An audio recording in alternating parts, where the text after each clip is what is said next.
Two Talented Bastids.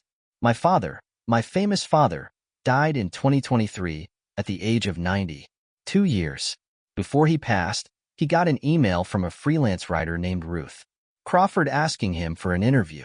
I read it to him, as I did all his personal and business correspondence, because by then he'd given up his electronic devices, RST his desktop computer, then his laptop, and Nally his beloved phone.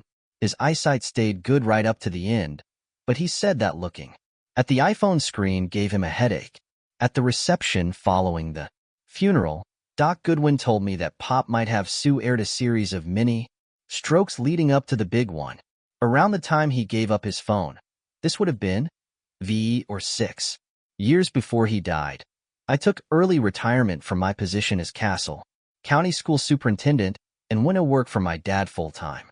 There was plenty to do. He had a housekeeper, but those duties fell to me at night. And on the weekends, I helped him dress in the morning and undress at night. I did most of the cooking and cleaned up the occasional mess when Pop couldn't make it to the bathroom in the middle of the night. He had a handyman as well, but by then Jimmy Griggs was pushing 80 himself, and so I found myself doing the chores Jimmy didn't get around to. Everything from mulching Pop's treasured hour beds to plunging out the drains when they got clogged. Assisted living was never discussed, although God knows Pop could have awarded a dozen mega best-selling novels over 40 years had left him very well. The last of his engaging doorstoppers, Donna Tartt, New York Times, was published when Pop was 82. He did the obligatory round of interviews, sat for the obligatory photos, and then announced his retirement. To the press, he did so graciously, with his trademark humor. Ron Charles, Washington Post. To me he said, "Thank God the bullshit's nished." With the exception of the informal picket fence interview he gave Ruth Crawford, he never spoke for the record again. He was asked many times and always refused, claimed he'd said all he had to say, including some things he probably should have kept to himself. "You give enough interviews," he told me once, "and you are bound to stick your foot in your mouth a time or two." Those are the quotes that last, and the older you are, the more likely it becomes. Yet his books continued to sell, so his business affairs continued. I went over the contract renewals, cover concepts, and the occasional movie or TV option with him, and I dutifully read every interview proposal once he was incapable of reading them himself. He always said no, and that included Ruth Crawford's proposal. "Give her the standard response, Mark?" Adder to be asked, but no, thanks. He hesitated, though, because this one was a little different.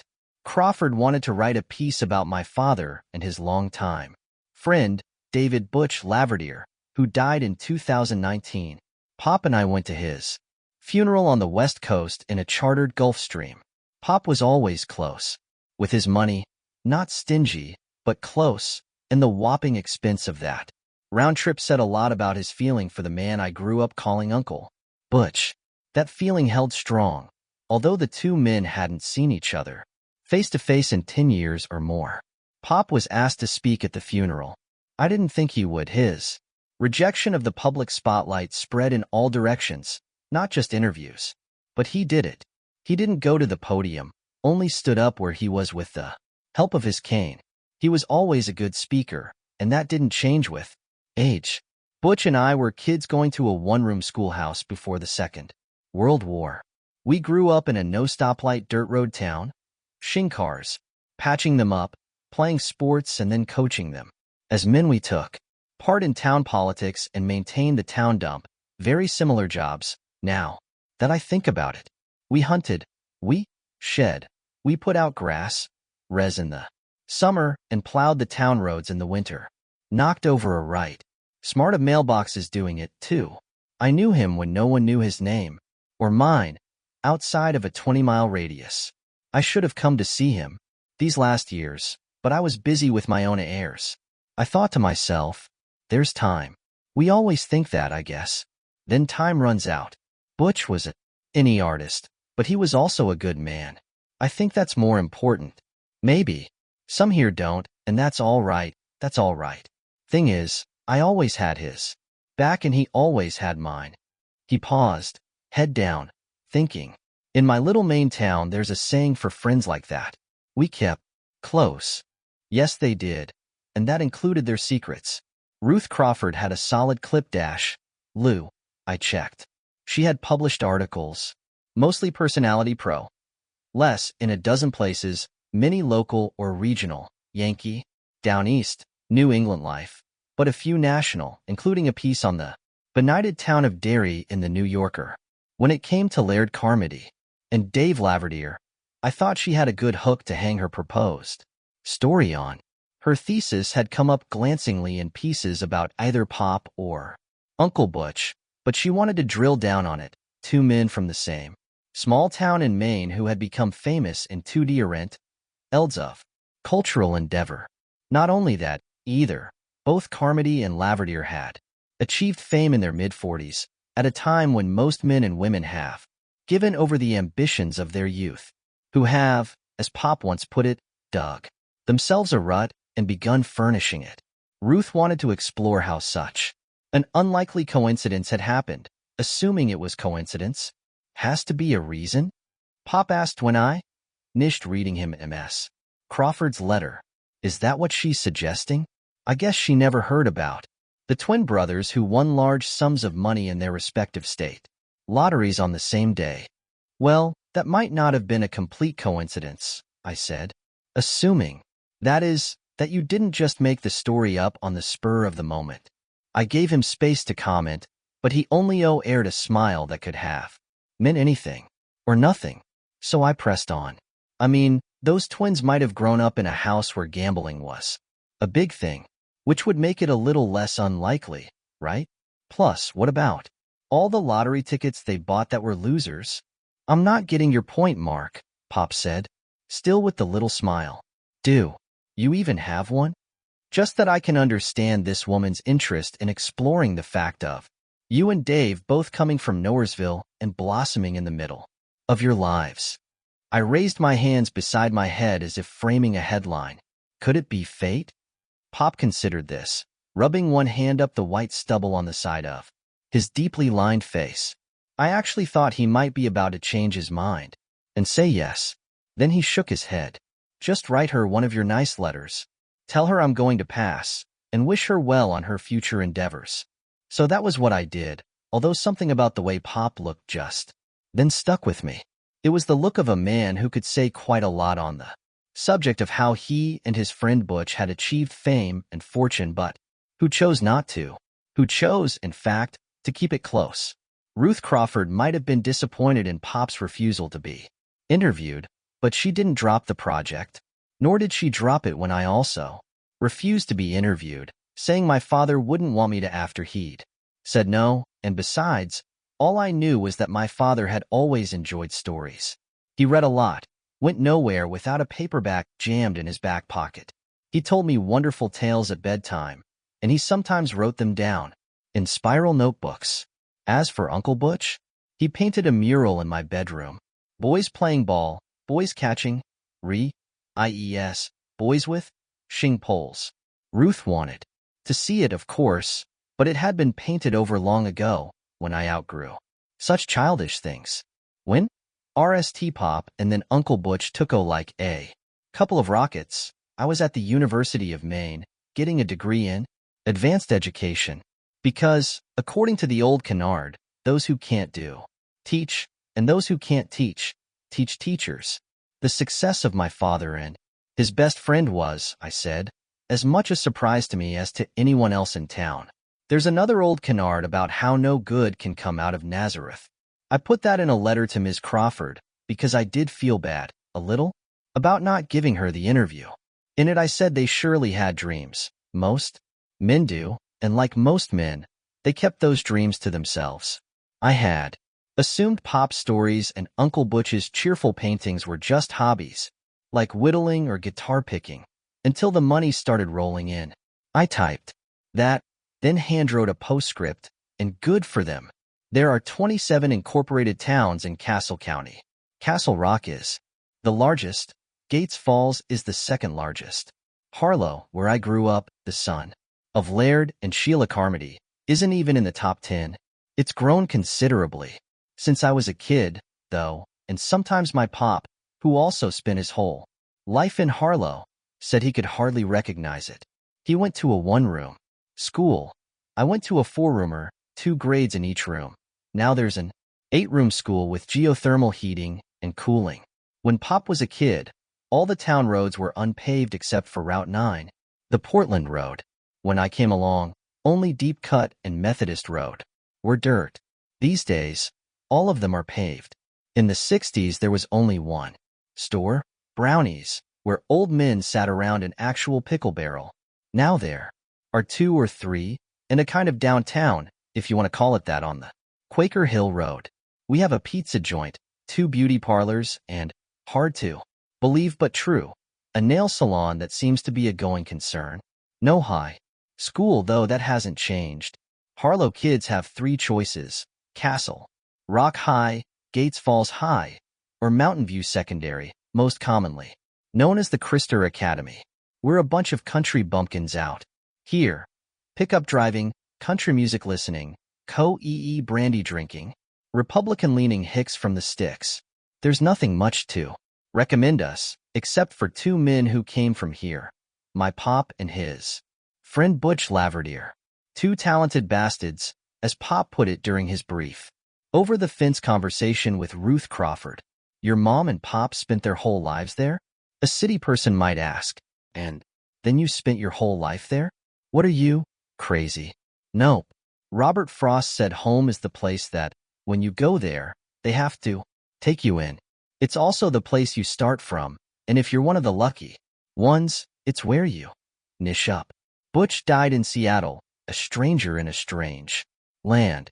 Maybe that was okay with him, but I have to wonder if in the end he wouldn't have preferred a little dirt road and the lakeside forest known as the 30-Mile Wood.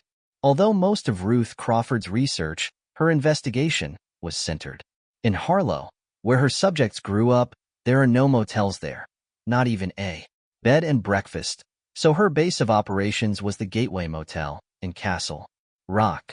There actually is a senior living facility in Harlow, and there Ruth interviewed a fellow named Alden Toothaker, who went to school with my pop and his friend. It was Alden who told her how Dave got his nickname. He always carried a tube of Lucky Tiger Butch wax in his hip pocket and used it frequently so his top would stand up straight in front. He wore his hair, what there was of it, that way his whole life. It became his trademark. As to whether he still carried Butch wax once he got famous, your guess is as good as mine. I don't know if they even still make it. They used to pal around together back in grade school, Alden told her. Just a couple of boys who liked to or go hunting with their daddies. They grew up around hard work and didn't expect nothing different. You might talk to folks my age who'll tell you those boys were going to amount to something, but I'm not one of them. They were ordinary fellas right up until they weren't. Laird and Butch went to Gates Falls High. They were placed in what was then called the general education courses, which were for kids who had no plans to go to college. No one came out and said they weren't bright enough. It was just assumed. They took something called daily math and business English, where several pages of their textbook explained how to correctly fold a business letter, complete with diagrams. They spent a lot of time in woodshop and auto shop. Both played football and basketball, although my pop spent most of his time riding the bench. They both niched with B averages and graduated together on June 8, 1951. Dave Laverdiere went to work with his father, a plumber, Laird Carmody, and his dad, XED cars out on the family farm and sold them on to Pee-wee's Carmart in Gates Falls. They also kept a vegetable stand on the Portland Road that brought in good money. Uncle Butch and his father didn't get along so well, and Dave eventually struck out on his own, shing drains, laying pipe, and sometimes digging wells. In Gates and Castle Rock, his father had all the business in Harlow and wasn't about to share. In 1954, the 2 friends formed L&D Haulage, which mostly meant dragging the summer people's crappie to the dump. In 1955, they bought the dump and the town was happy to be rid of it.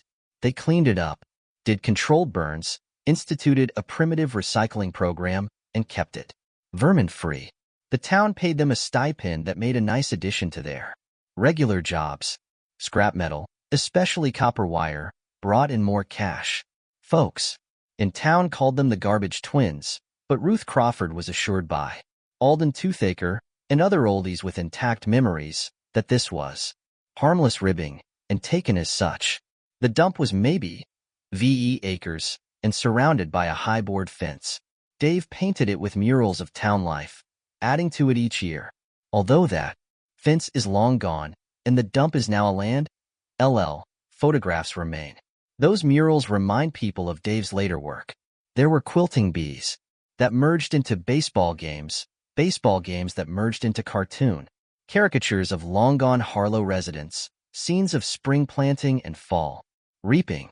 Every aspect of small-town life was represented, but Uncle Butch also added Jesus followed by the apostles. Last in line came Judas, with a shit-eating grin on his face. There was nothing really remarkable about any of these scenes, but they were exuberant and good-humored. They were, you might say, harbingers. Shortly after Uncle Butch died, a lavender painting of Elvis Presley and Marilyn Monroe strolling hand-in-hand down the sawdust dash, or midway, of a small-town carnival sold for $3 million. It was 1,000 times better than Uncle Butch's dump murals, but it would have looked at home there. The same screwy sense of humor, set by an undercurrent of despair and, maybe, contempt. Dave's dump murals were the bud. Elvis and Marilyn was the bloom. Uncle Butch never married, but Pop did. He'd had a high school sweetheart named Sheila Wise, who went away to Vermont State Teachers College after graduation. When she came back to teach the FDH in 6th grades at Harlow Elementary, my father was delighted to. Indeed, she was still single. He wooed and won her. They were married in August of 1957. Dave Laverdiere was Pop's best man. I came along a year later, and Pop's best friend became my uncle, Butch. I read a review of Pop's RST book, The Lightning Storm, and the reviewer said, "This, not much happens in the RST 100 or so pages of Mr. Carmody's suspenseful yarn, but the reader is drawn on anyway, because there are violins." I thought that was a clever way to put it. There were few violins for Ruth Crawford to hear. The background picture she got from Alden and others around town was of two men, decent and upstanding and pretty much on the dead level when it came to honesty. They were countrymen living country lives. One married and the other was what was called a con-med bachelor in those days, but with not a whi of scandal concerning his private life. Dave's younger sister, Vicky, did agree to be interviewed. She told Ruth that sometimes Dave went up the city, meaning Lewiston, to visit the beer and boogie clubs on Lower Lisbon Street. He'd be jolly at the Holly, she said, meaning the Holiday Lounge, now long gone. He was most apt to go if little Jonna J was playing there. Oh my, such a crush he had on her. He never brought her home. No such luck. But he didn't always come home alone, either. Vicky paused there. Ruth told me later, and then added, "I know what you might be thinking, Miss Crawford. Most everyone does these days when a man spends his life without a long-time woman, but it's not so.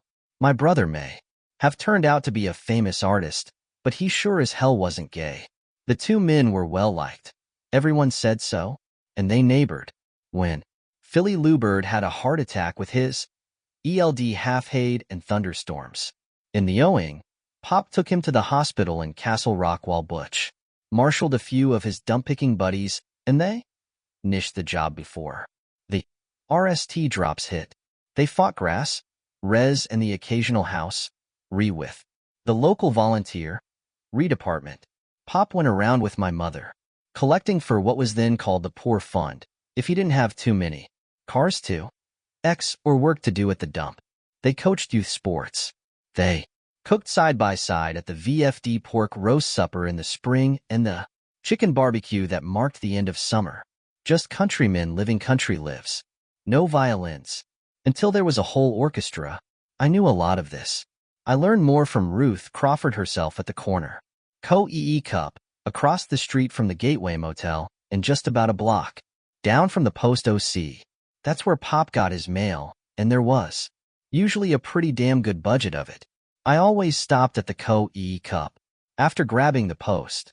The Cup's Java is strictly okay, no more than that, but the Blueberry Moo&S? You never had a better one. I was going through the mail, sorting out the trash from the treasure, when someone said, "May I sit down?" It was Ruth Crawford, looking slim and trim in white slacks, a pink shell top, and a matching mask. That was the second year of COVID. She was already sliding into the other side of the booth, which made me laugh. "You don't give up, do you?" "Timidity never won a fair maiden the Nobel Prize," she said, and took her mask. "How's the Co-E here?" "Not bad. As you must know, since you're staying right across the street. The Moo&S are better, but still no interview." "Sorry, Miss Crawford, can't do it." "No interview. Check. Anything we say is strictly o the record, okay? Which means you can't use it." "That's what it means." The waitress came, Susie McDonald. I asked her if she was keeping up with her night classes. She smiled behind her own mask and said she was. Ruth and I ordered Co-E and Moo&S.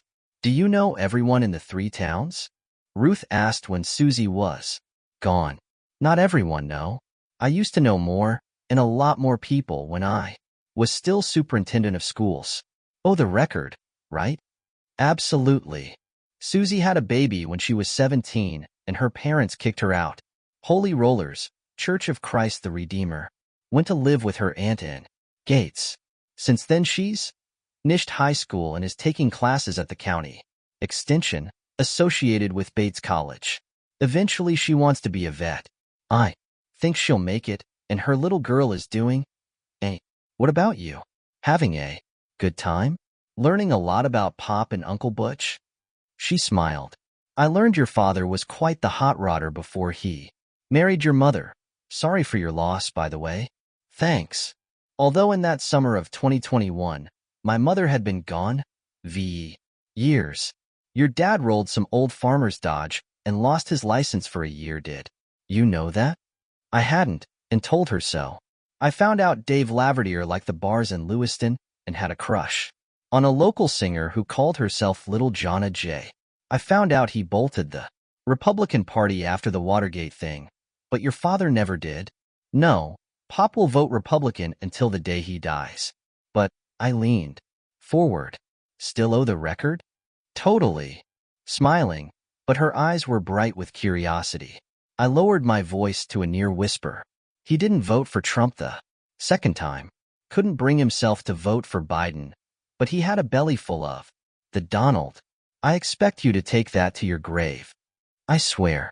I found out that Dave won the annual town fair pie eating contest from 1960 to 1966, when he retired from competition. I learned that your father sat on the ducking stool at Old Home Days until 1972. There are amusing pictures of him in one of those old-fashioned bathing suits and a derby hat, waterproof, I assume. I was totally embarrassed, I said. Such a ribbing I took at school. I learned that when Dave went west, he packed everything he felt he needed into the saddlebags of his Harley-Davidson motorcycle and just took. Oh, your father and mother sold everything else he owned at a yard sale and sent him the money. Your dad also sold his house for him. At a pretty nice I said, which was good. By then Uncle Butch was painting full-time, and he used that money until he started selling his work. And by then your father was writing full-time. Yes, and still ran the dump. Did until he sold it back to the town in the early 90s. That's when it became a land. Well, he also bought Pee-wee's Car Mart and sold that. Gave the proceeds to the town.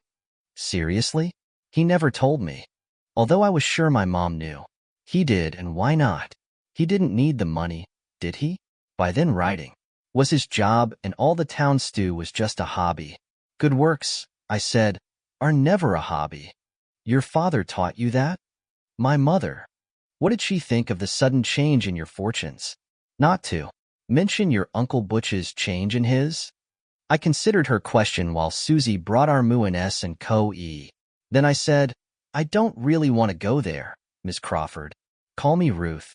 Ruth then, but I still don't want to go there. She buttered her moo in. She was looking at me with a kind of sharp-eyed bewilderment. I don't know what else to call it. That made me uncomfortable. With what I've got, I can write a good piece and sell it to Yankee Magazine, she said. 10,000 words, full of local color and amusing anecdotes. All the main shit people like. Lots of IU and ISH smile and kiss a pig. I've got pictures of Dave Laverdier's dump murals. I've got pictures of your father, the famous author, wearing a 1920s-style bathing suit while townies try to dump him into a tank of water. $2 for 3 throws at the big ducking lever. All-Pro. TS2. Various town charities. They cheered every time he went kersplash. I have photos of them serving chicken dinners to tourists in summer. People, the two of them wearing aprons and joke toques that said you may kiss the cook. Plenty of women did. I've got shing stories, hunting stories, good deeds done, like getting in the hay for the man who had the heart attack. I've got the story of Laird joyriding and losing his license. I've got all of that, and I've got nothing, which is to say nothing of real substance. People love to tell stories about them. I knew Laird Carmody when I knew Bucci Laverdier when, but none of them explain what they became. Do you see what I'm getting at? I said I did. You must know some of those things, Mark. What the fuck happened? Won't you tell me? There's nothing to tell, I said. I was lying, and I think she knew it. I remember a call I got in the fall of 1978, the dormitory mom. There actually were such things back then, PUing up to the third, or of Roberts Hall and telling me my mother was on the phone and sounded upset. I hurried down to Mrs. Hathaway's little suite, afraid of what I might hear. Mom? Everything okay? Yes. No. I don't know. Something happened to your father while they were on their hunting trip in the 30-mile wood. Then, as if an afterthought, and to Butch, my stomach dropped. My testicles seemed to rise up to meet it. Was there an accident? Are they hurt? Is someone I couldn't niche as if to ask if someone was dead would make it so. They're all right. Physically all right. But something happened. Your father looks like he saw a ghost. And Butch the same. They told me they got lost. But that's hogwash. Those two men know the 30-mile like the back of their hand. I wish you'd come home, Mark. Not right now, this weekend. Maybe. You can get it out of him. But when I asked, Pop insisted that they'd just gotten lost. Nally found their way back to Jalassi Creek, a slurred, Americanized version of the Micmac word for hello, and came out behind the Harlow Cemetery, pretty as you please. I didn't believe that crap story any more than Mom did. I went back to school, and before Christmas break, a terrible idea surfaced in my mind. That one of them had shot another hunter, which happens several times a year, during hunting season, and killed him, and buried him in the woods. On Christmas Eve, after Mom had gone to bed, Nally summoned the nerve to ask him about that idea. We were sitting in the living room, looking at the tree.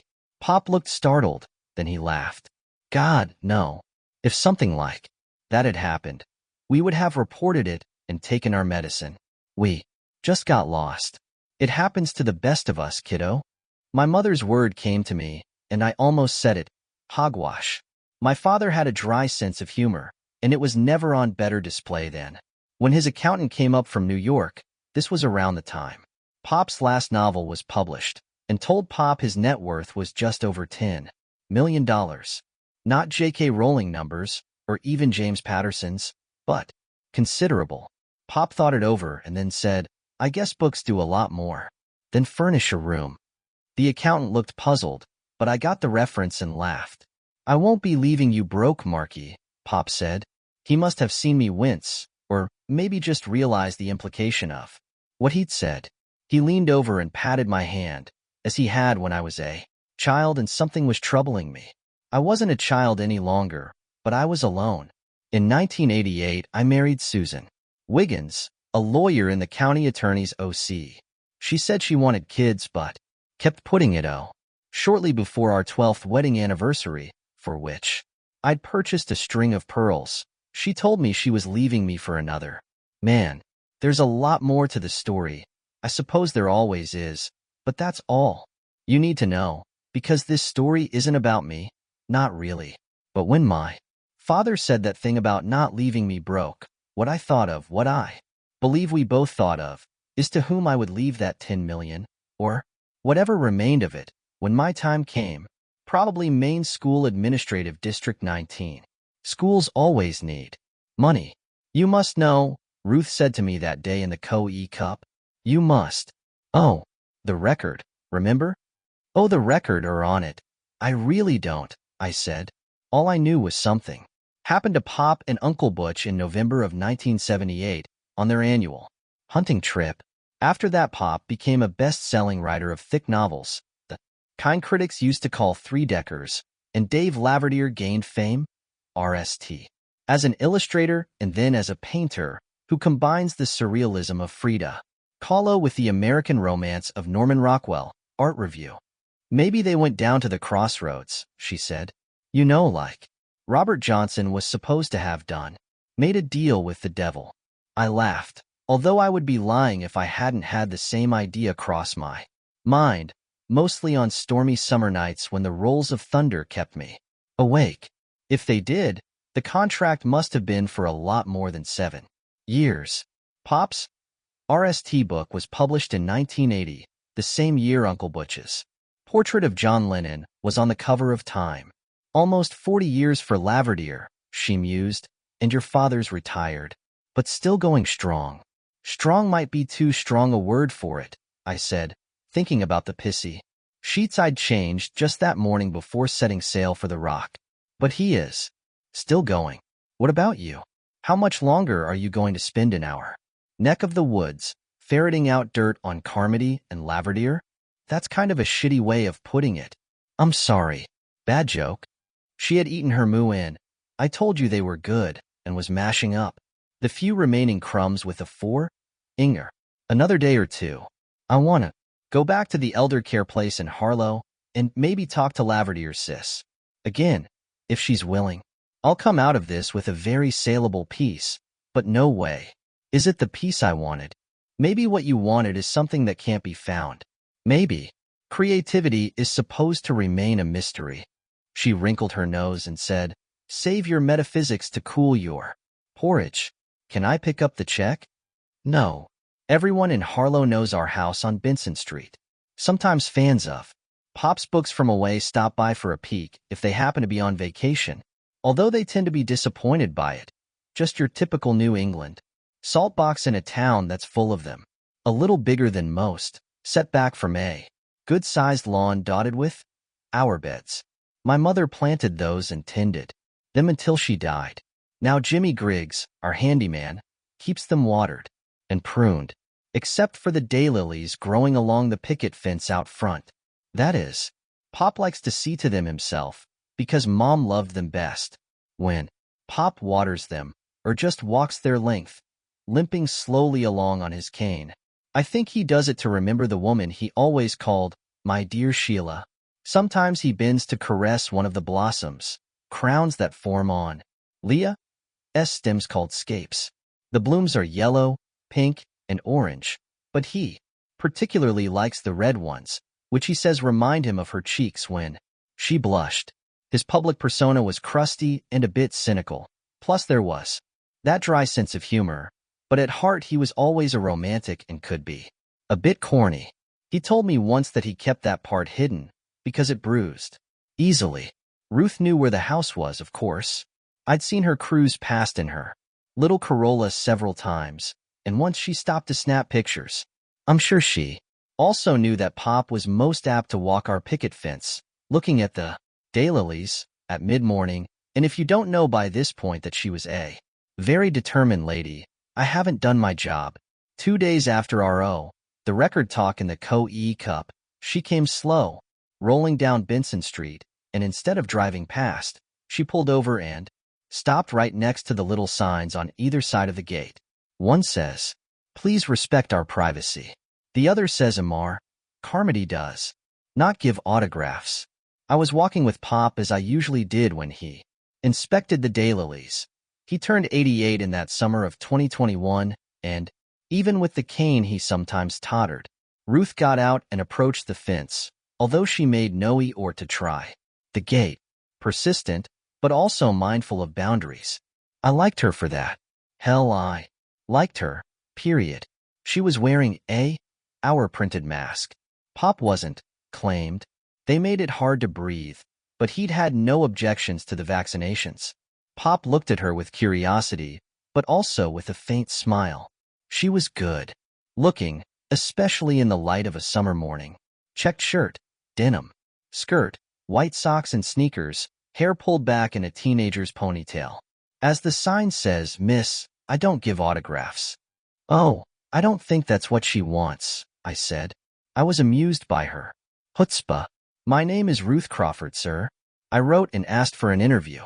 You turned me down, but I thought I'd try one more time in person before getting on the road to Boston." "Ah," Pop said. "Me and Butch, right? And is serendipity still your angle?" "Yes. Although I don't feel I ever really got to the heart of the matter." "The heart of darkness," he said, and laughed. "Literary joke. I've got a bunch of them, although they have been gathering dust since I retired from giving interviews. A vow I intend to keep even though you seem like a nice woman, and Mark here tells me you're well about it." I was both surprised and pleased to see him extend a hand over the fence. She seemed surprised, too, but she shook it, being careful not to squeeze too hard. "Thank you, sir. I felt I had to try. Your hours are beautiful, by the way. I love daylilies." "Do you really? Or are you just saying that?" "I do really. My wife did, as well. And since you've been kind enough to compliment what my dear Sheila loved, I'm going to owe you a fairy tale deal." His eyes were sparkling. Her good looks, and maybe her chutzpah, had perked him up the way a splash of water seemed to perk up his dear Sheila's blooms. She smiled. "What would that be, Mr. Carmody?" "You get 3 questions, and you can put my answers in your article." "How is that?" I was delighted, and Ruth Crawford looked the same. "Totally excellent," she said. "Ask away, young lady." "Give me a second. You're putting me under pressure." "True, but pressure creates diamonds from coal." She didn't ask if she could record him, which I thought was smart. She tapped her lips with a forefinger, maintaining eye contact with Pop as she did it. "Okay, question 1. What did you like best about Mr. Laverdiere?" He didn't stop to consider. "Loyalty, trustworthiness. They come to the same, I suppose, or almost. Men are lucky to have even one good friend. Women, I suspect, have more, but you would know better than I." She considered. "I think I have 2 friends I'd trust with my deepest secrets." "No, 3. Then you're lucky." "Next question." She hesitated, because she probably had at least 100 of them in this short interview over our picket fence, for which she hadn't prepared, was going to be her only shot. And Pop's smile, not entirely kind, said he knew the position he'd put her in. "Time is ticking away, Miss Crawford. Soon I'll have to go inside and rest my tired old pins." "All right. What's your best memory of time you spent with your friend?" "I'd like to know the worst time, too, but I want to save my last question." Pop laughed. "I'll give you that one for free, because I like your persistence, and because you are easy on the eyes. The worst time was out in Seattle, the last cross-country trip I imagine I'll ever make, looking at a co-in and knowing my old friend was inside. His talented right hand stilled forever. And the best?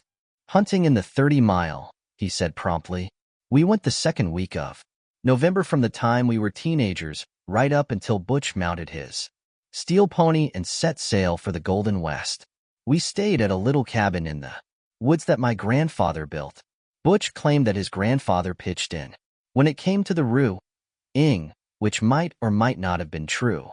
It was a quarter-mile or so beyond Jalassi Creek. We had an old Willis Jeep, and until 54 or 55, we drove it across the plank bridge, parked on the other side, and humped it to the cabin with our packs and our yes. Then we got so we Didn't trust the Willis on the bridge because Woods had undercut it some, so we'd park on the town side and walk across. He sighed, looking into the distance. What with all the clear-cutting by Diamond Match and that housing development on Dark Score Lake where the Noonan place used to be, 30-mile. Wood is more like 20-mile wood now. But back then there was plenty of forest for 2 boys, then 2 young men, to ramble around in. We sometimes shot a deer, and once we shot a turkey that turned out tough and sour, but the hunting was the least of it. We just liked being on our own for those VE or 6 or 7 days. I guess a lot of men take to the woods so they can drink and smoke, maybe go out to the bars and bring back a night's worth of punting, but we never did those things. Oh well, yes, we did drink a little, but if we brought a bottle of Jack, it'd last us the whole week with some left over, which we pitched into the to watch the Ames shoot up. We talked about God and the Red Sox and politics and how the world might end in nuclear. I remember once we were sitting on a log and a buck, biggest one I ever saw, an 18-pointer, maybe the biggest one anybody ever saw, at least in these parts. It came walking through the marsh below us, as delicate as you. Please. I raised my and Butch put his hand on my arm. Don't, he said. Please don't. Not that one. And so I didn't. Nights we'd lay in the replace and have us a knock or 2 of Jack. Butch brought a pad and he'd draw. Sometimes while he did, he'd ask me to tell him a story, and I did. One of those stories eventually became my book, The Lightning Storm. I could see her trying to remember it all. It was like gold to her, and it was like gold to me. Pop never talked about the cabin. I don't suppose you've read an essay called Come Back to the Raft AGN, Huck Honey, have you? Ruth shook her head. No? No, of course not. Nobody reads Leslie Fiedler anymore, which is a shame. He was outrageous, a slayer of sacred cows, and that made him fun. He argued in the essay that homoeroticism was the great engine of American literature, that stories of male bonding were actually stories of suppressed sexual desire. Bullshit, of course, probably says more about Fiedler than it does male sexuality. Because of why? Can either of you tell me? Ruth looked like she was afraid to break the spell, the one he'd cast over himself as well as her, so I spoke up. It's shallow. Turns male friendship into a dirty joke. Over simply? Ed, but not wrong, Pop said. Butch and I were friends, not lovers, and during those weeks in the woods we enjoyed that friendship in its purest state, which is a kind of love. It wasn't that I loved Sheila less, or that Butch didn't enjoy his trips up the city less. He was so crazy about rock and roll music, which he called bop, but in the 30-mile, all the bump, bustle, and roar of the world fell away. You kept close, I said. We did indeed. Time for your last question, Mississippi. She didn't hesitate. What happened? How was it that you stopped being men of the town and became men of the world? Cultural icons? Something in his face changed, and I remembered my mother's distress call. When I was in college, your father looks like he saw a ghost. If so, I thought he was seeing it again. Then he smiled, and the ghost was gone. We were just 2 talented bastards, he said. Leave it at that. Now I need to get inside and out of this bright sun. But no, he spoke curtly, and she recoiled a little. We're done. I think you got more than you expected, I told her. Be content with that. I guess I'll have to. Thank you, Mr. Carmody. Pop lifted one arthritic hand in acknowledgement. I guided him back to the house and helped him up the porch steps.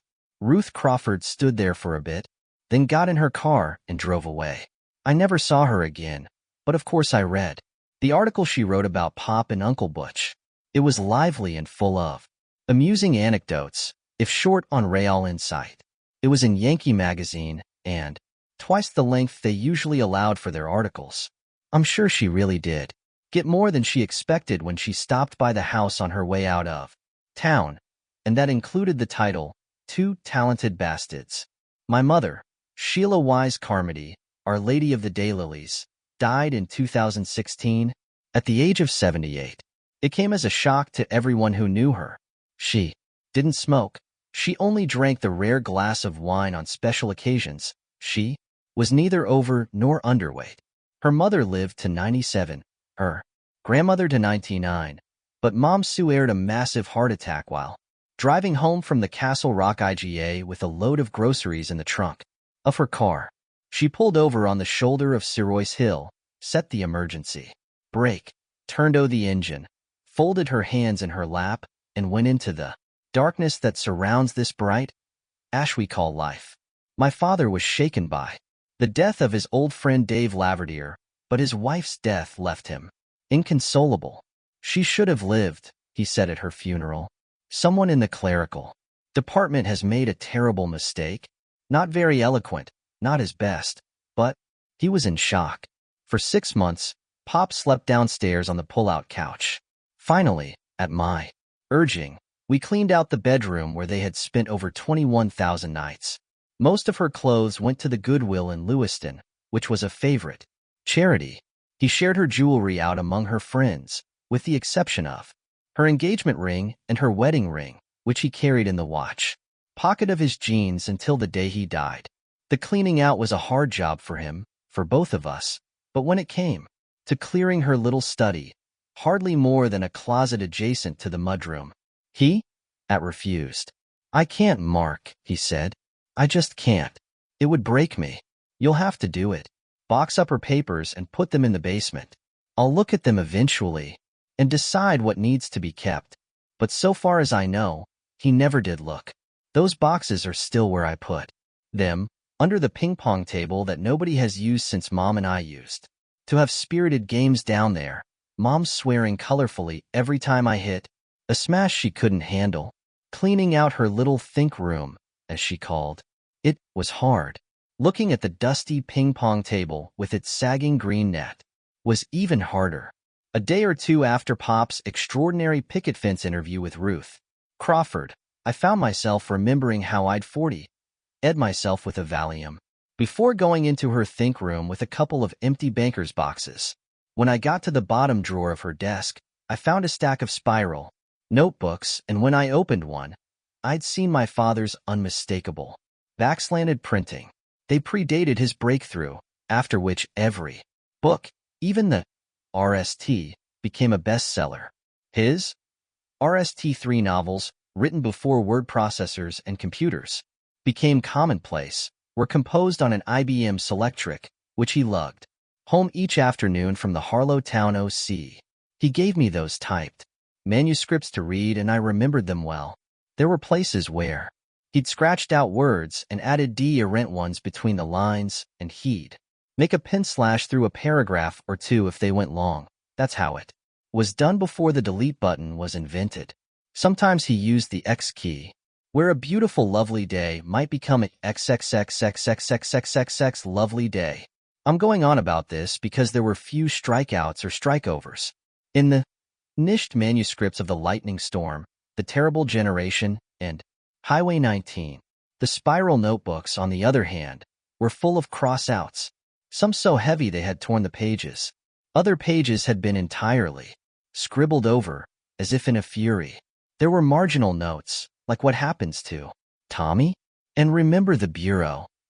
There were a dozen of those notebooks in all, and the one at the bottom was pretty clearly a trial run at the Lightning Storm. It wasn't terrible, but it wasn't very good either.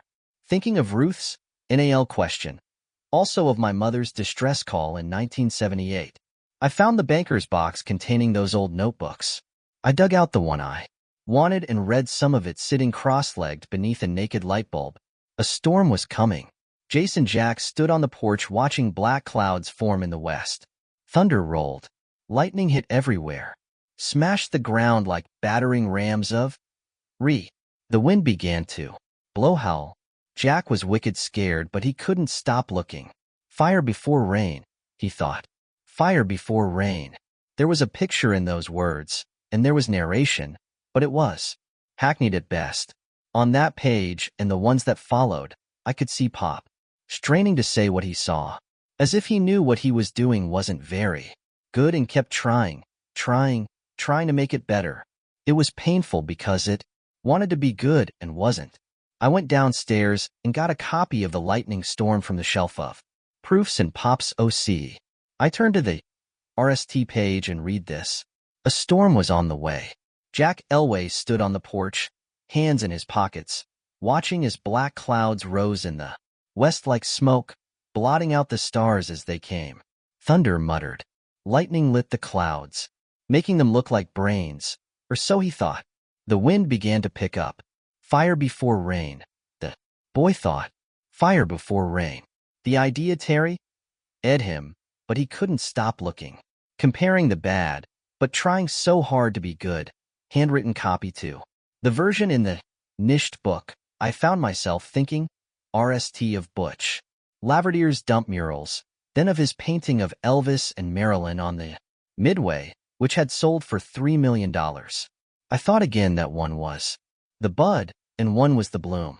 All over this country, all over the world, men and women are painting pictures, writing stories, playing instruments. Some of these wannabes go to seminars and workshops and art classes. Some hire teachers. The fruit of their labors is dutifully admired by friends and relatives who say things like, wow, really good, and then forget it. I always enjoyed my father's stories when I was a kid. They enthralled me and I thought, wow, really good, Pop. As I'm sure people passing on Dump Road saw Uncle Butch's brash and busy murals of town life and thought, wow, really good, and then went on their way.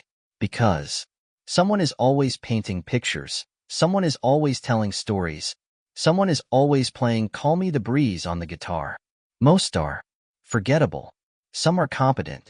A very few are indelible. Why that should be, I don't know. And how those two countrymen made the leap from good to good enough to great, I didn't know that either. But I found out. 2 years after his brief interview with Ruth Crawford, Pop was once more inspecting the daylilies growing along the picket fence.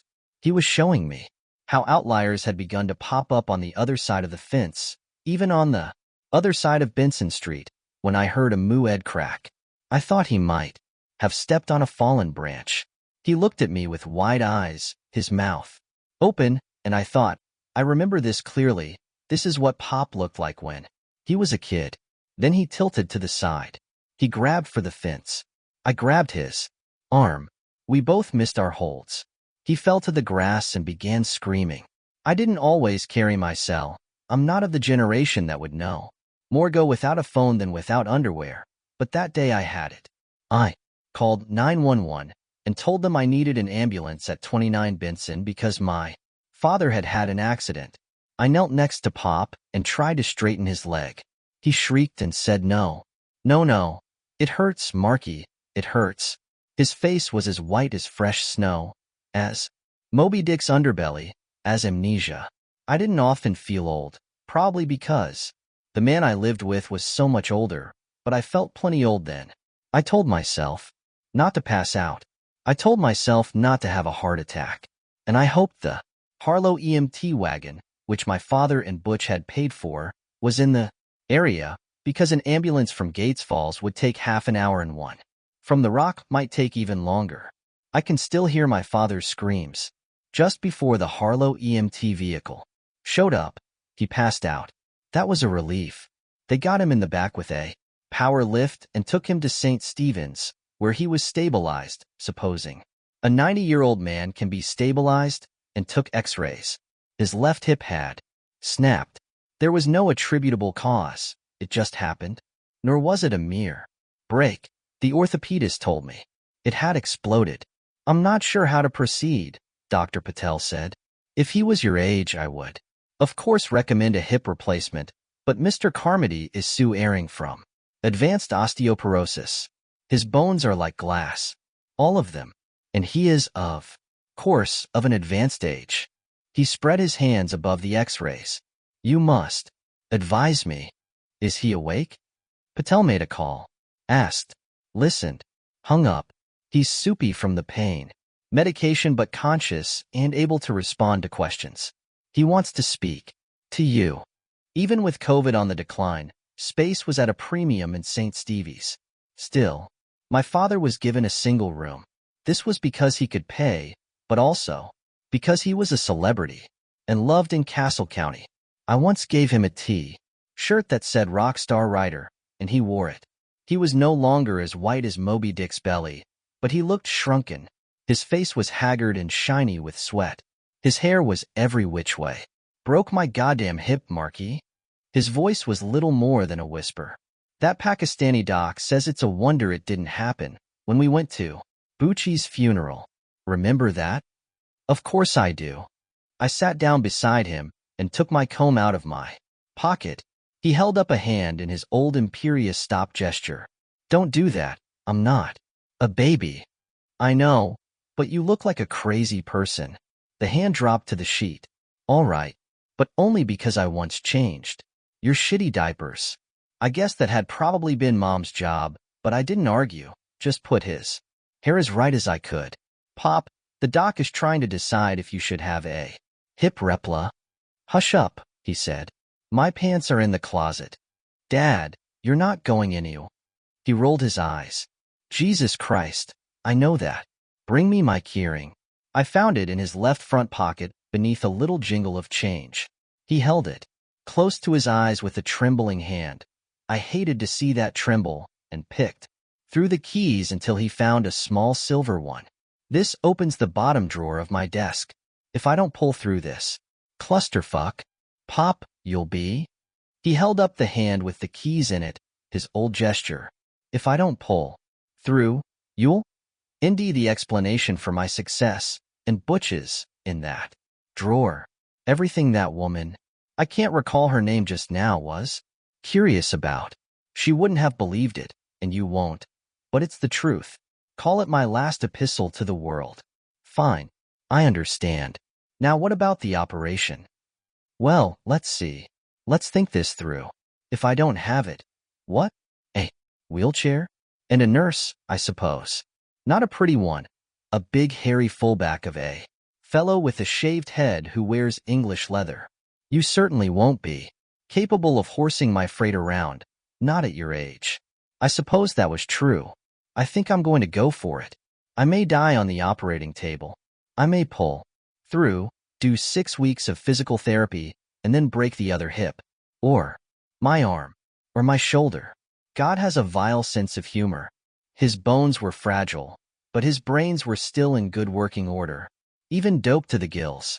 I was glad he hadn't put the responsibility for the decision and its consequences on me. I'll tell Dr. Patel. You do that, he said, and tell him to get the painkiller train ready to roll. I love you, son. I love you too, Pop. Bring my keys back if I come through. Look in the drawer if I don't. You've got it. What was that woman's name? Crockett? Crawford. Ruth Crawford. She wanted an answer, an explanation. The Ed Field theory of creativity, God save the Queen. And in the end, all I could have given her was a bigger mystery. His eyes slipped closed. Whatever they gave me must have been strong. No pain just now. It'll be back, but right now I think I can sleep. He did, and never woke up. Sleep became a coma. He had signed a DNR. Years before. I was sitting at his bedside and holding his hand when his heart stopped at 9:19 the following evening. He didn't even get the lead obituary in the New York Times because an ex-Secretary of State died in a car accident that same night. Pop would have said it's an old story. In death as in life, politics almost always trumps art. Just about everyone in Harlow came to the funeral at Grace Baptist Church, along with a good contingent of press. Ruth Crawford didn't come.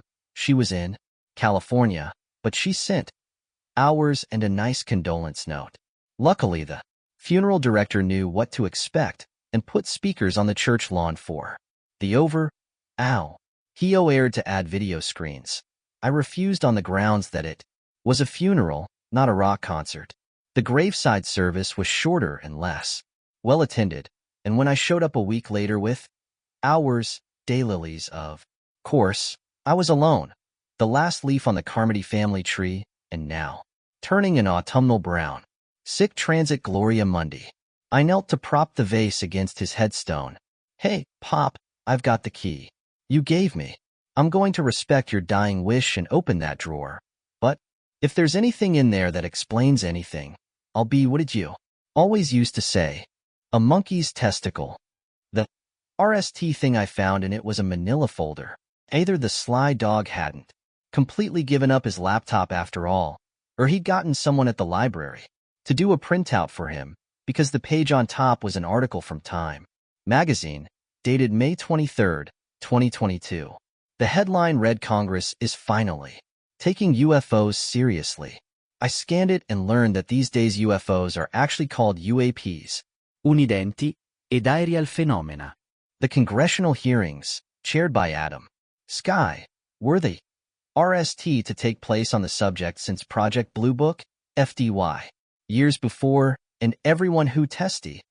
Ed was eager to point out that the focus wasn't on little green men from Mars or anywhere else. All witnesses said that, while craft of extraterrestrial origin couldn't be ruled out, they were considered highly unlikely. What they were worried about was the possibility that some other country, Russia, China, had developed hypersonic technology far greater than our own. Below the printout were clippings, yellowed and slightly brittle, from September and October of 1978. One from the Press Herald was headlined, "Mysterious Lights Spotted Over Marginal Way." The one in the Castle Rock called "Red Cigar-Shaped UFO Spotted Over Castle View." There was a photo of the view, with the rusty suicide stairs, as long gone as my Uncle Butch's dump murals, zigzagging up the side. No sign of the white owl, though. Below the folder of clippings was a spiral notebook. I ipped back the cover, expecting to see another of Pop's early eorts, a stab at the terrible generation, perhaps, or Highway 19. It was his back-slanted printing, unmistakable, but there were no crossouts, scribbles, or doodles while he struggled for a way to express what he was thinking. It wasn't a bit like the early notebooks I'd found after my mother died. This was Laird Carmody in total command of his writing ability, although some of the letters looked shaky. I couldn't be sure, but I thought the narrative had been written at some point after he claimed retirement. Pop was a novelist in full, usually respected for his storytelling abilities, and it only took me 3 pages to decide this was another story, albeit one with real people, Laird Carmody and Dave Laverdiere, as made-up characters. Meta. Tie-in, in other words. Not uncommon. Any number of N.E.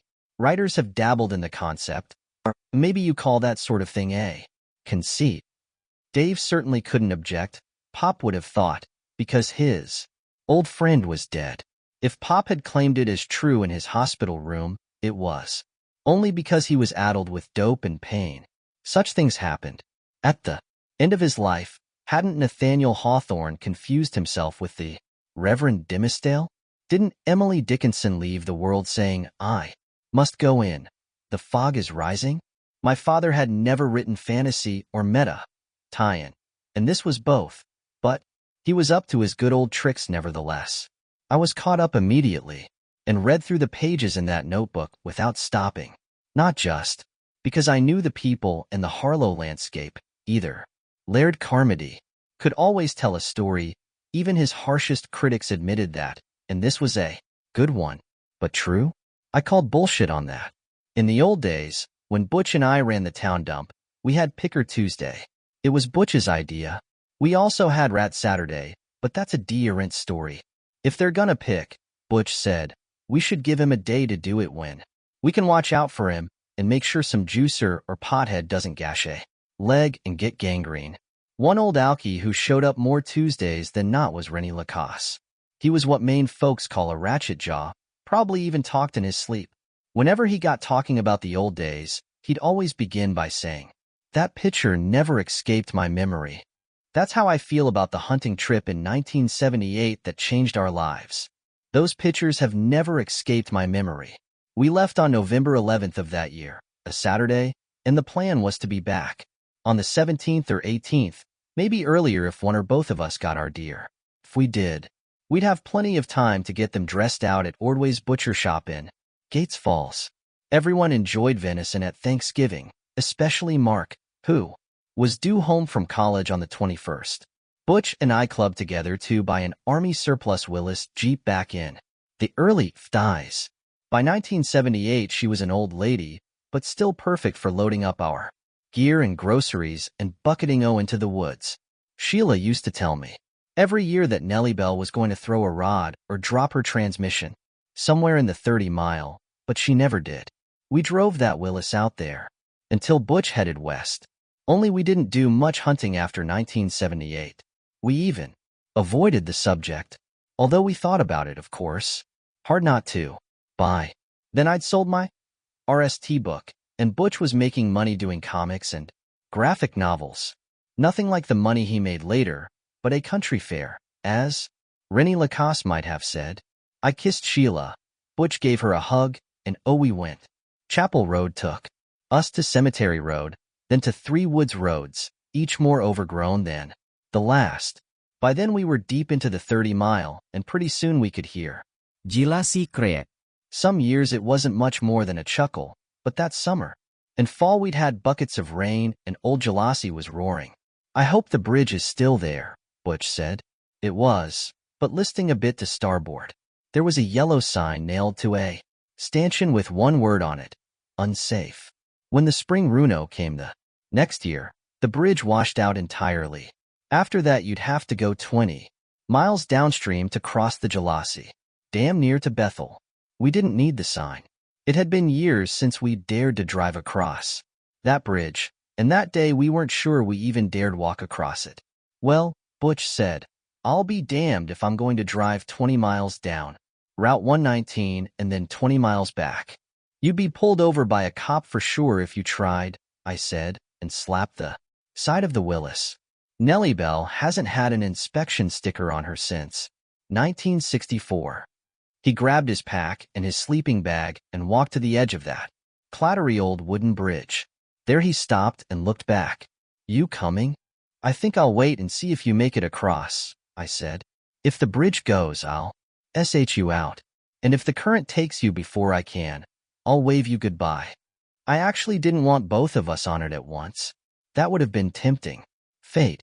Butch started across. I could hear the hollow clonk of his boot heels over the sound of the creek. When he got to the other side, he put down his gear, dropped his pants, and mooned me. As I went across, I could feel the bridge trembling like it was alive and in pain. We went back, one at a time, and got the cartons with our food in them. They were full of things men eat in the woods: Dinny Moore, canned soup, sardines, eggs, bacon, pudding cups, plenty of Wonder Bread, 2 6-packs of beer, and our annual bottle of Jack Daniels. Also a couple of T-bone steaks. We were big eaters in those days, although far from healthy ones. On the last trip we brought our ES and the RST aid kit. It was a big one. Both of us were members of the Harlow Volunteer Fire Department, and the EMT RST aid training course was a requirement. Sheila insisted we drag the VFD kit with us for our hunting week, because accidents can happen in the woods, sometimes bad ones. As we tarped Nellie Bell to keep her from ling up with rain, Butch said, This is the time one of us will go in the drink. You wait and see. We didn't, although that last trip we had to make together, one holding each end of the RST aid kit, which weighed 30 pounds and was the size of a footlocker. We talked about leaving it in the Jeep, but in the end we didn't. On the far side of the bridge there was a little clearing. It would have been a nice place to except the Gilasi ran through Mexico and Rumford before it got to us, and any we caught would be toxic because of the Runo from the textile mills. Beyond the clearing was an overgrown path that led 1/4 of a mile to our cabin. It was neat enough then, with 2 bedrooms, a wood red cook stove in the kitchen half of the main room, and a composting toilet.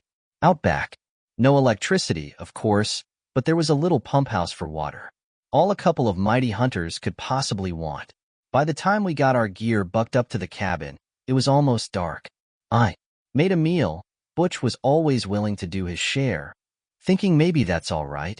Out the window, through the swaying branches, I could see some stars. That picture has never escaped my memory. On the 12th, we put on our orange vests and orange hats and into the woods. We went. In the morning, we separated, getting together again for lunch and to compare notes, what we'd seen and what we hadn't. That RST day we met. Back at the cabin, and I made a big pot of pasta with cheese and half a pound of bacon. I called this Hungarian goulash, but any self-respecting Hungarian would have taken one look and covered his eyes. That afternoon we hunted together. The next day we ate a picnic lunch in the clearing, looking across the creek, which was more like a river that day, at Nellie Bell.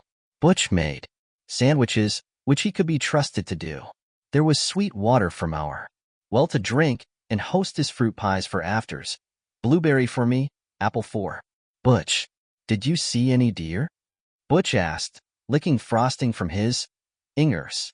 Well, those fruit pies aren't exactly frosted, but they have a glaze that's quite tasty. Nope, not today, not yesterday. But you know what the old-timers say. The deer know when November comes, and they hide. I actually think that could be true, Butch said. They do have a tendency to disappear after Halloween. But what about gunshots? Heard any? I thought it over. A couple yesterday. None today. Are you going to tell me we're the only hunters in the 30-mile?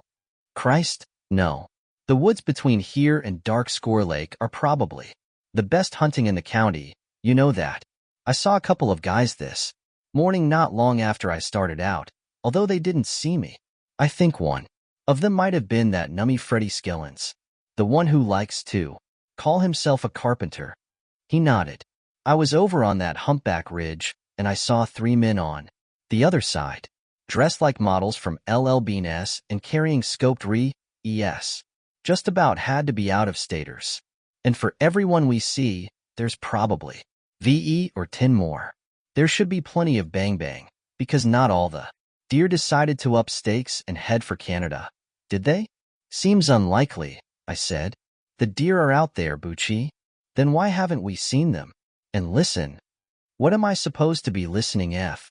Just shut up a minute, and you'll hear it. By which I mean you won't. I shut up. I heard the Jalasi roaring away, no doubt undercutting the bridge supports even as we sat there on the grass munching the last of our fruit pies. I heard the faro drone of an airplane, probably bound for the Portland jetport. Otherwise, nothing. I looked at Butch. He was looking at me and not smiling. Solemn. No birds, I said. No. And the woods should be full of them. Just then a crow gave out a single loud caw. There you go, I said, and actually felt relieved. One crow, he said. Big deal. Where are the robins? Flown south? Not yet. Not all of them. We should be hearing nuthatches and cardinals. Maybe a gold, NCH, and chickadees galore. But there's not even a fucking woodpecker. I usually ignore the soundtrack of the woods. You get used to it. But now that he mentioned it, where were the birds? And something else. The squirrels, I said. They should be running around everywhere, getting ready for winter. I think I've seen a couple. I trailed because I wasn't even sure of that. It's aliens, Butch said in a low, joke-spooky voice. They could be creeping toward us through the woods right now, with their disintegrator ray guns. You saw that story in the call, I said. The one about the ing saucer. Wasn't a saucer, it was a cigar, Butch said. Ing cigar. The Tiparillo that came from Planet X, I said, with a lust for earthwomen. We looked at each other and snickered. I had an idea for a story that afternoon. Much later it became a novel called The Terrible Generation, and I was making some notes in one of my spiral notebooks that evening. I was trying to think of a good name for the villainous young man at the heart of the story when the cabin door banged open and Butch ran in. Kumiyar, Lare. You have to see this. He grabbed his camera. See what? Just come. I looked at his wide eyes, put aside my notebook, and followed him out the door. While we walked the quarter-mile to the clearing and the creek, he told me he'd come out to check if the bridge's tilt had increased. We would have heard it if it had collapsed entirely.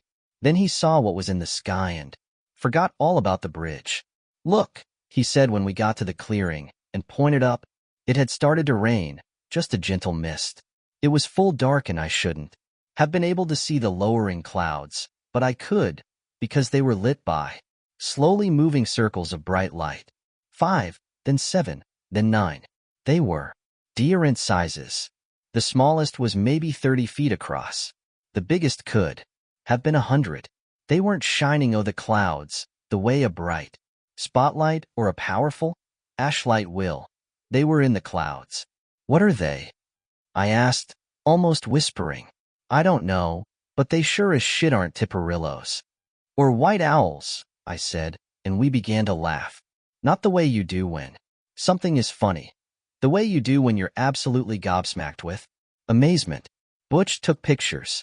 This was years before chip technology allowed for instant Grady, cation, but I saw the prints later, after he developed them in his own little darkroom.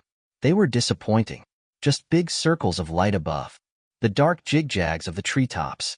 I have seen pictures of UFOs since then, or UAPs, if you prefer, and they are usually disappointing, blurry shapes that could be anything, including the trick photography of hoaxers. You had to be there to understand how wonderful it was and how weird. Great soundless lights moving in the clouds, seeming almost to waltz. What I remember most clearly, other than a sense of awe, was how divided my mind was during the 10 minutes it went on. I wanted to see what was making those lights, yet I didn't. I was afraid, you see, that we were close to artifacts, maybe even intelligent beings, from another world. That exalted me, but it also ed me. Looking back on that, RST contact, 4. Surely it was that. I think our only two choices were to laugh or to scream. If I'd been alone, I almost certainly would have screamed and run away, probably to hide under my bed like a child and deny I'd seen anything. Because we were together, and grown men, we laughed. I say, 10 minutes, but it might have been 15. I don't know. It was long enough for the drizzle to thicken into real rain. 2 of the bright circles grew smaller and disappeared. Then 2 or 3 more went. The biggest stayed the longest, then it also began to dwindle. It didn't move from side to side, simply shrank to the size of a plate, then a 50-cent piece, then a penny, then a brilliant, then gone, as if it had shot straight up. We stood there in the rain, waiting for something else to happen. Nothing did.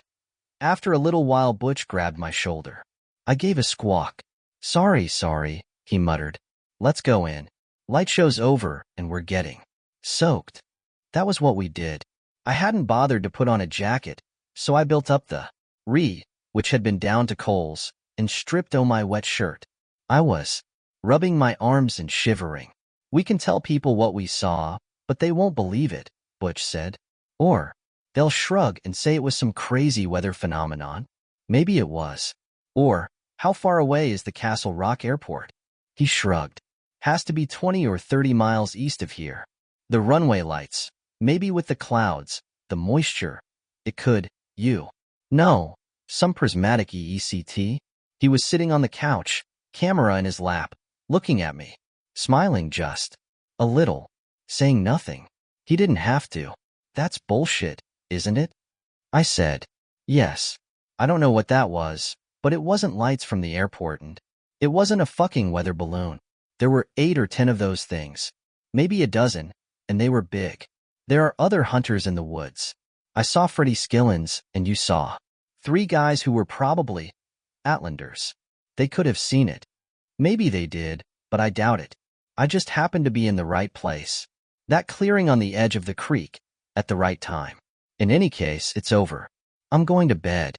It rained all the next day, the 14th, that would have been. Neither of us wanted to go out and get soaked looking for deer. We probably wouldn't. Indeed. I read and worked a little bit on the idea for my story. I kept trying to come up with a good name for the bad kid and didn't have any luck. Maybe because I didn't have a clear X on why the bad kid was bad. Butch spent most of the morning with his pad. He drew 3D errant pictures of the lights in the clouds, then gave up in disgust. I hope the photos come out, Because these suck, he said. I looked them over and told him they were good, but they weren't. They didn't suck, but they didn't convey the strangeness of what we'd seen. The enormity. I looked at all the crossed-out names of my proposed bad guy. Trig Adams. No. Vic Ellenby. No. Jack Claggart. 2 on the nose. Carter Cantwell. Oh, puke. The story I had in mind seemed amorphous. I had an idea but no specie. CS. Nothing to hold on to. It reminded me of what we'd seen the previous night. Something was there, but it was impossible to tell what, because it was in the clouds. What are you doing? Butch asked me. Fucking oh. I think I'll take a nap. What about lunch? Don't want any. He considered this, then looked out the window at the steady rain. Nothing is colder than cold November rain. It crossed my mind that someone should write a song about it, and eventually, someone did. A nap sounds like just the ticket, Butch said. He put his pad aside and stood up. Tell you something, Lar. I'm going to draw all my life, but I'll never be an artist. The rain stopped around 4 o'clock that afternoon. By 6 the clouds had unraveled and we could see stars and a sliver of moon. God's journal, the Ultimers say. We ate our steaks for dinner, along with plenty of wonder. Bread to sop up the juice, then went out to the clearing. We didn't talk about it, just went. We stood there for maybe half an hour, craning our necks. There were no lights, no saucers, no cigars. We went back inside. Butch found a pack of bicycles in the living room cabinet, and we played cribbage until almost 10 o'clock. I can hear the jealousy even in here, I said as we nished the last hand. I know. That rain didn't do the bridge any help. Why is there a fucking bridge there, anyway? Did you ever ask yourself that? I think someone had an idea for a development back in the 60s. Or pulpiers. They must have clear-cut these woods back before World War I. What would you think about hunting one more day and going back? I had an idea he was thinking of more than going home, most likely empty-handed. Seeing those lights in the clouds had done something to him. Could have done something to both of us. I'm not going to call it a Jesus moment. It's just that maybe you see something, lights in the sky or a certain shadow at a certain time of day, how it lies across your path. You take it as a sign and decide to move along.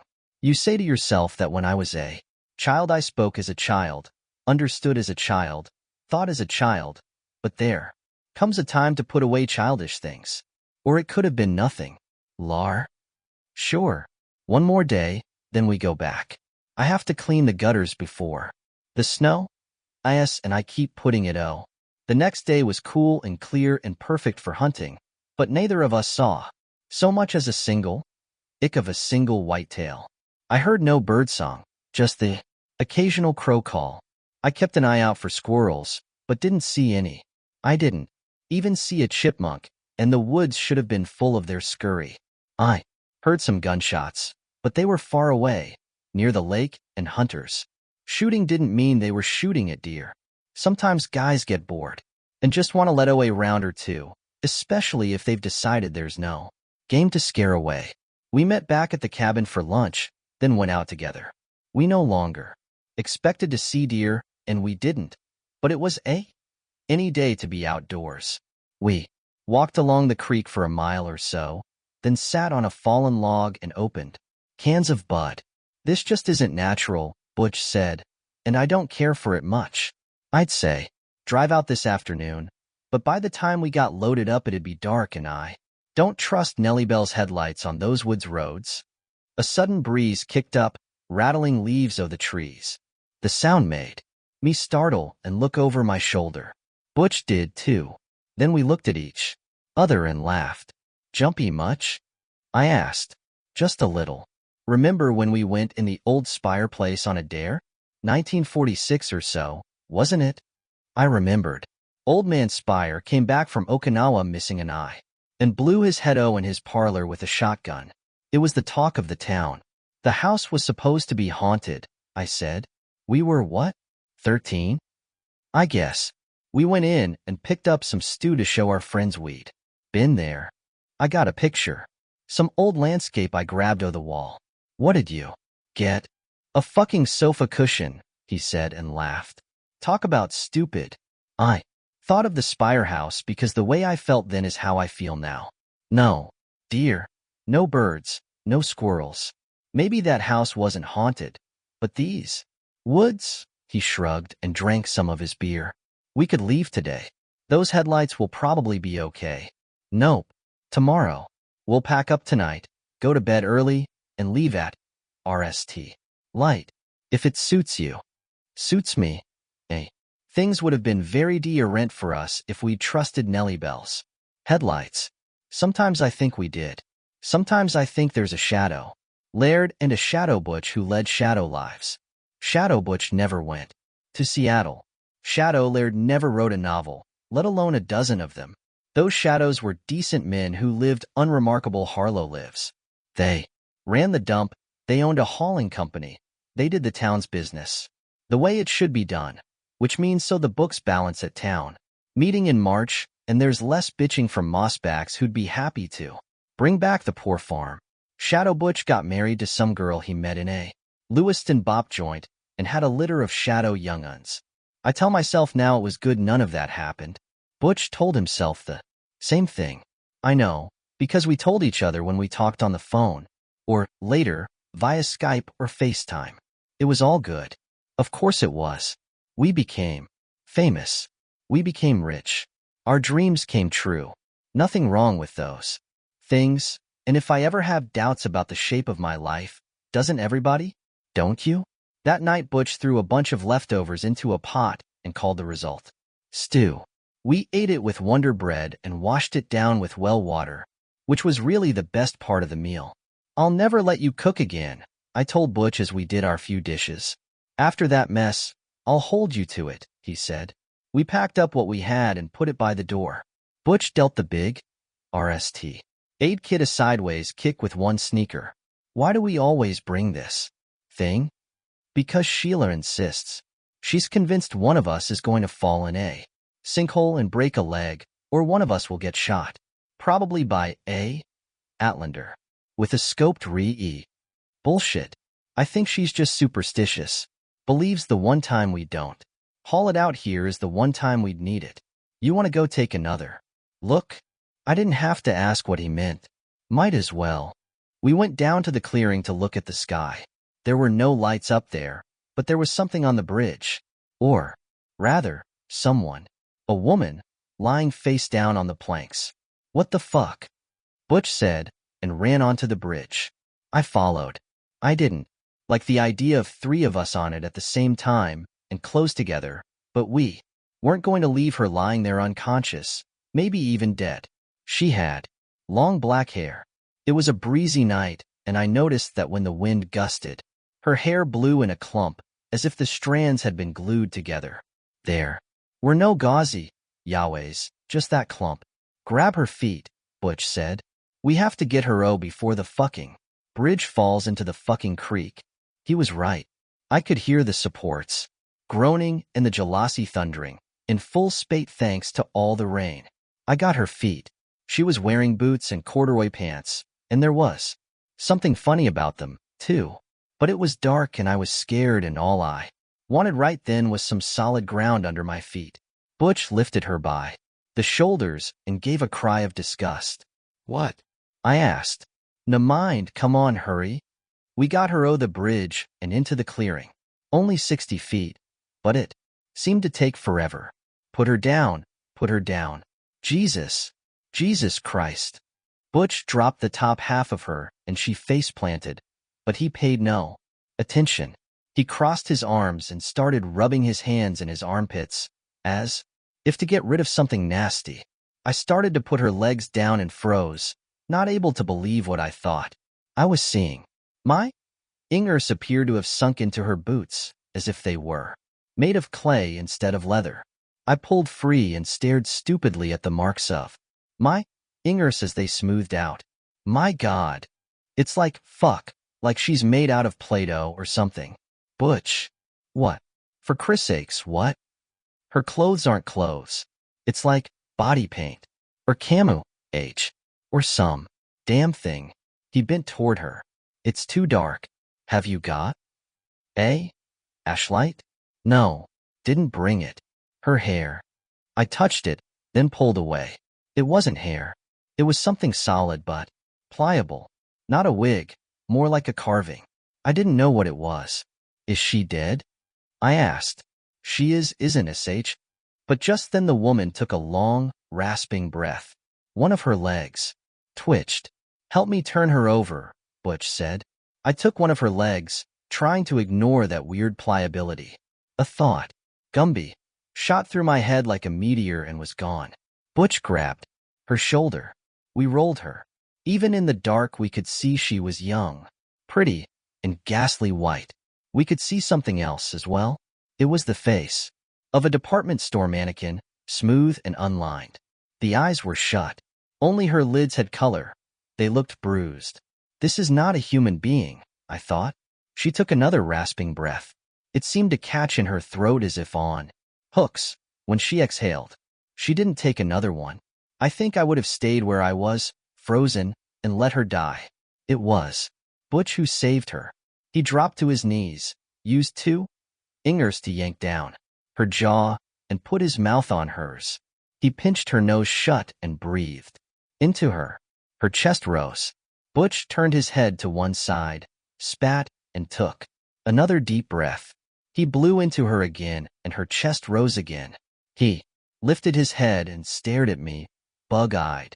It's like kissing plastic, he said, then did it again. While he was bent over her, the woman's eyes opened. She looked at me through the bristles of Butch's buzz cut. When Butch pulled back, she took another of those rasping, guttural breaths. The kit, Butch said. EpiPen. Inogen. 2. Hurry. Fucking run. I swayed on my feet and for a moment thought I was going to faint. I slapped myself to clear my head, then ran for the cabin. Whatever it is, will be dead when I get back, I thought. I told you. None of this ever escaped my memory. That's probably good. The RST aid kit was just inside the door, with our packs on top of it. I shoved them aside and opened it. There were 2 fold-out drawers. 3 EpiPens in the top one. I took 2 of them and rammed the drawers shut, pinching my right index finger in the process. That nail turned black and fell. Oh, but at the time I didn't even feel it. My head was throbbing. I felt like I had a fever. The Inogen oxygen bottle with the attached mask and the controller was in the bottom, along with Aries, rolls of bandage, gauze pads, a plastic splint, an ankle brace, various tubes and ointments. There was also a pin light. I took that as well and sprinted back down the path with the light swinging back and forth in front of me. Butch was still on his knees. The woman was still giving intermittent gasps for breath. Her eyes were still open. As I dropped to my knees beside Butch, she stopped breathing again. He bent, sealed his mouth over hers, and pushed breath into her, raised his head and said, "Thigh, thigh." I know, I took the course. Then do it. He gulped another breath and went at her again. I popped the cap on the AP, put it against her thigh. It looked like corduroy pants, but it wasn't. It was her thigh, and listened for the click. Then I counted to 10. At vese. Gave a hard jerk. Hold on, Lar. Hold it. I'm holding it.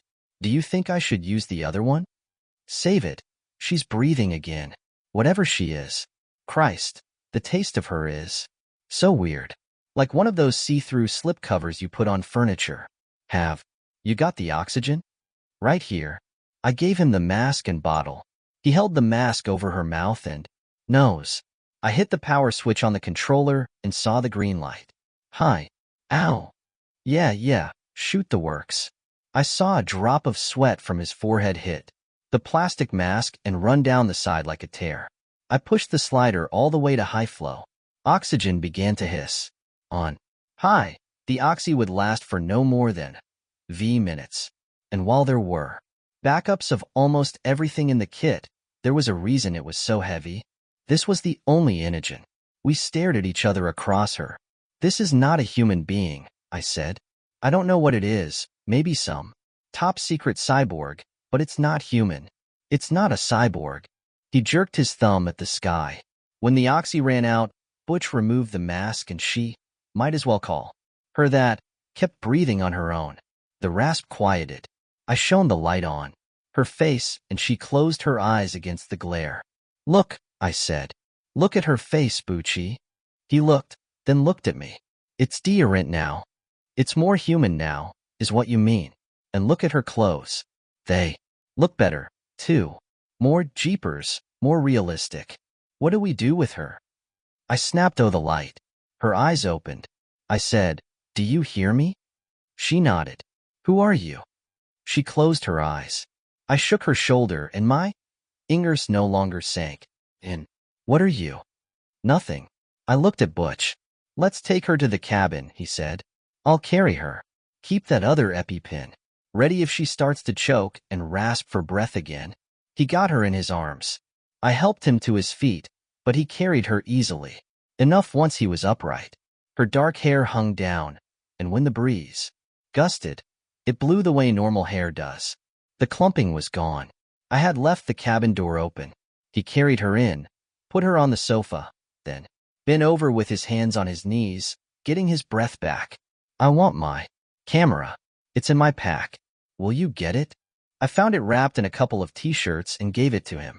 The woman, now she almost did look like a woman, was looking up at him. Her eyes were a washed-out blue, like the knees of old denim pants. Smile pretty, Butch said. She didn't smile. He took her picture anyway. What's your name? I asked. No response. Butch took another picture. I leaned forward and put my hand on her neck. I thought she might pull away, but she didn't. It looked like skin, unless you looked closely, but it didn't quite feel like skin. I held my hand there for maybe 20 seconds, then took it away. She has no pulse. No? He didn't sound surprised and I didn't feel surprised. We were in shock. Our processing equipment overloaded. Butch tried to slide his hand into the right front pocket of her corduroy pants and couldn't. Not a real pocket, he said. None of it is. It's like a costume. I think she's a costume. What do we do with her, Butch? Fucked if I know. Call the police? He lifted his hands and then dropped them, a very un-Butch-like gesture of indecision. The closest phone is Brownie's store. That's miles from here. And Brownie closes at 7. I'd have to carry her across the bridge to the Jeep. I'd take a turn. I said this stoutly enough, but I kept thinking of how my fingers had sunk into what looked like boots and weren't. It would mean testing the bridge again, he said. As for moving her, she's stable now. But what? What are you smiling about? I gestured to the woman, what looked like a woman on the couch. She has no pulse, Bucci. She's clinically dead. You can't get much more stable than that. But she's breathing. And she's, he checked to make sure. She's looking at us. Listen, Laird, are you prepared to be on the front page of every newspaper and the lead story on every TV station, not just in Maine or the U.S., but in the whole round world? Because if we take her out, that's what it'll come to. She's an alien. She came from outer fucking space. And not with a lust for Earth women, either. Unless she's a lesbian, I said. Then she might, lust for Earth women.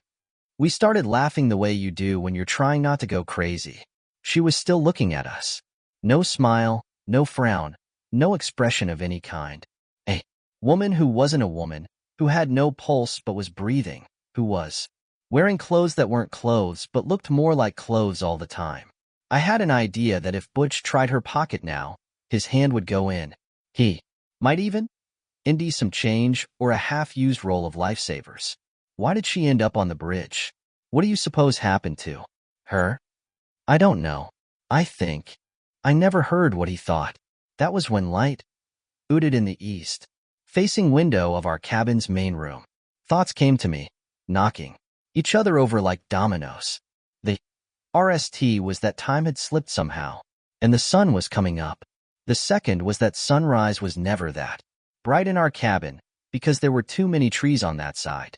My third was that some government organization had come for the woman and those were searchlights. The fourth was that someone had come for her, all right? But it wasn't the government. The light grew brighter still. Butch squinted and raised a hand to shield his eyes. I did the same. I wondered if we were taking a hard dose of radioactivity. Just before the room grew so bright that my vision whited out, I looked at the woman on the couch. Remember me saying that, like old Rennie Lacasse? These pictures never escaped my memory? There's one exception to that. I can't remember what I saw when I looked at her in that awful brilliance. Or maybe I blocked it out. Either way, I don't think I was looking at her at all. I think I was looking into her. As to what I saw, I can remember thinking just one word: ganglia. I covered my eyes. No good. The light shone straight through my hands and through my closed lids. There was no heat, but it was going to burn my brains to a cinder just the same. I heard Butch scream. That was when I lost consciousness, and I was glad to go. When I came to, the awful brilliance was gone. So was the woman. Sitting on the couch where she'd been was a young man, maybe 30, probably younger, with neatly combed blonde hair, the part as straight as a ruler. He was wearing khaki pants and a quilted vest. A small shoulder bag hung at his side from a strap across his chest. My RST thought was he was an out-of-state hunter, eh? Outlander with ammo in his bag and a scoped nearby. Probably not was my second one. We had half a dozen battery-powered lamps, and he'd turned them all on. They gave plenty of light, but nothing like that unearthly, literally, glare that had invaded our cabin earlier. How much earlier was a question I couldn't answer. I wasn't even sure it was the same night. I looked at my watch, but it had stopped. Butch sat up, looked around, saw me, saw the newcomer. He asked a question that was both mad and, under the circumstances, completely logical. Are you her? No, the young man said. That one is gone. I tried for my feet and made it okay. I didn't feel hungover or dazed. If anything, invigorated. And while I'd seen a dozen movies about evil invaders from space, I didn't feel that this young man meant us any harm. Nor did I believe he was actually a young man any more than the woman from the bridge had been a young woman. There was a pitcher of water and 3 leftover cans of beer in our little cold box. I debated and took a beer. Give me one, Butch said. I tossed it, and he caught it one-handed. What about you, sir? I asked. Why not? I gave him the last can.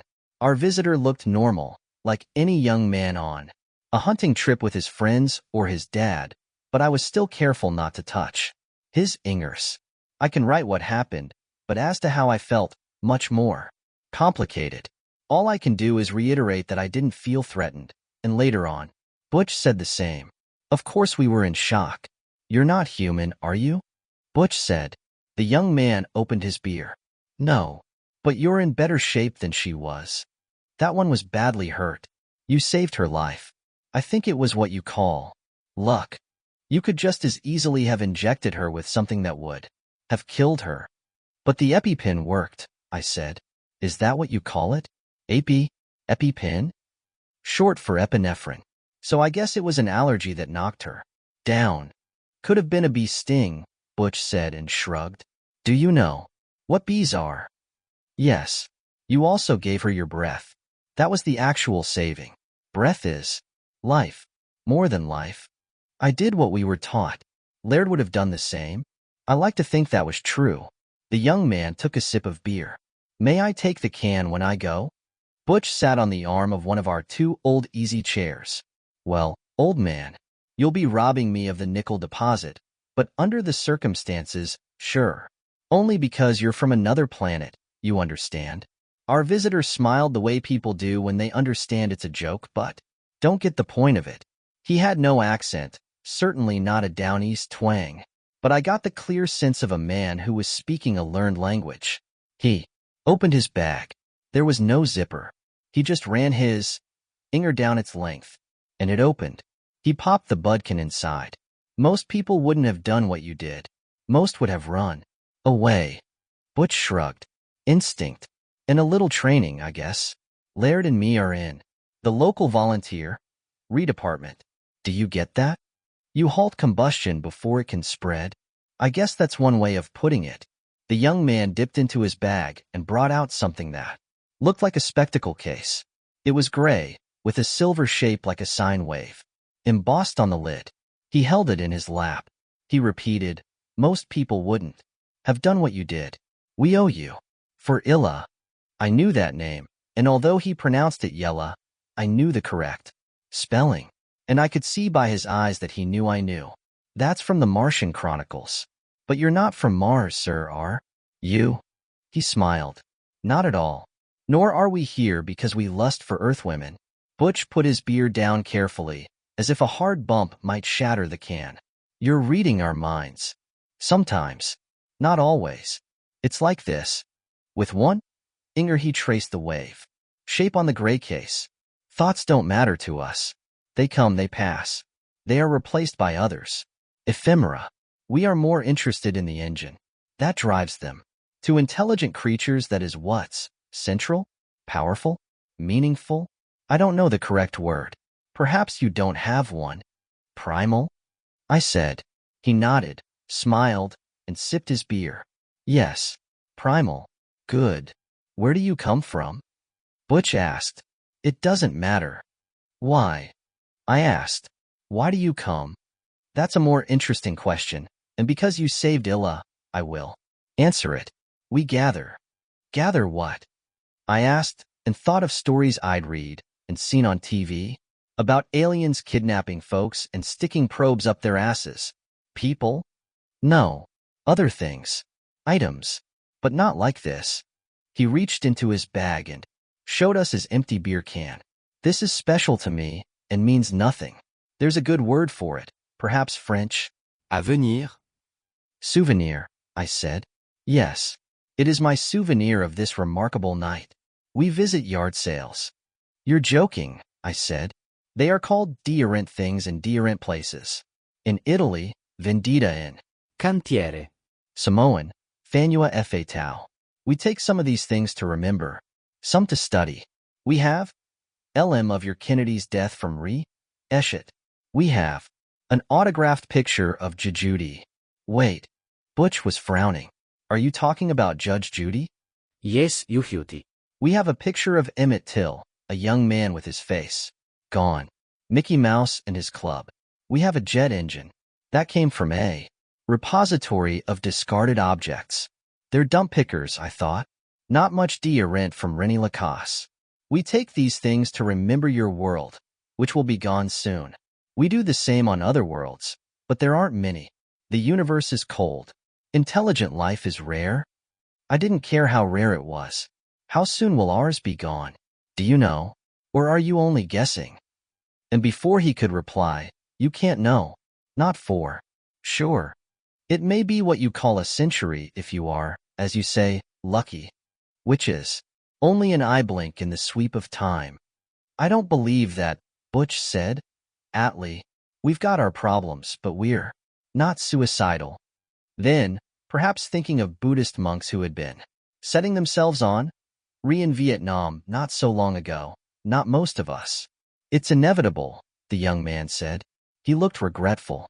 Maybe he was thinking of the Mona Lisa, or the pyramids, or maybe just of no more beer cans, no more autographed pictures of Judy.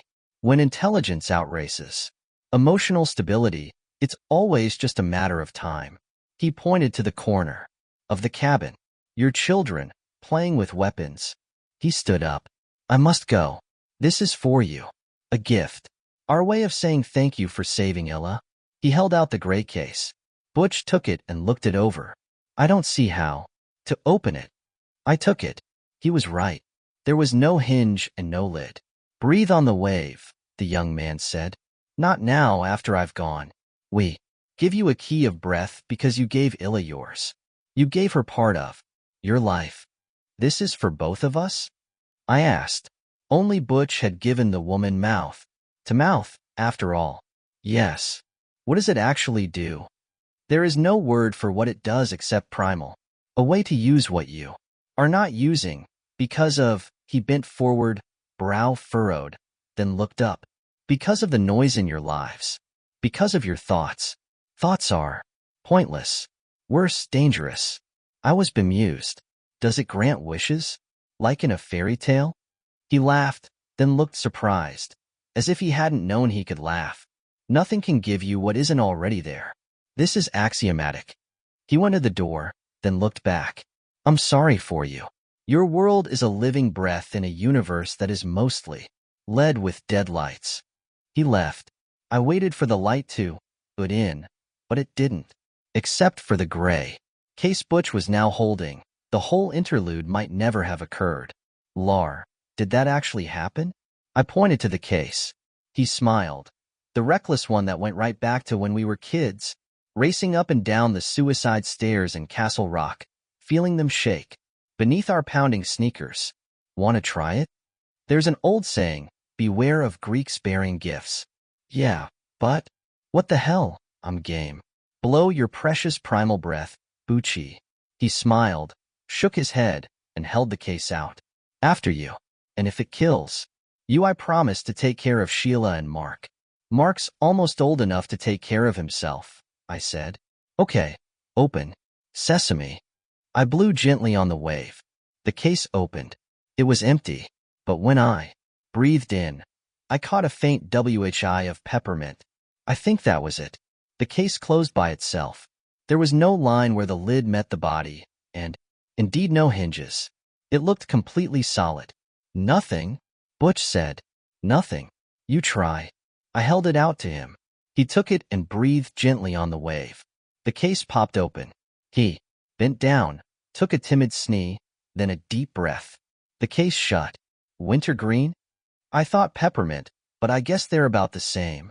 So much for Greeks bearing gifts, he said. Lar, it wasn't some kind of a hoax, was it? You know, like some girl and some guy pretending to be you. No, a trick. He stopped. No, huh? No. He put the gray case on the end table next to his drawing pad. What are you going to tell Sheila? Nothing, I guess. I'd prefer it if my wife didn't think I've gone crazy. He laughed. Good luck with that. She can read you like a book. He was right, of course. And when Sheila pushed, which she did, I told her no, we hadn't gotten lost. We'd had a close call in the woods. Some hunter had read at what he thought was a deer, and the bullet went between us. We never saw who it was, I told her, and when she asked Butch, he backed me. He said it had probably been some out-of-state Outlander. Butch had seen a couple, so that much was true. Butch yawned. I'm going to bed. You can sleep? Then I yawned too. What time is it anyway? Butch looked at his watch and shook his head. Stopped. Yours? Yes, and I yawned again. It's a wind-up. Should be any, but it's not. Lar? What we breathed in. I think it was some kind of sedative. What if it's poisonous? Then we'll die, I said. I'm going to bed. That was what we did. I had a dream of It was full daylight when I woke up. Butch was in the kitchen part of the main room. The coe pot was on the stove, hooing away. He asked how I felt. Okay, I said. You? Fine as paint, whatever that means. Coe? Yes. Then we ought to go see if the bridge is still there. If it is, we'll get going. Show up earlier than planned. Which we do some years anyway, he said and poured. Black coe, rich and strong. Just the thing after an encounter with creatures from another world. By daylight it all should have seemed hallucinatory, but it didn't. Not to me, and when I asked Butch, he said the same. The Wonder Bread was gone, but there were a couple of fruit pies left. I imagined Sheila shaking her head and saying that only men in the woods would eat Hostess fruit pies for breakfast. Good, Butch said, munching. Yes. Excellent. Did you have dreams from that stew we breathed in? Bucci? Nope. He considered. At least not that I remember. But look at this. He picked up his pad and ipped past the pictures he'd drawn during our evenings. The usual sketches and caricatures, including one of me with a big grin on my balloon head, ipping up jacks in a skillet. Near the back he stopped and held the pad up to me. It was our young visitor from the previous night. Blonde hair, vest, khaki pants, shoulder bag. It was no caricature. It was. That man, might as well call him that, to the life, with one exception. Butch had led his eyes with stars. Holy shit, that's Terry. See, I said. How long have you been up, anyway? About an hour. I did that in 20 minutes. I just knew what to do. Like, it was already there. Never changed a single line. Crazy, right? Crazy, I agreed. I thought of telling him I dreamed about a burning barn. It had been incredibly vivid. I had tried several different ways to get into a story about freak storm I'd been playing with for quite a while. Years, actually, it had. Originally occurred to me when I'd been about the age my son was now. I try this character, then that character, then some overview of the town where I wanted to set the thing. Once I even tried kicking things with a weather bulletin. Nothing worked. I felt like a guy trying to open a safe when he's forgotten the combination. Then, this morning, courtesy of my dream, I saw a bolt of lightning hitting a barn. I saw the weather vane, a rooster, turn red with the heat as ingers of spread down the barn's roof. I thought everything else would follow. No, I knew it. I picked up the thing that looked like a spectacle case from where we'd left it the previous night and tossed it from hand to hand. This did it, I said then. Tossed it to Butch. He caught it and said, sure. What else? All that was over 40 years ago, but the passage of time has never caused me to believe my recollection of that night is faulty. Doubt has never crept in and the pictures have never escaped my memory. Butch remembered it as well as I did. Illa, the light, passing out, the young man, the spectacle case. That case, so far as I know, is still in the cabin. We went out there a few more Novembers before Butch headed west, and each took a turn blowing on the embossed wave, but the case never opened for us again. Nor will it open for anyone else, I'm sure, unless someone has stolen it. And why would they? It's still on the mantle of the place where Butch put it the last time we were there. The thing Butch said to me before we left the cabin that day was that he didn't want to draw in his pad anymore, at least not for a while. I want to paint, he said. I have 1,000 ideas. I had only one. The burning barn that became the RST scene in the lightning storm, but I felt sure others would follow. The door was open. All I had to do was walk through it. Sometimes I'm haunted by the idea that I'm a fake. Before he died, Butch said, the same in several interviews. Is that surprising? I don't think so. We were one thing when we went into the woods in the fall of 1978. We were something else ever after. We became what we became. I suppose the question has to do with talent. Was it in us, or was it something given to us like a box of candy because we saved Illa's life? Could we be proud of what we accomplished, kind of a lifting up by bootstraps deal, or were we just a pair of posers, taking credit for what we never would have had if not for that night? What the fuck is talent, anyway? I ask myself that question sometimes, while I'm shaving, or, in the old book promotion days, while waiting to go on television and sell my latest glut of make-believe, or when I'm watering my late wife's daylilies. Especially then, what is it, really? Why would I be chosen? When so many others try so hard and would give anything to be chosen? Why? Are there so few at the top of the pyramid? Talent is supposed to be the answer, but where does it come from and how does it grow? Why does it grow? Well, I tell myself, we call it a gift and we call ourselves gifted, but gifts are never really earned, are they?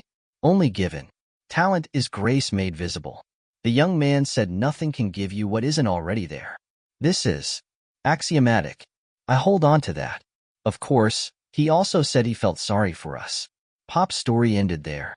Maybe he lost interest in his fantasy version of that hunting trip in 1978, but I don't think so. Those last few lines felt like a climax. To me, I pulled a proof copy of The Lightning Storm from the shelf over his desk. Maybe the same one I'd looked at not long after my mother's death. A ragged bolt of lightning struck the barn. It hit with a hollow bang, like the report of a shotgun. Mued in a blanket. Jack barely had time to register it before the follow thunder bellowed. He saw the weather vane, an iron rooster, turn red with the heat and begin spinning even as it sagged in runnels of spread down the barn's roof. It didn't match the copy in the handwritten document exactly, but it was close and better, I thought, which means nothing, I told myself.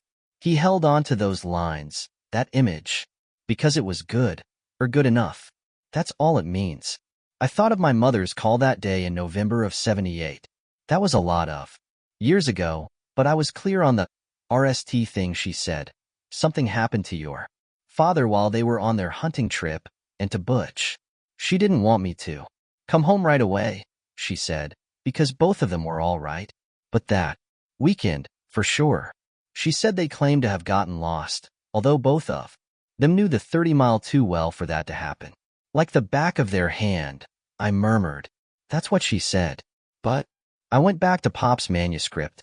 I told her we'd had a close call in the woods. Some hunter had read at what he thought was a deer. The bullet went between us. Which version was true? According to the manuscript, neither of them. I think that was when I started to believe Pop's story. Or no, that's not quite right, because it was still too fantastic. But that's where the door opened to belief. Did he ever tell her what he thought was the real story? Was that possible? I thought it was. Marriage is honesty. It's also a repository of shared secrets. He'd only led half of the spiral notebook. The rest of the pages were blank. I picked it up, meaning to put it back in the bottom drawer, and a sheet of paper uttered out from between the last page and the back cover. I picked it up and saw it was a receipt from the incorporated town of Harlow, made out to L&D Haulage, a company I'd thought defunct for at least FDY years and maybe longer.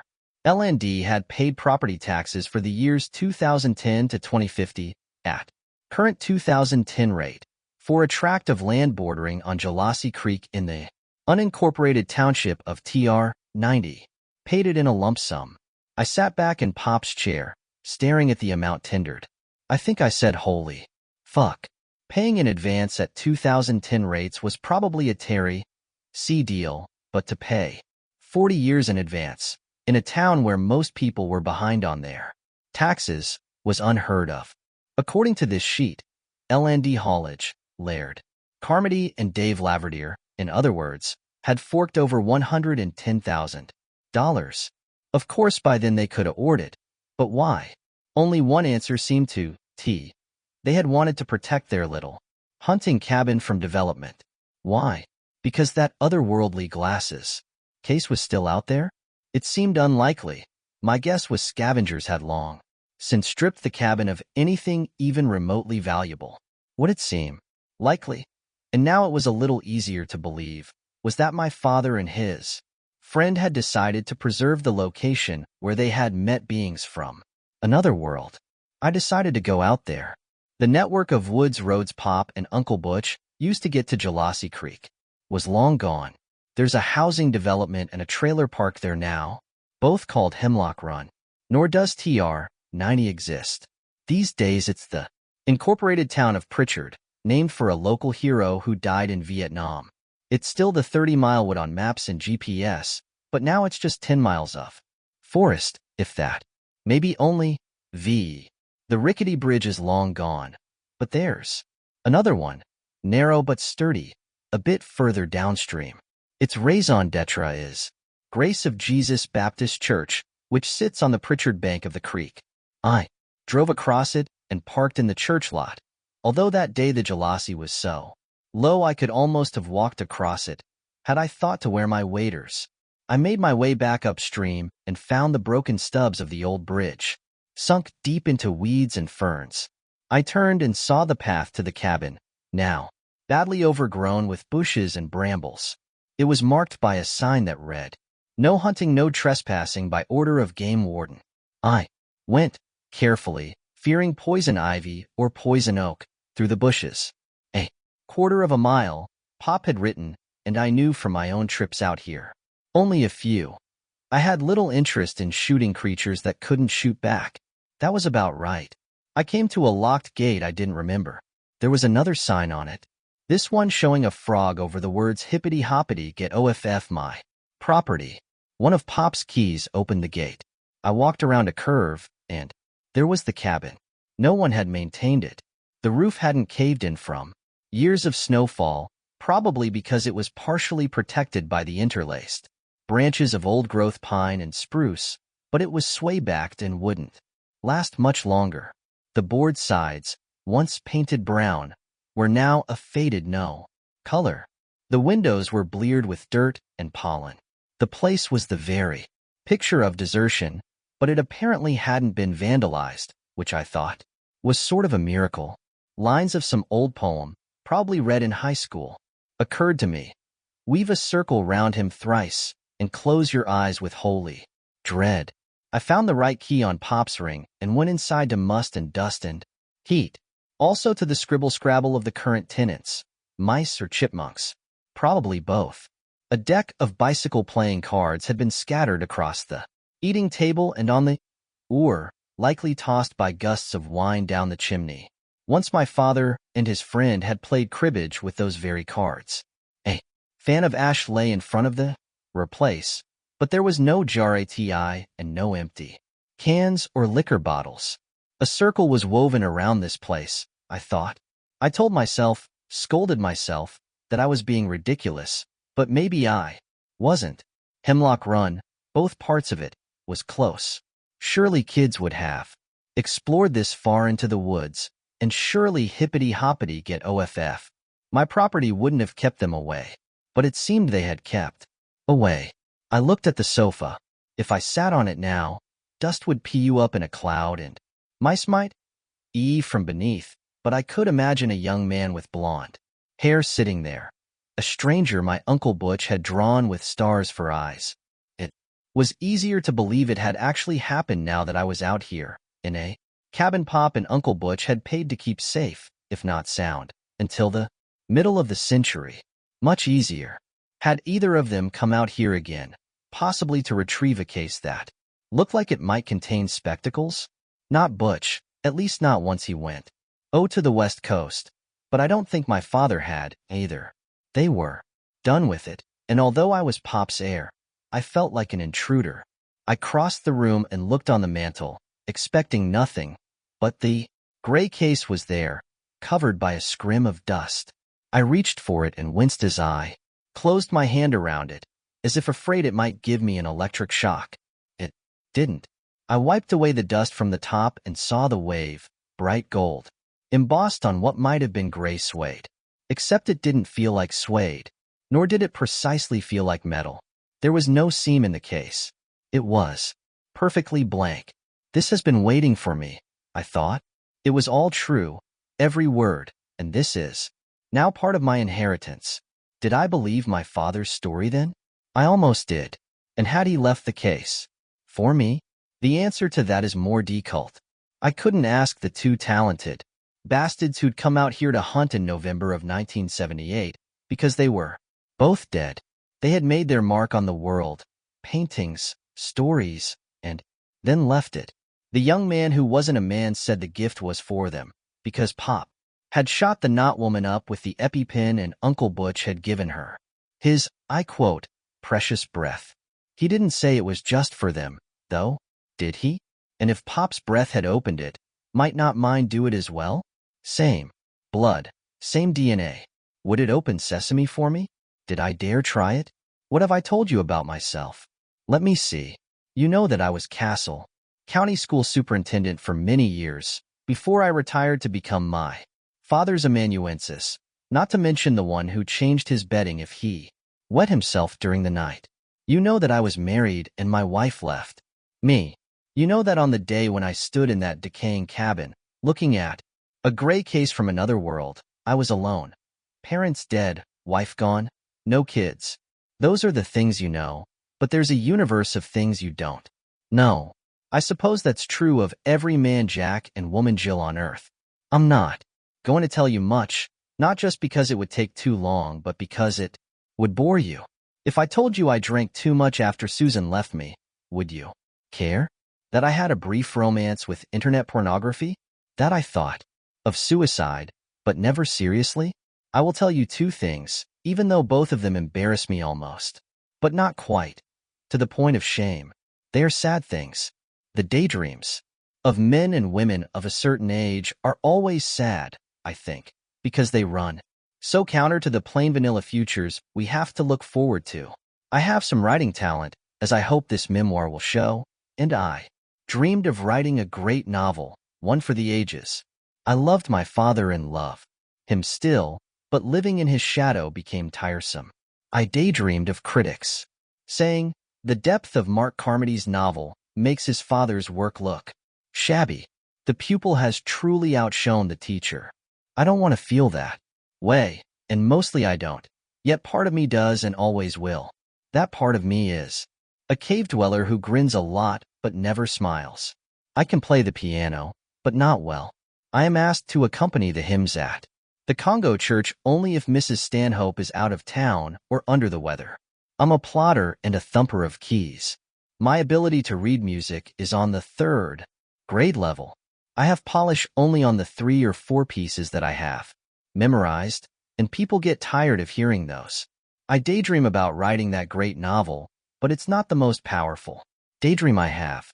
Shall I tell you what is? Having come this far, why not? I'm in a nightclub, and all my friends are there.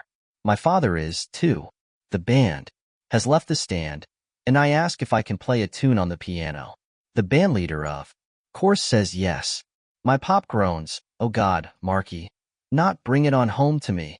Again, I say, with appropriate modesty, no, I learn something new, and start to play the Albert Ammons classic, Boogie Woogie Stomp. My ingers are ing. Conversation ceases. They stare at me, amazed and admiring. The drummer resumes his seat and picks up the beat. The horn guy starts blowing a dirty alto sax, like the one in Tequila.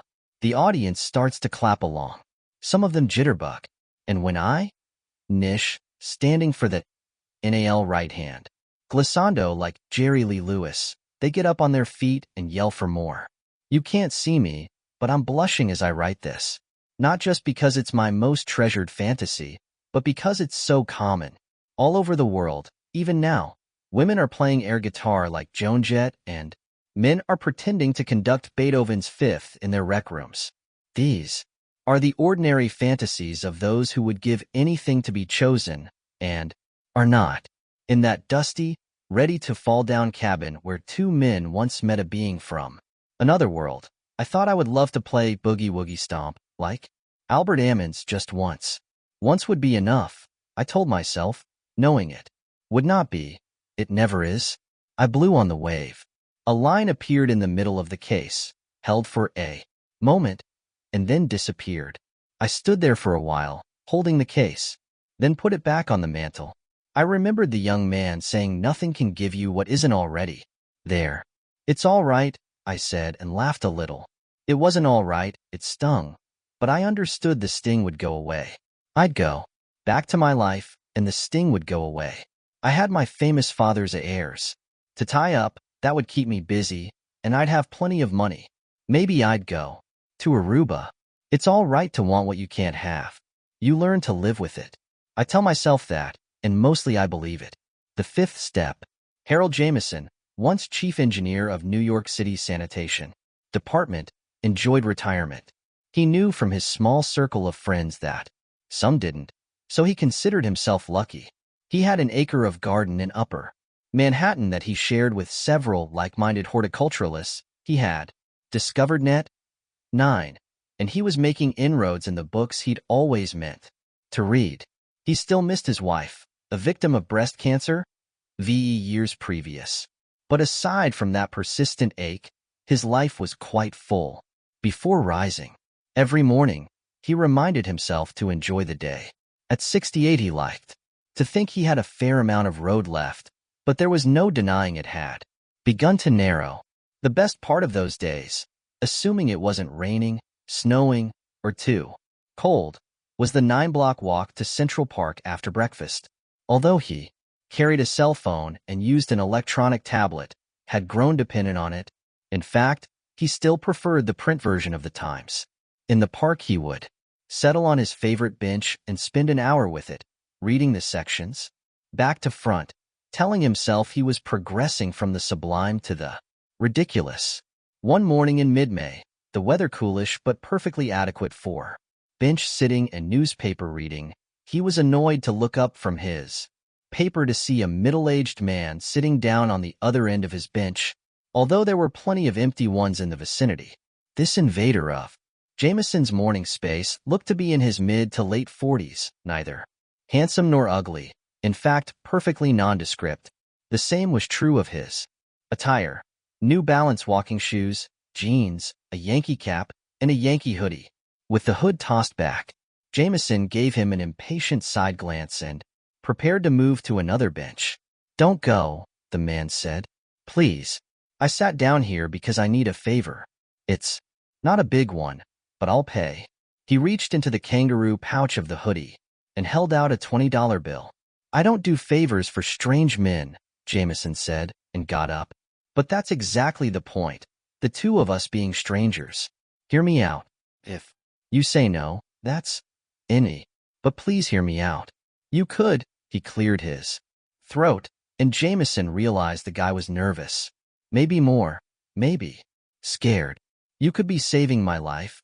Jameson considered, then sat down, but as far from the other man as he could, while still keeping both butt cheeks on the bench. "I'll give you a minute, but if you sound crazy to me, I'm leaving. And put your money away. I don't need it, and I don't want it." The man looked at the bill as if surprised to Indy it still in his hand, then put it back in the kangaroo pouch. He put his hands on his thighs and looked down at them instead of at Jameson. "I'm an alcoholic. For months sober. For months and 12 days, to be exact." "Congratulations," Jameson said. He guessed he meant it, but he was even more ready to get up, to leave the park, if necessary. The guy seemed sane, but Jameson was old enough to know that sometimes the woo-woo didn't come out right away. "I've tried 3 times before, and once got almost a year. I think this might be my last chance to grab the brass ring. I'm in AA. That's... I know what it is.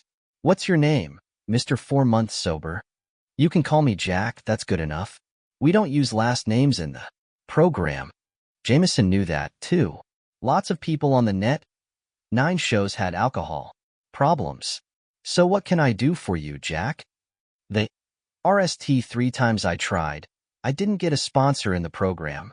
Somebody who listens to you, answers your questions, sometimes tells you what to do. This time I did. Met a guy at the Bowery Sundown meeting and really liked the stew he said. And, you know, how he carried himself. 12 years sober, feet on the ground, works in sales, like me."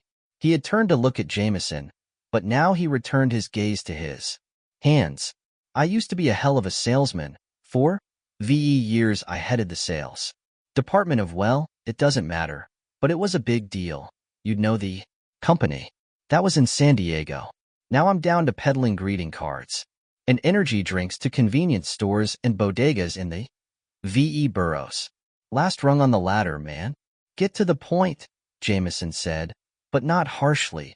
He had become a little interested in spite of himself. It was not every day that a stranger sat down on your bench and started spilling his shit, especially not in New York.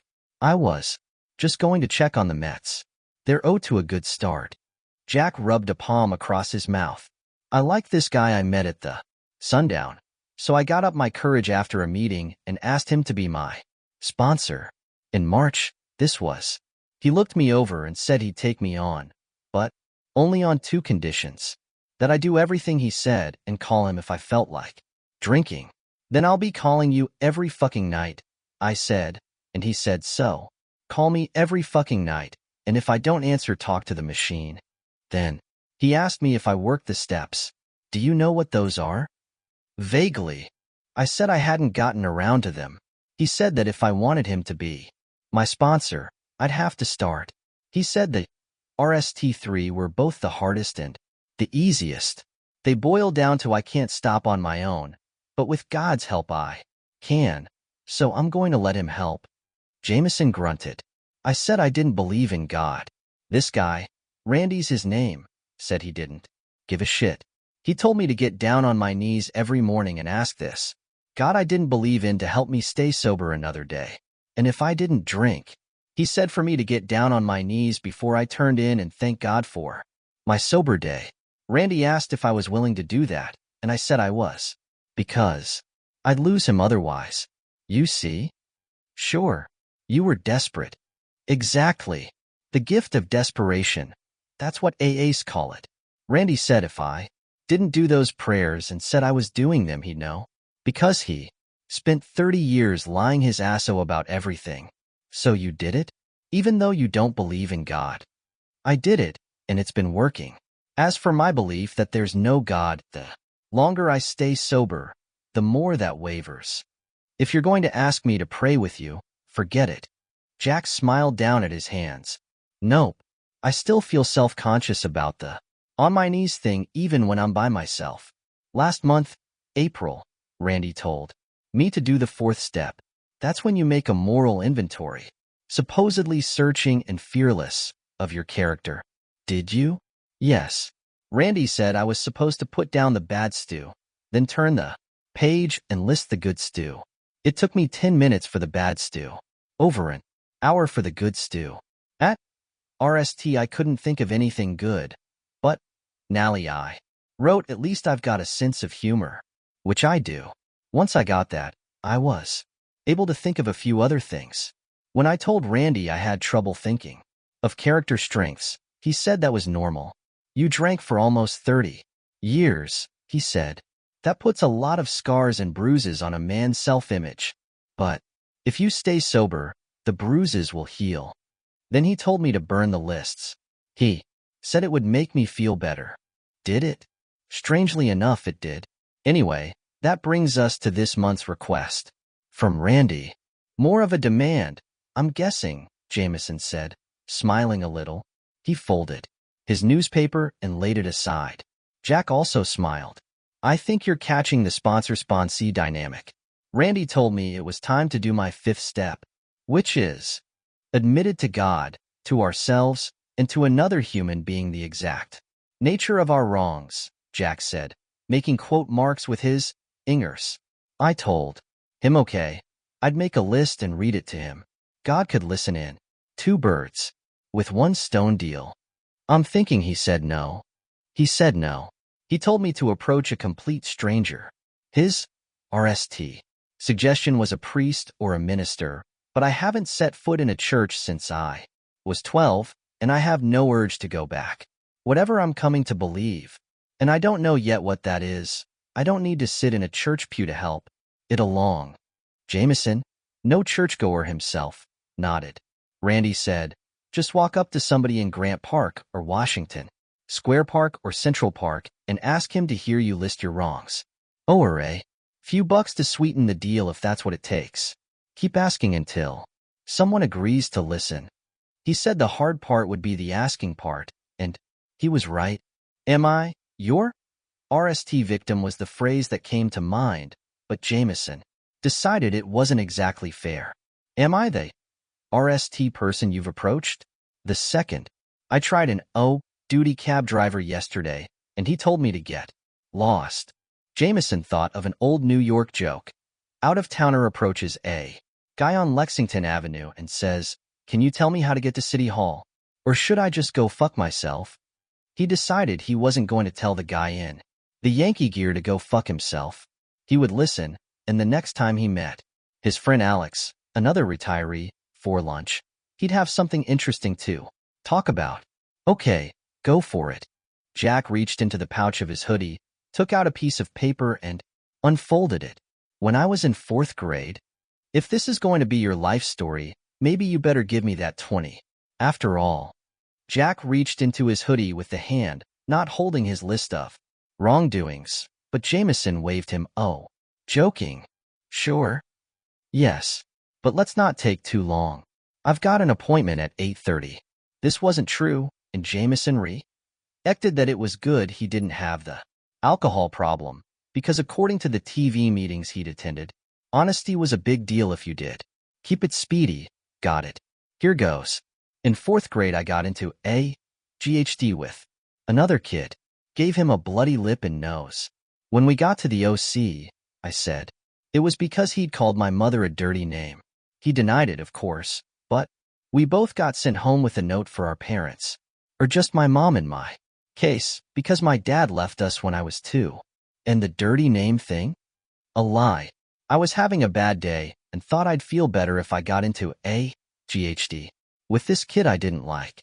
I don't know why I didn't like him. I guess there was a reason, but I don't remember what it was. Only that set a pattern of lying. I started drinking in junior high. My mother had a bottle of vodka she kept in the freezer. I'd swig from it, then add water. She Nally caught me, and the vodka disappeared from the freezer. I knew where she put it, on a high shelf over the stove, but I left it alone after that. By then it was probably mostly water, anyway. I saved my allowance and chore money and got some old wino to buy me nips. He'd buy 4 and keep 1. I enabled his drinking. That's what my sponsor would say. Jack shook his head. I don't know what happened to that guy. Ralph, his name was, only I thought of him as wretched Ralph. Kids can be cruel. For all I know, he's dead. And I helped kill him. Don't get carried away, Jameson said. I'm sure you have stew to feel guilty about without having to invent a bunch of might-have beans. Jack looked up and grinned. When he did, Jameson saw the man actually had tears in his eyes. Not falling, but brimming. Now you sound like Randy. Is that a good thing? I think so. I think I'm lucky I found you. Jameson discovered he actually felt lucky to have been found. What else have you got on that list? Because time's passing.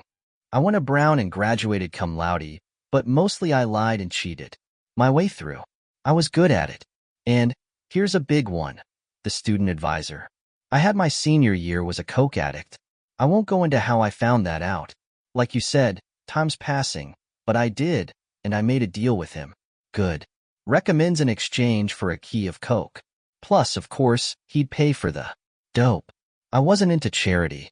Key as in kilo? Jameson asked. His eyebrows went up most of the way to his hairline. Right. I brought it in through the Canadian border, tucked into the spare tire of my old Ford, trying to look like any other college kid who'd spent his semester break having fun and getting laid in Toronto, but my heart was beating like crazy, and I bet my blood pressure was redlining. The car in front of me at the checkpoint got tossed completely, but I got waved right through. After showing my driver's license. Of course things were much looser back then. He paused, then said, I overcharged him for the key, too. Pocketed the Dierens. But you didn't use any of the cocaine yourself? No, that was never my scene. I blew a little dope once in a while. But what I really wanted, still want, is grain alcohol. I lied to my bosses, but eventually that gave out. It wasn't like college, and there was nobody to mule coke for. Not that I found, anyway. What did you do, exactly? Massaged my cell sheets. Made up appointments that didn't exist to. Explained days when I was too hungover to come in. Jiggered expense sheets. That RST job was a good one. The sky was the limit. And I blew it. After they let me go, I decided what I really needed was a change of location. In AA that's called a geographic cure. Never works, but I didn't know. That seems simple enough now. If you put an asshole on a plane in Boston, an asshole gets O in LA. Or Denver. Hors des moines. I fucked up a second job. Not as good as the RST one, but good. That was in San Diego. And what I decided then was that I needed to get married and settle down. That would solve the problem. So I got married to a nice girl who deserved better than me. It lasted 2 years, me lying right down the line about my drinking, inventing non-existent business appointments to explain why I was home late, inventing non-existent symptoms to explain why I was going in late. Or not at all. I could have bought stock in one of those breath mint companies. Altoids, breath savers. But was she fooled? I'm guessing not, Jameson said. Listen, are we approaching the end here? Yes. 5 more minutes. Promise. Okay. There were arguments that kept getting worse. Stew got thrown occasionally, and not just by her. There was a night when I came home around midnight, stinking drunk, and she started in on me. You know, all the usual. Jabber, and all of it was true. I felt like she was throwing poison darts at me, and never missing. Jack was looking at his hands again. His mouth was turned down at the corners so severely that for a moment, he looked to Jameson like Emmett Kelly, that famous sad-faced clown. You know what came into my mind while she was yelling at me? Glenn Ferguson, that boy I beat up in the 4th grade. How good it felt, like squeezing the pus out of an infected boil. I thought it would be good to beat her up, and for sure no one would send me home with a note from my mother, because my mom died the year after I graduated from Brown. Whoa, Jameson said. Feeling good about this uninvited confession took a hike. Unease replaced it. He wasn't sure he wanted to hear what came next. I left, Jack said, but I was scared enough to know I had to do something about my drinking. That was the RST time I tried AA, out there in San Diego. I was sober when I came back to New York, but that didn't last. Tried again, and that didn't last either. Neither did the third. But now I've got Randy, and this time I might make it, partly thanks to you. He held out his hand. Well, you're welcome, Jameson said, and took it. There is one more thing, Jack said. His grip was very strong. He was looking into Jameson's eyes and smiling. I did leave, but I cut that bitch's throat before I did. I didn't stop drinking, but it made me feel better. The way beating up Glenn Ferguson made me feel better. And that wino I told you about, kicking him around made me feel better, too. Don't know if I killed him, but I sure did bust him up.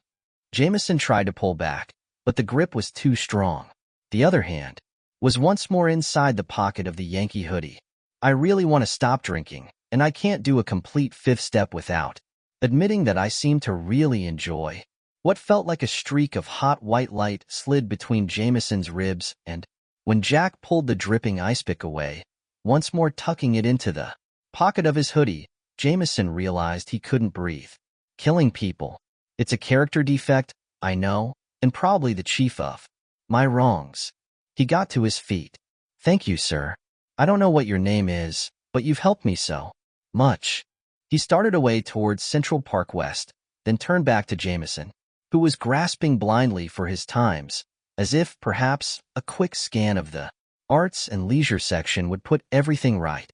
You'll be in my prayers tonight, Jack said. Willie the weirdo. Willie's mom and dad thought their son was strange, with his careful study of dead birds and his collections of dead bugs, and the way he might look at drifting clouds for an hour or more, but only Roxy would say it out loud. Willie the weirdo, she called him one night at the dinner table while Willie was trying to, anyway, a clown face in his mashed potatoes with gravy for eyes. Willie was 10. Roxy was 12 and getting breasts, of which she was very proud, except when Willie stared at them, which made her feel creepy. Don't call him that, Mother said. She was Sharon. But it's true, Roxy said. Father said, I'm sure he gets enough of that at school. He was Richard. Sometimes, often, the family talked about Willie as if he wasn't there, except for the old man at the foot of the table. Do you get that at school? Grandfather asked. He rubbed a finger between his nose and upper lip, his habit after asking a question or answering one. Grandfather was James. Ordinarily during family meals he was a silent man, partly because it was his nature and partly because eating had become a chore. He was making slow work of his roast beef. Most of his teeth were gone. I don't know, Willie said. I guess sometimes. He was studying his mashed potatoes. The clown was now grinning a shiny brown grin with small globules of fat for teeth. Sharon and Roxy cleaned up after dinner. Roxy enjoyed doing the dishes with her mother. It was a sexist division of labor to be sure, but they could have undisturbed conversations about important matters, such as Willie. Roxy said, he is weird. Admit it. That's why he's in the remedial. Sharon looked around to make sure they were alone. Richard had gone for a walk and Willie had retired to grandfather's room with the man Rich, sometimes called the old boy and sometimes the rumor. Never dad or my father. Willie isn't like other boys, Sharon said, but we love him anyway. Don't we? Roxy gave it some thought. I guess I love him, but I don't exactly like him. He's got a bottle, led with, IES in Grandpa's room. He says he likes to watch them go out when they die. That's weird. He's like a case history in it. Book called Serial Killers as Children. Don't you ever say that, Sharon told her. He can be very sweet. Roxy had never experienced what she called sweetness, but thought it better not to say so. Besides, she was still thinking of the IES, their little lights going out one by one.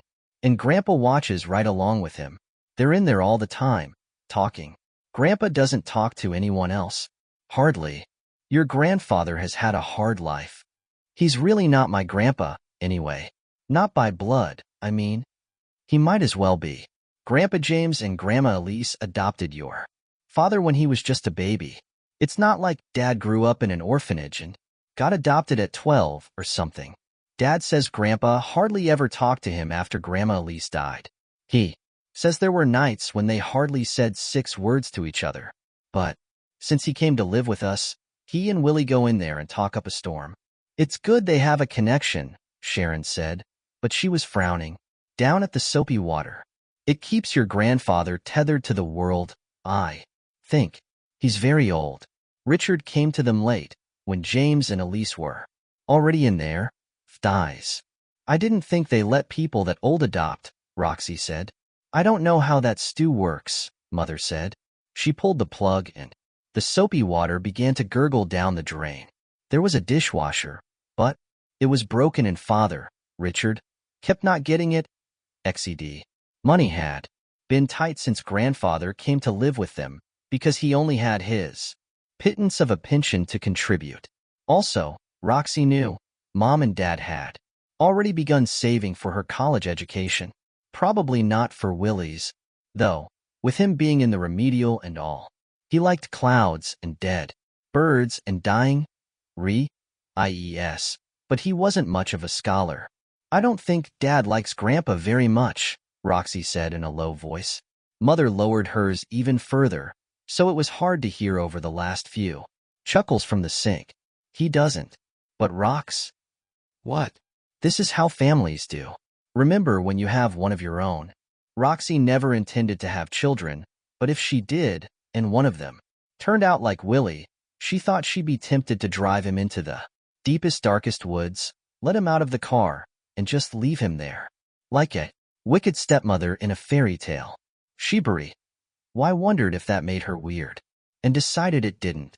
Once she heard her father tell Mother that Willie's career might turn out to be bagging groceries at Kroger's. James Jonas Fiedler, a.k.a. Grandfather, a.k.a. Grandpa, a.k.a. the old boy, came out of his room, called his den by Sharon, his lair by Richard, 4 meals, and sometimes he would sit on the back porch and smoke a cigarette, 3 a day, but mostly he stayed in the small back bedroom that had been Mother's study until last year. Sometimes he watched the little TV on top of his dresser, 3 channels, no cable. Mostly he either slept or sat quietly in one of the 2 wicker chairs, looking out of the window. But when Willie came in, he would close the door and talk. Willie would listen, and when he asked questions, Grandpa would always answer them. Willie knew most of the answers were untruthful, and he was aware that most of Grandfather's advice was bad advice. Willie was in the remedial because it allowed him time to think about more important things. Not because he was stupid, but Willie enjoyed the answers and advice just the same. If it was crazy, so much the better. That night, while his mother and sister were discussing the 2 of them in the kitchen, Willie asked Grandfather again, just to see if it jibed with earlier stories, what the weather had been like at Gettysburg. Grandfather rubbed a finger beneath his nose, as if feeling for stubble, and ruminated. Day 1, cloudy and mid-70s. Not bad. Day 2, partly cloudy, and 81. Still not bad. Day 3, the day of Pickett's charge, 87 degrees with the sun beating down on us like a hammer. And remember, we were in wool uniforms. We all stank of sweat. The weather report matched. So far so good. Were you really there? Grandpa? Yes, said grandfather with no hesitation. He passed his finger below his nose and above his lip, then began to pick his remaining teeth with a yellow journal, extracting a few laments of roast beef, and lived to tell the tale. Many did not. Want to know about July 4th, Independence Day? People tend to forget that one because the battle was over.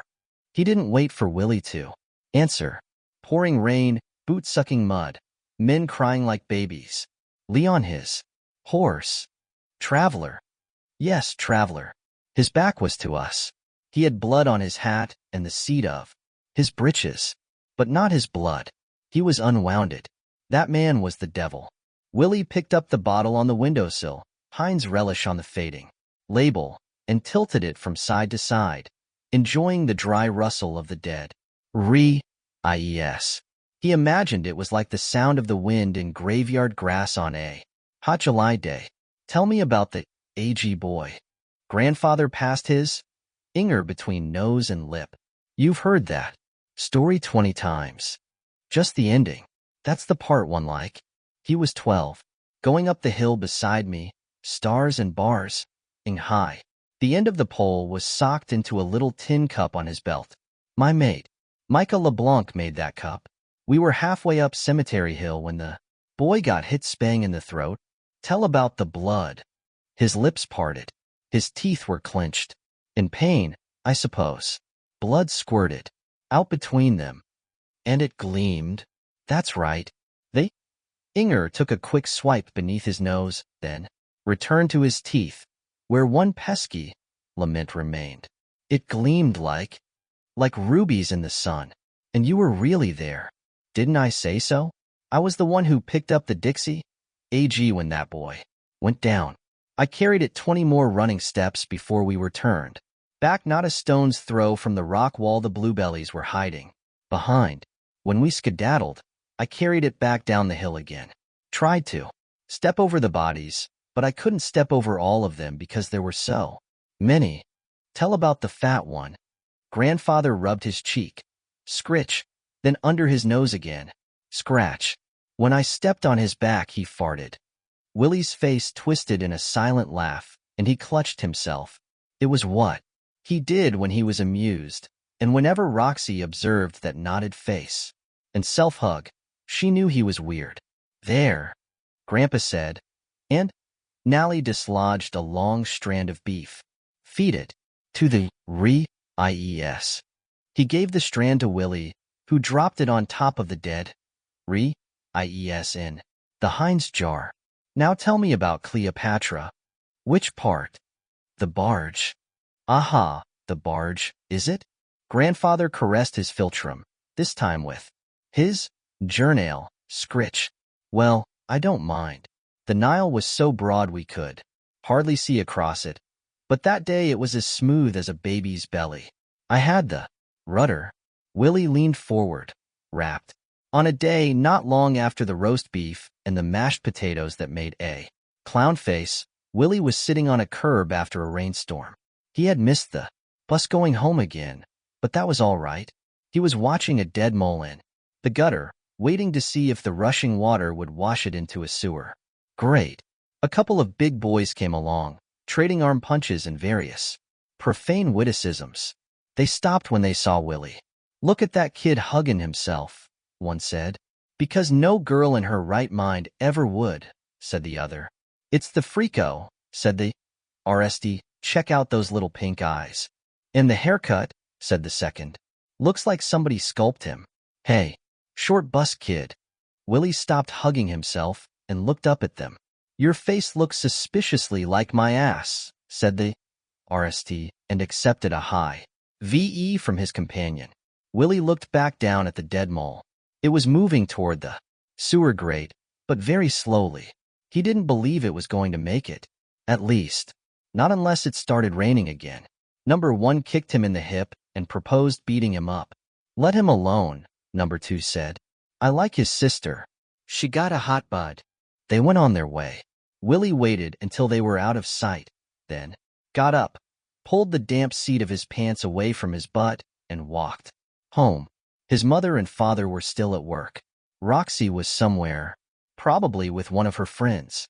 Grandpa was in his room, looking at a game show on his TV. When Willie came in, he snapped at "Oh, you've got a bit of a hitch in your get-along," Grandpa said. What? "A limp, a limp. Let's go out on the back porch. I want to smoke." "What happened to you?" "Kid kicked me," Willie said. "I was watching a mole. It was dead. I wanted to see if it would go into the sewer or not." "Did it?" "No. Unless it did after I left. But I don't think so." "Kicked you? Did he?" "Yes." "Aha," Grandpa said, and that closed the subject. They went out on the porch. They sat down.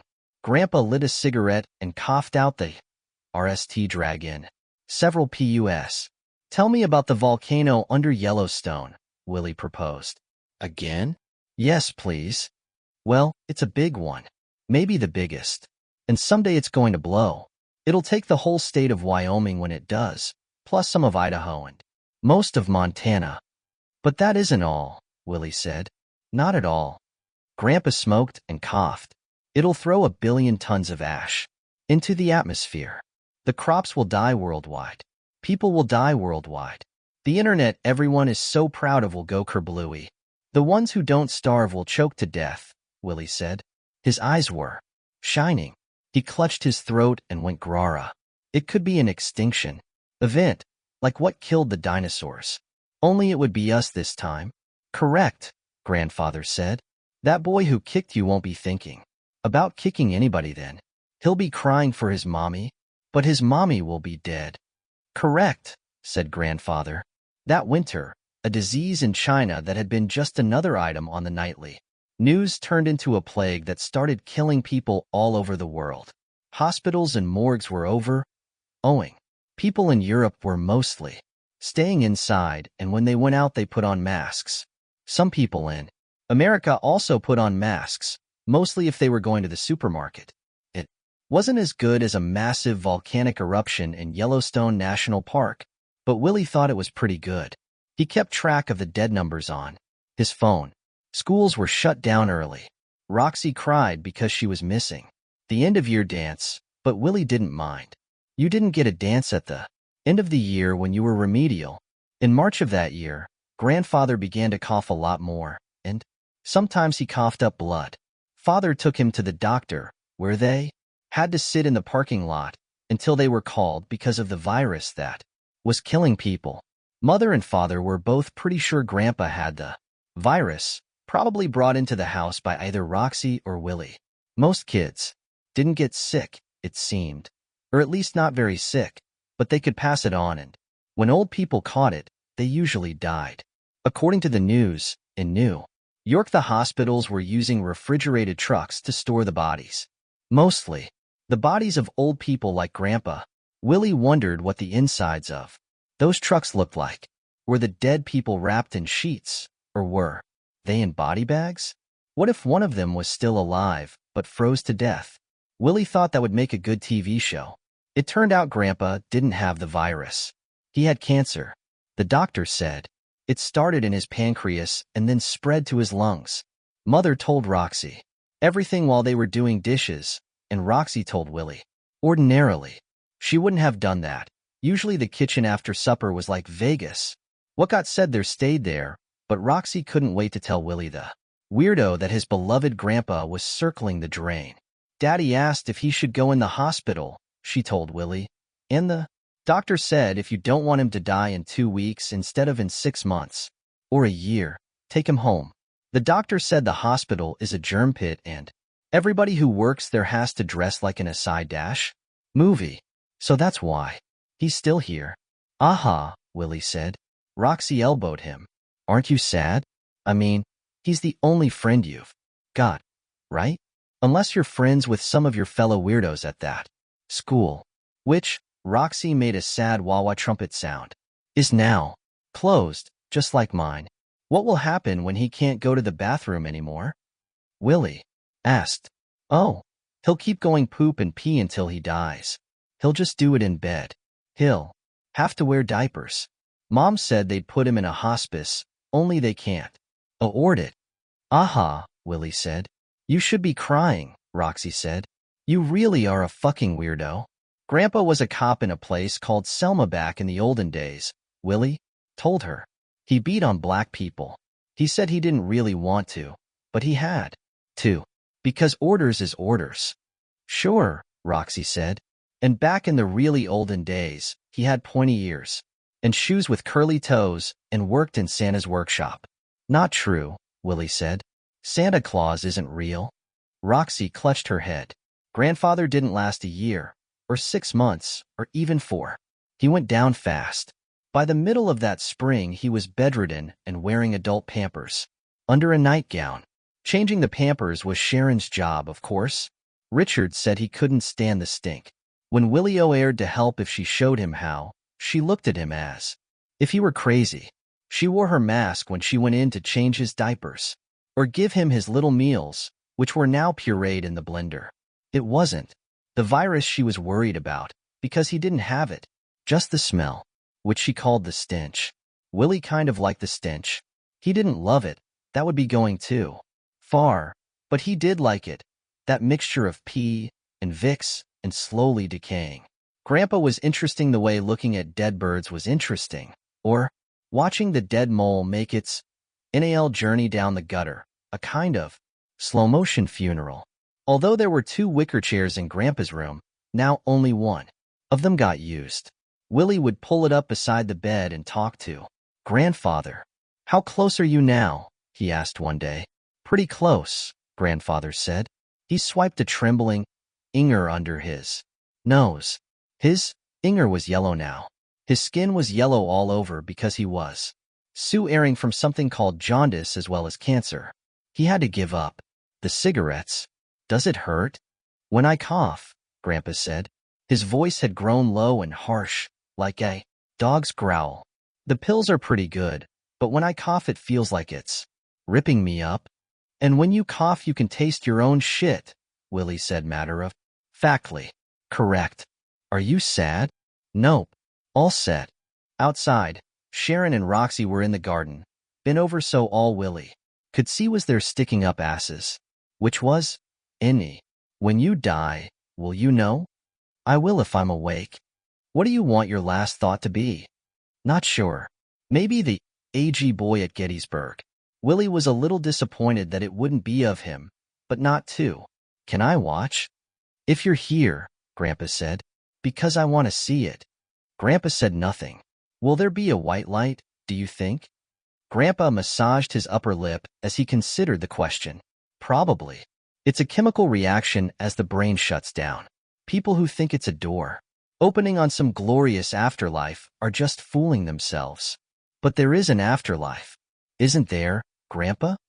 James Jonas Fiedler ran that long yellow finger along the scant skin, beneath his nose again, then showed his few remaining teeth in a smile. You'd be surprised. Tell me about how you saw Cleopatra's tits. No, I'm too tired. One night a week later, Sharon served pork chops and told her family to enjoy them. Savor every bite was how she put it. There won't be any more chops for a while. Bacon, either. The pork processing plants are closing down because almost all of the workers have the virus. The price is going to go through the roof. A day no pigs would die, Roxy exclaimed, cutting into her chop. What? Father asked. It's a book. I did a book report on it. Got a B+. She popped a bite into her mouth and turned to Willie with a smile. Read any good, ours to grade.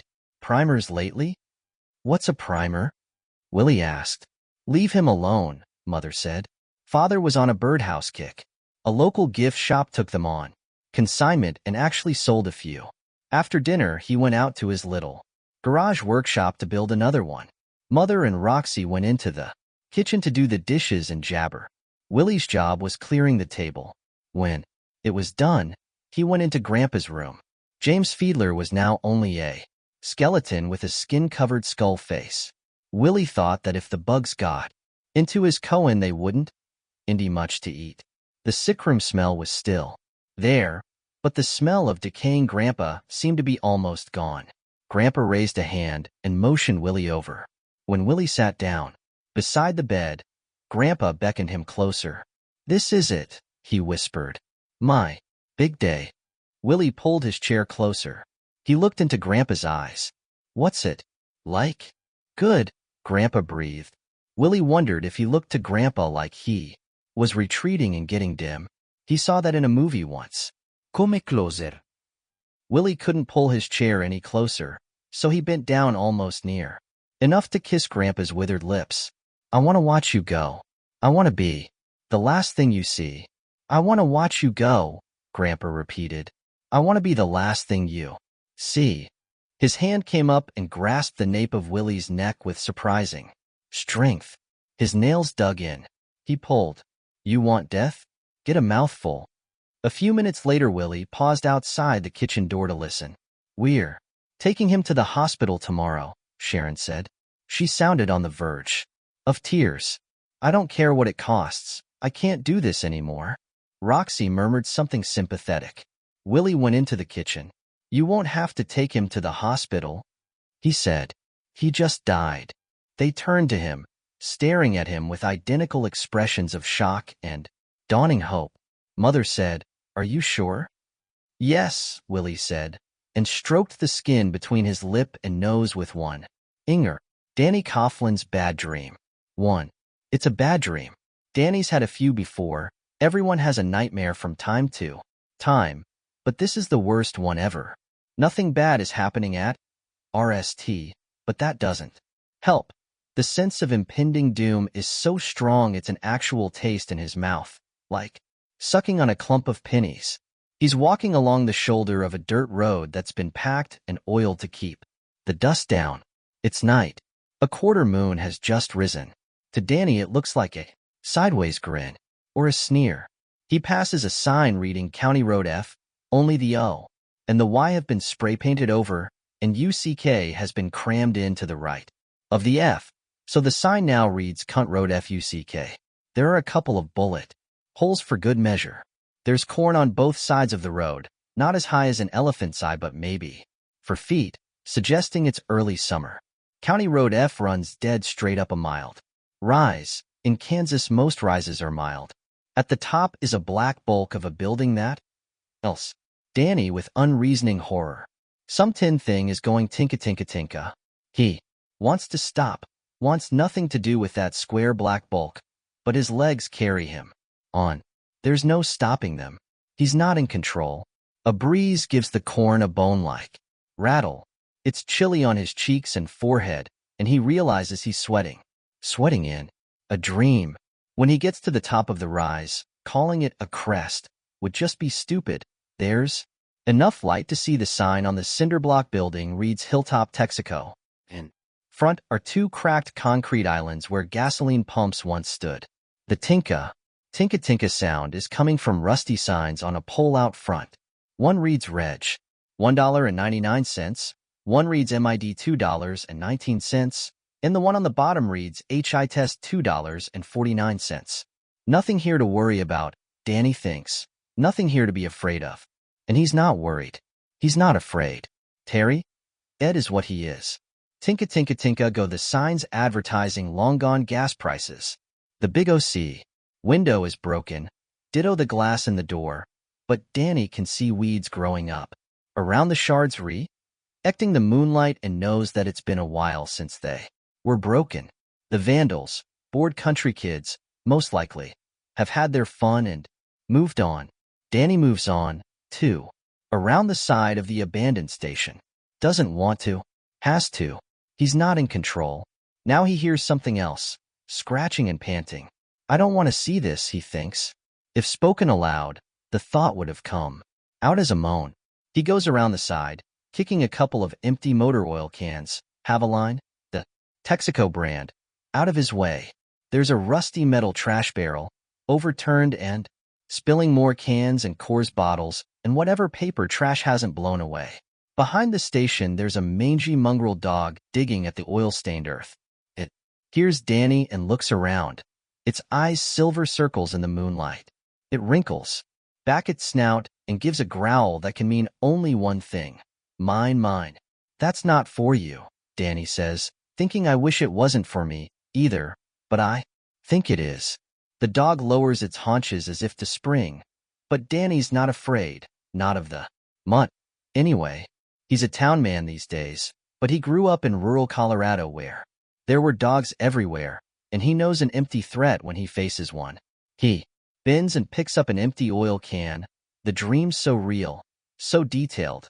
He can feel the scrim of leftover grease down the side. He doesn't even have to throw it. Raising it is enough. The dog turns tail and leaves at a limping run.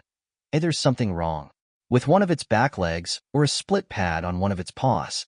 Danny's feet carry him forward. He sees that the dog has scratched a hand and part of a forearm out of the ground. Two of the fingers have been stripped to the bone. The eshy part of the palm is also gone, now in the dog's belly. Around the wrist, inedible, and thus of no use to a hungry dog, is a charm bracelet. Danny draws in a breath and opens his mouth and, too, screams himself awake sitting bolt upright in bed, a thing he's never done before. Thank God he lives alone, so there's no one to hear it. At RST he doesn't even know where he is. That derelict gas station seems like the reality. The morning light coming in through the curtains the dream. He's even rubbing his hand on the Royals t-shirt he went to bed still wearing, to wipe.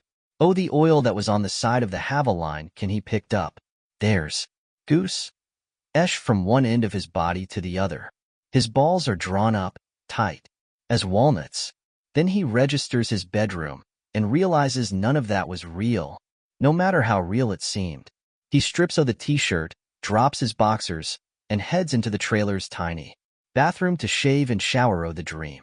The good thing about the bad ones, he thinks as he lathers his face, is that they never last long.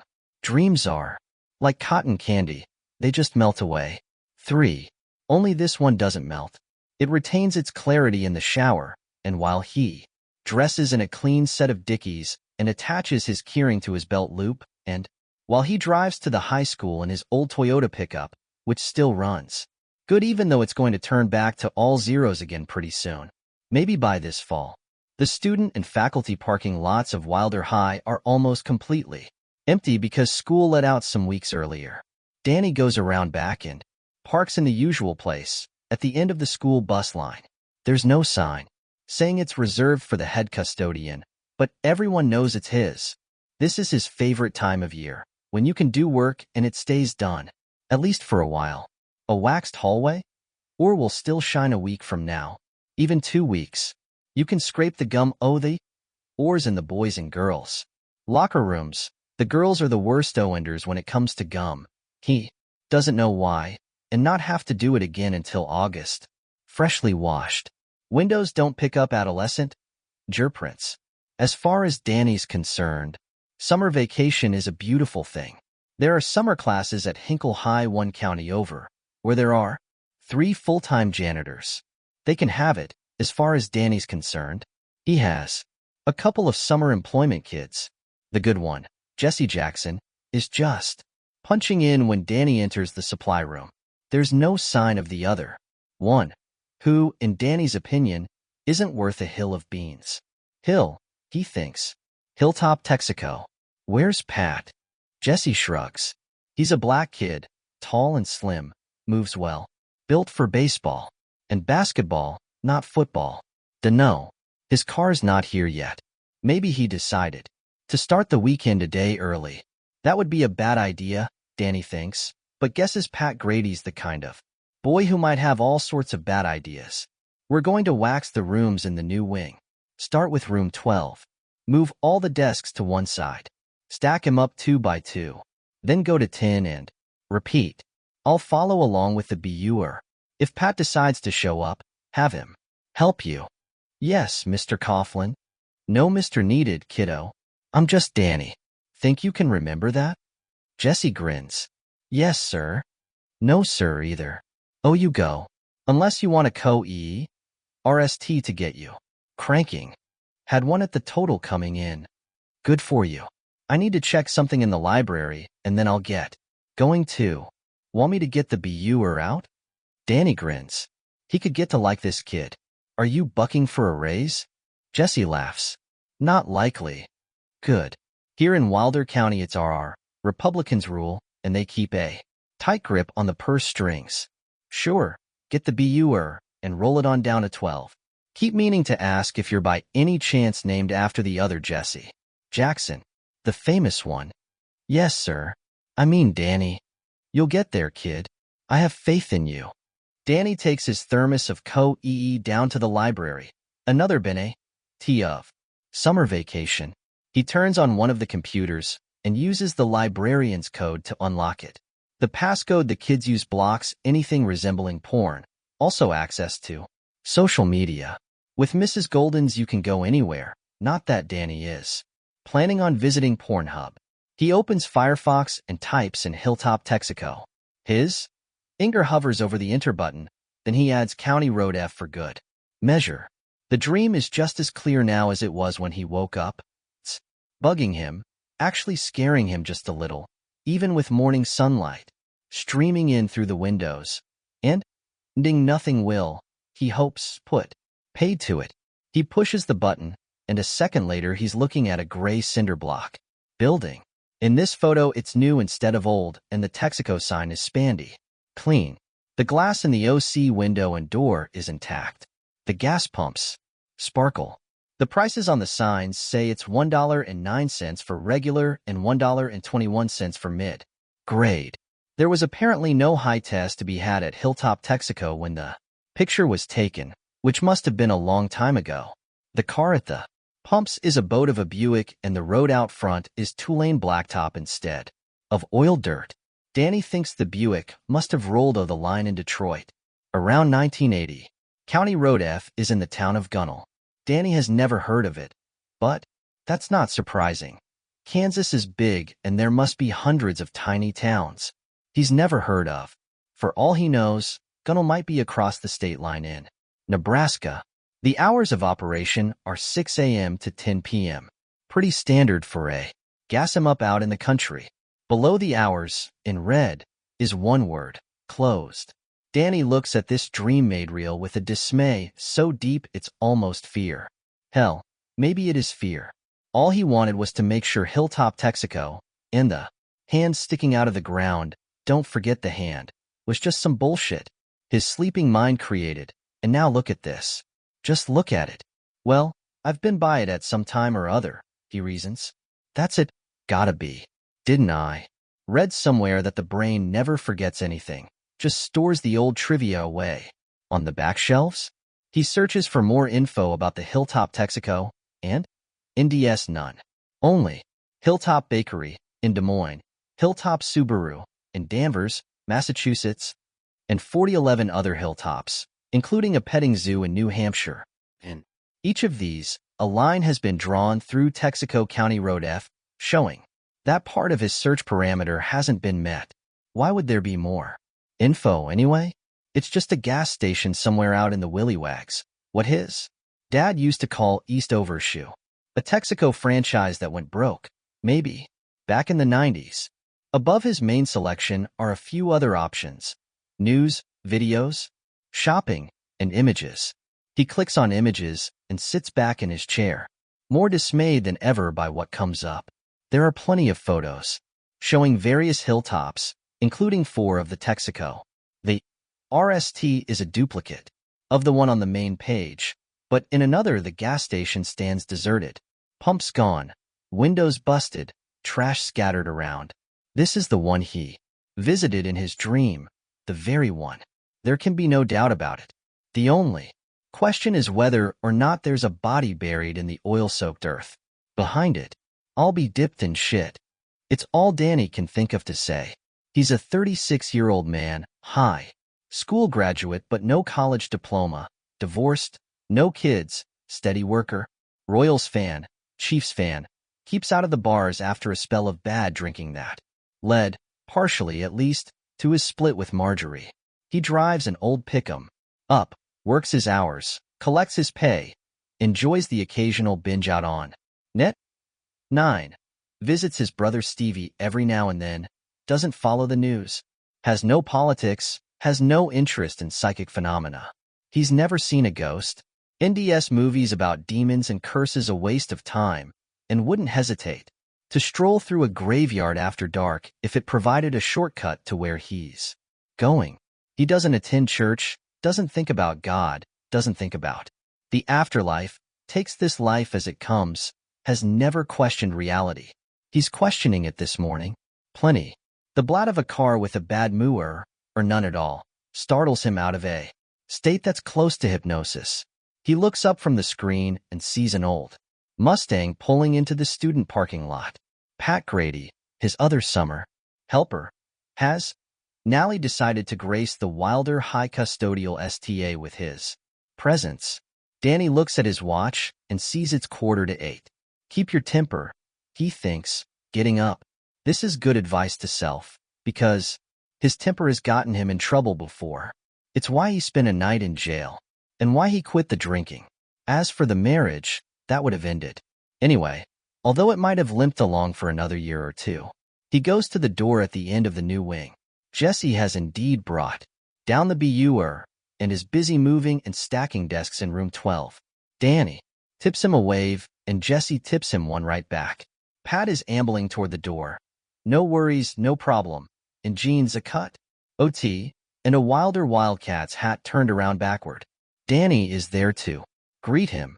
He's got a arm grip on his temper, but the boys who gives a fuck attitude bugs him. And those motorcycle boots he's wearing are apt to leave SCU marks. Hey, Dan, what up? You're late, Danny says. That's what's up. Punch in 7:30. It's now pushing 8 o'clock. Sorry about that. Pat gives him a my bad shrug and glides past him, jeans riding low on his hips. This is the third time. Pat turns back. His lazy little smile is gone. Overslept, forgot to set my phone alarm. What can I say? Here's what I say. Punch in late again, and you're all done. Got it? Are you shitting me? For being 20 minutes late? Last Wednesday it was half an hour. And no, I shit you not. Punch in and help Jesse move desks in the new wing. The teacher's pet, Pat says, rolling his eyes. Danny doesn't reply, knowing anything he says at this point will be the wrong thing. His summer work kids are being paid by the school department. Danny doesn't want to say or do something that will allow Pat Grady, or his folks, to go to the superintendent with a grievance about how he was hassled on the job. So he's not going to call Pat a lazy little twerp. Probably he doesn't have to. Pat sees it on his face and turns toward the supply room to punch in, hitching at his jeans with one hand. Danny doesn't know if Pat is holding the other hand to his chest with the middle finger stuck out, but wouldn't be surprised.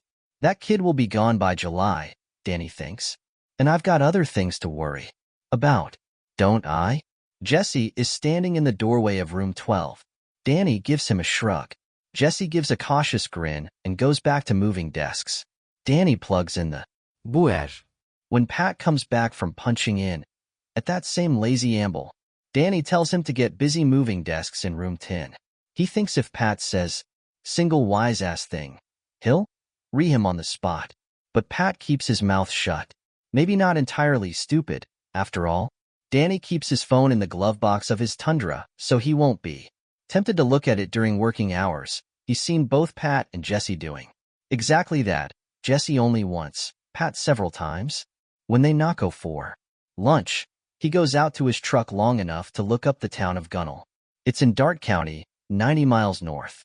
Not over the Nebraska line, but butting up against it. He could swear he's never been in Dart County his whole life, not even as far north as Republic County, but he must have been at some point. He tosses his phone back in the glove box and heads to where Jesse is eating his lunch, phone in hand, at one of the picnic tables in the shade of the gymnasium. Forgot to lock your truck. No beep. Danny grins. Anyone who steals from it, good luck and welcome to what they get. Plus the truck itself has eaten her share of road. Got almost 200,000 miles on the clock. Bet you love it though. My dad loves his old Ford quarter ton. I sort of do. Seen Pat? Jesse shrugs. Probably eating in his car. He loves that old musty. I think he should take better care of it, but that's just me. We gonna niche the new wing. Gonna give it a try, Danny says. If we don't, there's always Monday. That night he calls his ex, a thing he does from time to time. He even went down to Wichita for her birthday in April, brought her a scarf, blue, to match her eyes, and stayed for cake and ice cream with her new guy. He and Margie get along a lot better since they split. Sometimes Danny thinks that's shame. Sometimes he thinks it's just the way it should be. They talk a little bit, this and that, people they know, her mother's glaucoma and how Danny's brother is doing at his job, fabulous. And then he asks if they ever drove north, maybe over into Nebraska, maybe to Franklin or Beaver City. Didn't they have lunch one time in Beaver City? She laughs. Not quite her old mean laugh, the one that used to drive him crazy, but close. I never would have gone to Nebraska with you, Dano. Ain't Kansas boring enough? You're sure?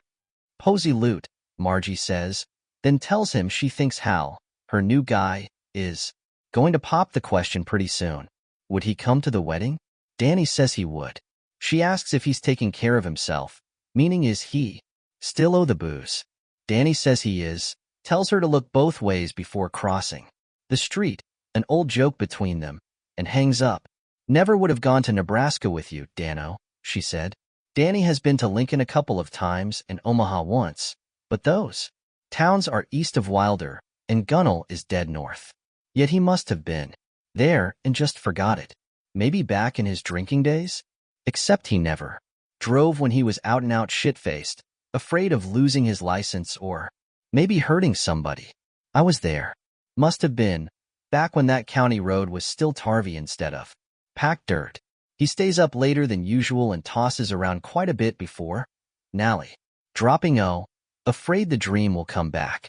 It doesn't, but the next morning it's as clear as ever. Deserted gas station, half moon, stray dog, hand, charm bracelet. Unlike many men of his age and station, Danny doesn't drink, not now. Anyway, doesn't smoke, doesn't chew.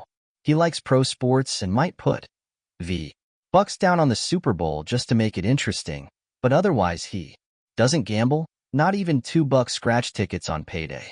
Nor does he chase after women. There's a lady in his trailer park he visits from time to time. Becky's what used to be called a grass widow, but that's more of a casual friendship than what the afternoon talk shows call a relationship. Sometimes he stays over at Becky's place.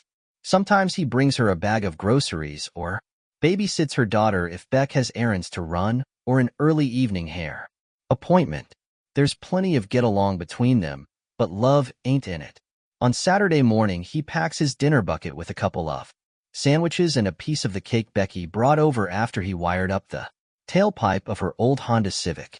He LLS his thermos with black Coe and heads north. He thinks he'll feel like eating if he takes a look behind that deserted gas station and NDS nothing. If he sees what he saw in his dream, probably not. The GPS on his phone gets him to Gunnell by 10:30. The day is all Kansas, hot and bright and clear and not very interesting. The town is nothing but a grocery store, a farm supply store, a cafe, and a rusty water tower with Gunnell on the side. 10 minutes after leaving it, he comes to County Road F and turns onto it. It's tar, not packed dirt. Nevertheless, his stomach is tight and his heart is beating hard enough so he can feel it in his neck and his temples. Corn closes in on both sides. Feed corn, not eating corn. As in his dream. It's not yet as high as an elephant's eye, but it looks good for late June and will be 6 feet by the time August rolls around.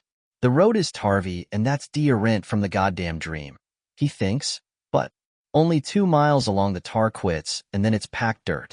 A mile after that, he stops dead in the road, which is no problem since there's no tracé. Just ahead on his right is a county road sign, which has been defaced with spray paint, so it reads Cunt Road FUCK. There's no way he saw that in his dream, but he did. The road is rising now. When he goes another quarter of a mile, maybe even less, he will see the squat shape of the abandoned gas station. Turn around, he thinks. You don't want to go there and nobody's making you, so just turn around and go home. Except he can't. His curiosity is too strong. Also, there's the dog. If it's there, it will eventually disinter the body, visiting further violation on a girl or woman who has already aired the ultimate violation of being murdered. Letting that happen would haunt him worse and longer than the dream itself. Does he know for a fact that the hand belongs to a female? Yes, because of the charm bracelet. Does he know for a fact that she was murdered? Why else would someone have buried her behind a deserted gas station somewhere? North of Hoot and south of Holler? He drives on. The gas station is there.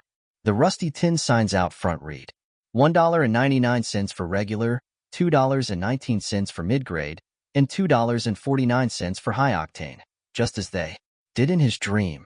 There's a light breeze here at the top of the rise, and the signs go tinka-tinka-tinka against the steel pole on which they are mounted.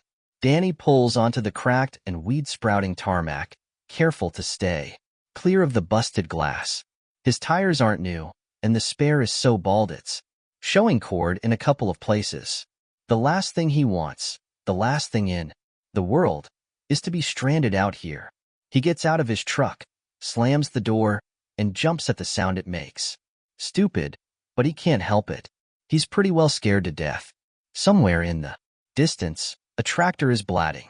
It might as well be on another planet, as far as Danny's concerned. He can't remember ever feeling this utterly alone. Walking around the station is like re-entering his dream. His legs seem to be moving on their own, with no directions from the control room. He kicks aside a deserted oil can. Haveline, of course. He wants to pause at the corner of the cinder block building long enough to visualize seeing nothing at all, but his legs carry him around without a pause. They are relentless. The rusty trash barrel is there, overturned and spilling its crap. The dog is there, too. It's standing at the edge of the corn, looking at him. Damn, it was waiting for me, Danny thinks. It knew I was coming. This should be a stupid idea, but it's not. Standing here, miles from the nearest living human being, that is, he knows it's not. He dreamed of the dog, and the dog dreamed of him. Simple. Fuck oh. Danny yells and claps his hands. The dog gives him a baleful look and limps away into the corn. Danny turns to his left and sees the hand, or what's left of it, and more. The stray has been busy. It has exhumed part of a forearm. Bone glimmers through the and there are bugs, but there's enough left for him to see that the person buried here is white, and there's a tattoo above the charm bracelet. It looks like either rope or a circlet of barbed wire. He could tell which if he went closer, but he has no urge to go closer. What he wants is to get the hell out of here. But if he leaves, the dog will come back. Danny can't see it, but he knows. It's close. Watching. Waiting to be left alone with its early lunch. He goes back to his truck, gets his phone out of the glove compartment, and just looks at it. If he uses it, he's going to look guilty as shit. But that goddamn dog. An idea comes to him. The trash barrel is on its side. He tips it all the way over, sliding out a pile of crap, but no rats, thank God. Under the rust it's solid steel, has to go 30-VE pounds. He clasps it against his midsection, sweat rolling down his cheeks, and walks it to the hand and forearm. He lowers it and steps back, brushing rust off his shirt. Will that be enough, or will the dog be able to tip it over? Hard to say. Danny goes around to the front of the station and pries up 2 good-sized chunks of the crumbling concrete. He takes them around back and stacks them on top of the overturned barrel. Good enough? He thinks so. For a while. Anyway, if the dog decides to batter at the barrel to get what's beneath, one of those chunks is apt to follow and bonk it on the head. Good so far. Now what? By the time he gets to his truck, his head is a little clearer and he has an idea of how he should go. He starts the engine and backs around to head south, once more being careful not to roll over any of the broken glass. A farm truck goes by headed north. It's hauling a small open trailer, lead with lumber. The driver, gimme cap yanked down to the tops of his ears, stares grimly ahead, taking no notice of Danny, which is good. When the farm truck is over the rise, Danny pulls out and heads back the way he came.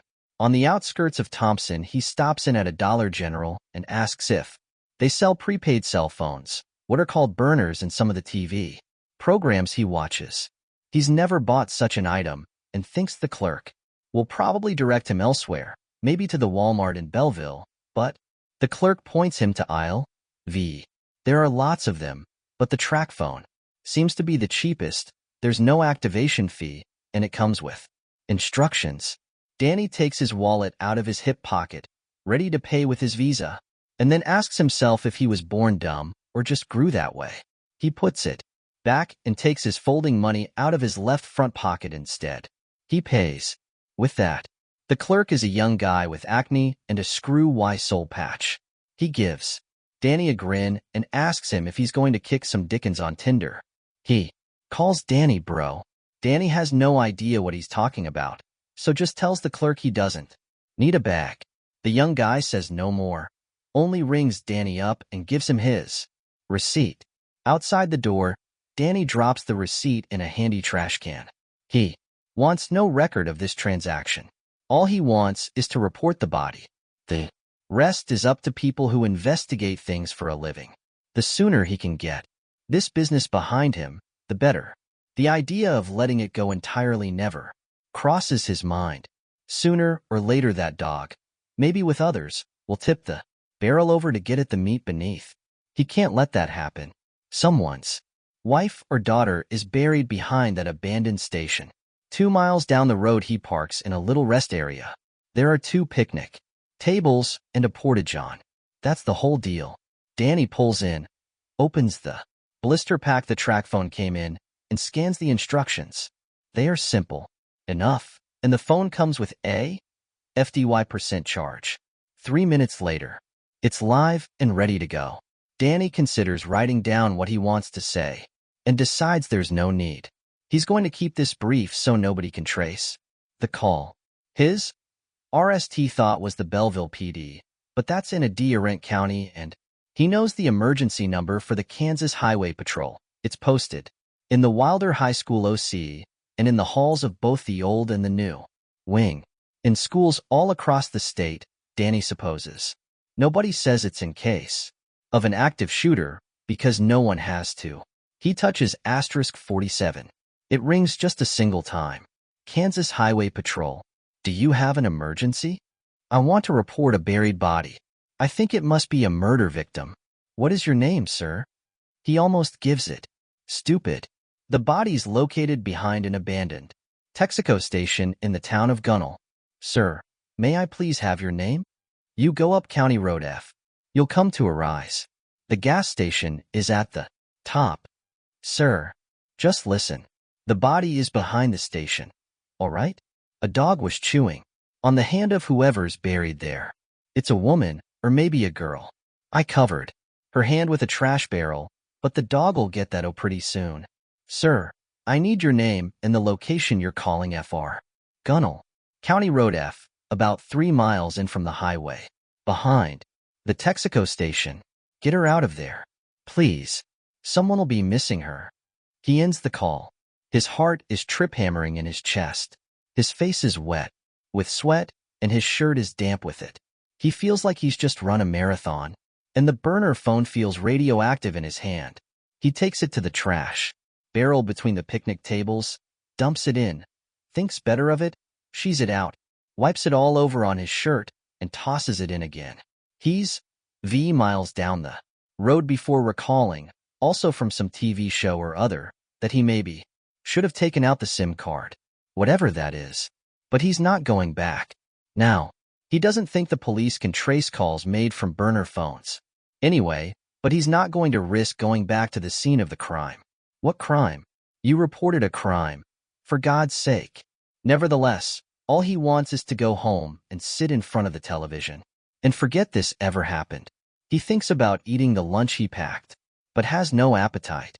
Now that his drinking days are over, Danny doesn't sleep in even on the weekends. Sunday morning he's up at 6:30, eats a bowl of cereal, and turns on the KSNB morning report at 7. The big story is a 9-car pileup on I-10 70 west of Wilson.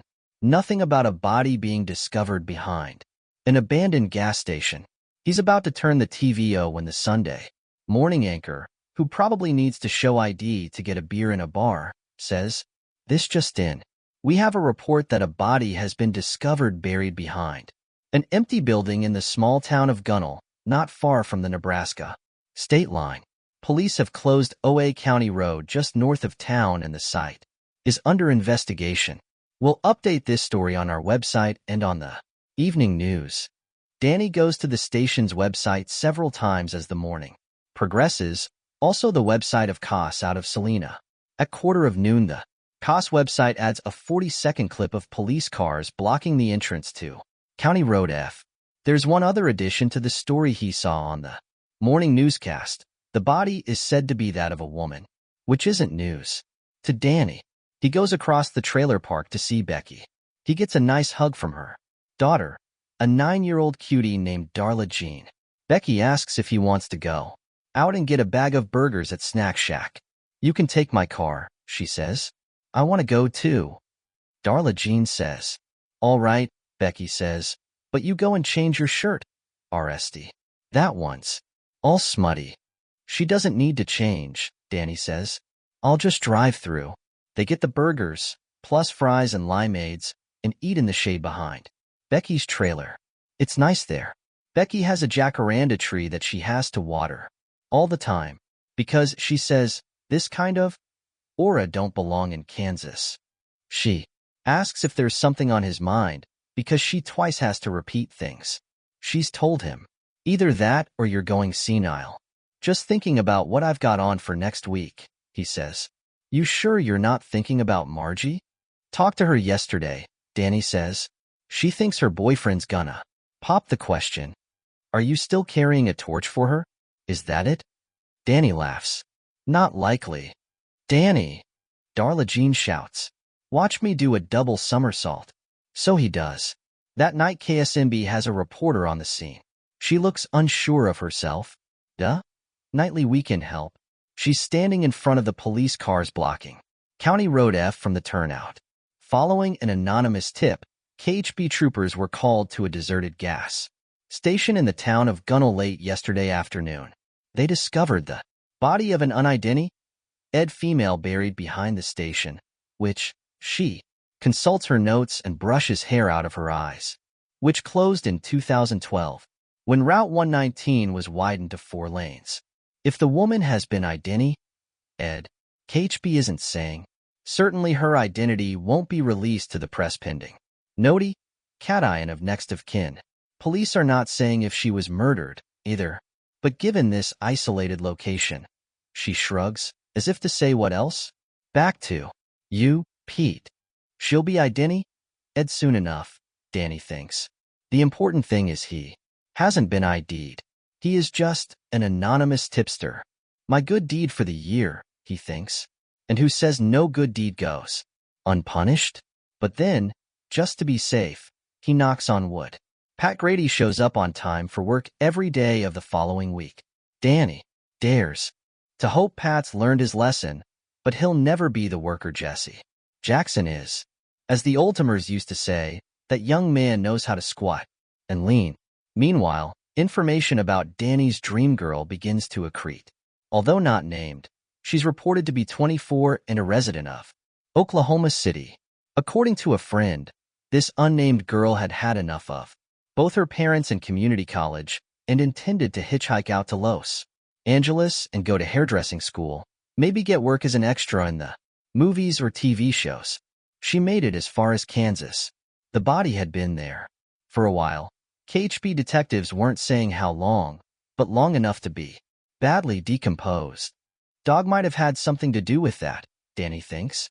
She had been repeatedly stabbed, according to a police source. Also, sexually assaulted, which was a semi-polite way of saying raped. It was the end of the Thursday night story on the local news that made Danny uncomfortable. The stand-up reporter was older than the weekend. Woman, male, obviously part of the A-team. He was standing in front of the gas station, where the tarmac was blocked with yellow police tape. Kansas.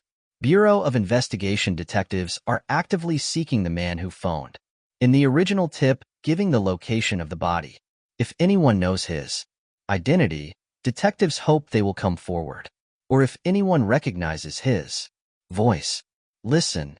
The screen showed the sort of silhouette some people use to hide their faces on social media. Then Danny heard his own voice. It was awesomely clear, hardly distorted at all.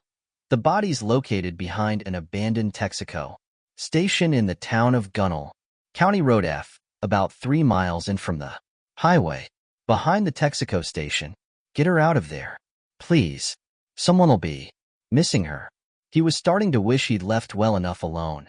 Except when he thought of that chewed hand and forearm sticking out of the ground, he knew there was nothing well enough about it.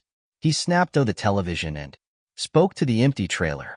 What I really wish is I'd never had that fucking dream. He paused, then added, and I hope I never have another one. On Friday afternoon, Danny is using a long neck mop to clean the tops of the hanging fluorescents in the main OC when a dark blue sedan pulls into the faculty parking lot. A woman in a white shirt and blue slacks gets out from behind the wheel. She hangs a satchel-sized purse over one shoulder. A man in a black sport coat and saggy-ass dad jeans gets out from the passenger side. Danny takes one look at them as they walk toward the high school's front doors and thinks, I'm caught. He leans the mop in the corner and goes to meet them. The only thing that surprises him about this arrival is his lack of surprise. It's as if he was expecting it. He can hear faint rock music playing through the speakers in the gym. Jesse and Pat are down there, cleaning up the crap that always appears when the bleachers are rolled back and collapsed against the walls. The plan is to revarnish the hardwood next week, a job that always gives Danny a headache. Now he wonders if he'll even be here next week. Telling himself that's ridiculous. Telling himself that he's done nothing wrong doesn't help much. The catchphrase from some old sitcom comes to him. You got some splainin' to do. The woman opens the outside door and holds it for the man. Danny leaves the OC and walks down the front hall. The newcomers are in the lobby, standing by the trophy case with the blue and gold Wildcat Pride banner. Above it, the woman looks to be in her 30s, dark hair pulled back in a tight bun. She's got a pistol on the left side of her belt, the butt turned outward. On the right side is a badge. It's blue and yellow with the letters KBI. In the middle, she's good-looking in a severe way, but it's the man who draws Danny's attention, although he can't initially say why. Later it will occur to him that you instinctively recognize a nemesis when one appears in your life. He'll try to dismiss the idea as bullshit, but he's clear on what went through his mind, even as he approached them. Watch out for this guy. The male half of the team is older than the woman, but how much is a question? Danny is usually good at guessing ages within a few years one way or the other, but he can't get a handle on this guy. He could be 40-V. He could be pushing retirement. He could be sick or just tired. A peninsula of coarse, wavy hair in which red and gray are equally mixed comes down almost to the top line on his forehead. It's combed back into what looks to Danny like a jumbo widow's peak. His skull gleams creamy, unblemished white on either side of it. His eyes are dark and deep-set with bags beneath. The black sport coat is fading at the elbows, like it's been dry cleaned dozens of times. He also has a KBI badge on his belt, but isn't carrying a gun. If he were, Danny thinks the weight of it might pull those dad jeans right down to his ankles, exposing a pair of billowy old fella boxers. He has no belly in front, no hips on the sides, and if he turned around, Danny thinks those jeans would sag on. A no-ass that is the particular property of so many skinny-built white men from the Midwest. All he's lacking is a skull pouch pushing out his lower lip. The cop steps forward, holding out his hand. Daniel Coughlin? I'm Inspector Franklin Jalbert, Kansas Bureau of Investigation. This is my partner, Inspector Ella Davis. Jalbert's hand is hard and his grip is hot, almost as if he's running a fever. Danny gives it a token shake and lets go. The woman doesn't owe her hand, just gives him an assessing stare. It's as if she can already see him doing that sad dance known as the perp walk, but this doesn't bother Danny the way Jalbert's gaze does. There's something dusty about it, as if he's seen versions of Danny 1,000 times before. Do you know why we're here? Ella Davis asks. Danny recognizes the sort of question, like asking a guy if he's still beating his wife, to which there's no right answer. Why don't you tell me? Before either of them can reply, the door at the end of the old wing squeaks open and booms shut. It's Jesse. We? Nished sweeping where the bleachers were. Danny. You should have seen all the... He sees the man in the fading black sport coat and the woman in the blue pants and stops. Jesse, why don't you? The door squeaks and booms again before Danny can. Nish. This time it's Pat, jeans low riding, hat turned around backward, totally down with it. He stands just behind Jesse, looking at Danny's company with his head cocked to one side. He sees the woman's gun. He clocks the badges, and a slight smile starts to form. Danny tries again. Why don't you two get an early start on the weekend? I'll punch you out at 4. For reals? Pat asks. Jesse asks if he's sure. Pat gives him a don't fuck this up thump on the shoulder. He's still smiling, and not because the weekend's starting an hour early. He likes the idea that his boss might be in trouble with the people. I'm sure. If you left any of your stew in the supply room, pick it up on your way out. They leave. Jesse throws a quick look over his shoulder, and Danny is touched by the concern he sees in it. When the door booms shut, he turns back to Jalbert and Davis and repeats his question. Why don't you tell me? Davis skirts that. We just have a few questions for you, Mr. Coughlin. Why don't you take a little ride with us? The Manitou PD has kindly set aside their break room for us. We can be there in 20. Danny shakes his head. I promised those young men I'd punch them out at 4. Let's talk in the library. Ella Davis shoots a quick look at Jalbert, who shrugs and gives a smile that momentarily exposes teeth that are white. So no skull, Danny thinks, but so small they're no more than pegs. He grinds them, Danny thinks. That's what does that. I think the library sounds just about N.E., Jalbert says. It's this way. Danny sets O down the hall, but not leading them. Jalbert is on his left side, Davis on his right. When they're seated at one of the library tables, Davis asks if Danny minds having their little talk recorded. Danny says he doesn't mind. She dips into her purse, brings out her phone, and sets it on the table in front of Danny. Just so you know, she says, you don't have to talk to us. You have the right to remain silent. Anything you say? Jalbert? IPS 2. Inger's up from the table, and she stops at once. I don't think we have to give Mr. Coughlin. Say, can I call you Danny? Danny shrugs. Either way, I don't think we have to give him the Miranda as of now. He's heard it before, haven't you, Danny? I have. He wants to add the charge was dismissed, Margie agreed. By then I'd quit drinking and hassling her. But he thinks Jalbert already knows that. He thinks these two may have known who made that tip call for a while. Long enough to dig into his past, long enough to know about Margie taking out a restraining order on him. They are waiting for him to say more. When Danny doesn't, Davis rummages in her almost a satchel and brings out her electronic tablet. She shows him a photograph. It's of a track phone in a plastic bag, which has been tagged with the date it was discovered and the name of the Osair, G.S. Lang, KBI Forensics, who found it. Did you buy this phone at a Dollar General store on the buy? ELD wrote in. The town of Thompson? Davis asks. There is no point in lying. This pair will have shown the Dollar General clerk his mug shot from when he was arrested for violating the restraining order. He sighs. Yes. I guess I should have taken out that card thing from the back. Wouldn't have mattered, Jalbert says. He's not looking at Danny. He's looking out the window at Jesse and at Pat, who is laughing his ass off. He gives Jesse a whack on the shoulder and heads for his car. The Osair who took your call had the phone's number on her screen, and the cell tower it pinged on. I didn't think it through, did I? No, Danny, you really didn't. Davis gives him an earnest look. not smiling, but letting him know she could smile if he gives her more. Almost like you. Wanted to be found out. Is that what you wanted? Danny considers the question and decides it's idiotic. Nope, just didn't.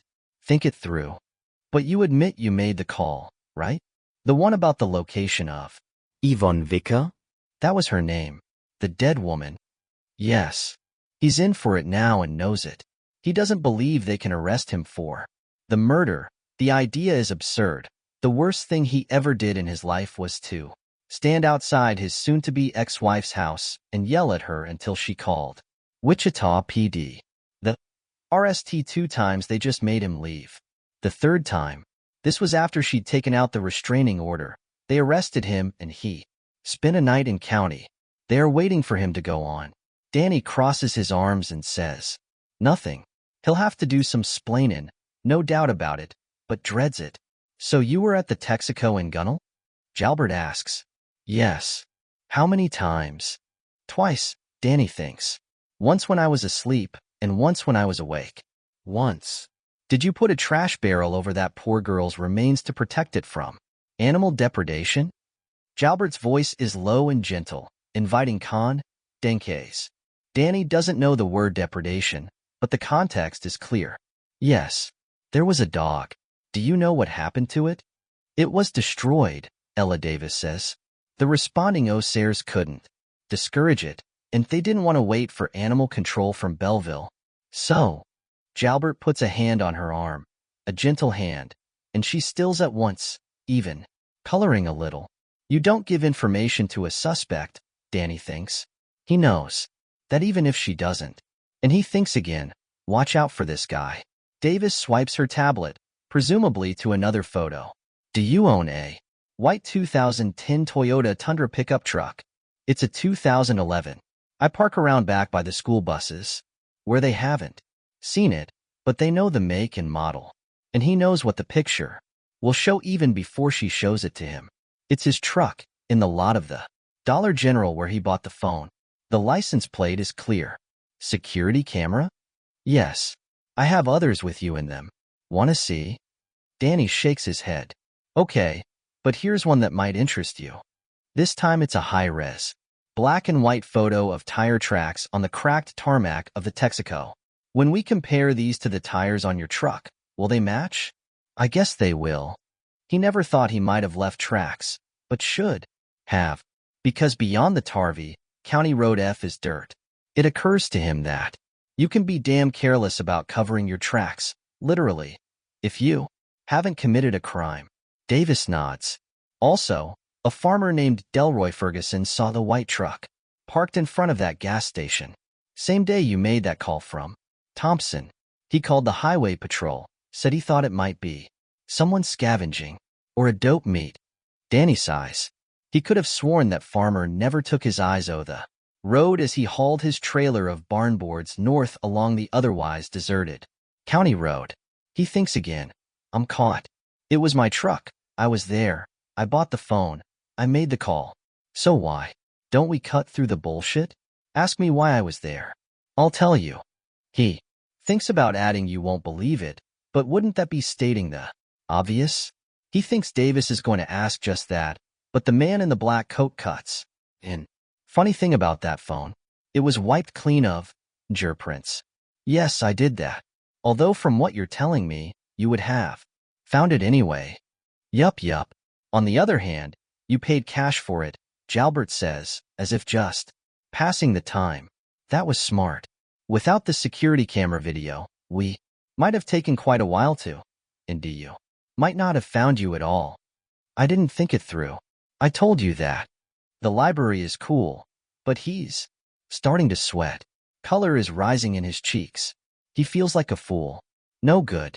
Deed goes unpunished is exactly right. Jalbert watches Pat Grady pull out engine blatting and bad valve oil, shooting from the tailpipe. Then he trains his somehow dusty gaze on Danny. You wanted to be caught, am I right? No, Danny says, although in his heart he wonders. Jalbert's gaze is powerful. I know what I know, it says. I've been doing this a long time, Sonny Jim, and I know what I know. I just didn't want to explain how I knew that woman was there. I didn't think anyone would believe me.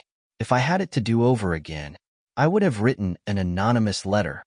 He pauses, looking down at his hands and biting his lip. Then he looks up, again, and says the truth. No, I'd do it the same. Because of the dog. It got at her. It would have gotten at her some more. And maybe other dogs would have come. Once it had the hand and arm out of the ground, they would have scented the... He stops. Jalbert helps him. The body. Poor Miss Yvonne's body. I didn't want that to happen. He is still getting used to her name. Yvonne. Pretty name. Ella Davis is looking at him like he has a disease, but Jalbert's somehow. Dusty eyes never change. He says, so tell us. You knew it was there, how? So then Danny tells them about the dream. About the sign to face to read. Cunt Road FUCK. The moon, the tinka-tinka-tinka of the price signs. Tapping on their pole. He tells them about how his legs carried him forward of their own accord. He tells them about the hand, the charm bracelet, the dog. He tells them everything, but he can't convey the clarity of the dream, how it felt like reality. I thought it would just fade away like most dreams do after you wake up, but it didn't. So, Nally, I went out there because I wanted to see for myself that it was just some crazy movie in my own head, only she was there. The dog was there. So I made the call. They are silent, looking at him, considering him. Ella Davis doesn't say, do you really expect us to swallow that? She doesn't have to. Her face says it for her. The silence spins out. Danny knows he's supposed to break it, supposed to try and convince them by giving more details. He's supposed to stumble over his words, start to babble. He keeps silent. It's an Eeyore. Jalbert smiles. It's startling, because it's a good one. Warm. Except for the eyes. They stay the same. Like a man uttering a great truth, he says, you're a psychic. Like Miss Cleo. Davis rolls her eyes. Danny shakes his head. I'm not. Yes. Yes, you are. By God. 3. I bet you have helped the police in other investigations, like that Nancy Weber or Peter Herkos. You might even know what people are thinking. He taps one sunken temple, where a snarl of little blue veins pulse. Danny smiles and points at Ella Davis. I don't know Nancy Weber or Peter Herkos from a hole in the ground, but I know what she's thinking. That I'm full of shit. Davis smiles back without humor. Got that right? Danny turns to Jalbert. I haven't ever helped the police. Before this, I mean, no. I never had a dream like that before either. No psychic ashes at all? Maybe telling a friend there's stew on the cellar stairs, so watch out or someone's going to take a header. No. For gosh sakes, don't leave the house on the 12th of May? 12? No. The missing ring is on top of the bathroom medicine cabinet? No. Just this one time. Jalbert is trying to sound amazed. His eyes aren't amazed.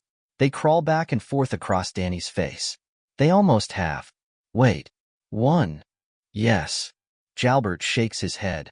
More amazement, and looks to his partner. What are we going to do with this guy?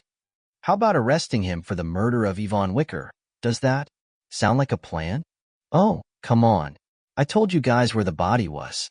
If I killed her, why would I do that? Publicity? She almost spits the word. How about that? Arsonists do it all the time. Set the report the GHD the get their pictures in the paper. Jalbert suddenly leans forward and grasps Danny's hand. His touch is unpleasant, so dry and so hot. Danny tries to pull away, but Jalbert's grip is strong. Do you swear? He asks in a confidential whisper. Do you swear? Swear, 3 times, 1 and 2 more, that you didn't kill Miss Yvonne Wicker. Yes. Danny yanks his hand back. He was embarrassed and scared to start with. Now he's freaked out.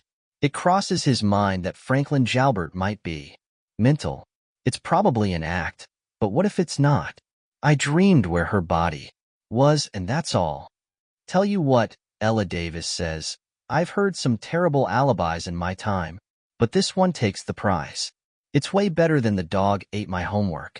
Jalbert, meanwhile, is shaking his head and looking sorrowful, but the eyes don't change. They keep crawling over Danny's face. Back and forth they go. Ella, I think we need to clear this man. But he knew where the body was. They're working on a script, Danny thinks. Damned if they're not. Jalbert continues to shake his head. No, we need to clear him. We need to clear this one-time only psychic janitor.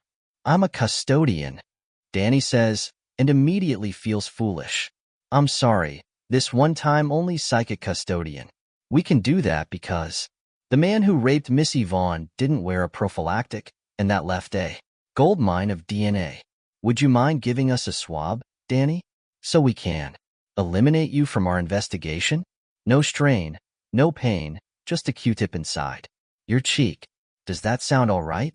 Danny doesn't realize how ramrod straight he's been sitting until he settles in his seat. Yes, do it. Davis immediately dips into her bag again. She's a good Girl Scout who comes prepared. She brings out a packet of swabs. Danny is looking at Jalbert, and what he sees, maybe, is the briefest ichor of disappointment. Danny's not positive, but he thinks Jalbert was blueing, that the rapist killer actually did wear a rubber. Open wide, Mr. Psychic Custodian, Davis says. Danny opens wide and Davis swabs the inside of his cheek. She looks approvingly at the Q-tip before popping it into the container. Cells tell, she says. They always do. Carrier's here, Jalbert says. Danny looks out the window and sees a at-bed pulling into the parking lot. Ella Davis is looking at Jalbert. He gives her a nod and she delves into her bag. Again, she comes out with 2 thin bundles of paper held together with paper clips. Search warrants. One for your truck and one for your home at, she consults one of them. 919 Oak Drive. Would you care to read them over? Danny shakes his head. What else should he have expected? Jalbert says, go out and tell them his pickup's around back. Video them. Putting the truck on the at-bed so our custodian can't claim later that we planted anything. She takes her phone and stands up but looks doubtful. Jalbert gives her a smile, showing those tiny pegs that serve him as teeth, and APS a hand at the door. We'll be any, won't we, Danny? If you say so. Keys, she asks. Under the seat. He icks the keyring hanging on his belt loop. I've got enough keys for this place. I don't need to add more. Truck's not locked. And for once he has his phone with him. She nods and goes out. When the door closes, Jalbert says, that at-bed is going to take your pickup to Great Bend, where it will be gone over from bumper to tailpipe. Will we? Indy, anything belonging to Missy Vaughn? Not unless you plant it. One of her hairs? One single blonde hair? Not unless we plant it, yes. Danny, we'll be taking a ride after all, but not to the Manitou PD. To your place. Just out of curiosity, are there any oaks in Oak Grove Trailer Park? 4 or maybe only 3? No, I didn't think so. There will be some cops and a forensic unit there. Is your house key on the ring with the keys to your truck? Yes, but the door is unlocked. Jalbert raises eyebrows that are the same red mixed with gray as his jumbo widow's peak. Aren't you the trusting soul? I lock up at night. In the daytime, Danny shrugs. I've got nothing worth stealing. Travel light, do you? Not just psychic, but an acolyte of Thoreau. Danny doesn't know who that is any more than he knows what Tinder is. He guesses Jalbert knows that. His eyes crawl and crawl. Danny realizes why. He felt the man's gaze was dusty. His eyes have no shine, no sparkle, just a certain avidity. He's like room tone, he thinks. Odd idea, but it's right somehow. He wonders if Jalbert dreams. I've got a question for you, Danny, one I've already asked and you've answered, but this time I'll give you your rights. RST. You have the right to remain silent. If you choose to speak to me, you don't have to, but if you do, anything you say can be used against you in a court of law. You have a right to have an attorney present. If you can't afford an attorney, one will be provided for you. He pauses. The small white pegs make an appearance. I'm sure that has a familiar ring. It does. What Danny's thinking is that when he and Jalbert arrive at his trailer, there will be cops there already. Those residents not at work will see and pass it on. Police were searching Danny Coughlin's trailer. By dark, the news will be all over Oak Grove. You understand your rights? I do. But you're not recording. She took her phone. Doesn't matter. This is just between us. Jalbert stands and leans forward. His fingers tinted on the library table, his eyes searching Danny's face. So one more time. Did you kill Yvonne Wicker? No. For the RST time, Jalbert's smile looks real. In a low, almost caressing voice, he says, I think you did. I know you did. Sure you don't want to talk about it? Danny looks at his watch. What I want is to clock out those 2 kids. And myself. It's what Danny expected at Oak Grove. 2 police cars and a white forensics van are parked in front of his trailer. Half a dozen of his neighbors are standing around watching. Ella Davis is there, along with 4 uniformed cops and 2 forensics guys who are wearing white pullover suits, gloves, and booties. Danny assumes she caught a ride to the trailer park with the at-bed hauling his truck, so the neighbors will have seen that too. Nice. At least. Becky's not here, which is a relief. On Mondays, Wednesdays, and Fridays she has a part-time job at Freddy's Washateria. Darla Jean colors or reads a book, while Becky empties washers and dryers and makes change and folds clothes. But she'll indie out, Danny thinks. Someone will be eager to tell her. Probably that motormouth Cynthia Babson. Although his trailer is unlocked, they've waited for Jalbert. Davis walks over to the car. When Danny gets out of the front seat instead of the back, she frowns at Jalbert, who only shrugs. She says, Are we going to? Indy, any weapons in there, Mr. Coughlin? So no more Danny, and she's speaking loud enough for the looky-loose to hear. Does she want them to understand Danny Coughlin is a suspect of something serious? Of course she does. .38 semi-auto in the bedside table. Colt commander. He wants to add he has a perfect right to a home defense weapon. He's never been convicted of a felony, but keeps his mouth shut. He can see Bill Dumfries standing by his trailer, beefy arms crossed over his chest, face neutral. Danny decides he wants to talk to Bill when he gets a chance. Loaded? Yes. Are we going to? Indy, any drugs, syringes, or other drug paraphernalia? Just aspirin. She nods to the forensics guys. They go inside, carrying their cases. A cop with a videocam follows behind. He's wearing booties and nitrile gloves, but no all-over suit. Can I go in? Danny asks. Davis shakes her head. Let him stand in the doorway and watch, Jalbert says. No harm in that.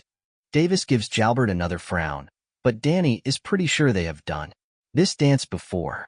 Not good cop, bad cop, but aggressive cop, neutral cop. Only he doubts if Jalbert is neutral. Davis either. Danny goes up the steps. Their concrete block, even after 3 years he keeps thinking his Oak Grove trailer is temporary, but there are hours on either side. He gave Becky money to buy the seeds. He and Darla Jean planted them. He stands in the doorway and watches the forensics guys go through his private space, opening drawers and cupboards. They look in the fridge, his oven, the countertop microwave. It's infuriating. He keeps thinking, this is what you get for trying to help. This is what you get. From behind him, soft, Jalbert says, they'll give you receipts for what they take for testing. Danny jumps a little. He never heard Jalbert coming. He's a quiet son of a bitch. In the end, all they take are his gun and a butcher knife. One of the forensics guys bags them, and the other forensics guy photographs them. Video isn't enough, apparently. Danny has 3 steak knives, but they don't take those. He surmises that their serrated blades don't match the wounds they found on Yvonne Wicker's body. Danny goes down the steps. Davis and Jalbert have their heads together. She's murmuring something to Jalbert, who listens without taking his eyes. Oh, Danny. Jalbert nods, murmurs something in return, and then they walk back To Danny, curious eyes are watching them. Police visits aren't uncommon in the trailer park, but this is the RST time Danny has been visited by them. Ella Davis says in a casual tone, as if just passing the time of day, "Have you killed others, Danny? And it just gotta be too much for you? Was it guilt instead of publicity? Was the wicker girl the straw that broke the camel's back?" Looking her dead in the eye, Danny says, "I haven't killed anybody." Davis smiles. "You need to come on down to the Manitou cop shop tomorrow. We have more questions." How does 10 o'clock sound? Just the way I wanted to spend my Saturday morning, Danny thinks. What if I refuse? She makes her eyes round. Well, that would be your choice. For now, anyway. But if you didn't do anything but report the body, I'd think you would. Want to get this cleared up? Done and dusted, Jalbert says, and brushes his hands together to demonstrate. 10 o'clock, okay? In case you didn't notice, your guys took my truck. We'll send a car for you, Jalbert says.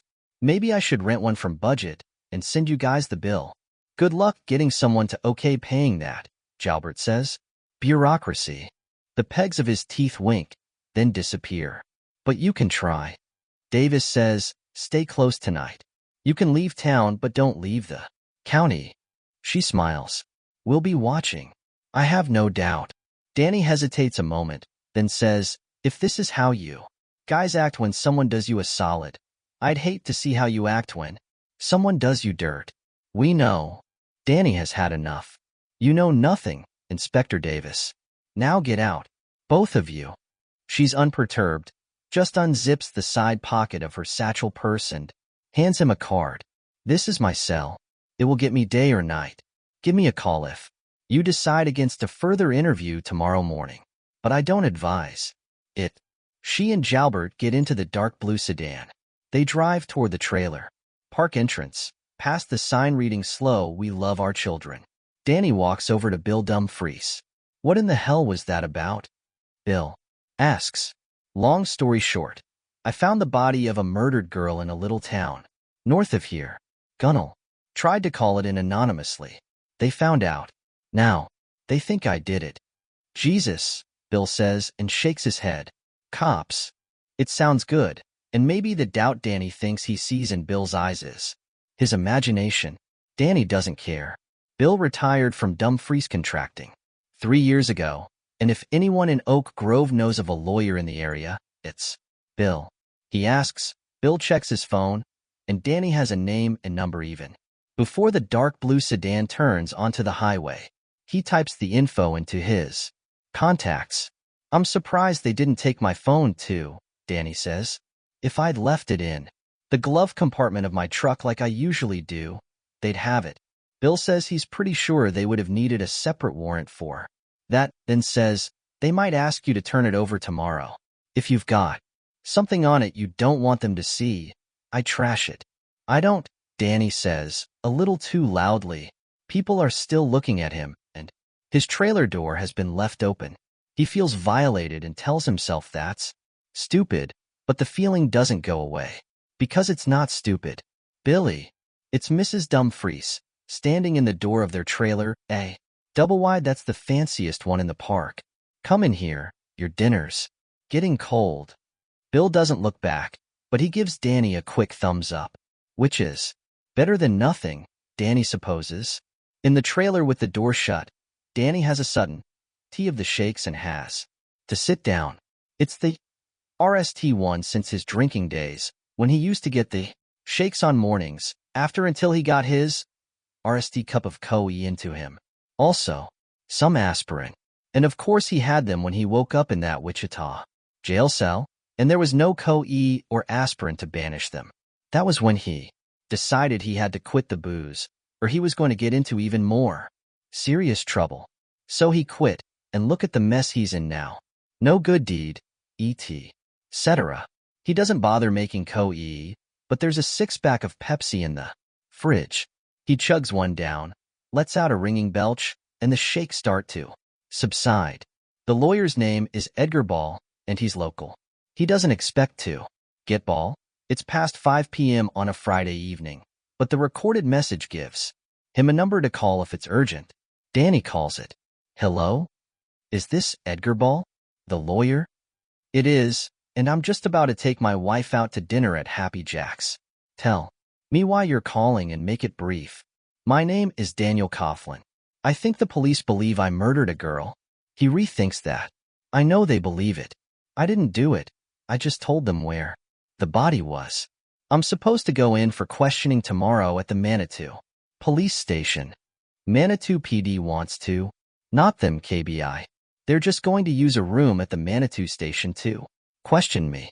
They're giving me tonight to stew, but I think they might arrest me in the morning. I need a lawyer. I got your name from Bill Dumfries. A woman calls something in the background. Ball says he'll be there in 2 shakes of a lamb's tail.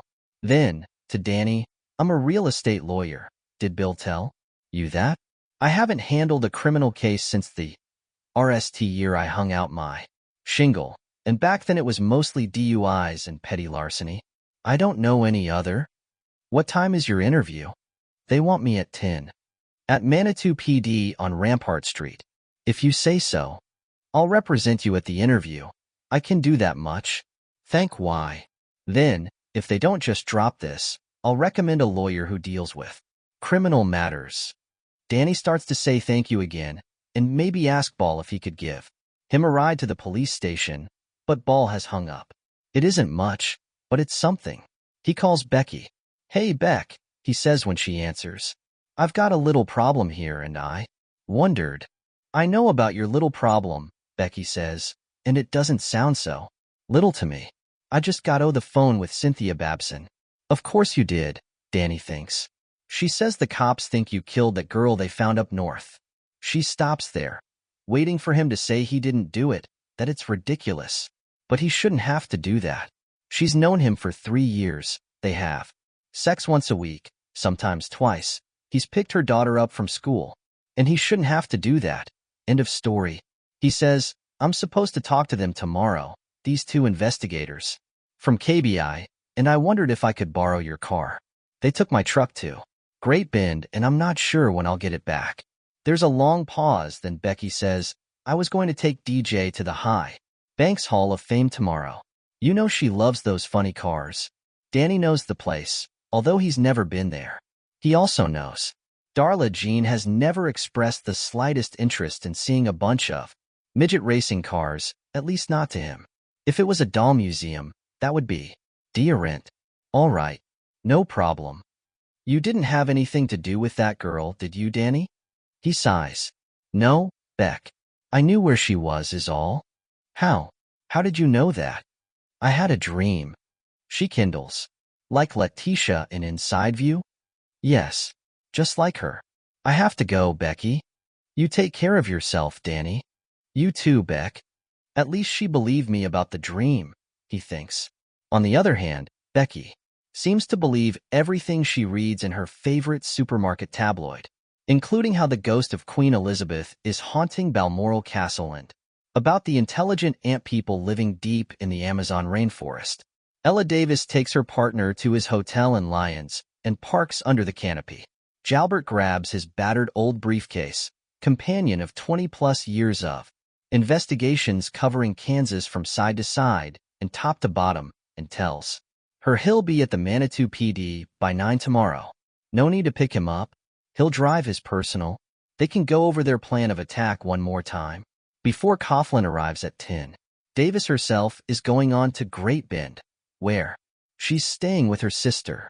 There's a big birthday party coming up. Ella's daughter is turning 8. Do we have enough to arrest him, Frank? Let's see what forensics. NDS in his truck? No doubt in your mind that he did it? None. Drive safe, Ella. She heads out. Jalbert gives her a wave and then heads to his room, giving his Chevy Caprice a pat on the way by. Like his briefcase, the Caprice has been with him on many cases from Kansas City on one side of the state to Scott City on the other. The 2-room suite, far from fancy, is what's known as Kansas plain. There's a smell of disinfectant and a fainter smell of mold. The toilet has tendency to chuckle after ushing unless you AP the handle a few times. The air conditioner has a slight rattle. He's been in better places, but he's been in far worse. Jalbert drops his briefcase on the bed and runs the combination. Lock. He takes out A. Lou with Wicker written on the tab. He makes sure the curtains are pulled tight. He puts the chain on the door and turns the thumb. Lock.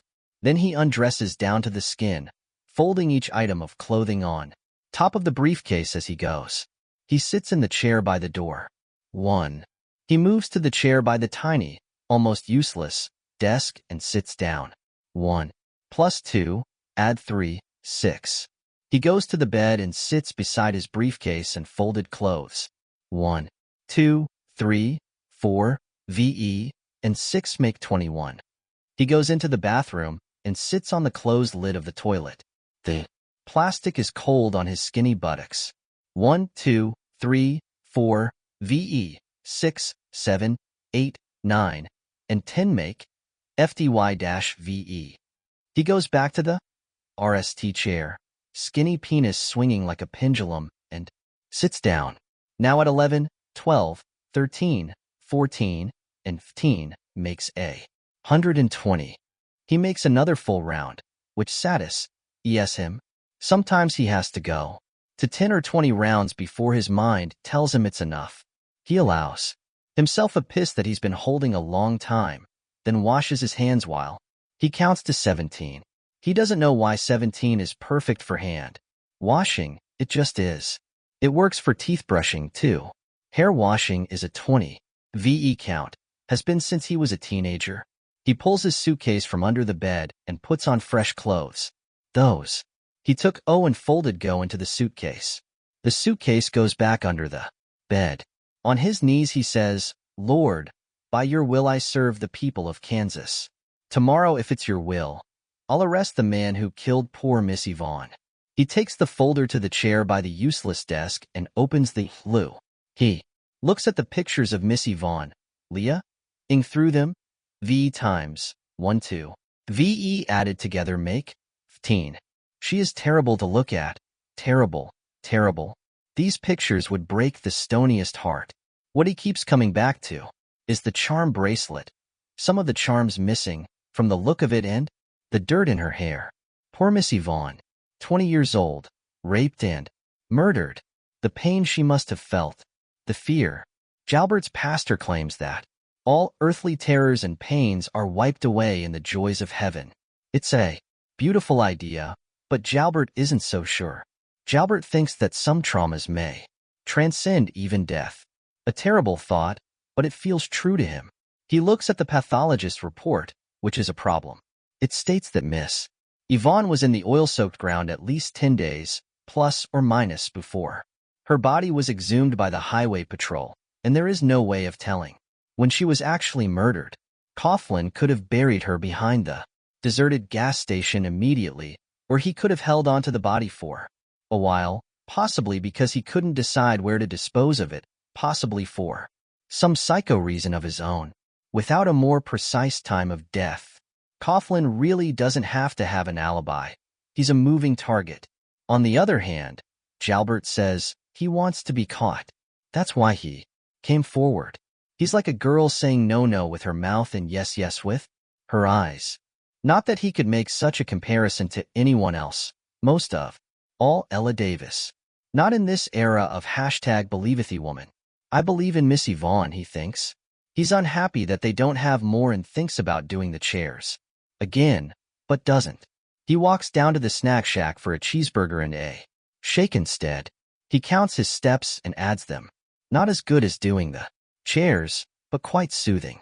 He sits in his Kansas Plains suite, which he will forget as soon as he leaves it, as he has forgotten so many other temporary accommodations. He eats his burger. He drinks his shake until the straw crackles in the bottom. He thinks about Coughlin saying he dreamed Miss Yvonne's location. That's the part of him that wants to confess. He'll admit it, and then he's done. Danny is watching something on Net 9 without really seeing it when his phone rings. He looks at the screen, sees it's Becky, and thinks she's had time to change her mind about loaning him her car. Only that's not it. She tells him they better cool it for a while, keep their distance. just until the cops clear him of the Wicker thing, as of course they will. But see, here's the thing, Danny.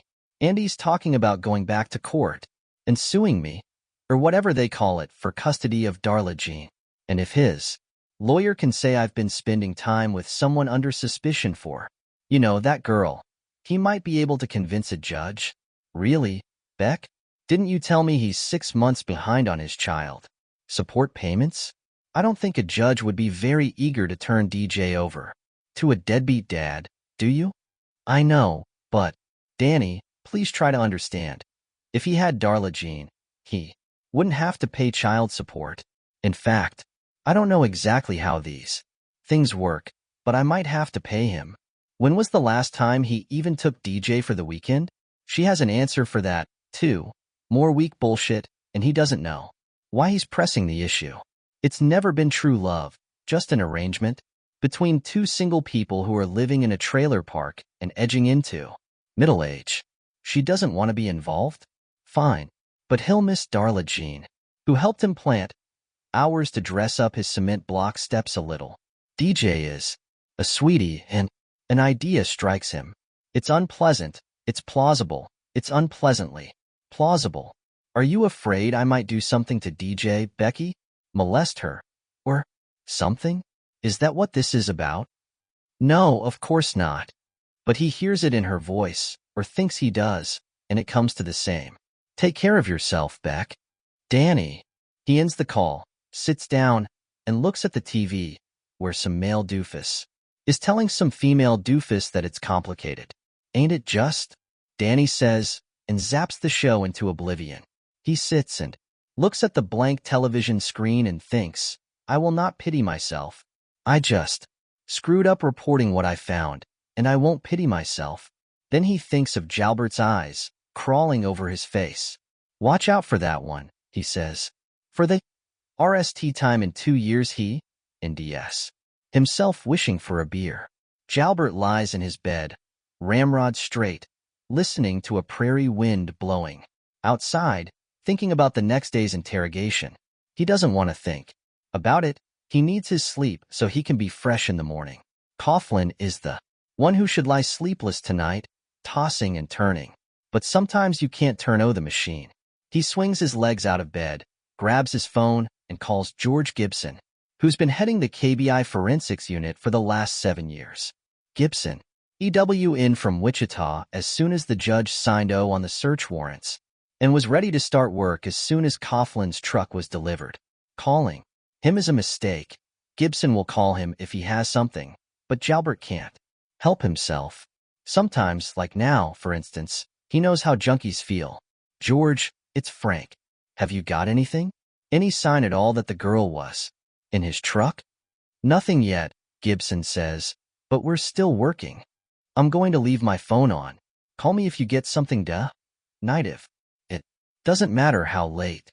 I will. Now may I go back to work? Yes. Sorry. It's just, we're working for the girl, George. For Missy Vaughn. We're her advocates. Thanks for reminding me. Sorry. Go back to work. Jalbert ends the call and lies down. He begins counting and adding. 1 and 2 makes 3. 3 more is 6. 4 more is 10. V more is 15. By the time he gets to 17 is 100 and FDY3. He has, Nally, begun to relax. By the time he gets to 28 is 406. He's drifting into sleep. At 2 o'clock his phone wakes him. It's Gibson. Give me some good news, George. I would if I could. Gibson sounds beat. The truck is clean. I'm going home while I can still keep my eyes open. Jalbert is sitting bolt upright in bed. Nothing? Are you kidding? I never kid after midnight. Did you put it on the lift? Did you check the undercarriage? Don't tell your granny how to suck eggs, Frank. Gibson sounds on the verge of losing his temper. Jalbert should stop. He can't stop. He washed it, didn't he? Son of a bitch washed it, and probably had it detailed. Not lately, he didn't. There's still plenty of dirt on it from his trip out to Gunnell. No traces of bleach in the cab or the truck bed, either. Jalbert expected more. He expected something. He really did. Gibson says, Finding gerprints, hair, an item of her clothing that would have been ideal, the gold standard, but it doesn't mean he didn't have her. He either did an ace cleaning job inside or she was never in the truck at all. Jalbert is hatching a headache, and getting back to sleep is probably going to be out of the question. He could have used some other vehicle to transport her. He's got a girlfriend in that trailer park. Maybe he used her car. If he doesn't confess, we may have to. There's a third possibility, Gibson says. What? Jalbert snaps. He could be innocent. Jalbert is amazed to silence for a few seconds. Then he laughs.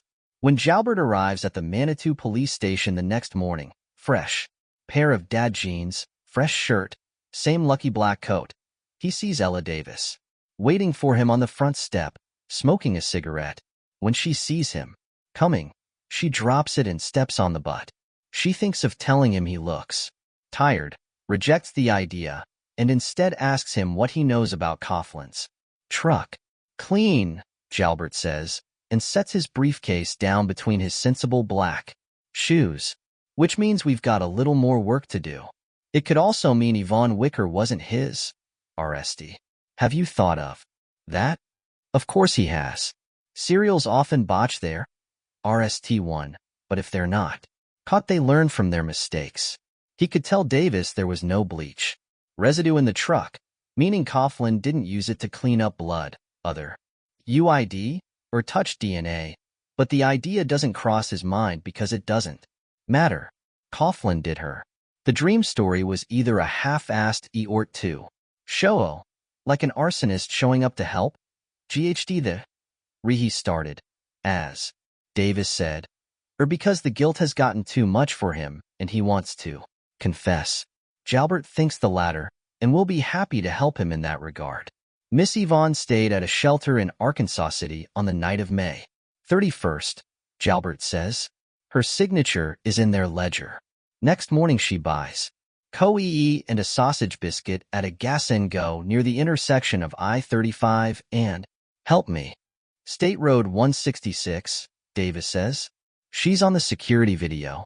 Big as life. Clerk saw her picture in the Oklahoman and called it in. Gold star for him.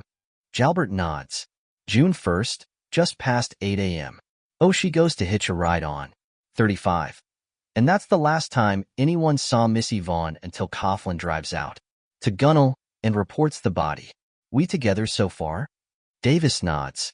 So when we question Coughlin, we have to ask him where he was and what he was doing between the 1st of June and the 24th, when he made that call.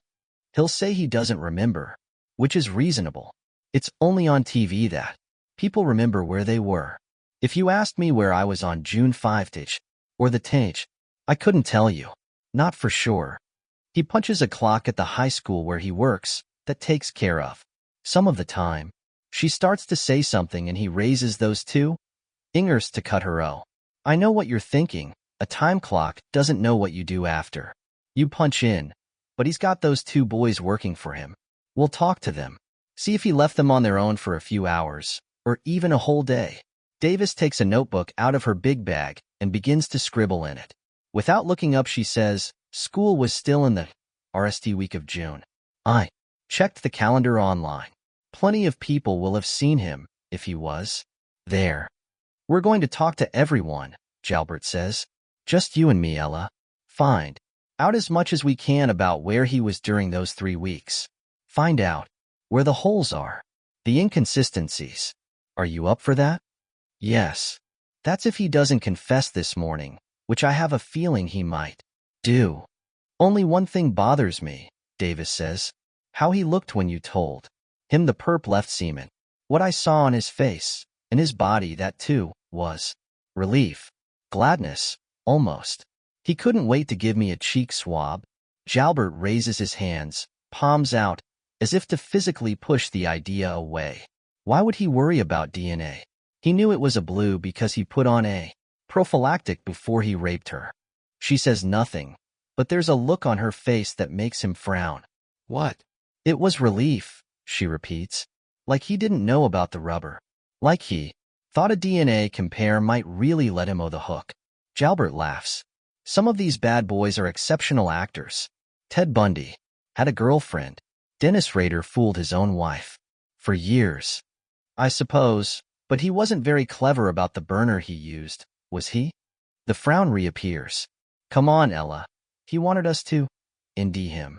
Now are we going to get justice for Miss Yvonne this morning? She considers this.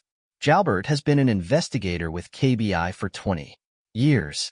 She's been an inspector for V. She trusts his instincts. Plus the story of the dream is such obvious bullshit. We are. He pats her on the shoulder. That's it, partner. You hold that thought. The last thing Danny wants is another cop car showing up at his trailer. So at 9:30 he's standing at the entrance to Oak Grove, hands in his pockets, waiting for his ride. He's thinking about how badly he fucked up the anonymous call, succeeding in only making things look worse for himself. And he's thinking about Jalbert. The woman doesn't scare him. Jalbert does. Because Jalbert has made up his mind and all Danny has is a story about a dream that only a few people, such as Inside View readers like Becky, would believe. Well, he does have one other thing going for him. He didn't kill the girl. As it turns out, he could have waited at his trailer because the cop who picks him up is driving an unmarked. He's wearing his uniform, but sitting behind the wheel with his hat on the seat and the top button of his shirt undone. He could be any John Q. citizen. He powers down the passenger window. Are you Coughlin? Yes. Can I sit up front with you? Well, I don't know, the cop says. He's young, surely no more than 20. V. This is Kansas, but he gives a laid-back surfer dude vibe. Are you going to launch an attack on me? Danny smiles. I don't launch attacks on anyone until at least mid-afternoon. Okay, you can sit up front just like a big boy, but do me a favor and keep your hands where I can see them. Danny gets in. He clicks his seatbelt. The cop's dashboard computer is but his police radio mutters constantly, too low to hear. So, the cop says, getting questioned by KBI in our little police station. What a thrill, right? Not for me, Danny says. Did you kill that girl? The one they found in Gunnell? Just between us, you. No. No. Well, what else would you say? The cop asks and laughs. Danny surprises himself by laughing with him. How'd you know she was there if you didn't kill her? Danny sighs. It's out there now. As Elvis used to say, it's your baby. You have to rock it. I saw it in a dream. Went out to see for myself, and she was there. He expects the cop to say that's the most ridiculous story he's ever heard, but he doesn't. Weird shit happens, he says. You know Red Blue, about 60 miles west of here? Heard of it, never been there. An old lady went to the cops and said she'd had a vision of a little boy falling down an old well. This was 6 or 8 years ago. And you know what? That kid was there. Still alive. Made national news. Tell those KBIers to Google it. Red Blue, kid down the well. They'll indie it. But what? Stick to your story if you didn't do that, girl, and don't go changing it, or they'll hang you. You sound like you're no fan of the KBI. The cop shrugs. They're all right for the most part. Treat us like hicks. Mostly, but ain't that what we are, when you get right down to it? 6-man force, little speed trap outside of town, that's us. Our OD told those two they can have the break room to question you. We use it for interrogations when we have to, so it's got a camera and a mic. He pulls up in front. The station door opens and Jalbert comes out. He stands on the top step in his black coat with the faded elbows, looking down. One other thing, Mr. Coughlin. We all know about Frank Jalbert. He don't quit. Highway Patrol worships him. Think he's a fucking legend. And my guess is he don't believe in dreams. I know that much already, Danny says. Danny mounts the steps. Jalbert holds out his hand. Danny hesitates but shakes it. The hand is as dry and feverish as it was yesterday. Thank you for coming, Danny. Let's go inside and straighten this thing out. What do you say? The OSAR in charge just put on a fresh pot of co-e. Not just yet. Jalbert frowns. It's only VE to 10, Danny says. I'm expecting someone. Oh, a lawyer. Jalbert raises his eyebrows. As a rule, folks who feel the need to lawyer up are guilty folks or smart folks. To this, Jalbert says nothing. Edgar Ball shows up at 10 on the dot. He's riding a ginormous Honda Goldwing motorcycle. The motor is so quiet that Danny can hear an easy listening oldie, REO Speedwagons Take It on the Run, from the in-dash radio. Ball parks, kickstands his ride, and dismounts. Danny likes him immediately, partly for the huge bike, partly because he's middle-aged, dressed in a golf shirt that makes no secret of his man boobs, and big old khaki shorts. That AP down to his knees. Never did a real estate lawyer look less like a real estate lawyer. I take it you are Daniel Coughlin, he says, and sticks out a pudgy hand. I am, Danny says, shaking with him. Thank you for coming. Ball switches his attention to the man in the black coat. I'm Eddie Ball, counselor at law. And you, sir, are? Inspector Franklin Jalbert, Kansas Bureau of Investigation. He's gazing across the mostly deserted Manitou Main Street, seeming not to see Ball's outstretched hand. Let's go inside. We have questions for Danny. You go inside, Ball says, and we'll join you shortly. I'd like to have a private word with my client. Jalbert frowns. We don't have all day. I'd like to get this done, and I'm sure Danny would too. Of course, but this is a serious matter, Ball says, still pleasant. If it takes all day, that's what it will take. I have a right to speak with my client before you question him. If you're with KBI, you know this.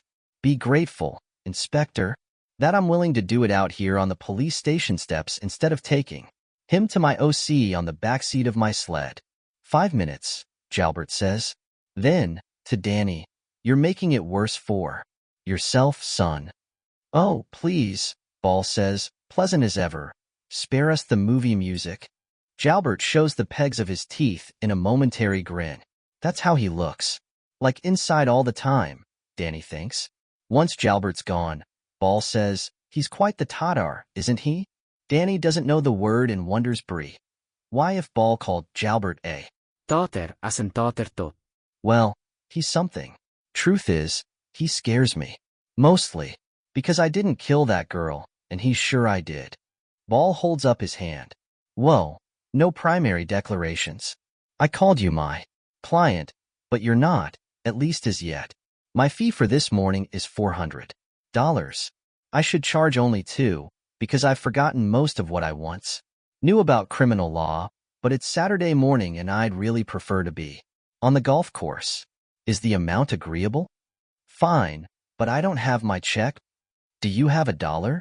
Yes. Good enough for a retainer. Fork it over. And when Danny has done so, now you're my client. Tell me exactly what happened and why, Inspector. Jalbert has it in for you, as he clearly does. Add nothing extraneous and leave nothing out that's going to come back to haunt you later. Danny tells him about the dream. He tells him about going to Gunnaland, ding the Texaco station. He tells him about the dog. He tells him about the hand in the trash barrel. This is all crazy time stew, but the color doesn't rise in his cheeks until he tells Ball how stupid he was about the anonymous tip. The way I look at it, that's actually in your favor, Ball says. You didn't know what you were doing, and wishing for anonymity, given how you came by your information, is completely understandable. I should have studied it a little more, Danny says. I assumed, and you know what they say about yes, makes an ass out of you and me. An oldie but a goodie. Daniel, have you ever had a previous experience of a psychic nature? No. Think carefully. It certainly wouldn't hurt if there were prior. No. Just this. Ball sighs and rocks back and forth. He's wearing motorcycle boots and knee-high compression socks with his XL shorts, which Danny NDS amusing. All right, he says. It is what it is, another oldie but goodie. Ella Davis comes out. Danny, if you don't want to make the 2-hour ride to Great Bend and answer our questions there, let's get this show on the road. Ball smiles at her. You are Inspector Davis, KBI, and I'm losing my patience. So is Frank. Well, we certainly don't want that, do we? Ball says.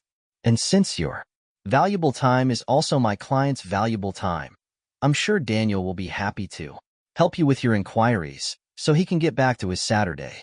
There's a rattling soft drink machine in the Manitou PD's break room. There's a counter with a co-ee maker and a few pastries on it. The sign over the pastries says kick a buck. On one wall is a plaque reading we serve and protect. On another is a poster showing O.J. Simpson and Johnny Cochran. The caption reads, "IT don't mean shit if the glove doesn't fit." In the middle of the room there's a table with 2 chairs on either side and a microphone in the middle. Between the drink machine and the pastry counter, a camera on a tripod blinks its red eye. Jalbert spreads his hands at 2 of the chairs. Danny and his new lawyer take them. Ella Davis sits across from them and takes out a notebook. Jalbert stands, for the time being at least. He gives the date, the time, and the names of those present. Then he gives Danny the Miranda warning again, asking if he understands his rights. "I do," Danny says. "Spoiler alert, inspectors, I'm mostly a real estate lawyer," Ball says. "I do land. I work with a number of local banks. I coordinate buyers and sellers. I write contracts. I write the occasional will. I'm no Perry Mason or Saul Goodman. Just here to make sure you are respectful and open-minded." "Who is Saul Goodman?" Jalbert asks. "He sounds suspicious." Ball sighs. "TV show. Fictional character. Forget it. Ask your questions." Jalbert says, "Speaking of respect, I want to tell you who deserved some. Yvonne Vicker. What she got instead was raped, stabbed repeatedly, and murdered." Ball frowns for the rest time. "You are not prosecuting this case, sir. You are investigating it. Save the speeches and ask your questions so we can get out of here." Jalbert shows his pegs again in what he may assume is a smile. "Just so you understand, Mr. Ball. Understand and remember. We're talking about the cold-blooded murder of a defenseless young woman. Understood?" Ball doesn't look cowed. At least Danny doesn't think so. But the pleasant smile is gone. Jalbert nods to his partner. Ella Davis says, "How are you this morning, Danny? Doing okay?" Danny thinks, so it's good cop and bad cop after all. Other than everyone in Oak Grove thinking I'm in police trouble, I'm doing all right. You? I'm any. They'll know what kind of trouble this is soon enough, won't they? "Not from us," she says. "We don't talk about our cases until they're made." But Becky will, Danny thinks. And once she tells Cynthia Babson, it'll go viral. "We'd like to have a peek at your phone," Davis says. "Just a matter of routine. Would that be okay?" She's giving him direct eye contact and a smile. "Just a look at your locations could eliminate you from our inquiries. Save time for us and trouble for you." "Bad idea," Ball says to Danny. "I think they need a special search warrant for your phone, or they would have taken it already." Ignoring him, still wearing her best trust me smile, Davis says, "And you'd have to unlock it for us, of course. Apple is very touchy about the privacy issue."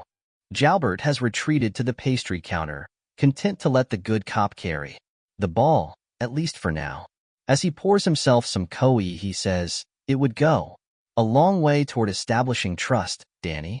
Danny almost says you trust me about as far as you could throw this table, but keeps it to himself. He doesn't need Ball, likable, but clearly out of his depth. To tell him the less he says, the better. Hostile comments won't help, no matter how much he'd like to make them. He can tell the truth. That won't get him in trouble. Trying to explain the truth might. Danny takes his phone out of his pocket and looks at it. 10:23 already. How? The time?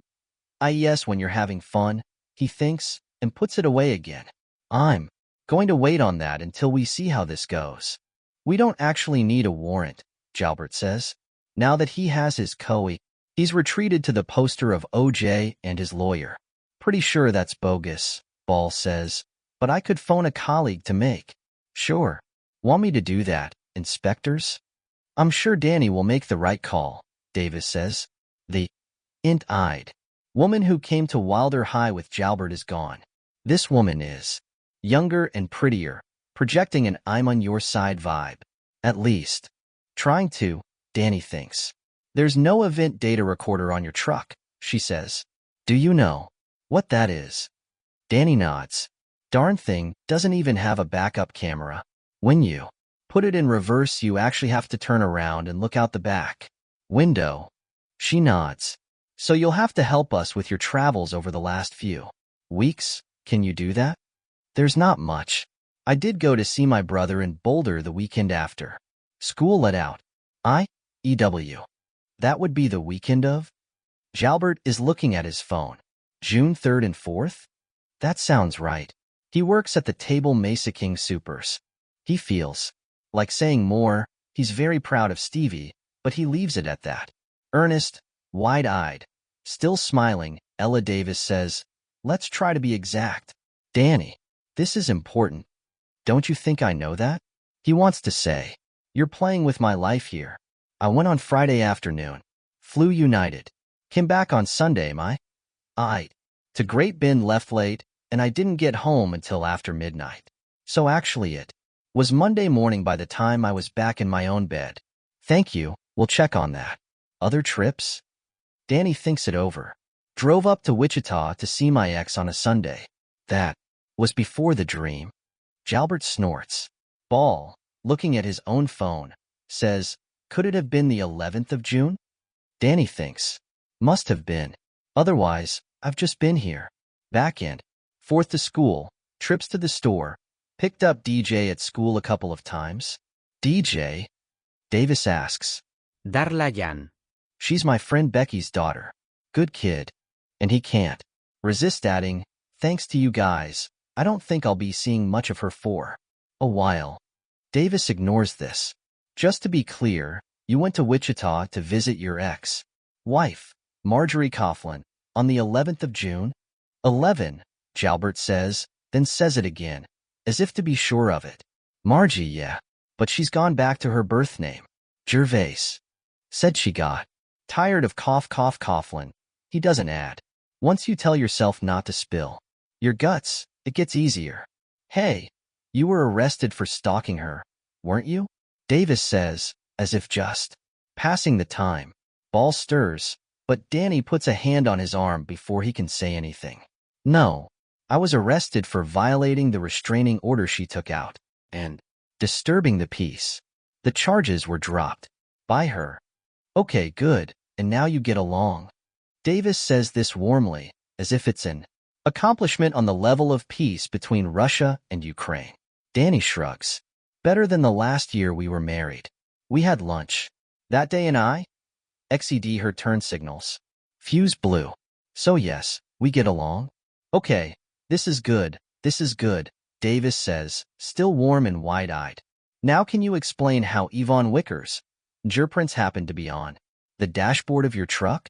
Danny ponders the question and considers the fact that he's in an interrogation room instead of a jail cell. He gives Davis a smile and says, your nose is growing. You think you're very smart, don't you? Jalbert says from in front of the poster. Davis gives him a look. Jalbert shrugs and ixes too. Ingers at her, meaning she should carry on.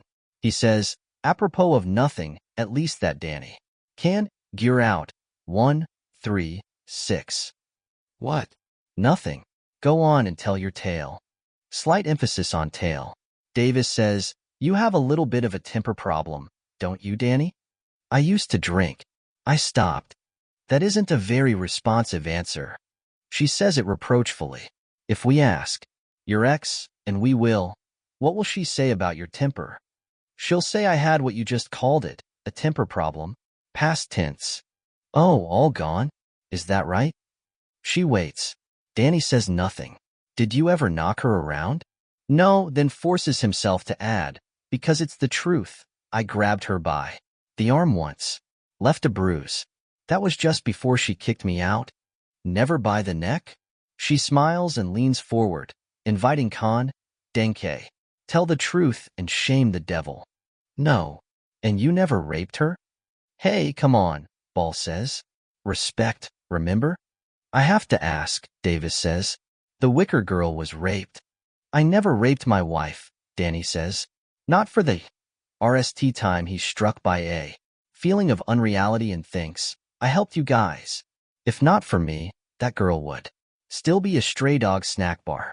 When's the last time you went to Arkansas City? The change of direction feels like whiplash. What? I've never been to Arkansas in my life. Arkansas City, Kansas. Near the Oklahoma border. Never been there. No? Well, we can't check the EDR in your truck, can we? Because they weren't installed in Toyota Tundras for another year. But we could check on your phone, isn't that right? Danny repeats, let's see how this goes. How about Honeywell? That's also in Cannes. Danny shakes his head. I've heard of it, but never been there. What about the Gas and Go where I-35 and SR-166 intersect? Ever been there? I guess not to that particular one, but they're all pretty much the same, aren't they? You guess? Come on, Danny. This is serious. If that Gas and Go is in Honeywell, I've never been there. She makes a note, then gives him a reproachful look.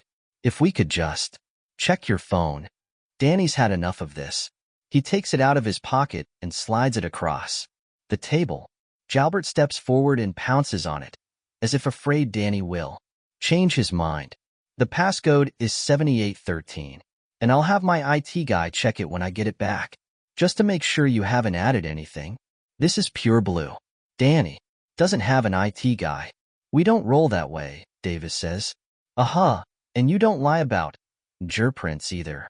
He pauses. Or DNA. From semen. For a moment Davis looks so her game. Then she leans forward again and gives him her you can tell me anything smile. Let's talk about your dream. Okay. Danny says nothing. Do you have these fantasies often? Ball says, come on now.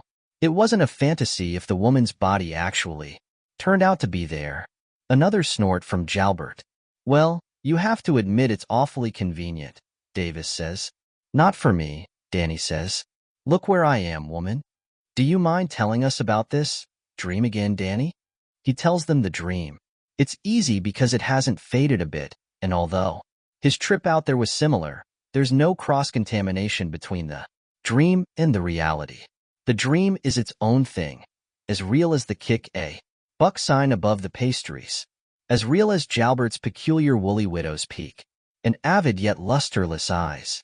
When he's nished, Davis asks, for the Osile record, Danny assumes, since it's been asked before, if he's had previous psychic ashes. Danny says, he has not. Jalbert sits down next to his partner. He drops Danny's phone in the pocket of his black coat. Would you be willing to take a polygraph? I guess so. I'd have to go to Great Bend for that, wouldn't I? So it would. Have to be after I niche work. And I'd have to get my truck back, of course. Right now cleaning windows and sweeping. Ours is the least of your worries, Jalbert says. Are we done here? Ball says, I believe Mr. Coughlin has answered all your questions, and more politely than I would have done in his position. And he'll need his phone back, eh? Just a few more, Davis says. We can check on your trip to Colorado and your trip to Wichita, Danny, but that leaves a lot of time between the RST and the 23rd, doesn't it? Danny says, look at the locations on my phone. When I'm not home, it's usually in the glove compartment of my truck. The two boys I work with at the high school can tell you I was there every day from 7:30 to 4. That's a good amount of the time you want to know about. Edgar Ball isn't a criminal lawyer, but he's not stupid. To Jalbert he says, oh my, you don't know when she was killed, do you? Or even when she was grabbed. Jalbert gives him a stony look. Color creeps into Ella's cheeks. She says, that's not relevant to what we're discussing. We are trying to eliminate Danny as a suspect. No, you're not, Ball says. You're trying to nail him, but you don't have a whole lot, do you? Not without a time of death. Jalbert wanders back to the poster of O.J. and Johnny Cochran.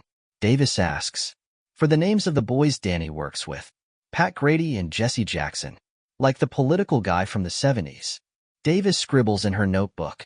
Maybe your girlfriend can help us to nail down some of the times when she's my friend, not my girlfriend. At least she was. And stay away from DJ. She's just a kid. Jalbert chuckles. You're in no position to give us orders. Danny, listen to me, Davis says. He points at her. You know what? I'm starting to hate the sound of my RST name coming out of your mouth. We're not friends, Ella. This time it's Ball putting his hand on Danny's arm. Davis carries on as if Danny has said nothing. She's looking at him, earnestly, the smile gone. You're carrying a weight. I can almost see it. That's why you're telling this story about a dream. He says nothing. It's awfully far out. You have to admit that. I mean, look at it from our point of view. I don't even think your lawyer believes it. Not for a minute. Don't be so sure, Ball says. More things in heaven and earth that are dreamed of in your philosophy. Shakespeare.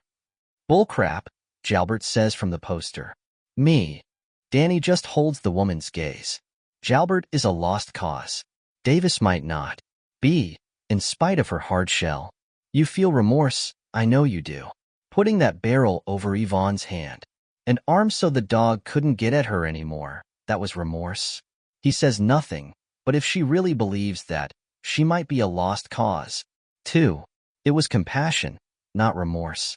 Compassion for a dead woman with a charm bracelet on her mutilated wrist. But Davis is on a roll, so let her roll. We can help you take that weight, oh. It will be easy once you start. And there's a bonus. If you make a clean breast of it, we may be able to help you. Kansas has the death penalty and hasn't been used in over 40 years, Ball says. Hickok and Smith, the ones Truman Capote wrote the book about, they were the last. They might use it for the Wicker Girl, Davis persists. Danny thinks it's interesting that young woman has become girl. But of course that's what the prosecutor would call her. The girl? The defenseless girl. But if you own up to what you did, the death penalty would almost certainly be on the table. Make it easier for us and for yourself. Tell us what really happened. I did, Danny says. I had a dream. I went out to prove to myself a dream was all it was, but the girl was there. I called it in. You don't believe me. I understand that, but I'm telling the truth. Now let's cut the crap. Are you going to arrest me? Silence. Davis continues looking at him for a moment with that same warm earnestness. Then her face changes, becomes not cold but blank. Professional. She sits back and looks at Jalbert. Not at this time, Jalbert says. His dusty eyes say, but soon, Danny. Soon. Danny stands up. His legs are like the legs in his dream, as if he doesn't own them and they might carry him anywhere. Ball stands up with him. They go to the door together. Danny thinks he must be a little unsteady on his feet, or too pale, because Ball still has his hand on his arm. All Danny wants is to get out of this room, but he turns back and looks at Davis. The man who killed that woman is still out there, he says. I'm talking to you, Inspector Davis, because it's no good talking to him. He's made his mind. You talk a good game, but I'm not sure you've made up yours. Catch him, all right? Stop looking at me and look for the man who killed her. Before he does it again, he might see something on her face. He might not. Ball tugs his arm. Come on, Danny. Let's go. When they're gone, Jalbert turns on the camera and the recorder. That was interesting. She nods. He peers into her face. Any doubts? No. Because a couple of times you looked like he might actually be convincing. You. No doubts. He knew where she was because he put her there. That's the logic. The dream story is TV bullshit. Jalbert takes Danny's phone from the pocket of his coat. He punches in the passcode, swipes through the various apps, then turns it again. We'll get this to forensics ASAP, and they'll go through the whole schmear, not just his locations going back to June 1st. Emails, texts, photos, search history. Clone it. Get it back to him tomorrow or Monday. Given the way he turned it over to us, I don't think we'll ND much, Davis says. I didn't expect that. He's a con-dent son of a buck, but he may have forgotten something. Just one single text could be enough. Davis remembers Jalbert saying that same thing, or close to it, about one single hair in the cab of Coughlin's truck being enough. But they found nothing. She says, We'll just Indy the one trip out to Gunnell. You know that, right? His phone was back at his trailer when he killed her, and when he buried her, both at the same time or separately. Count on it. Jalbert says, 4. Pardon me? Nothing. Just thinking out loud. We'll get him, Ella. That con? Denkeyev. His the arrogance. Will bring him down. How serious were you about the polygraph? Jalbert gives a humorless laugh. He's either a sociopath or an outright psychopath. Did you feel that? She considers, then says, actually, I'm not sure I did. I am sure. Seen his kind before. And 9 times out of 10 they can beat the poly, which would make it pointless. They leave the room and walk down the hall. The young cop who brought Coughlin and asks them how it went. Turning the screws, Davis says. Jalbert likes that and gives her a pat on the arm. When they're outside, Davis digs her cigarettes out of her bag and airs them to Jalbert, who shakes his head but tells her to go ahead. The smoking lamp is lit. She icks her bic and takes a deep drag. The lawyer was right. We don't have much, do we? Jalbert looks out over Main Street where not much is happening. Par 4. The course in Manitou. We will, Ella. Count on it.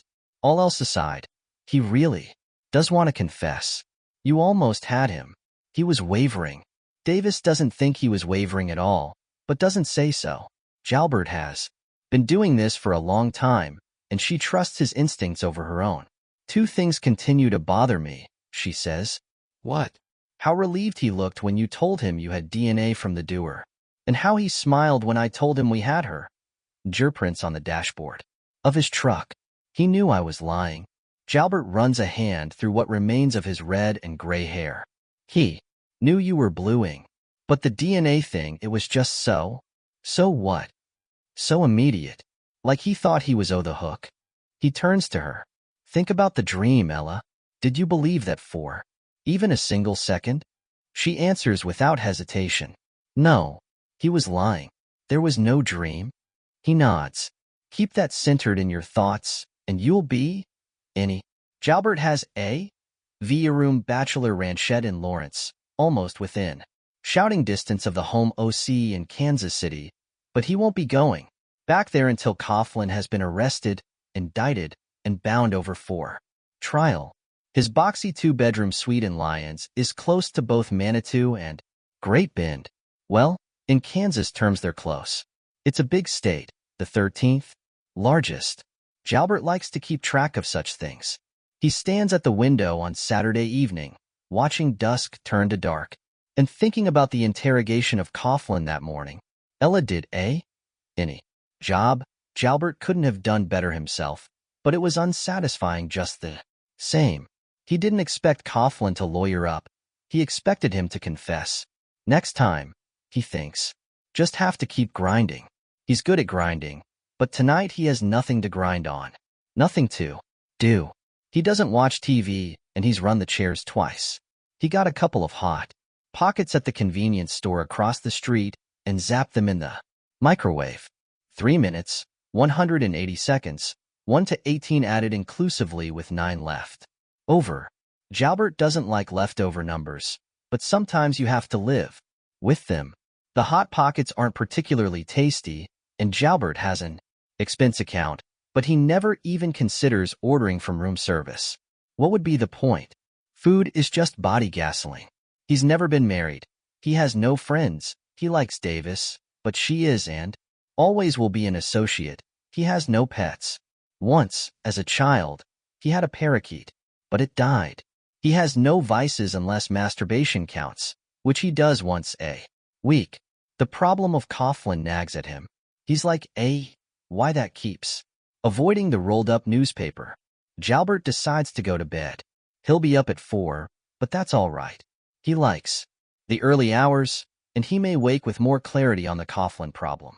He undresses slowly, counting to 11 each time he takes an item of clothing. 2 shoes, 2 socks, pants, underpants, shirt, undershirt.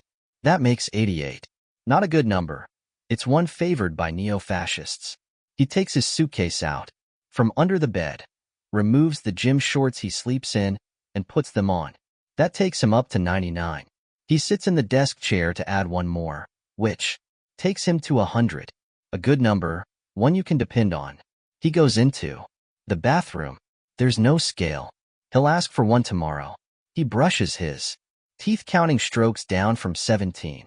He urinates, washes his hands, and kneels at the foot of his bed. He asks God to help him get justice for poor Miss Yvonne. Then he lies in the dark with his hands clasped on his narrow chest, waiting for sleep. We don't have much, Ella said, and she was right. They know he did it. But the truck was clean, the trailer was clean, and he showed up with a lawyer. Not a very good one, but a lawyer is a lawyer. The phone may give them something, but given the way Coughlin handed it over. Not at RST, Jalbert says. He took time to think about it, didn't he? Making sure it was safe. Why the lawyer? Is it possible that Coughlin doesn't want to confess until he's had his 15 minutes of fame as the psychic who dreamed where the body was buried? That he wants publicity? If that's what he wants, I'll see that he gets some, Jalbert says, and not long after that sleep takes him. For Danny, the week of the 4th of July is the week from hell. Pat Grady doesn't show up for work on Monday. Danny asks Jesse if Pat is sick. No clue, Jesse says. I work with him here, otherwise we don't hang. Maybe he thought because the 4th is tomorrow, we had today too. This doesn't surprise Danny. Jesse Jackson is a young man on his way to somewhere. Pat Grady is a young man on his way to nowhere. Except maybe to the Manitou bars, once he's old enough to drink. There are quite a few. Danny visited all of them back in the day. Pat strolls in around 10, starts some story about having to help his dad, and Danny tells him he's red. Pat stares at him, shocked. You can't do that. Danny says, I just did. Pat gives him an unbelieving look, cheeks ushing, the acne on his forehead airing. Then he heads for the door. When he gets there, he whirls around and shouts, fuck you. Back at ya, Danny says. Pat slams out. Danny turns and sees Jesse down by the doors to the gym, rolling a mop bucket. He pauses long enough to give Danny a thumbs up, which makes Danny grin. Pat leaves the parking lot with the motor of his poor old abused Mustang screaming. He lays 40 feet of rubber. That won't do. Your tire's any good, Danny thinks. But at least Pat Grady is one stone out of his shoe. When he gets home that evening, Jesse gives him a ride. His truck is parked outside his trailer. There are smears of gerprint powder all over the cab and a lingering smell like ether, probably from the stew they used to look for bloodstains. The keys are in the cup holder and his phone is on the passenger seat. On Tuesday, the glorious 4th, Danny sleeps in. While he's eating a late breakfast, he remembers he took his keys, but his phone is still in the truck. He gets it, mostly to see if he's gotten a text from Margie, something with reworks, maybe. There's no happy 4th from her and no emails, but he's got a voicemail from his lawyer asking Danny to call.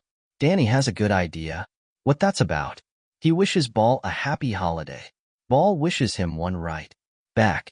You're probably calling about your fee, but they didn't bring my truck back until yesterday. He's wryly aware that he sounds quite a lot like Pat. I'll bring a check around to your OC this afternoon. That's not why I called. You made the paper. Danny frowns. What are you talking about? The Belleville paper? Not the Telescope. Plain's truth.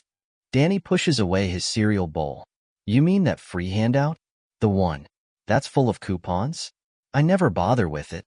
The very one. Sarah, my assistant, called me about it, so I picked one up. With my morning donut. It's strictly advertiser supported, so they can give it away free. Those ads must pay pretty well, because you can pick one up at every market, convenience store, feed store, and gas station across 4 counties.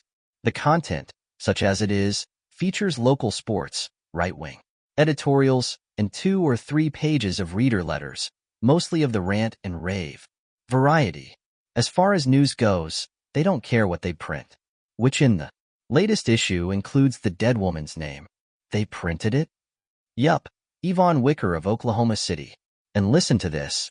Police received An anonymous tip which led them to the unfortunate young woman's shallow grave behind an abandoned building in Gunnell, a small town near the Nebraska border.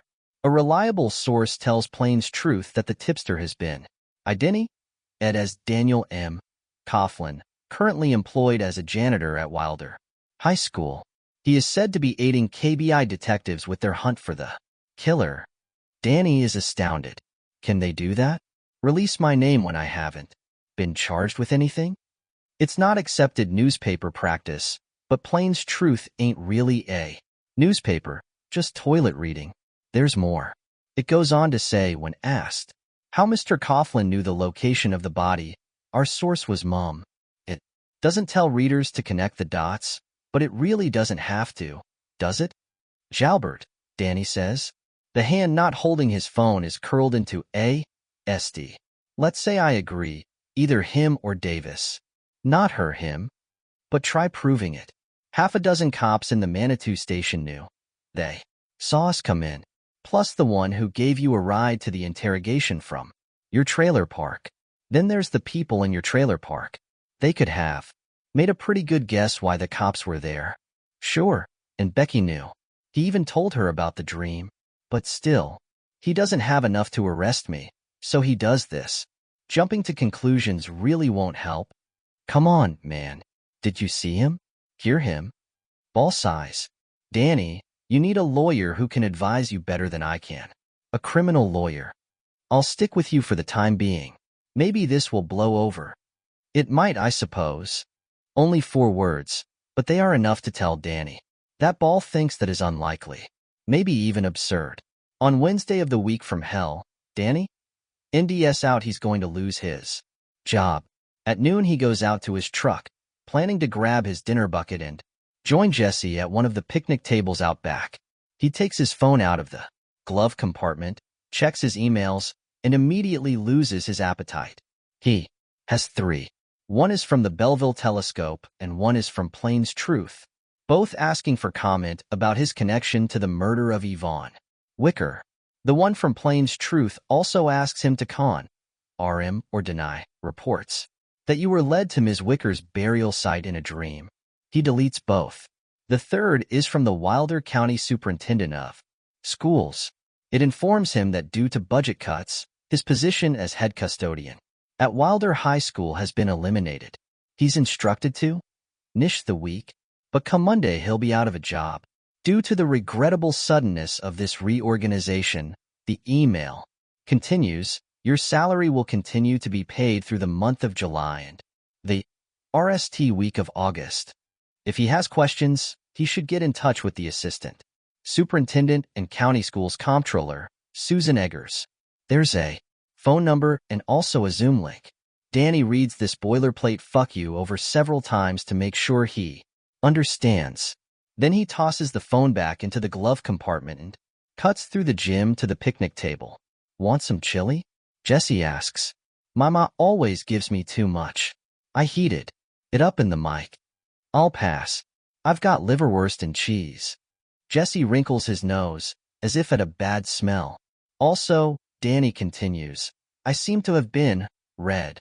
Jesse puts down his plastic spoon. Say what? You heard me. Friday is my last day. Why? He pauses, then says, is it about the girl? You know about that, huh? Everybody knows about it. Of course they do, Danny thinks. Well, they're not saying that, but they couldn't, could they? Since I didn't do anything but report a body. They're saying budget cuts. He expects more questions from Jesse about the body and how he found it. But Jesse may be the only person in Wilder or Republic County who isn't eager to know about his bad dream. Jesse has other concerns. And God bless him for it, Danny thinks. Oh man, we're supposed to put a coat of varnish on the gym? Or, I can't do that by myself. I don't know how. It's not rocket science. We'll do it tomorrow. The important thing is once you start, you have to keep going. And wear a bandana or a COVID mask. We'll open all the windows, but it's still going to stink. They can't leave me here alone. Jesse almost bleats this. I don't have any keys. And I don't want him. Geez, Danny, I'm black. Something happens. Cleaning supplies disappear or stew from the canteen. Who's gonna get blamed? I hear you, and I'll indie out what the plan is, Danny says. I have a number to call. I'm going to take care of you if I can. Can they do it? Can't you, like, sue their asses? I don't think so, Danny says. Kansas is an at-will state. What that means is that my employer doesn't need to provide just cause for my termination. That's so unfair. Danny smiles. For which of us? Both of us, man. I mean, shit. Danny says, could I still have some of that chili? He doesn't call Susan Eggers that afternoon. He zooms her. He wants to look her in the face. But he checks the Wilder County budget for last year and the current one. He NDS what he expected. Eggers is a middle-aged woman with a helmet of gray hair, round gold, rimmed glasses, and a narrow face. An accountant's face, Danny thinks.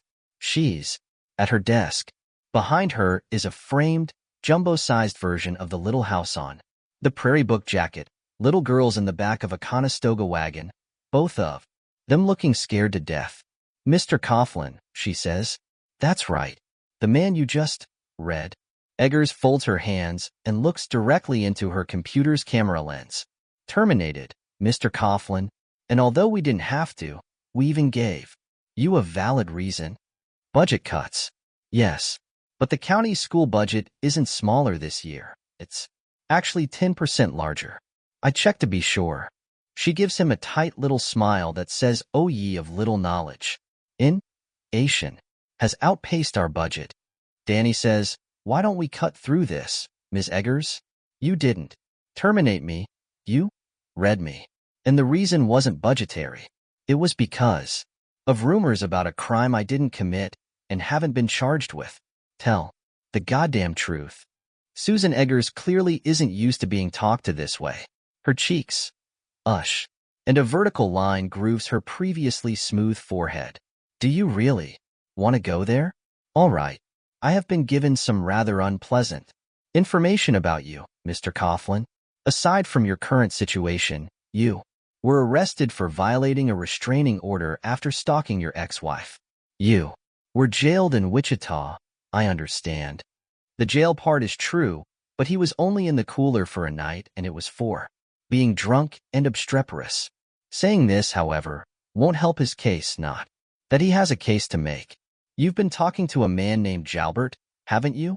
You or the superintendent? Inspector with KBI? Wears a black coat and baggy jeans. She doesn't answer, but she blinks. That's answer enough. Mr. Coughlin, the school department has been more than generous with you, in my view. We are paying you through July for work. And the RST week of August, don't forget that. Yes, through July, and the RST week of August for work you won't be doing. She hesitates, clearly debating the wisdom of going forward, but he's stung her. If he wants the goddamn truth, he can have it. Let us say, for the sake of discussion, that your current situation has played a part. Your name is in print in connection with a terrible crime. What would you do if it came to your attention that a high school custodian in your district, a man who was around teenage girls every school day, was an accused wife abuser and is now being questioned by the police about a rape and murder? He could tell her that Margie never accused him of abuse. She just wanted him to stop yelling on her lawn at 2 in the morning. Come on back, Margie. I'll change. He could tell her that he has no idea who killed Yvonne Wicker.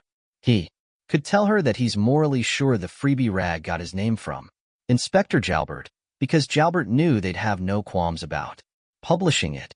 None of that is going to make a dime's worth of dearrence to this woman. Are we done, Mr. Coughlin? Because I have work to do. Not quite, because you don't seem to have thought about what's going to happen at WHS once I'm gone. The what do you call it, Rami? Cations. Who's going to replace me? I have one summer hire, a kid named Jesse Jackson. He's a good kid and an excellent worker, but he can't do the job by himself. For one thing, he doesn't know how. For another, he's only 17, too young to take on the responsibility. For a third, he'll be back in class full-time come September. He will be let go as well, Eggers says. When you lock up on Friday, the keys should be returned to the school principal, Mr. Coates. He lives right there in Manitou, I believe. Does Jessie also get paid for July and the RST week of August? Danny knows the answer to this question, but he wants to hear her say it. If he was hoping for embarrassment, he doesn't get it. What he gets is an indulgent smile. I'm afraid not. He needs that money. He's helping out at home. I'm sure he'll Indy another job, like they're just lying around in Wilder County. She picks up a paper on her desk, studies it, puts it down.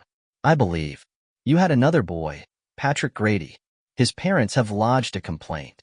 They called Mr. Coates and told him the boy quit because you threatened him. For a moment, Danny is so amazed and infuriated he can't even speak. Then he says, Pat Grady was read for chronic tardiness and sloppy work. He wasn't threatened. He's just a common garden variety slacker. Jessie would tell you the same thing if you were to ask him, which I doubt you'll do. There's hardly any need for that. It's just one more part of a picture that's less than handsome. A picture of your character, Mr. Coughlin. Be happy that we're letting you go for budgetary reasons. It will look better on your resume when you seek further employment. And now, as I'm rather busy, the school is just going to stand empty for the rest of the summer? All else aside, Danny hates to think of that. WHS is a good old lady, and there's so much wear and tear in the course of a school year. It's July, and he's barely gotten started. And what about in the fall? Not your concern, Eggers says. Thank you for calling, Mr. Coughlin. I hope your current problems work out. Goodbye. Wait just a damn. But there's no point, because Susan Eggers is gone. Early on Thursday evening of the week from hell, Danny is in the Manitou IGA, doing his weekly shopping. He likes to do this chore on Thursdays, because for most working people the eagle screams on Friday and the market isn't very busy. His own paycheck, one of his last, V or 6, will go into Citizens National via direct deposit the following day. He also has a little over $3,000 put aside, combined savings and checking, which won't stretch very far. He doesn't pay alimony to his ex, but he sends her FDY or $60 every week or two. He owes her that just for the trouble he's caused her. He won't be able to do it much longer, and he dreads the call to her he'll have to make, explaining his situation, although she probably knows already. Good news goes Pony Express, bad news takes a jet, and he no longer has to support Stevie. Danny's younger brother is still living in the group home in Melody Heights, but he's probably bringing home more than Danny's weekly wage. Maybe he'll end up supporting me, Danny thinks. That would be a hoot. He's at the meat counter, trying to decide between a 1 or 2 pound package of ground chuck. It's the cheapest, when a loud voice behind him says, Daniel Coughlin? Need to ask you a few questions. It's Jalbert. Of course it is.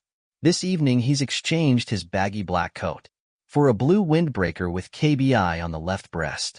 Although Danny can't see the back of the windbreaker, he knows the same letters will be there, only bigger. Jalbert could have come up beside him and spoken in a normal tone, but he also could have chosen the parking lot. Other browsers along the meat counter are looking around, which is what Jalbert wants. I've already answered your questions. Danny drops a package of meat into his cart, 1 pound instead of 2. It's time to start economizing. If you want to ask more, I'll want my lawyer present. You have that right, Jalbert says in that same loud voice. Danny thinks. The man's reddish woolly hair looks almost like an arrowhead, or the business end of a rusty spear. The deep-set eyes stare at Danny the way they might stare at a new species of bug. The right to an attorney. You'll have to wait at the police station until he gets there, though. Same overloud voice. People have begun to congregate at the head and foot of the meat aisle, some pushing their carts, some just gawking. Or we can do it here. Your choice. With everyone listening, Danny thinks. You'd like that, wouldn't you? Split the deodorants. Let's step outside. Danny doesn't give Jalbert a chance to object, just walks past him. restraining the urge to bump his shoulder on the way by, and heads for the door. It isn't as if the inspector can restrain him. Danny outweighs him by FDY or 60 pounds, and Jalbert once again isn't wearing a gun, just his badge, clipped to his belt. Also his ID on a lanyard hung around his neck. Danny doesn't look to see if Jalbert is following him. The checkout women have stopped working their registers. 2 of them. He knows from the high school. He knows a lot of people from the high school because he's worked at WHS since leaving Wichita. As the outdoors slide apart to let him emerge into the warm Kansas night, it occurs to him that nobody he passed in the aisles said hello to him, although he recognized several of them, including a couple of teachers. Past the white light falling on the sidewalk from the front windows of the market, he turns to face Jalbert. "You're hounding me. I am pursuing my case. If anyone got hounded, it was poor Miss Yvonne. You hounded her to death, didn't you?" Recalling some TV show, Danny responds, asked and answered. "We've been through your phone. There are a great many gaps in the location log. I'll need you to explain each one, if you can." "No." Jalbert's brows, as woolly and tangled as his receding ow of hair, why up? An odd thought comes to Danny. He may be hounding me, but maybe I'm returning the favor. Those circles under his eyes are deeper and darker, I think. No? No? Don't you want to be eliminated as a suspect, Danny? You don't want that. It's the last thing you want. He points at the bright yellow KBI on the breast of Jalbert's windbreaker. You might as well be wearing a billboard. "Hey, have you lost weight?" Jalbert does his best not to look surprised at this unexpected question, but Danny thinks he is. Wishful thinking? Maybe. "I need you too. LL in those blank spots, Danny. As many as posse?" "No. Then you'll be seeing a lot of me. You know that, don't you?" "How about a polygraph? I've got my truck back, and I'll be able to go just about any day next week, since you saw to it I lost my job." Jalbert shows the pegs that pass for his teeth. He must eat a lot of soft food. Danny thinks. It's interesting how people such as yourself, sociopaths, are able to blame all their misfortunes on others. The polygraph, Inspector. What about the polygraph? Jalbert waves one hand in front of his face, as if shooing away a troublesome. Why? Sociopaths almost always beat the poly. It's a proven fact. Or it could be you're afraid it would show I'm telling the truth. 21, Jalbert says. What? Nothing. Are you all right? It gives Danny great pleasure to ask this question. That's low, and it's mean, but he's just been embarrassed in front of his town. What used to be his town, anyway. Jalbert says, "You killed her." "I did not." "Come on. Own up to it. Take the weight, Danny. You'll feel better. It's just you and me here. I'm not wearing a wire, and you can deny it later. Do it for me, and do it for yourself. Get it out your chest. There's nothing to confess. I had a dream. I went to where she was buried. I told the police. That's all there is." Jalbert laughs. "You're persistent, Danny. I'll give you that. But I am too. Here's an idea. If you think I did it, charge me. Arrest me." Jalbert says nothing. "You can't, can you? I bet you've talked to the county attorney up in Wilder City, and he's told you that you don't have enough. No forensic evidence. No video evidence. No witnesses. You've got an old man who saw me at that Texaco, but it was the same day I reported the body, so he can't help you. Basically, Inspector, you're fucked." Which is funny, Danny Ree? X, because he is also fucked. Jalbert has seen to that. Jalbert grins and points a finger at Danny. The grin reminds him of the quarter moon in his dream.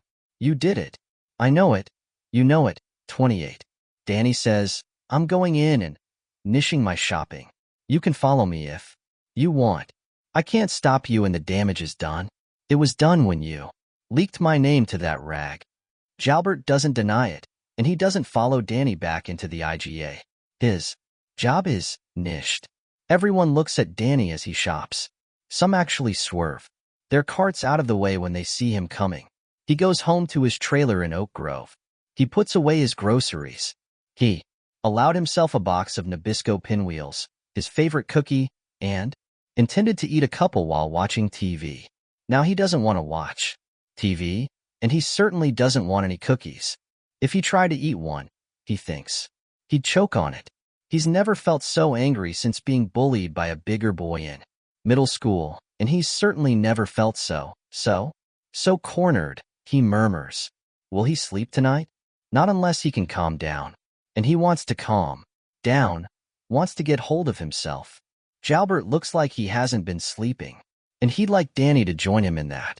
Get a little ragged, Danny, do something stupid. Like to take a swing at me? Think how good it would make you feel. Try it. Is there something he can do to take some of the pressure? Oh, there might be. He gets out his wallet and thumbs through it. Each of the investigators has given him a card with their KBI numbers and extensions on the front and their cell numbers on the back, just in case he gets tired of his unbelievable dream story and decides to tell them what really happened. He puts Jalbert's card back in his wallet and calls Davis's cell. She answers on the RST ring, her hello almost drowned out by what's going on near her, or possibly around her. It's an key rendition of Happy Birthday sung by young voices. Hello, Inspector Davis. It's Danny Coughlin. There's a moment of silence from her end, as if she doesn't know how to respond to this 7 p.m. call from her prime suspect. He thinks he is blindsided her as he was blindsided by Jalbert, which seems fair, at least in his current red-assed mood. The pause is long enough for Danny to hear Happy Birthday. Dear Lori, happy birthday to you. And then Davis is back. Give me a second. Then, to the partygoers, Danny assumes it's a party. I have to take this. The singing fades as she carries her unexpected call to somewhere quieter. It's time enough for him to consider verbs. Talked? No. Interviewed? No, that's totally wrong. Questioned? Right, but also wrong. Then he has it. How can I help you, Danny? Half an hour ago, your partner ambushed me in the supermarket while I was doing my shopping. Another pause. Then, we still have questions about your locations during those 3 weeks we're concerned with. I did speak to your brother and Remed, you were there on the RST weekend in June. Is he on the spectrum? Danny wants to ask if she upset Stevie. He's easily upset when he's out of his comfort zone, but he's not going to let her swerve him away from what he wants to tell her. Instead of that black sport jacket of his, he was wearing a windbreaker with KBI on the front and back. He didn't have a bullhorn and didn't need one. He was plenty loud. Not too many people shop on Thursday evening, but everyone who was there had a good listen and a good look. Danny, you sound a bit paranoid. Nothing paranoid about 30 people watching while you get rousted. I got him to follow me outside when I realized what he was up to. And you know what? There were no questions. Once we were on the sidewalk, it was the same refrain. Confess, you did it. You'll feel better. You will, she says earnestly. You really will. I called to ask you a couple of questions. It's not my job to answer your questions, Danny. It's your job to answer mine. But see, these aren't about the case. At least not directly. They're more of what I'd call a procedural nature. The RST is this. Would you have come up to me in the IGA wearing your cop windbreaker and making sure everyone heard what you were asking? She doesn't reply. Come on, it's a simple question. Would you have embarrassed me in front of my neighbors? This time her reply is immediate, low, and furious. You did a lot more than embarrass Yvonne Wicker. You raped her. You killed her. What the hell happened to innocent until proven guilty, Inspector Davis? I only found her. But we've already been around that mulberry bush and it has nothing to do with what I'm asking. Would you have done it the way Jalbert did, especially when he had absolutely nothing new to question me about? Danny can hear party people, very faint. The pause is quite long before she says, each investigator has his own techniques. That's your answer? She gives a short, exasperated laugh. I'm not on the stand. You don't get to cross-examine me. Since you have nothing substantive, I'm going to end this. Does the name Peter Anderson mean anything to you? That's Anderson. with 2 S's. Why would it? He's a writer for a freebie newspaper called Plains Truth. They printed a mess. Wicker's name. Is that usual procedure? Giving out the names of murder victims when their next of kin hasn't been noti? Ed? They were noti, Ed. At last Ella Davis sounds? Ustered. Last week. But the telescope didn't have it. Or if they did, they didn't print it. Plains Truth did. And what about my name? They printed that too. Is giving out the names of people who haven't been charged with a crime part of KBI procedure? More silence. Danny hears a faint pop. He thinks it might have been a birthday balloon. Your name was printed? You're actually claiming that? Pick up a copy and see for yourself. We know who leaked it, don't we? And we know why. He has nothing concrete, only a story he refuses to believe. Can't believe. Doesn't have enough imagination to believe. The same is true of you, but at least you didn't give my name to the only rag that would have run it. That's why I called you. Danny, she stops there before she can maybe say apologize. Danny doesn't know that was the word on the tip of her tongue, but he's pretty sure. She rewinds. Your name could have been leaked to that paper by any number of people, very likely by one of your neighbors at the trailer park. Your idea that Frank Jalbert is persecuting you is absurd. Is it? Yes. Let me tell you what I know about Plains Truth, Danny says. I picked one up on my way home from work. It's my second to last day. I've been let go. I have that to thank you for, too. She makes no reply. It's mostly ads with a few local news stories thrown in, plus the crime stories. They love those. Anything from cow tipping to arson. It gets people to pick the damn thing up. Danny, I really think this conversation has gone on long enough. He plows ahead. There are no crusading reporters on the Plains Truth. STA. They don't do investigations. Anderson and a couple of others sit on their asses and let the news come to them. In this case, Wicker's name and mine. Somebody picked up the phone and gave it to them. If you're going to ask me to indie out who did that, you're dreaming. Reporters protect their sources. Danny laughs. Calling the guys who work for that rag reporters is like calling a remedial math kid Einstein. I think Peter Anderson will give you a name, if he got one. Just push him a little. The way you pushed me. Silence, but she hasn't ended the call. He can still hear the party, very faint. Is Lori her daughter? A niece? A name, not the name, Danny says. If Anderson even asked for one, Jalbert would have said he's with the Manitou PD or the Highway Patrol and hung up. A reputable paper wouldn't have published an anonymous tip without another source, but they did, and happy to do it. It was him. Inspector. I know it and I think you know it too. Goodbye, Danny. Don't call me again. Unless you'd like to confess, that is. Shot in the dark time. Has he been spouting random numbers? Not having to do with anything, just the see you? Nothing. Don't want to talk about that? Okay. Wish the birthday girl. He begins, but she's gone. He immediately calls Stevie in Boulder. His brother answers as he always does, sounding like a recorded voicemail message. You have reached Stephen. Albert Coughlin. Hi, Stevie, it's... I know, Stevie says, laughing. Danny Bo Banny, Banana, Fanafo Fanny. How you doing, brother man? That says everything Danny called to? Indie out. Ella Davis didn't tell Stevie that his big brother was under suspicion of murder. She was careful? Maybe. More. Maybe the word he's looking for is diplomatic. Danny doesn't want to. Like her, but he does a little bit, for that. Stevie has his special ability, and he's developed, slowly, some social skills, but he's emotionally fragile. I'm in good shape, Stevie. Did my friend Ella Davis call you? Yes, the lady. She said she was a police inspector, and you were helping them with a case. Are you helping them with a case, Danny Bobanny? Trying, he says, then guides the conversation away. They talk about Netherland, where Stevie goes hiking on the weekends. They talk about it. Dance Stevie went to with his friend Janet, and how they kissed 3 times. After it was over, while they were walking home, someone is playing music. Loud, and Stevie shouts at them to turn it down, which he never could have done as a teenager. Back then he would have simply struck himself in the side of the head until someone made him stop. Danny says he has to go. His anger is mostly gone.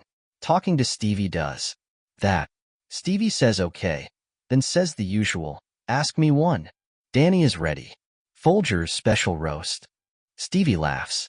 It's a beautiful, joyful sound. When he's happy, he's really happy. Aisle 5, top shelf on the right as you go toward the meat counter. Price? $12.09.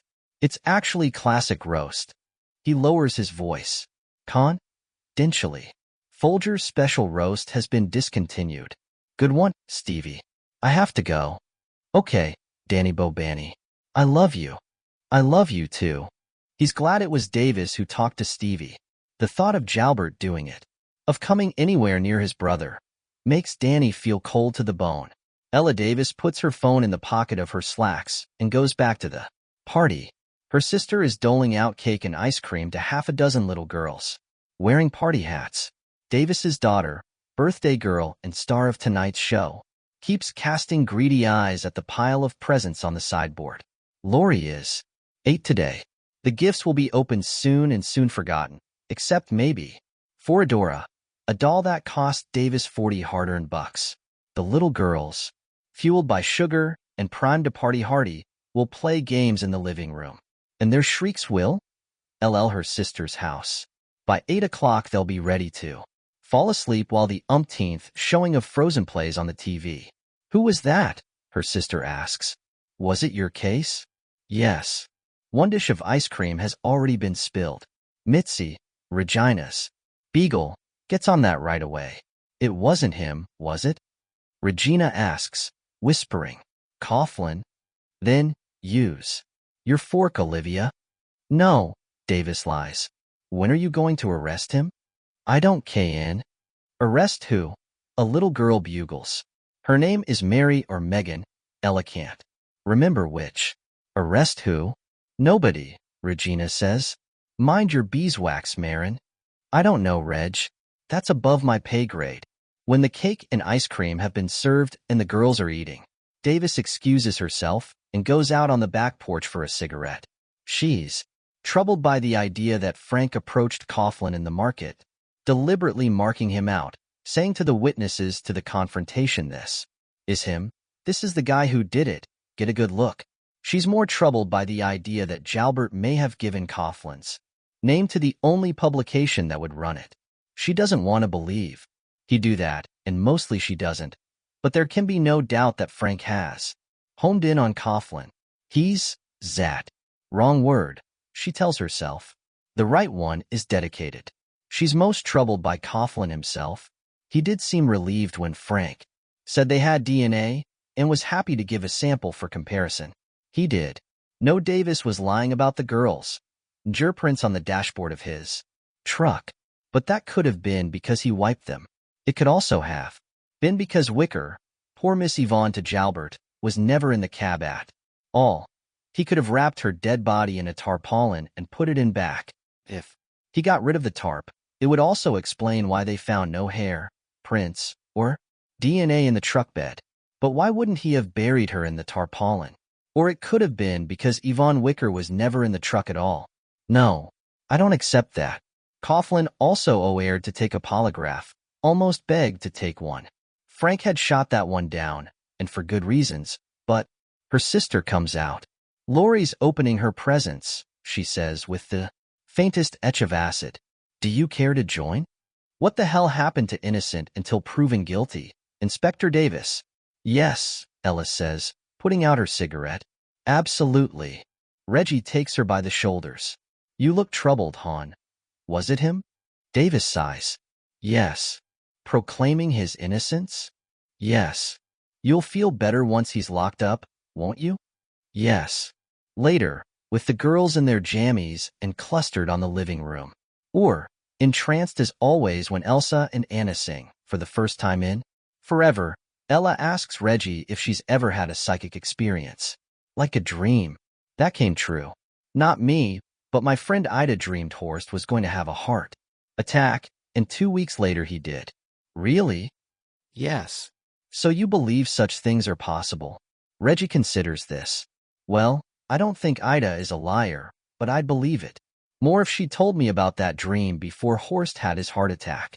And it's not like he wasn't asking for one, fat as he is. Look at your kiddo, Els. She loves that doll. Lori is cradling auburn-haired Adora to her chest, and Davis suddenly has her own vision, Danny Coughlin stabbing Yvonne Wicker again and again, then climbing on top of her in a corn, ELD, and raping her even as she bled to death. They know it was a corn, ELD, because there was corn silk in her hair. If he did that, he deserves everything Frank throws at him, she thinks. Then, standing in the doorway next to her sister, she realizes it's the RST time that deadly and disloyal, that two-letter word has entered her thinking. There's something else too, and she's willing to admit to herself, only to herself, that it was what really shook her.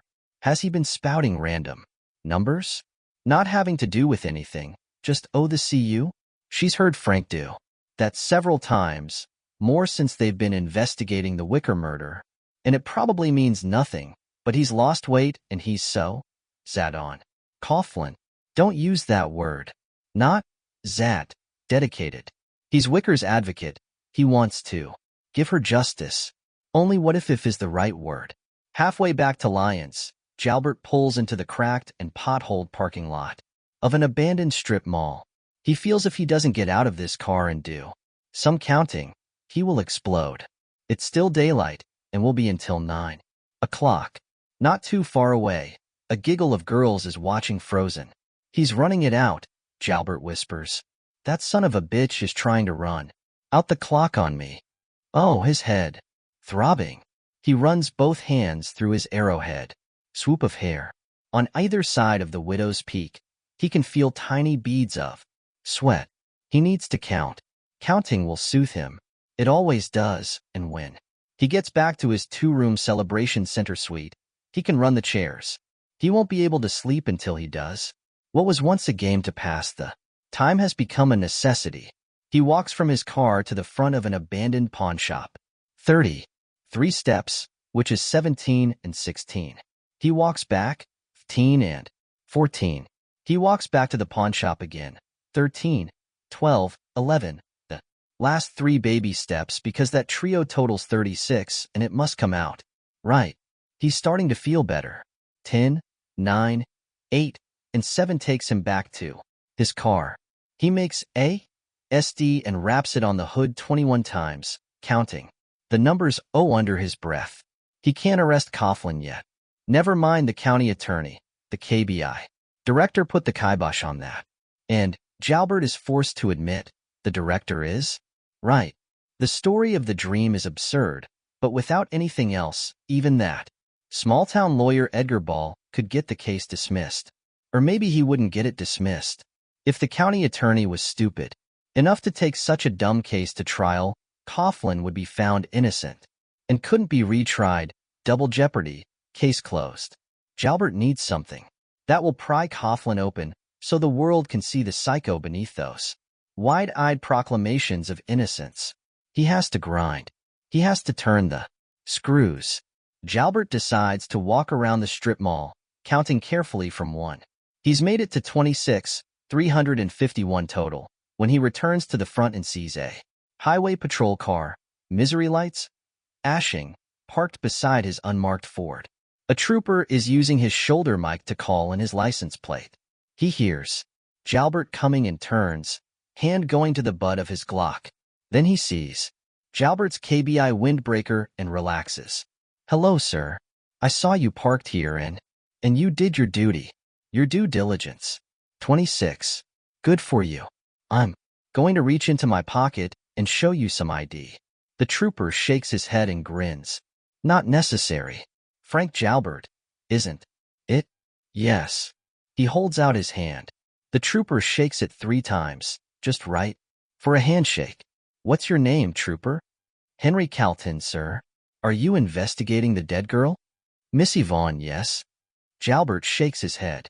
Poor Miss Yvonne. I stopped to stretch my legs and think about my next move. The guy who reported the body looks good for it, Trooper Calton says. Just my opinion. Mine too, Troop, but he's hunkered down. Jalbert shakes his head. Kind of laughing at us, to tell you the truth. I hate to hear that. We have to grind. Find a way to turn the screws. I'll let you do your thinking, Calton says, but listen, if I could do anything to help, I know it's unlikely. Not that unlikely, Jalbert says. In this world, anything is possible. 16. Calton frowns. Pardon. It's a sweet number, that's all. Speaking of numbers, give me yours. Calton, eagerly, you bet, sure. He takes a KHB card from his breast pocket and scribbles the number of his personal on the back. You know, I was thinking about applying to KBI myself. How old are you? Jalbert takes the card. 24. 8 tripled, good. Want some advice? Don't wait too long. Don't put it. Oh, and have a good night. You do the same. And if I can, help in any way, I'm going to keep that in mind. Might give you a call. Trooper Calton pauses getting into his car and looks back with a grim little smile. Get him, Inspector. That's the plan. At his hotel, Jalbert stops at the front desk and asks if they have folding chairs. The clerk says he believes they do, in the hotel's business center. Jalbert asks the clerk to send 3 up to 521. On second thought, I'll get them myself, Jalbert says, and does just that. There's a dozen or more leaning against the wall, so he takes 4. 4 is a good number, better than 3. Hard to say why, but even always beats the dickens out of odd. He takes 2 in each hand and carries them to the elevator, ignoring the clerk's questioning look. He unfolds 2 in the small sitting room and 2 in the bedroom. He now has 8 chairs, the bed and the toilet seat count. 1 to 8 inclusive makes 36. 1 to 24 inclusive makes 300. 1 to 40 inclusive makes 820. People wouldn't understand, most people, but it's really a beautiful thing. A kind of from the top down pyramid scheme that pays dividends not in money but in clarity. As he nears the end of his FDH round of chairs, he knows what his next step must be. He folds up the chairs he's brought from the conference room and stacks them next to the little desk. They may come in handy. He takes his suitcase out from under the bed and opens it. From the elastic pouch he takes a pair of thin rubber gloves and puts them on. Time to grind. Then he calls Trooper Calton. Time to turn the screws a little more. Early on Friday morning of the week from hell, Danny is awakened by a loud metallic thud followed by the rev of a car engine with either a bad mooer or no mooer at all. The clock on his nightstand says it's 2:19 a.m. He gets up, grabs the ashlight he keeps in case of power outages, and goes to the front window of his sitting room. Nothing is stirring out there except for a cloud of moths circling a pole light standing tall between the park's OC and laundry. Oak Grove, where there are no oaks, is fast asleep. That loud thud has awakened nobody but him, because it was meant for him. Danny opens the door. He sometimes forgets to lock up at night, but he supposes that after Plain's Truth and Jalbert's little show in the IGA last night, that will have to change. He goes down the concrete steps and clicks on the ashlight, searching for the source of the thud. It doesn't take long. There's a divot in the trailer's aluminum shell, just below the frosted bathroom window. Danny surmises it was the window his nighttime visitor was aiming for. There's a smear of red in the deepest part of the divot. Danny runs his light down the side of his trailer, and there on the gravel is a brick. Wrapped around it and secured with a twist of wire is a note. Danny knows what it's going to say, but squats and pulls it free anyway. The message is short, written in either black crayon or a felt-tip pen. Get out, you fucking murderer. Or else. Danny's RST thought on reading this is not on your life. His next is, oh, really? Is this a movie? Are you Clint Eastwood? Standing here at 2 in the morning with a threat in one hand and the brick that delivered it at his feet, getting out of Manitou seems not only reasonable but attractive. His friend Becky, a friend with Ben A. T.S., is through with him. She'll keep sweet little DJ away from him as if he has the bubonic plague and he's lost his job. Bonus attraction, it seems like half the town has COVID. He doesn't much like the idea of being driven out like Cain after he murdered his brother, but this trailer park is nobody's idea of Eden. It might be time to give Colorado a try. He thinks Stevie would like that. He wonders if that noisy car he heard going away was Pat Grady's Mustang. It might well have been, but what does it matter? Danny goes inside and back to bed, but he locks the trailer's door. On his last day as an employee of the Wilder County School Department, Danny is moving books from the storage room to the teacher's lounge, which serves as the de facto history and English departments. The books will be stacked there, ready to be passed out to students when school recommences in September, by which time Danny Coughlin hopes to be far away from Wilder County. Jesse comes jogging up the hall from where he's been scrubbing baseboards. In the new wing, he meets Danny outside the library and says, "Just a heads up, that cop from the other day is coming to see you. The one with the funny?" Jesse rubs two fingers on his forehead, indicating Jalbert's widow's peak. He parked around back. "Is the woman with him?" "Nah, by himself." "Thanks, Jesse. Guy's really got a hard-on for you, doesn't he? I'll come down and help you as soon as I get these books OO'd. Jesse persists. "He's not going to arrest you, is he?" Danny cracks a smile at that. "I don't think he can, and it's driving him crazy. Go on, now. Let's make our last day a good one." Jesse goes. Jalbert is in the lobby, once more examining the trophy case. He has what appears to be a rolled-up newspaper in one hand. Maybe he means to spank my nose with it, Danny thinks. That's a welcome ray of amusement in the dread he feels at seeing Jalbert again. He knows dread is exactly what Jalbert wants him to feel. Danny would change it if he could, but he can't. He starts down the hall just as Jalbert comes through the door. "Did you have a nice 4th?" he asks. Danny doesn't bother with that. "What are you doing here on your own?" To his surprise, Jalbert actually answers the question. "My partner's daughter is sick. Too much cake and ice cream," she thinks. "I need you to come to Great Bend this afternoon." "Am I under arrest?" Jalbert shows his pegs. "Not just yet. I need you to give an docile statement. For the record, all about the dream you had. Once your dream becomes public knowledge, I'll bet you can get on TV. All the publicity you ever dreamed of. Too bad Jerry Springer is dead. You'd right in with the whores and deadbeats. Accusing me of being a publicity hound when you're the one who leaked my name? That's pretty fucked up even for you." "It wasn't me," Jalbert says, still smiling. "I'd never do such a thing. Must have been one of your neighbors."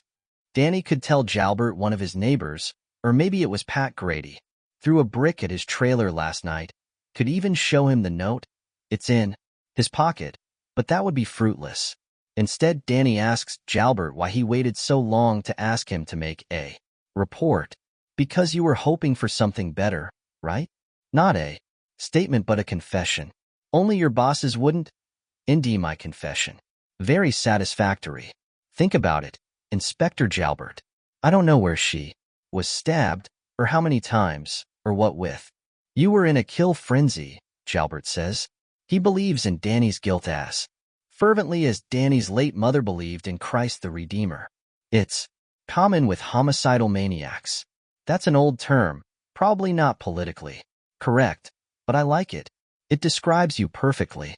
I didn't kill her, just found her. Jalbert shows what's left of his teeth. "Tell me about Santa Claus, Danny. I love that story. I don't punch out until 4, which means I can't be in Great Bend until 6:30 if I keep to the speed limit, which I intend to do. I'll wait for you. Ella Davis, too. Or you could punch out a little early, it being your last day and all. Danny is so tired of this man. I thought you might also like to see this." Jalbert unrolls the newspaper. It's the Oklahoman. Jalbert turns to an inside page and hands it to Danny. The story is headlined "Murdered Girl Comes Home." There's a photograph. It's what Jalbert wanted him to see. Danny thinks it's the real reason Jalbert came. The picture shows all anyone needs to know about human grief in a single image. Yvonne Wicker's father is holding his wife, whose face is buried in his shirt. His head is cocked skyward. His mouth is pulled down in a grimace. The cords stand out on his neck. His eyes are squeezed shut. Standing behind them, next to a long black Cadillac with Hearst Mortuary on the side, is a young man in what appears to be a high school letter jacket. He's wearing a baseball cap. The brim obscures his lowered face. Danny guesses it's Yvonne's kid brother. Danny thinks he's looking at something the movies and TV dramas rarely express or even comprehend: the human toll, the hammer of grief, and the stupidity of loss. The wreckage. His eyes? LL with tears. He looks down at the picture and the headline, "Murdered Girl Comes Home," then up into Jalbert's face. He's astounded to see the man is smiling. "Oh, look," the murderer cries. It's like one of those Italian operas. Danny almost hits him. In his mind, he does hit him, smashing Jalbert's nose to one side and sending blood down on either side of his mouth in a red Fu Manchu mustache. The only thing that holds him back is the knowledge that Jalbert wants that. He wipes a hand across his eyes instead. "At least tell me her folks don't know about the dog. At least tell me that much." "No idea," Jalbert says, almost cheerfully. "I was not the informing party. That was a detective from Oklahoma City. My job is working the case, Danny." "Which means working you." Danny is still holding the newspaper. It's crumpled. He smooths it out and holds it up for Jalbert to see. "Do you want to see another mom and dad in a picture like this? Because whoever killed her may not be done. He could get 2 or 3 more while you're sat on me." Jalbert recoils as if Danny has waved a hand in his face. "I'm not, Zat. I'm dedicated." "I know you did it, Danny. There was no dream. You didn't need a dream to go where she was buried, because you buried her. But let's agree to disagree. Be in Great Bend by 6:30 or I'll put your name and plate number out to KHB. Bring your lawyer if you want. And you can keep the newspaper. You might like to gloat over what you did to her family. For Vix. For the price of one." He turns, the tail of his black coat, and walks back toward the lobby. "Inspector Jalbert." He turns, eyebrows raised, smooth skull on either side of that weird widow's peak as pale as cream. "Do you grind your teeth?" Jalbert's brow furrows. "What?" "Your teeth. They're all worn down. Maybe you should get one of those rubber dams. They sell them in Walgreens." "My teeth are hardly the subject under discus. Does it help when you count?" For the RST time, Jalbert looks really rocked back on his heels. "I looked that up this morning before I came to work," Danny says. "It's called arithmomania. Do you do that? Do you do it when you wake up in the night because you're grinding your teeth?" Also for the RST time, Danny sees a vein pulsing in Jalbert's right temple. "Ticka ticka ticka. You killed her, smart boy. We both know it and you're going down for it." He leaves. Danny stands where he is, crumpled newspaper in hand, trying to get himself under control. Each encounter with Jalbert is worse than the last. He wipes his eyes with the arm of his work shirt. Then he goes back to moving books. Last day, do it right. At lunch he goes out to his truck for his phone. He owes Margie a call. Needs to tell her that he's lost his job and Kansas has lost its charm, at least for him. He's thinking about Boulder. She'll understand that. She likes Stevie. If she needs money, he supposes he can part with a little, but not too much. Until he gets a job, he'll be living on what he's got. Besides, she's getting married, right? He opens the passenger door, reminding himself he also needs to pay Edgar Ball, and gets his phone out of the glove compartment. He starts back to the school, head down, checking for text messages, then stops. He's thinking about something Jesse said. He parked around back. Why would Jalbert do that when the faculty parking lot is the one closest to the school? Danny can think of one reason. He goes back to the Tundra. He gives the truck bed only a cursory glance. It's empty except for his toolbox, which he keeps padlocked. The cab, on the other hand, is unlocked. He always leaves it unlocked, and Jalbert would have seen that. Danny might have even told him and his partner himself. He can't remember.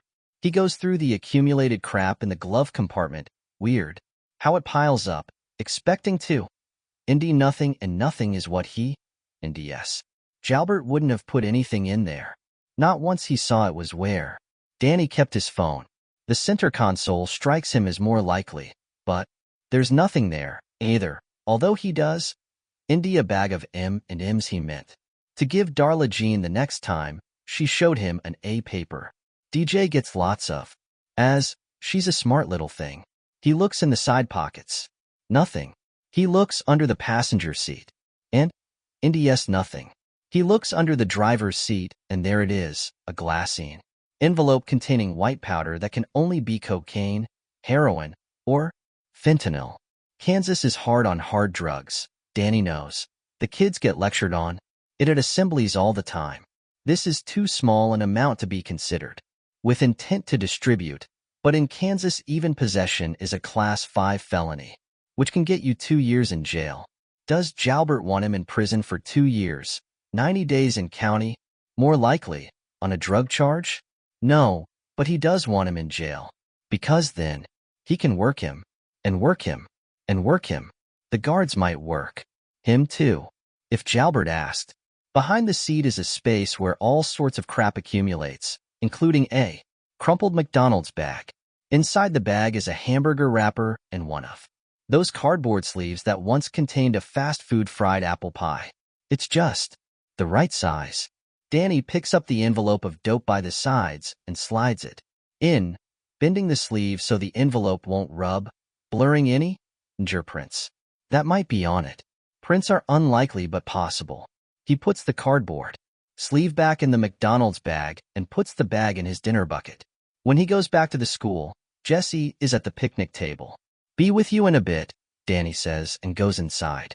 He puts the bag on a high shelf in the storage room, behind some cleaning supplies. Then he phones Edgar Ball. "Are you still my lawyer?" "I am until you need a pro," Ball answers.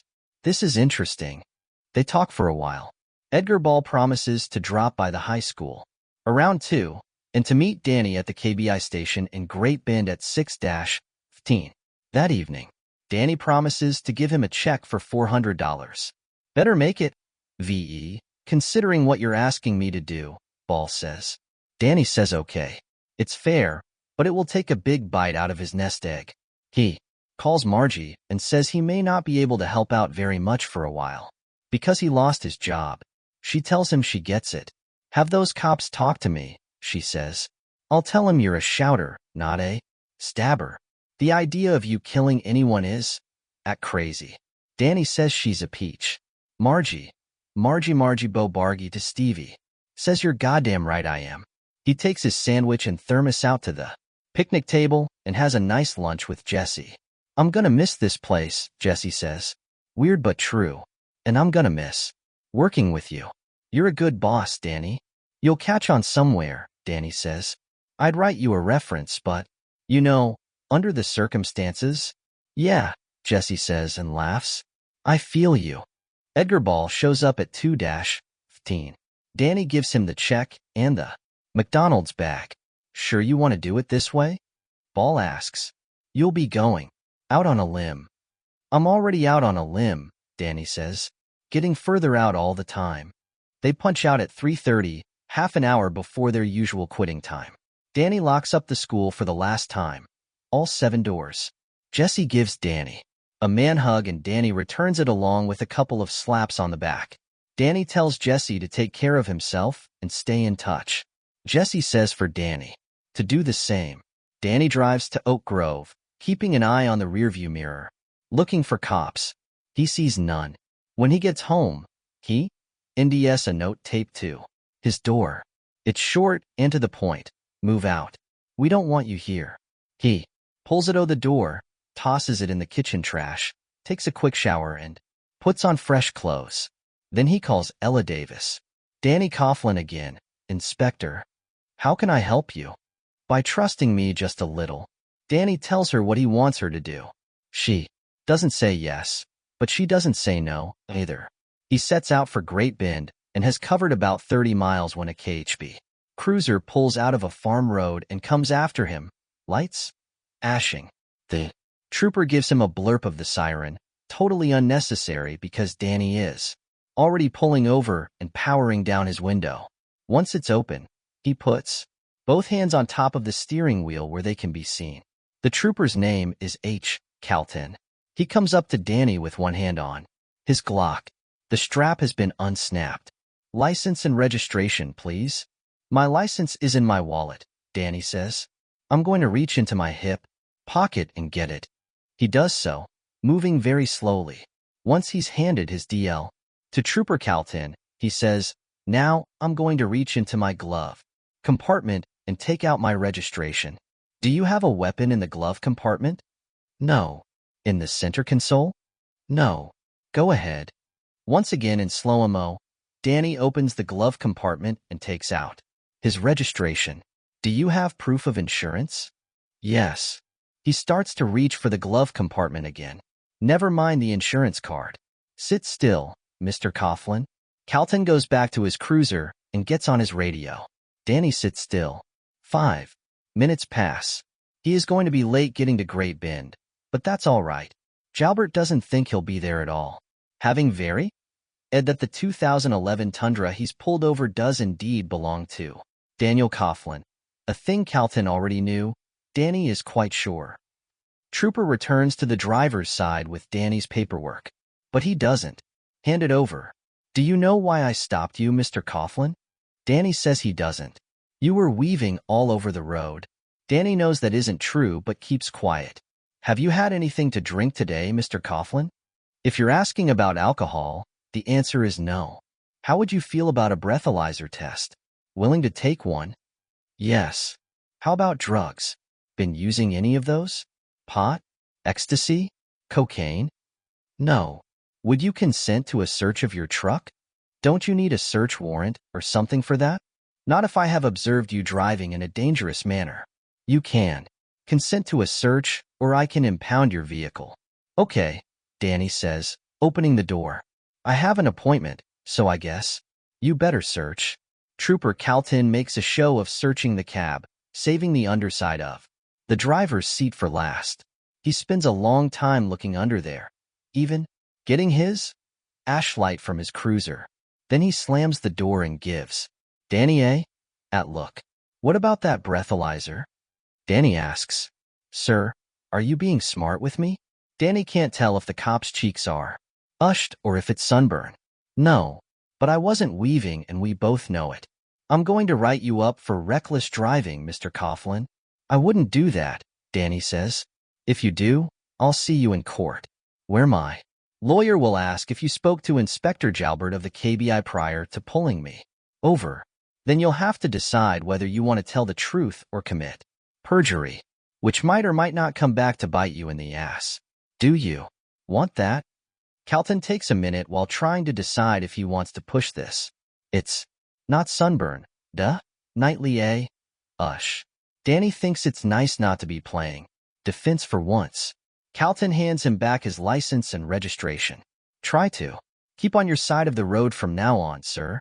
Danny almost pushes it a little farther, almost asks if Calton doesn't at least want to give him a warning, and decides enough is enough. Calton is armed, and he still hasn't snapped the strap over the butt of his service weapon. I will, oh sir. Get out of here. Calton follows him 4 miles, almost riding Danny's bumper, then turns. The rest of Danny's trip to Great Bend is without incident. Edgar Ball is waiting for him at the far end of the KBI station's parking lot. He asks Danny how his trip was. Danny tells him about Trooper Calton. Unbelievable, Ball says. Are you sure you want to take that dope back? It should be safe enough now. Jalbert took his shot. Danny hopes he's right about that, and also hopes he won't be arrested later by Inspector Davis. Ball opens the trunk of his car and hands Danny the McDonald's bag. Danny puts it in the center console, and this time he locks his truck. Let's go in, Danny says. Watch Jalbert when he sees me. That'll be interesting. But it's not. What they see is the barest Icker of surprise, there and gone. The room, equipped with audiovisual recording equipment, is crowded. In Addition to Jalbert and Davis, there's a tubby bald guy named Albert Heller, and a suit-wearing beefcake named Vernon Ramsey. Heller is the Wilder County Attorney. Ramsey is a detective from Oklahoma City.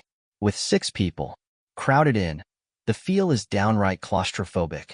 Somewhere in this facility, there's probably a more spacious conference room, but conferencing isn't what Jalbert and Heller have in mind. What they have in mind is breaking Danny down. Now that he's here, introductions are made. Hands are shaken. Danny and Jalbert forego this. The Miranda warning is given, this time by the county attorney. Heller niches by announcing for the record that Mr. Coughlin has brought his counselor at law. Heller takes the lead, covering the same ground that was covered at Danny's last interview. They sit facing each other, with Edgar Ball on Danny's side of the table and Ella Davis on Heller's. Ramsey leans against the wall, face impassive.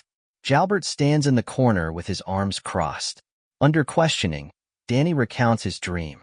He recounts his trip out to the abandoned gas station in Darke County. He recounts his clumsy attempt to make an anonymous report. When Heller asks why he called, Danny tells him about the dog. It was digging her up, chewing on her. I'm sure you saw the photographs. Heller tells him they need to know much more about where Danny was during the RST 3 weeks of June. Danny says he'll help all he can, but he doesn't keep a diary or anything.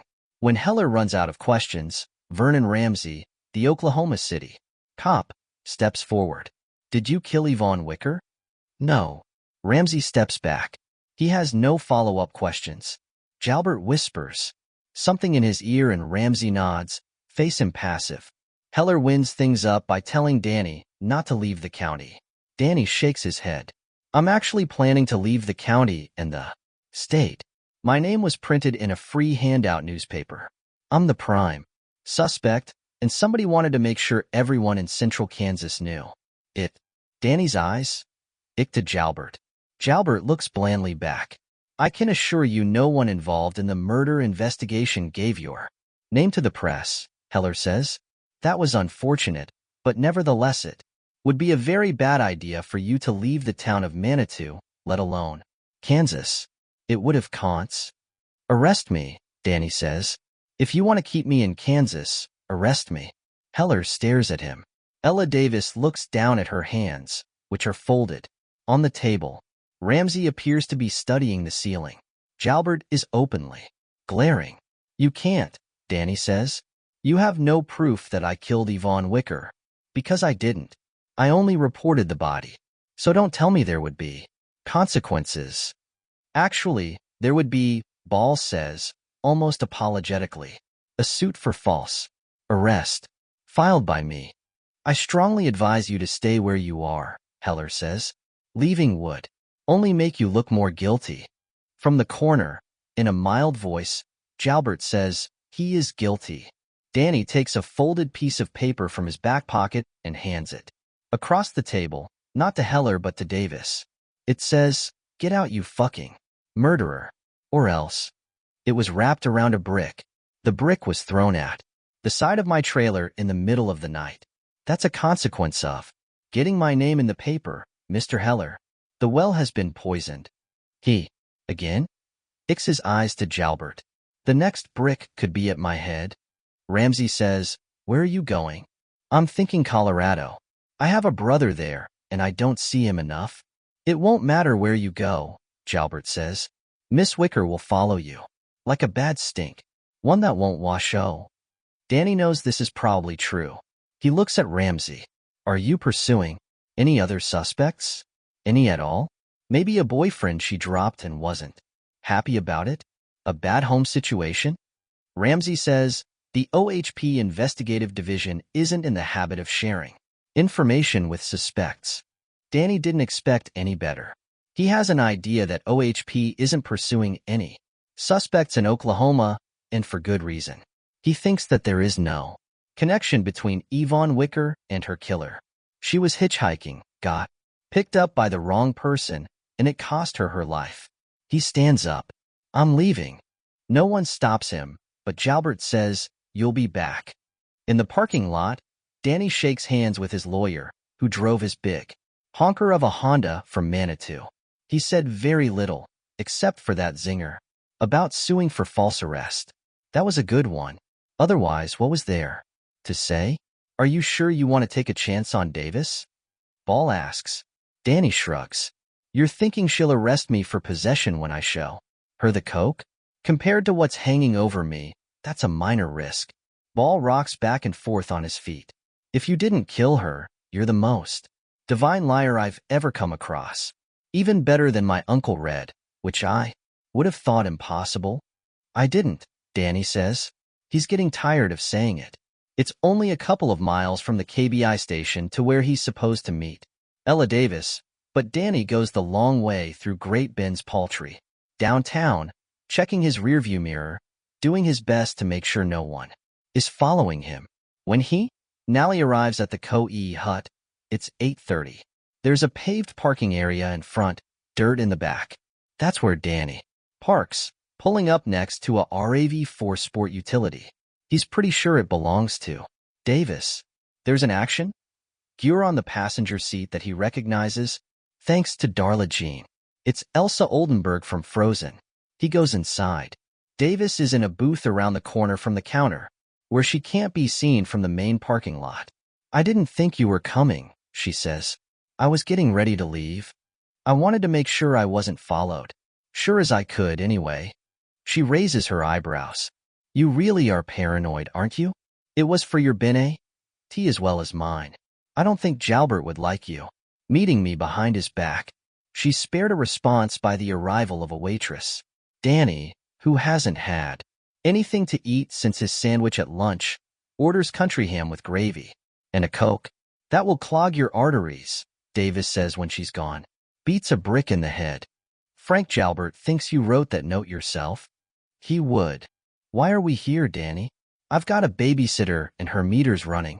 Danny tells her about Jalbert's visit to the school, ostensibly to inform Danny he needed to make an docile statement, also to show him the picture of the grieving Wicker family in the Oklahoman. But he had another reason. I wouldn't have known if Jesse, the kid I work with, hadn't mentioned that Jalbert parked out back when it's only steps to the front door from the faculty parking lot, which is empty in the summer. That made me suspicious. I checked and found a little envelope under the driver's seat of my truck. He slides the fried pie sleeve across to her. It's in here. Might be heroin, but I think it's coke. For the RST time since he's met her, Davis's professional veneer cracks.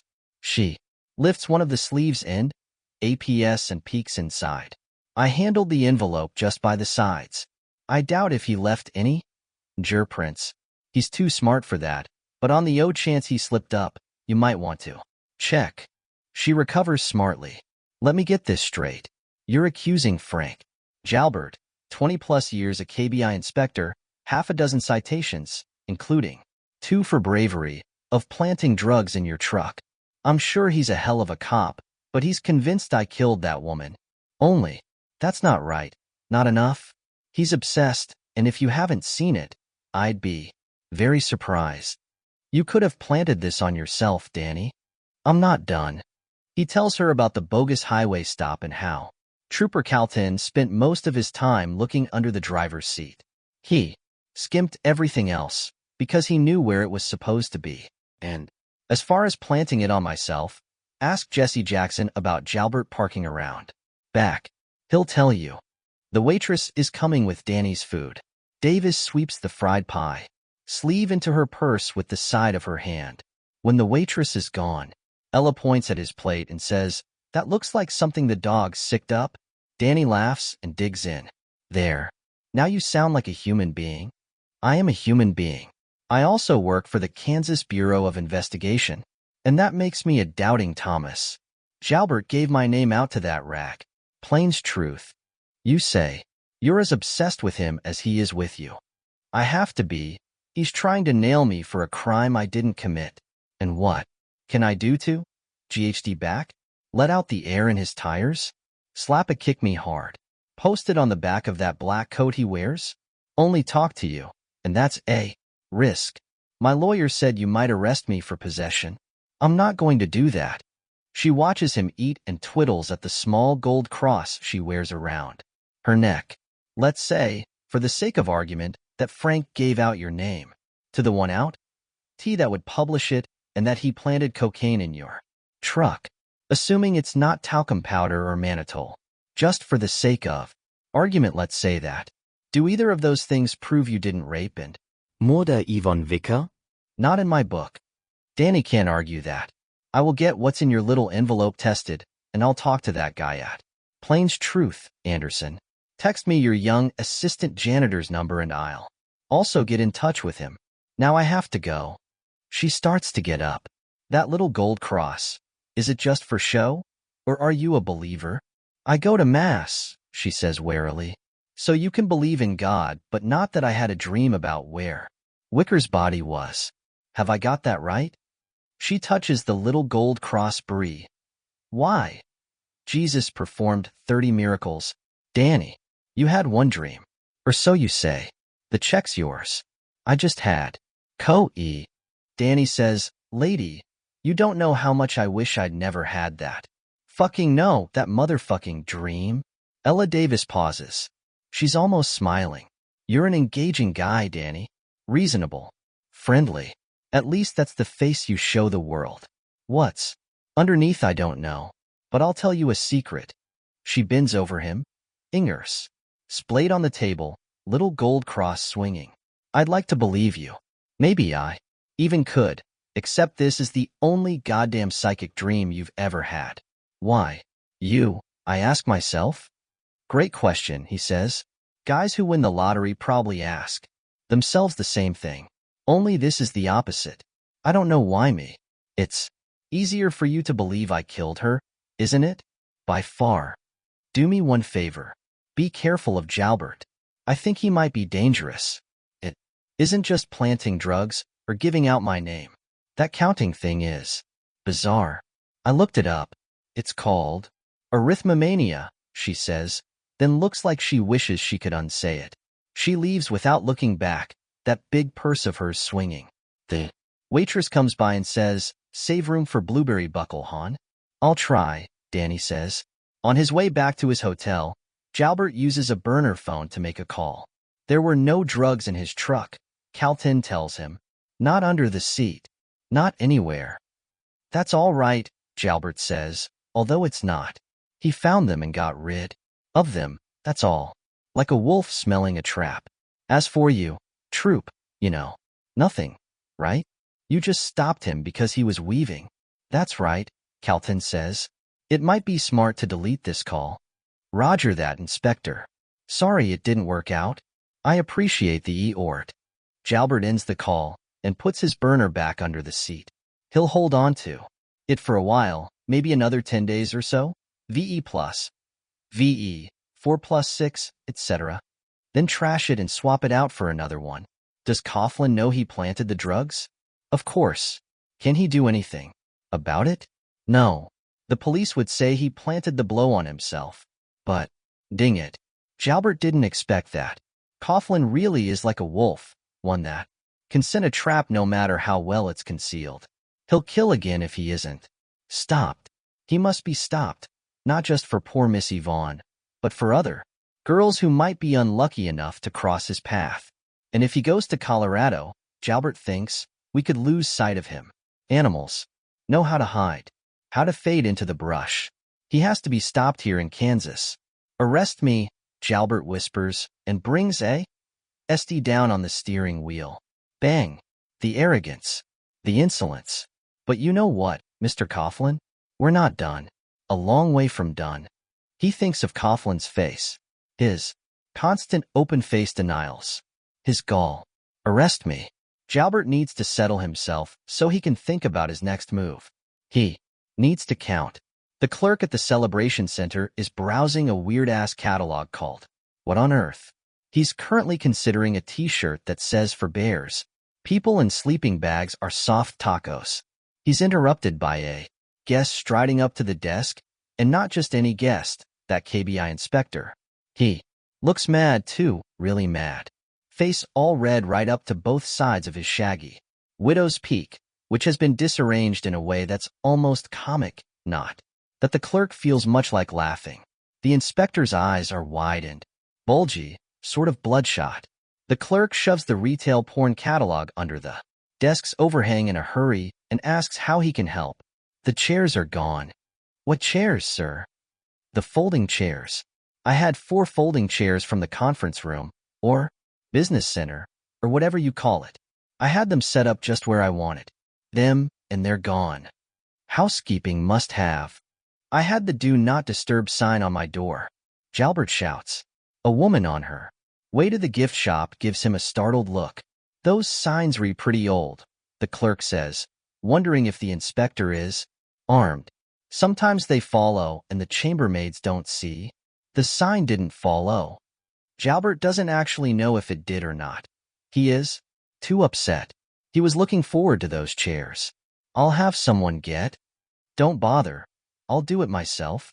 Jalbert makes an effort to lower his voice, aware that he's gone a little over the top, but still, to come into his little suite. And, Indy, those chairs gone. It was a shock. He goes down to the business center and takes VE chairs. Only 2 in one hand and 3 in the other feels wrong. Unbalanced. He debates taking a 6th or putting one back. It's a hard choice because he keeps thinking of Coughlin, how insolent he looked when he said, if you want to keep me in Kansas, arrest me. Then the crowning, infuriating touch. You can't. Infuriating. Because true. Only for now, he thinks. Jalbert decides on 4 chairs and counts steps back to the elevator by 4s, under his breath. 1 2 3 4, 2 2 3 4, 3 2. 3 4. He knows the counting thing is peculiar, but it's also harmless. A way to soothe counterproductive thoughts and clear the mind. He's up to 9. 2 3 4 when he reaches the desk, a total of 36.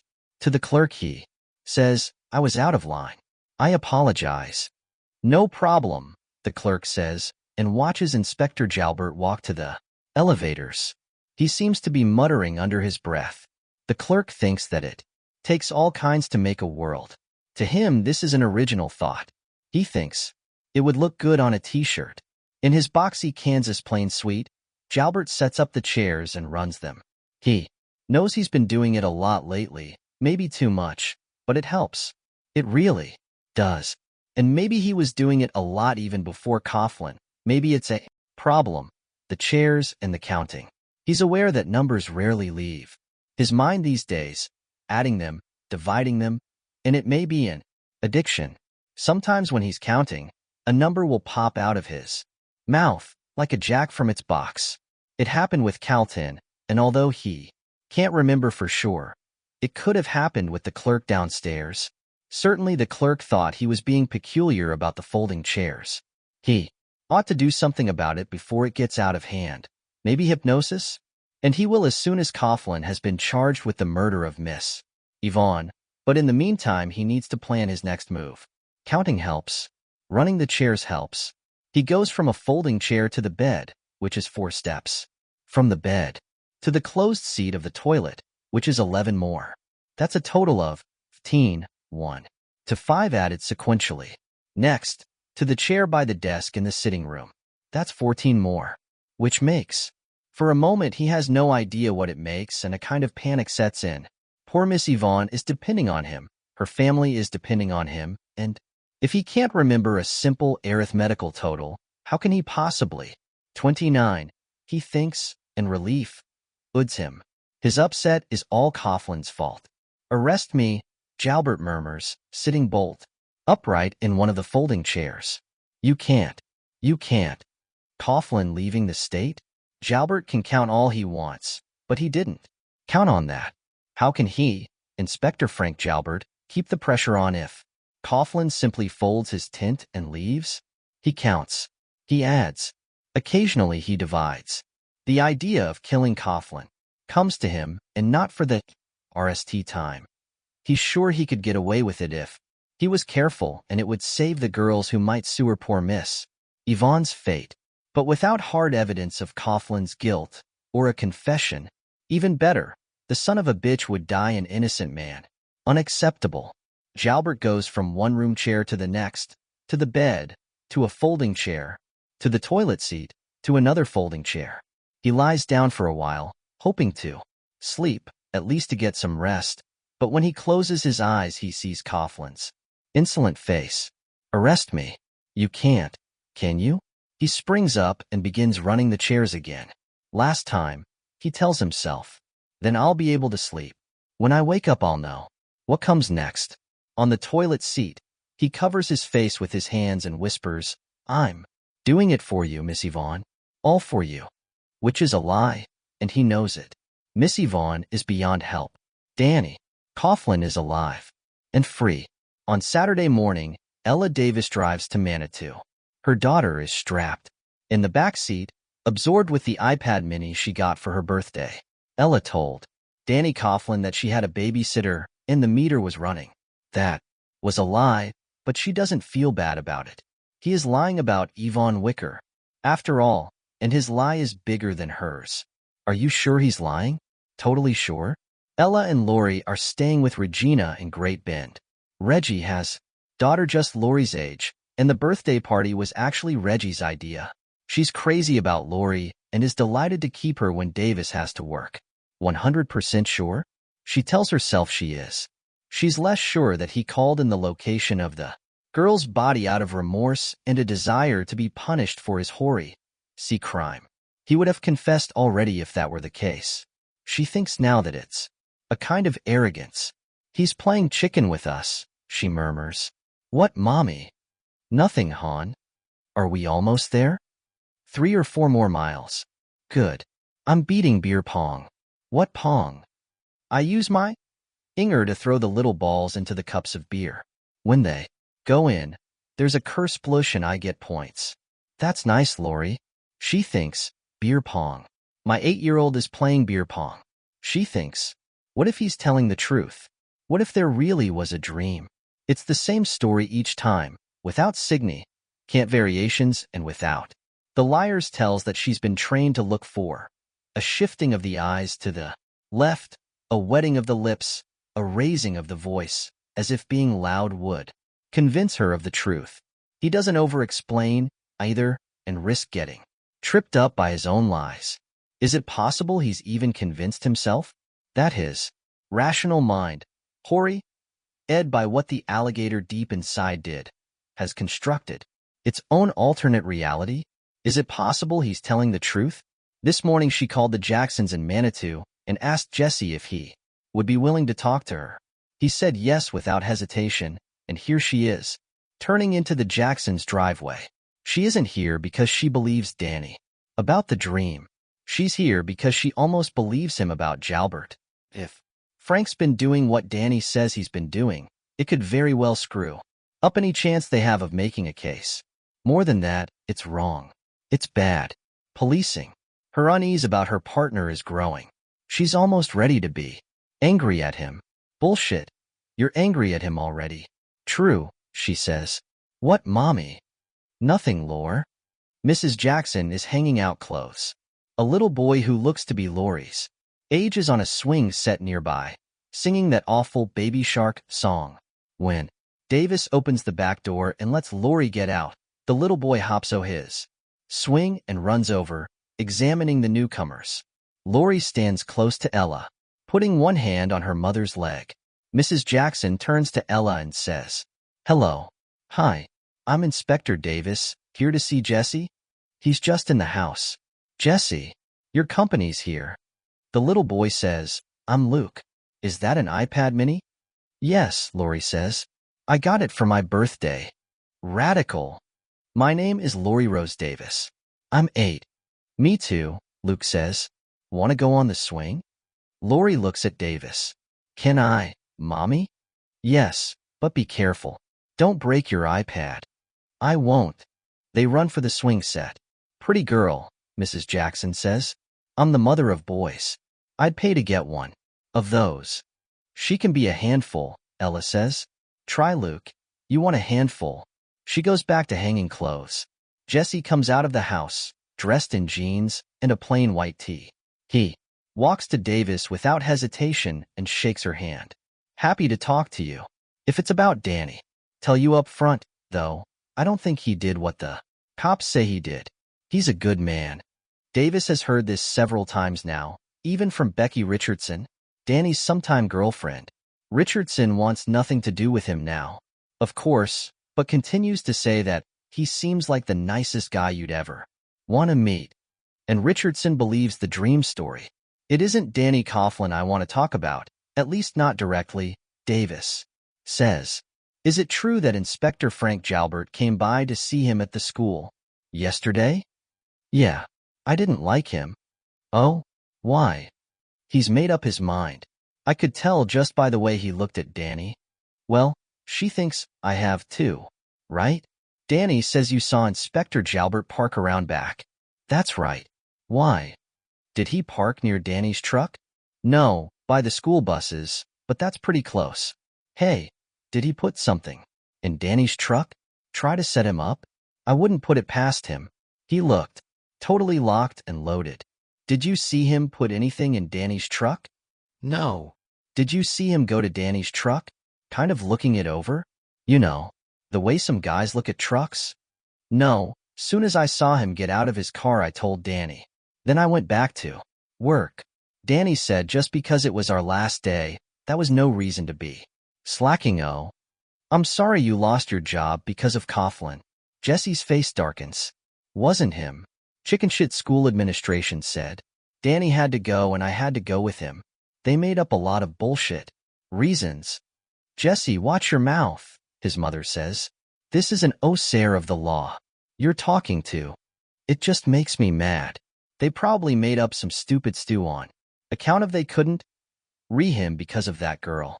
Whatever happened to innocent until proven guilty? I keep hearing that, Ella thinks. He went, so I had to go, Jesse says. I get that. I'm just a kid, but I needed that money for college. You'll get another job, Davis says. Already did. At the sawmill. Jesse makes a face. The pay is better, so long as I don't cut away hand. You better not, his mom says. You need that hand. Lori and Luke have abandoned the swings. They are sitting in the shade of the small yard's only tree, heads together, looking at the iPad mini. As Davis glances their way, the two kids start giggling at whatever's on the screen. Davis is suddenly very glad she came. After spending so much time with Jalbert, it's like coming out of a stale room into fresh air. Let me get this straight, Davis says, taking out her notebook. You saw Inspector Jalbert park and back? Yeah, even though out front is a lot closer to the building. But you didn't see him approach Danny Coughlin's truck or touch it in. Anyway, I told you, I had to go back to work. Okay, understood. She smiles and gives him her card. If anything else occurs to you, you should have seen him. Jesse bursts out, waving that newspaper in Danny's face. Low class. After Danny did the cops a favor. I don't think that guy even cares who did it. He just wants to put Danny in jail. Enough, Jesse, his mother says. Show some manners. That guy Jalbert didn't show any, Jesse says, and Davis guesses that was true, but excusable. When you've got a rapist murderer standing in front of you, manners have a way of going out the window. Thank you for your time. Come on, Lori, we have to go. We just got here. Lori groans. Me and Luke are playing Corgi Hop. It's so funny. 5 minutes, Ella says. Her ex claims she spoils the girl, and Ella supposes he's right. But Lori is what she's got, all she's got, and how she loves her. The thought of Coughlin putting his dirty blood-stained hands on her, on any girl, makes Ella cold. Mrs. Jackson, can I help you hang those clothes while I wait for them to niche their game? If you want to, Mrs. Jackson says, sounding both surprised and pleased. The pins are in that mesh bag. The two women niche up fast, hanging the last 2 sheets as a team. Davis thinks about Jalbert parking near Coughlin's truck. She can't believe that Danny Coughlin dreamed the location where a murdered girl was buried, but she is closer than ever to believing that Frank Jalbert, a decorated inspector, planted drugs and then got some cop to stop Danny on the road too. Great bend. She just can't prove it any more than they can prove Danny Coughlin killed Yvonne Wicker. Let it alone, she tells herself as she puts the last pin on the last sheet. Probably good advice, but she won't do it. If Jalbert is over the line, she can't just stand by, and she has someone else to question. It will probably come to nothing, but at least she'll be able to tell herself she tried. You want a glass of iced tea? Mrs. Jackson asks as she picks up her laundry basket. You know, that sounds good, Ella says, and follows her toward the house.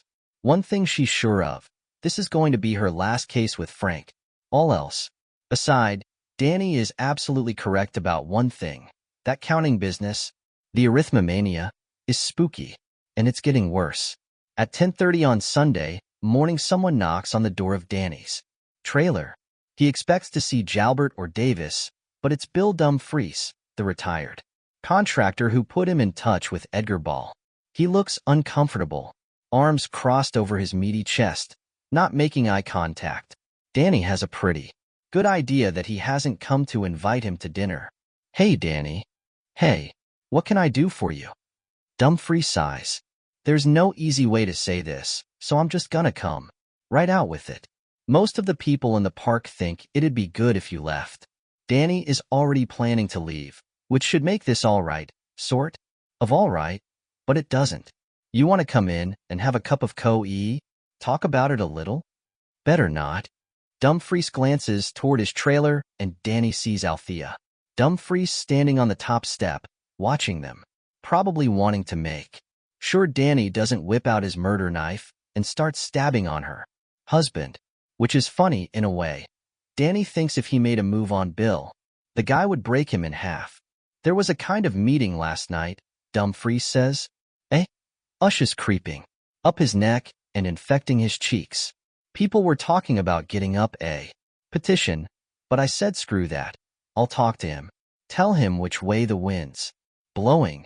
Danny thinks of his mother, who had a saying for every occasion. One of them was it's an ill wind that blows no good. Here was that wind, and he knew the name of the evil sorcerer who had ginned it up. Angry as he was at Jalbert, Danny didn't want to do the man harm. That would make his situation even worse. All he wanted was to get away from his zone of influence. The sooner, the better. You tell people not to worry. Danny gives Althea Dumfries a wave, restraining the urge to IP her the bird. She doesn't wave back. I'll be gone soon. You don't want me here, and I don't want to stay. My mother would say. This just proves that no good deed goes unpunished. You really didn't kill her. No, Bill. I really didn't kill her. And the only one who's close to believing me is the lawyer you recommended. I don't know if you'd call that irony or not. Where are you going? Bill Dumfries doesn't need to know that Danny still hasn't nailed that down, but because Bill at least had the guts to face him without eye contact. It's true. Danny closes the door of his trailer gently instead of slamming it in Bill's face. Back in his living area, he makes a FaceTime call to his brother, knowing Stevie will be on break. Stevie keeps to a regular schedule and gets upset if something happens to knock him out. In that way, Danny thinks he's kind of like a sunny-side version of Jalbert.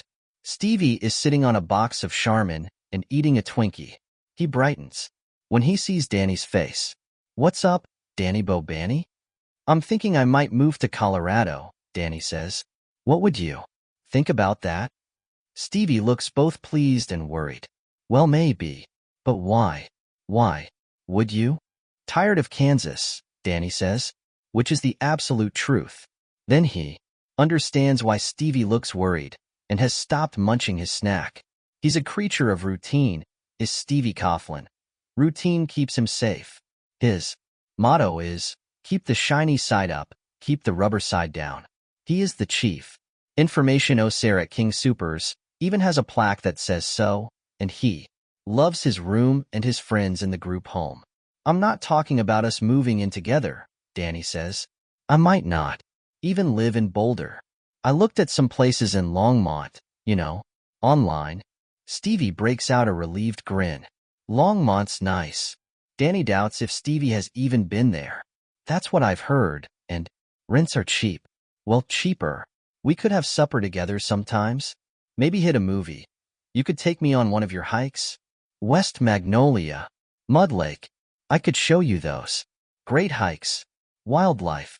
I take so many pictures you wouldn't even believe it. Mud Lake. I know it's an ugly name, but it's really pretty.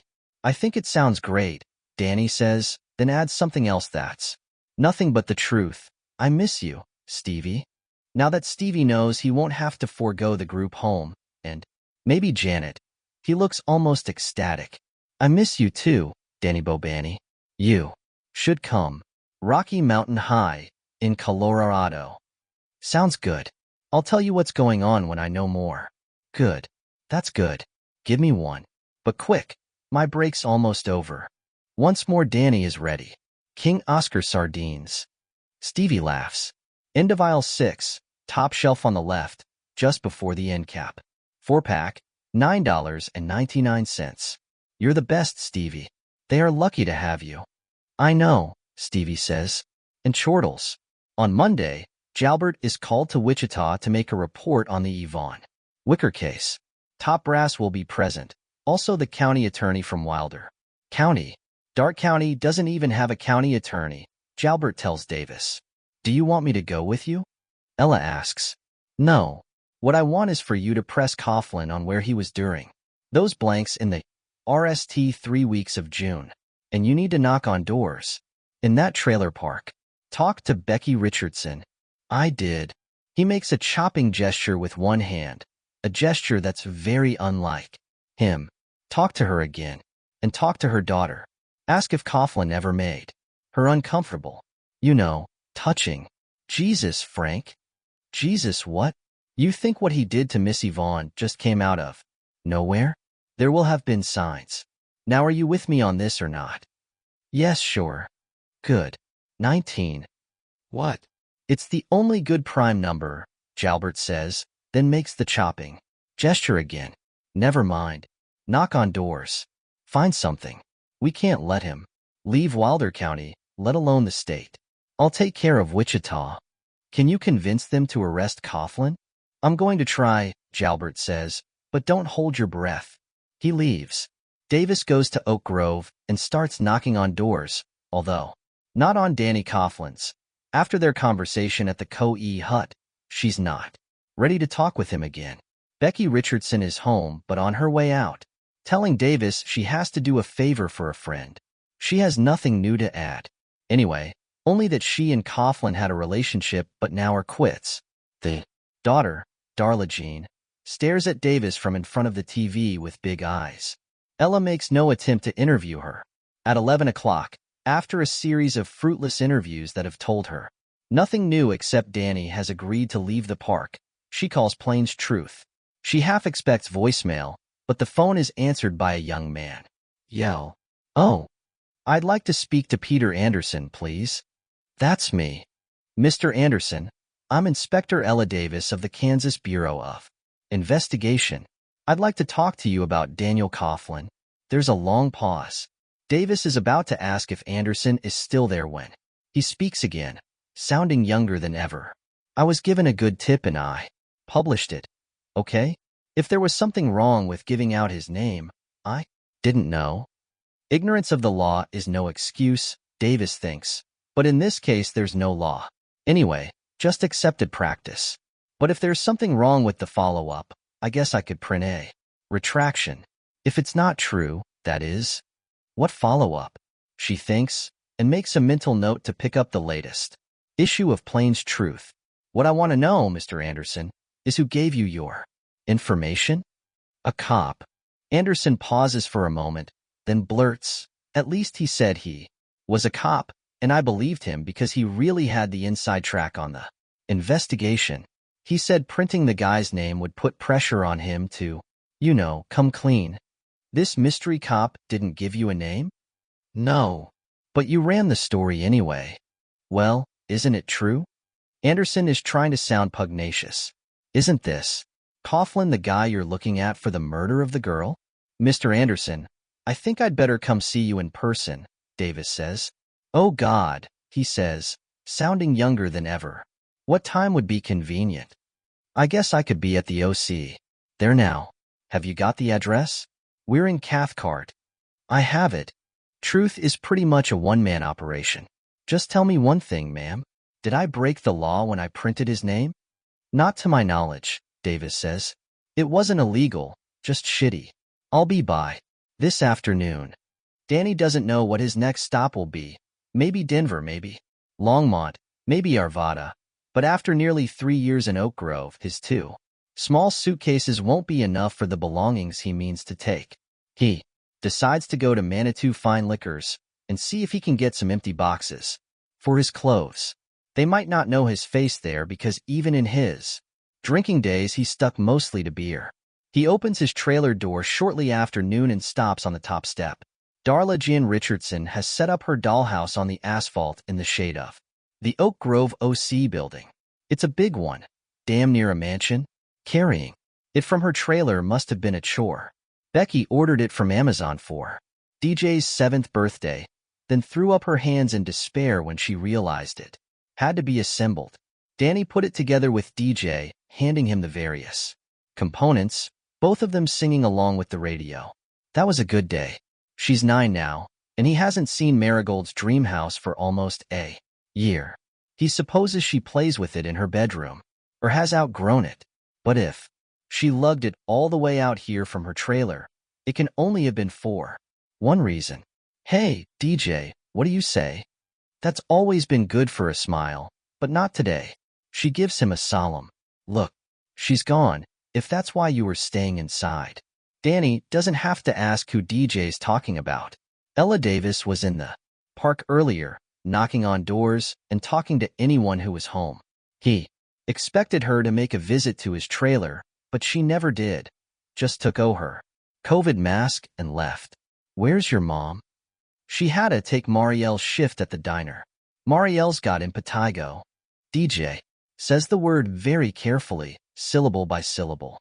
She said I could stay on my own and she'd bring me back a slice of cake. I don't want cake. I don't care if I ever have cake again. She told me I couldn't knock on your door, so I came here. So I'd see you when you came out. Danny goes down the steps, walks half the distance to DJ, then stops. The dollhouse is open on its hinges, and he can see Barbie and Ken inside, sitting at the kitchen table. Barbie sits with her legs stuck awkwardly out because her knees don't bend very well. There was a time when DJ and Danny discussed this and other unrealistic attributes of various dolls, plastic skin, creepy hair, at some length. Why are you just standing there? DJ asks. Because he can feel eyes, of course. The accused killer and the defenseless little girl. Most people are at work, but some are at home, the ones Inspector Davis talked to, and they will be watching. Maybe he shouldn't care, but he does. Before he can think of a reply, she says, Ma st if you ever molested me. I know what that means. It means stranger danger, and I said Danny would never molest me because he's my friend. Darla Jean starts to cry. DJ, Jesus, don't. You didn't kill that girl, did you? Not a question. Fuck the watchers. He goes to where she's sitting and squats down beside her. No, they think I did because I had a dream of where she was buried, but I didn't kill her. DJ swipes an arm across her eyes. Ma says I can't come over your trailer anymore, and you can't pick me up at school anymore. She says they'll either arrest you or you'll go away. Are they going to arrest you? They can't because I didn't do anything wrong. Are you going away? I have to. I don't have a job, and most people don't want me here anymore. I want you. What if Ma decides she wants Bobby for a boyfriend again? He can't X the car if it busts. I hate him. He sent me to my room once without my supper and Ma didn't stop him. She begins to sob and double fuck the watchers. Danny puts an arm around her and pulls her to him. Her face against his shirt is hot and wet but okay. More than okay. She won't have Bob back, he says. She knows better.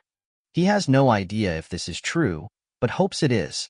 He's never met his predecessor. For all Danny knows, he could be a skinny, bespectacled accountant who gets a kick out of sending little girls to their rooms. But he imagines a big Hulk with a crew cut and lots of tattoos. Someone a little girl could really be scared of. "Take me with you," DJ says against his shirt. Danny laughs and gives her dark blonde hair a screw. "Then they'd arrest me. For sure." She looks up at him and gives him a tentative smile. That's when Althea Dumfries comes out of her trailer. "Let loose of that child," she shouts. "Let loose of that child this minute, or I'm calling the police." DJ shoots to her feet, tears still streaming down her face. "Go fuck yourself. Go fuck yourself, you fat bitch." Danny is hoary, but also admiring. And even though he's sure Darla Jean just bought herself a whole boatload of trouble, he can't help thinking that he couldn't have said it better himself. Ella Davis didn't think they made burgs like Cathcart anymore, even in dead red Central Kansas. It's a dusty one-stoplight town about 40 miles north of Manitou. There's a quick shop across from the rusty water tower. "Welcome to Cathcart, where all lives matter," is printed on the side. Davis buys herself an RC and grabs a Plains Truth from the rack by the cash register. Danny Coughlin has made the front page, sandwiched between an ad for Royal Tires and one for the Discount Furniture Warehouse, where every day is sale day.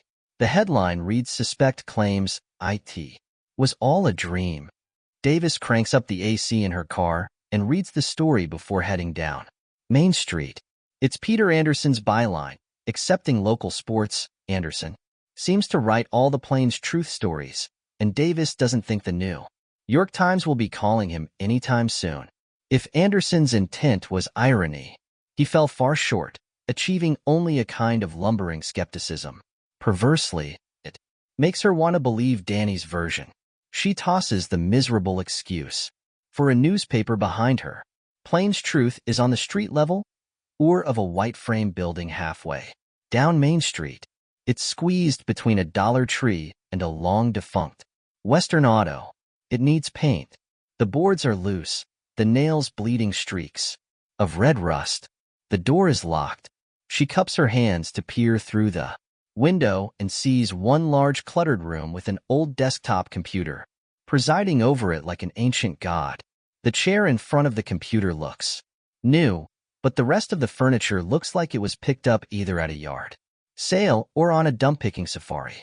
A long bulletin board is drifted deep with ad mock-ups and old copy, some of it yellowed and curling with age. "Hello, hello, hello, are you Davis?" She turns to behold a very tall young man, perhaps 6'7" or -8. He's as skinny as a playing card. He's also strikingly pale at a time of year when most Kansans have at least a touch of tan. A Hitlerian forelock of black hair hangs over one eye. He brushes it back and it ops back down. "I am," she says. Hold on, I'll unlock." He does so and they step in. She smells air freshener, and beneath it, a ghost aroma of pot. "I was downstreet to see Ma. She's got the diabetes. Lost a foot last year. Would you like a cold drink? I think there's some in the..." She holds up her bottle of RC. "Oh, right, okay, great. As for snacks, I'm afraid the cupboard is..." Bare. He laughs, titters, actually, and brushes away the forelock. It promptly falls back. "I'm sorry it's so warm in here. The air conditioning's on. The Fritz. Always something, isn't it? We roll the rock, Sisyphus and all that." Davis has no idea what he's talking about, but she realizes he's scared to death. "Good. I didn't come here for snacks." "No, of course not." Coughlin. The story about Coughlin. 2 stories, it turns out. 2, yes, right, okay. As I said on the phone, I thought I was getting information from someone on the inside of the investigation. A policeman. In fact, he said that. KHB, he said. Not KBI. The Kansas Bureau of Envies. No, he was from the Highway Patrol. I'm sure, totally sure, positive. The forelock. Ops. Anderson brushes it back. "He also gave you the information about the dream?" "Yes, sure did. Absolutely. Even suggested I withhold that for my next issue." He said I'd still be scooping the regular newspapers. I thought that was a very good idea. Do you usually take advice from anonymous tipsters, Mr. Anderson? He gives the unsettling titter. Davis could more easily envision this man killing Yvonne than Coughlin. In a TV show, he would turn out to be a serial killer with some strange alias, like the reporter. I rarely get tips, Miss Davis. We're basically an ad-based. Inspector Davis, she corrects, not because she's in love with her title, but because she wants him to remember who has the hammer here. Asking again, did I print anything that wasn't true, Inspector Davis? I'm not at liberty to say, and it's not the point. Although what you did was so irresponsible that I'd have trouble believing it if I hadn't read it myself. Now, that's a little.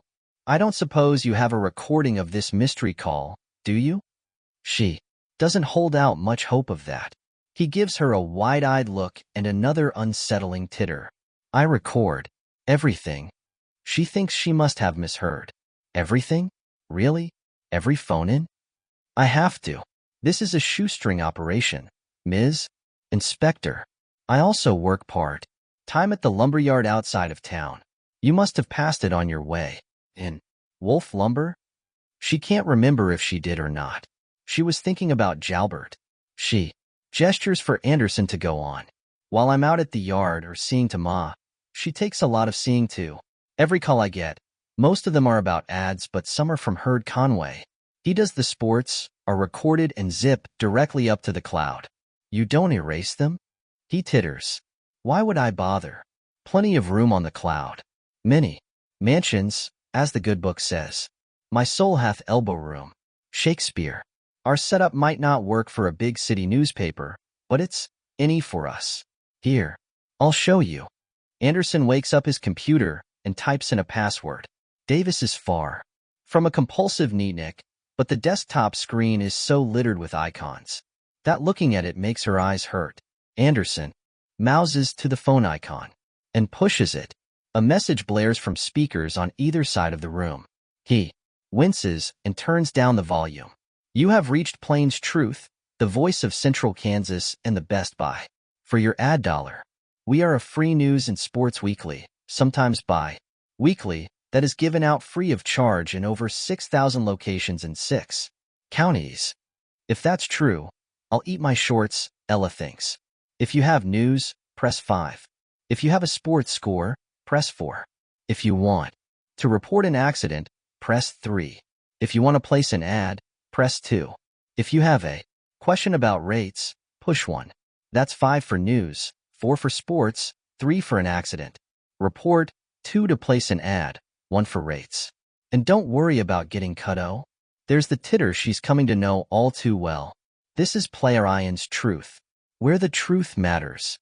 Anderson turns to her. It's good, don't you think? All the bells and whistles, bases covered. Under other circumstances, Davis, curious by nature, might ask Anderson how much ad revenue Plains Truth generates. But not under these. Can you? Indeed, that anonymous call? Yes, sure. Tell me the date I'm searching for. She doesn't know.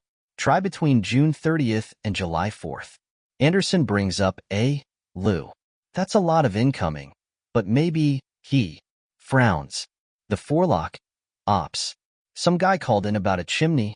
I think it was after that. Pretty sure. Anderson clicks, listens, shakes his head, clicks some more. At last he gets a drawly farmer type who says he's seen a Chimbley FHR out on Farm Road 17.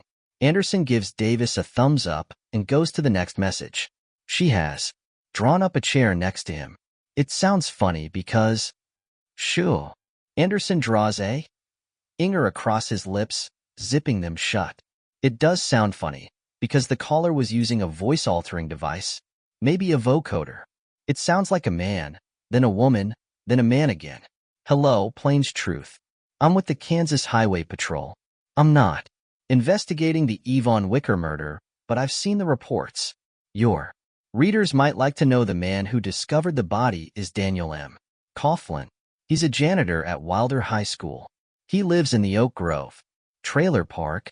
I never printed the address, Anderson says. I thought that would be. Sure. Go back. Anderson inches and does something with his mouse. Wilder High School. He lives in the Oak Grove trailer park in the town of Manitou. You should print that right away. There's a pause. He is KBI's prime suspect because he claims he had a dream of where the body was. The investigators don't believe him. You might want to save that for a follow. Just a suggestion. There's another pause.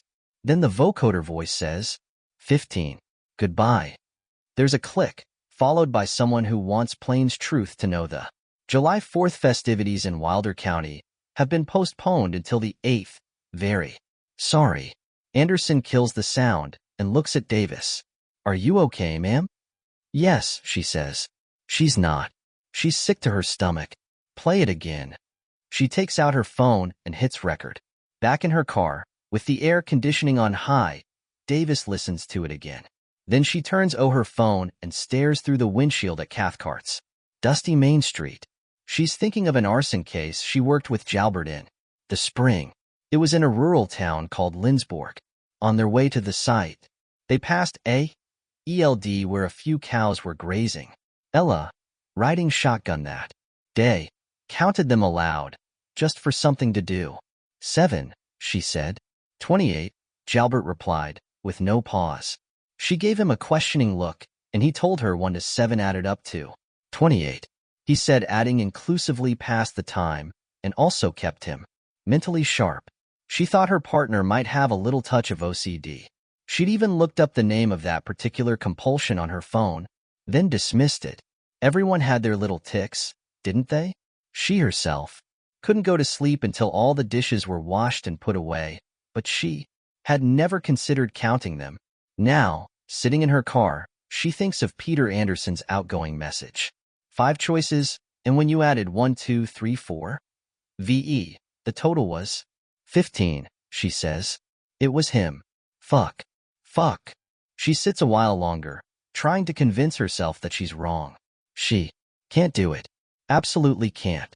So she calls Troopsy of the Kansas Highway Patrol, Identity, ES herself, and asks for a callback from Trooper Calton as soon as possible. While she waits for the callback, which she dreads, she asks herself what she's going to do with what she now knows. Danny gets all the empty boxes he wants at Manitou Fine Liquors. He also gets a FDH of Jim Beam. At 4 o'clock that afternoon, the boxes are piled up in his bedroom, and the bottle of Beam is on the kitchen table. He sits there, looking at it with his hands folded in front of him. He's trying to think of the last time he drank whiskey. Not on the night he got arrested for standing on Margie's lawn and shouting at her house. That night he'd been beered up. He'd downed almost a case of Coors between Manitou and Wichita. He could still remember vomiting it up into the stainless steel toilet of the cell they put him in, then going to sleep not on the bunk but underneath it, as if sleeping on concrete was some kind of penance.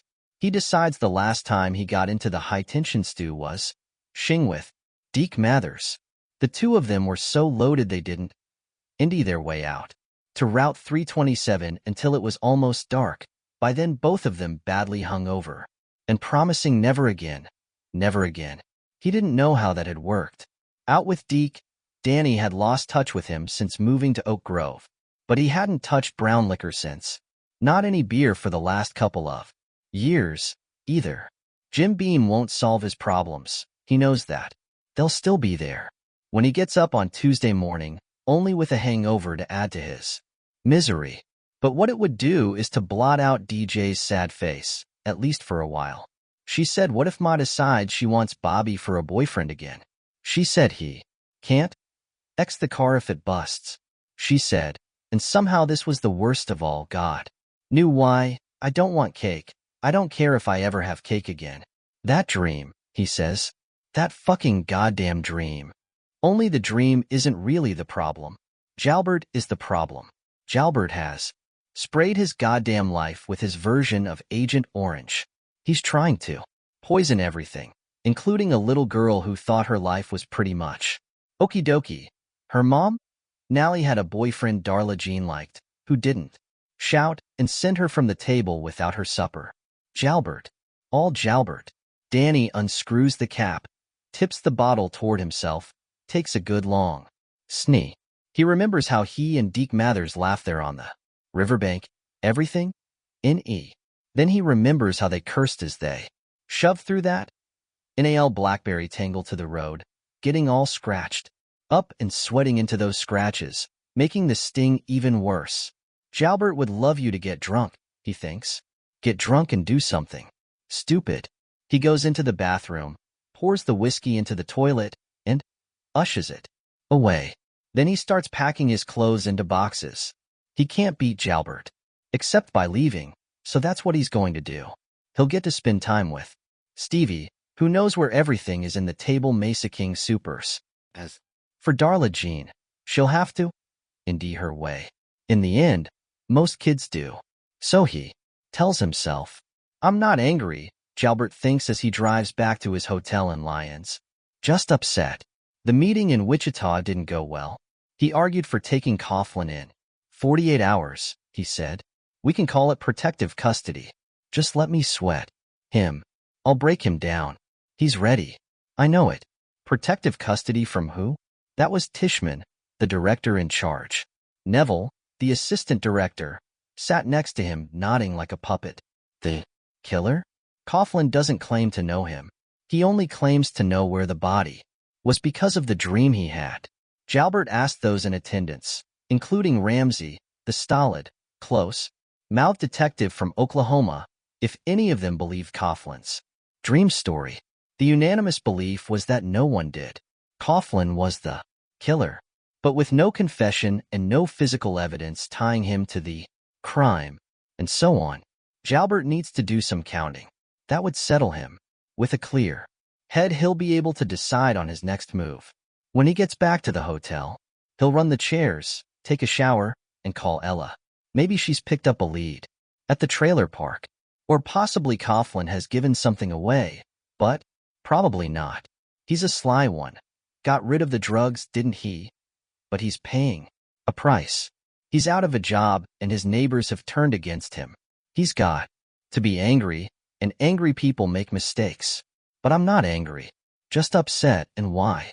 Because he did it, and he'll do it again. Don't they see that? He asks, and bangs on the steering wheel. Are they really that blind? Answer, they are not. Every video feed between Arkansas City, where Miss Yvonne spent her last night, and the Gas and Go where she was last seen has been checked. Several Tundras were spotted, but none were white and all were newer than Danny's. He used a de-rent vehicle when he took her, Jalbert thinks. That's why we didn't find any DNA or other evidence in his truck. Clever. So clever. Jalbert began, Ella did too, by believing that Danny wanted either to be a media star or to confess. Ella may still believe those things, but Jalbert no longer does. It's a game to him. He's sticking it in our faces and saying, prove it, arrest me, ha ha. You can't, can you? You know my story is bullshit and there's not a damn thing you can do about it. Jalbert bangs the steering wheel again. 15 years ago, even 10, it was a de-rent playing. ELD with de-rent rules. Coughlin would have been in a little room with Jalbert and Davis and they'd sweat him until he gave it up. 10 hours, 12, it wouldn't matter. Turn and turn about, whap whap whap. They were advocates for poor Miss Yvonne and all the girls that might follow her. They'd go at him tirelessly in a room with no clock. You have to be hungry. Give us something, and we'll send someone out for chow. You like Burger King? There's one right up the street. Whopper, fries, chocolate shake. How does that sound? At least tell us when you buried her. Day or night? No? Okay. Let's start again. From the beginning? Like that. Jalbert begins counting barns and silos and farmhouses to pass the time. He's up to 23, which, added in arithmetical progression, totals 276. When his phone rings, it's Ella. He expects her to ask how it went in Wichita, but she doesn't. Instead, she asks when he expects to get back to his hotel. Her voice is clipped and tight. She hardly sounds like herself. Could it be excitement because she has something? Just a thread, that's all I ask. We'll follow it. We'll follow it all the way through. Hell, if that's what it takes. I should be there in 40 minutes. What have you got? I'm on the road from Manitou now. I'll meet you there. Come on, give. He runs his hand through the peninsula of his hair. Did Coughlin tell you something? Not on the phone. Make that half an hour, Jalbert says and speeds up. Ella is waiting in the lobby when Frank comes in. She dreads the impending conversation, but will do what has to be done. It would be worse if she liked Frank. She's tried to do that and failed, but until the last couple of days she respected him. In a way she respects him still. He is Achille dedicated to the job, to getting justice for the woman he calls poor Missy Vaughn. It's just that his dedication has crossed a line, and when it did, it turned into something else.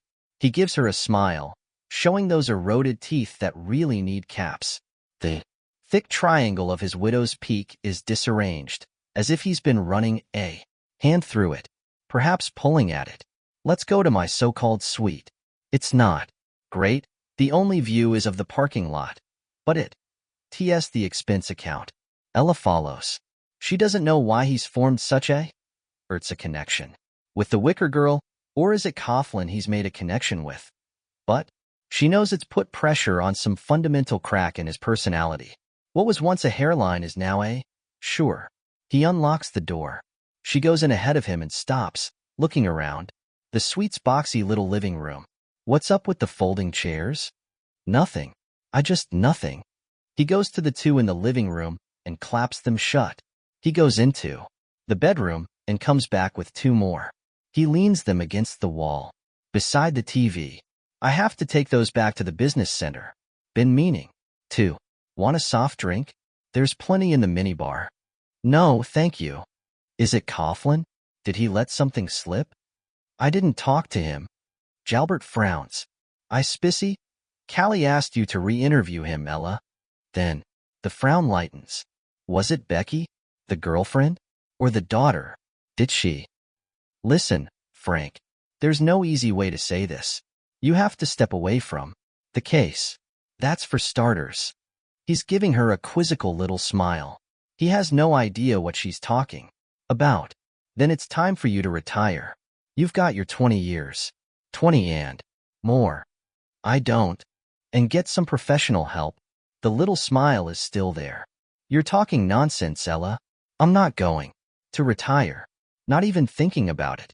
What I'm going to do, what we're going to do, is collar Danny Coughlin and put him behind bars for the rest of his life. She's surprised by fury, but later she'll think it was there all along. What you're doing is risking any chance we have of making a case against him. You outed him to Plain's truth, Frank. The smile is fading. What gave you that crazy idea? It's not crazy, it's a fact. You outed him, and you outed yourself with your counting thing. At the end of the message you left, you said 15. It had nothing to do with anything, except when you add the number of choices on the menu together, 1, 2, v, you get 15. Now the smile is gone. On the basis of one number you jump to the conclusion that sometimes a random number pops out of your mouth. Half the time you don't even know you're doing it. That's what happened on the recording Peter Anderson played for me. I heard it. You can hear it too, if you want to. I've got it on my phone. His lips part in a grin, showing those eroded teeth. He grinds them. She thinks. Of course he does. I wouldn't want to report you for these false accusations, Ella. You've been a good partner. Couldn't ask for a better one. But if you persist, I'll have to. There's no way you could have recognized the voice that made that call. That anybody could recognize it, because it was disguised by some gadget. Yes, it was. But how do you know that? He blinks and there's the briefest of hesitations. Then he says, because I asked him. Anderson. I interviewed him.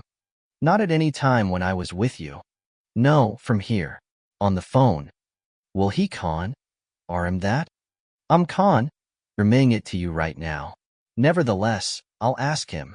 If I have to. And we both know what he'll say. Don't we? Jalbert doesn't reply.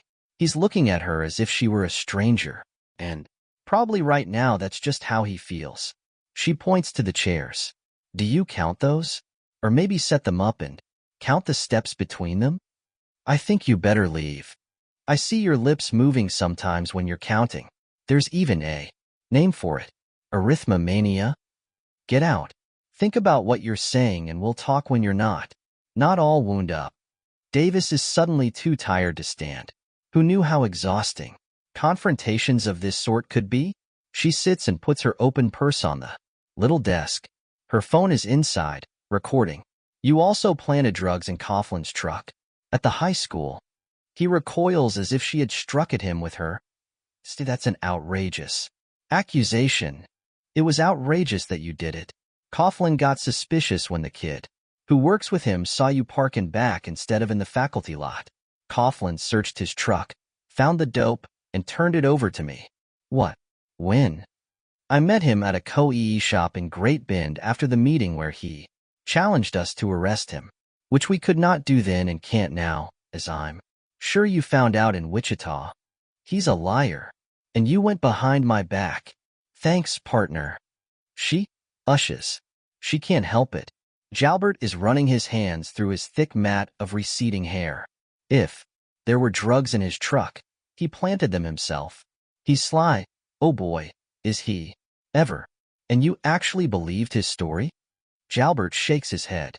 His tone is pitying, but what she sees in his eyes is bare, unvarnished fury. Be careful of this. Man, she thinks, Danny was right about that. I had no idea you were so credulous, Ella. Has he convinced you of his dream story, too? Are you on his side now? I've spoken to Trooper Calton.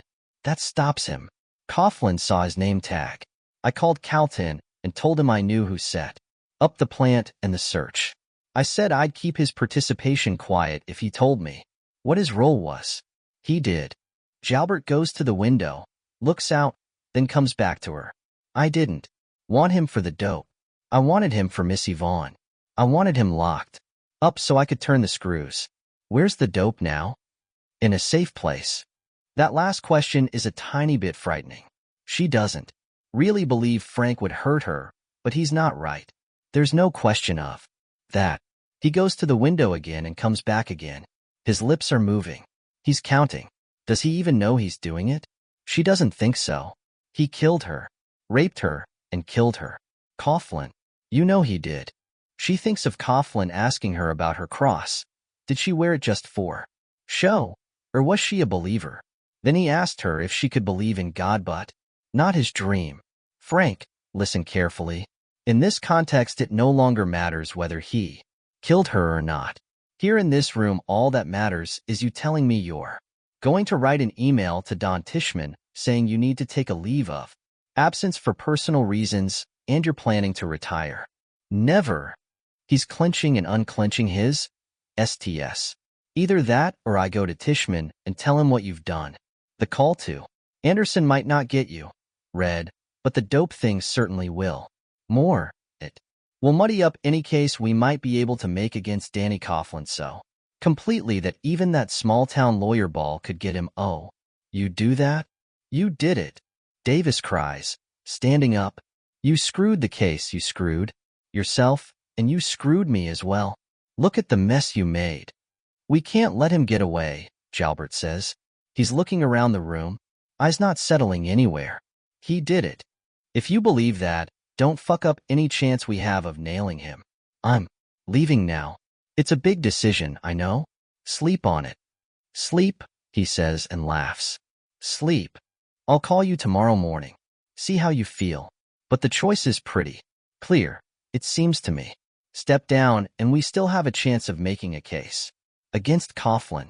There'll be no nasty mess about planted evidence and you get to keep your pension. Do you think I care about my pension? He shouts. Cords stand out on his neck. Ella keeps her eyes locked on his. She's afraid to take them away.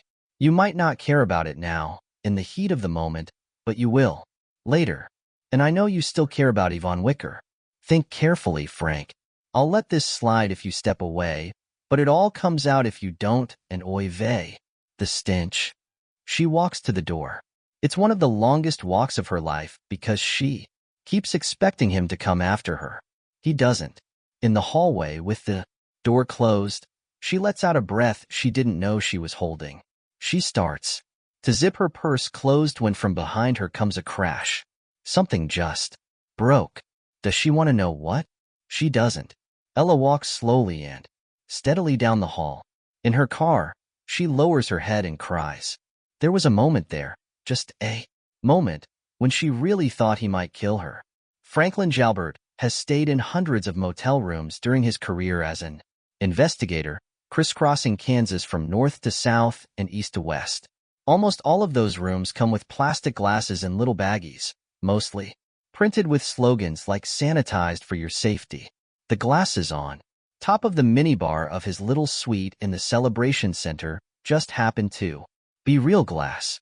He registers the weight of the one he's picked up before it's too late to stop, and he probably wouldn't have stopped anyway. He hurls it against the door Davis has just left, and it shatters. Better the glass than her, he thinks. Not that I would ever hurt her. Of course not. She may be a traitor, but they put in some good time together. Caught some bad boys and bad girls. He taught Ella, and she was eager to learn. Only she hasn't learned enough, it seems. She doesn't understand how dangerous Coughlin is. He wonders if perhaps after their traitorous meeting at the Co-EE shop, they might have gone somewhere else. Maybe to a motel? No, she'd never. Not with the prime suspect in a murder case. Never? Really? Never? Coughlin's not a bad-looking man, and he has a wide-eyed, I'm telling the truth look about him. Some might indeed that appealing. Is it really beyond the realm of possibility that she and he may be kind of a weird twist on the Stockholm Syndrome?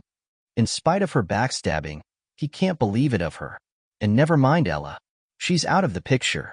The question is what he's going to do about Coughlin. The answer seems to be nothing. She's put him in a box. That damned spineless trooper had to spill his guts, didn't he? The idea of retiring, as she suggested, is awful. Like being marched toward the edge of a CLI. He can't imagine stepping into the void. He has no hobbies except for the daily newspaper crossword and the occasional jigsaw puzzle. His vacations have consisted of aimless wanderings in a rented camper, seeing sights he doesn't care about and snapping pictures he rarely looks at later. Each hour feels 3 hours long. Retirement would multiply those long hours by 1,000, then 2,000, then 10,000. Each hour haunted by thoughts of Danny Coughlin looking at him across the table, with that wide-eyed wouldn't hurt why gaze, saying arrest me. You can't, can you? Thoughts of Danny Coughlin stopping in some other state for another young girl with her thumb out and a pack on her back. And what can I do? Well, he can do one thing, pick up the broken glass. He brings over a wastebasket, kneels down, and starts doing that. Pretty soon he's up to 57 shards, 1,653 when added in progression. I wouldn't have hurt her, absolutely not. But there was 1 second. Sharp pain needles the ball of his thumb. A bead of blood appears. Jalbert realizes he's lost count. He debates starting again from 1. Danny Coughlin's last week in Manitou, Kansas, is both sad and a relief. On Tuesday he NDS a big pile of dog shit in his mailbox. He dons a pair of his rubberwork gloves, removes it, and washes the inner surface clean. Someone will want to use that mailbox after he's gone. On Wednesday, he goes to Food Town to pick up a few nail supplies, including a steak he plans to eat on Friday night as a goodbye dinner. He's not in the market for long, but when he comes out the 2 back tires of his truck are at least they're not punctured, he thinks, but probably just because whoever did it wasn't carrying a knife. He calls Jesse because Jesse's number is in his contacts, and he can't think of anyone else who might give him a help. Jesse says his dad left a lot of stew when he ran out on his family, and one of those things was a Hosbell tire in Ader. Give me 20 minutes, he says. While Danny waits, he stands beside his truck and collects dirty looks. Jesse arrives in his beat-up Caprice, and the Tundra's back tires are good to go. In no time, Danny thanks him, alarmed to feel tears threatening. No problem, Jesse says and holds out his hand. Listen, man, I gotta say it. Again. I know you didn't kill that girl. Thanks for that, too. How's the sawmill? I was driving by and saw you. Hauling lumber in a short box. Jesse shrugs. It's a paycheck. What's up with you, Danny? What's next? Getting out of town this weekend. I'm thinking Netherlands to start with. I'll camp out.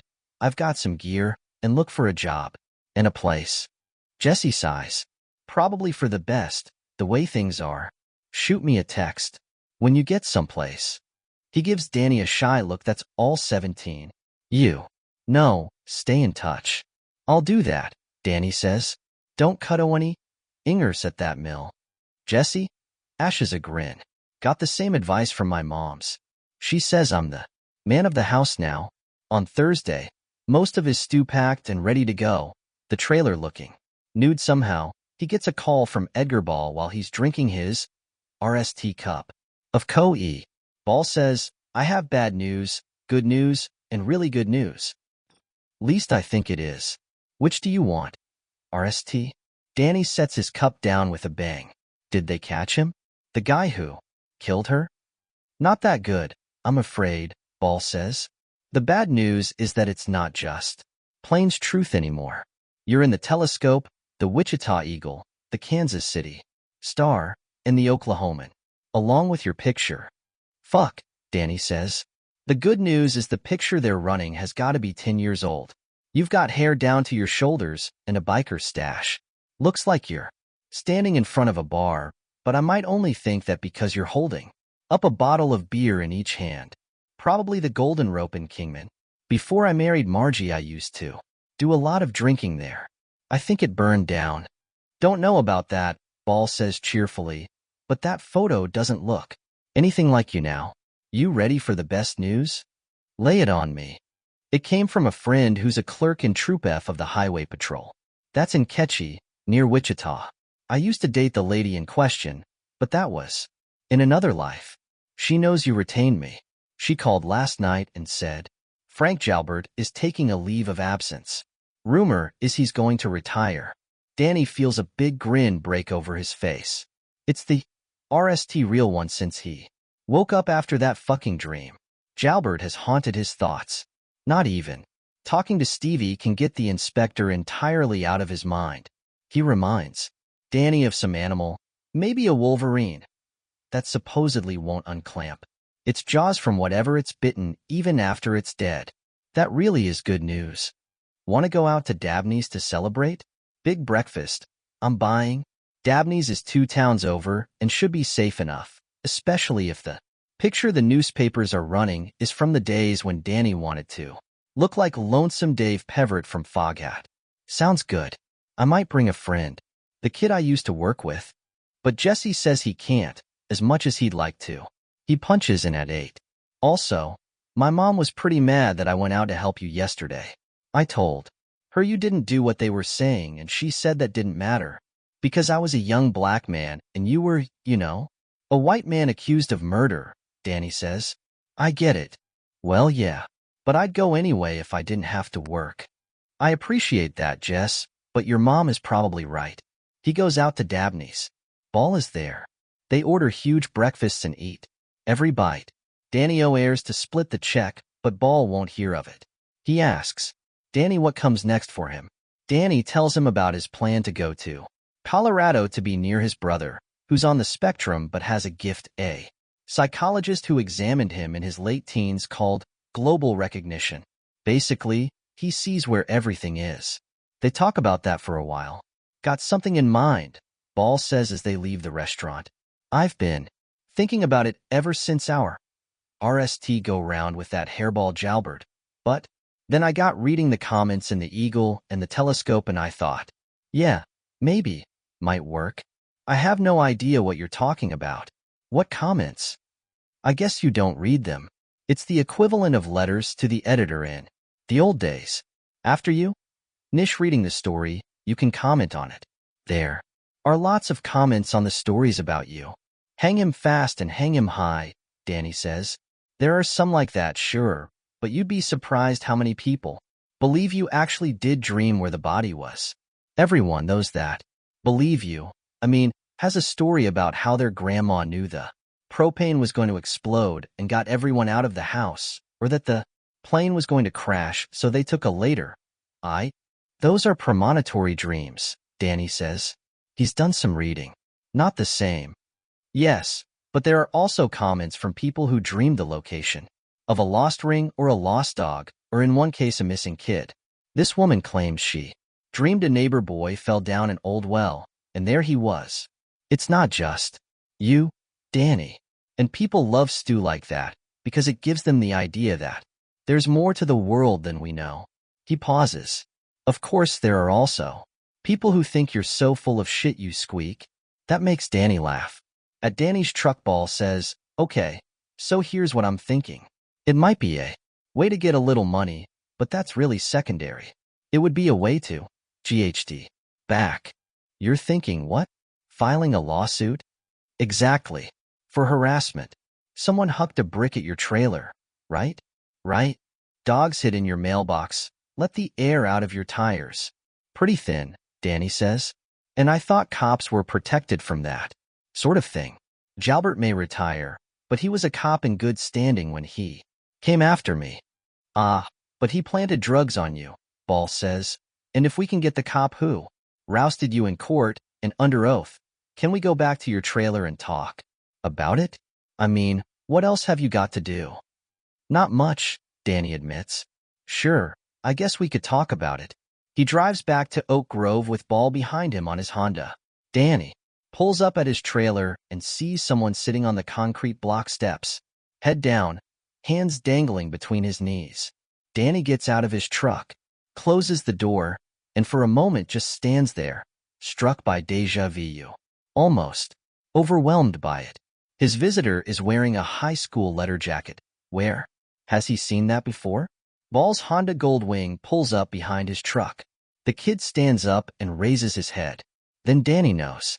It's the kid from the newspaper photo, the one standing in front of the hearse and behind his grief-stricken parents. Bastard, you killed my sis, the kid says. He reaches into the right pocket of his letter jacket and brings out a revolver. Behind Danny, the Goldwing shuts and Ball dismounts. But that's in another universe. Whoa, son. I didn't. That's as far as he gets before the kid. St hits Danny in the midsection. He takes a step back and then the pain comes, like the worst acid indigestion attack he ever had. The pain goes up to his throat and down to his thighs. He gropes behind him for the door handle of his Tundra and can barely feel it when he NDS it. His legs are getting loopy. He tells them not to buckle. Warmth is running down his stomach. His shirt and jeans are turning red. Hey! Ball shouts from that other universe. Hey, gun. No shit, Danny thinks. With his weight to pull it, the driver's door of the Tundra swings open. Danny doesn't fall where he stands only because he opened his window on the way back from Dabney's. The morning air was so cool and fresh. That seems like another lifetime. He hooks his elbow through the window and around the doorpost and pivots like a stripper on a pole. The kid res again, and there's a plung sound as the bullet hits the door below the open window. Gun! Gun! Edgar Ball is shouting. The next bullet goes through the open window and buzzes past Danny's right ear. He sees the kid's cheeks are wet with tears. He sees Althea Dumfries standing on the top step of her trailer. Fanciest one in the park, Danny thinks. Crazy what goes through your head when you're shot. She appears to be holding a piece of toast with a bite out of it. Danny goes to his knees. The pain in his abdomen is excruciating. He hears another plung as another bullet strikes the Tundra's open door. Then he's all the way down. He can see the kid's feet. He's wearing Converse sneakers. Danny sees the gun when the kid drops it on the ground. Ball is still yelling. Ball is bawling, he thinks, and then the world slides into darkness. He comes to on a stretcher. Edgar Ball is looking down at him, eyes wide. There's dirt smeared on his cheeks and forehead. He's saying something. Might be hanging there, buddy, and then the stretcher bumps something and the pain explodes. The pain becomes the world. Danny tries to scream and can only moan. For a moment there's sky, then a roof above him, and he thinks it Might be an ambulance. How'd it get here so fast? How long was I out? Someone says, little pinch, and then you'll feel better. There's a pinch. Darkness follows. When it goes away, he sees lights sliding by above him. It's like a shot in a movie. A loudspeaker calls for Dr. Broder. Dr. Broder, stat, it says. Danny tries to speak, tries to say, is it the good doctor, the one on TV, just as a joke? He knows better, but all that comes out are a few moo-ed sounds because he's got some kind of a mask over his mouth and nose. Doors bang open. There are brighter lights and green tile walls. He supposes it's an operating room and he wants to say he doesn't know if he can afford an operation because he lost his job. Hands hoist him, and oh Jesus Savior, it hurts. There's a pinch. Darkness follows. Now he's in a bed. Has to be a hospital bed. There's light, but not the cruel. We're going to cut you open lights shining down in that green room. No, this is daylight. Margie, his ex, is sitting by his bed. She's all dolled up and Danny knows that if she dressed up for him, he's probably going to die. His midsection is Stee. Stee is a plank. Bandages, maybe, and there's an 4.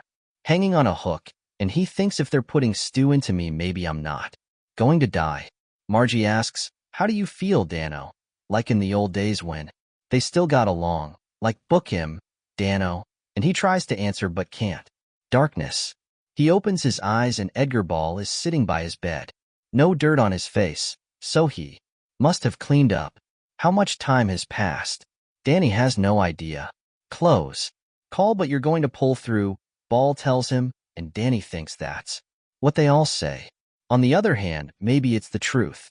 Good thing you got behind the truck door. If he'd been shooting a larger caliber gun, the bullets would have gone right through. But it was a .32. Kid, he manages. Albert Wicker, Ball says. Yvonne Wicker's brother. I knew that, Danny tries to say. Fired 3 or 4 times, dropped the gun, walked right past me, went out to the street and sat down on the curb and waited for the cops.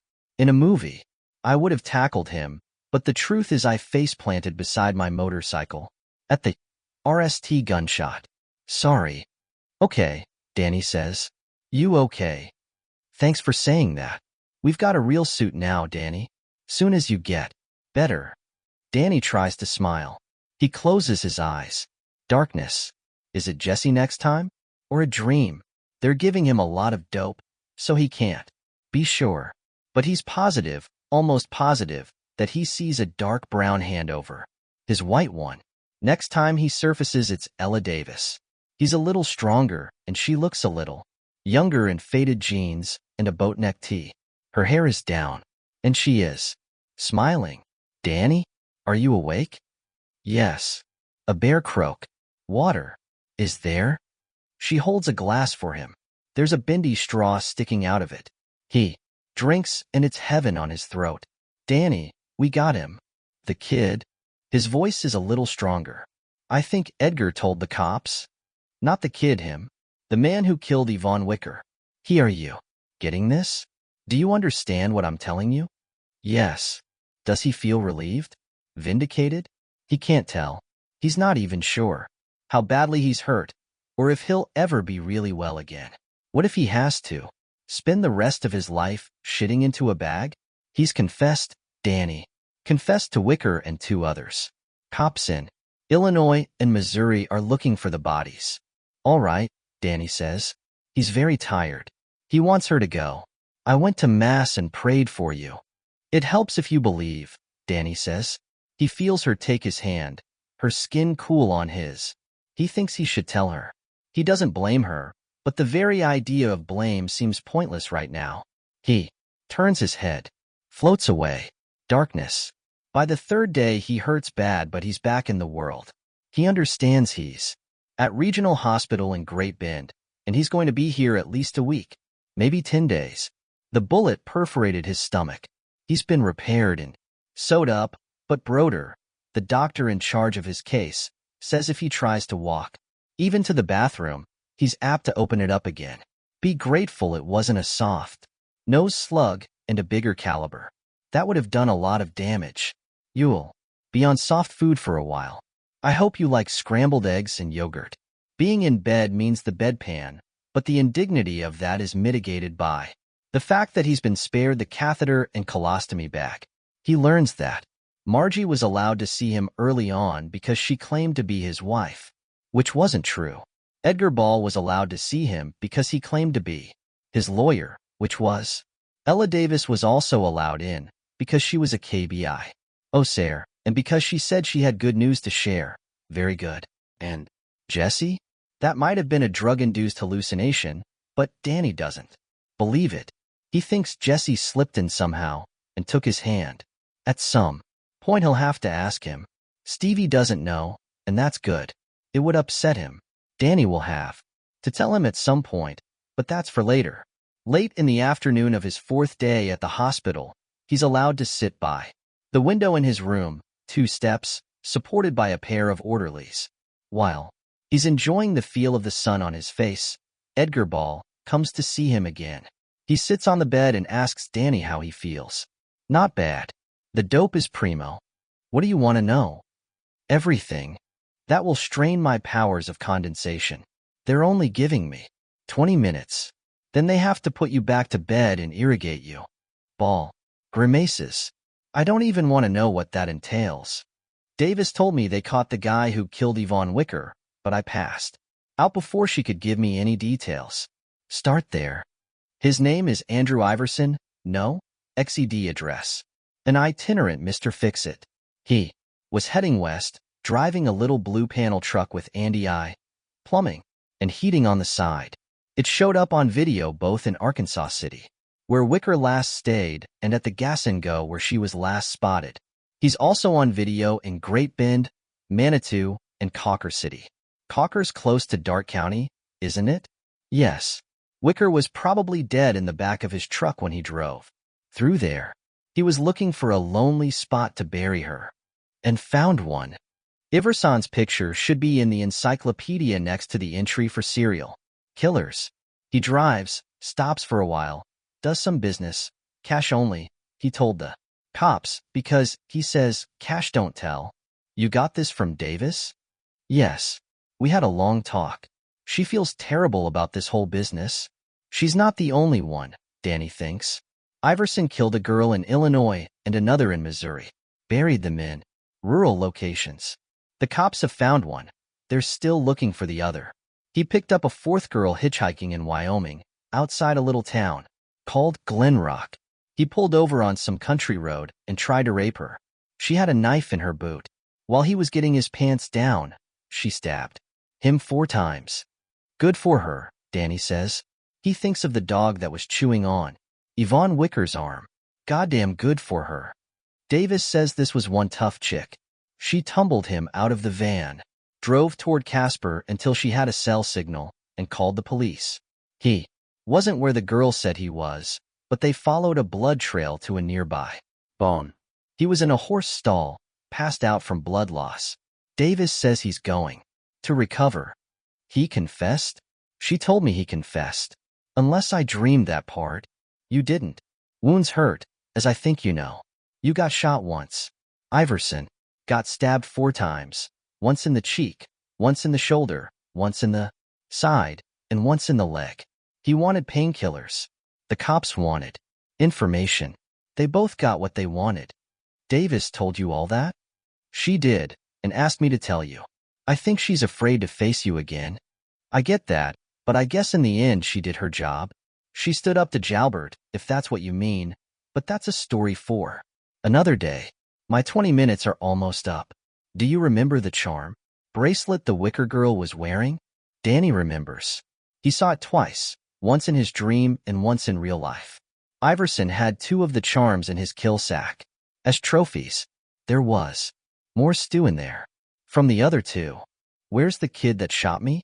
Albert Wicker is in a Manitou motel with his folks. He made bail. Or, rather, his parents did. I know the lawyer who represented him at his arraignment. He says the Wickers mortgaged their house to come up with the money. Danny thinks about that. Daughter dead, son facing attempted murder. Charges, parents probably facing bankruptcy. And I'm in the hospital with a hole in my stomach. Danny thinks. The wandering plumber did a lot of damage, and that's just the spreading circle of pain around the young woman Jalbert insisted on calling poor Miss Yvonne. Danny wishes the girl who got away, the fabled last girl, had stabbed Iverson in the balls for good measure. I don't want to press charges, Danny says. Edgar Ball smiles. Am I surprised? I am not. But it's not entirely up to you. Wicker will do some time, but considering the mitigating circumstances, it may not be much. A nurse pokes her head in the door. Sir, you need to let my good pal, Danny, rest.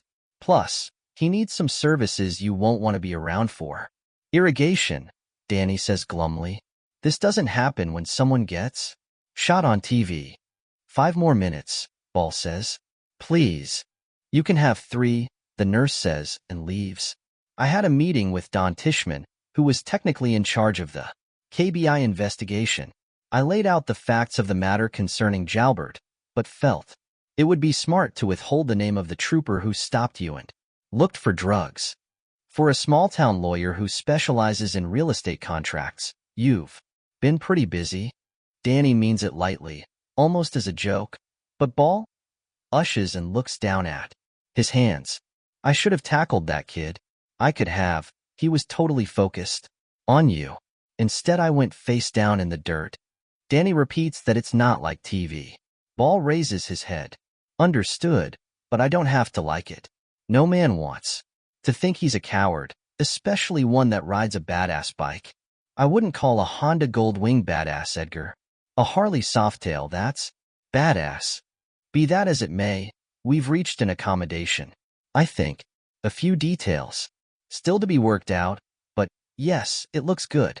In exchange for keeping quiet about Jalbert, who has indeed put in his retirement papers, you're going to have your medical bills paid by the son, our state, and with a certain sum left over. Not huge, but tidy. 5 gers. It will get you relocated in Colorado if you still decide to go. The nurse doesn't just poke her head in this time. She points at Ball. Not asking, telling. Going, Ball says and gets up. You could have your job back, you know, once you're well enough to do it. Good to know, Danny says. He has no intention of staying. Someone threw a brick at his trailer. Someone put shit in his mailbox. Bill Dumfries basically told him, on behalf of the good people of Oak Grove, to get out of Dodge. What weighs against those things is Darla Jean sitting in the dirt next to her dollhouse with tears rolling down her cheeks. But he doesn't think it weighs enough to tip the scales. He has a brother in Colorado, and if getting shot does nothing else, it gives you insight into how short the time is you have to spend with your loved ones. All because of one dream, he says bitterly. It didn't even help catch the guy. But think of the adventure you had. Danny shows him a middle finger. On that note, Ball says and takes his leave, while Albert Wicker is spending his RST afternoon in the Wilder County jail, hardly aware of what he did. The last few days are a blur. That morning, hardly there at all, Franklin Jalbert is sitting in his dining room in his bathrobe doing a 1,000-piece jigsaw puzzle. When completed, it will show a collage of movie posters, classics like Casablanca, It's a Wonderful Life, Jaws, 24 in all. Jalbert keeps track of how many pieces he's put in. After 10 pieces, he takes one step in place, as if marching, so he can sit down again. After 20, he takes 2, one out from his chair and one back. He's up to 800 pieces, almost done, when his phone rings. He looks at the screen and sees H. Allard. Hank Allard is a friend of his, a captain in the Kansas Highway Patrol. Jalbert is torn between answering and doing the next set of steps, which would be 1 to 80, inclusive. He decides on the steps. 3,240, quite a lot. He starts at 80 and counts in reverse. The steps take him outside to the small backyard of his ranchette and back again. He sees that previous trips have made a path in the grass. Rut. In fact, he's aware that the step-counting thing and running the chairs, that, too, has gotten even more out of control since his failure to arrest Danny. Coughlin. Davis called it arithmomania. While doing the steps associated with his jigsaw puzzle, Jalbert often thinks he's like a hamster running on a wheel, going and going, shitting on the run and never getting anywhere. But that's all right. What Davis couldn't realize is that this minor craziness keeps him from the greater craziness of contemplating a future from which his job has been subtracted. How many jigsaw puzzles can he do before facing the pointlessness of his life going forward and slides his service weapon deep into his mouth? Boom, gone. God knows he wouldn't be the RST. God knows he's thought about it, is thinking. He comes back to the steps when he's down to V. By the time he gets to 0, he's in the kitchen. Time for another 10 pieces and then he'll count down from 81. Possibly RST by odd numbers, then doing the even ones. After that it will be time for lunch and a nap. He loves his naps. Such smooth oblivion. His phone is beside the mostly completed jigsaw puzzle. He's currently assembling the 10 Commandments, which he most nightly doesn't consider a classic. Hank Allard has left a voicemail, and he sounds excited. Call me. I've got news you'll want to hear. Jalbert can't imagine any news he wants to hear, but he returns the call. Allard answers on the RST ring and wastes no time. Your boy Coughlin has been shot. What? Jalbert stands up, giving the table a hard bump and sliding the nearly completed puzzle almost to the edge. Several pieces patter to the Allard laughs. The Wicker Girl's brother shot the motherfucker. You want to talk about justice? Hump, there it is. Is he dead? We can hope. The RST trooper to respond to the scene said there was a lot of blood and several bullet holes in the bastard's truck. They took him to regional in an ambulance instead of treating him at that little excuse for a hospital in Manitou. So it was bad. Maybe he died on the way. Jalbert shakes SD at the ceiling, thinking closure, sweet closure. God did what I couldn't. His voice isn't quite steady. I wouldn't disagree, Allard says. Keep me informed. You know I'm out of the loop. Which is one more fucked up thing in a fucked up world, Allard says. You bet I will. That night Jalbert goes out to Bullwinkle's and gets drunk for the RST time. In 20 years, he does not count steps, which is a relief. Counting steps and running chairs is hard work. So many numbers to keep track of, so easy to lose count. He supposes nobody would believe that, but it's the truth. If you lose count, you have to start over. While Jalbert is drinking his second whiskey and soda, Allard calls again. Jalbert has to shout because of the combined roar of the TV, the jukebox, and a bunch of unwinding KU summer students. Is he dead? No. Serious condition. Shot in the stomach. Jalbert? RST feels disappointed, then happy. Isn't that better than life in prison, where Coughlin would get 3 meals a day, a TV in his cell, and time in the exercise yard? It hurts to get shot in the gut. The pain is excruciating. So, Jalbert has heard, and it's the sort of wound that Coughlin might not, depending on the caliber of the slug, ever come back from. Maybe that's good, he shouts. I get where you're coming from, buddy, Allard says. And from the sound of it, I get where you are. Have one for me. I'll have 2, Jalbert says and laughs. It's the RST real laugh to come out of him in a long time, and the hangover he wakes up with the next day feels entirely justy edition. He takes a long walk without counting his steps, simply hoping, almost praying, that Coughlin will live, but get some sort of serious infection, possibly need to have his stomach removed. Was it possible to live? If that happened, would you have to be fed through a tube? If so, wouldn't that be an even greater punishment? Jalbert thinks yes. By noon his hangover is gone. He eats a hearty lunch and doesn't even think about going into the dining room to work on his classic movie posters. Puzzle. He is contemplating the idea of sending Coughlin hours with a card. Reading Don't Get Well Soon when his phone rings. It's his ex-partner. Frank, I have some fantastic news. I already know. Our boy Coughlin took one in the belly. He's in the hosp. They caught him. Jalbert shakes his head, not sure he's following her. Do you mean Yvonne? Wicker's brother? Or did you uncover some evidence about Coughlin? Did you? Is that it? He could hope. Gut shot and going to prison. How beautiful. That would be. The man who killed her. They caught him in Iowa. His name is Andrew Iverson. Jalbert frowns. His headache is creeping back. I have no idea what you're talking about. Coughlin killed poor Miss. Iverson was trying to take another one. She stabbed him and got away. Davis pours out the whole story, saving the best for last. 2 of the charms. From Yvonne Wicker's bracelet in Iverson's kill bag. We hounded an innocent man for nothing. She nishes. Because we couldn't believe.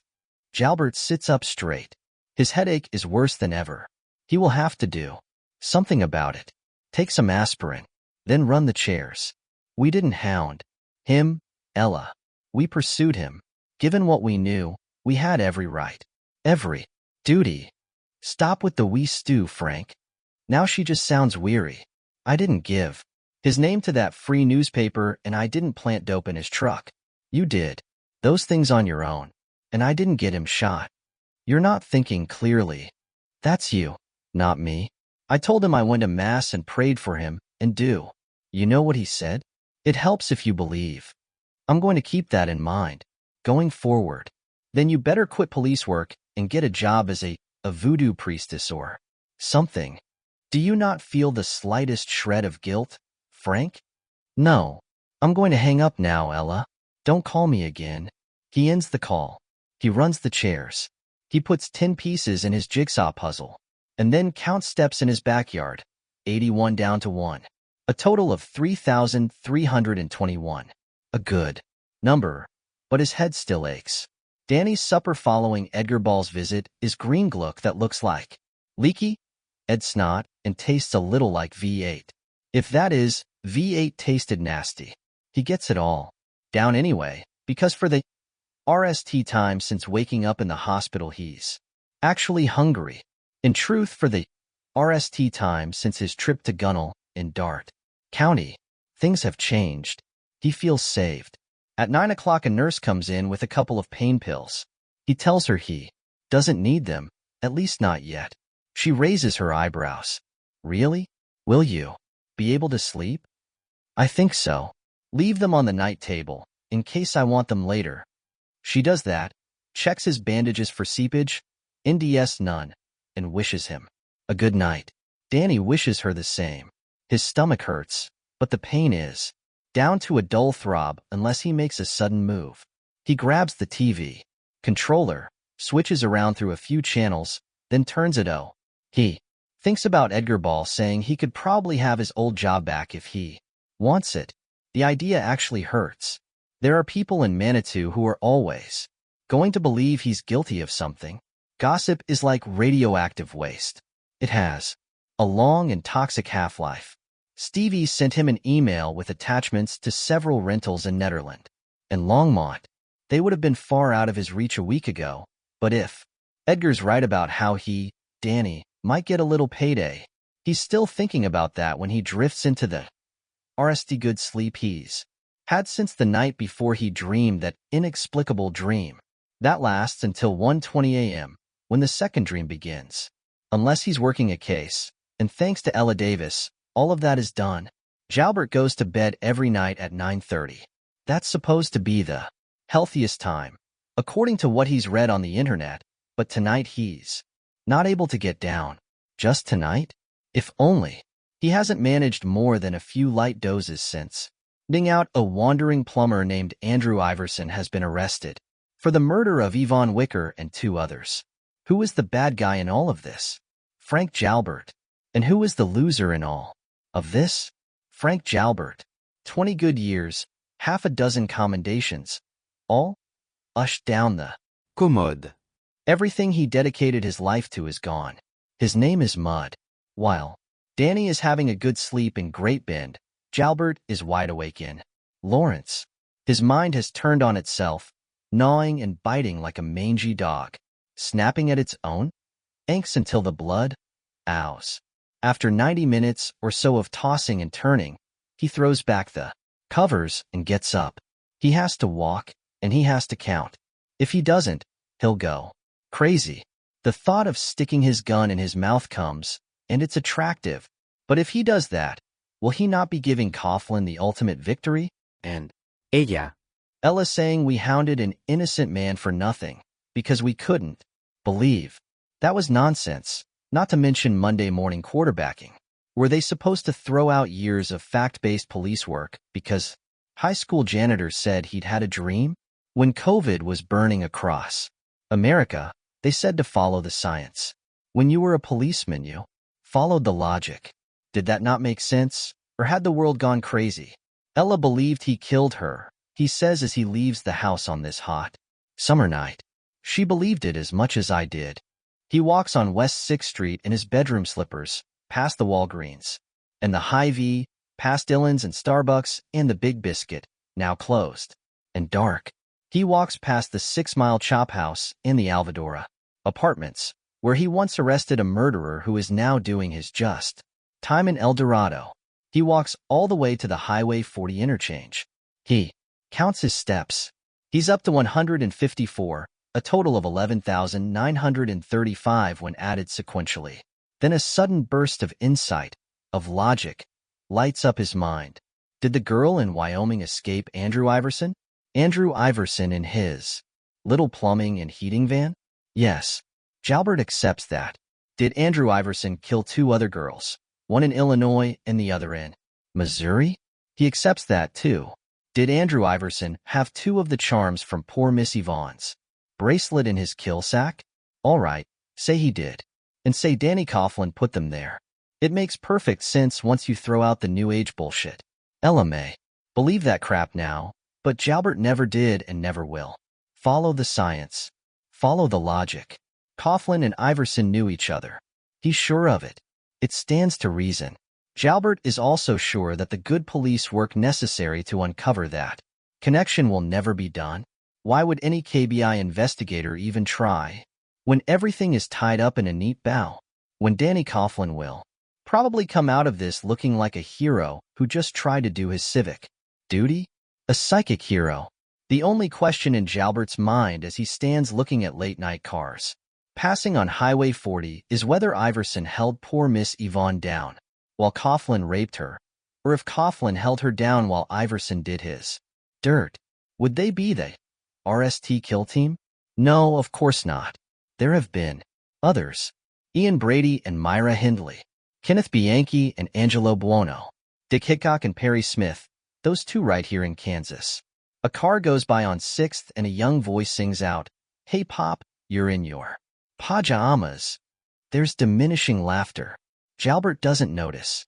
He's putting the pieces together just as he put the pieces of his classic movie posters puzzle together. And they all Iverson called Coughlin from wherever he picked up poor Miss Yvonne, somewhere near that gas and go down south, and asked if he, Coughlin, wanted to have a little fun. And when they were done, Coughlin stripped a couple of charms from poor Miss Yvonne's charm bracelet and told him, "Here, you take these," Jalbert mutters. "Something to look at when you wacko. No bullshit about dreams, just cold logic." Coughlin thought, "I'll not only get the fun of raping her and killing her, I'll get the glory of being the one to indie her." It makes perfect sense, divine sense, because Coughlin always knew they'd trace the source of that ridiculous anonymous call, didn't he? How could he not? It occurs to Jalbert, he's walking home now, counting forgotten, that he might be able to investigate on his own, do some digging, find out where the lives of Coughlin and Iverson intersected. At school, maybe. After that, emails and texts. Iverson killed others. It seems likely that Coughlin has, as well. Likely? Try certain. But be real. He hasn't the resources to mount that kind of an investigation, and if he did, he'd draw attention to himself and they, KBI, the newspapers, would shut him down. They have their story, complete with Goshwow dream information. No one would believe his. Take your pension and shut up, they'd say. You're lucky we let you have one after what you did. Which left what? Where was justice for poor Miss Yvonne? Who would be her advocate? That, too, seems perfectly clear to Jalbert. He will have to take care of Danny Coughlin himself this very night. Tomorrow morning, the hospital where Coughlin is currently recuperating will LL with people, but in the small hours ahead it will be at its lowest ebb. Coughlin isn't being guarded. Why would he be when the blind idiots at KBI think poor Miss Yvonne's killer is Hanku Ed to his own hospital bed in Wyoming? Coughlin is the psychic hero.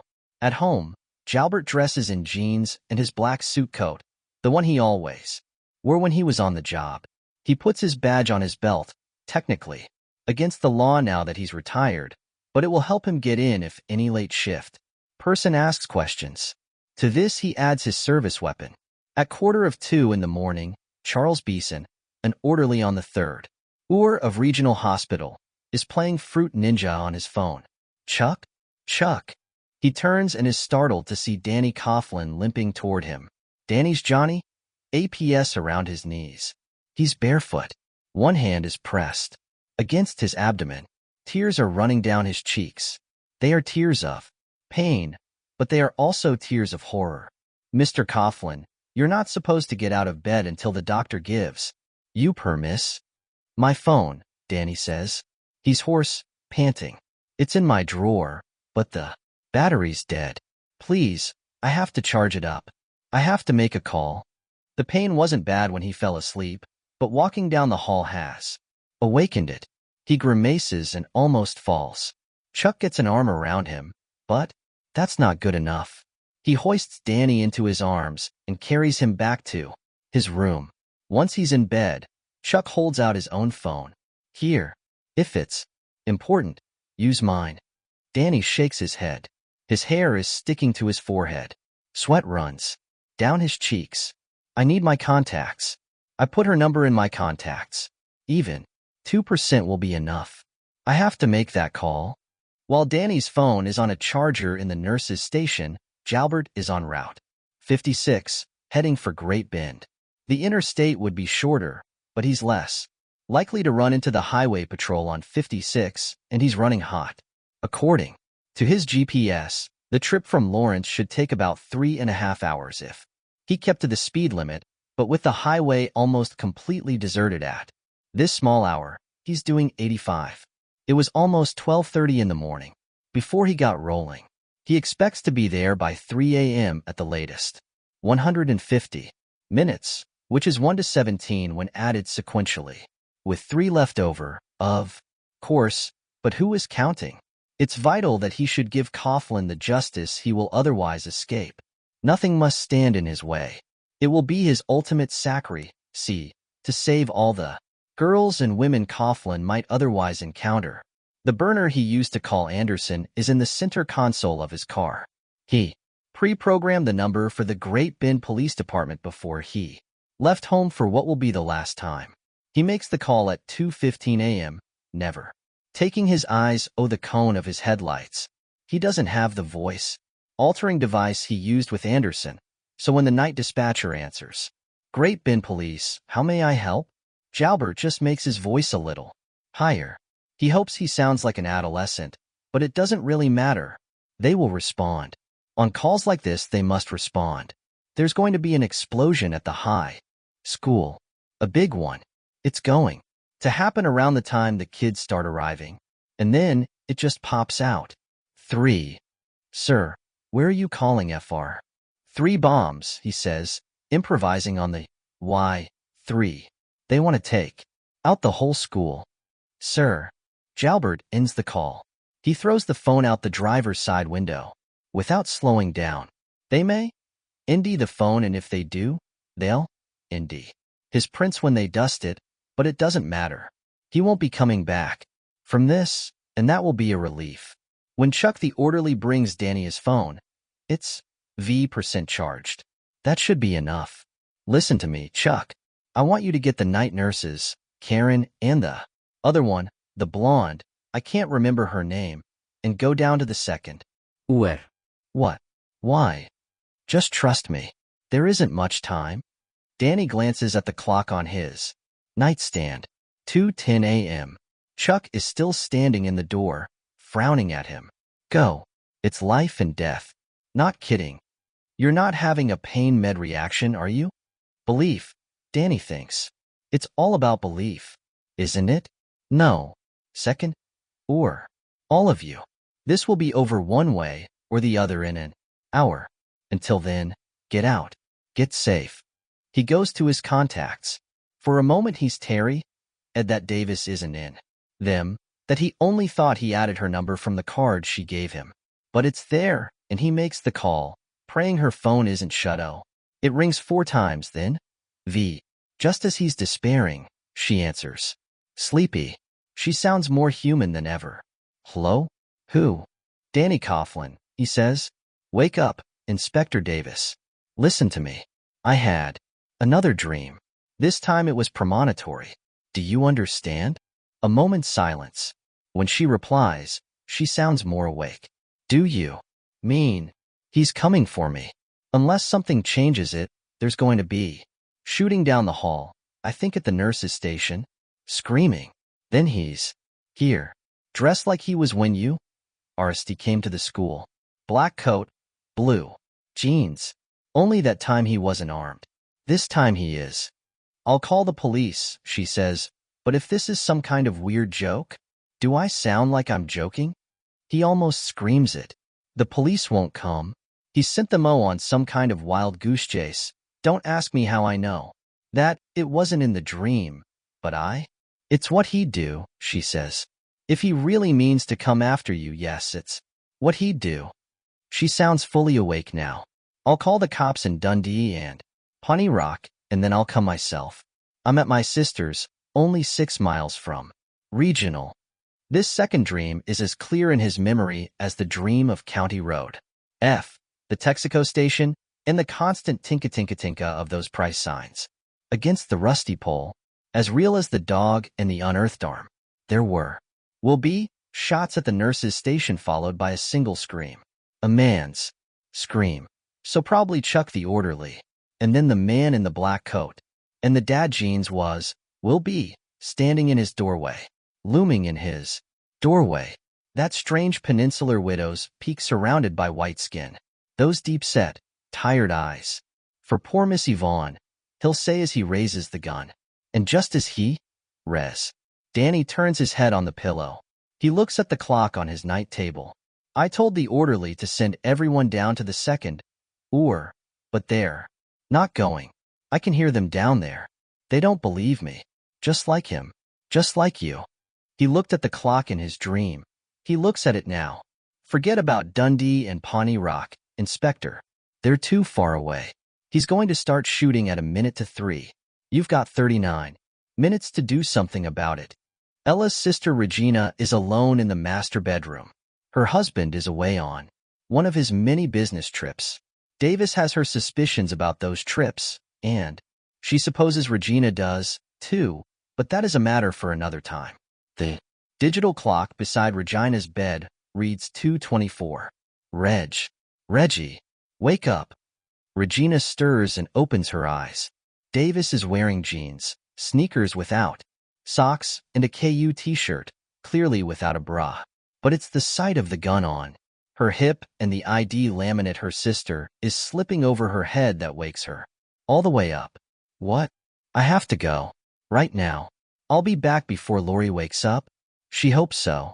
At least. There's a problem. What problem? I can't explain, Reg. I hope it's nothing. She doesn't believe that. Not anymore. She believes Coughlin. About everything. She can only hope it's not too late. I'll call when it's taken care of. Reggie is still asking questions when her sister leaves. Ella runs down the stairs 2 at a time and snatches her keys from the basket by the door. Her personal car is parked in the driveway and goddamn, Regina parked hers directly behind it. Davis pulls forward until the collision monitor hollers and her bumper thumps the porch. She cranks the wheel and backs around. Reggie's Subaru, hitting the Subaru's bumper hard enough to rock it on its springs. She misses the mailbox by inches when she reverses into the street. She looks at the dashboard clock. It's 2:28. The streets are deserted, and she ignores the stop signs, only slowing to look for headlights coming in either direction. She takes 7th, which proves to Be a mistake. There's construction, a line of smudge pots in front of a hole in the road probably meant for a culvert. The pots glow smoky orange in the night. She wheels into someone's driveway, turns back, and takes eighth, hating the delay. She works her phone out of her pocket, and when she comes to a blinker, ashing red at the McKinley Street intersection, she tells Siri to call the Great Bend PD. Davis Idini, ES herself, and tells dispatch there's a possible shooter approaching regional hospital, send any and all available OSARs.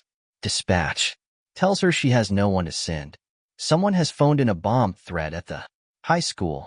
3 bombs, in fact, and the few OSARs working the night shift have gone there to close the streets leading to the building.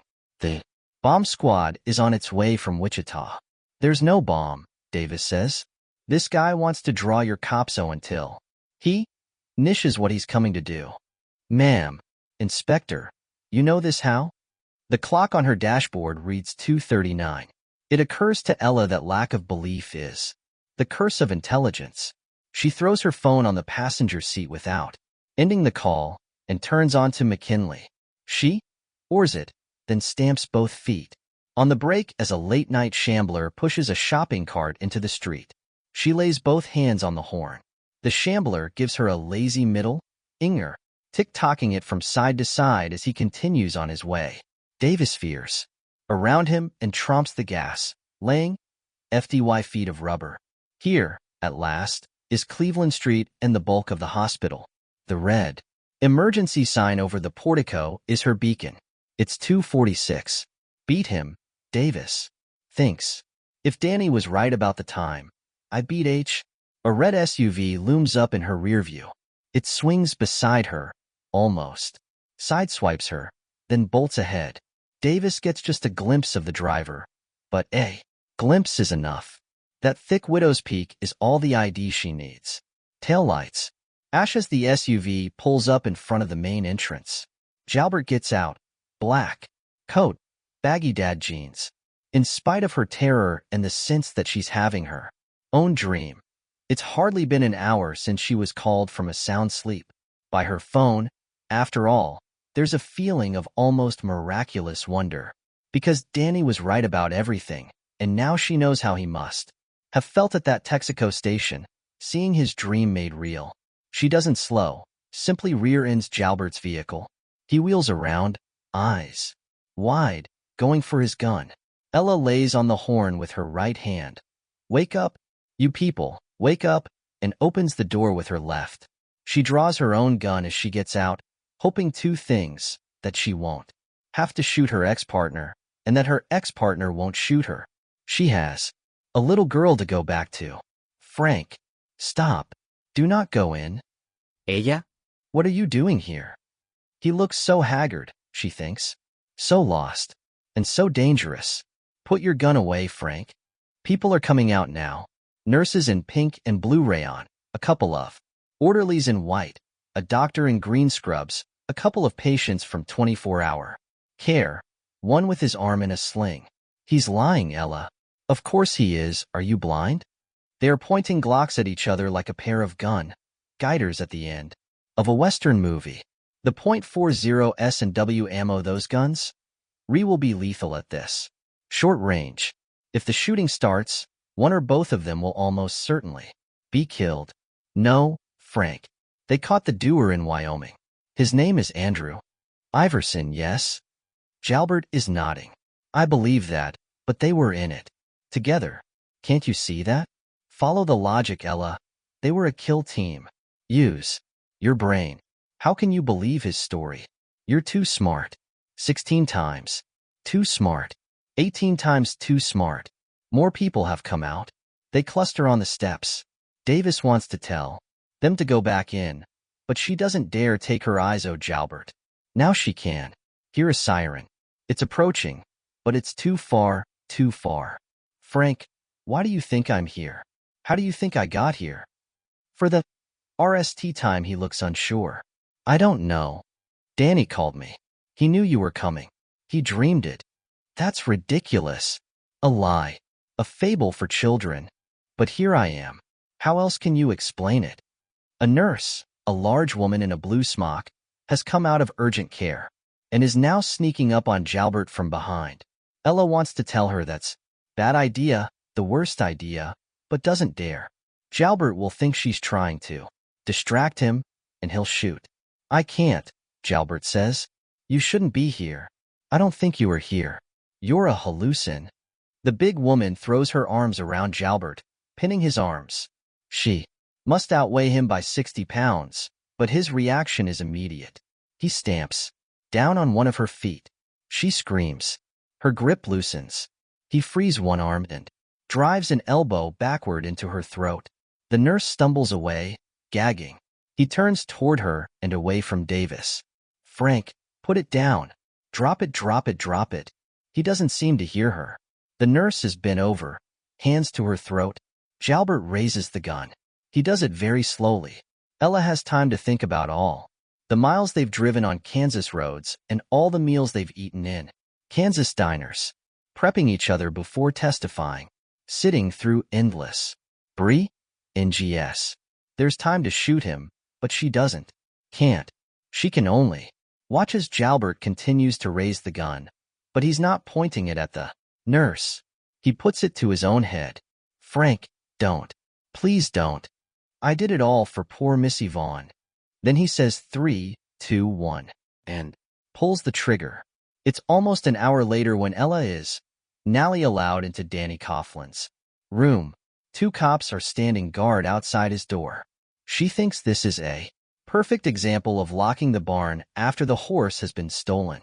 Chuck the orderly is there, and a doctor. Ella thinks it's the one she saw on the steps during the NAL confrontation, but she might be wrong. They all look the same in their green scrubs. In his hospital Johnny, Danny looks like he's lost 40 pounds. He's as haggard as Jalbert was at the end, but there's a clarity in his face that's deodorant. Ella doesn't hesitate. She goes to him and hugs him. I'm sorry. I'm sorry. About everything. It's all right, Danny tells her. He strokes her hair. That seems like the wrong thing to do. It also seems right. She pulls back from him. Ma'am, the doctor says, this man has had enough excitement for one night. He needs his rest. I know. I'll go. But Danny, why did you have that dream? Why? Do you have any idea at all? He laughs. It's a sorry laugh. Why does a man get hit by lightning twice? She shakes her head. I don't know. Neither do I. He points. I see you're wearing your cross. She touches it. I always wear it. Sure, but belief is hard, isn't it? He lies down on his pillow, puts his hands over his eyes, as if to blot out both worlds, the one seen and the one behind. It, so rarely revealed, and says it again. Belief is hard. He drops his hands. They look at each other without speaking. There's nothing to say. Finn had a hard go of it from the very beginning. He slipped through the hands of a midwife who had delivered hundreds of babies and gave his birthday cry when he hit the When he was VE, there was a house party next door. He was allowed out to listen to the music, the pogas blasting, from pole-mounted portable speakers on his side of the street. It was summer, he was barefoot, and a cherry bomb thrown by an exuberant partygoer, EW up, arced down with the stub of its fuse, zing, and blue O. The baby toe on his left foot. Wouldn't have happened again in 1,000 years, his grandma said. At 7 he and his sisters were playing in Patingle Park while grandma sat on a nearby bench, alternately knitting and doing one of her word search puzzles. Finn didn't care for the swings, had no use for the seesaws, could have cared less about the roundy-around. What he liked was the twisty, entrancing curlicue of blue plastic 20 feet high. There were steps, but Finn preferred to climb the slide itself on his hands and knees, up and around, up and around. At the top he would sit and glide to the packed dirt at the bottom. He never had an accident on the twisty. Stop that a while, why don't ya?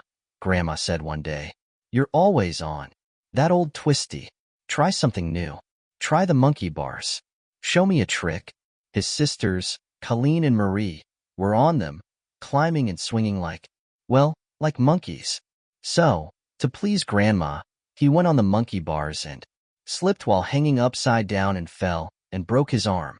His teacher that year, Pretty Miss Monahan, liked to end each day by saying, "What have we learned today, kiddos?" At the urgent care, while having his arm set, the lollipop he was given afterward hardly seemed adequate compensation for the pain. Finn thought what he'd learned that day was stick to the twisty. At 14, running home from his friend Patrick's house in a driving thunderstorm, a stroke of lightning hit the street directly behind him, close enough to frizz his hair and char a line down the back of his jacket.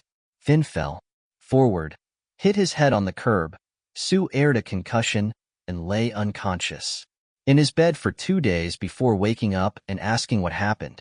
It was Deirdre Hanlon from across the street, one of the partygoers on that long ago Pogues Day, although not the cherry bomb thrower, who saw him and shed the unconscious boy out of the gutter. "I thought poor old Finn was dead for sure," she said. His late father said Finn was born under a bad sign. Grandma, who never apologized for the monkey bars day, held a different view. She told Finn that for every stroke of bad luck God dealt out, he gave 2 strokes of the good. Finn thought that over and said he'd had no good luck to speak of, unless it wasn't being hit dead center by the lightning bolt. "You should be glad your luck's out," Grandma said. "Maybe it will come in all at once and you'll win the lotto. Or a rich relative will die and leave you everything." "I don't have any rich relatives that you know of," Grandma said. She was the kind of woman who always got the last word. When things go wrong, just remind yourself, God owes me.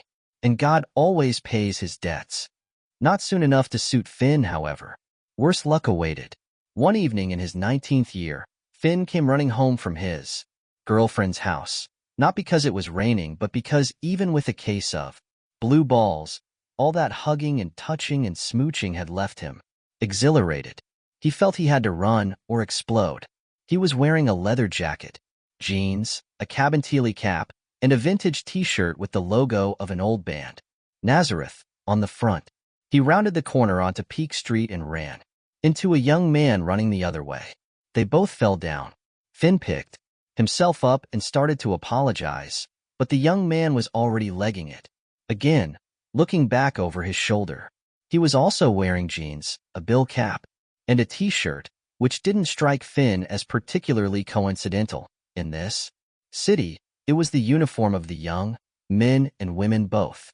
Finn carried on running down Peak, rubbing a scraped elbow as he went.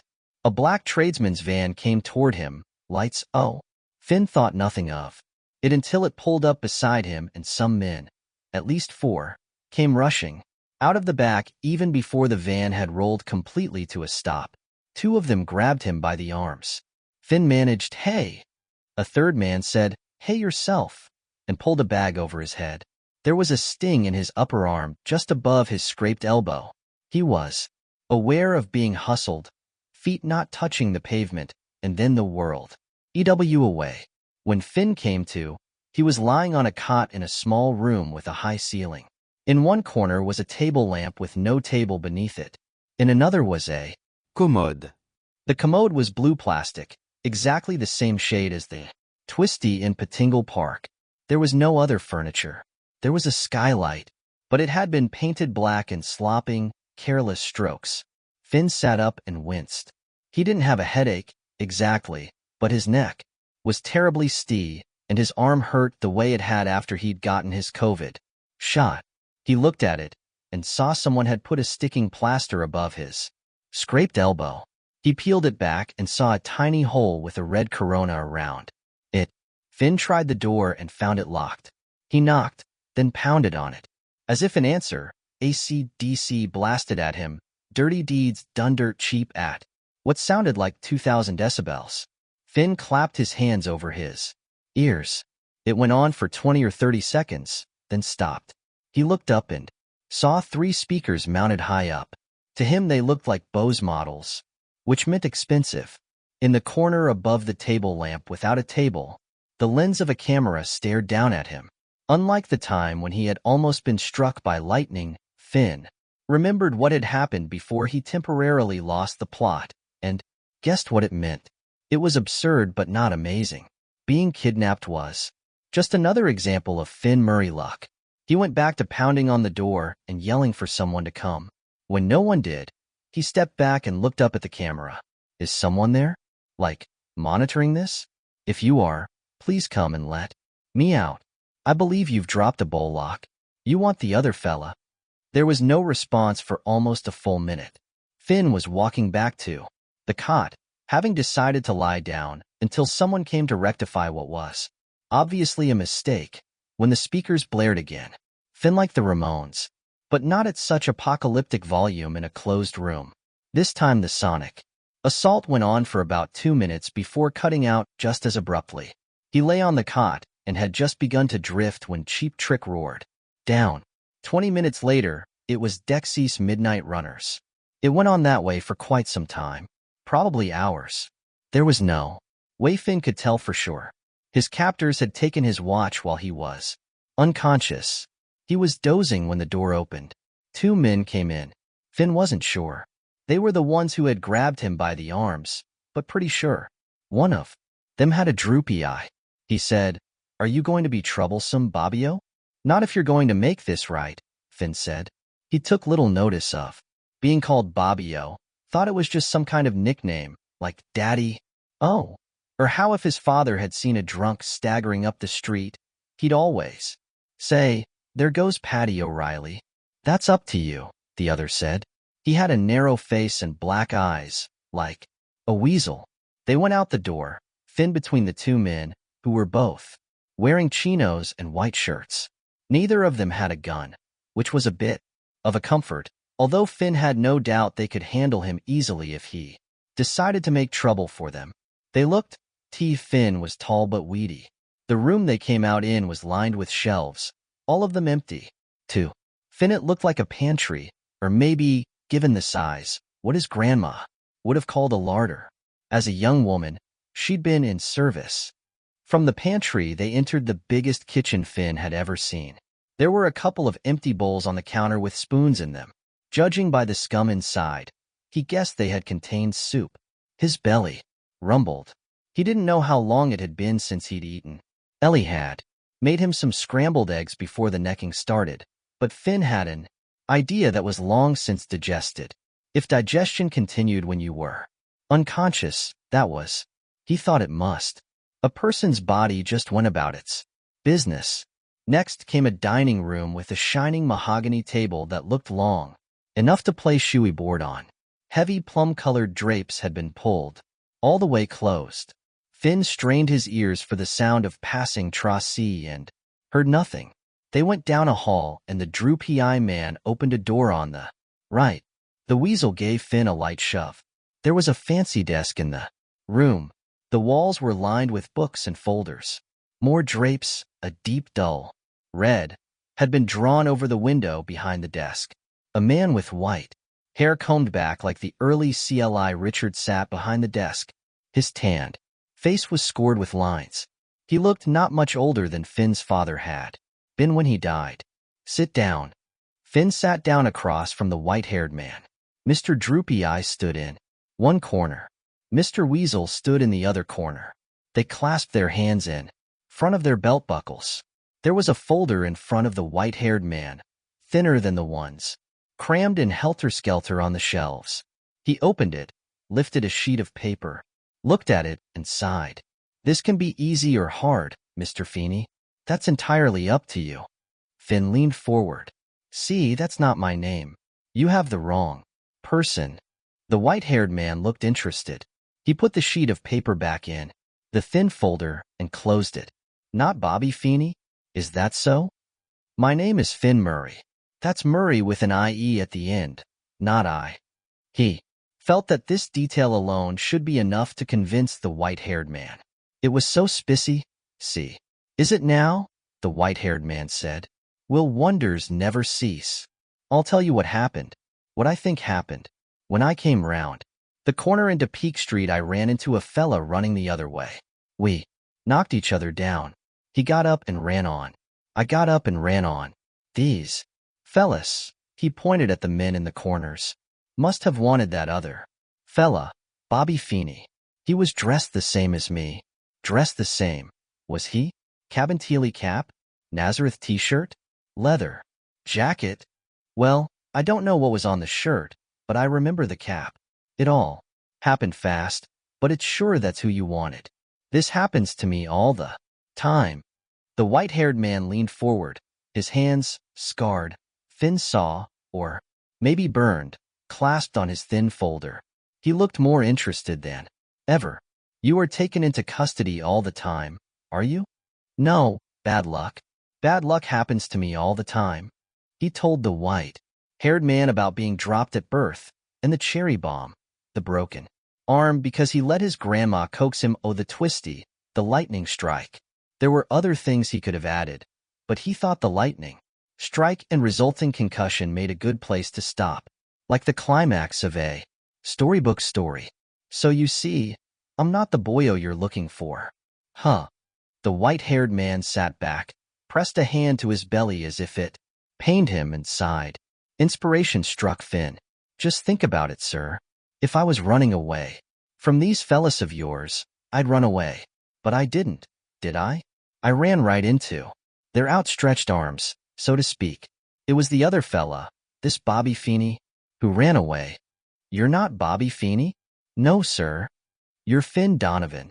Finn Murray. With an I. This should have been settled by now. That it apparently was not gave Finn a bad feeling. Do you have any identity, Cat-Iron? Because if you had a wallet, it must be crammed up your arse. That's the only place we didn't look. Finn actually reached for his back pocket before remembering. I left it at my girlfriend's house. We were sitting on the couch, lying on it, actually Ellie on top, and it was digging into my butt, so I took it out and put it on this little table with our cans of lager. I must have forgotten it. Forgot it, said Mr. Weasel, grinning.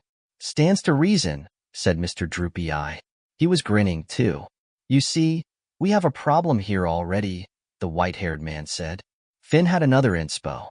The unpleasant situation he was in. Unbelievable situation. Really, although he had no choice but to believe it, seemed to be bringing inspirations on thick and fast.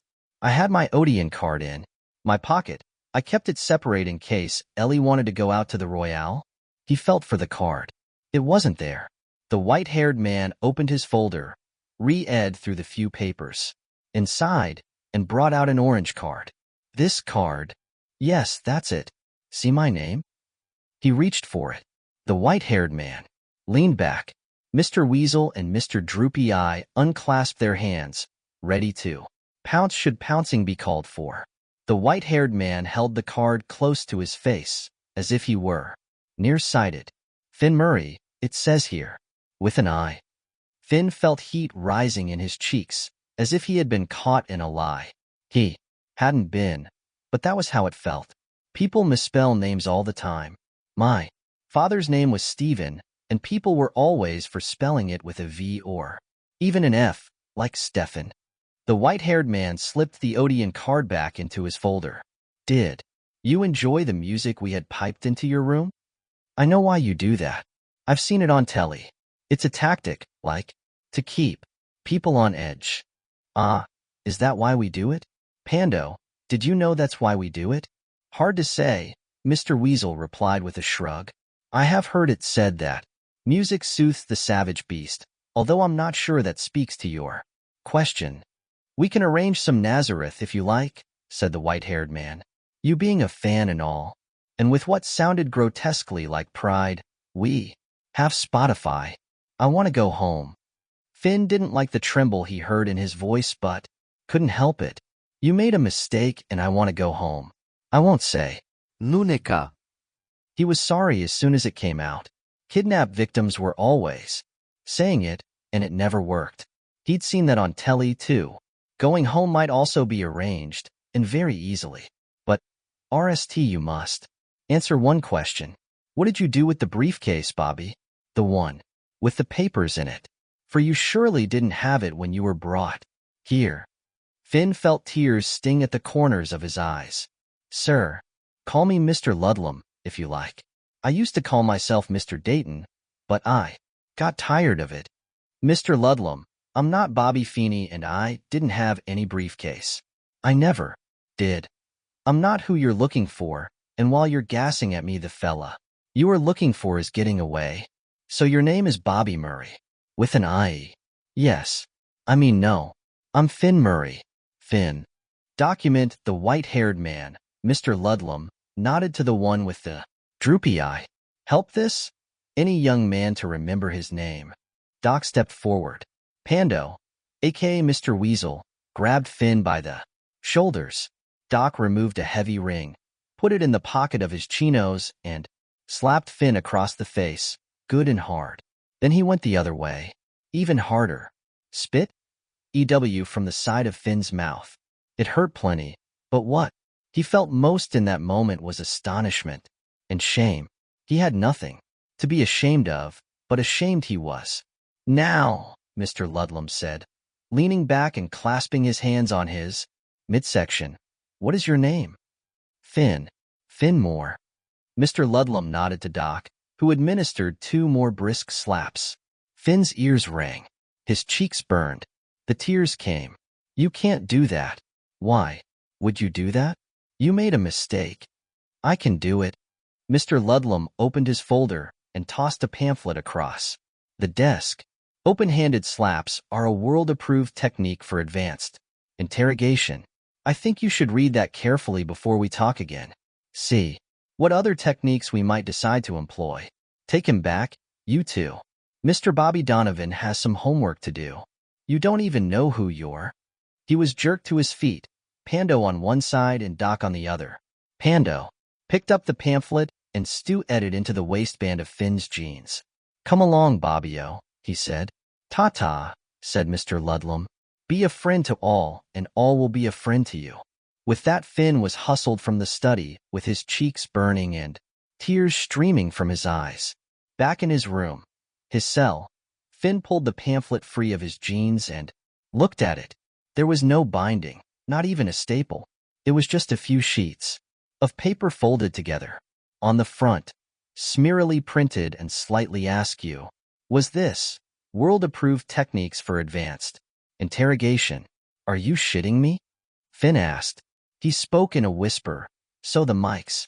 Surely there were mics as well as the camera staring down. Wouldn't pick it. His RST thought was that the pamphlet was a joke, but the slaps hadn't been a joke. His face still burned. The RST page of the pamphlet. Open-handed slaps. Okay.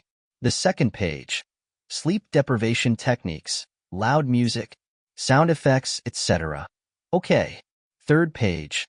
Threats, 2 family members, FUCK buddies, etc.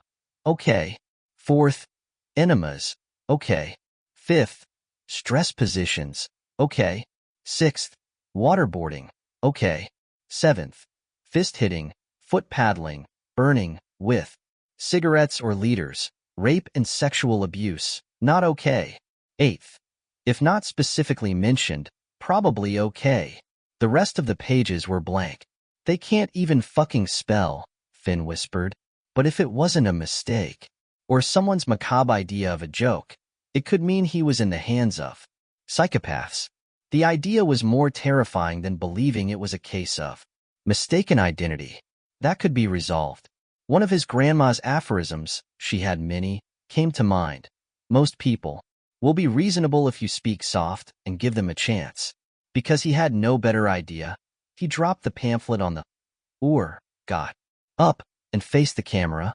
He spoke soft. My name is Finn Murray. I live at 19 Rowan Tree Road with my grandma and my 2 sisters, Colleen and Marie. My mother is away on business, but she can be reached on her mobile at. Finn reeled the number. All of them will tell you I am who I say I am. Then what? Inspiration came. Or logic. Maybe both.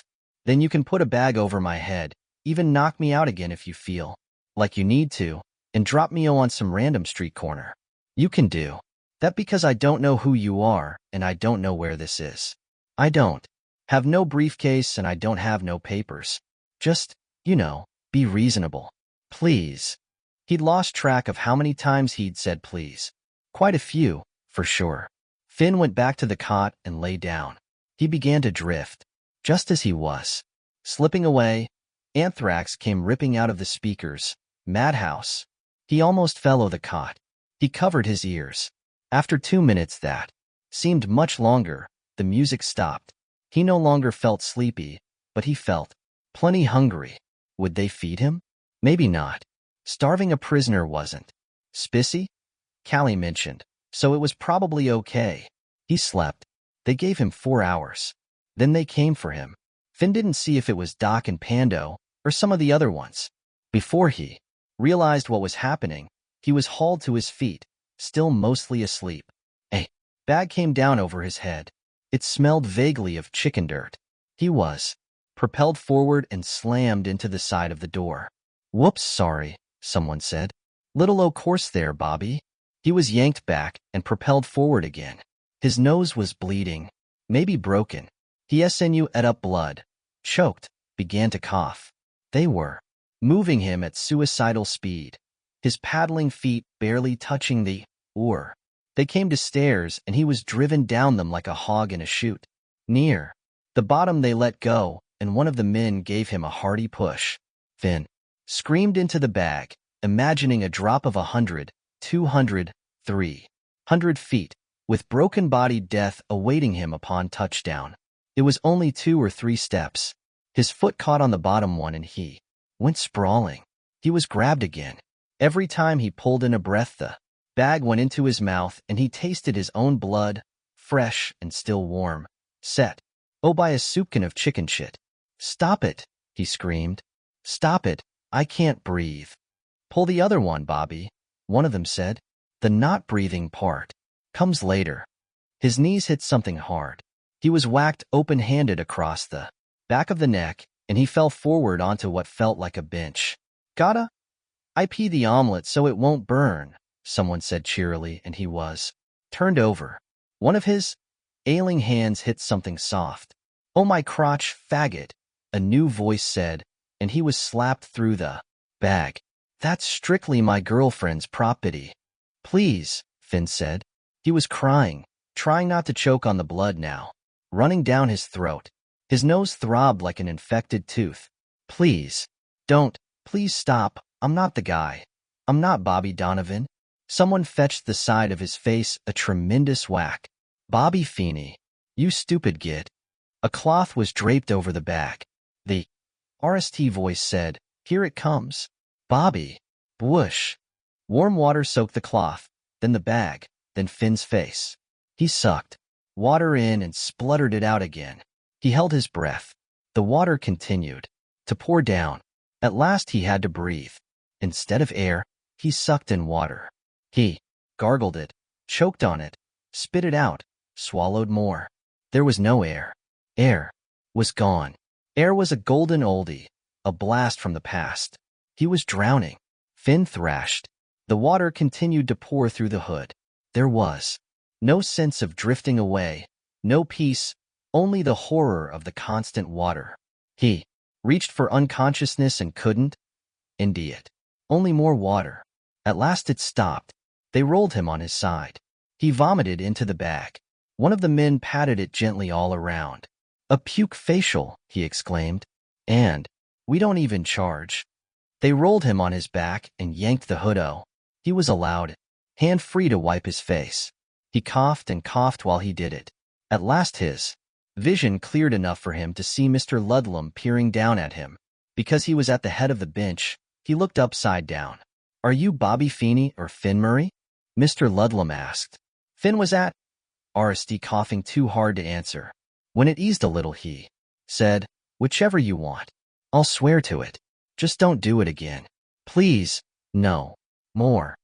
Let's say investigation has proved to our satisfaction that you are Murray, rather than Feeney. Where is he?" "Who?" Mr. Ludlum nodded. "One of the men. Not Doc, not Pando, they weren't.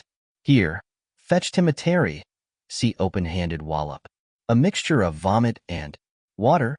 EW. "Feeney, Feeney, Feeney. Where is he?" "I don't know."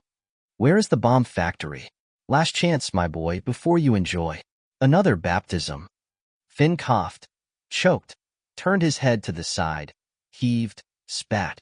You said papers. Papers in a briefcase. Papers be damned. Where is the bomb factory? I don't know anything about. Mr. Ludlum nodded. The wet cloth went over Finn's face. The water began to. Ow. Soon he wanted to die. He wanted that more than anything. But he didn't. At last, semi-conscious with the puke-stained bag once more over his head, he was brought back to his cell. He was no longer hungry. There was that, at least. The last thing Mr. Ludlum said before closing the door was, "It doesn't have to be this way, Finn. Tell us what Feeney did with the blueprints and this can end."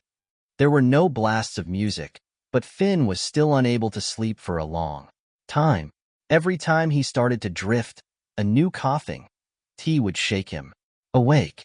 The last one was so furious he thought he might pass out, which would be welcome. Anything to escape this nightmare. The skylight high above him sent a few slices of subdued light through the slopped-over black paint. Outside, in a world that was no longer his, it was daytime. Maybe early, maybe late. Whichever it was, there were people out there going about their business with no idea that in this cell, a young man with no luck but bad luck was trying to cough water out of his lungs. For every stroke of bad luck God deals out, his grandma had said, he gives 2 strokes of the good. I don't believe it, Finn croaked, and Nally fell asleep. He dreamed of Patingle Park. Colleen was on the roundy-round. Marie was on the monkey bars, hanging upside down and picking her nose, a habit of which she could not be broken. Grandma said Marie would pick her nose. On her deathbed, that elderly lady sat on a nearby bench with her knitting in her lap as she frowned over her latest word search. Finn climbed the spiral, curves of the twisty on his hands and knees, then sat and slid down again and again and again. There were no musical interludes to interrupt this pleasant dream, which Nally slipped away unnoticed, as dreams mostly do. He was awakened by Doc and another man, much older than the others, some unknown time later. They yanked him o' the cot and hustled him back through the kitchen and dining room to the study, where white-haired Mr. Ludlum awaited. White-haired Mr. Ludlum seemed a bit grizzled this morning. It was morning to Finn, at least. His eyes were rimmed with red, and there was what looked like a mustard stain on his shirt. His hands were folded on the desk again, and Finn observed his scarred knuckles looked swollen. Stained, too. Was that blood? Mr. Ludlum stared at him. Finn stared back, thinking of something else he'd seen on the telly. One of the boring and endless panel discussions on BBC that Finn's mother seemed to enjoy for reasons he and his sisters and Grandma, who liked Coronation Street, EastEnders, and Doctor Who, could never understand. This panel had been talking about enhanced interrogation techniques, aka torture, and one of the panelists, a jolly man who looked like Prince Andrew might after a year in a dark room drinking milkshakes and eating double burgers, said that it never worked. Because if the poor fellow don't know what his interlocutors want to indie out, he'll make something up. Stands to reason. It did stand to reason, and Finn was an inventive lad, inventive enough to have gotten out of any number of minor scrapes at home, in school, and around the neighborhood. But inventive or not, he couldn't think of a story that would satisfy Mr. Ludlum and keep him from another near drowning. Finn could have made up a tale about the missing briefcase, could even have added in the blueprints, but was he supposed to say that the missing blueprints were stashed in a briefcase in the bomb factory? It sounded like something from that Cluedo board game. And what might come next? Stolen submarine parts? Hacked passwords to the bank accounts of Russian oligarchs? Meanwhile, Mr. Ludlum went on staring. I'm hungry, Finn blurted. Could I possibly have something to eat, sir? Mr. Ludlum went on staring. Just when Finn decided he wasn't going to speak, that he was in some kind of trance, Mr. Ludlum said, How does the full Irish sound to you, Mr. Hurley? Finn gaped. Mr. Ludlum laughed. Just yanking your lower extremity, Finn. Finn now, Finn forever. What do you say to the whole shooting match? Eggs, bacon, mushroomies, and a nice plump banger. With a tomato for good looks. Finn's stomach gurgled. That made Mr. Ludlum laugh again. Asked and answered, I'd say, by the hair of my chinny chin chin. Not to mention my Finny Fin Fin. Eh? Are you all right, Mr. Ludlum? This was a strange question for Finn to ask, given the circumstances, but the man seemed to have lost some of his sangy Freudy, as Grandma said when someone on a quiz program couldn't come up with the proper answer and the time ticked away to nothing. I am swell, Mr. Ludlum said. A swell fella is what I am. You shall have breakfast, Finn, if you can tell me the names of 3 songs by the late Elvis Presley. Finn didn't bother asking why. The man was clearly crazy, but instead thought back to his grandma's extensive record collection. One of her favorites, played until the grooves had a strange whitish look, as if dusted with chalk, was called 50 Million Elvis Fans Can't Be Wrong. Colleen and Marie thought those millions of fans could be wrong. They made faces and clapped their hands over their ears when she put it on. But did Grandma mind? She did not. He said, You'll really give me breakfast? Mr. Ludlum put his hand over his heart, and yes, those were almost surely bloodstains grimed into his knuckles. My word on it. Finn said, All right. I got stung. That's 1. One night of sin. That's 2. And a bigga hunk of love. That's 3. Very good. The oldish man was standing in the corner, hands clasped in front of his chinos. Mr. Ludlum turned to him and said, Breakfast for our friend Finn. Marm. He has rung the bell. Marm left. Doc stayed. Finn thought Doc looked tired and maybe sad. You know your Elvis songs, Mr. Ludlum said. He leaned forward, gazing at Finn from eyes that were bloodshot as well as red-rimmed. But do you know Elvis? Do you know the king of rock and roll? Finn shook his head. All he knew about Elvis was that he was some old-time bugger who died on the toilet, and that Grandma loved him. She had probably screamed for him in the days of her youth. He was a twin, Mr. Ludlum breathed, and the smell of alcohol, maybe scotch, maybe whiskey, drifted to Finn from across the desk. A twin but also a single birth. How do you explain that paradox? I don't know. Then I'll tell you. The future king of rock and roll absorbed his twin brother in utero, ate him in an act of fetal cannibalism. Finn was momentarily shocked out of his own troubles. He was sure, fairly sure, that Elvis's twin brother was as mythical as the briefcase full of stolen papers or the supposed bomb factory, but the idea of fetal cannibalism was strangely fascinating.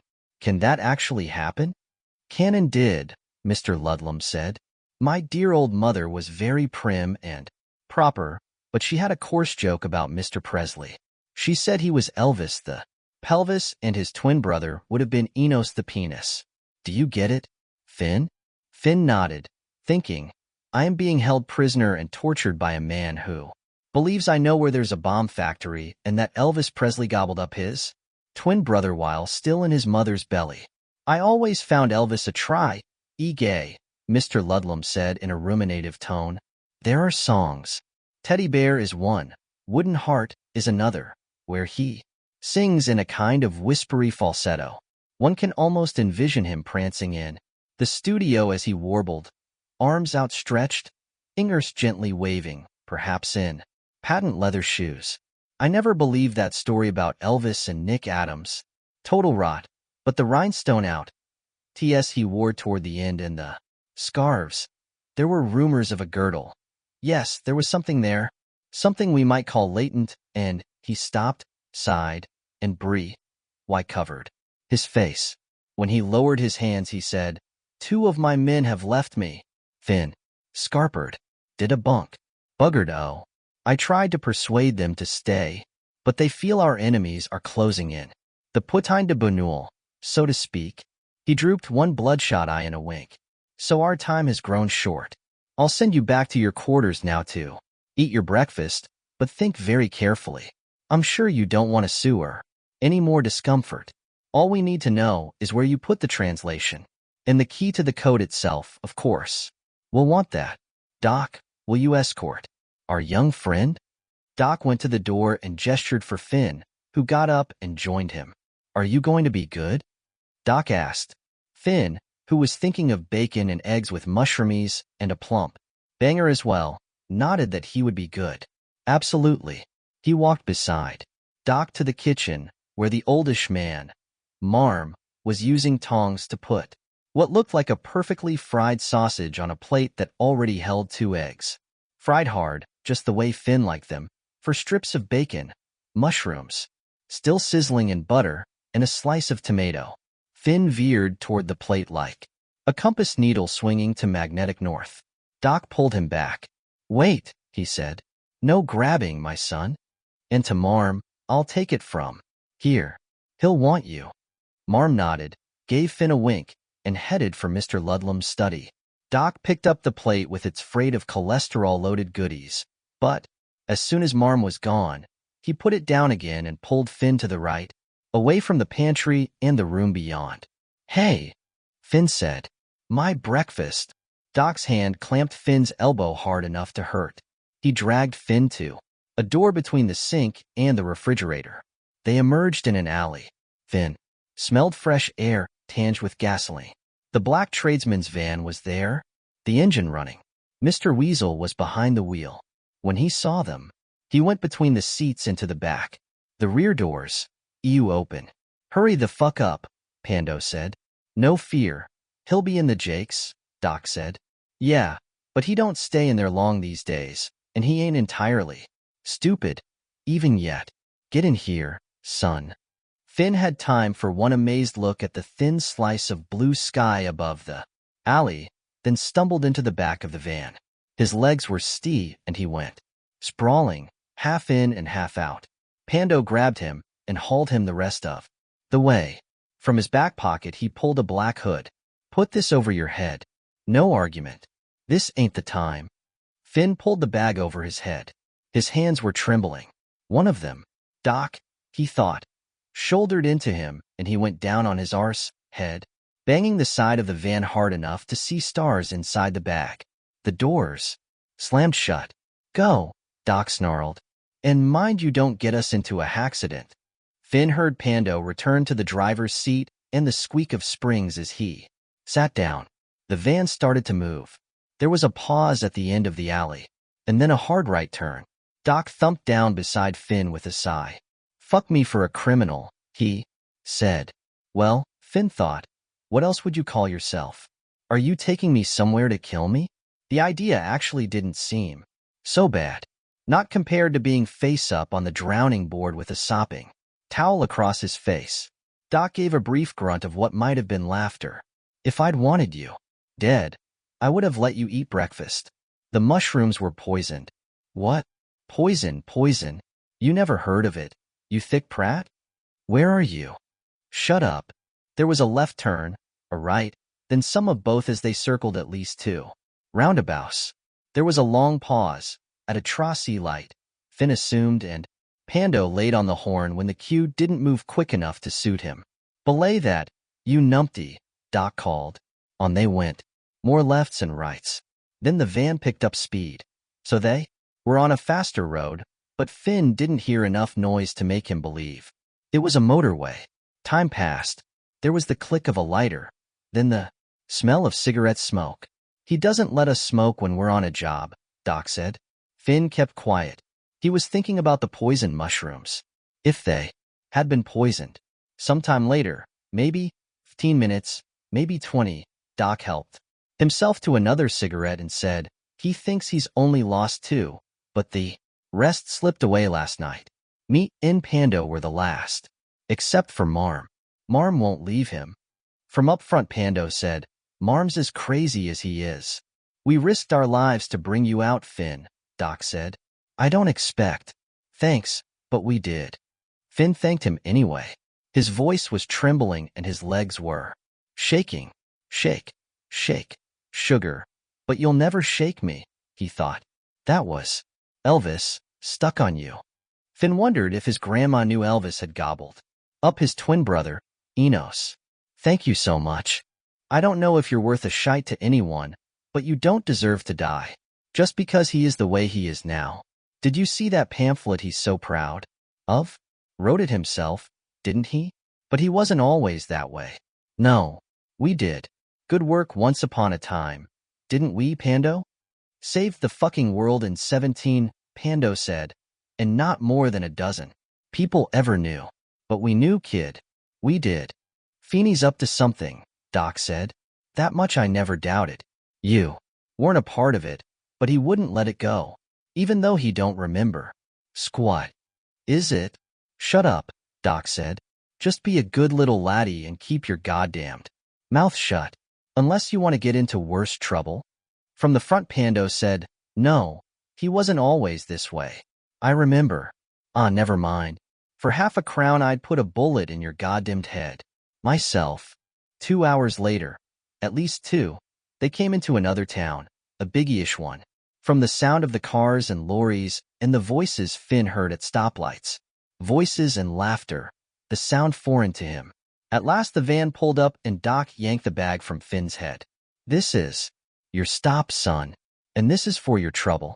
He stewed something into the front pocket of Finn's jeans.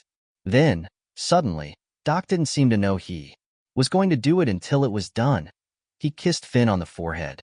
Keep me in your prayers. I'll need a fucking lot of them. He opened the back doors. Finn's step stumbled out. The van pulled away. While Doc was still yanking the doors shut, Finn looked around like a man waking from a vivid dream. A bicyclist rang a bell and called, left on your left. Finn stepped up onto the curb to keep from being hit broadside by an old Buer with a white mustache and a nose like the prow of a destroyer. To his right was the Randolph Street newsagent's, where he bought Grandma's word search books and sometimes, if he was feeling generous, an okay or a heat for his sisters. Next to it was the best chippy. Finn hadn't spent half a fortune in there over the last 10 years. He was less than a mile from home. He walked that way slowly, looking around, meeting the eyes of other pedestrians. Most looked away at once, surely believing they were crossing gazes with a crazy street person, looking at the sky, looking in every window. I'm alive, he thought. Alive, alive, alive. He also looked over his shoulder several times, making sure there was no sign of the black tradesman's van. He stopped at the corner of Peak Street and peered around to make sure Bobby Feeney wasn't running toward him on a collision course, bearing away the secret papers or the blueprints or heading for the bomb factory. No one was there. He reached into his pocket and brought out a wad of banknotes. Green euros, 40 or more. He stewed the wad back into his pocket. For every stroke of bad luck, 2 strokes of the good, Grandma had said. Well, he had at least 4,000, that was 1 stroke. And he had his life, that was another. Home was only 2 blocks down and 1 street over. They would be worried about him. For all he knew, his mother had owned home early from her big business thingy, but they could wait a little longer. He turned back along Peak Street to Emberley, then from Emberley to Jane Street. Halfway down Jane was Pettingle Park. It must have been early afternoon of a school day because the playground was empty except for 2 toddlers on the round who were circling slowly, pushed by either their mother or their minder. Finn sat on a bench. He looked at the twisty and a terrible memory came to him. In his last year of school, Mr. Edgerton assigned them a story by Ambrose Bierce. After they had all read it, presumably, not all of Finn's classmates were of the reading class, Mr. Edgerton showed them a short LM based on the story, which was about the hanging of a slave owner in the American Civil War. The slave owner is pushed over a bridge, but the rope breaks and he swims to safety. The twist is this. The fortuitous escape was all in his mind, a kind of mini-dream, before he's actually pushed from the bridge and executed. That could be happening to me, Finn thought. They went too far with the waterboarding and I'm drowning. Only instead of my whole life, ashing in front of my eyes as it's supposed to do. I'm imagining that Doc took me out, Pando drove us away, and here I am, in the park I enjoyed so much as a wee lad. Because really, is my escape likely? Is it realistic? You might believe it in a story, but in real life? Was it real life, though? Was it? Finn seized one of his cheeks, still tender from slaps administered by Doc. Before Doc's unlikely change of heart. He twisted it hard. It hurt, and for a moment Patingle Park seemed to waver like a mirage. That was caused by tears of pain, though, wasn't it? Nor was it just Doc's change of heart that was bizarre. Mr. Ludlam, who used to be Mr. Dayton, the badly printed pamphlet, and badly spelled. Don't forget that, the business about Elvis's twin brother. Wasn't that all the stew of dreams? What if Bobby Feeney hadn't just knocked him on his arse, but on his noggin? What if Finn had hit said noggin on the exact same place, where it had once been cracked on the memorable, not that he actually did. Remember, day when he had been brushed by lightning? Wouldn't that just be Finn Murray's luck? What if he was lying in a hospital bed somewhere, deep in a coma, his damaged brain creating some crackpot alternate reality? Finn got up and walked slowly to the twisty. He hadn't climbed its curves in years, not since he was knee-high to a grasshopper, as Grandma would say. He climbed it now, pulling himself along by the raised sides. It was a tight T, but he managed. The mom or childminder had stopped pushing the kids on the round. She shaded her eyes with her hands and said, "What in heaven's name are you about? You'll break it, you great galoot." Finn didn't reply, and he didn't break it. He reached the top, turned himself around, and sat with his legs on the RST curve. He thought, either I'll still be here when I get to the bottom, or I won't be. Simple as that. He looked at the woman and said, "Elvis has left the building." Then he pushed on slide and road. Grandpop's dinosaur of a Buick creeps along the dirt road at 20 miles an hour. Frank Brown is driving with his eyes slitted and his mouth compressed to any white line. Corinne, his missus, is riding shotgun with her iPad open in her lap, and when Frank asks her if she's sure this is right, she tells him everything is steady as she goes. They'll rejoin the main road in another 6 miles, 8 at most, and from there it's just a hop, skip, and a jump to the turnpike. She doesn't want to say that the blinking blue dot marking there location disappeared minutes ago, and the map is frozen in place. They've been married 14 years, and Corinne knows the mouth her husband is currently wearing. It means he's close to blowing his stack. In the spacious back seat, Billy Brown and Mary Brown sit on King Grandpop, who has his big old black shoes planted on either side of the drive shaft hump. Billy is 11. Mary is 9. Grandpop is 70-VE, giant. Pain in the ass as far as his son is concerned, and too old to have such young grandchildren, but there it is. When they set out from Falmouth to see Grandpop's dying sister up in Derry, Grandpop talked non-stop, mostly about the zipper bag in the back seat. It contains Nan's baseball souvenirs. Mad about baseball she was, he tells them. There are baseball cards that he says are worth a fortune. Frank Brown fucking doubts this. Her college softball glove signed by Dom DiMaggio, and the prize of all prizes, a Louisville Slugger signed by Ted Williams. She won it in a Jimmy Fund charity RAE the year before the splendid Splinter called it quits. Teddy ball game? EW in Korea, you know, Grandpop tells the kids. Bombed hell out of the gooks. Not a word the children need to know, Corinne said from the front seat, but without much thought of success. Her father-in-law grew up in a politically incorrect age, and he's carried it with him. She also thought of asking him what a dying, semi-comatose octogenarian was supposed to do with a bat and glove, but kept still on that point, too.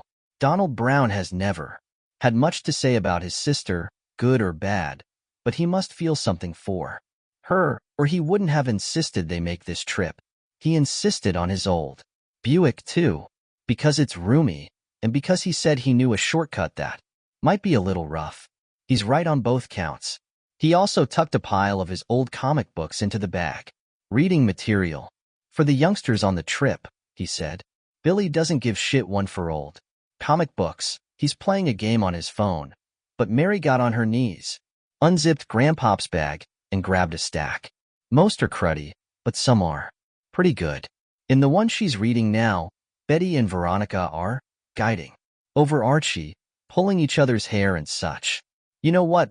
Back in the old days you could go down to Fenway on $3 gas, Grandpop says, and you could go to the game, snag a hot dog and a beer, and still get change back from A.V. spot, Frank mutters from behind the wheel. That's right, Grandpop shouts. Damn straight you could. First game I ever saw with my sis. Ellis Kinder was pitching and Hoot Evers was in center. ELD. My, that boy could hit.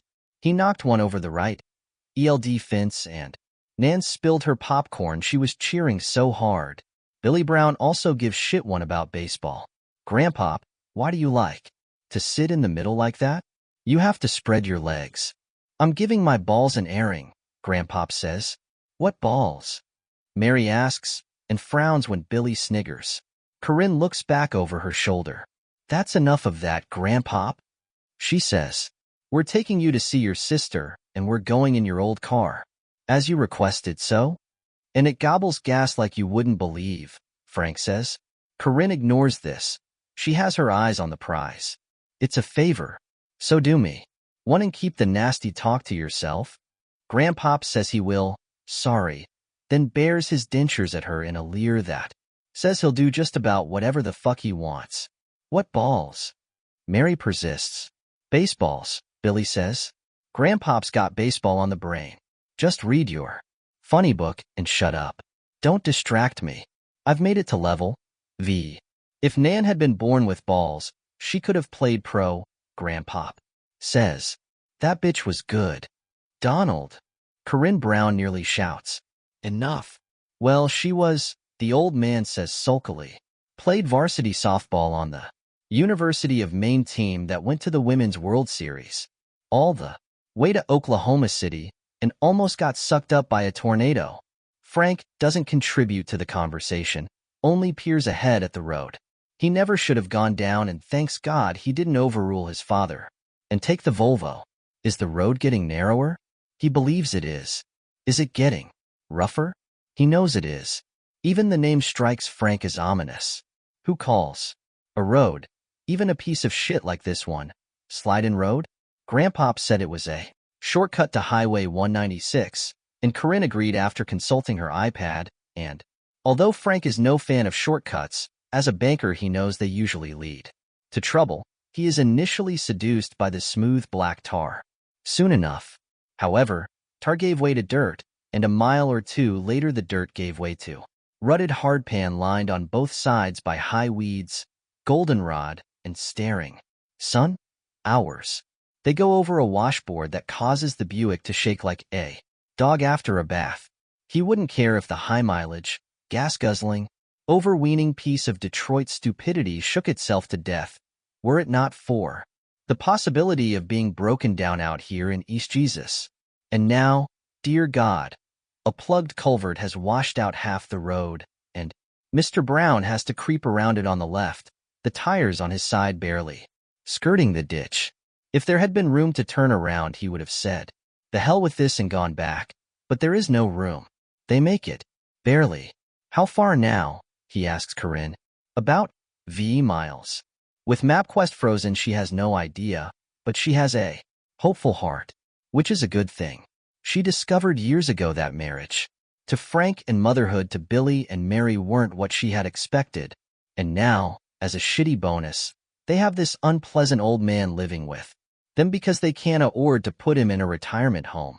Hope is getting her through. They are going to see an old lady dying of cancer, but Corinne Brown hopes someday to go on a carnival cruise and drink something with a paper umbrella in it. She hopes to have a richer, fuller life when the kids, Nally, grow up and go out on their own. She would also like to fuck a lifeguard with muscles, a tan, and a dazzling grin full of white teeth, but understands the difference between hope and fantasy. Grandpop, Mary says, why do they call it the Slide-in Road? Who slid in? It's in with two ends, Grandpop says. There used to be anyone out here. Even had a golf course, but it burned. Road's gotten bad since the last time I drove it. Used to be as smooth as a baby's bottom. When was that, Dad? Frank asks. When Ted Williams was still playing. For the Red Sox? Because it sure isn't up to much now. They hit a big pothole. The Buick jounces. Frank grits his teeth. Whoops, my dear. Grandpop cries, and when Billy asks him what that means, Grandpop tells him it's what you say when you go over a bump like that. Isn't it, Frank? We used to say that all the time, didn't we? Mr. Brown doesn't answer. Didn't we? Frank doesn't answer. His knuckles are white on the steering wheel. Didn't we? Yeah, Dad. Whoops, my fucking dear. Frank, Corinne says in a chiding tone. Mary giggles. Billy snickers. Grandpop bares his dentures in another leer. We're having such fun, Frank thinks. Gee, if this trip could only last longer. If only it could last forever. The trouble with the old bastard, Corinne thinks, is that he still gets a kick out of life, and people who get a kick out of life take a long time kicking the bucket. They like that old bucket. Billy returns to his game. He's reached level 6. He has yet to make it to level 7. Billy, Frank says, have you got bars on your phone? Billy pauses the game and checks. 1, but it keeps ickering on and oh. Great. Terry, C. Another washboard shivers through the Buick and Frank slows to 15. He wonders if he could change his name, ditch his family, and get a job at some little bank in an Australian town. Learn to call people mate and say, G-Day. Look at kids. Grandpop balls. He's leaning forward, and from this position is able to overload both his son's right ear and his daughter-in-law's left. They wince away in opposite directions, not just from the noise but from his breath. It smells like a small animal died in his mouth, shitting as it expired. He starts most mornings, burping up bile and smacking his lips afterward, as if it's tasty. Whatever's going on inside him can't be good, and yet he exudes that horrible vitality. Sometimes, Corinne thinks, I believe I could kill him. I really do. Only I think the kids love him. Christ knows why, but they do. Look at there, right over there. One arthritis punched. Inger stabs out. Between Mr. and Mrs. Brown. The horny talon at the tip almost rips into Mrs. Brown's cheek. That's the old slide in. What's left of it? Right there. I been there once, you know. Me and my sister Nan and our folks. We had breakfast in our rooms. The kids look dutifully at what remains of the slide in. A few charred beams and a cellar hole. Mrs. Brown sees an old panel truck up there, parked in the weeds and sun. Hours. It looks even older than Grandpop's Buick, the sides caked with rust. Cool, Grandpop, Billy says, and once more returns to his game. Cool, Grandpop, Mary says, and goes back to her funny book. The ruin of the hotel slips behind them. Frank wonders if perhaps the owners burned it down on purpose. For the insurance money. Because, really, who would want to come out here to spend a weekend or, God forbid, a honeymoon? Maine has plenty of beauty spots, but this isn't one of them. This isn't even a place you go through to get to somewhere else unless you can't avoid it. And they could have. That's the hair across his ass. What if Great Aunt Nan dies before we get there, Grandpop? Mary asks. She's nished her comic book. The next one is Little Lulu, and she has no interest. Little Lulu looks like a turd in a dress. Well, then we'll turn around and go back, Grandpop says. After the funeral, of course. The funeral. Oh God, the funeral. Frank hasn't even thought about how she could be dead already. She might even papa while they're visiting, and then they would have to stay for the old bird's funeral. He's only brought a single change of clothes and look out, Corinne shouts. Stop. Frank does, and just in time. There's another plugged culvert and another washout at the top of the hill. Only this washout goes all the way across. The crevasse looks at least 3 feet wide. God knows how deep it is. What's wrong, Dad? Billy asks, pausing his game again. What's wrong, Dad? Mary asks, stopping her search for another Archie funny book. What's wrong, Frankie? Grandpop asks. For a moment, Frank Brown only sits with his hands at 10 and 2 on the Buick steering wheel, staring over the Buick's long hood. They knew how to make him back in the old days, his father sometimes likes to opine. Those of course, being the same old days when a self-respecting woman wouldn't go shopping without RST cinching on a girdle and hooking up her stockings to a garter belt, the days when gay people went in fear of their lives and there was a penny candy called nigger babies available at every VE and dime. Nothing like the old days, yes sir. Well, fuck your fucking shortcut, he says. You see where it's gotten us. Frank, Corinne starts, but he gets out before she can. Nishan stands, staring at the place where the road has cracked open. Billy leans over Grandpop's lap to whisper in his sister's ear, fuck your fucking shortcut. She puts her hands over her mouth and snickers. That's good. Grandpop chuckles, which is even better. There are reasons why they love him. Corinne gets out and joins her husband in front of the Buick Sneery Grill. She looks into the deep crack in the road and sees nothing good. What do you think we should do? The kids join them, Mary on her mother's side and Billy on his father's. Then Grandpop comes shoo-ing along in his big black shoes, looking cheerful. I don't know, Frank says, but we're sure not going this way. Got to back up, Grandpop says. Back all the way down to the good old slide in. You can turn around in the driveway. No chain. Jesus, Frank says, and runs his hands through his thinning hair. All right. When we get to the main road, we can decide whether to keep going to Dairy or just head home. Grandpop looks outraged at the idea of retreat, but after scanning his son's face, especially the red spots on his cheeks and the red line dashed across his forehead, he keeps his trap shut. Everybody back in, Frank says, but this time you sit on one side or the other, Dad, so I can see where I'm going without your head in the way. If we had the Volvo, he thinks, I could use the backup camera. Instead, we've got this oversized piece of stupidity. I'll walk, Grandpop says. It's not but 200 yards. Me too, Mary says, and Billy seconds that. Fine, Frank says. Try not to fall down and break your leg, Dad. That would be the NAL touch to an absolutely wonderful day.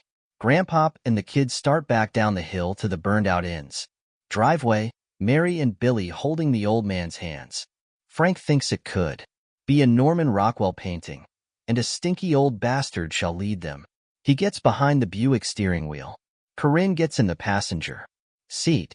She puts a hand on his arm and gives him her sweetest smile, the one that says I love you, you big strong man.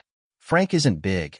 He's not particularly strong, and there's not much bloom left on the rose of their marriage, a bit wilted, that rose, petals going brown at the edges, but she needs to soothe him out of the red zone, and long experience has taught her how to do it.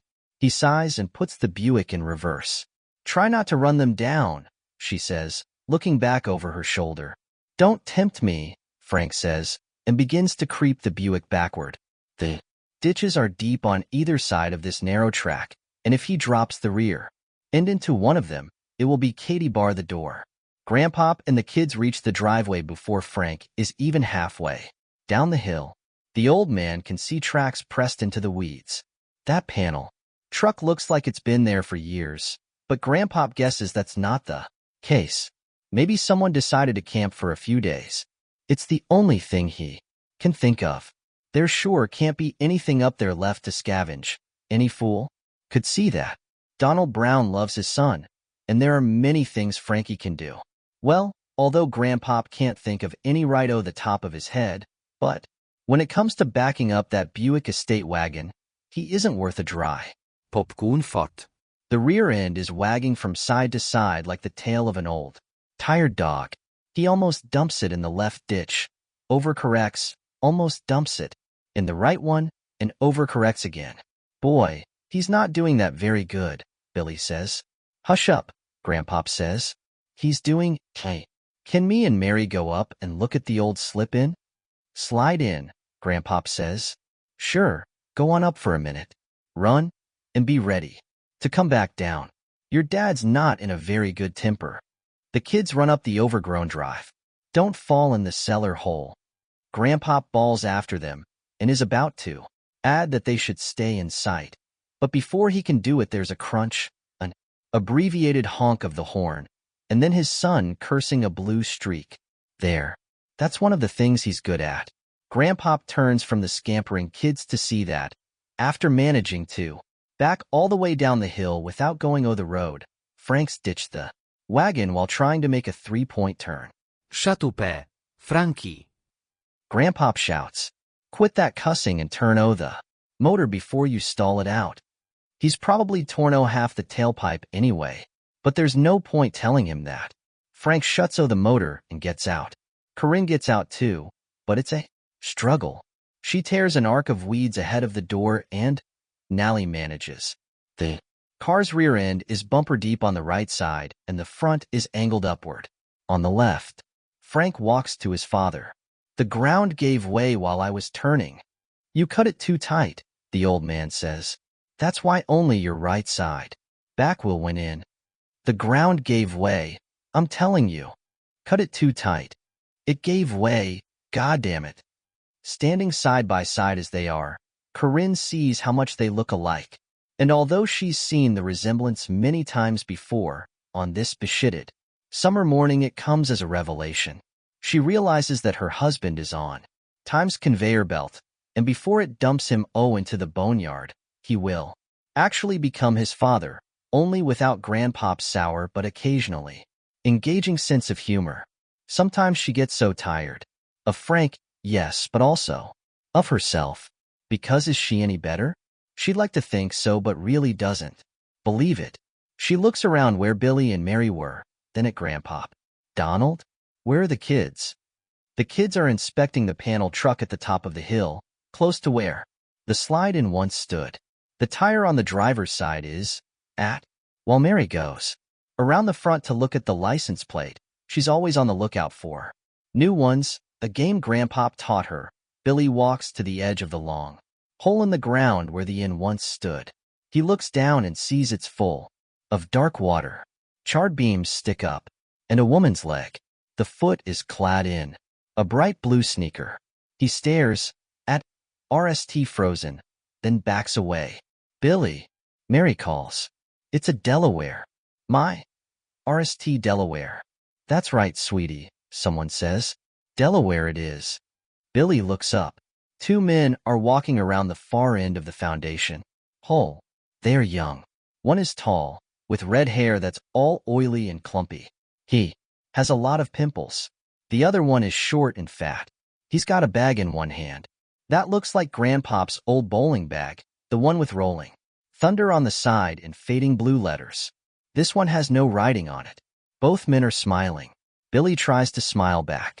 He doesn't know if it really looks like a smile or more like a kid trying not to scream, but he hopes it's a smile. He doesn't want these two men to know he was looking into the cellar hole. Mary comes around the side of the little white truck with its shoe. Her smile looks completely natural. Sure, why not? She's a little girl, and as far as she knows, everybody likes little girls. "Hi," she says. "I'm Mary. That's my brother Billy. Our car went in the ditch." She points down the hill, at where her father and Grandpop are looking. At the back end of the Buick, and her mother is looking up at them. "Well, hi there, Mary," says the redhead. "Good to meet you." "You too, Billy." The fat young man drops a hand on Billy's shoulder. The touch is startling, but Billy is too scared to jump. He holds onto his smile with all his might. Yup, little problem there," the fat young man says, peering down, and when Corinne raises one hand, tentatively, the fat one raises his in return. "Think we could help, Galen?" "I bet we could," says the redhead. "We've got our own problem, as you see." And he points to the tire. "No spare." He bends down to Billy. His eyes are bright blue. There doesn't seem to be anything in them. "Did you check out that hole, Billy? Mighty big one." "No," Billy says. He's trying to sound natural, unconcerned by the question, but doesn't know if he's getting that in his voice or not. He thinks he might faint. He wishes, God, he wishes that he'd never looked down there. Blue sneaker. I was afraid I might fall in. Smart kid, Galen says. Isn't he, Pete? Smart. The fat one agrees and tosses Corinne another wave. Grandpop is. Now looking up the hill, too. Frank is still staring at the Buick's ditched rear. End. Shoulders slumped. That skinny one your dad? Red-headed Galen asks Mary. Yup, and that's our grandpop. He's old. No shit, Sherlock, Pete says. His hand is still on Billy's shoulder. Billy looks down at it and sees what might be blood under the nail of Pete's second. Inger. Well, you know what? Galen says. He's leaning down, speaking to Mary, who's smiling up at him. I bet we could push that big old sumbitch right out of there. Then maybe your dad could give us a ride to someplace where there's a garage. Get a new tire for our little truck. Are you from Delaware? Mary asks. Well, we've been through there, Pete says. Then he and Galen exchange a look and they laugh. Let's take a look at that car of yours, Galen says. Want me to carry you down, sweetie? No, that's okay, Mary says, her smile growing slightly tentative. I can walk. Your bro don't talk much, does he? Pete says. His hand, the one not holding the bowling bag, if that's what it is still on Billy's shoulder. Usually you can't keep him quiet, Mary says. His tongue is hung in the middle and runs at both ends. That's what Grandpop says. Maybe he saw something that scared him quiet, Galen says. Woodchuck, or fox, or something else. I didn't see anything, Billy says. He thinks he might start crying and tells himself he can't. He can't. Well, come on, Galen says. He takes Mary's hand. This she allows, and they start down the overgrown driveway. Pete walks beside Billy with his hand still on Billy's shoulder. It's not gripping, but Billy has an idea it would grip if he tried to run. He's pretty sure the men saw him looking into that water dash, lead cellar hole. He has an idea they are in bad trouble here. Hey guys. Hello, ma'am. Galen sounds as cheerful as a day in July. Looks like you got a little trouble here. Want a hand? Oh, that would be wonderful, Corinne says. Terry, see, Frank says. Damn road went out from under the car while I was turning around. Cut it too tight, Grandpop says. Frank gives him an ugly look, then turns back to the newcomers and gets up a grin. I bet with you two men, we could push it right out of there. No doubt, says Pete. Frank holds out his hand. Frank Brown. This is my wife, Corinne, and my father, Donald. Pete Smith, says the fat young man. Galen Prentice, says the redhead. There are handshakes all around. Grandpop mutters meet-cha, but hardly gives them a glance. He's looking at Billy. Ma'am, Galen says, why don't you take the wheel?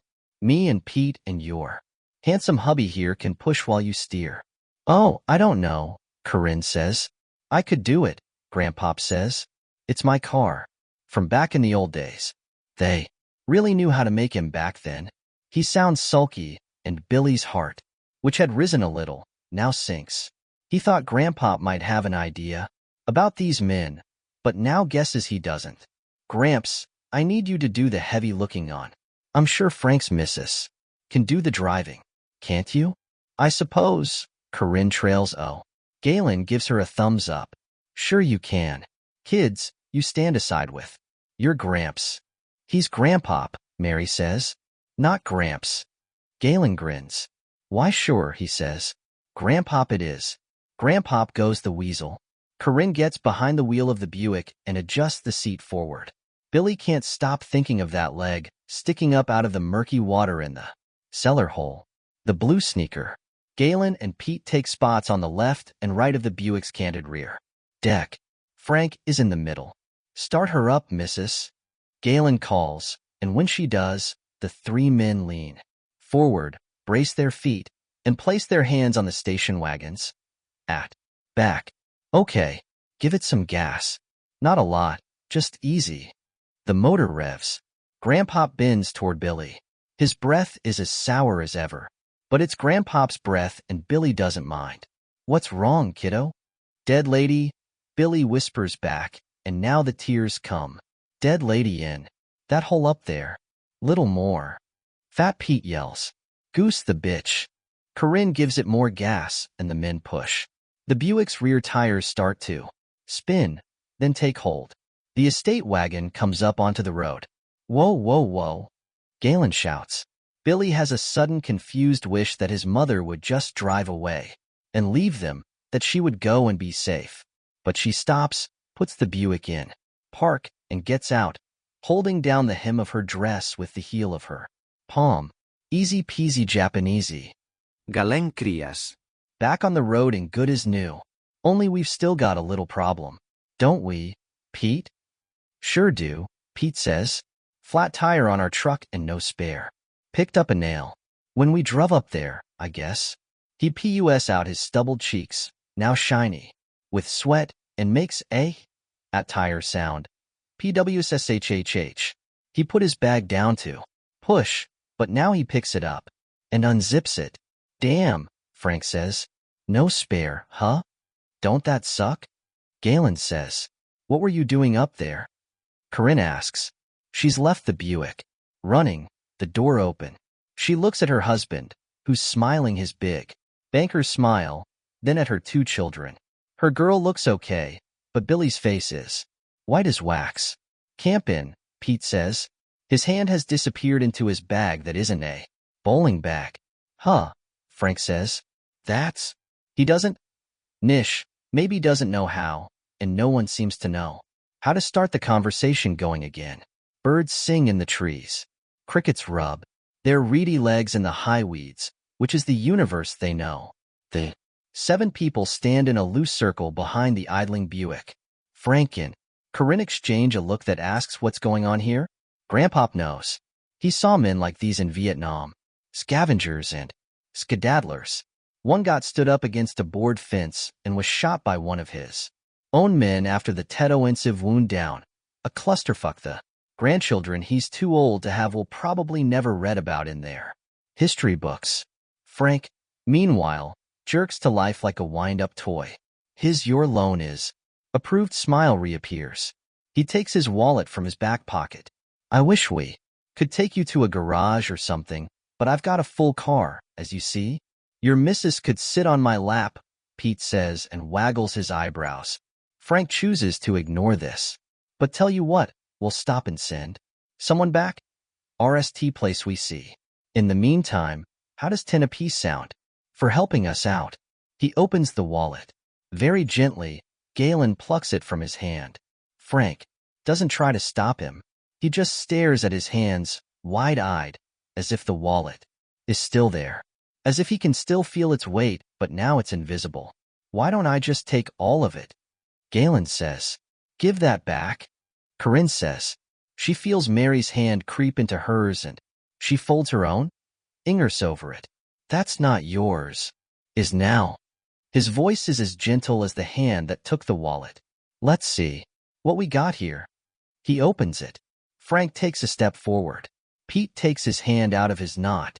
A bowling bag. There's a revolver in it. Looks like a .38 to Grandpop. Stand back, Frankie Wanky, Pete says. We're doing business here. Galen removes a small sheaf of bills from the wallet. He folds them over, puts them in the pocket of his jeans, then tosses the wallet to Pete, who puts it in the bag. Gramps, let's have yours. Outlaws, Grandpop says. That's what you are. That's right, Galen agrees in his gentle voice. And if you don't want me to go upside this boy's head, give me your wallet. That does it for Billy. His bladder lets go and his crotch gets warm. He starts to cry, partly out of shame and partly from fear. Grandpop digs his old scarred Lord Buxton from the front left pocket of his baggy pants and hands it over. It's bulging, but mostly with cards, photos, and receipts going back VE or more years. Galen pulls out a 20 and a few ones, stews them in his pocket, and tosses the Lord Buxton to Pete. Into the bag it goes. Ought to clean it out once in a while, Grampy, Galen says. That's one slutty billfold, says the man who looks like he wore-shed his hair last Thanksgiving. Grandpop says, and quick as a snake striking out of a bush, Galen slaps him across the face. Mary bursts into tears and puts her face against her mother's hip. Stop that, Frank says, as if the thing is not already done, and his father, bleeding from lip and nostril. Then, in the same breath, "Shut up, Dad. I don't let folks sass me," Galen says. "Not even old men. Old men should especially know better. Now, Corinne, let's get your purse out of the car. Your little girl can come with us." He takes Mary by the arm, the pads of his fingers sinking into her scant. "Esh. Let her alone," Corinne says. "You're not in charge here," Galen says. "Tell me what to do again and I'll change your face." Pete, make Frank and his father stand together, shoulders touching, and if either of them moves, Pete gestures with the revolver. Grandpop Shuey's next to his son. Frank is breathing through his nose in quick little snorts. Grandpop wouldn't be surprised if he passed out. "You saw, didn't you?" Pete asks Billy. "Fess up." "I didn't see anything," Billy says through his tears, blubbing like a baby and can't help it. "Blue sneaker. Liar liar pants on, Pete says. He laughs and rues the boy's hair. Galen comes back, folding more bills into his pocket. He's let go of Mary. The girl is now clinging to her mother.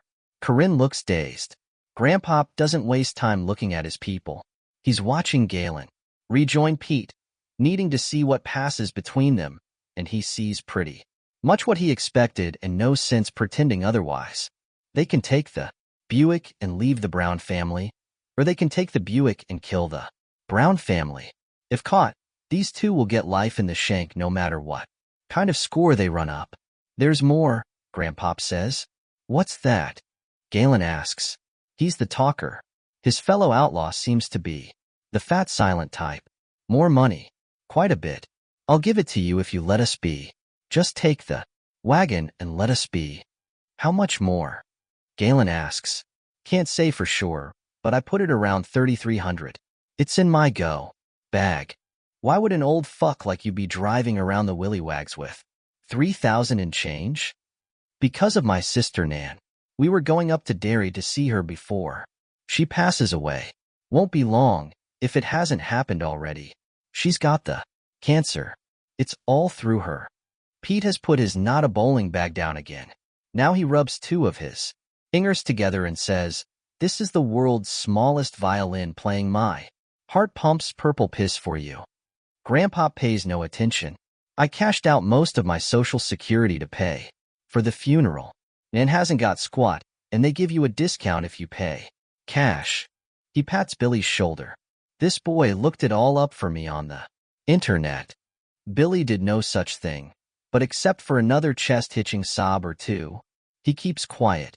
He wishes he and Mary had never gone up to the slide-in, and when he looks at his father through blurry eyes, he feels a moment of bright hate.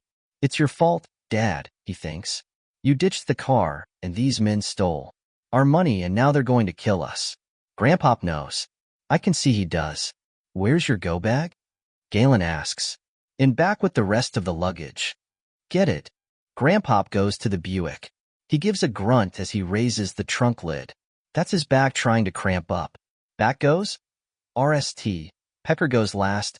Everything else in between, his own father used to say. The bag is just like Pete's, with a zipper along the top, except it's longer. More like a do-a-bag than a bowling bag. He runs the zipper and spreads the bag open. "No gun in there, Gramps, is there?" Galen asks. No, that's for boys like you. But look at this." Grandpop brings out a battered old softball glove. "The sister I was telling you about? This was hers. I brought it for her to look at if she hasn't passed on yet, or in a coma. She wore it in the Women's World Series, out in Okie City. Softball, you know. Played shortstop. Before the Second World War, if you can believe it. And look at this." He turns the glove over. "Gramps," Galen says, "all due respect, but I don't give a fuck." "Yeah, but here on the back," Grandpa persists. "See it? Signed by Dom DiMaggio. Jolton Joe's brother, you know?" He tosses the glove aside and burrows into the bag again. "Got about 200 baseball cards, some signed and worth money." Pete grabs Billy's arm and twists it. Billy screams. "Don't." Corinne screams back. Don't hurt my boy. It's your boy's fault you're in this mess, Pete says. Snoopy little brat. Then, to Grandpop, we don't want no fucking baseball cards. Mary is crying. Corinne is crying. Billy sees his dad looking ready to pass out, and Grandpop doesn't seem to care about any of them. Grandpop has retreated into his own world. What about funny books, he says.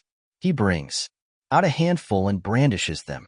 The Archies and Caspers wouldn't fetch nothing, but there's a few old Supermans and a Batman or two, one where he GHDS the Joker. I think I'm going to tell Pete to shoot your son if you don't stop stalling. Galen says, is the money there or not? Yeah, Grandpop says, down at the bottom, but I got something else. That might interest you.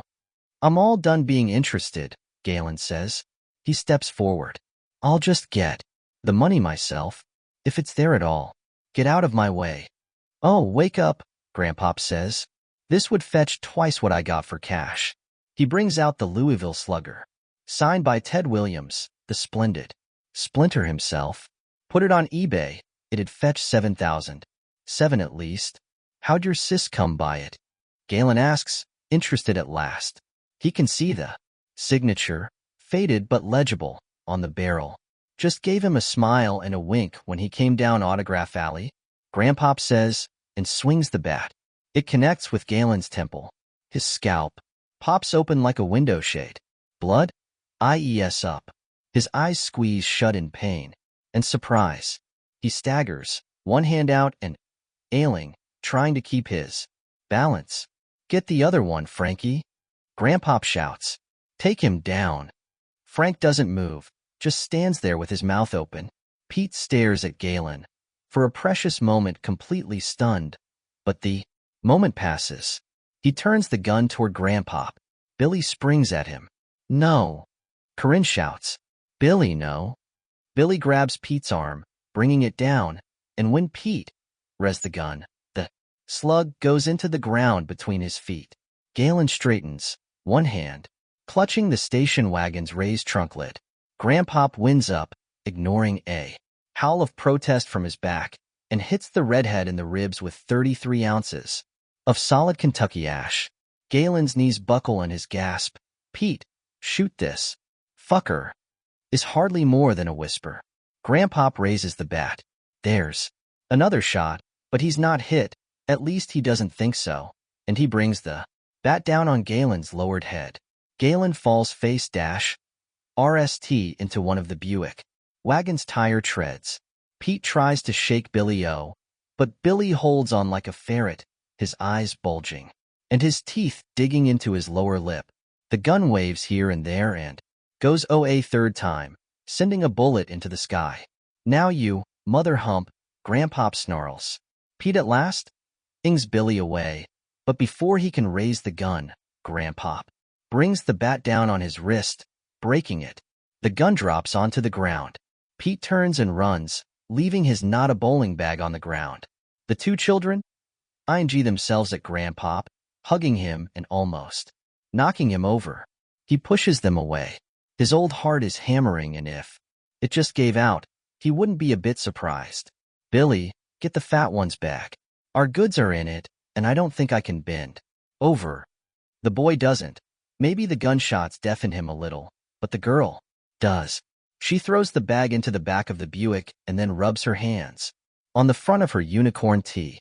Frank, Grandpop says, is that red-haired boy dead? Frank doesn't move, but Corinne kneels next to Galen. After several seconds, she looks up, her eyes very blue under her pale forehead. He's not breathing. Well, that's no great loss to the world, Grandpop says. Billy, get that gun. Keep your hands away from the trigger. Billy picks up the fallen revolver. He holds it out to his father, but Frank only looks at it. Grandpop takes it and puts it in the pocket where his wallet was. Frank just stands there, looking at Galen, lying face down in the weeds, with the top of his head stove in. Grandpop, Billy says, tugging the old man's arm. His mouth is trembling, tears are streaming down his cheeks, and snot lathers his upper lip. What if the fat one has another gun in their little truck? What if we just get the hell out of here?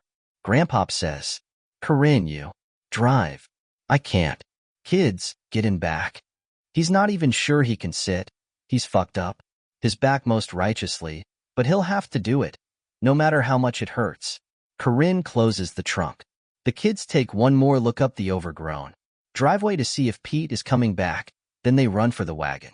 Grandpop goes to his son. You had a chance and just stood there. You could have got me killed. Got all of us killed. Grandpop slaps Frank across the face. Just as he, Grandpop, was slapped by the man who now lies dead at their feet. Get in, son. Maybe you're too old to help what you are, I don't know. Frank walks to the front passenger side like a man in a dream and gets in. Grandpop opens the door behind him and yes, he can't bend down. So he falls backward onto the seat, pulling his legs in after him with little whimpers of pain.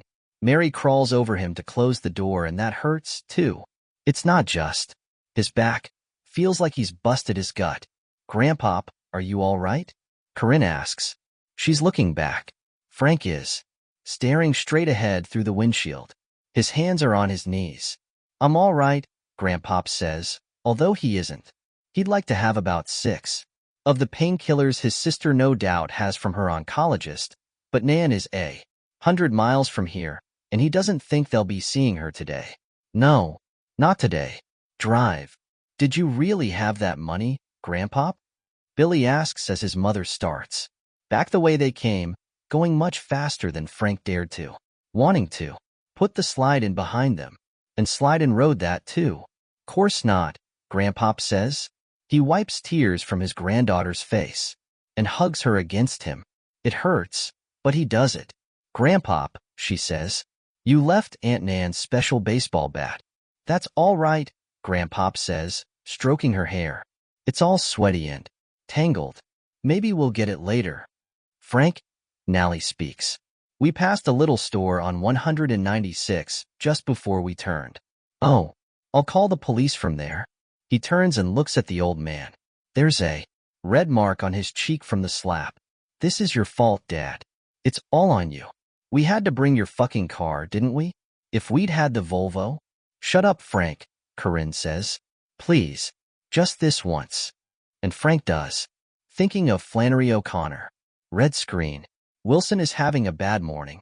He cuts himself shaving and is using a Kleenex to clean away a rill of blood on his chin when Sandy pops her head in to admonish him about leaving the toilet seat up and the cap of the toothpaste. He spills juice on his tie and has to change it before he can escape. To work, there are several more admonishments. She found beer bottles in the trash instead of the recycling, and he forgot to rinse his ice cream bowl before putting it in the dishwasher. There's another one, but it goes in one ear and out the other without catching on anything in between. Kind of a bummer, all in all. Has he become forgetful and a little slipshod lately, or has she gotten more prickly in the last 6 or 8 months? He doesn't know, and it's too early for such questions. Yet once in the car and backing down the driveway, he has an idea that elevates his mood.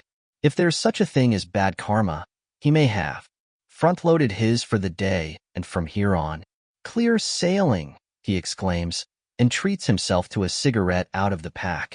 In the glove compartment, this optimistic idea holds 15 minutes.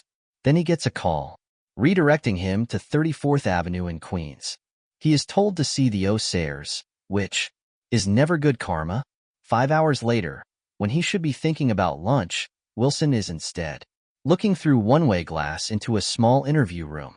There's a table and 2 chairs. In one of the chairs sits a man named Leonard Crocker. He's handcuffed to a ring bolt on his side of the table. He's wearing a strap-style undershirt on top of khaki work pants. His outer shirt is now in a tagged plastic bag and bound for forensics. When its turn comes, it will be a while. Because there's always a backlog, the blood stains on it will be typed and DNA matched. This is a formality. Crocker has already confessed to the murder. Soon his undershirt and khakis will be swapped for jailhouse tans. Wilson puts on his ID lanyard. When he goes into the room, he also puts on a smile. Hi, Mr. Crocker. Remember me?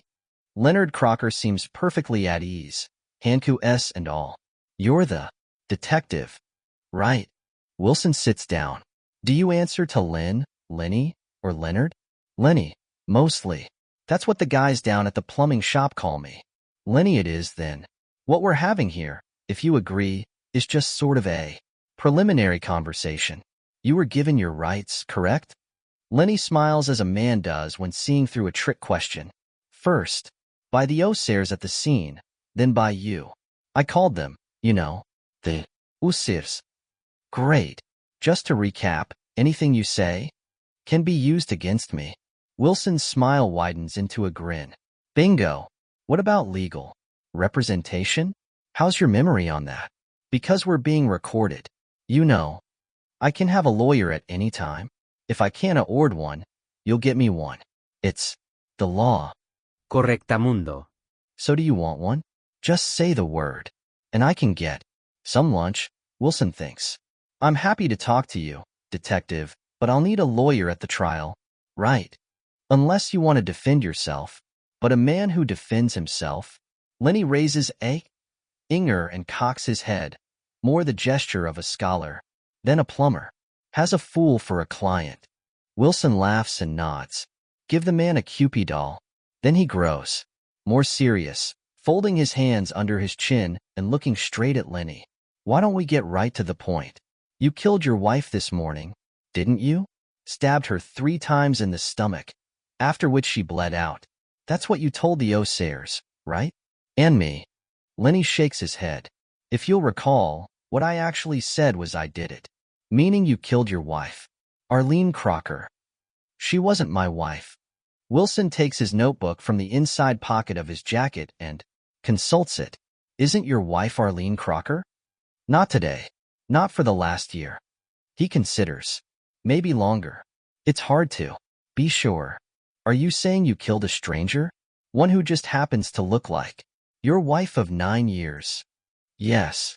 Lenny is looking at Wilson patiently, his face saying eventually you'll get to the right questions, but I'm not going to help you. So, when we type and DNA test the blood on your kitchen, and all, over your shirt, it won't match that of the deceased woman? Oh, it probably will. Lenny gives a judicious nod. I'm almost sure it will. Although I hope your science people will look for peculiar, he searches for the right word. Peculiar components. I don't think you'll, and any, but it would be wise to check. I expect to go to jail for killing that thing, but I'd certainly prefer not to. Now Wilson understands. Crocker has already got an insanity plea on his radar. What are you telling me, Lenny? That your wife was possessed? Help me understand. Lenny thinks it over. I don't think you could call it that, exactly. When a person is possessed, correct me if I'm wrong, detective, a spirit, or maybe a demon, comes in and takes over, but that person is still there, inside, being held prisoner. Is that your understanding? Wilson has seen The Exorcist and a couple of similar movies, so he nods. Pretty much. But that isn't what happened to your wife. No. She died when it came in. They all do. They all? Who all? Not many so far, compared to the population of the Earth, which is now 8 billion. You can Google it, but there's more of them all the time. They take over, detective. It's the perfect disguise. We're the perfect disguise. Wilson pretends to think this over. What he's really thinking is this. Interview will be useless to the district attorney. There's going to be plenty of rigmarole ahead, a couple of prosecution psychiatrists, plus Crocker's own shrink. Wilson wouldn't be surprised if Crocker already had one on speed dial. Aliens? Crocker's face says the penny drops. That's right. Aliens.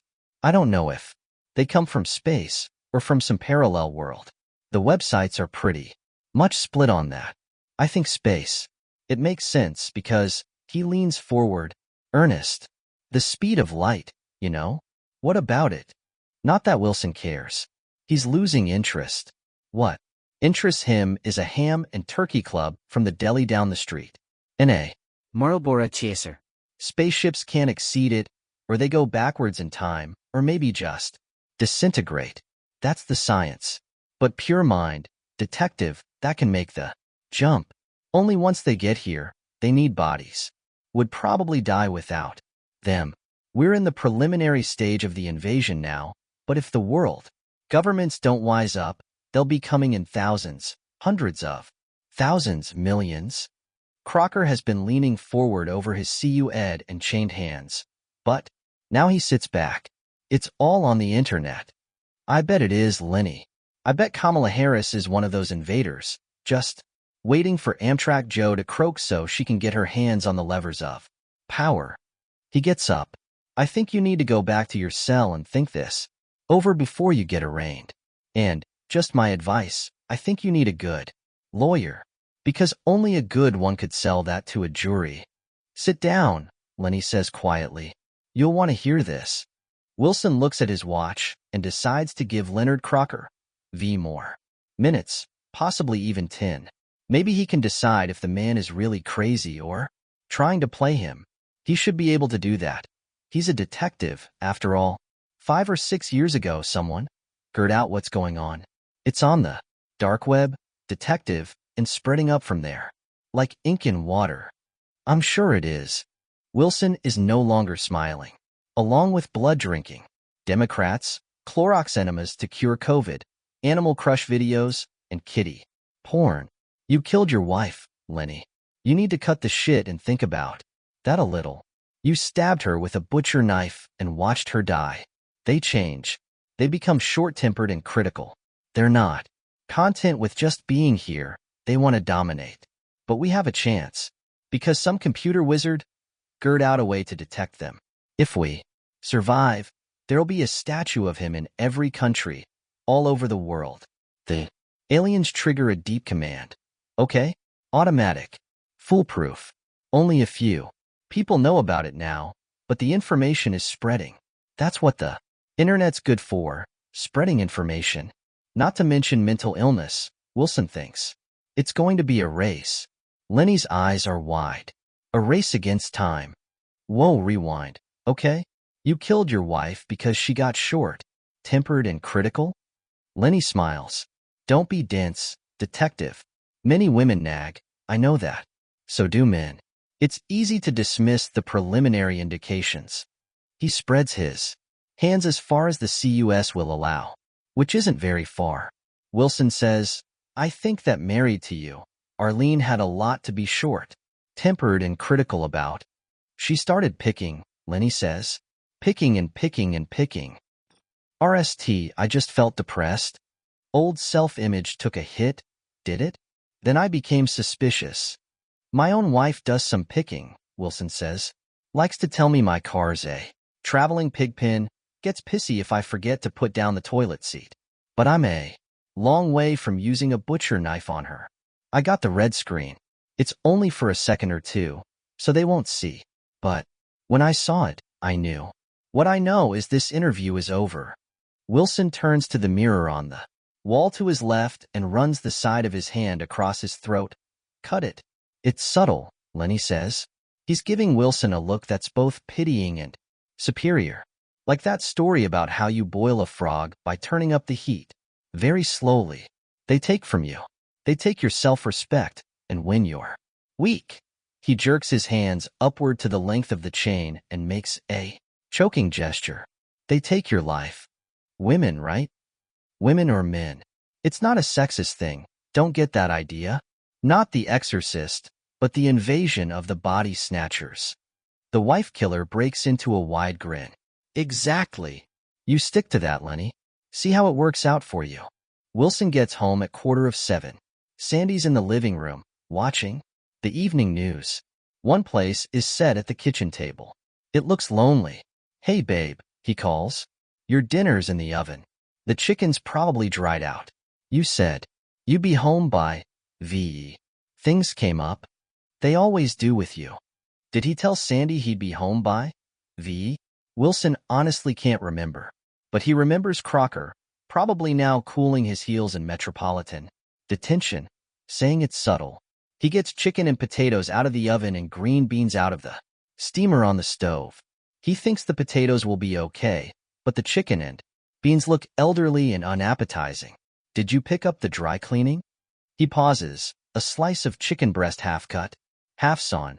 Actually, what dry cleaning? She gets up and stands in the doorway. Our dry cleaning. I told you last night, Frank. Jesus. His phone rings. He pulls it over his belt and looks at the screen. If the call was from his partner, he would decline. But it's not. It's from Captain Alvarez. I have to take this. Of course you do, she says and turns back to the living room so as not to miss the latest coronavirus death count. Honest to God. He thinks of going after her, trying to smooth this over, but it's his boss, so he pushes accept. He listens to what Alvarez has to say, then sits down. Are you shitting me? How? His voice brings Sandy back into the doorway. His slumped posture, phone to ear, head bent, one forearm resting on his thigh, brings her to the table. Wilson listens some more, then hangs up. He takes his plate to the sink and dumps everything into the garbage disposer. The perfect fucking end to a perfect fucking day. What happened? Sandy puts a hand on his arm. Her touch is light but very welcome to him. We had a guy in custody who killed his wife. I was at the scene, a real mess. Blood all over the kitchen, her lying in it. Back at the station, I did the preliminary interrogation. The doer was crazy as a loon. He claimed she was an alien, part of an invasion force. Oh my God. He killed himself. They were doing intake at MetDet. He picked up a pencil, snapped the chain it was on, and stabbed himself in the jugular vein. Alvarez says maybe it was dumb luck, but the intake sergeant says it looked like he knew right where to put it. Maybe he had medical training. Sandy, he was a plumber. That makes her laugh, which makes Wilson laugh. He puts his forehead against hers. It's not funny, Sandy says, but the way you said it was. Plumber. She laughs again. He fought them, Alvarez said. All the time the blood was pumping out, spurting out, he fought them. When he passed out they got him too. Presbyterian, but it was too late. He'd lost too much blood. Turn on the TV for me, Sandy says. I'll scramble you some eggs. And bacon? Bad for your cholesterol, but tonight, okay? They make love that night for the RST time in weeks? No, longer. A month. At least. It's good. When it's over, Sandy says, are you still smoking? He thinks about lying. He thinks about the now-deceased plumber saying, she started picking and picking and picking. He thinks about how nice this evening was. How do you rent from the last 6 or 8 months? They change, Lenny said. They become short-tempered and critical. He doesn't lie. He says he still smokes, but not much. Half a pack a day at most, expecting her to say even that can kill you. She doesn't. She says, have you got any handy? If you do, give me one. Please. You haven't smoked in? There's something I need to tell you. I've been putting it oh God. Wilson thinks. He turns on his bedside lamp. His keys, wallet, phone, and a little change are scattered across the top of the table. He's put his service weapon in the drawer. He always does. Behind it is a pack of Marlboros and a Bic lighter. He gives her one, thinking after all these years without a single PU will probably knock her at. Take one for yourself. I don't have an ashtray. When I want one, I usually go in the guest bathroom. We'll use my water glass. He lights her up, then his own. Smoking in bed, like when they were RST. Married and thought they'd have a couple of kids and live happily ever after. 12 years later, there are no kids and Wilson is feeling mighty mortal. You're not going to tell me you want a divorce, are you? He's joking. He's not joking. No. I want to tell you why I've been so fucking grumpy and hard to live with since this spring. Okay. She pus her cigarette but doesn't inhale. I've been wobbling. I don't know what that means, Sandy. It means I'm going into menopause, Frank. Pretty soon it'll be stop. Are you sure? She gives him a sour look, but then snorts a laugh. I think I'd know, don't you? Babe, you're only 39. In my family we start early and end early. My sister Pat went into the Change when she was 36. My emotions have been all over the place. As you may have noticed. Why didn't you tell me? Because then I'd have to admit it to myself. She sighs. My last period was 4 months ago, and since then, just spotting. Like the last few drips from a faucet when you turn it on. A tear rolls down her cheek. Just the one. She drops the half-smoked cigarette into the water glass and covers her eyes with one hand. I feel dry, Frankie. Old and used up and unlovable. I've been a bitch to you, and I'm sorry. He douses his own cigarette. He puts the glass on his night table and takes her in his arms. I love you, Sandy. Always have, always will. Thank you, sweetheart. She reaches past him, her breast pressing his cheek, and turns out the light. For a moment, no more than a second, the screen of his cell phone, ashes red. In the dark, Sandy Wilson smiles. The turbulence expert. 1. Craig Dixon was sitting in the living room of a Four Seasons junior suite, eating expensive room service chow and watching a movie on pay-per-view. When the phone rang, his previously calm heartbeat lost its mojo and sped up. Dixon was unattached, the perfect nityon of a rolling stone, and only one person knew he was here in this fancy hotel across from Boston Common. He considered not answering, but the man he thought of as the facilitator would only call back and keep calling until he answered. If he refused to answer, there would be consequences. This isn't hell, he thought. The accommodations are too nice, but it's purgatory, and no prospect of retirement for a long time. He muted the TV and picked up the phone. He didn't say hello. What he said was, "This isn't fair. I just got in from Seattle 2 days ago. I'm still in recovery mode. Understood and terribly sorry, but this has come up and you're the only one available." Sorry came out Thori. The facilitator had the soothing, put-you-to-sleep voice of an FM disc jockey, spoiled only by an occasional light lisp. Dixon had never seen him, but imagined him as tall and slim, with blue eyes and an ageless, unlined face. In reality, he was probably fat, bald, and swarthy, but Dixon felt confident his mental picture would never change, because he never expected to see the facilitator. He had known a number of turbulence experts over his years with the RM, if it was a RM, and none of them had ever seen the man. Certainly, none of the experts who worked for him were unlined. Even the ones in their 20s and 30s looked middle-aged. It wasn't the job, where there were sometimes late hours, but no heavy lifting. It was what made them capable of doing the job. Tell me, Dixon said. Allied Airlines Flight 19. Non-stop Boston to Sarasota. Leaves at 8:10. Tonight. You've just got time to make it. There's nobody else? Dixon realized he was nearly bleeding. I'm tired. Man. Tired. That run from Seattle was a bitch. Your usual seat, the facilitator said, pronouncing the last word theet. Then he hung up. Dixon looked at Sword. Sage he no longer wanted. He looked at the Kate Winslet TV series he would never niche, at least not in Boston. He thought, and not for the RST time of just packing up and renting a car and driving north, RST to New Hampshire, then to Maine, then across the border to Canada. But they would catch him. This he knew. And the rumors of what happened to TEs who ran included electrocution, evisceration, even being boiled alive. Dixon did not believe these rumors, except he sort of did. He began to pack. There wasn't much. Turbulence experts traveled light. 2. His ticket was waiting for him at the counter. As always, his assignment placed him in coach, just aft of the starboard wing, in the middle seat.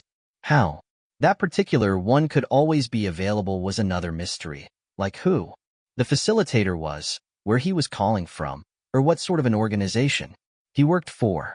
Like the ticket, the seat was just always waiting for him. Dixon placed his bag in the overhead bin and looked at tonight's neighbors and fellow travelers. A businessman with red eyes and gin breath on the aisle, a middle-aged lady who looked like a librarian next to the window, the Businessman grunted something unintelligible when Dixon sidled past him. With a murmured apology, the guy was reading a paperback charmingly titled, "Don't Let the Boss F*** K with You." The librarian type was looking out the window at the various pieces of equipment that were trundling back and forth, as if they were the most fascinating things she had ever seen.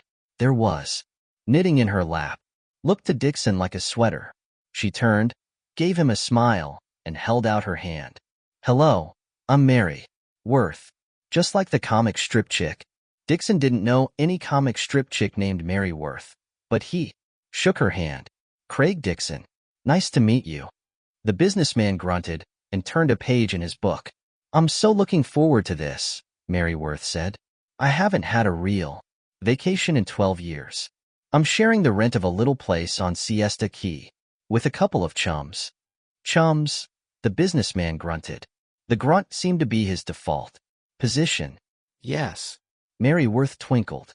"We have it for 3 weeks. We've never actually met, but they are true chums. We're all widows. We met in a chat room on the internet. It's so wonderful, the internet. There was nothing like it when I was young." "Pedophiles think it's wonderful too," said the businessman and turned another page. Ms. Worth's smile faltered, then came on strong. "It's very nice to meet you, Mr. Dixon. Are you traveling for business or pleasure?" "Business," he said. The speakers went ding-dong. "Good evening, ladies and gentlemen.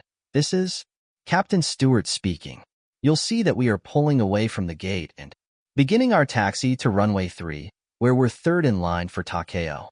We estimate a 2-hour and 40-minute down to SRQ, which should put you in the land of palms and sandy beaches just before 11 o'clock. Skies are clear, and we're anticipating a smooth ride all the way. Now I'd like you to fasten your seatbelts, put away any tray tables you may have lowered, like we had anything to put on them," the businessman grunted, "and secure any personal possessions you may have been using. Thank you for being allied tonight. We know you have many choices." "My ass," the businessman grunted. "Never mind your ass, just read your book," Dixon said. The businessman shot him a startled look. Dixon's heart was already beating hard. His stomach was clenched, his throat dry with anticipation. He could tell himself it was going to be all right. It was always all right, but that didn't help. He dreaded the depths that would soon open beneath him. Allied 19 took O at 8:13 p.m., just 3 minutes behind schedule. 3. Somewhere over Maryland, a attendant pushed a drinks and snacks cart down the aisle. The businessman put his book aside, waiting impatiently for her to reach him. When she did, he took a can of Schweppes tonic, 2 little bottles of gin, and a bag of Fritos. His MasterCard didn't work when she ran it, and he gave her his American Express card, glaring at her as if the failure of his RSTO airing were her fault. Dixon wondered if the MasterCard was maxed out and Mr. Businessman saved the Amex for break glass in case of emergency situations. It could be his haircut was bad and he looked frayed around the edges. It didn't matter one way or the other to Dixon, but it was something to think about besides the constant low terror. The anticipation. They were cruising at 34,000 feet, and that was a long way down. Mary Worth asked for some wine and poured it neatly into her little plastic glass. "You're not having anything, Mr. Dixon?" "No, I don't eat or drink on airplanes." Mr. Businessman grunted. He was already through his RST gin and tonic and starting on the second. "You're a white knuckle. Aren't you?" Mary Worth asked, sympathetically. Yes. There was no reason not to admit it. "I'm afraid I am." "Needless," Mr. Businessman said. Refreshed by his drink, he was speaking actual words instead of grunting them out. "Safest form of travel ever invented. Hasn't been a commercial aircraft crash in donkey's years. At least, not in this country." "I don't mind," Mary Worth said. She had gotten halfway into her small bottle, and there were now roses in her cheeks. Her eyes sparkled. "I haven't been on a plane since my husband died. Years ago, but the two of us used to why together 3 or 4 times a year. I feel close to God up here. As if on cue, a baby began to cry. If heaven is this crowded and noisy, Mr. Businessman observed, surveying the 737's crowded coach cabin, I don't want to go. They say it's FTY times safer than automobile travel, Mary Worth said. Perhaps even more. It might have been 100. Try. 100 times safer. Mr. Businessman leaned past Dixon and held out a hand to Mary Worth. Gin had worked its temporary miracle, turning him from surly to able. Frank Freeman. She shook with him, smiling. Craig Dixon sat between them, upright and miserable, but when Freeman aired his hand, he shook it. Wow, Freeman said, and actually laughed. You were scared, but you know what they say, cold hands, warm heart. He tossed the rest of his drink. Dixon's own credit cards always worked. He stayed in RST class hotels and ate RST class meals. Sometimes he spent the night with a good-looking woman, paying extra to indulge in quirks that were not, at least judging by certain internet sites Mary Worth probably did not visit, very quirky. He had friends among the other turbulence experts. They were a close-knit crew, bound together not only by their occupation but by their fears. The pay was far better than good. There were all those fringe TS, but at times like this, none of it seemed to matter. At times like this, there was only the fear. It would be all right. It was always all right. But as he waited for the shitstorm to happen, that thought had no power. Which was, of course, what made him good at the job. 34,000 feet. A long way down. 4. Cat. For clear air turbulence. Dixon knew it well, but was never prepared for it. Allied 19 was somewhere above South Carolina when it hit this time. A woman was making her way to the toilet at the back of the plane.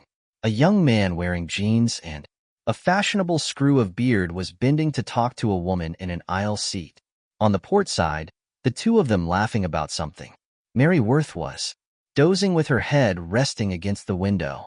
Frank Freeman was halfway through his third drink and his second bag of Fritos. The jetliner suddenly canted to port and took a gigantic upward leap, thudding and creaking.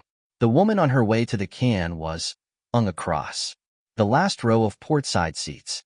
The beard screw young man, EW into the overhead bulkhead, getting one hand up just in time to cushion the blow. Several people who had unfastened their seatbelts rose above their seatbacks, as if levitated. There were screams. The plane dropped like a stone down a well, thudded, then rose again, now tilting the other way. Freeman had been caught raising his drink, and was now wearing it. Fuck, he cried. Dixon shut his eyes and waited to die. He knew he would not if he did his job. It was what he was there for, but it was always the same. He always waited to die. The ding-dong went. This is the captain speaking. Stewart's voice was as some sportscaster had popularized the phrase, as cool as the other side of the pillow. We seem to have run into some unexpected turbulence, folks. I have. The plane took another horrifying lift, 60 tons of metal thrown upward, like a piece of charred paper in a chimney, then dropped with another of those creaking thuds. There were more screams. The bathroom-bound lady, who had picked herself up, staggered backward, ailed her arms and fell into the seats on the starboard side. Mr. Beard's screw was crouched in the aisle, holding onto the armrests on either side. 2 or 3 of the overhead compartments popped open and luggage tumbled out. Fuck, Freeman said again. So I have turned on the seatbelt sign, the pilot resumed. Sorry about this. Folks, we'll be back to smooth air. The plane began to rise and fall in a series of stuttering jerks, like a stone skipping across a pond. In just a few, so hang in there. The plane dropped, then booted upward again. The carry-on bags in the aisle rose and fell and tumbled. Craig Dixon's eyes were crammed shut. His heart was now running so fast that there seemed to be no individual beats. His mouth was sour with adrenaline. He felt a hand creep into his and opened his eyes. Mary Worth was staring at him, her face parchment pale. Her eyes were huge. Are we going to die, Mr. Dixon? Yes, he thought. This time we are going to die. No, he said. We're perfectly all are. The plane seemed to run into a brick wall, throwing them forward against their belts, and then heeled over to port, 30 degrees, 40, FDY. Just when Dixon was sure it was going to roll over completely, it righted itself. Dixon heard people yelling. The baby was wailing. A man was shouting, "It's okay. Julie, it's normal. It's okay." Dixon shut his eyes again and let the terror fully take him. It was horrible. It was the only way. He saw them rolling back, this time not stopping but going all the way over. He saw the big jet losing its place in the thermodynamic mystery that had formerly held it up. He saw the nose rising fast, then slowing, then heeling downward like a roller coaster car about to plunge. He saw the plane starting its ultimate dive, the passengers who had been unbelted now, plastered to the ceiling, the yellow oxygen masks doing a NAL frantic tarantella in the air. He saw the baby ing forward and disappearing into business class, still wailing. He saw the plane hit the nose and the RST class compartment, nothing but a crumpled steel bouquet blooming its way into coach, sprouting wires and plastic and severed limbs even as re-exploded, and Dixon drew a NAL breath that ignited his lungs like paper bags. All of this in mere seconds, perhaps 30, no more than 40, and so real it might actually have been happening. Then, after taking one more antic bounce, the plane steadied and Dixon opened his eyes. Mary Worth was staring at him, her eyes welling with tears. "I thought we were going to die," she said. "I knew we were going to die. I saw it." So did I, Dixon thought. Nonsense. Although he sounded hearty, Freeman looked decidedly green around the gills. These planes, the way they're built, they could into a hurricane. A liquid belch halted his disquisition. Freeman plucked an airsick bag from the pocket in the back of the seat ahead of him, opened it, and put it over his mouth. There followed a noise that reminded Dixon of a small but scient grinder. It stopped, then started again. The ding-dong went. "Sorry about that, folks," Captain Stewart said, still sounding as cool as the other side of the pillow. "It happens from time to time, a little weather phenomenon we call clear air turbulence.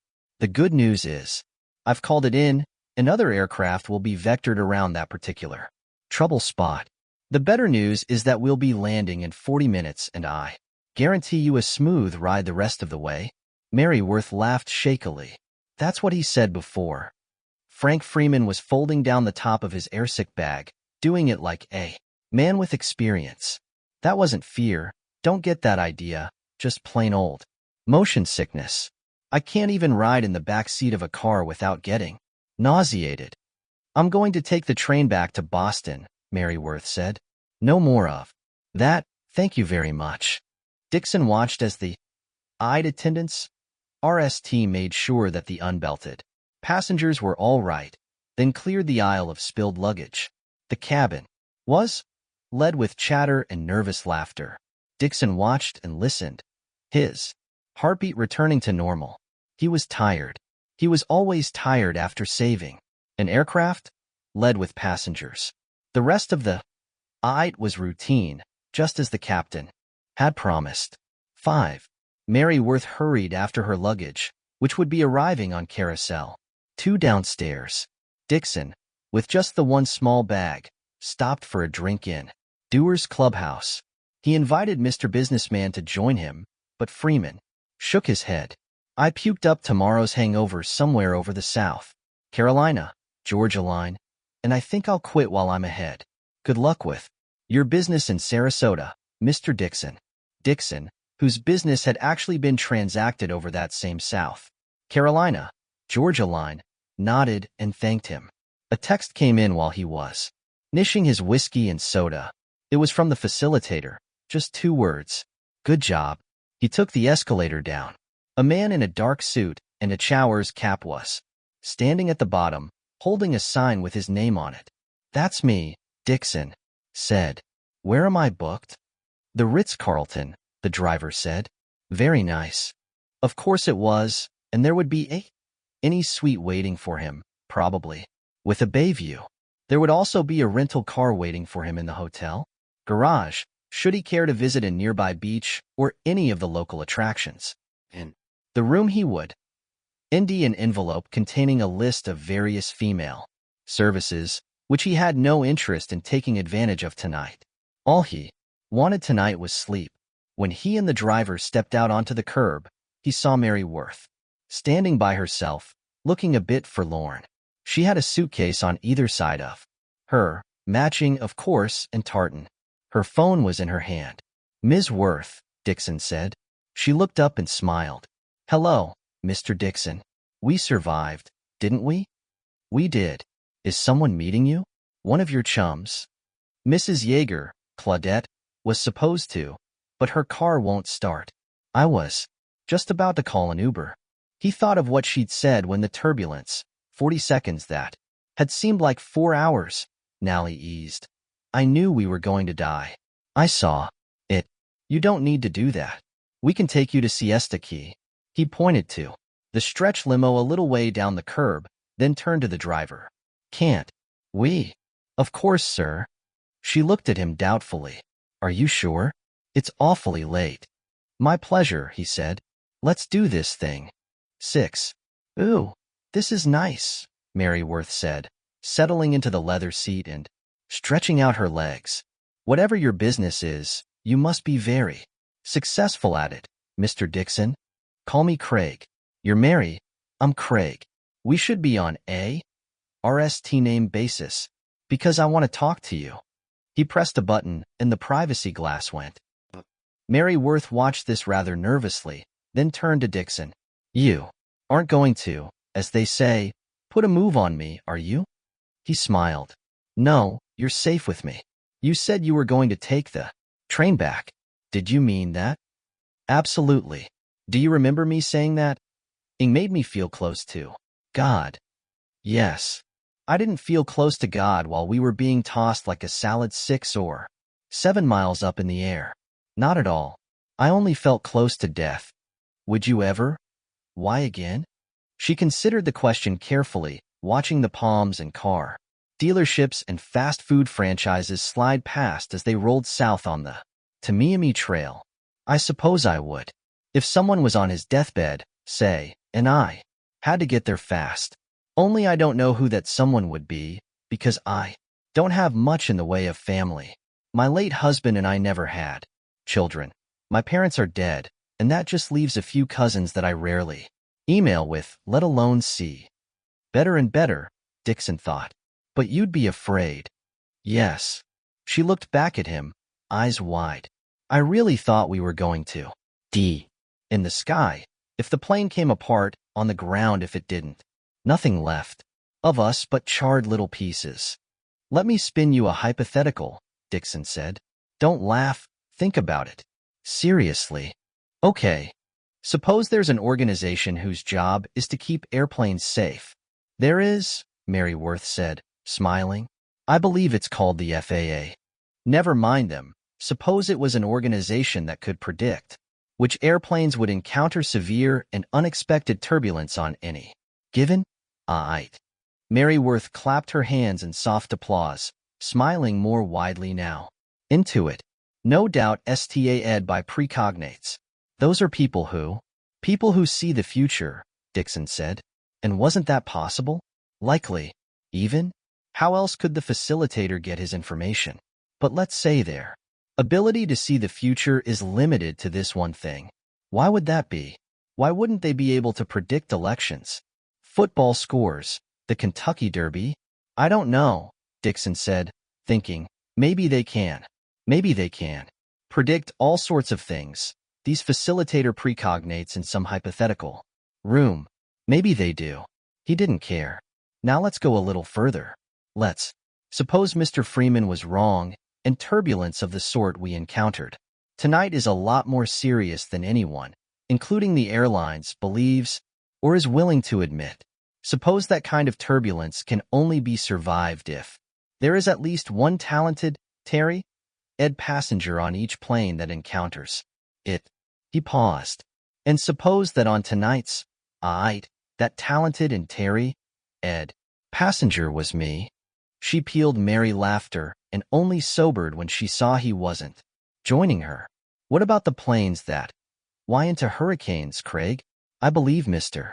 Freeman mentioned something about planes like that just before he needed to use the airsick bag. Those planes survive turbulence that's probably even worse than what we experienced this evening. But the people, them know what they're getting into, Dixon said. They are mentally prepared. The same is true of many commercial flights. The pilot will come on even before Takeo and say, "Folks, I'm sorry, but we're in for a bit of a rough ride tonight, so keep those seatbelts buckled." I get it, she said. Mentally prepared passengers could use, I guess you'd call it united telepathic strength to hold the plane up. It's only unexpected turbulence that would call for the presence of someone already prepared. Terry, ed MMM. I don't know what you'd call a person like that. A turbulence expert, Dixon said quietly. That's what you'd call them. What you'd call me. You're not serious. I am. And I'm sure you're thinking right now that you're riding with a man airing a serious delusion, and you can't wait to get out of this car. But, in fact, it is my job. I'm well paid. By whom? I don't know. A man calls. I and the other turbulence experts, there are a few dozen of us, call him the facilitator. Sometimes weeks go by between calls. Once it was 2 months. This time it was only 2 days. I came to Boston from Seattle and over the Rockies. He wiped a hand over his mouth, not wanting to remember but remembering anyway. Let's just say it was bad. There were a couple of broken arms. They turned. Dixon looked out the window and saw a sign reading, Siesta Key, 2 miles. If this was true, she said, why in God's name would you do it? The pay is good. The amenities are good. I like to travel, or did, anyway. After 10 years, all places start to look the same. But mostly, he leaned forward and took one of her hands in both of his. He thought she might pull away, but she didn't. She was looking at him, fascinated. It's saving lives. There were over 100 people on that airplane tonight. Only the airlines don't just call them people, they call them souls, and that's the right way to put it. I saved 100 souls tonight. And since I've been doing this job, I've saved thousands. He shook his head. No, tens of thousands. But you're Terry. At each time. I saw you tonight, Craig. You were in mortal terror. So was I. Unlike Mr. Freeman, who only threw up because he was airsick. Mr. Freeman could never do this job, Dixon said. You can't do the job unless you're convinced each time the turbulence starts that you are going to. You're convinced of that even though you know you're the one making sure that won't happen. The driver spoke quietly from the intercom. 5 minutes, Mr. Dixon. I must say this has been a fascinating discussion, Mary Worth said. May I ask how you got this unique job in the RST place? I was recruited, Dixon said. As I am recruiting you right now? She smiled, but this time she didn't laugh. All right, I'll play. Suppose you did recruit me? What would you get out of it? A bonus? Yes, Dixon said. 2 years of his future service forgiven. That was the bonus. 2 years closer to retirement. He had told the truth about having altruistic motives, saving lives, saving souls. But he had also told the truth about how travel eventually became wearying. The same was true of saving souls, when the price of doing so was endless moments of terror high above the earth. Should he tell her that once you were in, you couldn't get out? That it was your basic deal with the devil? He should, but he wouldn't. They swung into the circular drive of a beachfront condo. 2 ladies, undoubtedly Mary Worth's chums, were waiting there. Would you give me your phone number? Dixon asked. What? So you can call me? Or so you can pass it on to your boss? Your facilitator? The latter, Dixon said. She paused, thinking. The chums in waiting were almost dancing with excitement. Then Mary opened her purse and took out a card. She handed it to Dixon. This is my cell number. You can also reach me at the Boston Public Library. Dixon laughed. I knew you were a librarian. Everyone does, she said. It's a bit boring, but it pays the rent, as they say. She opened the door. The chums squealed like rock show groupies when they saw her. There are more exciting occupations, Dixon said. She looked at him gravely. There's a big difference between temporary excitement and mortal fear, Craig. As I think we both know. He couldn't argue with her on that score, but it wasn't exactly a no. He got out and helped the driver with her bags while Mary Worth hugged two of the widows she had met in an internet chat room. 7. Mary was back in Boston and had almost forgotten Craig Dixon when her phone rang one night. Her caller was a man with a very slight lisp. They talked for quite a while. The following day, Mary Worth was on Jetaway Flight 694, nonstop from Boston to Dallas, sitting in coach just aft of the starboard wing, middle seat. She refused anything to eat or drink. The turbulence struck over Oklahoma. Lori. 1. 6 months after his wife of 40 years died, Lloyd Sunderland's sister drove from Boca Raton to Rattlesnake Key to visit him. She brought with her a dark, gray puppy which she said was a border collie, Moody mix. Lloyd had no idea what a Moody was and didn't care. I don't want a dog, Beth. A dog is the last thing in the world I want. I can barely take care of myself. That's obvious, she said, unhooking the puppy's toy-sized leash. How much weight have you lost? I don't know. She appraised him. I'd say 15 pounds, which you could afford to give, but not much more. I'm going to make you a sausage scramble with toast. You've got eggs? I don't want a sausage scramble, Lloyd said, eyeing the dog. It was sitting on the white shag carpet, and he wondered how long it would be before it left. A calling card there. The carpet needed a good vacuum, and probably a shampoo, but at least it had never been peed on. The dog was looking at him with its amber eyes. Do you or do you not have eggs? Yes, but... And sausage? No, of course not. You've probably been living on Eggos and Campbell's soup. I'll get some at the Publix, and I'll inventory your fridge and see what else you need. She was his older sister by years, had mostly raised him after their mother died, and as a child he had never been able to stand against her. Now, they were old, and he still could not stand against her, especially not with Marion gone. It seemed to Lloyd that since Mare went there was a hole in him, where his guts had been. They might come back, they might not. 60-V was a little old for regeneration. The dog, though, against that he would. Stand. What in the name of God had Bethy been thinking? I'm not keeping it, he said, speaking to her back as she stalked on her stork legs into the kitchen. You bought it. You can take it back. I didn't buy it. The mother was a purebred border collie that got out and made it up with a neighbor's dog. That was the Moody. The owner managed to give the other 3 pups away, but this one's the runt and nobody wanted her. The owner, he's a small patch truck farmer, was about to take her to the shelter when I came along and saw a sign tacked to a telephone pole. Who wants a dog, it said. And you thought of me. Still eyeing the puppy, who was eyeing him back. The cocked ears seemed to be the biggest part of her. Yes. I'm grieving, Beth. She was the only person to whom he could state his situation so baldly. I know that. Bottles rattled in the open fridge. He could see her shadow on the wall as she bent and rearranged. She really is a stork, he thought. Human stork, and she'll probably live forever. A grieving person needs something to occupy his mind, something to take care of. That was what I thought when I saw that sign. It's not a case of who wants a dog, it's a case of who needs a dog. That's you. Jesus Christ, this fridge is a mold farm. A science experiment. I am so grossed out. The puppy got to her feet, took a tentative step toward Lloyd, then changed her mind, assuming she had one, and sat down again. Keep her yourself? Absolutely not. Jim's allergic. Bethy, you have 2 cats. He's not allergic to them? Yes, he is. And the cats are enough. If that's the way you feel, I'll just take that puppy to the animal shelter in Pompano Beach. They give them 3 weeks before they euthanize them. She's a good-looking little thing with that smoky fur. Someone may take her before her time is up. Lloyd rolled his eyes, even though she couldn't see him do it.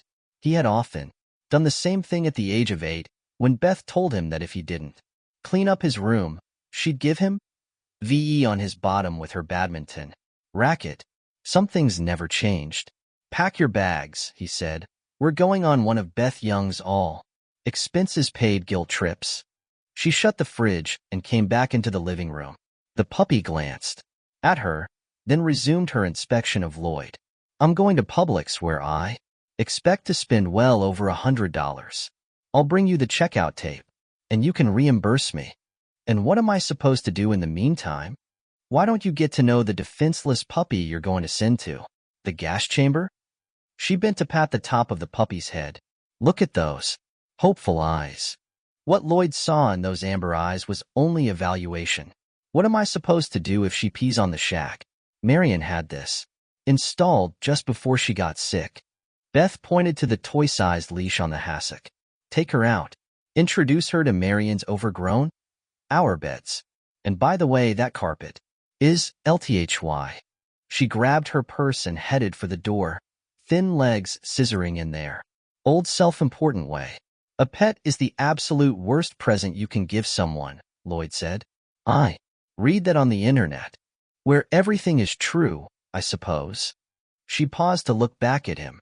The harsh September light of Florida's west coast fell on her face, showing the way her lipstick had bled into the little wrinkles around her mouth, and the way her lower lids had begun to sag away from her eyes, and the fragile clock spring of veins beating in the hollow of her temple. She would be 70 soon. His bouncing, opinionated, athletic, argumentative, take-no-prisoners sister was old. So was he. They were proof that life was basically a short dream on a summer afternoon. Only Bethy still had her husband, 2 grown children, and 4 grandchildren. Nature's nice multiplication. He'd had Marion, but Marion was gone and there were no children. Was he supposed to replace his wife with a mongrel puppy? The idea was as corny as a Hallmark card and just as unrealistic. I'm not keeping her. She gave him the same look she'd given him as a girl of 13, the one that said the badminton racket would soon make an appearance if he didn't shape up. You are at least until I get back from Publix. I have some other errands to run, too, and dogs die in hot cars, especially little ones. She closed the door. Lloyd Sunderland, retired, 6 months a widower, these days not very interested in food or any of life's other pleasures, sat staring at this unwelcome visitor on his shag carpet. The dog stared back at him. What are you looking at, foolish? He asked. The puppy got up and walked toward him, waddled, actually as if through high weeds. It sat down again by his left foot, looking up. Lloyd lowered his hand tentatively, expecting a nip. The dog licked him instead. He got the toy leash and attached it to the puppy's small pink collar. Come on, let's get you. Oh, the damn rug while there's still time. He tugged the leash. The puppy only sat and looked at him. Lloyd sighed and picked her up. She licked his hand again. He carried her outside and put her down in the grass. It needed mowing, and she almost disappeared. Beth was right about the hours, too. They looked awful, half of them as dead as Marion. This thought made him smile, although smiling at such a comparison made him feel like a bad person. The dog's waddle was even more pronounced in the grass. She went a dozen or so steps, then lowered her hind end and peed. Good, but I'm still not keeping you. Already suspecting that when Beth went back to Boca, the dog wouldn't be with her. No, this unwanted visitor would be here with him, in his house half a mile from the drawbridge that connected the key to the mainland. It wouldn't work. He had never owned a dog in his life, but until he found someone who would take her, she might give him something to do besides watch TV or sit in front of his computer, playing solitaire and searching sites. That had seemed interesting when he, RST, retired and now bored him to death. When Beth returned almost 2 hours later, Lloyd was back in his easy chair and the puppy was back on the carpet, sleeping. His sister, whom he loved but who had irritated him his whole life, irritated him further today by coming back with a lot more than he had expected. She had a large bag of puppy chow, organic of course, and a large container of plain yogurt, which, when added to the puppy's food, was supposed to strengthen the cartilage in those radar dish ears. Beth also brought puppy pads, a dog bed, 3 chew toys, 2 of which squeaked annoyingly, and a child's playpen. It would keep the puppy from wandering in the night, she said. Jesus, Bethy, how much did that playpen cost? It was on sale at Target, she said, dodging the question in a way he was familiar with. No charge. My treat.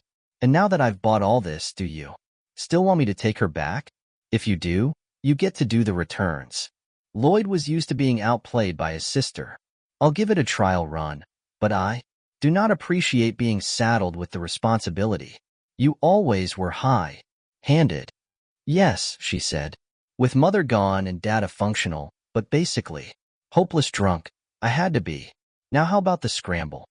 All right. Has she peed on the rug yet? No. She will. Beth actually sounded pleased with the idea. What are you going to name her? If I name her, she's mine, Lloyd thought. Only he suspected she was his already, and had been from that RST tentative lick, the way that Marion had been his from the RST kiss. Another stupid comparison. But could you control how your mind sorted things? No more than you could control your dreams. Lori. Why Lori? I don't know. It just came to me. Well, she said, that's all right. Lori followed them into the kitchen, waddling. 2. Lloyd papered the white shag carpet with puppy pads and set up the playpen in his bedroom, pinching his fingers in the process, then went into his study, read up his computer, and began reading an article titled, So You Have a New Puppy. Halfway through it, he became aware that Lori was sitting beside his shoe, looking up at him. He decided to feed her and found a puddle of pee in the archway between the kitchen and the living room, not 6 inches from the nearest puppy pad. He picked Lori up, set her down next to the pee, and said, Not here. He then put her down on the pristine pad. Here. She looked at him, then did her puppy waddle back into the kitchen, where she lay down by the stove with her snout on one paw, watching him. Lloyd grabbed a handful of paper towels. He had an idea he was going to be using a lot of them in the next week or so. Once the puddle was cleaned up, a very small one, there was that, he put a quarter cup of puppy chow, the recommended dosage, according to So You Have a New Puppy, in a cereal bowl and mixed it with yogurt. The puppy tucked in willingly enough. While he was watching her eat, his phone rang. It was Beth, calling from a rest area somewhere in the wilds of Alligator Alley. You should take her to a vet, she said. I forgot to tell you that. I know, Bethy. It was in So You Have a New Puppy. She went on as if he hadn't spoken. Another trait he knew well. She'll need vitamins, I think, and heartworm medicine for sure, plus something for yes. And ticks. I think it's a pill they eat with their food. Also, she'll need to be XED. Spayed, you know, but probably not for a couple of months. Yes, he said. If I keep her. Lori had finished eating and wandered away toward the living room. With a full belly, her waddle was more pronounced. To Lloyd, she looked a little drunk. Remember to walk her. Right. Every 4 hours, according to So You Have a New Puppy, which was ridiculous. He had no intention of getting up at 2 in the morning to take his uninvited guest outside.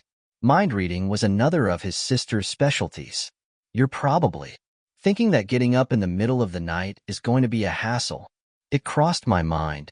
She ignored this, as only Bethy could. But if you're telling the truth about having insomnia since Marion died, I really don't think it will be a hardship. That's very understanding and caring of you. See how it goes, that's all I'm saying.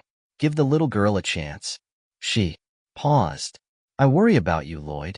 I worked in an insurance company for almost 40 years, and I can tell you that men your age run a much greater risk of disease after a spouse dies And death, of course. To this he said nothing. Will you? Will I what? As if he didn't know. Give her a chance. Beth was pushing for a commitment Lloyd was unwilling to make. He looked around, as if for inspiration, and spied a turd. One single small sausage. Exactly where the puddle of pee had been, 6 inches from the nearest puppy pad. Well, the little girl's here now, he said. It was the best he could give her. You drive safe. 60-V the whole way. I get past a lot, and some people honk at me. But any faster and I don't trust my exes. He said goodbye, grabbed some more paper towels, and picked up the sausage. Lori watched him with her amber eyes. He took her back outside, where she did nothing. When he nished the puppy rearing Article 20 minutes later, he found another puddle of pee in the archway, 6 inches from the nearest puppy pad. He bent over, hands on his knees, his back giving its usual warning twang. You're on borrowed time, dog. She looked at him. 3. Late that afternoon, 2 more puppy pees, one actually on the pad nearest the kitchen. Lloyd attached the toy-sized leash and took Lori outside, carrying her in the crook of his arm like a football. He set her down and urged her along the path that ran behind this small development of houses. The path led to a shallow canal that eventually owed beneath the drawbridge. There, car chassis was currently backed up, waiting for someone's motor sloop to pass.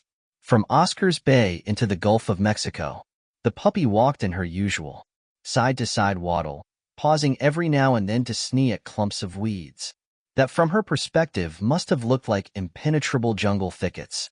A dilapidated boardwalk known as 6 Mile Path, for reasons Lloyd had never understood, since it was a mile long at most, ran along the side of the canal, and his next-door neighbor was standing there now between signs, reading "No littering" and "No fishing."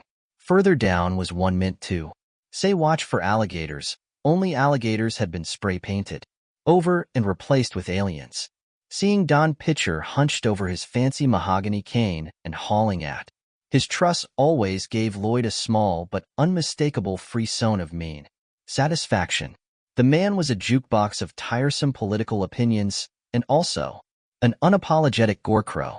If anyone in the neighborhood died, Don knew it. RSD. If anyone in the neighborhood was running into financial headwinds, he knew that too. Lloyd's back was no longer what it had been, nor were his eyes and ears, but he was still years from the cane and truss. Or so he hoped. Look at that yacht, Don said as Lloyd joined him on the boardwalk. Lori, perhaps frightened of the water, hung back at the end of her leash. How many poor people do you think that would feed in Africa? I don't think even hungry people could eat a boat, Don. You know what I say. What have you got there? New puppy? Ain't he cute? It's a she, Lloyd said. I'm keeping her for my sister. Hey there, sweetie, Don said, leaning forward and holding out his hand. Lori backed away and barked for the RST time since Beth had brought her. 2 high, sharp yaps, then silence. Don straightened up again. Not too friendly, is she? She doesn't know you. She shit around? Not too bad, Lloyd said, and for a while they watched the yacht, which was probably owned by one of the Richie Riches at the north end of Rattlesnake Key. Lori sat at the edge of the splintery boardwalk and watched. Lloyd, my wife won't have a dog, Don said. Says all they are is mess and trouble. I had one when I was a boy, a nice old collie. She fell down a well. Cover was all rotted and down she went. Had to haul her up with a watch-a-callet. Is that so? Yes. You want to be careful of that one near the road. She runs out in it. There goes your ball game. Look at the size of that fucking boat. A dime to $1 she grounds. The yacht didn't ground. Once the drawbridge closed and the chassis was moving again, Lloyd looked at the puppy and saw her asleep on her side. He picked her up. Lori opened her eyes, licked his hand, and went back to sleep. Gotta get back and burn some supper. Take it easy, Don. You do the same. And keep an eye on that puppy, or she'll chew up everything you own. I've got some toys for her to chew on. Don smiled, revealing a set of mismatched teeth that gave Lloyd the chills. She'll prefer your furniture. Wait and see. 4. While he was watching the TV news that night, Lori came to the side of his easy chair and gave those same 2 sharp yaps. Lloyd considered her bright. I'd stare, weighed the pros and cons, then picked her up and set her in his lap. Wet on me and die. She didn't wet on him. She went to sleep with her nose under her tail. Lloyd stroked her absently while he watched cell phone footage of a terrorist attack in Belgium. When the news was over, he took Lori outside, once more using the football carry. He attached the leash and let her walk to the edge of Oscar Road, where she squatted and did her business. Right idea. Hold that thought. At 9 o'clock, he lined the playpen with a double layer of puppy pads. He could see he'd have to buy more tomorrow, along with more paper towels, and lowered her in. She sat, watching him. When he gave her some water in a teacup, she lapped for a while, then lay down, still watching him. Lloyd undressed to his underwear and lay down himself, not bothering to pull back the coverlet. He had learned from experience that if he did that, he would indeed on the or in the morning, a victim of his tossing and turning. Tonight, however, he fell asleep almost immediately and didn't wake up until 2 o'clock, to the sound of high-pitched cries. Lori lay with her snout stuck through the bars of the playpen like a lonely inmate in solitary confinement. There were several sausages on the puppy pads. Judging that at such a late hour there would be few, if any, passers-by on Oscar Road to be ended by the sight of a man in his boxers and a strappy t-shirt, Lloyd put on his Crocs and carried his visitor, which was how he still thought of Lori, outside. He put her down on the shell driveway. She waddled around for a bit, sneezed at a splat of birds hit, peed on it. He told her again to hold that thought. She sat down and looked at the empty road. Lloyd looked up at the stars. He thought he'd never seen so many, then decided he must have, just not lately. He tried to remember the last time. He had been outside at 2 in the morning and couldn't. He looked at the Milky Way, almost mesmerized, until he realized he was falling asleep on his feet. He carried the puppy back inside. Lori watched him silently as he changed the puppy pads she had shat upon. There were also small yellow stains on 2 of them, but the keening began again as soon as he put her in the playpen. He considered taking her into bed with him, but that was a very bad idea, according to So You Have a New Puppy. The author, one Suzanne Morris, DVM, stated unequivocally, once you start down that road, you will have great difficulty turning back. Also, the idea of waking up to one of those little brown sausages on the side of the bed where his wife had slept did not please him. Not only would it seem symbolically disrespectful, it would mean changing the bed, a chore that also did not please him.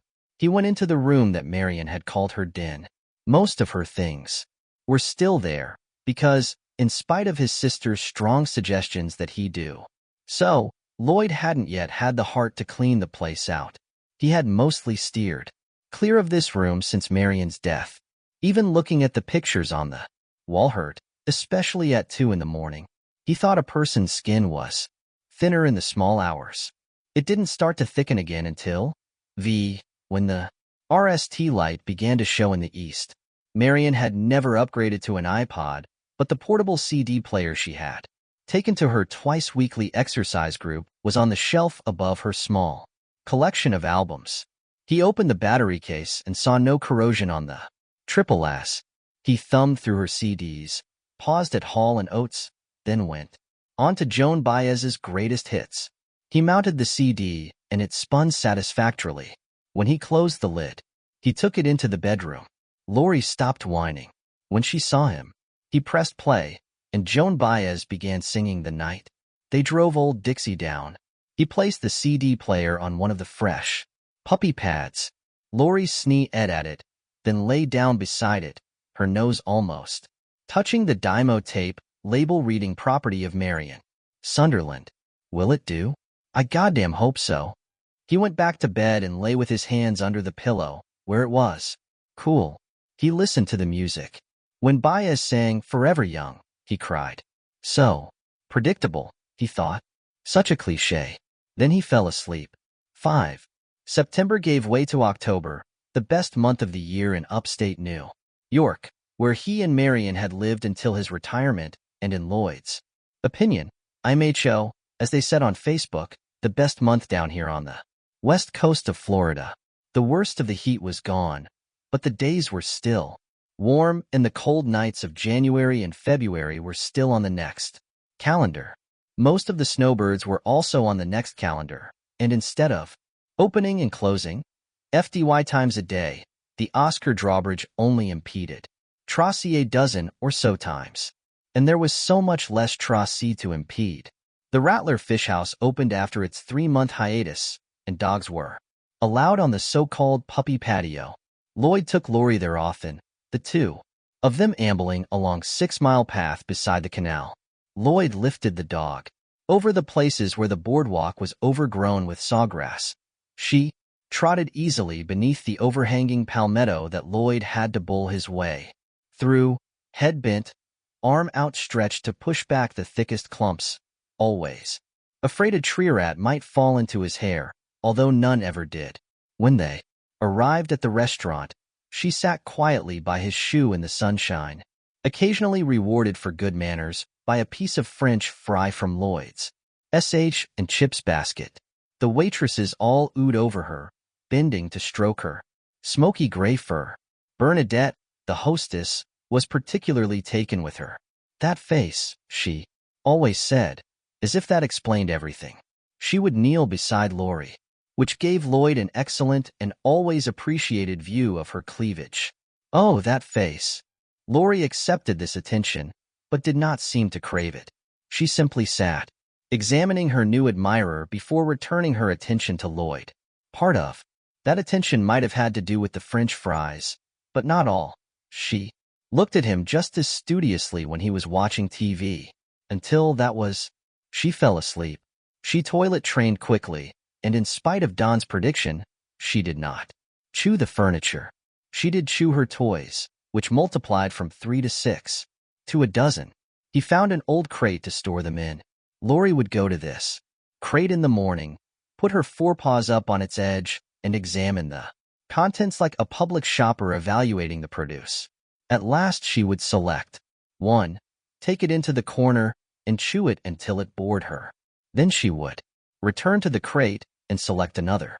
By the end of the day, they would be scattered all over the bedroom, the living room, and the kitchen. Lloyd's NAL chore before going to bed was picking them up and returning them to the crate, not because of the clutter, but because the dog seemed to take such satisfaction from surveying her accumulated booty each morning. Beth called often, asking about his eating habits, reminding him of the birthdays and anniversaries of old friends and older relatives, keeping him up to date on who had died. She always ended by asking if Lori was still on probation. Lloyd said yes until one day in the middle of October. They had just come back from the fish house, and Lori was sleeping on her back in the middle of the living room, or legs splayed to the 4 major points of the compass. The breeze from the air conditioner was ruing her belly fur, and Lloyd realized she was beautiful. It wasn't sentiment, only a fact of nature. He felt the same about the stars when he took her out for her LP of the evening. No, I guess we're past the probation stage. But if she outlives me, Bethy, you're either taking her back and fuck Jim's allergies, or you're finding a good home for her. I copy you, Rubber Duck. The rubber duck thing was something she'd picked up from an old trucking song back in the 70s and had hung on to ever since. It was another thing about Beth that Lloyd found simultaneously endearing and as annoying as shit. I'm pleased it's working out. She lowered her voice. In truth, I didn't think it would. Then why did you bring her? Shot in the dark. I knew you needed something more labor-intensive than a gold? Has she learned to bark? It's more of a yark. She does it when the postman comes, or UPS, or if Don drops by for a beer. Always just the two. Yark yark and done. When are you coming up this way? I came last time. It's your turn to come down here. I'll have to bring Lori. There's no way I'm leaving her with Don and Evelyn Pitcher. Looking at his sleeping puppy, he realized that there was no way he was leaving her with anyone. Even short trips to the supermarket made him nervous about her, and he was always relieved to see her waiting at the door when he came home. Then bring her. I'd love to see how much she's grown. What about Jim's allergies? Fuck his allergies, she said, and hung up, laughing. 6. After mooning and exclaiming over Lori, who other than one stopped to relieve her bladder, had slept in the back seat all the way to Boca, Beth reverted to her usual big sister priorities. Although she could nag him on many subjects, she was a virtuoso that way. Her main issue this time was Dr. Albright and Lloyd's need to see him for an overdue checkup. Although you look good, she said. I have to say it. You actually appear to have a tan. Assuming that's not jaundice. Just sun. I walk Lori 3 times a day. On the beach when we get up on 6-mile path to the fish house, where I have lunch, and back on the beach in the evening for the sunset. She doesn't care about it. Dogs have no aesthetic sense, but I enjoy it. You walk her on the canal boardwalk? Jesus, Lloyd, that thing's a wreck. It's apt to collapse under you someday and dump you into the canal, along with the princess here. She rubbed the top of Lori's head. It's been there for 40 years or more. I think it will outlast me. Have you made that doctor's appointment yet? No, but I will. She held up her phone. Do it now. Why don't you? I want to watch you. He could tell by the look in her eyes that she didn't expect him to take her up on this, which was one reason he did it, but not the only reason. In previous years, he had dreaded going to the doctor, kept expecting that moment, no doubt conditioned by too many TV shows, when the doctor would look at him gravely and say, I have some bad news. Now, however, he felt good.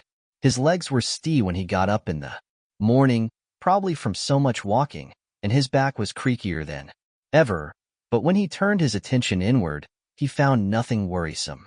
He knew that bad things could grow unfelt in an old man's body for quite some time, creeping along until it was time to dash, but nothing had progressed to the point where there was an outward manifestation. No bloody stool or sputum, no deep pain in the gut, no trouble swallowing, no painful urination. He reacted that it was much easier to go to the doctor when your body was telling you there was no reason to do so. What are you smiling about? Beth sounded suspicious. Nothing. Give me that. He reached for her phone. She held it away from him. If you really mean to do it, use your own. 7. 2 weeks after his checkup, Dr. Albright asked him to come in to go over the results. They were good. Your weight's pretty much where it should be. Your blood pressures? Any? Ditto X's. Your cholesterol numbers are better than the last time you let us take some of your blood. I know, it's been a while, Lloyd said. Probably too long. No probably about it. Anyway, no need to put you on lipids as of now, which you should see as a victory. At least half my patients your age take them. I do a lot of walking, Lloyd said. My sister gave me a dog. A puppy. Puppies are God's idea of the perfect workout program. How are you doing otherwise? Are you coping? Albright didn't need to be more spicy. See, Marion had also been his patient, and far more conscientious than her husband about her 6-month checkups. Very proactive in all things was Marion Sunderland, but the tumor that RST robbed her of her intelligence and then killed her had been beyond proactivity. It hatched too deep inside. A glioblastoma, Lloyd thought, was God's idea of a .45 caliber bullet. Pretty well, Lloyd said. Sleeping again. I go to bed tired most nights, and that helps. Because of the dog? Yes, mostly that. You should call your sister and thank her, Albright said. Lloyd thought that was a good idea. He called her that evening and did so. Beth told him he was very, very welcome. Lloyd took Lori down to the beach and walked her. He watched the sunset. Lori found it dead, and peed on it. They both went home satisfied. 8. December 6th of that year began in the normal way, with a walk on the beach, followed by breakfast, Gainsburger for Lori, a scrambled egg and a piece of toast for Lloyd. There was no premonition that God was cocking his .45. Lloyd watched the RST hour of the Today program, then went into Marion's den. He had picked up a little accounting work from the fish house and a car dealership in Sarasota. It was low-pressure stew, no stress involved, and, although his financial needs were met, it was nice to be working again. And he discovered that he liked Marion's desk better than his own. He liked her music, too. Always had. He thought Marion would be glad to know that her space was being used. Lori sat beside his chair, chewing thoughtfully on her toy rabbit, then took a nap. At 10:30, Lloyd saved his work and pushed back from the computer. Snack time, girl. She followed him into the kitchen and accepted a rawhide chew stick. Lloyd had milk and a couple of cookies that had come in an early gift package from Beth. They were burnt on the bottom, burnt Christmas cookies another of Beth's specialties, but edible. He read for a while. He was working his way through John Sandford's hefty oeuvre and was eventually roused by a familiar jingling. It was Lori, by the front door. Her leash was looped over the knob, and she was brushing the steel clip back and forth with her snout. Lloyd looked at his watch and saw it was 11:45. Okay, right? He snapped on her leash, grabbed his left front pocket to make sure he had his wallet, and let Lori lead him out into the bright light of midday.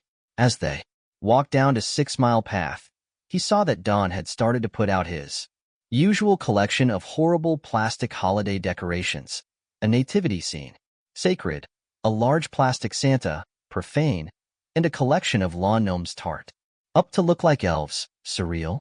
Soon Don would risk his life by climbing a ladder and stringing lights that ashed on and making the picture bungalow look like the world's smallest, tackiest riverboat casino. In previous years, Don's decorations had made Lloyd feel sad, but on this day he laughed. You had to give the son of a bitch credit. He had arthritis, bad eyes, and a bad back, but he wasn't giving up. For Don it was Christmas or bust. Evelyn came out on the pitcher's back deck. She was wearing a mis-buttoned pink wrapper. There was some kind of whitish-yellow cream smeared on her cheeks, and her hair was every which way. Don had conned, dead, to Lloyd that his wife had begun to lose the plot a little bit, and today she certainly looked it. Have you seen him? She called. Lori looked up and gave her trademark greeting. Yark, yark. Who? Don? No, John Wayne. Of course Don. Who else? I haven't, Lloyd said. Well, if you do, tell him to stop farting around and niche the damn decorations. The lights are hanging down, and the wise men are still out in the garage. That man is loopy. I'll pass it along if I see him. Evelyn leaned over the rail, alarmingly far. That's a good-looking dog you've got there. What's his name again? Lori, Lloyd told her, as he had many times before. Oh, a bitch, a bitch, a bitch. Evelyn cried in a kind of Shakespearean fervor, and then uttered a cackle. I'll be glad when goddamned Christmas is over. You can tell him that, too. She straightened up a relief. Lloyd did not think he could have caught her if she'd fallen, and went back inside. Lori got to her feet and trotted down to the boardwalk, turning toward the smells of fried food wafting from the fish house. Lloyd turned with her, looking forward to a piece of broiled salmon on a bed of rice. The fried stew had begun to disagree with him. The canal meandered. 6 Mile Path meandered with it, lazily turning this way and that, hugging the overgrown bank. Here and there a board was missing. Lori paused to watch a pelican dive and come up with a sh wriggling in its satchel beak. Then they went on. She stopped at a spray of sawgrass poking up between two boards that had warped apart. Lloyd lifted her over it by the belly. She was getting too big for the football carry now.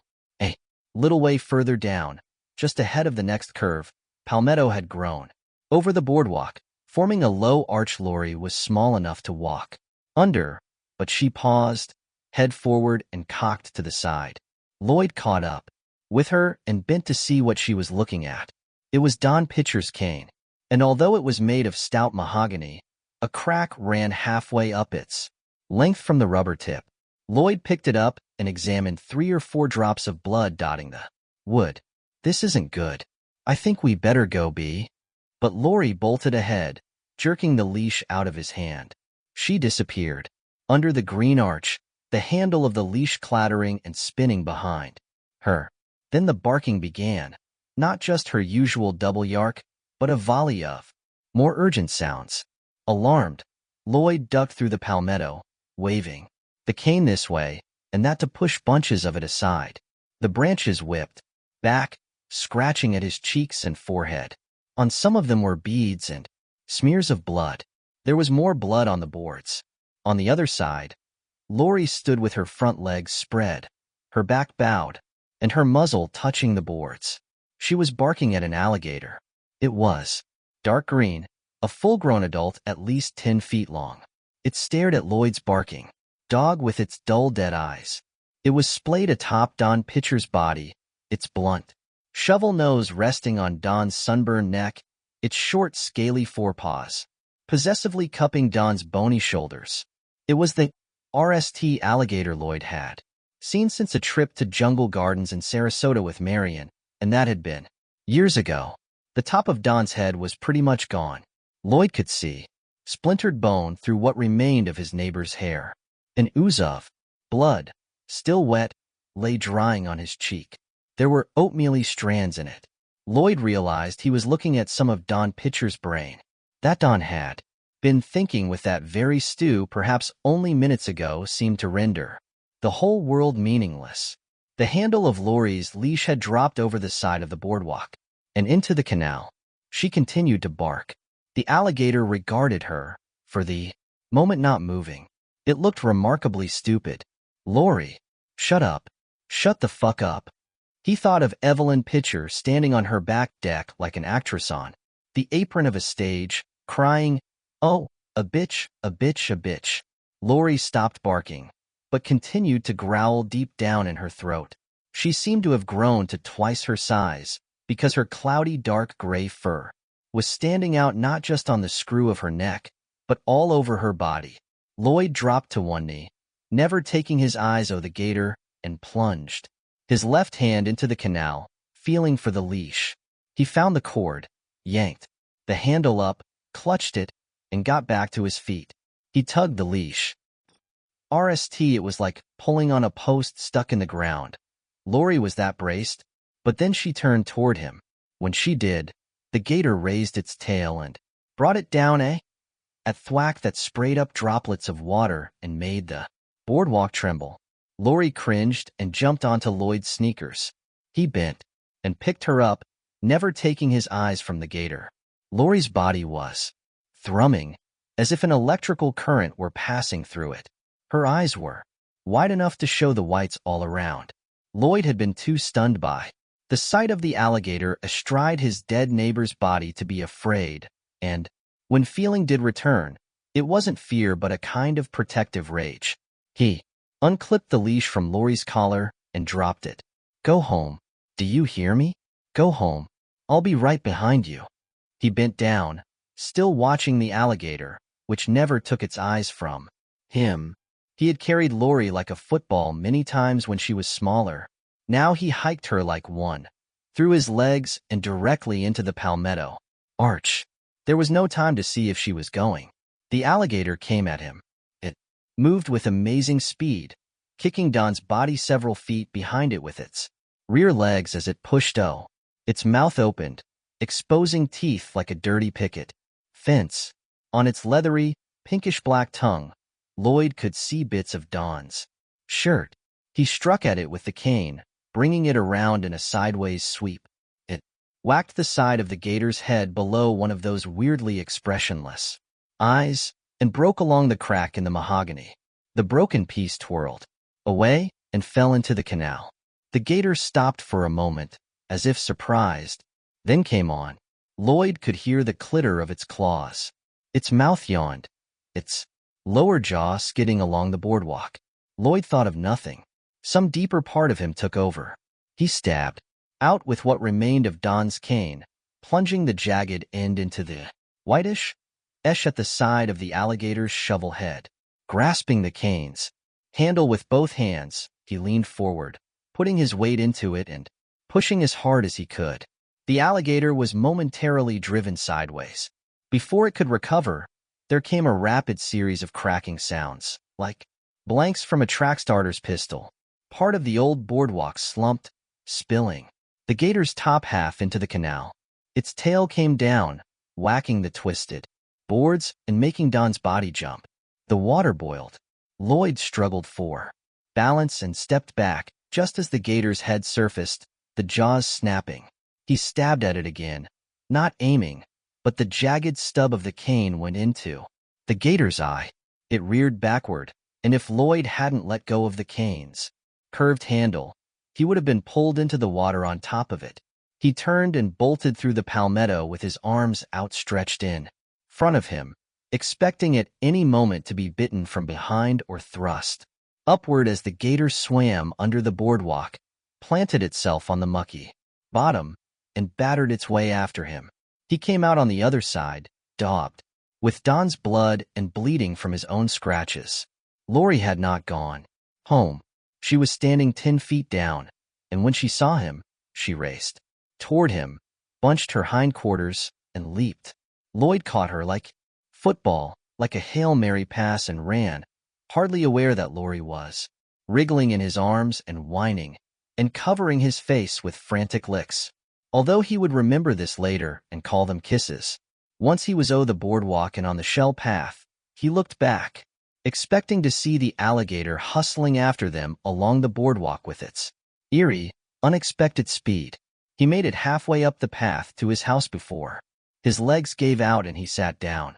He was crying and shaking all over. He kept looking back, watching for the gator. Lori kept licking his face, but her trembling had begun to subside. When he felt able to walk again, he carried Lori the rest of the way to his house. Twice he felt faint and had to stop. Evelyn came back onto her deck as he trudged toward his back door. You know, if you carry a dog around like that, it will start expecting it all the time. Did you see Don? He needs to. Nish putting up his christening decorations. Did she not see the blood? Lloyd wondered. Or did she not want to see it? There's been an accident. What kind of accident? Did someone run into the goddamn drawbridge? Again? Go inside, he said. He went inside himself without waiting to see if she did so. He got Lori a fresh bowl of water, and she lapped at it eagerly. While she did that, Lloyd called 911. The police must have gone to the pitcher's house immediately after retrieving Don's body, because Lloyd heard Evelyn screaming. Those screams probably didn't go on for long, but it seemed long. He wondered if he should go over there, maybe try to comfort her, but he didn't feel that he could. He was more tired than he could ever remember, even after high school football practice on hot August afternoons. All he wanted to do was sit in his easy chair with Lori in his lap. She had gone to sleep, nose to tail. The police came and interviewed him. After listening to his story, they told him he had been extremely lucky. Luck aside, you did some damn quick thinking, one of the cops said. Using Mr. Pitcher's cane like that. It still would have gotten me if the outside part of the boardwalk hadn't collapsed under its weight, Lloyd said. It probably would have gotten Lori as well, because Lori hadn't gone home. Lori had waited. That night he took her to bed with him. She slept on Marion's side. Lloyd himself slept little. Each time he started to drift, he thought of how the alligator had looked splayed on Don's body with such possessiveness. Its black eyes, how it had seemed to grin. The unexpected speed when it had come at him. Then he would stroke the dog sleeping beside him. Beth came from Boca the next day. She scolded him, but not until she had hugged him and kissed him repeatedly, making Lloyd think of how frantically Lori had licked his face when he emerged from the palmetto tangle. I love you, you stupid, Beth said. Thank God you're alive. Then she picked up Lori and hugged her. Lori bore this patiently, but as soon as Beth put her down, she went to Indy, her rubber rabbit. She took it into the corner, where she made it squeak repeatedly. Lloyd wondered if she was having a fantasy where she tore the alligator to pieces, and told himself he was being stupid. You didn't make animals into something they were not. He hadn't read that, and so you have a new puppy. It was one of those things you found out on your own. 10. The day after Beth's visit, a game warden from Florida Fish and Wildlife came to see Lloyd. They sat in the kitchen, and the warden, whose name was Gibson, accepted a glass of iced tea. Lori enjoyed smelling his boots and pants cus for a while, then curled up under the table. "We caught the gator," Gibson said. "You're lucky to be alive, Mr. Sunderland. It was a damn big one." "I know that. Has it been euthanized?" "Not yet, and there's some discussion about whether or not it should be. When it attacked Mr. Pitcher, it was protecting a clutch of eggs." "A nest?" "That's right." Lloyd called Lori. Lori came. He picked her up and began to stroke her. "How long was that thing there?" "I walk that damn boardwalk down to the fish house with my dog almost every day. The normal incubation period is 60-VE days." "That thing was there all that time?" Gibson nodded. "Much of it, yes. Deep in the weeds and sawgrass, watching us go by. You and everyone else who used that boardwalk. Mr. Pitcher must have done something, quite by accident, that roused her." "Well," Gibson shrugged. "Not maternal instincts, I don't think you could say that. But they're programmed to protect the nest." "He probably swung the cane in its direction," Lloyd said. "He was always swinging that cane. Might even have hit her. Or hit the nest." Gibson nished his iced tea and stood up. "I just thought you'd like to." "No. Thank you." "Sure. That's a nice little dog you've got there. Border Collie and what else?" "Moody." "Okay, yeah, I see that now. And she was with you that day?" "Ahead of me, actually. She saw it." "Arresti? She's lucky to be alive, too." "Yes." Lloyd stroked her. Lori looked up at him with her amber eyes. He wondered, as he almost always did, just what it was she saw in the face, looking down into hers, like the stars he saw when he took her out at night. It was a mystery, and that was good. A little mystery was good, especially when the years closed down. Gibson thanked him for the iced tea and left. Lloyd sat where he was for a while, stroking his hand through that cloudy gray fur. Then he put his dog down to go about her business. Rattlesnakes. July, August 2020. I wasn't surprised when I saw the elderly woman pushing the double stroller with the empty seats. I had been forewarned.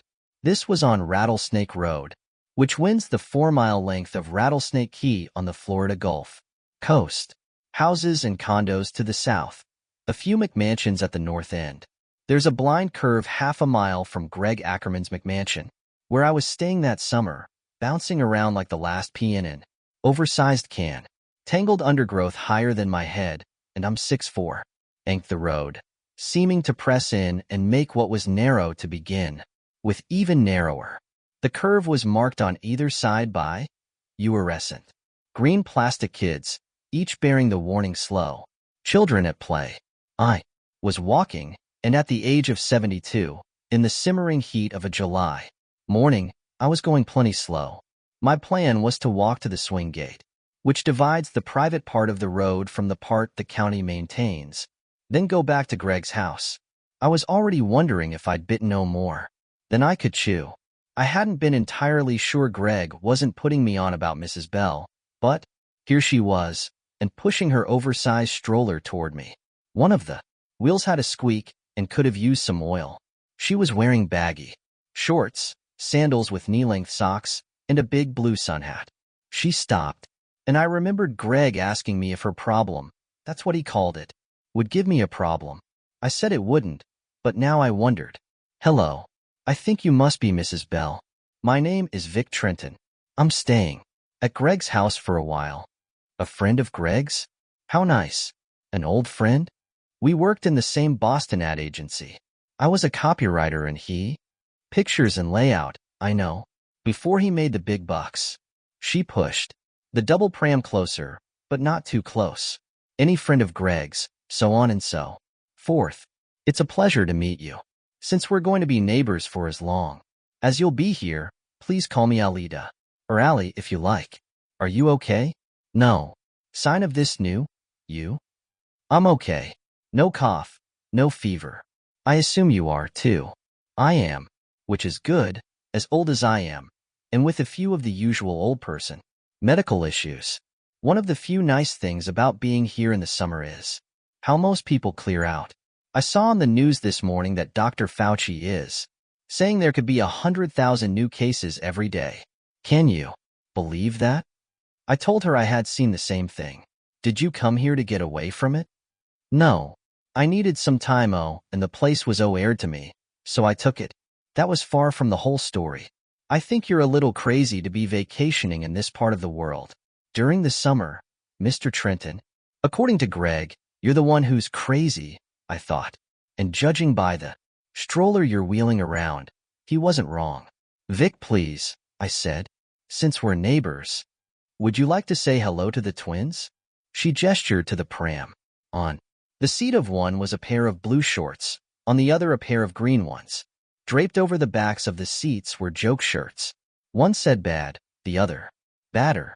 This one is Jacob, indicating the blue shorts, and this one is Joseph. She touched the shirt that said badder. It was a brief touch, but gentle and loving. Her look was calm but cautious, waiting to see how I'd respond. Nutty? Yes, indeed, but I wasn't terribly uncomfortable. There were two reasons for that. One, Greg had clued me in, saying that Mrs. Bell was otherwise perfectly sane and in touch with reality. Two, when you spend your working life in the advertising business, you meet a lot of crazy people. If they're not that way when they come on board, they get that way. Just be pleasant, Greg told me. She's harmless, and she makes the best oatmeal raisin cookies I've ever tasted. I wasn't sure I believed him about the cookies. Admin are prone to superlatives, even those who have left the job, but I was perfectly willing to be pleasant. Hello, boys, I said. Very nice to meet you. Not being there, Jacob and Joseph made no reply. And not being there, the heat didn't bother them, and they would never have to worry about COVID or skin cancer. They've just turned 4, Allie Bell said. This woman having 4-year-old twin boys would be a good trick, I thought, since she looked to be in her mid-60s. Old enough to walk, really, but the lazy things would rather ride. I dressed them in deodorant-colored shorts because sometimes even I get confused about which is which. She laughed. I'll let you get on with your walk, Mr. Trenton. Vic, please. Vic, then. By 10 it will be 90 in the shade, and the humidity, don't even talk about it. Say goodbye, boys. Presumably they did so. I wished them a good day and told Allie Bell it was nice to meet her. The same, she said. And the twins think you look like a nice man. Don't you, boys? You're right, I am, I assured the empty seats of the double pram. Allie Bell beamed. If it was a test, I seem to have passed. Do you like cookies, Vic? I do. Greg said oatmeal raisin is your specialty. Specialty de la maison. Oui, she said and trilled a laugh. There was something faintly worrisome about it. Probably it was the context. You aren't introduced to long-dead twins every day. I will bring you some in the near future, if you don't mind me stopping by. Absolutely not. But in the evening, when it cools a little, I have a tendency to lose my breath in the middle of the day, although it doesn't bother Jake and Joe. And I always bring my pole for the snakes, she said. Ta-da, very nice to meet you. She rolled the pram past me, then turned back. Although this is no time to enjoy the Gulf Coast, October and November is the time for that. Duly noted, I said. I originally thought the key was named for its shape, which looks remarkably snake-like from the air, twisting and doubling back on itself as it does. But Greg told me there were rattlers, a regular infestation of them, until the early 80s. That was when the building boom hit the keys south of Siesta and Casey. Up until then, those lower keys had been left to doze. The snakes were a kind of ecological blip, Greg said. I guess in the beginning a few of them might have swum across from the mainland. Can snakes swim? They can, I told him. Or maybe they hitched a ride in the bilge of a supply boat or something. Hell, maybe even in the hold of some rich guy's cabin cruiser. They bred in the undergrowth, where the birds had a hard job getting at the young. Rattlesnakes don't lay eggs, you know. The mamas squeeze out 8 or 10 at a time, and that's a lot of snakeskin boots. Let me tell you, those fuckers were everywhere. Hundreds of them, maybe thousands. They got driven north when the southern part of the key started being developed. Then, when the rich folks came in, like you, I said. Well, yes, he said with appropriate modesty. The stock market has been good to this boy, especially Apple and Tesla. True. I tipped you on that, but you, being the cautious New Englander that you are, quit it, I said. Then, when the rich folks came in and started building their McMansions. Like yours, I said. Please, Vic. Unlike some of the stucco and cement horrors in this part of Florida, mine is architecturally pleasing, if you say so. When the rich folks started to build, the contractors found the snakes everywhere. They were teeming. The builders killed the ones on the lots where they were working, Gulfside and Bayside, but there wasn't an organized snake hunt until after the Bell twins. The county wouldn't do anything even then, arguing that the north end of the key was privately owned and developed, so the contractors put together a posse and had a snake hunt. I was still working at Bastids then and day trading on the side, so I wasn't around, but I've heard that 100 men and women, 100 at least, in gloves and high boots started where the swing gate is now and worked their way north, beating the brush and killing every snake they found. Mostly rattlers, but there were others as well, black snakes, grass snakes, a couple of copperheads, and, hard to believe but true, a fucking python. They killed the non-poisonous ones as well as the kind that bite? Killed them all, Greg said. Hasn't been many snakes spotted on the key since.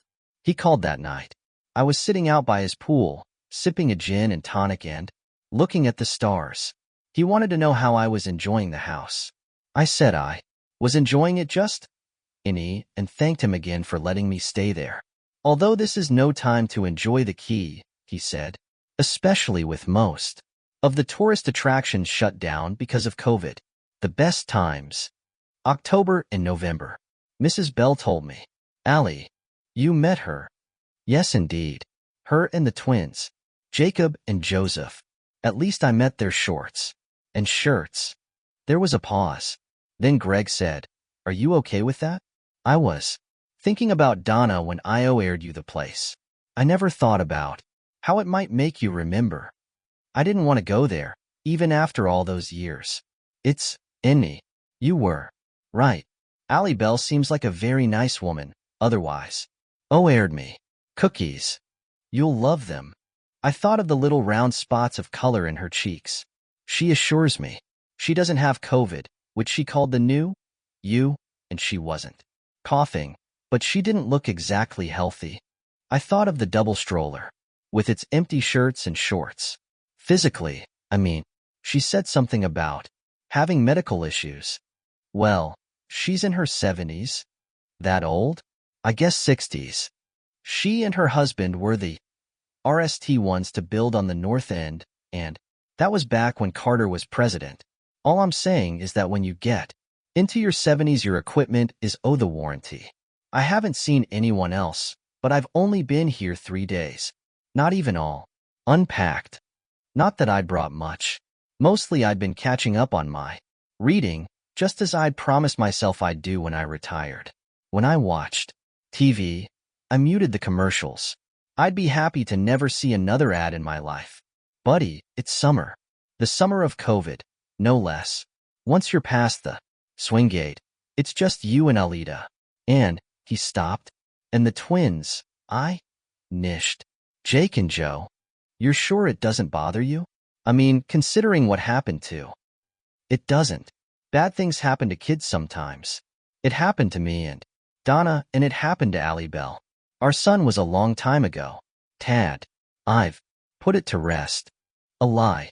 Some things you never put to rest. But I have a question. And I have an answer. That made me laugh.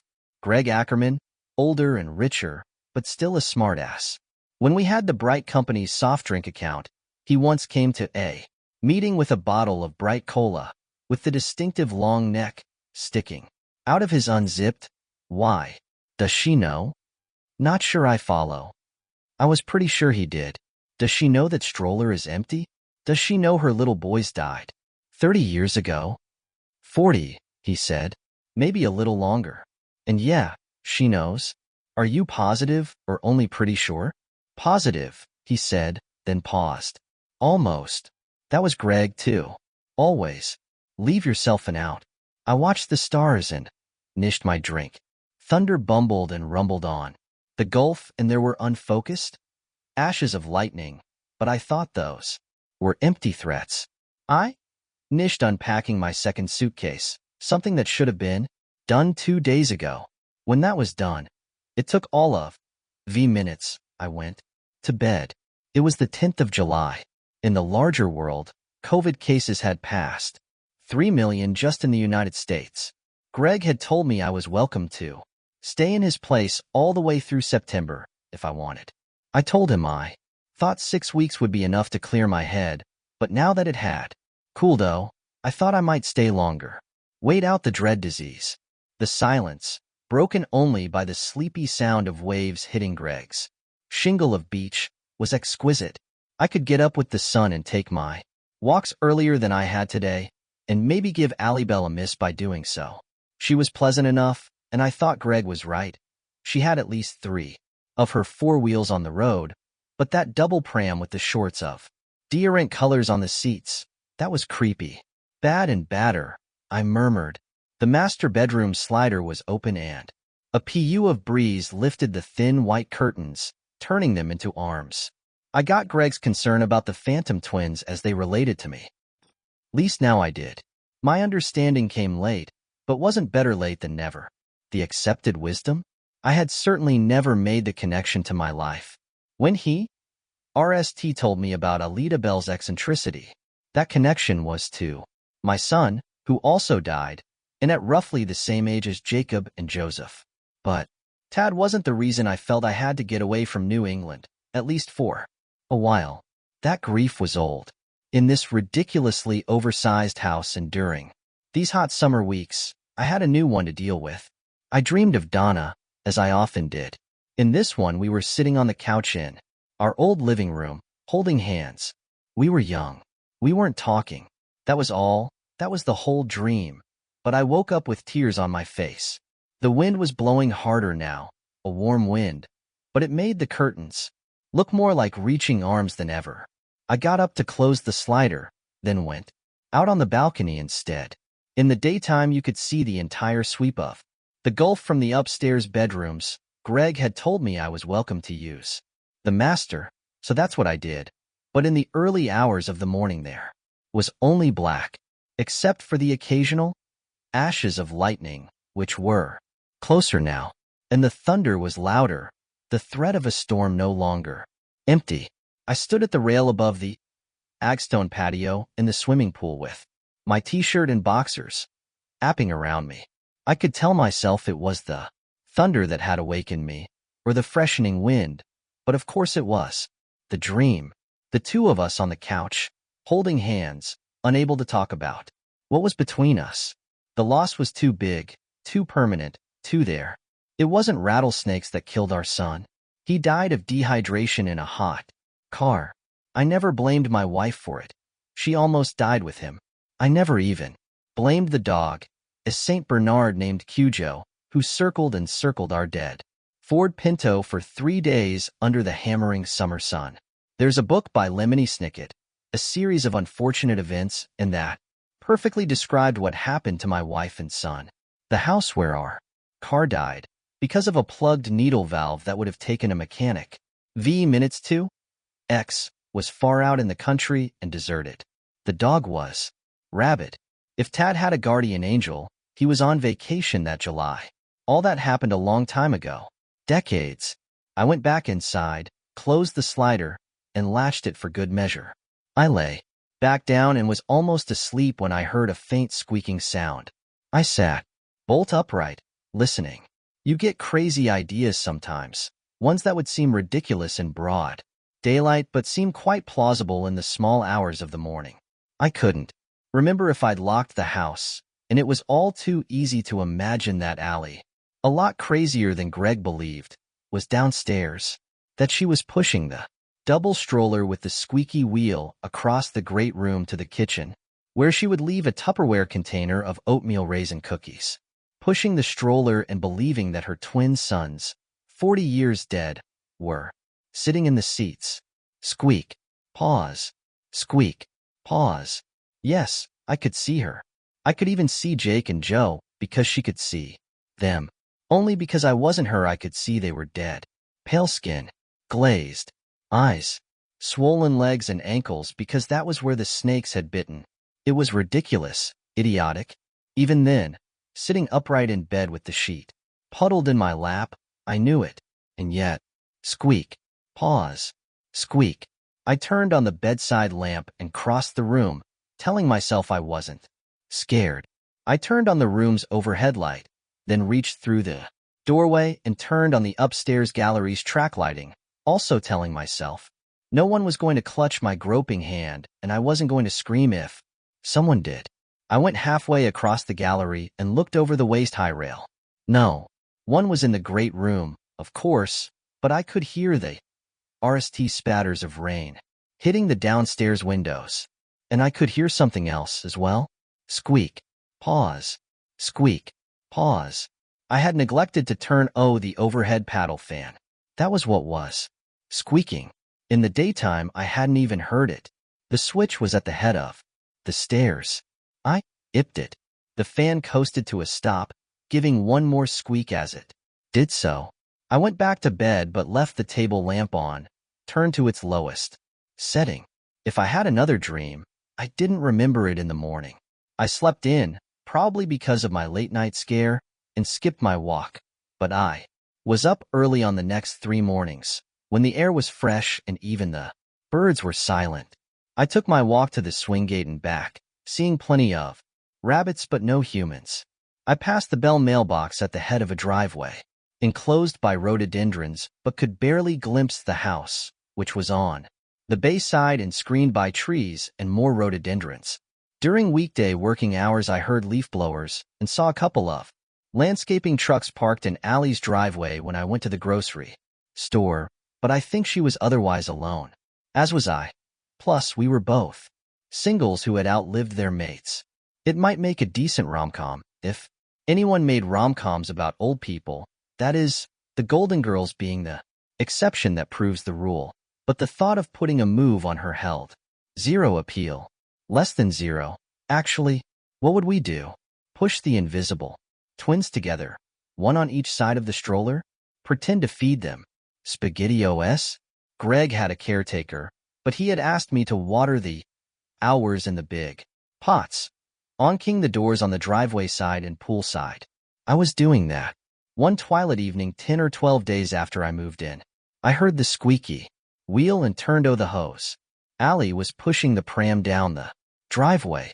She was wearing a kind of shoulder sling, and it was a stainless steel pole with a U-shaped hook at the end. She asked me if I was still feeling all right. I said I was. I am too. I come bearing cookies. That's very nice of you, I said, although I wouldn't have minded if she had forgotten. Tonight there were red shorts spread on one stroller seat and white ones on the other. Shirts were again draped over the backs. One said CY, later alligator, the other after a while crocodile. If there had been actual kids in those tees, they would have looked cute. As it was, no.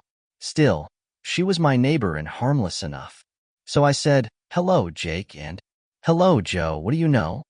Allie trilled her laugh. "You are very sweet." Then, looking straight at me, she said, "I know they aren't there." I didn't know how to respond. Allie didn't seem to mind. And yet sometimes they are. I remember Donna once saying something similar. This was months after Tad died and not long before we divorced. "Sometimes I see him," she said. And when I told her that was stupid, by then we had recovered enough to say unkind things to each other. She said, "No, it's necessary." Allie's sling had a pouch on one side. She reached into it and brought out a Ziploc bag of cookies. I took them and thanked her. Come in and have one. With me. I paused, then added, and bring the boys, of course. Of course, she said, as if to ask, what else? There was a set of inside stairs going from the garage to the RST, or. She halted the pram at the foot of them and said, Get out, boys. Hustle on up. It's all right. We're invited. Her eyes actually followed their progress. Then she put her sling on one of the seats. She saw me looking at the snake pole and smiled. Try it, if you like. You'll be surprised at how light it is. I pulled it out and hefted it. It couldn't have been more than 3 pounds. Steel, but hollow. The sharp point on the end of the hook is to stick them with, but they're too fast for me. She held out her hand and I gave her the pole. Usually you can push them, but if they still won't go, she lowered the prod, then gave it a quick lift.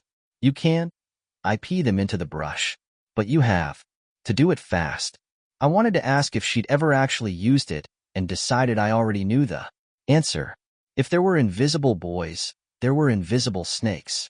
QED. I settled for saying it looked very useful. Very necessary, she said. Halfway up the stairs, Allie stopped, patted her chest, and took a few deep breaths. Those hard red spots were back in her cheeks. Are you all right? Just a few missed beats of the old ticker. It's not serious, and I have pills. I suppose I ought to take a couple. Perhaps you'd give me a glass of water? What about milk? Nothing goes better with cookies. Milk and cookies sounds like a treat. We climbed the rest of the stairs. She sat down at the kitchen table with a soft grunt. I poured 2 small glasses of milk and put half a dozen oatmeal raisin cookies on a plate. 3 for her, 3 for me was what I thought. But I ended up eating 4. They really were very good. At one point she got up and called, Boys, no trouble and no messes. Mind your manners. I'm sure they will. Are you feeling better? Fine, thanks. You have a little. I tapped my upper lip. A milk mustache? She actually giggled. It was sort of charming. When I handed her a napkin from the caddy on the Lazy Susan, I saw her looking at my hand. Is your wife not with you, Vic? I touched my ring. No. She died. Her eyes widened. Oh, I'm so sorry. Was it recent? Fairly recent. Would you like another cookie? The lady might have been kilter about her children, but she knew a keep out sign when she saw one, or heard one. Okay, but don't tell my doctor. We chatted a while, but not about rattlesnakes, invisible children, or dead wives. She talked about the coronavirus. She talked about Florida politicians, who she believed were hurting the environment. She said the manatees were dying because of fertilizer runo in the water, and encouraged me to visit Moat Marine Aquarium on City Island in Sarasota and see some, if they're still open. I asked her if she'd like a little more milk. She smiled, shook her head, got to her feet, wavered a little, then stood steady. I have to get the boys home. It's past their bedtime. Jake, Joe, come on, you guys. She paused. There they are. What have you boys been up to? Then, to me, they were in that room, at the end of the hall. I hope they didn't disarrange anything. The room at the end of the hall was Greg's study, where I went to read in the evenings. I'm sure they didn't. Little boys have a tendency to clutter, you know? I may let them push the stroller back. I get tired so easily these days. Would you like that, boys? I saw her down the stairs to the garage, ready to grab her arm if she tottered, but the milk and cookies seemed to have pepped her up. I'll just get you started, she told the twins, and turned the stroller around. We wouldn't want you to bump Mr. Trenton's car, would we? Bump away, I said. It's a rental. That made her giggle again. Come along, kiddos. We'll have a bedtime story. She pushed the pram out of the garage. The RST stars were coming out and it was cooling. July days are harsh on the Gulf Coast. I'd found that out, but the evenings can be gentle. The snowbirds miss that. I walked with her as far as the mailbox. Oh, look at them. They've run ahead. She raised her voice. Not too far. Boys. And watch for snakes. I guess you'll have to push the stroller yourself, I said. It looks that way, doesn't it? She smiled, but I thought her eyes were sad. Maybe it was only the light. You must think I'm a regular nutbird. No, I said. We all have our ways of coping. My wife. What? Never mind. I wasn't going to tell her what my wife had said during the last hard months of our marriage, our RST marriage. Sometimes I see him. That was a can of worms I didn't want to open. I watched her go, and as she disappeared into the gloom of twilight lensing to full dark, I heard that squeaky wheel and thought I should have oiled it for her. It only would have taken a minute. I went back to the house, locked up, and rinsed our plates. Then I picked up the book I was reading, one of the Joe Pickett novels, and went down to Greg's OC. I had no interest in Greg's workstation, hadn't even turned on the desktop computer, but he's got a hell of a nice easy chair with a standing lamp nearby. The perfect place to read a good novel for a couple of hours before bed. He's also got a cat named Buttons, now presumably residing in Greg's East Hampton abode with Greg and his current girlfriend, who would no doubt be at least 20 years younger than Greg, perhaps even 30. Buttons had a little wicker basket of toys. It was now on its side with the lid open. A couple of balls, a well-chewed catnip mouse, and a colorful rubber sage lay on the Where? I looked at these a long time, telling myself I must have kicked the basket over earlier in the day and just not noticed. Because really, what else could it have been? I put the toys back in and closed the lid. Greg's caretaker was Mr. Ito. He came twice a week. He always wore brown shirts, brown knee-length shorts with sharp creases, brown socks, brown canvas shoes. He also wore a brown pith helmet jammed down to his extremely large ears. His posture was perfect and his age was, well, ageless. He reminded me of the sadistic Colonel Saito in The Bridge on the River Kwai, and I kept expecting him to pass on Colonel Sato's motto to his less than energetic son, "Be happy in your work." Except Mr. Ito, RST name Peter, was the furthest thing from sadistic, and a native Floridian born in Tampa, raised in Port Charlotte, and living across the bridge in Palm Village. Greg was his only client on Rattlesnake Key, but he had plenty of homes on Pardee, Siesta, and Boca Chica. Printed on the sides of his panel trucks, he drove one, his lackadaisical son the other, was the motto "AH so green." I suppose it would have been considered racist if his name had been McSweeney. It was getting on for August when I spied him taking a break one day, standing in the shade and drinking from his canteen. Yes, he had one. He was watching his son circling Greg's tennis court on a riding mower. I came out onto the patio and stood beside him. "Just taking a break, Mr. Trenton," he said, putting on his mask. "Back at it in a minute. I don't deal with the heat as well as I used to." "Wait until you get to my age," I said. "I'm curious about something." "Do you remember the Bell twins? Jake and Joe?" "Oh my God, yes. Who could forget? 1982 or 83, I think. Terrible thing. I was as young as that idiot when it happened." He pointed to his son Eddie, who appeared to be communing with his phone as he mowed around the court. I half expected him to roll across it at any time. That could spell disaster. "I've met Allie and, well," he nodded. "Sad lady. Sad lady. Always pushing her stroller. I don't know if she really believes the kiddies are in it or not." "Maybe it's both," I said. "Sometimes yes, sometimes no." I shrugged. What happened to them was a fucking shame, if you'll pardon my French. She was young when it happened. 30? Might have been, or a bit older. Her husband was much older. Henry was his name. "Is it true Snakes got the kids?" He pulled down his mask, took another drink from his canteen, put his mask back in place. I'd left mine in the house. "Yeah, it was Snakes. Rattlers. There was an inquest, and the verdict was death by misadventure." The papers were more discreet back then, and there was no social media, except people talk, and that's a kind of social media, wouldn't you say? I agreed it was.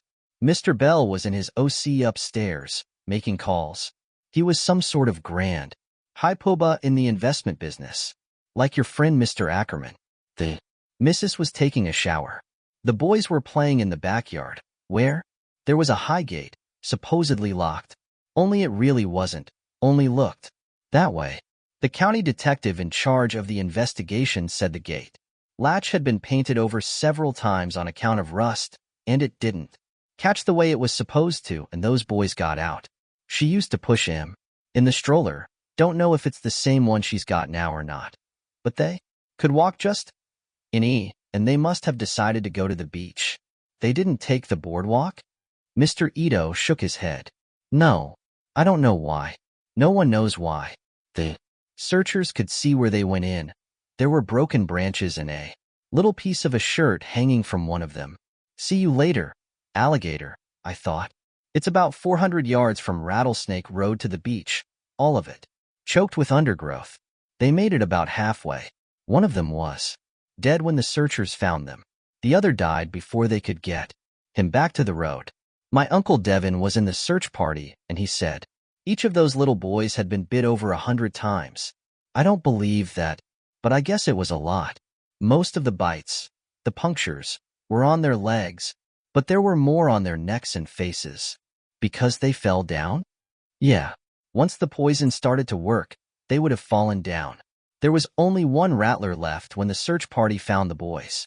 One of the men killed it with a snake pole. That's a kind of thing. Has a hook? I know what they are. Allie carries one when she walks near dark. Mr. Ito nodded. Not that there are many snakes now. Certainly no rattlers. There was a hunting party 2 days later. Plenty of men. A regular posse. Some were building contractors and their crews. The rest were from Palm Village. Uncle Devin was in on that one, too. They went north, beating the bush. Killed over 200 rattlers on the way is what I heard. Not to mention assorted other Wrigleys. They niched up on the point of land between Daylight Pass and Duma Key. At least where Duma used to be, it's underwater now. Some of the snakes swam away and probably drowned. The rest were killed right there. Uncle Devin said another 4 or V100, which has got to be bullshit, pardon my French. But I guess there were plenty. Henry Bell was part of that group, but he wasn't in at the niche. He fainted from the heat and the excitement. And the sorrow, I guess. Mrs. Bell never saw the little boys where they died, only after they'd been, XED up in the funeral parlor, but their father was part of the search party that found them. They took him to the hospital. He died of a heart attack not long after. Probably never got over it. I mean, who would? I could relate to that. Some things you don't get over. How did they kill all those snakes? I had been to the end of the key, too. That small triangle of shell beach between the pass and the little crown of greenery, which is all that remains of Duma Key, and I just couldn't picture such a mass of snakes there. Before he could answer, there was a loud clattering. Eddie Ito had driven onto the tennis court after all. Oi, oi, oi. Mr. Ito screamed and ran toward him, waving his arms. Eddie looked up from his phone, startled, and hauled the riding mower back onto the lawn before it could do major damage to the court's surface, although there would be plenty of dirt and clods to clean up. So I never got the end of the story. Donna and I buried our son's body in Harmony Hill Cemetery, but that was the least part of him. We found that out in the months that followed. He was still there, between us. We tried to Indy a way around him and back to each other and couldn't do it.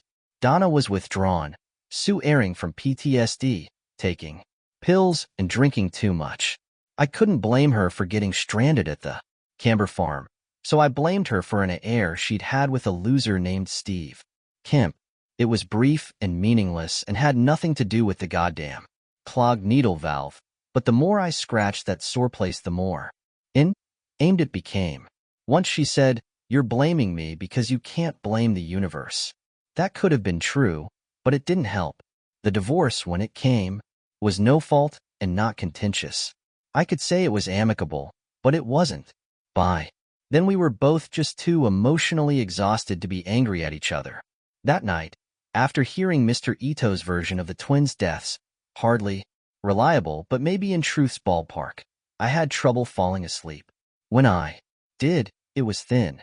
I dreamed that the double pram was rolling slowly down the driveway from the road. At RST, I thought it was rolling by itself, a ghost pram, but when the security lights came on, I saw the twins were pushing it. They looked exactly alike, and I thought, no wonder she puts them in deodorant, shorts and shirts. Beneath their mops of blonde hair, the faces were somehow wrong. Or maybe it wasn't the faces.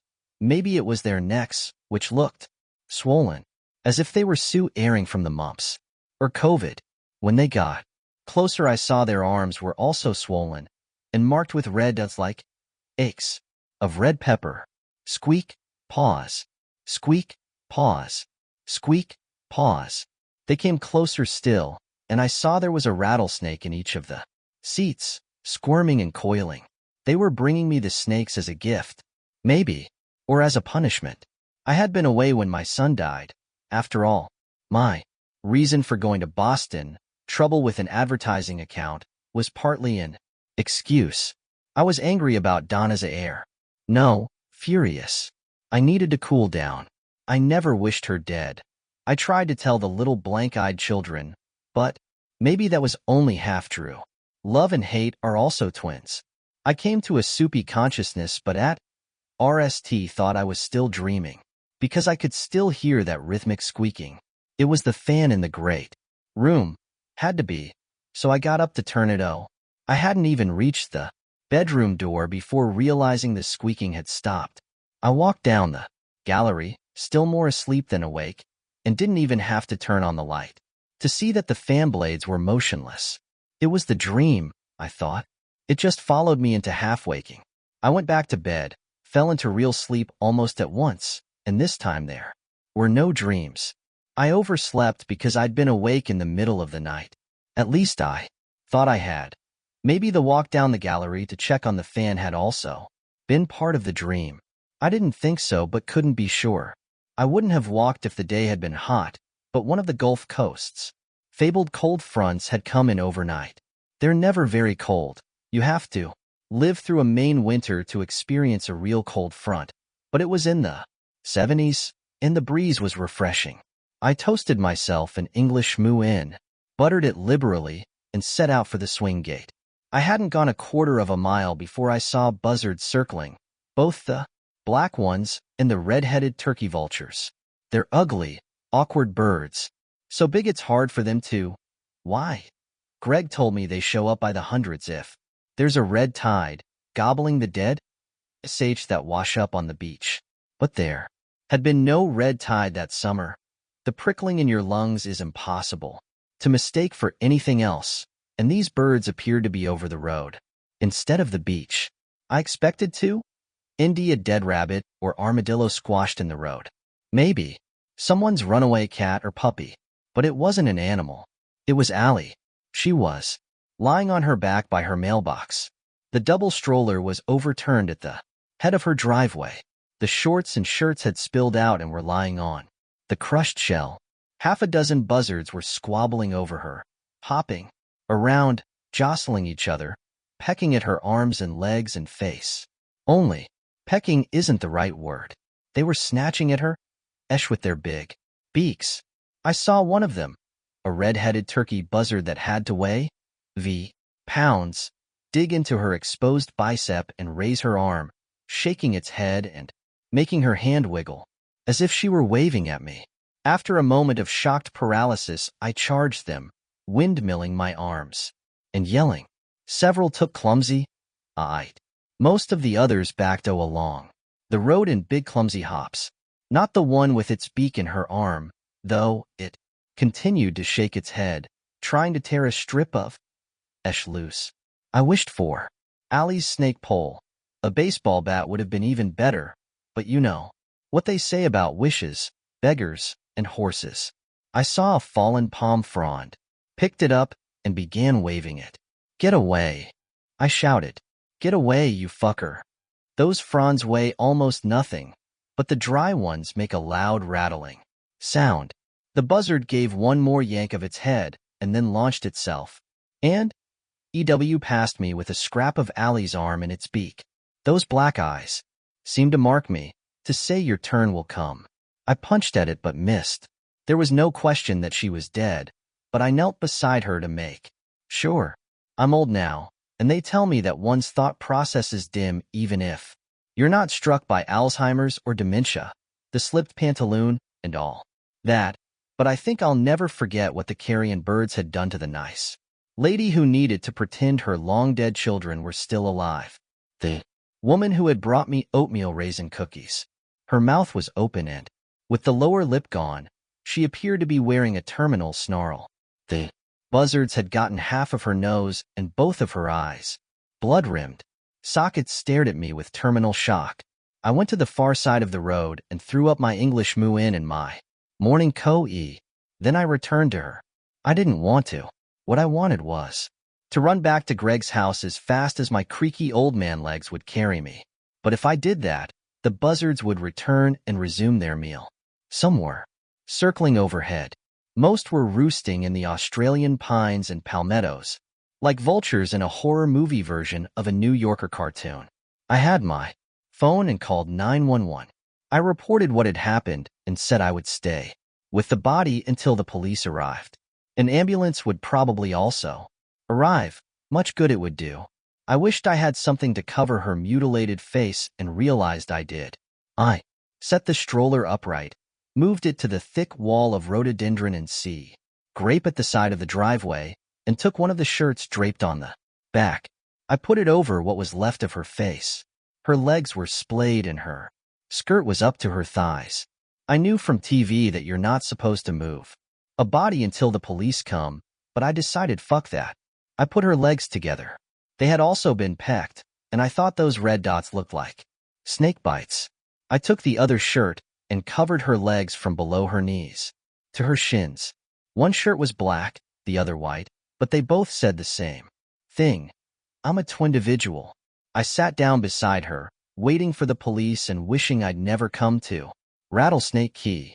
Duma was the key that was supposed to have been haunted. So Mr. Ito had told me, but as far as I was concerned, Rattlesnake was worse. If for no other reason than it, unlike Duma, was still there. The Bell driveway was bordered with bigger shells. I picked some up and every time one of those buzzards came close, I pegged a shell at it. I only hit one, but it gave out a very satisfying squawk. I waited for the sirens. I tried not to look at the dead woman with the shirts over her face and legs. I thought about oatmeal raisin cookies and about a trip I made to Providence 10 years before. I was 62 then and thinking about retirement. I didn't know what I'd do with my so-called golden years, but the joy I'd always felt in the advertising biz, composing just the right slogan to go with just the right idea, had started to grow very thin. I was there, along with two other hotshots in the Boston agency, to talk to. An eloquence of lawyers, Debin and Debin, if you please. Their headquarters was in Providence, but they had OCES in all the New England states, specializing in auto accident claims, disabilities, and slip-and-fall injuries. The Debin's crew wanted an aggressive ad campaign that would blanket all the TV stations from Cranston to Caribou. Something jazzy, they said. Something that will make people call that 800 number. I wasn't looking forward to the meeting, which was apt to be long and contentious. Lawyers think they know everything. I was sitting in the lobby of the Hilton Hotel the night before, waiting for my compatriots, Jim Woolsey and Andre Dubose, to come down from their rooms. The plan was to go out to Olive Garden and brainstorm, the ultimate goal being to come up with 2 good pitches. No more than 2. Lawyers think they know everything, but lawyers also get easily confused. I had it. Notepad on which I jotted, why get fucked when you can do the fucking? Called Debin and Debin. Probably a non-starter. I ipped the pad closed, put it in my jacket pocket, and glanced into the bar. That's all I did. I think about that sometimes, how I might have looked out the window, or back at the elevators to see if Jim and Andre were coming. But I didn't. I glanced into the bar. There was a woman on one of the stools. She was dressed in a dark blue pantsuit.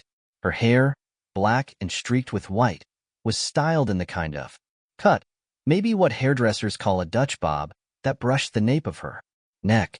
Her face was only a quarter turned to me as she raised her glass to sip, but I didn't need to see more. There are things we just know, aren't there?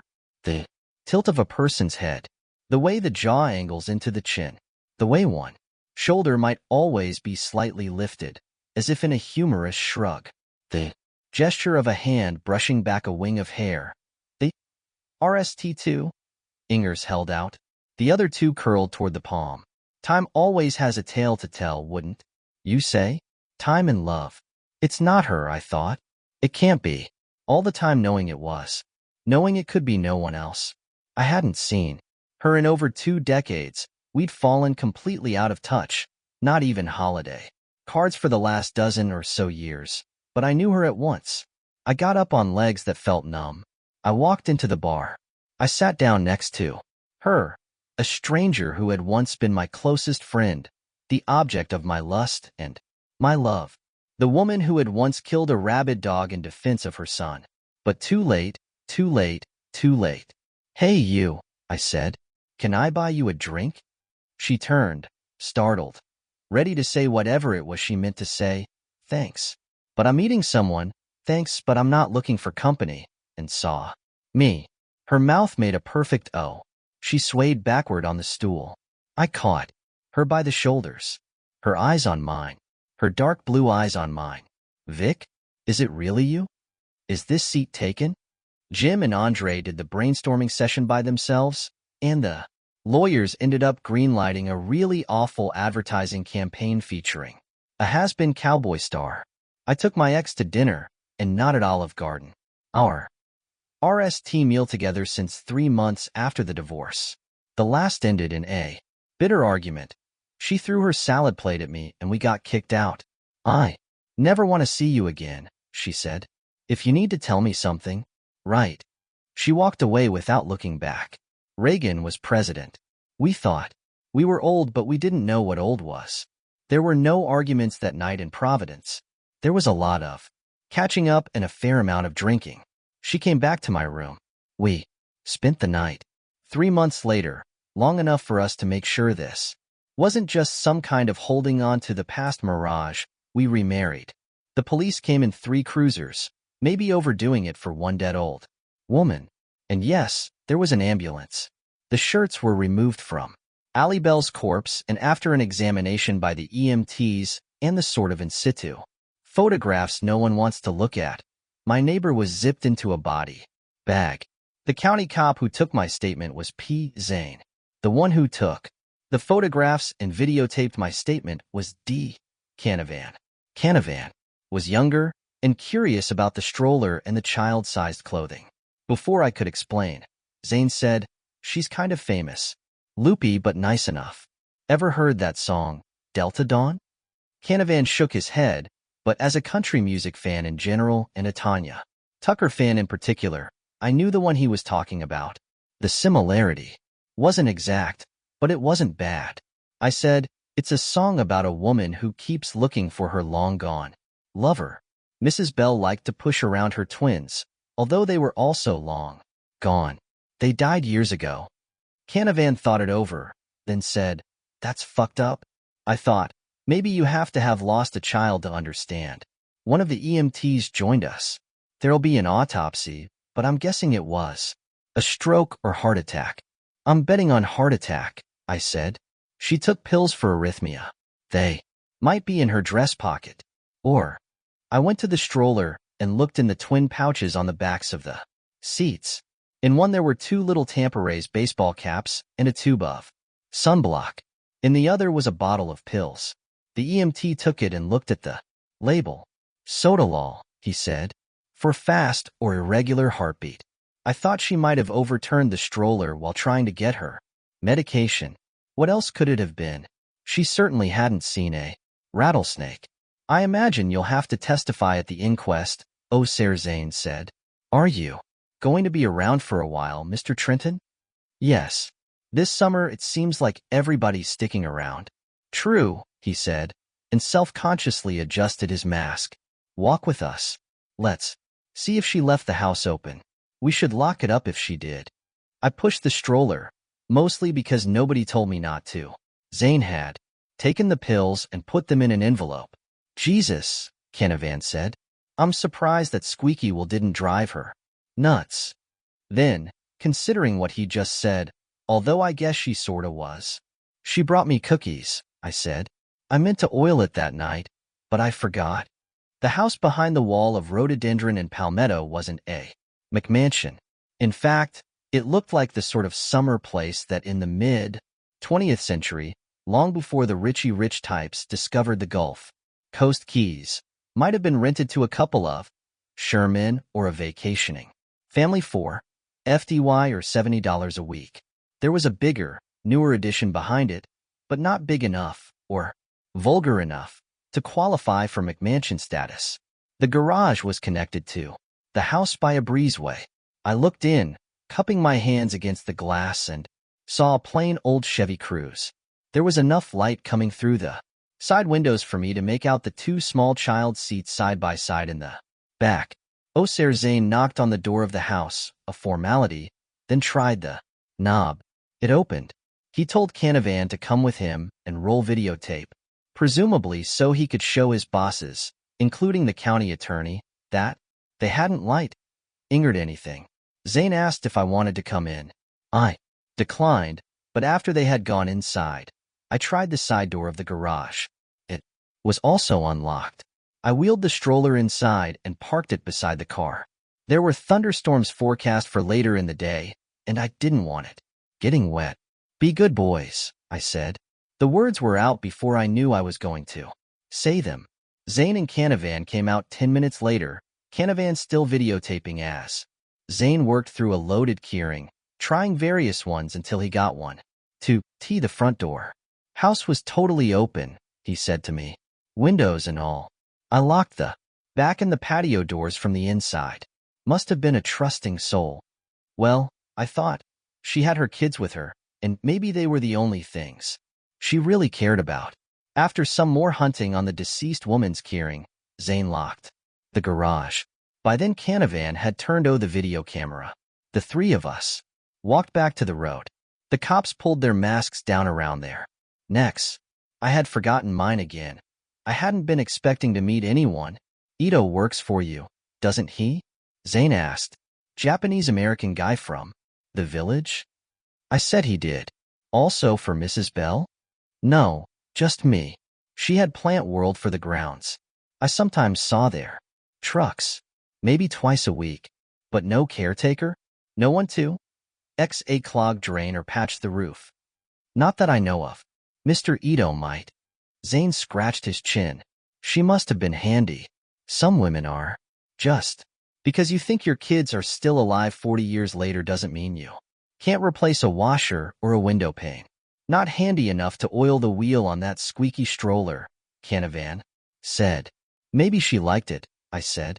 Or nothing, Canavan said and laughed. Nobody likes a squeaky wheel. Don't they say that's the one that gets the grease? Zane didn't reply. I didn't either, but I thought maybe the kids had liked it. Maybe it had even lulled them to sleep after a big day of playing and swimming. Squeak, pause, squeak, pause, squeak. The ambulance and two of the police cars were gone when we got back to where I'd found her body. Before departing, the other cops had strung yellow "Do not cross" tape from palms on either side of the driveway. We ducked under it. I asked Oser Zane what was going to happen with the house and who was going to take care of her NAL expenses. He said he had no idea. She probably had a will. Somebody'll have to go through the place and Indy it, plus her phone and any other paperwork. Her children and husband are dead, but there must be relatives somewhere. Until we get this straightened out, you could lend us a hand, Mr. Trenton. You and Ito keep an eye on the house. Would you mind doing that? This could take a while. Partly it's the paperwork, but mostly it's because we've only got 3 detectives. 2 are on vacation and 1's sick. COVID, Canavan said. Triss had got it bad, I'm hearing. I can do that, I said. I guess you want to make sure nobody NDS out the place is empty and takes advantage. That's it. Although hyenas who rob a deceased person's house usually do it Because they read the obituary, and who's going to write an obituary for Mrs. Bell? She was alone. Why don't I put her name and what I know about her on Facebook? Okay, good. And we'll get it on the news. What about Super Gramp? Canavan said. Could he go through the house? Look for a will and maybe an address book?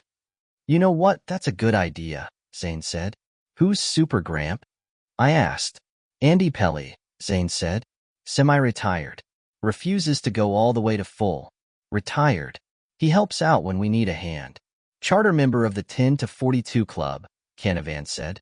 He snickered, which earned him a frown from Zane. What's that? Cops who can't quite bring themselves to pull the pin, Zane said. But Pelly's good police, got a lot of experience, and he's shing buddies with one of the local judges. I bet he could get rid of exigent circumstances or whatever it's called. So I wouldn't have to actually go inside the house? Nope, you can't, Zane said. That'll be Pelly's job if he agrees to do it. But thanks for calling it in. And for keeping the fucking buzzards o' her. They messed her up, but it could have been a lot worse. Sorry your morning walk got ruined. Shit happens. I think Confucius said that. Canavan looked puzzled, but Zane laughed. Ask Mr. Ito if he knows anything about Mrs. Bell's relatives when you see him. I will. I watched them get into their cruiser and waved as they went around the next bend. Then I walked back home. I thought about Donna. I thought about Tad, our lost boy who would now, if not for a plugged needle valve, be in his 40s and starting to go gray. I thought about Allie Bell, who made good oatmeal cookies and who said I know they aren't there. And yet sometimes they are. I thought about the double pram parked in the dark garage, next to the Chevy Cruze with its no-nonsense Blackwell tires. I thought about saying be good boys, even though the pram was empty. It wasn't fair. True of the Bell twins, true of my son, true of my twice married wife. The world is full of rattlesnakes. Sometimes you step on them, and they don't bite. Sometimes you step over them, and they bite anyway. By the time I got back to the house, I was hungry. No, ravenous. I scrambled up 4 eggs and toasted another English moo in. Donna would have said my hunger was healthy, life a reming, a spit in the eye of death, but maybe I was just hungry. Finding a dead woman at the head of her driveway and waving away the buzzards who wanted to eat her must have burned a lot of calories. I couldn't get her ruined face out of my mind, but I ate everything on my plate anyway, and this time held it down, because the day was pleasant instead of oppressively hot, hotter than dog snot was how Mr. Ito liked to put it. I decided to walk after all, but not down to the swing gate, which would mean passing the spot where I'd found Allie. I took Greg's boardwalk to the beach instead. The RST part of it was hemmed in by palmettos and junk palms, which turned it into a green tunnel. The raccoons seemed to like that part, and I was careful to avoid the little clumps of their scat. There was a gazebo at the end of the boardwalk. After that, the trees fell away to a wide sweep of beach grass and dune reeds. The sound of the waves was mild and soothing. Gulls and terns circled, loa-ing on the Gulf breeze. There were other birds, too. Big UNS and Little Yuns. Greg was an amateur ornithologist and would have known them all. I did not. I looked south where there were great tangles of underbrush. A few palms poked above them, but they looked tattered and unhealthy, probably because the trash growth was sucking up most of the nutrient-rich groundwater. It was there that Jake and Joe must have come to grief. I could see the Bell boardwalk, and if they had only taken that instead of trying to play jungle explorers, they would also be in their 40s, maybe pushing their own youngsters in that old stroller. If only are also rattlesnakes, I think. They are full of poison. I left the gazebo behind and headed north along the beach, which was wide and wet and shining in the sun. There would be a lot less beach that afternoon, and almost none by evening when the tide was high. Mr. Ito said it didn't used to be that way. He said it was global warming, and by the time Eddie was his age, the beach would be gone. It was a pleasant walk with the Gulf on my left and the dunes on my right. Greg Ackerman's was the last house on the quay. North of his property, County. Land took over and the tangled undergrowth reappeared, growing so close to the beach that I occasionally had to brush away palmetto branches and step over big clumps of beach naupaka. Then the foliage ended and the beach widened into a lopsided triangle deep in shells. Here and there I spotted shark's teeth, some as big as my index. Inger. I picked a few up and put them in my pocket, thinking I'd give them to Donna. Then I remembered, oh snap, that my wife was dead. Bitten again, I thought. The triangle was lopsided because Daylight Pass had cut the beach. Water ran against the tide from Calypso Bay, RST, guiding the mild gulf. Waves and swirling in a whirlpool before joining them. It was a hurricane that opened Daylight, which had been closed 90 years before. So I'd read in a pictorial history of the South Keys, which had been on Greg's co-e table when I took up residence. Across the way was a oating patch of greenery, all that remained of Duma Key, which had been inundated in the same hurricane that opened the pass. I lost interest in picking up shark's teeth, remembering your wife is dead. We'll do that, I guess. So just put my hands in my pockets and looked at the shell beach where Rattlesnake Key ended. It was to this dead end that the hunting party had driven the infestation of snakes. A group of lawyers is an eloquence. A group of rattlesnakes is a rumba. I didn't know how I knew that, but I did. The mind isn't just a venomous reptile that sometimes bites itself. It's also an enthusiastic garbage picker. Freddie Cannon released his 45s on the Swan label, which bore the message "Don't drop out." James Garr, ELDs. Middle name was Abram. Those are also things I know but don't know how I know. I stood there with the breeze rippling my shirt and the birds circling overhead and the green mop of foliage that marks what's left of Duma Key, rising and falling with the waves, as if it were breathing. How had they driven the snakes here? That was a thing I didn't know. And once they got them here, how had they killed those that didn't try to escape by swimming away? I didn't know that, either. I heard a squeak from behind me, then another. The sweat on the nape of my neck turned cold. I didn't want to turn my head because I was sure I'd see that double stroller with the dead twins inside it, swollen from snake bites. But because I had nowhere to go, like the Rattlers, and didn't believe in ghosts, I did. There were a couple of gulls standing there. White heads, black bodies, beady eyes, asking what the hell I was doing trespassing on their spot. Because I was scared, I threw a couple of shark's teeth at them. They weren't as big as the shells I'd thrown at the buzzards, but they did the job. The gulls? EWO, squawking indignantly. Squawking. What I'd heard behind me had been squeaking, like the wheel that needs some grease. I told myself that was bullshit and could almost believe it. The breeze brought the smell of something that might have been kerosene or gasoline. It didn't surprise me. Florida politicians, from the governor right down to the city and town councils, are more interested in business than they are in preserving the Gulf Coast's fragile ecosystem. They abuse it and eventually they will lose it. I looked for the telltale rainbow of gas or oil on the surface, or turning at the edges of that constant whirlpool, and saw nothing. Breathed deep and smelled nothing. Went back home, which was how I was now thinking of Greg Ackerman's house. I don't know if remarriages work, as a rule. If there are statistics, I haven't seen them. Ours did. Was it because of the long gap? Those years when we didn't see each other, then fell out of touch completely? The shock of reconnection? That might have been part of it. Or was it because the terrible wound of our son's death had had time to heal? Maybe, but I wonder if couples ever get over a thing like that. Speaking just for myself, I thought of Tad less often, but when I did, the hurt was nearly as strong as ever. One day at the OC I remembered how I used to read him the monster words before bedtime, a catechism that was intended to banish his fear of the dark, and had to sit down on a toilet in the OC bathroom and cry. That wasn't a year or two, or even 10 after it happened. That was when I was in my 50s. Now I'm in my 70s and I still don't look at pictures of him, although there was a time when I stored many on my phone. Donna said she did, but only on what would have been his birthday. a kind of ritual. But she was always stronger than I was. She was a soldier. I think most RST marriages are about romance.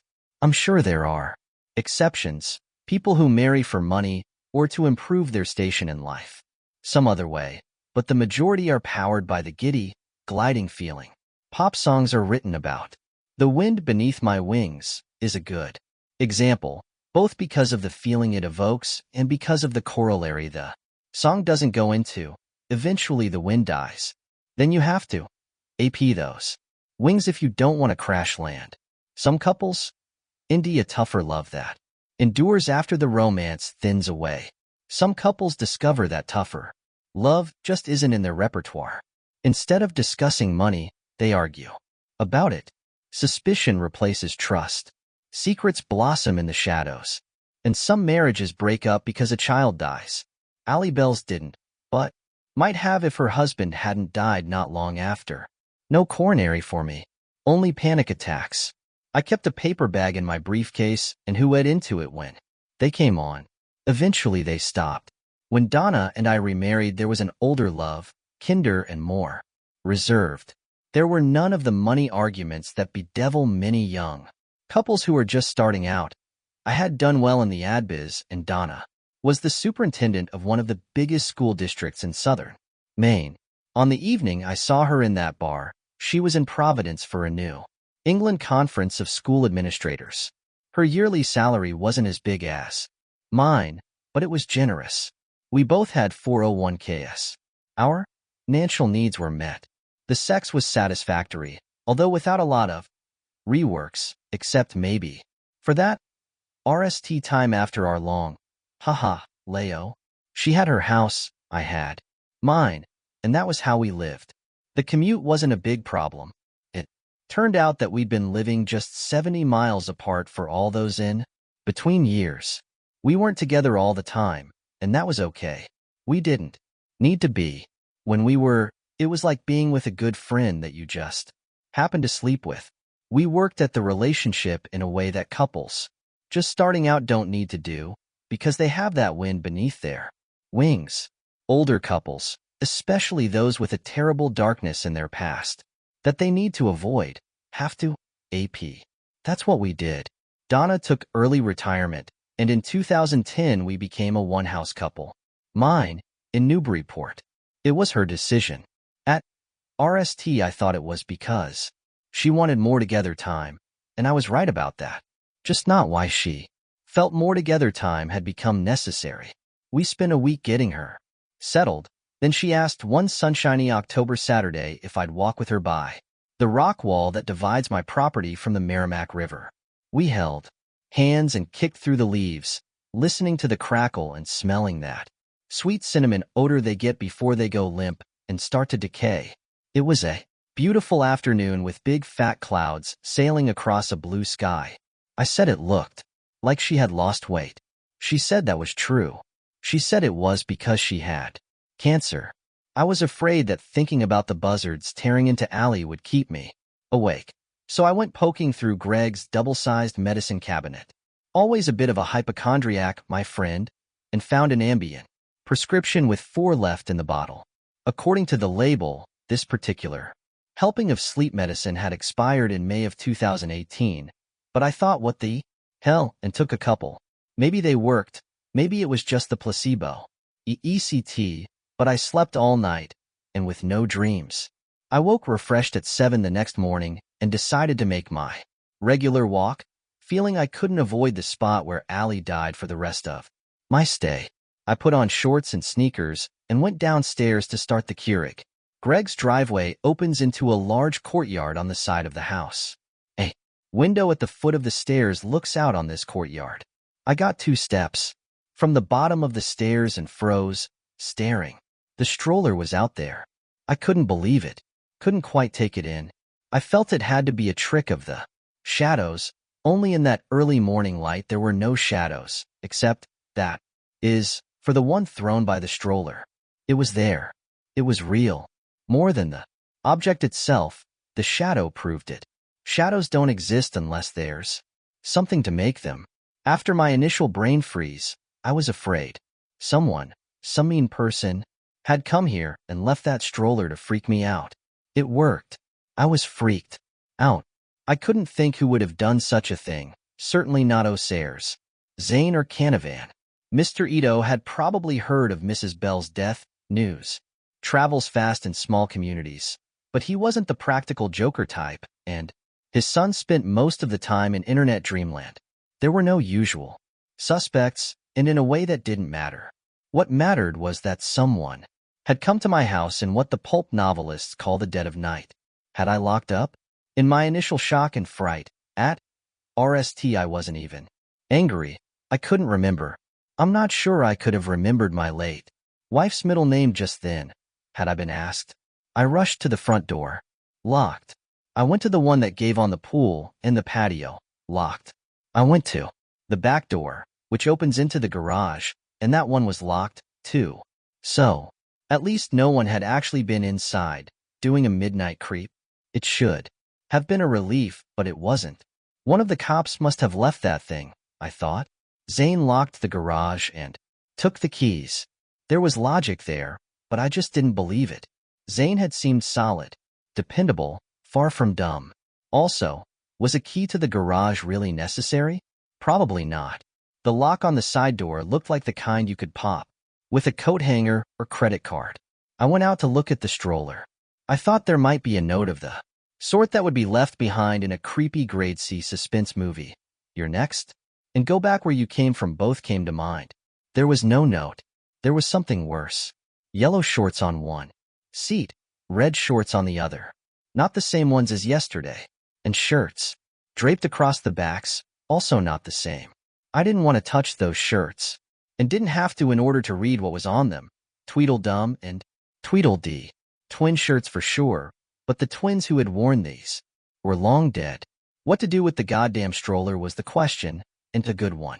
Now that the reality of it being there was setting in, my RST shock, closely followed by fear, was being replaced by curiosity and anger.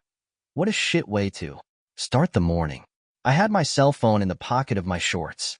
I called the county sheriff's department and asked for O'Sare P. Zane.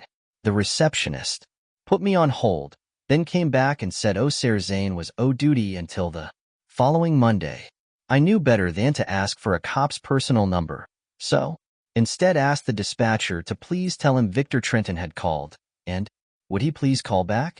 I'll see what I can do, the woman said, a non-response that did nothing to ameliorate my shitty morning. You do that, I said, and ended the call. Mr. Ito would also not be in until the following Monday, and I wasn't expecting any other company, but I had no intention of letting that stroller sit in the courtyard. I decided to push it back to Mrs. Bell's and return it to the garage. It was on my usual walk, after all, and I might be able to tell if some practical joker/mean person had forced the garage door. First, though, I took a couple of photos of the perambulator in situ to show Zane. Assuming he was interested, that was. He might be less than happy that I'd moved the stroller from the courtyard where I found it, but was it evidence of a crime? Had Allie Bell been beaten to death with a perambulator, perforce? No. I was just returning it to where we'd put it. I pushed it up the road under the simmering morning sun. Maybe the residual EX of the Ambien were still in my system, because once the fear had been dispelled by the pram's prosaic ordinariness, even the shorts and shirts were prosaic, the sort of clothing available in any Walmart or Amazon. I fell into a kind of daze. I suppose if I'd been in bed, or even lying on the sofa, I would have drifted into sleep, but because I was walking on Rattlesnake Road, I just let my mind out on its own current. Squeaky wheel or no squeaky wheel, I really should oil it, I thought. Stroller was easy to push, especially without any 4-year-old boys to weigh it down. I did it with my left hand. With my right I touched the shirts hanging over the backs of the seats, RST one, then the other. I didn't realize what I was doing until later. I thought of the boys crossing the road and then guiding their way toward the beach through the undergrowth. Not angry about it, not using their little boy cuss words if they got whapped in the face by a backswinging frond or when a jutting branch scraped an arm. Not angry, not impatient, not wishing. They'd taken the boardwalk. They were deep in a shared fantasy jungle. Explorers wearing newspaper hats their father had made them out of the Tribune's Sunday color funnies. Somewhere ahead there might be a treasure, chest left behind by pirates, or a gigantic ape like King Kong, a movie they had seen on Tampa matinee at 4 o'clock, sitting cross-legged before the TV. Until their mom commandeered it for the nightly news with Tom Brokaw. They hear the rattling, low at RST but getting louder and closer as they push heroically onward. At RST they ignore it, then make the fatal mistake of dismissing it. Joe thinks it might be bees and they could. Indy honey. Jake asks him how many times his brother would like to get stung and tells him not to. Be stupid. They are after treasure. Honey is not treasure. The rattling sound is coming from the left and the right. No problem. The way to the beach is straight ahead. They can already hear the waves, and they will paddle their feet before digging in the sand for gold and building a castle if the treasure hunt yields no results. They want to wade in the water because it's hot, a hot day, like the one my little boy had to deal with. He had no water in which to paddle his feet. He was trapped in a hot car with his mommy because there was a monster outside. The monster wouldn't leave, and the car wouldn't go. They don't see the dip because it's masked by a tangle of bushes. Those bushes also hide a den of snakes, a rumba of rattlers that lives in its shade. Jake and Joe, side by side, could go around this overgrown clump of greenery, but that's not how brave explorers roll. Brave explorers go straight ahead, hacking away the greenery with invisible machetes. That's what they do, and because they're walking side by side, they plunge into the dip together and into the snakes. There are dozens of them. Some are still young, snakelets, and although they can bite, they cannot, contrary to popular belief, inject poison. But their bites are still painful, and most of the rattlers are adults in full protection mode. They shoot their diamond-shaped heads forward and sink their fangs deep. The boys cry out, "Ow, and don't," and what in that hurts. They are bitten multiple times on the ankles and calves. Joe goes to one knee. A snake strikes his thigh and wraps its body around his knee like a tourniquet. Jake struggles out of the brush dash, lead dip wearing snakes like ankle bracelets. That rattling sound fills the world. He tries to pull Joe to his feet, and a snake sinks its fangs into the meat of his small palm as quick as winking. Joe is on his belly now, with snakes crawling all over him. He tries to protect his face, at least, and can't. He's bitten on his neck and cheeks, and when he turns his head in a futilely ort to get away, on his nose and mouth, his face begins to swell. Jake turns and begins to blunder back to the road and the bell house on the other side, still wearing snakes around his ankles. One falls, the other begins to twine its way up toward the leg of the boy's shorts, a rattlesnake. Barber pole. Why does he run when the two of them have always done everything together? Is it because he knows his twin brother is already beyond help? No. Because he's in a blind panic? No, not even blind panic could cause him to abandon Joe. It's because he wants to get Daddy if he's still home, Mommy if Daddy isn't. It's not panic, it's a rescue mission. Jake pulls the snake, his leg, and has a moment to see its beady, assessing eyes before it buries its fangs in his wrist. He ings it away and tries to run, but he can't run. The poison is coursing through him now, making his heart beat erratically, making it hard to breathe. Joe is no longer screaming. Jake's vision doubles, then triples. He can no longer even walk, so he tries to crawl. His hands are swelling up like cartoon gloves. He tries to say his brother's name and can't because his throat. What brought me out of this vision was the clack and whine of the swing gate. Going up, the stroller I was pushing had broken the photoelectric beam that operates it. In my zombie state, I'd walked far past Allie's driveway. I saw my right hand was still going back and forth, touching RST1 shirt, Tweedledee, and then the other, Tweedledum. I pulled it back as if it were touching something hot. The day was still relatively cool, but my face was wet with sweat, and my t-shirt was dark with it. I had only been walking, at least I thought so. Couldn't remember for sure, but I was breathing fast, as if at the end of a 200-yard dash. I pulled the stroller back and the swing gate went down. I asked myself what had just happened, but thought I knew. The other members of my team at the agency would have laughed, except maybe for Kathy Wilkin, who had an imagination that stretched further than taglines for toilet bowl cleaner. But I had no other way to explain it. I had seen movies and at least one TV documentary where so-called clairvoyants were called in by the police to help locate the bodies of people who were presumed dead, as bloodhounds are given an article of clothing to get the scent they're supposed to follow. The psychics were given articles that were deemed important to the person they were supposed to locate. Mostly the results had been bullshit, but in a few cases it had worked, or seemed to. It was the shirts, touching the shirts, and the part about Tad. Those were my own memories intruding on whatever vibe I'd been getting from those shirts. My son ding his way into my strange state of seeing wasn't surprising. He had died at about the same age as the Bell twins, and at close to the same time, triplets instead of twins. Tragedy calling to tragedy. As I turned the stroller and started back, the vividness of my vision started to fade. I began to question the idea that I'd had an authentic psychic experience. It wasn't as though I didn't know what happened to the Bell twins. After all, maybe my mind had just added some details, like the concealed dip they'd fallen into. It might not have happened that way at all.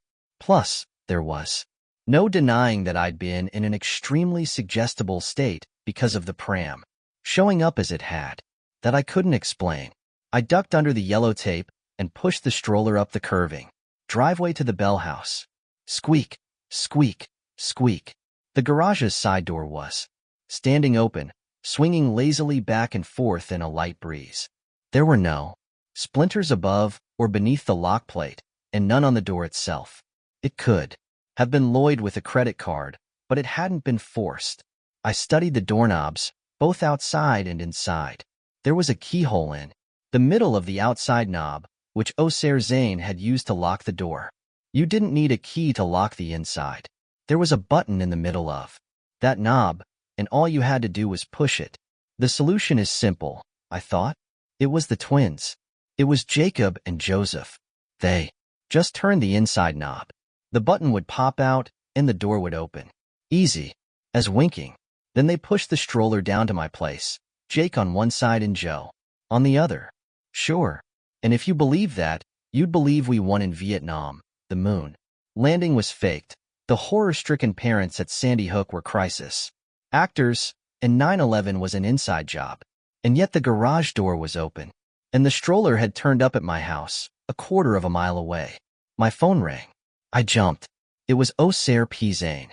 The receptionist at the Sheriff's department had come through after all. Hello, Mr. Trenton. What can I do you for? He sounded more relaxed today, and much more southern. Probably because it was his day-o and he was in civilian mode. I'm at the Bell house, I said, and told him why. I hardly need to add that I left out the part about my vision of the boys falling into the aged snake pit. There was a moment of silence when I nished. Then he said, "Go ahead and put that stroller back in the garage. Why don't you?" He sounded unsurprised and not very concerned. Of course he hadn't had a vision of snakes crawling all over Joe Bell as he shrieked.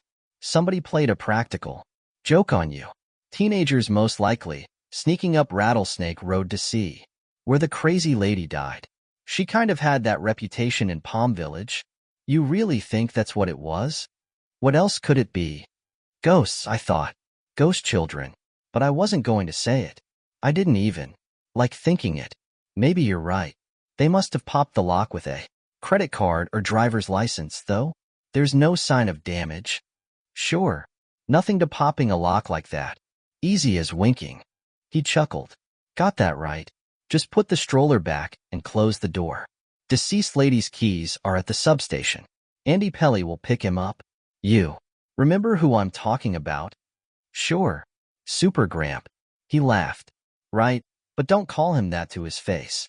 Anyway, he got his judge friend to sign that exigent circumstances widget so he can go in and do a search for next of kin and local contacts. Andy's a sharp old bird.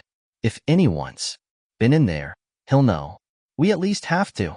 Indeed, someone who'll take responsibility for the lady's remains. Remains, I thought, watching the door swing back and forth in the breeze. What a word. I guess she can't just stay in the morgue, can she? We don't even have one. She's at the Perdomo funeral home on the Tamiami.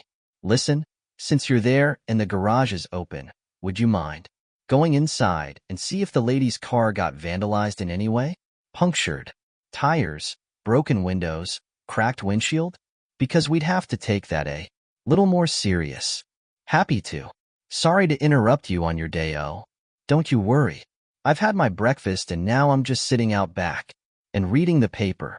Call me if anything's wrong with the car. If there is, I'll inform Andy. And Mr. Trenton? Why don't you make it Vic? Okay, Vic. If you feel like the kids who took that stroller down to Mr. Ackerman's house might do it again. The sort of kids who pull shit like that ain't what you'd call creative. You can roll it back and put it in your garage. I think I'll leave it here. Fair enough. You have a good day now. As I rolled the pram into the garage, rocking up the front end to get it over the jam, I realized I hadn't told Zane about the shorts and shirts either. The garage wasn't air-conditioned, and I began to sweat almost as soon as I was through the door, other than needing a trip through the nearest car wash. The sides and windshield were crusted with salt. Allie's Chevy Cruze looked okay. I found myself staring at the empty car seats in the back, of course. They were empty, and made myself look away. There were a number of cardboard cartons stacked along the back wall, neatly lettered in magic. Marker on each was the JS. My mother had a saying, only snooping is lower than gossip, but my father liked to tease her with another one. Curiosity killed the cat, but satisfaction brought him back. I opened one of the boxes and saw board jigsaw puzzles, the kind with sturdy pieces in the shapes of animals. I opened another and found picture books, Dr. Seuss, Richard Scarry, the Berenstain Bears. Several more contained clothes, including shorts and paired t-shirts with various cute twinisms on them. So this was where the shorts and shirts on the stroller had come from. The question I had was whether or not a prankster would have known how Allie placed those things on the stroller, like a child dressing invisible dolls. Oh, Sir Zane would have said, yeah, word gets around. I wasn't so sure. Grief sleeps but doesn't die. At least not until the griever does. This was a lesson I relearned when I opened the last carton. It was lead with toys. Matchbox cars, playsticks, Star Wars, Gers, a folded Candyland game, and a dozen plastic dinosaurs. Our son had Matchbox cars and toy dinosaurs. Loved them. My eyes stung and my hands weren't quite steady as I closed up the carton. I wanted to get out of this hot, still garage. And maybe rattlesnake key, too. I had come to niche grieving for my wife and all the years we'd foolishly wasted apart, not to reopen the long-healed wound of my boy's terrible death. Certainly not to have psychic ashes of the inside view type. I thought I'd give it another 2 or 3 days to be sure, and if I felt the same I'd call Greg, thank him, and tell Mr. Ito to keep an eye on the place. Then I'd head back to Massachusetts, where it was hot in August but not insanely hot. On the way out, I saw some tools, a hammer, a screwdriver, a couple of wrenches, on a shelf to the left of the door. There was also an old-fashioned oil can, the kind with a metal base you pump with your fingers, and a long nozzle that reminded me a little of Allie Bell's snake pole. I decided that even though I had no intention of pushing the pram back to Greg's house, I could at least oil that squeaky wheel. If there was any oil left in the can, that was. I picked it up and saw there was something else on the shelf. It was a Lou folder with Jake and Joe written on it, and in bigger letters, save this. I ripped it open and saw 2 paper hats made out of the Sunday color. Funnies. I forgot all about oiling the squeaky wheel, and I didn't want to touch those homemade hats.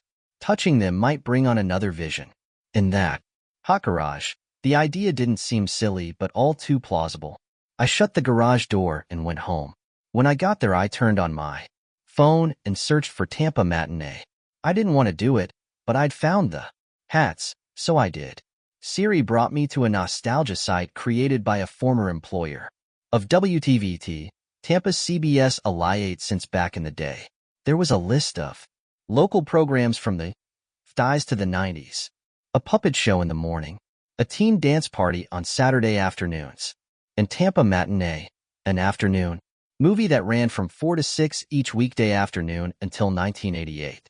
Once upon a time, only 3 years after my son died, Joe and Jake had sat cross-legged in front of the TV, watching King Kong clinging to the top of the Empire State Building.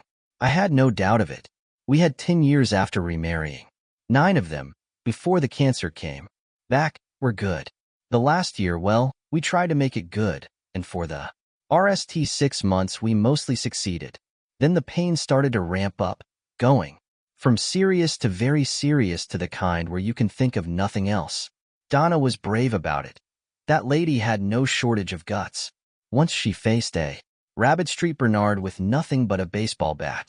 With the cancer burning through her, she had no weapon except for her own will, but for a long time, that was enough. Near the end, she was little more than a shadow of the woman I'd taken to bed that night in Providence, but to me her beauty remained. She wanted to die at home, and I honored her wish. We had a day nurse and a part-time night nurse, but I mostly took care of her myself. I fed her, and when she could no longer make it to the bathroom, I changed her. I wanted to do those things because of all the missed years. There was a tree behind our house that split apart, maybe because of a lightning strike, and then grew back together, leaving a heart-shaped hole. That was us.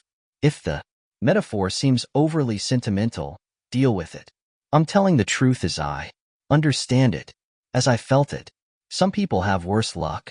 We did our best with what we were given. I lay in bed staring up at the slowly turning blades of the overhead fan. I was thinking of the stroller with the squeaky wheel, and the newspaper hats, and the toy dinosaurs. But mostly I thought of the night Donna died, which was a memory I had avoided.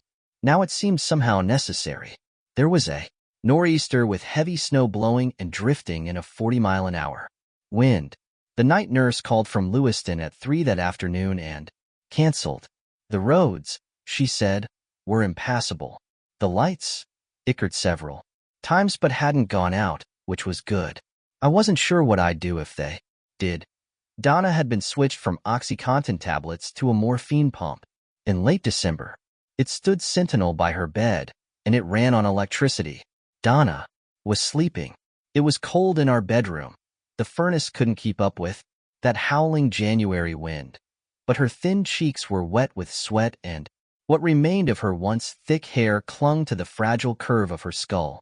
I knew she was close to the end, and so did her oncologist. He had taken the limiter of the morphine pump, and now its little light always glowed green. He gave me the obligatory warning that too much would kill her, but didn't seem overly concerned. Why would he? The cancer had eaten most of her already and was now gobbling the leftovers. I sat beside her as I had for most of the time during the last 3 weeks. I watched her eyes moving back and forth under her bruised-looking lids as she dreamed her dying dreams. There was a bag inside the pump, I reasoned, and maybe if the power went out I could get a screwdriver from the basement in. Her eyes opened. I asked how she was doing, how bad the pain was. Not bad, she said. Then, he wanted to see the ducks. Who did, honey? Tad. He said he wanted to see the ducks. I think it was the last thing he said to me. What ducks, do you think? I don't know. Do you remember any ducks? Maybe the time we took him to the Rumford Petting Zoo? I didn't remember ever taking him there. Yeah, that's probably it. I think. She looked past me. Her face brightened. Oh my God. You're all grown. Look how tall you are. I turned my head. No one there, of course, but I knew who she was seeing. The wind gusted, shrieking around the eaves and throwing snow against the shuttered bedroom window so hard that it sounded like gravel. The lights dimmed, then came back, but somewhere a door crashed open. You wouldn't breathe. Donna screamed. I went goose-esh from head to toe. I think my hair stood up. I'm not sure, but I really think it did. I wouldn't have believed she still had the strength to scream, but she always surprised me. Right to the end, she surprised me. The wind was in the house now, a burglar eager to turn the place upside down. I could feel it rushing under the closed bedroom door. Something in the living room fell and broke. Breathe, Tad. Breathe. Something else fell over. A chair, maybe. Donna had somehow managed to get up on her elbows, supported by upper arms not much thicker than pencils. Now she smiled and lay back. Down. All right, she said. I will. Yes. It was like listening to one end of a phone conversation. Yes. Okay. Good. Thank God you are. What? She nodded. I will. She closed her eyes, still smiling. I left the room to shut the front door, where there was already a fantail of snow almost an inch deep. When I came back, my wife was dead. You may SCO at the idea that our son came to escort her out of this life, and you are welcome too. I, on the other hand, once heard my little boy's voice coming from his closet while he was dying a dozen miles away. I never told anyone about that, not even Donna. These memories circled and circled. They were buzzards. They were rattlesnakes. They pecked, stung, wouldn't let me go. Around midnight I took 2 more of Greg's expired Ambien, lay back down, and waited for them to work, still thinking of how Donna saw Tad grown to manhood as she passed out of the world. That her life ended in such a way should have had a calming EECT on me, but it didn't. The memory of her deathbed kept connecting to the vision I'd had of the boys falling into the snake pit and coming back to reality to discover my hand going back and forth between Tweedledum and Tweedledee, feeling their leavings, their remains. I thought, what if I saw them the way Donna saw Tad at the end? What if I actually saw them? Allie did. I know she did. Seeing Tad had comforted Donna as she crossed the border from life to death. Would those boys comfort me? I didn't think so. Their comforter was gone. I was a stranger. I was the what? What was I to them? I didn't want to know. Didn't want to be haunted by them, and the idea that it might be happening, that was what was keeping me awake. I was just beginning to drift when I heard the rhythmic squeaking. It started all at once, and there was no way I could pretend it was the overhead fan in Greg's living room. It was coming from the ensuite bathroom of this very bedroom. Squeak and squeak and squeak. I was Terry. Ed as a person can only be when they're alone in a house at the end of a mostly deserted road. But if Donna could face down a rabid St. Bernard with nothing but a baseball bat in defense of her son, surely I could. Look into the bathroom. It even crossed my mind, as I turned on the night table lamp and got out of bed, that I was imagining that sound. Hadn't I read somewhere that Ambien can cause hallucinations? I walked to the left of the bathroom door and stood there against the wall, biting my lip. I turned the knob and pushed the door open. Now the squeaking was louder than ever. It was a big bathroom. Someone was pushing that stroller around in there, back and forth, back and forth. I reached around the jamb, terribly afraid. I think we always are in such situations, that a hand would close over mine. I found the light switch, fumbled with it for an agonizing length of time that was probably only 2 or 3 seconds, and picked it up. The overheads were fluorescents, nice and bright. In most cases, light is a reliable dispeller of night terrors. Not this time. I still couldn't see into the bathroom from where I was standing, but on the wall opposite I could see a large shadow going back and forth. It was too amorphous for me to be sure it was that goddamn stroller, but I knew it was. And were the boys pushing it? How else could it have gotten here? Boys, I tried to say, but all that came out was a dry whisper. I cleared my throat and tried again. Boys, you're not wanted here. You're not welcome here. I realized I was speaking a bastardized version of the monster words, with which I had once comforted my little boy. It's my bathroom, not yours. It's my house, not yours. Go back to where you came from. And where would that be? In two child-sized Cohen-s under the earth of Palmetto Grove Cemetery? Were there rotting bodies, their rotting remains, pushing that stroller maniacally back and forth? Were pieces of their dead falling onto the or? Squeak and squeak and squeak. The shadow on the wall. Gathering every last ounce of my courage, I stepped away from the wall and went through the door. The squeaking stopped. The abandoned stroller was standing in front of the glass shower stall. Now there were two pairs of black pants draped over the seats and two black coats draped over the backs. Those were burial suits, meant to be worn forever. While I stared at the pram, frozen by the horror of this thing that had no earthly way to be there, a rattling replaced the pram's squeaky wheel. It was low at RST, as if coming from a distance, but rising until it was the sound of dry bones being shaken in a dozen gourds. I had been looking at the shower stall. Now I looked at Greg's fancy clawfoot tub, which was long and deep. It was led to the brim with rattlesnakes. As I watched, one small, supplicating hand rose from the twisting mass, that bathtub rumba, and stretched out to me. Id. It was the stroller that brought me back to myself. It was standing in the middle of the Agstone courtyard, just as it had before, only now its shadow was being thrown by a three-quarter moon instead of morning light. I have no memory of running downstairs, wearing only the gym shorts I slept in, or out the patio door. I know I must have come that way because I found it standing open when I went back in. I left the stroller where it was. I went back upstairs, dreading every step, telling myself it had been a dream, except for the stroller outside. Its presence was undeniable, knowing it hadn't been. Not a vision, either. It had been a visitation. The only thing that kept me from spending the rest of the night in my rental car with the doors locked was my clear sense that the visitation was over. The house was empty, again except for me. Soon, I told myself, it would be entirely empty. I had no intention of staying on Rattlesnake Key when I had a perfectly good house to go back to in Newburyport. The only ghost there was the memory of my dead wife. The bathroom was empty, as I'd known it would be. There were no rattlesnakes in the tub and no wheel tracks on the foam marble. I went to the gallery and looked down on the courtyard, hoping the stroller would be gone, too. No such luck.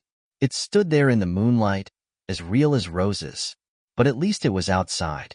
I went back to bed, and believe it or not, I slept. The stroller was still there in the morning, this time with identical white shorts on the seats. Only when I got closer I saw they weren't completely identical after all. There were red pinstripes running down the legs of one and blue down the other. The shirts bore identical crows, one named Heckle and one named Jekyll. I had no intention of rolling it back down to Allie Bell's house. After a long career in the advertising business, I knew an exercise in futility when I encountered one. I put it in my garage instead. You might ask if it all seemed like a dream in the bright light of morning, with the exception of the restless stroller, that is. The answer is simple. It did not.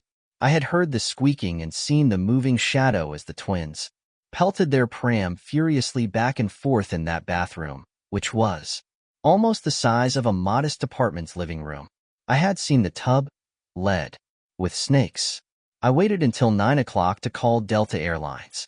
A recorded voice advised me that all reservation agents were currently busy and invited me to hold. I did, at least until a version of Stairway to Heaven by the 100 Comatose Strings came on, then gave up and went to American. Same thing. JetBlue, ditto. Southwest had I to Cleveland on Thursday, no. Connecting. I'd scheduled to Boston, but that might change, the agent told me. It was hard to tell. Thanks to the coronavirus, everything was crazy. I booked the I to Cleveland, thinking if no connecting, I'd materialized I could rent a car, drive to Boston, and Uber to Newburyport. By then it was 9:30. I was very aware of the stroller sitting out in my garage. It was like having a hot stone in my pocket. I went to the Hertz site on my phone and was put on terminal hold. Same with Avis and Enterprise. An agent answered the phone at Budget, checked his computer, and told me they had no one-way rental cars available in Cleveland. That left Amtrak and the bus lines, but by then I was frustrated and tired of holding the phone to my ear. I kept thinking of the stroller, the shirts, the child-sized black burial suits. The light of a hot August day should have helped. It didn't. The more my options closed, though, the more I needed to get out of Greg's house and away from Alley Bells down the road. What had felt like a place to recover near the serenity of the Gulf now felt like a prison. I got a cup of coffee, paced around the kitchen, and tried to think of what I should do, but it was hard to think of anything but the stroller, squeak, and the matching shirts, squeak, and the black burial suits, squeak. The Cohen-S had also been matching, white, with gold handles. I knew this. I drank the coffee black and another penny dropped. The nighttime visitation might be over, but the haunting was still going on. Thursday. I concentrated on that. I had I'd at least as far as Cleveland. On Thursday, 3 days from now. Ghetto the key until then. Do that much, at least. Can you? At RST I thought I could. Easy as winking. I grabbed my phone, found Barry's Resort Hotel in Palm Village, and called. Surely they would have it. Room where I could stay for 3 nights. Hadn't I seen on the news that few people were traveling this summer? Why, the place would probably welcome me, squeak, with open arms. What I got was a recorded message, short and to the point. Thank you for calling Barry's Resort Hotel.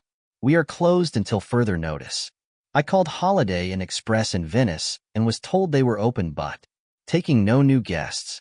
Motel 6 in Sarasota didn't answer at all. As a last resort. Little pun there, squeak. I called the Days Inn in Bradenton. Yes, I was told they had rooms. Yes, I could reserve one providing I passed a temperature check and wore a mask. I took the room, although Bradenton was 40 miles away and 2 counties over.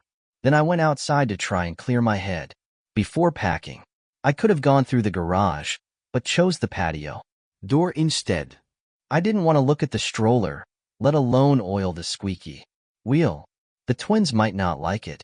I was standing by the pool when an F-150 pickup truck, blinding in the summer sun, came down the driveway and pulled up in the courtyard, exactly where I'd found the goddamn stroller both times.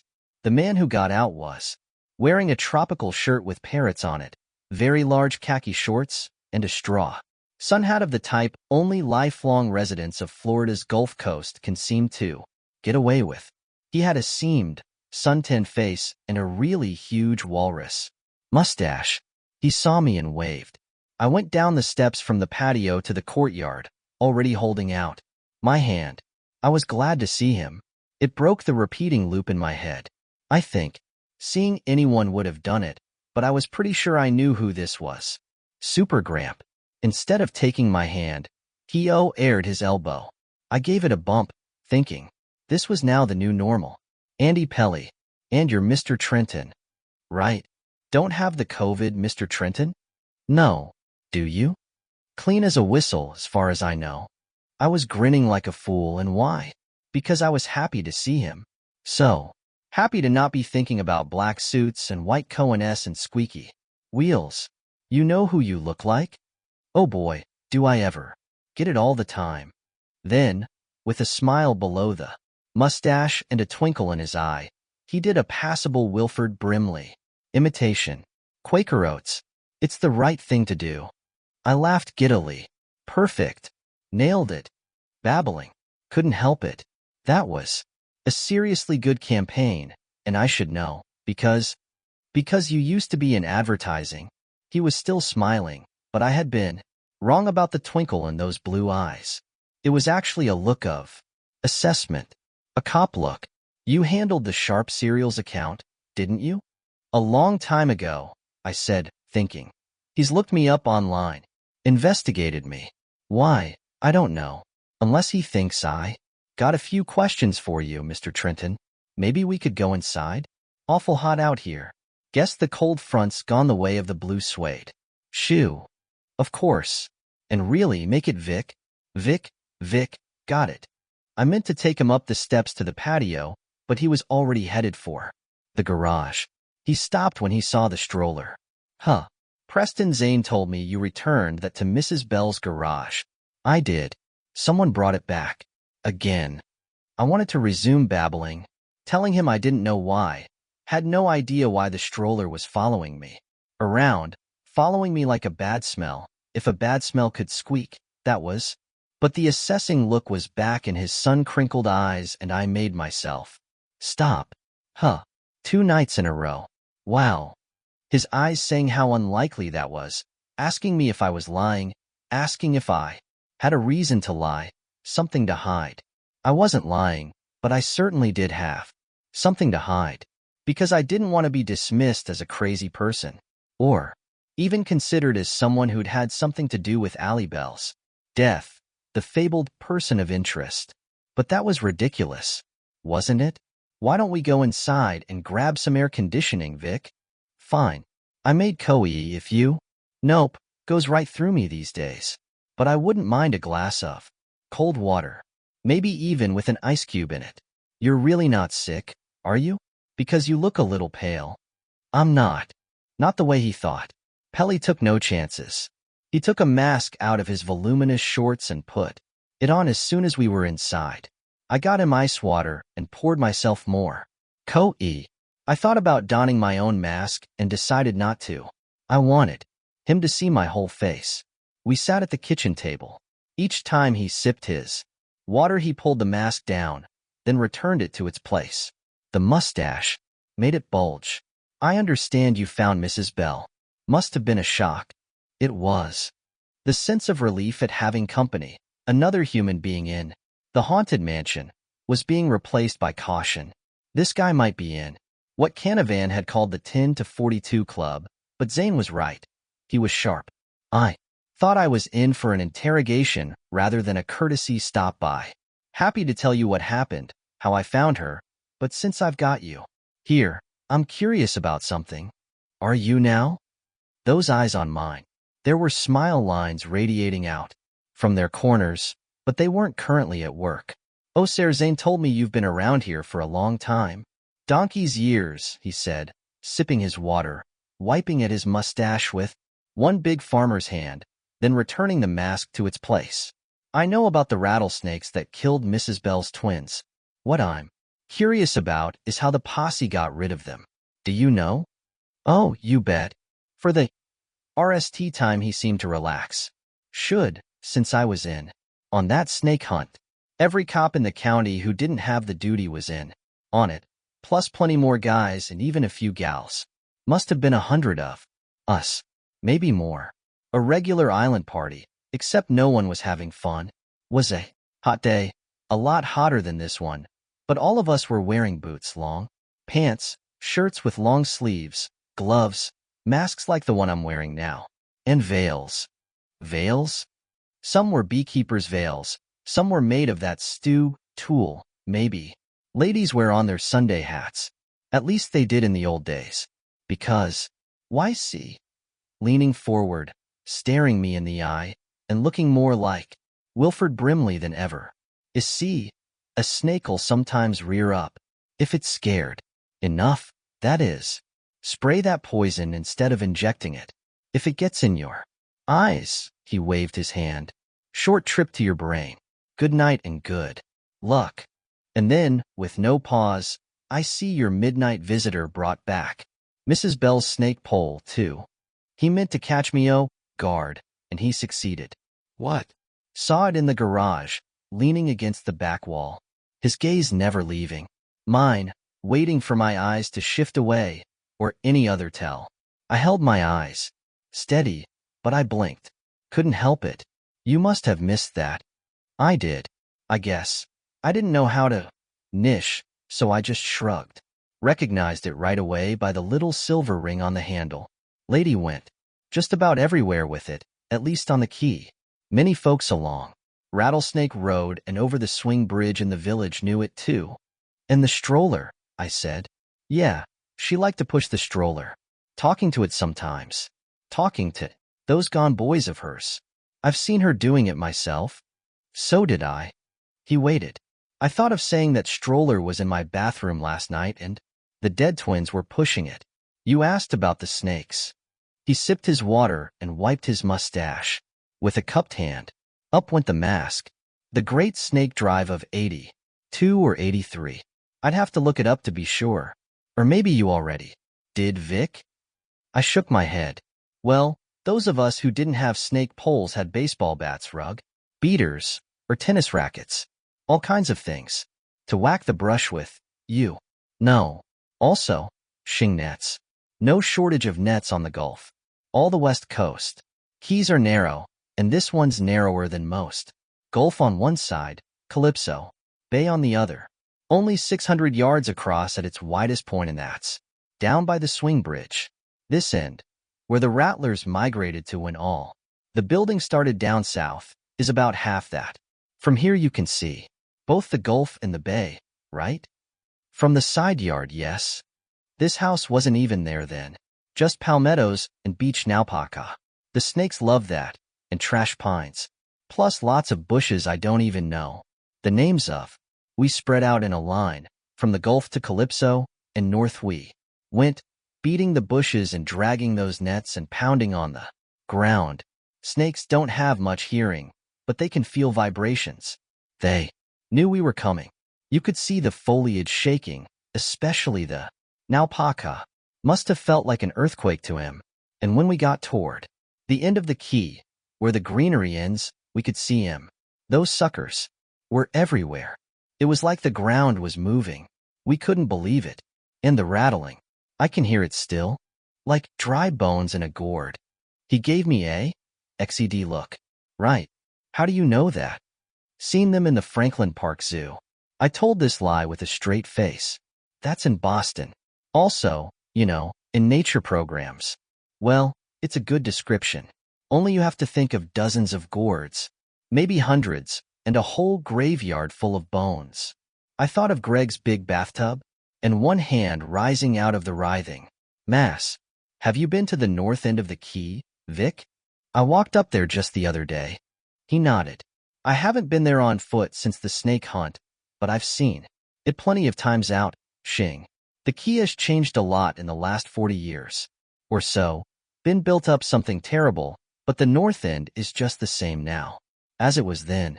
A shell beach that looks like a great big lopsided triangle. Am I right? Just right, I said. He nodded. The mask went down. A sip of water. The mask went up. That's where the snakes ended up, with no place to go except daylight. Pass.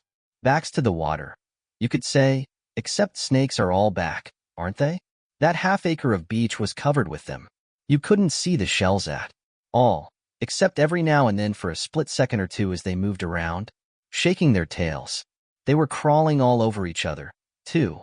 Enough poison in those snakes to kill half the people in Tampa, you would have said. We had a bunch of remen from the Palm Village station and a bunch more from up Highway 41 in Nokomis. Big strapping fellows. Had to be, because they had 20-gallon smoke chaser packs on their backs. What used to be called Indian pumps. Those things are made more for guiding brush. Res, of which we have a lot, but they didn't hold water that day. They were lead with kerosene. When we had the snakes, most of them, folks found strays for months after, with nothing but water behind them. Those boys sprayed them very good and proper. Then my old friend Jerry Gant, Palm Village fire chief, long gone, read up a Burnsomatic propane torch and it.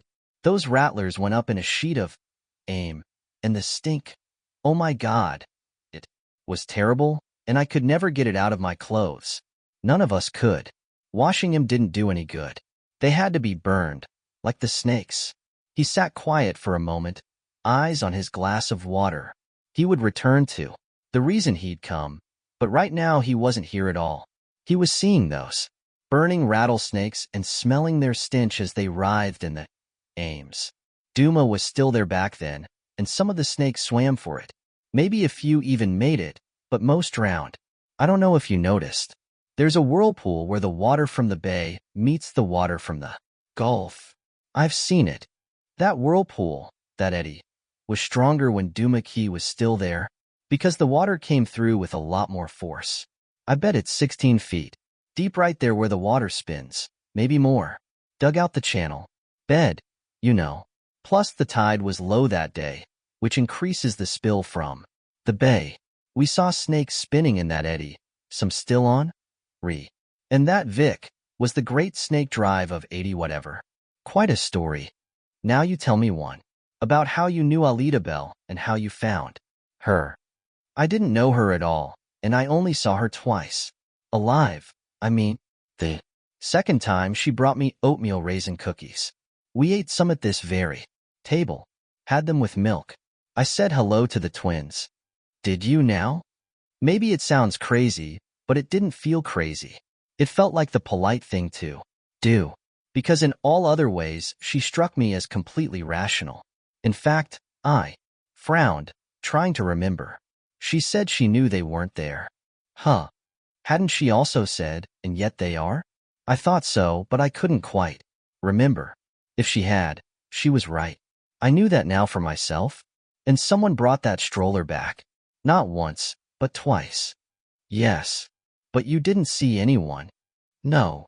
Didn't hear anyone. No. Didn't notice the motion lights going on, either? Because I know. Ackerman had him put in. No. Didn't bring the snake pole back, either? No. Tell me about how you found her. I did, including the part about throwing a shell. Maybe more than one. I had been upset and was no longer sure. To get the buzzards away from her body. I told all that to Osiris, Zane, and Canavan. I know you did. It's in their report. Except, of course, for the stroller. Turning up the second time. That's what you call new information. I can't help you with that. I was asleep. Huh. Down went the mask. He nished his water. Up went the mask. Pete Ito says you're planning on staying until September, Mr. Trenton. It wasn't lost on me that he'd spoken to Mr. Ito. Nor was it lost on me that he had reverted to my last name. Plans change. Finding a dead woman being pecked at by buzzards can do that to a person. I have a reservation at the Bradenton Days Inn tonight in A.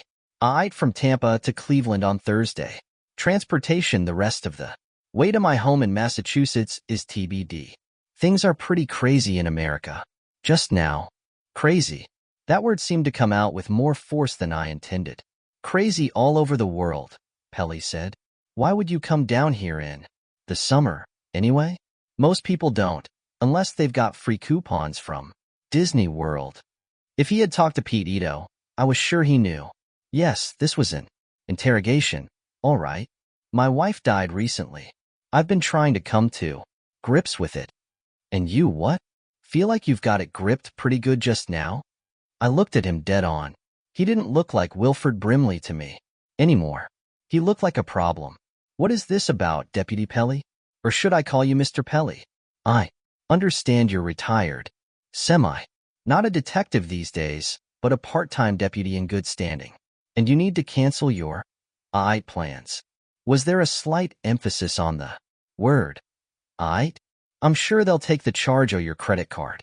Motel room, too. I guess you could go as far as Barry's over in the village, but Barry's is closed. I tried it. But tell you what, I'd be more comfortable if you stayed right here until Mrs. Bell has been autopsied. Which is to say, Mr. Trenton, the county Sheriff's department would be more comfortable. I'm not sure you could stop me. I wouldn't test that if I were you. Just a friendly piece of advice. I heard it then, faint but audible. Squeak and squeak and squeak. I told myself I didn't. Told myself it was ridiculous. Told myself I wasn't in a story called The Telltale Pram. Again, Mr. Pelly? Deputy Pelly. What's this about?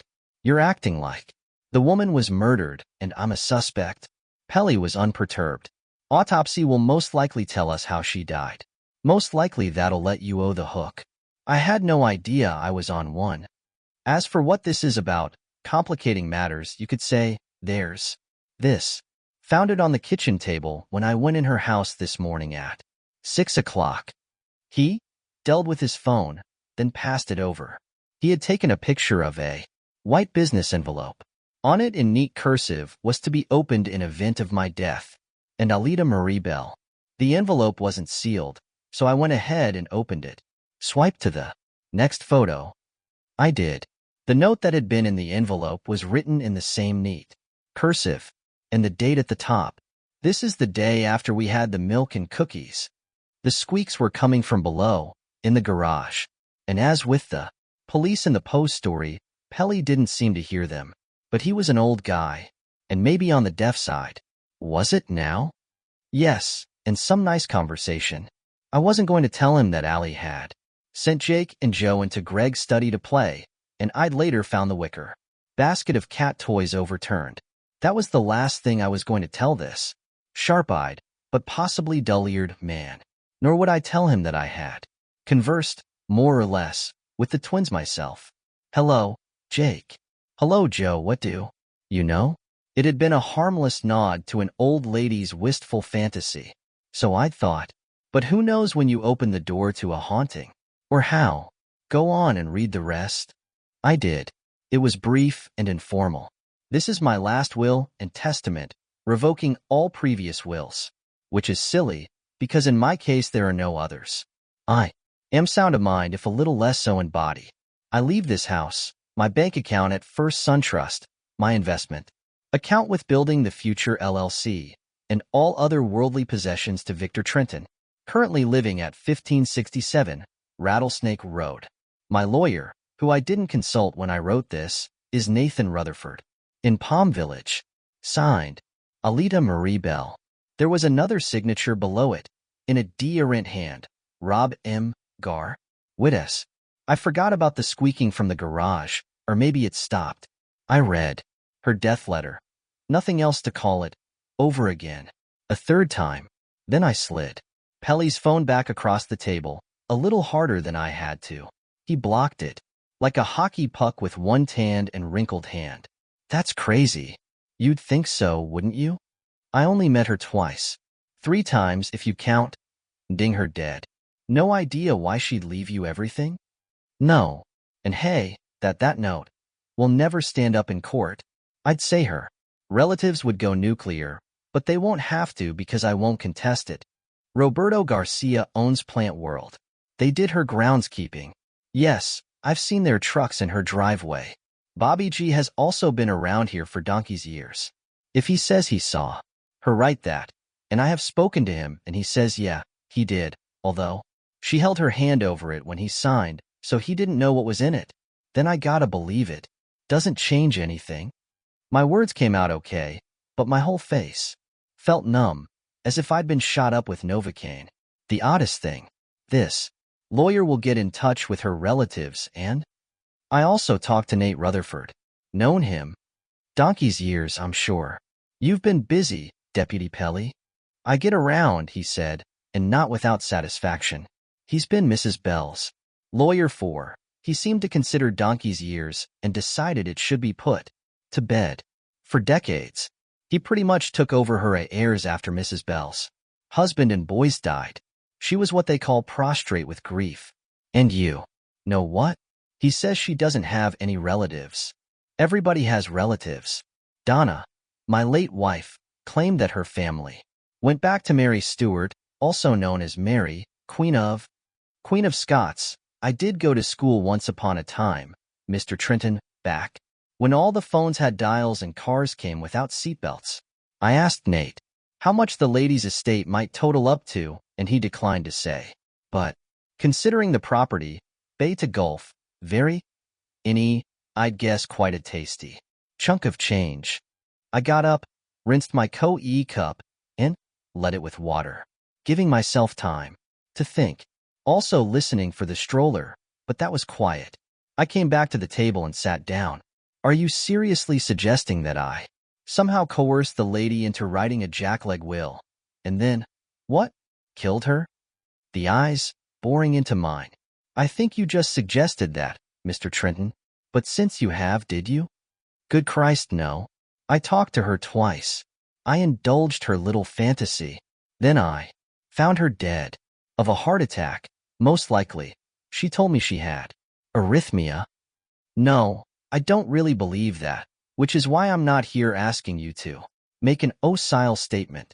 But you see the position it puts me, the department, in, don't you? Lady makes out what they call a holograph will. Just before she dies, gets it witnessed up, and the man, the stranger, who, NDS her body also turns out to be the Benny Dash, shy. She must have been crazy about more than just her kids, I muttered, and found myself thinking about that song Osir Zane had mentioned, Delta, Dawn. Maybe sí, maybe no. In any case, the autopsy's probably going on as we speak. That'll tell us something. And you'll have to testify at the inquest of course. That will be docile. My heart sank. When? Maybe not for a couple of weeks. It'll be by one of those computer video links. FaceTime, Zoom, I dunno. I can barely use this fancy phone. I didn't believe that for a minute. In any case, it'd be good if you stuck around, Vic. Now my RST name felt like a trap. In fact, I have to insist. The way things are, with the COVID running wild, it would probably be safest for you to stay right here, buttoned up and masked in town. Don't you think? That might have been when I began to realize what Alita Bell had done, although it wouldn't coalesce until that evening. Or maybe it hadn't been her. I thought of Donna on that last night. How? She looked past me, her dying eyes growing bright one last time. Oh my God. She'd said, you're all grown up. Children couldn't plot and plan. Adults, on the other hand. Vic? The smile lines at the corners of his eyes crinkled. Kind of thought I'd lost you for a minute. No, I'm here. Just processing. Yeah, it's a lot to process, isn't it? For me too. Like one of those mystery novels. I think you better stick to your original plan. Stay until September. Take your walks in the morning or in the cool of the evening. Have a swim in the pool.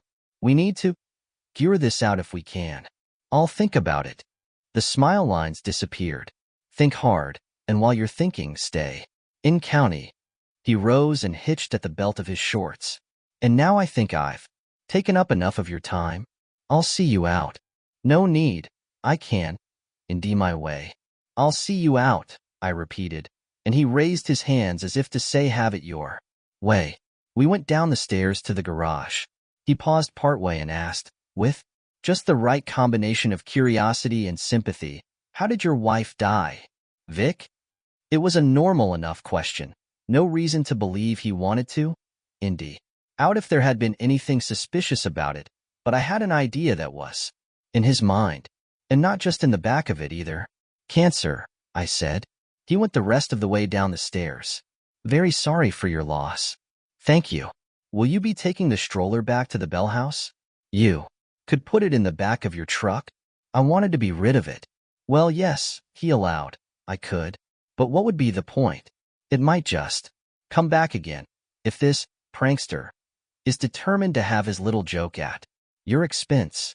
We send a cruiser up Rattlesnake Road once or twice a night, but that still leaves a lot of dead time. And there are some Osirs down with COVID. Might be just as easy to leave it here. He doesn't think there's any prankster, I thought. He thinks it was me. Both times. He doesn't know why, but that's what he believes. What about Prince? He scratched the back of his seamed and deeply tanned neck. Yeah, could do. I've got a print kit in my truck, but that would mean taking transfers of any prints I made, and I might mess it up. Hands aren't as steady as they used to be. I hadn't noticed that and didn't now. He brightened. You know what? I can at least dust those chrome bars and take some pictures with my phone if I indie anything. No point trying the hand grips, they're rubber, and those little arms beside the seats are fabric. But those metal push bars are, yeah, ideal for prints. Did Zane or Canavan touch it? I'm not sure, but I think just me. And Alibel, of course. He nodded. At this point, we were still at the foot of the stairs. We hadn't gone out into the garage yet. So I could indie 2 sets of prints, yours and Mrs. Bell's. Although, unlikely. Most people would just use the rubber hand grips. I think I reached down and tilted the stroller up to get it over the door jamb and into her garage. If I did, I could have wrapped my hands on. Those rods just below the grips. You might not, Indy, gerprints, but there would be palm prints. He nodded, and we went into Greg's garage. He headed outside to get his gerprint kit, but I took his elbow to stop him. Look, I said and pointed at the stroller. What about it? It's been moved. When I brought it in from the courtyard, I put it next to the driver's side of my car. Now it's on the passenger side. So I had heard the squeaking. Can't remember for sure. His frown, the vertical line between his brows so deep I couldn't see the bottom, told me he did remember but didn't want to believe it. Come on, Andy. I used his given name deliberately, an old ad conference trick I employed when arguments got heated.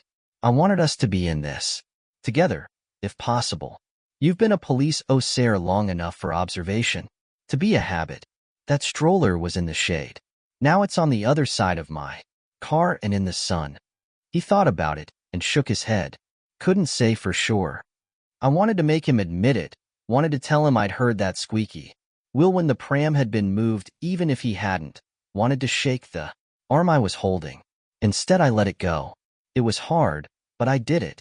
Because I didn't want him to think I was crazy, and if he thought I was the one moving the stroller at night between the Bell House and Greg's, he was already halfway to drawing that conclusion. And there was Allie Bell's weird holograph for him to think about, too. Did he really believe Allie and I were bare acquaintances who had only met twice? Would I have believed it? I had an idea the questions were just beginning for me. I'll get my little kit, Pelly said, although I'm not hopeful. He drove in his pickup 10 or 15 minutes later, after reminding me again not to leave the county, saying it would be a real bad idea. He told me that he or one of the full-time county detectives would be in touch after the autopsy. That was a long day. I tried to nap and couldn't.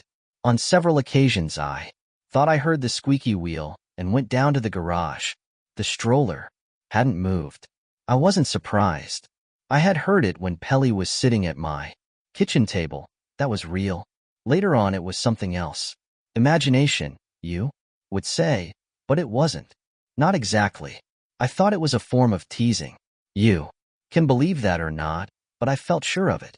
No, I knew. Once when I heard that squeaking, not real, but real in my head, and I went down to the garage, I thought I saw the shadows of snakes on the wall. I closed my eyes tight, then opened them. The shadows were gone. They hadn't been there, but they had been. Now there was only the stroller, sitting in the sunlight on the cement garage, and casting its sane shadow. Around noon, as I was eating a chicken salad sandwich, I thought of oiling that squeaky wheel after all. There was 3 in, one on the work table in the second garage bay, and decided against it. I didn't like the idea of touching the stroller, but I could have. I wasn't hysterical or phobic about it. Only I remembered the old Aesop's fable about the mice that belled the cat. Why did they do that? Because they wanted to be able to hear it coming. I felt the same about the stroller, especially after Pelly dusted the chrome rods and found nothing, not even the random smudges and bits of dust he would have expected. I think it's been wiped by your prankster. Looking right at me when he said it. That evening I walked the length of Rattlesnake Key to the swing bridge. A long walk for an old man, but I had a lot to think about. I started by asking myself again if I was crazy. The answer was an emphatic no. The snakes in the tub and the waving hand could have been a stress-induced hallucination. I didn't believe it, but granted the possibility. The stroller in the bathroom, on the other hand, had been there. I'd only seen its shadow, but the sound of the squeaky wheel had been unmistakable. And when it was in the garage it had moved. I'd heard it. I didn't think Pelly had, but he knew it was in a rent place, although he didn't want to admit it to me, or probably to himself. The swing bridge was a 24/7 deal. That night it was being manned by Jim Morrison, not of the Doors, he always liked to say, a guy who was probably older than either Pelly or me. We talked for a while when I got there. The weather, the upcoming election, how COVID had emptied the baseball stadiums except for cardboard cutouts of make-believe people. Then I asked him about Mrs. Bell. You found her, right? Jim said. We were outside his little booth, where he had a television, a beat-up easy chair, and a toilet cubicle. He was wearing his yellow high-visibility vest and his red cap with rattlesnake key on the visor. A toothpick jutted from one corner of his seamed mouth. Yes. Poor lady. Poor old soul. She never got over losing those boys of hers. Pushed that stroller everywhere. Which was a perfect lead-in for what I really wanted to ask. Do you think she really believed the boys were in it? He scratched his stubbly chin as he thought it over. Can't say for sure, but I think she did, at least some of the time. Maybe even most of the time. I think she made herself believe it, which is a dangerous thing in my opinion. Why do you say that? Better to accept the dead, wear the scar, and move on. I waited for him to say more, but he didn't. Were you in on the big snake hunt after they died? Andy Pelly told me about it. Oh yeah, I was there. To this day, I can smell those rattlers as they burned. And do you know what? Sometimes I think I see him, especially around this time of day. He leaned over the rail and spit his toothpick into the Gulf of Mexico. Dusk, you know. Real things seem thinner then, at least to me. My wife used to say I should have been a poet, with ideas like that. After the stars come out, I'm okay. I'll see plenty tonight. I'm on until 12, then Patricia takes over. I wouldn't think you'd get many boats wanting to go through it this time of the year, especially at night. Oh, you'd be surprised. Look at there. He pointed to the moon, which was just coming up and beating silver across the water. Folks like a moonlight cruise. Makes him romantic. Dark of the moon's deerrant, at least in summer. Then it's mostly Coast Guard boats. Or DEA. Those boys are always in a hurry. Like blaring their horns could make this old bridge open any faster. We talked a little more, and then I said I'd better be heading back. Yes, Jim said. Long walk for a man getting on in years. But you'll have the moon to light your way. I told him good evening and started back across the bridge. Vic? I turned back. He was leaning against his little booth, arms folded across his vest.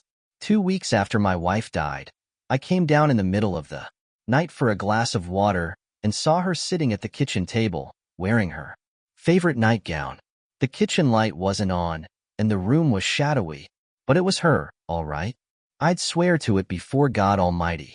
Then I turned on the light, and he raised one loosely, stead hand and opened the ingers. Gone. I heard my son after he died. It seemed perfectly right to give that up after what Jim had told me, speaking from the closet, and I'd swear to that. He only nodded, wished me good night, and went back into his booth. For the RST mile of my walk home, maybe a little more, there were plenty of houses, RST those of ordinary size but getting bigger and fancier as I went. There were lights in a few of them with cars parked in the shell driveways, but most of the houses were dark. Their owners would come back after Christmas and leave before Easter, depending on the pandemic situation, of course.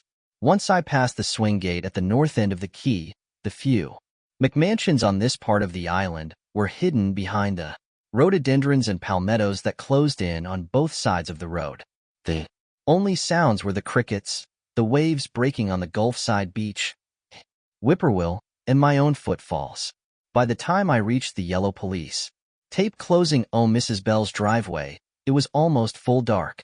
That 3/4 moon had risen enough to light my way, but it was still mostly blocked by the foliage that grows in Florida's hothouse climate. As soon as I passed Allie's driveway, the squeaking started. It was 30 or 40 feet behind me. My skin broke out in bumps. My tongue stuck to the roof of my mouth. I stopped, unable to walk, let alone run. Not that with my creaky hips I could have run far. Anyway, I understood what was happening. They had been waiting for me in their driveway, waiting for me to pass so they could follow me back to Greg's. What I remember most about that RST moment is how my eyes felt, like they were swelling in their sockets. I remember thinking that if they popped I'd be blind. The squeaking stopped. Now I could hear another sound, my own heartbeat, like a moed drum. The whippoorwill had fallen silent. So had the crickets. A drop of cold sweat trickled slowly down from the hollow of my temple to the angle of my jaw. I took a step. It was hard. Then another. A little easier. A third. Easier still. I began to walk again, but it was as if I were on stilts.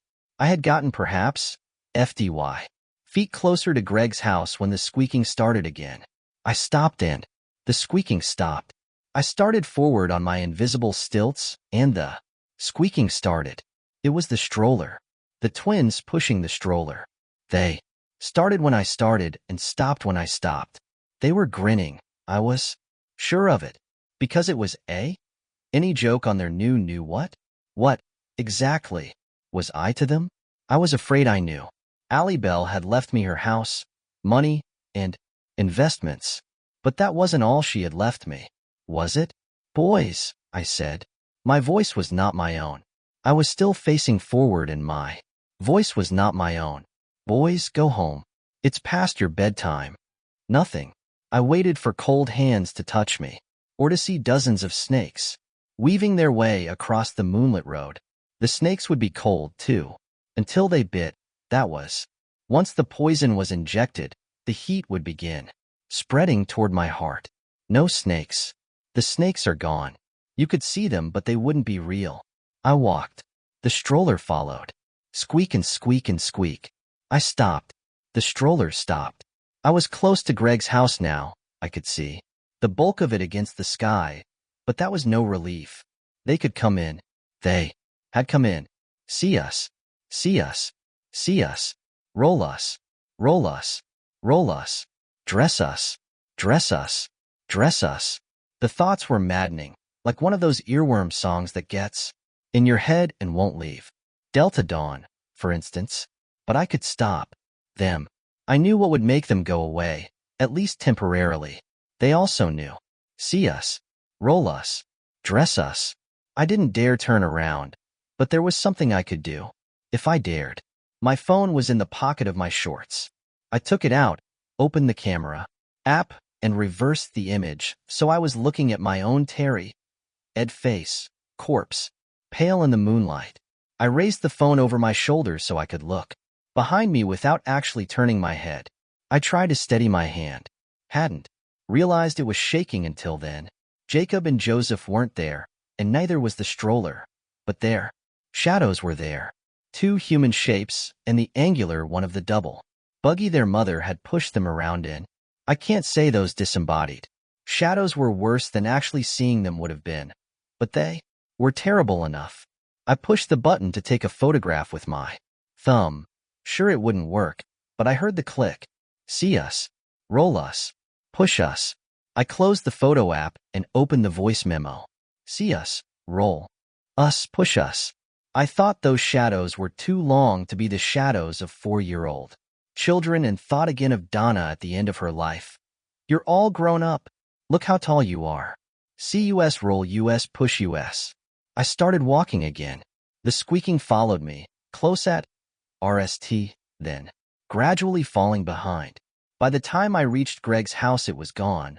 But the clamoring thoughts, not voices, thoughts, in my head were louder than ever. They were my thoughts, but I was being forced to think them. The stroller was back in the courtyard. Of course it was, and casting the same angular shadow I'd seen on my phone. The shirts were still neatly draped over the seats, Heckle on one and Jekyll on the other. I knew how to quiet the storm in my head. I touched the backs of the seats. I touched the shirts. The clamoring, repetitive thoughts died. I pushed the stroller back into the garage, then stepped away from it, waiting. The thoughts didn't return, but they would, of course. Next time they would be louder and more insistent. Next time they would want more than my touch. Next time they'd want to go for a ride. I locked the doors, as if that would do any good, and turned on every light in the house. Then I sat at the kitchen table and looked at my phone. I had it. Missed call from Nathan Rutherford, but I had more pressing business than Allie Bell's lawyer. I looked at the picture I'd taken. It was a little blurred, because my hand had never stopped shaking, but the shadows of the boys and the pram were there. Nothing was casting them. The road was empty. Next I opened the voice memo app and pushed play. For 20 seconds I heard the rhythmic squeaking of the pram's bad wheel. Then it faded away. I thought about getting in touch with Andy Pelly because I was sure he'd registered the de-errant position of the stroller when our talk was over. He'd given me his card. I could email him the photo and the voice memo, but he'd reject both. He'd say the shadows were of the palmettos. He might know better, but that's what he would say. And the squeaky wheel? He'd think I did that myself, running the stroller back and forth in the garage while I recorded. He might not say so, but he would think so. He was a cop, not a ghost hunter. But maybe that was okay. I had empiric proof for myself. I had already known what was happening was real, but the thought that it was all in my head had lingered in the background. Even so, I sat at the kitchen table with my palms pressed against my forehead, thinking. Just a few missed beats of the old ticker Allie had said when I asked if she was okay. But suppose she had been a lot sicker than she claimed? And knew it? Suppose it wasn't just arrhythmia but congestive heart failure? Even cancer, one of those like glioblastoma that's a death warrant. Suppose she was resigned to her own death, but not to the deaths of her little boys? They had already died once, after all, but had come back. Or she had brought them back. And then, suppose she met me, I said. Yes, suppose. I called Nathan Rutherford, introduced myself, and immediately cut to the chase. I had no interest in Allie Bell's estate. I think his chuckle was more cynical than surprised. Nevertheless, Mr. Trenton, you seem to have it. Ridiculous. Find her relatives. She claimed she had none. That after her husband died, and the little JS, that's what she called them. She was the last sprig on the family tree. It's the only reason that poor excuse for a will could ever stand up. Her estate is worth a good deal of money. 7 gers, perhaps even 8. She must have been taken with you, sir. No, I thought. I'm the one who was taken. But I don't intend to stay taken. It's put me in a lousy position, Mr. Rutherford. I found her, and pending the autopsy, I look like a man with a motive for killing her. You see that, right? Did you have any reason to believe you were in line to inherit? Perhaps. You saw that scrap of a will before Mrs. Bell's decease? No, but Deputy Pelly told me the envelope it was in was unsealed. A county attorney who wanted to make a case could say I had access to it. Time will take care of this, Rutherford said, which meant nothing. He had adopted a soothing voice he probably used on distraught clients. Those with money, at least, and it seemed that I now had a lot more than what was in my 401k. If the will is unchallenged and goes through probate, you can do what you wish with the proceeds. Sell the house. Give the money away to worthy charities, should you decide to do so. He didn't go on to say that charity begins at home, but his tone suggested it. I had had enough. He wanted to discuss the serpentine legal trail that lay ahead, but I had my own serpents to worry about. It was dark outside and I was scared. I thanked him and ended the call. Had she made her will and then killed herself with an overdose of digoxin or Sodalol? No, I thought. The little JS wouldn't like that. I could end up in the county jail, where see us, roll us, dress us would do no good. The verdict at the inquest will be accidental death, but in the meantime I'll be here, and they'll be here. Because they want me to stay, I whispered. I took a shower, put on a pair of gym shorts, closed the door to the en-suite bathroom, and lay down on Greg Ackerman's big double bed. As a more or less swinging bachelor, he'd probably shared it with any number of honeys. My own honey was gone. In the ground, like my son. I crossed my arms over my chest in an unconscious gesture of protection and stared up at the ceiling. It hadn't been her, it had been them. They wanted me to stay. They wanted to work on me. They wanted me to take over from their mother, so they wouldn't have to go to wherever uneasy revenants go to. They liked it right here on Rattlesnake Key, where, if I didn't want my head led with tumbling and repetitive thoughts, if I didn't want to hear the stroller's squeaky wheel behind me, I would live in Allie's house. I would eat in Allie's kitchen and sleep in Allie's bed. I would push them in their stroller. I would eventually come to see them. I don't have to stay here, I thought. I've got a rental car with a full tank of gas. I can get away. Away from them. I don't think the county sheriff will issue a warrant for my arrest, although some judge might issue a bench warrant ordering me to come back pending the inquest. Rutherford would know, and I guess he's my lawyer now. But I'd GHD it. And while the lawyers wrangled, Jake and Joe would be getting weaker. Because she's gone and I'm what they have. Yes, all true enough. And I was scared. You can believe that. There's a line from Scorsese's Mean Streets that's always resonated with me. You don't fuck around with the night. But I was also angry. I had been put in a box I wasn't supposed to escape. Not by their mother. In my heart, I was sure that Allie Bell hadn't been in on this, but by a couple of kids. Dead kids, in fact. I had no secret weapon to GHD them with, no cross or garlic to Wardo. Vampires, which, if I was right, is sort of what they were, no rite of exorcism. But I had my mind, and I was too damn old to be pushed around by bad and badder. If Allie hadn't built the box I was in, how could they have done it? Most little boys, I had one, remember, can hardly plan a trip to the bathroom. I fell asleep thinking of Donna, minutes from her end. You're all grown up? Look how tall you are. Squeak, squeak, squeak. I didn't come awake in the dark at least, because I hadn't turned the lights. This time the stroller's squeaky wheel wasn't coming from the ensuite. It was further away. I thought it was in the part of the house Greg grandly called the guest quarters. Those quarters consisted of a small living room on the ground, and a spiral staircase leading up to a bedroom and attached bathroom on the second. The stroller was in the guest bedroom. The real stroller might be still in the garage, but the ghostly one was also real, and so were the twins pushing it, so maniacally back and forth. The thoughts seeped back in. They were low at RST but grew louder, as if an unseen hand was turning up the volume. See us, roll us, dress us. See us, roll us, dress us.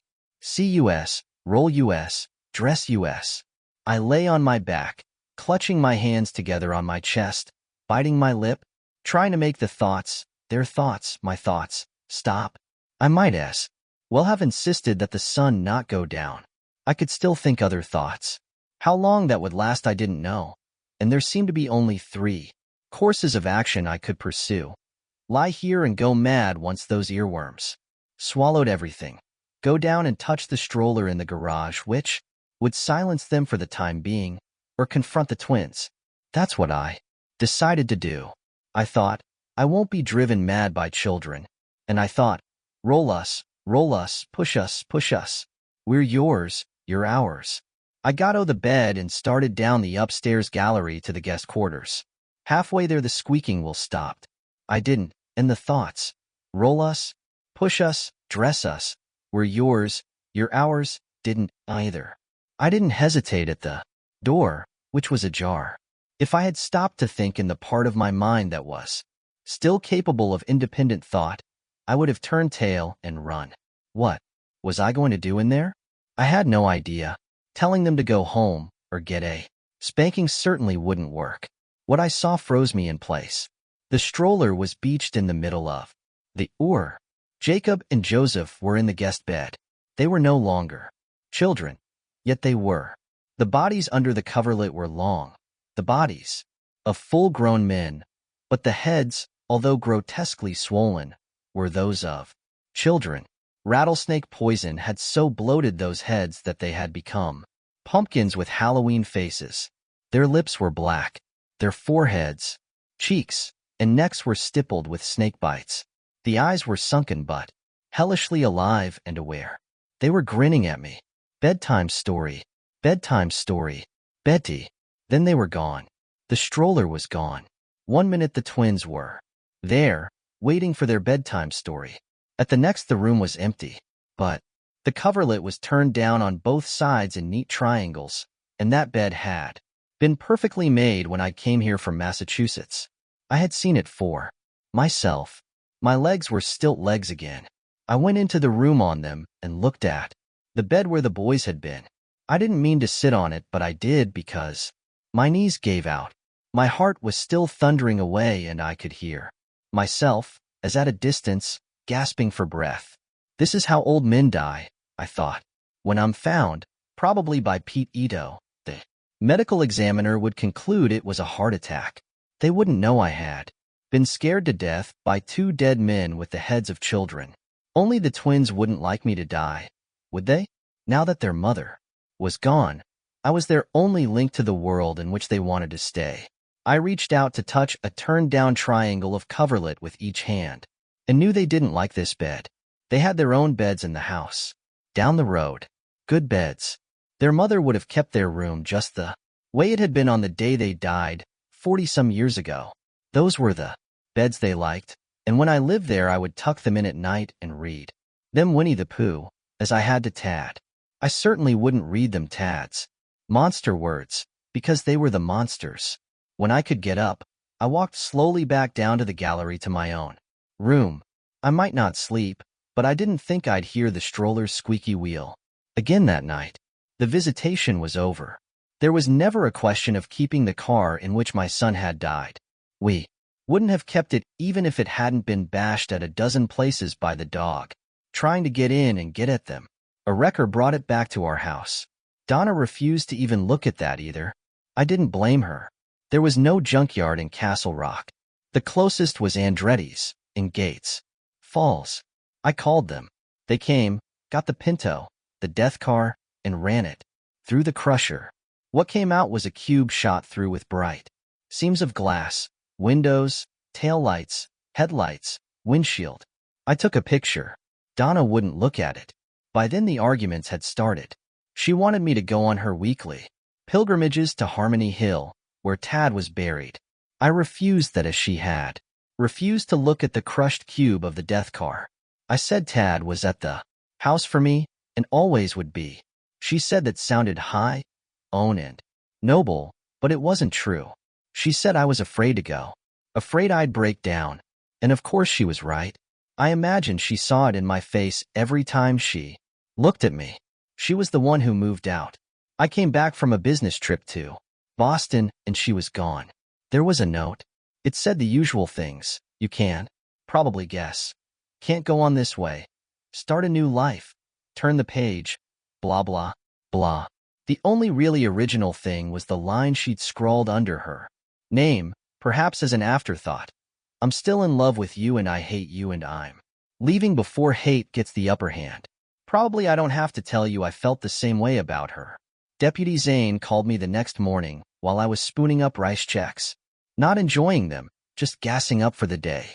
He said the autopsy had been completed.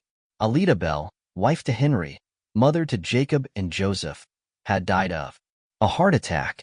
The me said it was amazing she lived as long as she did. She had 90% blockages, but that wasn't all. There was cardiac scarring, which means she'd aired a number of previous heart attacks.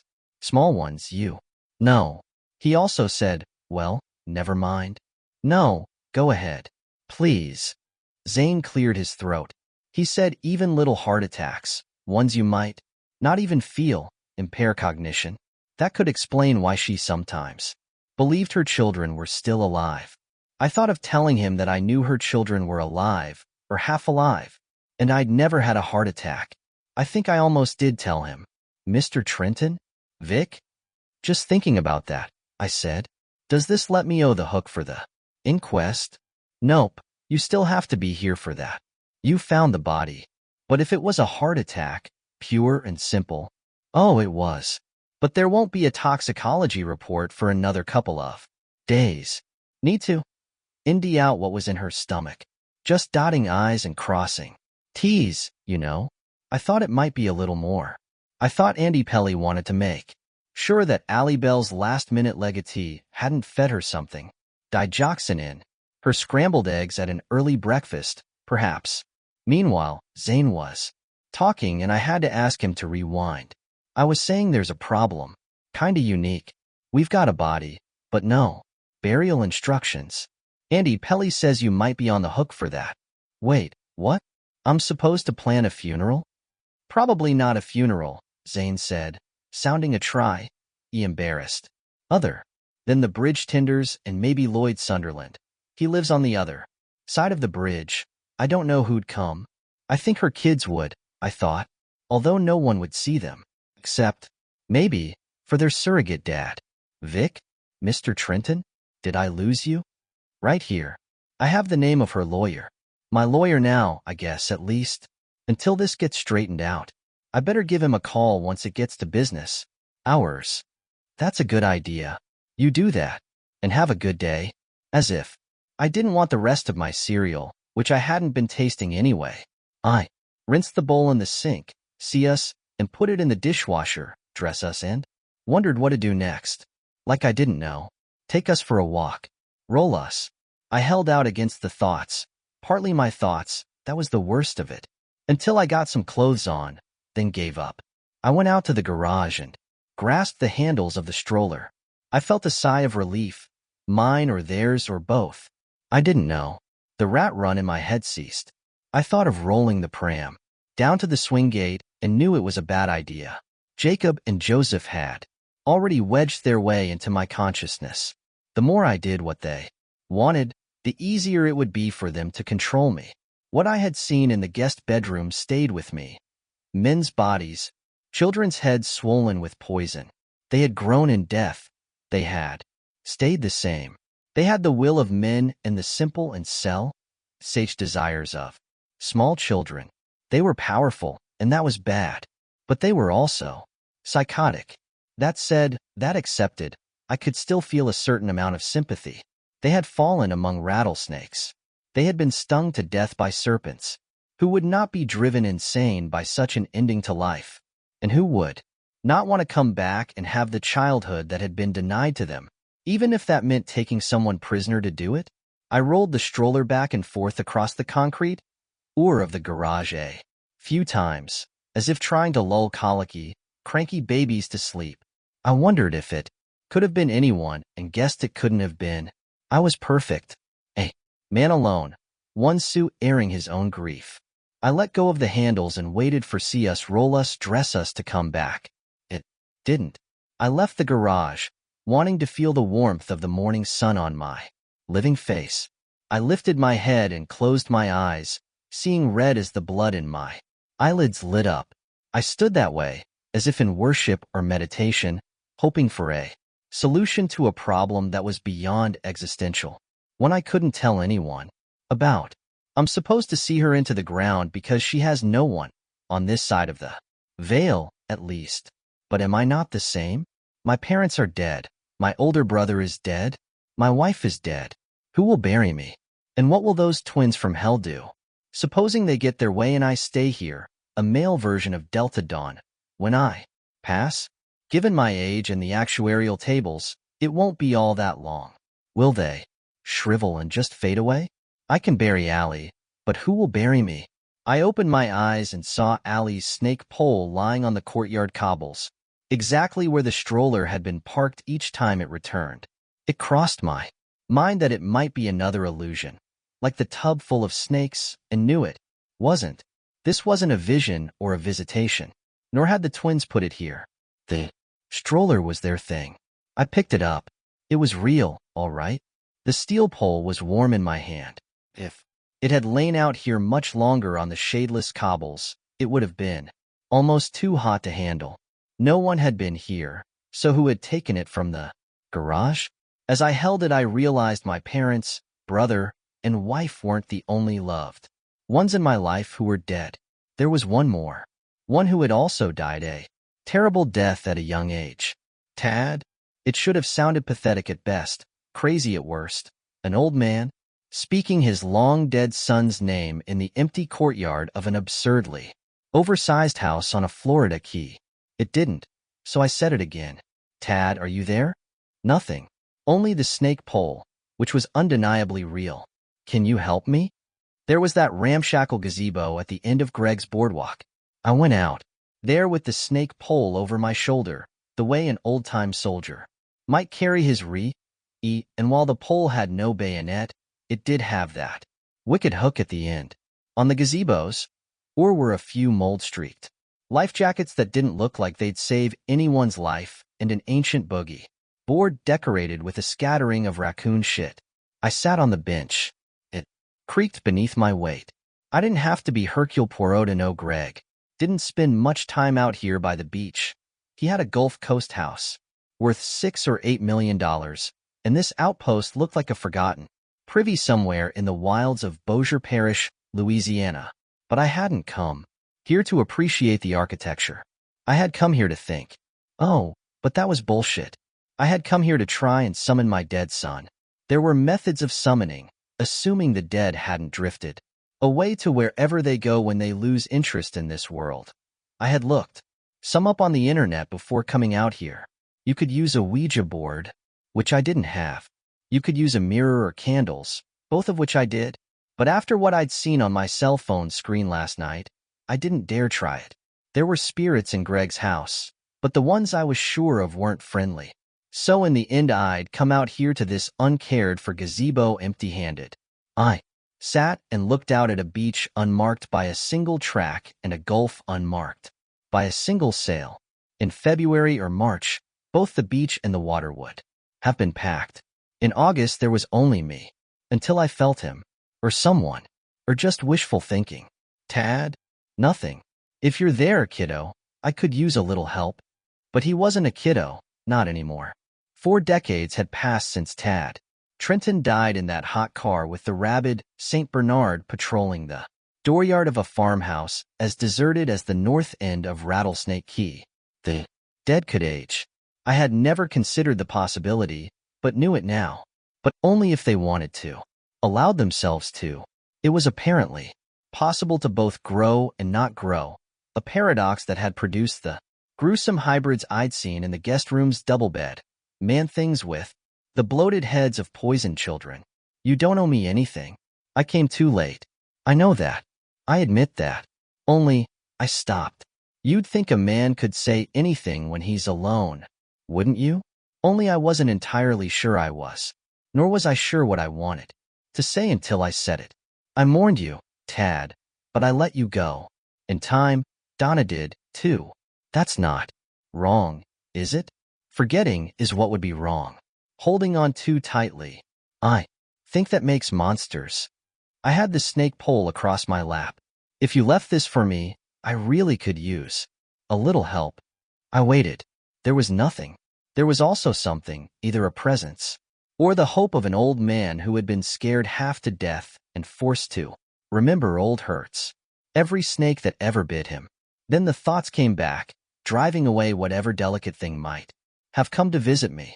Dress us, roll us, see us. See us, dress us, roll us. The kids wanted me. The kids who wanted to be my kids. And they were. Also my thoughts, that was the horror of it. Having your own mind turned against you is a guilt-edged invitation to insanity. What interrupted them, partially at least, was the honking of a horn. I turned and saw someone waving to me. Just a silhouette at the edge of the courtyard, but the shapes of the spindly legs beneath the baggy shorts were enough to tell me who my company was. I waved back, propped the snake pole against the gazebo's railing, and headed back along the boardwalk. Andy Pelly met me halfway. Good morning, Mr. Trenton. Vic, remember? Vic, right. I was out this way and thought I'd drop by. Bullshit you were, I thought.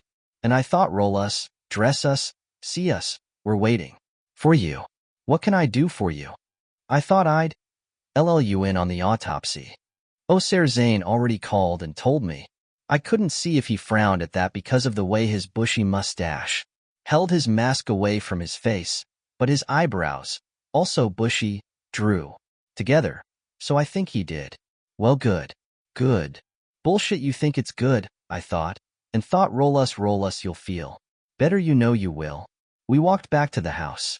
The boardwalk was too narrow for us to go side by side, so I led the way. The thoughts, mine, that I couldn't banish, were giving me a headache. Still waiting on the toxicology, of course. We reached the end of the boardwalk and strolled across the courtyard past his truck, me still leading the way.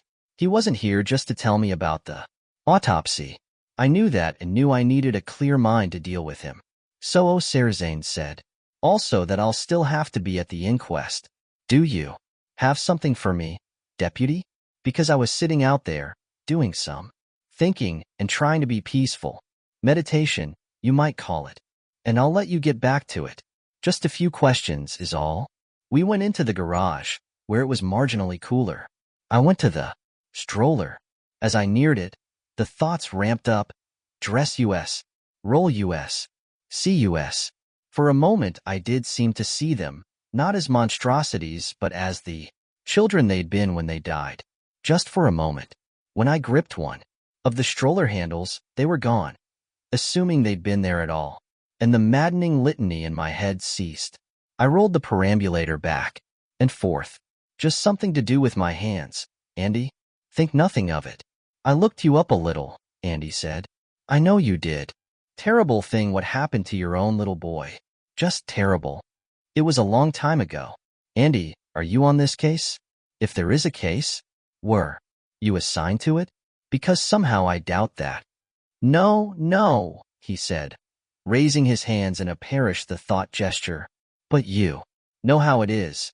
You can take the man out of the cops, but you can't take the cop out of the man. Probably the same in your business. Advertising, wasn't it? You know it was, and the answer is no. On the rare occasions when I watch network TV instead of streaming, I mute the ads. You really have no business here at all, do you? Now, I wouldn't go that far. Man, I'm curious. This is a funny business. Meaning funny peculiar, not funny ha. You must see that. Back and forth went the stroller, a few feet ahead, a few feet back. Soothing. The kids, keeping them quiet. Why would she leave you everything? That gets me. And I bet you know. That was true. I did. I don't. And why do you keep bringing that stroller back from her place? Because it's got to be you, doesn't it? No one else out here this time of year. Not me. He sighed. Talk to me, Vic. Why not? If her talk screen comes back negative, you got away with whatever you got away with. So there it was. He thought I'd killed her. Help an old doer out. It's just the two of us. I didn't like this Wilford Brimley lookalike, who had interrupted me while I was trying something delicate. It probably wouldn't have worked, but that didn't make me feel any better about him, so I pretended to consider what he was asking for. I said, show me your phone. Even the bulge of his mustache couldn't quite hide the smile on his mouth. I couldn't gauge the exact quality of that smile, but I'd be willing to bet it was of the you got me, partner variety. The phone came out of the baggy shorts and, yes, it was recording. Must have hit that by accident. I'm sure. Now turn it o. He did so with no argument. Now it really is just the two of us. So satisfy my curiosity. All right. I took a dramatic pause, the kind that usually worked with clients before you unveiled the ad campaign they'd come to see, and then led with two lies followed by the stone truth. I don't know why someone keeps bringing her stroller back. That's number one. I don't know why she left that crazy will. That's number two. And here's number three, Deputy Pelly. I didn't kill her. The inquest goes a long way toward proving she died of natural causes. The toxicology report will go the rest of the way. I hoped it would. Hoped that the ghost twins hadn't somehow gotten into her head and compelled her to swallow a bunch of her heart meds so they could jump to a marginally more healthy host. You'd think a tox report showing she'd ingested too many pills would run counter to their best interests, and you would be right. But they were children. Now I think you should go. I stopped rolling the stroller. And take this thing with you. I don't want it, he said, and seemed surprised at the vehemence in his own voice. He knew something was wrong with it. Oh yes? He started out of the garage, then looked back. I'm not done with you. Oh, for God's sake, Andy, just do something else. Go? Shing. Enjoy your retirement. He went back to his truck, got in, revved the engine, and peeled out hard. Enough to leave a rubber tattoo on the courtyard pavers. I thought I might as well go back to the gazebo. At least until the earworms started up again. Not really earworms. Snakes. Snakes in my head, two of them, and if I didn't do what they wanted, They'd inject their poison from sacks that never emptied. In a way, I didn't blame Pelly for his suspicions. Allie's lawyer, Rutherford, probably had some of his own. The whole thing was wrong. The most wrong thing of all was my current wretched position. What was unpleasant today would be terrible tonight. They were stronger at night. What had Jim the bridge keeper said? Dusk, you know. Real things seem thinner then. It was true. And once night comes, the wall between real things and a whole other plane of existence can disappear completely. One thing seemed sure. Any chance of contacting my dead son was gone. The old cop had broken the spell. Best to just sit for a while, looking out at the gulf. Try to get Pelly, I'm not done with you. Out of my mind. Think about what to do while I still could think. When I got to the gazebo, I just stood there, looking in. Pelly wasn't the only one not done with me, it seemed. Tad, or someone, had made contact. After all, the snake pole was no longer leaning against the railing. It was lying on the gazebo's oar. The litter of old life jackets had been pushed aside, scratched into one of the planks by the sharp point of the snake pole's hook. I had no doubt were 2 letters. A third had been started but left incomplete. I looked at those letters and knew what I had to do. It had been staring me in the face all along. Jacob and Joseph, Heckle and Jekyll, Bad and Badder, weren't as all-powerful as they seemed. In the end, they only had one link to the world of the living now that their mother was gone. The 2 letters scrawled on the plank were PR. The one that had been started and then abandoned was the slanted bar of an A. Pram. If it could be all nished and done with when it's done, then it may as well be done quickly. That was Macbeth's idea about such matters as this, and he was a thinking cat. I believed I might be able to deal with my 2 hybrid harpies if I acted fast. If I didn't, and the thought snakes burrowed deeper into my mind, I might end with only 2 choices, suicide or a life as their surrogate father, as their slave. I went back to the house and into the garage, just ambling along. Look at me, not a care in the world. The thoughts started up at once. I no longer need to tell you what they were. I took hold of the stroller's handles and rolled it back and forth, listening to the hellish squeaking. If I couldn't get rid of them, I'd oil that bad wheel. Of course I would. More. I draped deodorant shirts over the backs of the chairs, put deodorant shorts on the seats. When I took up residence in the Bell House, which would become the Trenton House, I would talk to them.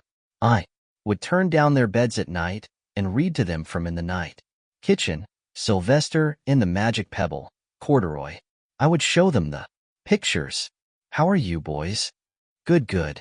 Do you want to go for a ride? Yes, yes. All right. Why don't we do that? I just need to take care of a couple of things. I'll be right back. I went in the house and grabbed my phone off the kitchen table. I checked the county tide chart and liked what I saw. It was going out and would be at dead low shortly after 11 a.m. Soon. I was still wearing my workout shorts and a t-shirt with the arms cut out. I dropped the shirt on the oar, kicked on my sandals, and hurried upstairs. I put on a pair of jeans and a sweatshirt. I jammed on a Red Sox hat. I had no boots, but in the downstairs closet I found a pair of galoshes. They were Greg's and too big for me, so I went back upstairs and put on 3 more pairs of socks to bulk up my feet. By the time I was back downstairs, I was sweating in spite of the air conditioning. Outside in the August heat, I would be sweating even more. Andy Pelly said they'd driven the snakes to the northern end of the key, where those that didn't burn had drowned, but he had also said the line of beaters probably hadn't gotten all of them. I had no idea if the JS could call those that might be left. Maybe they couldn't, or maybe there weren't any at all. After 40 years, but I had dressed for snakes just in case. One thing I did know is that Florida is a reptile-friendly environment. I looked under the sink and found a pair of rubber kitchen gloves.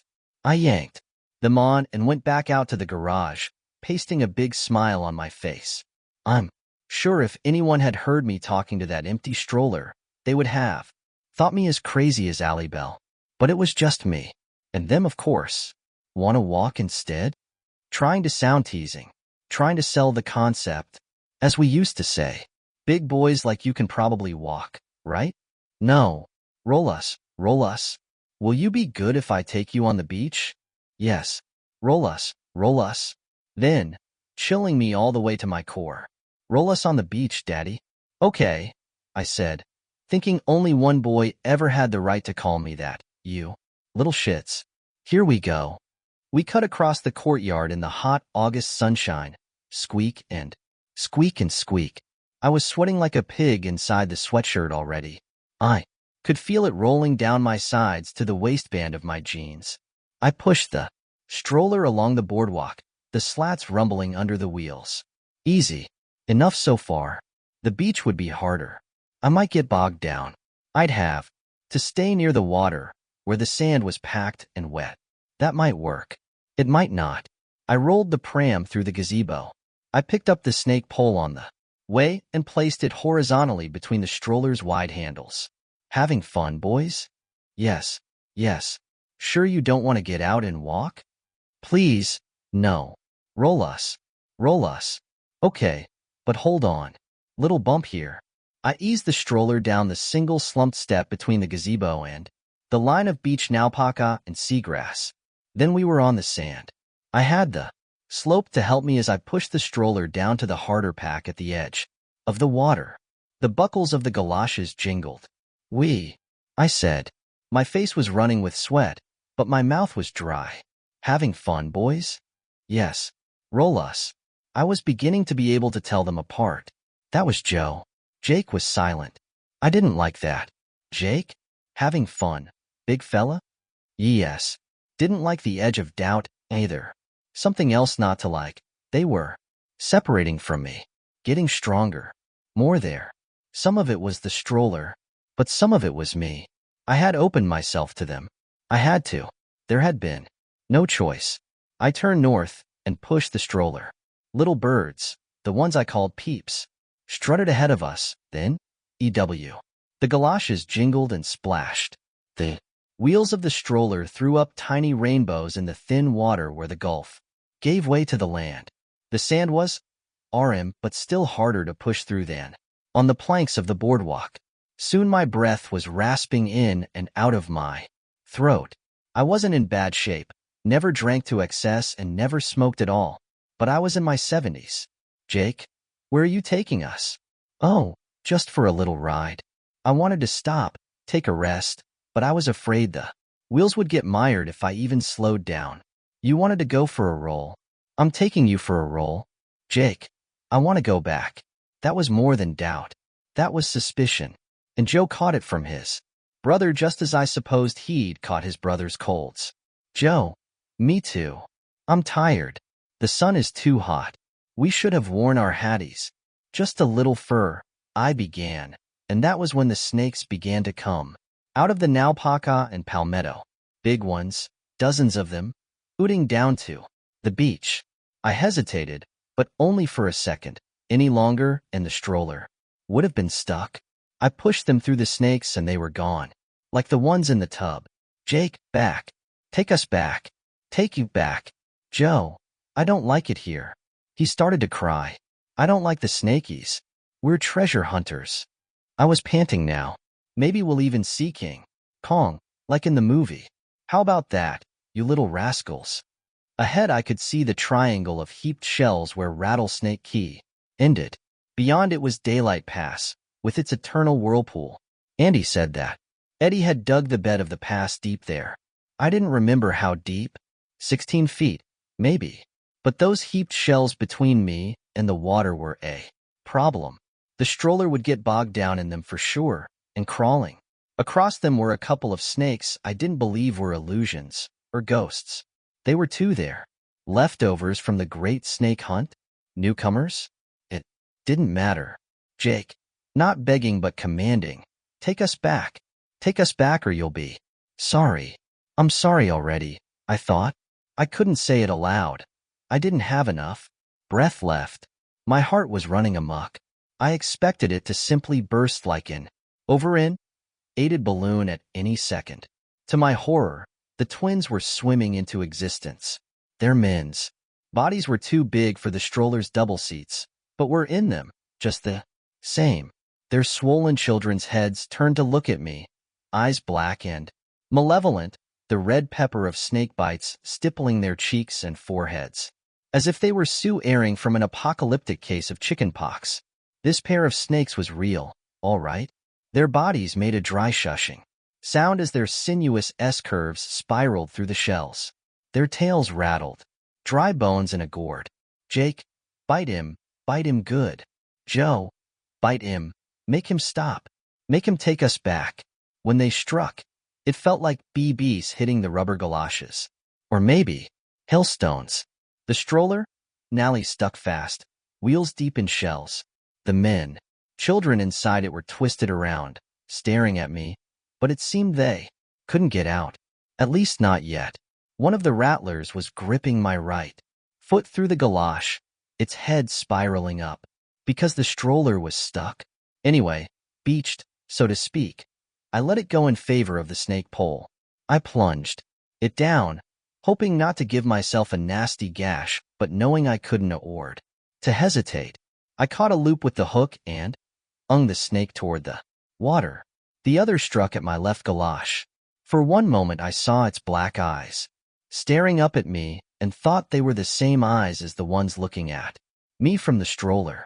Then I brought the hook down and speared it behind its triangular head. When I raised the snake pole, I felt its tail thwop my shoulder, perhaps looking for a grip. It didn't.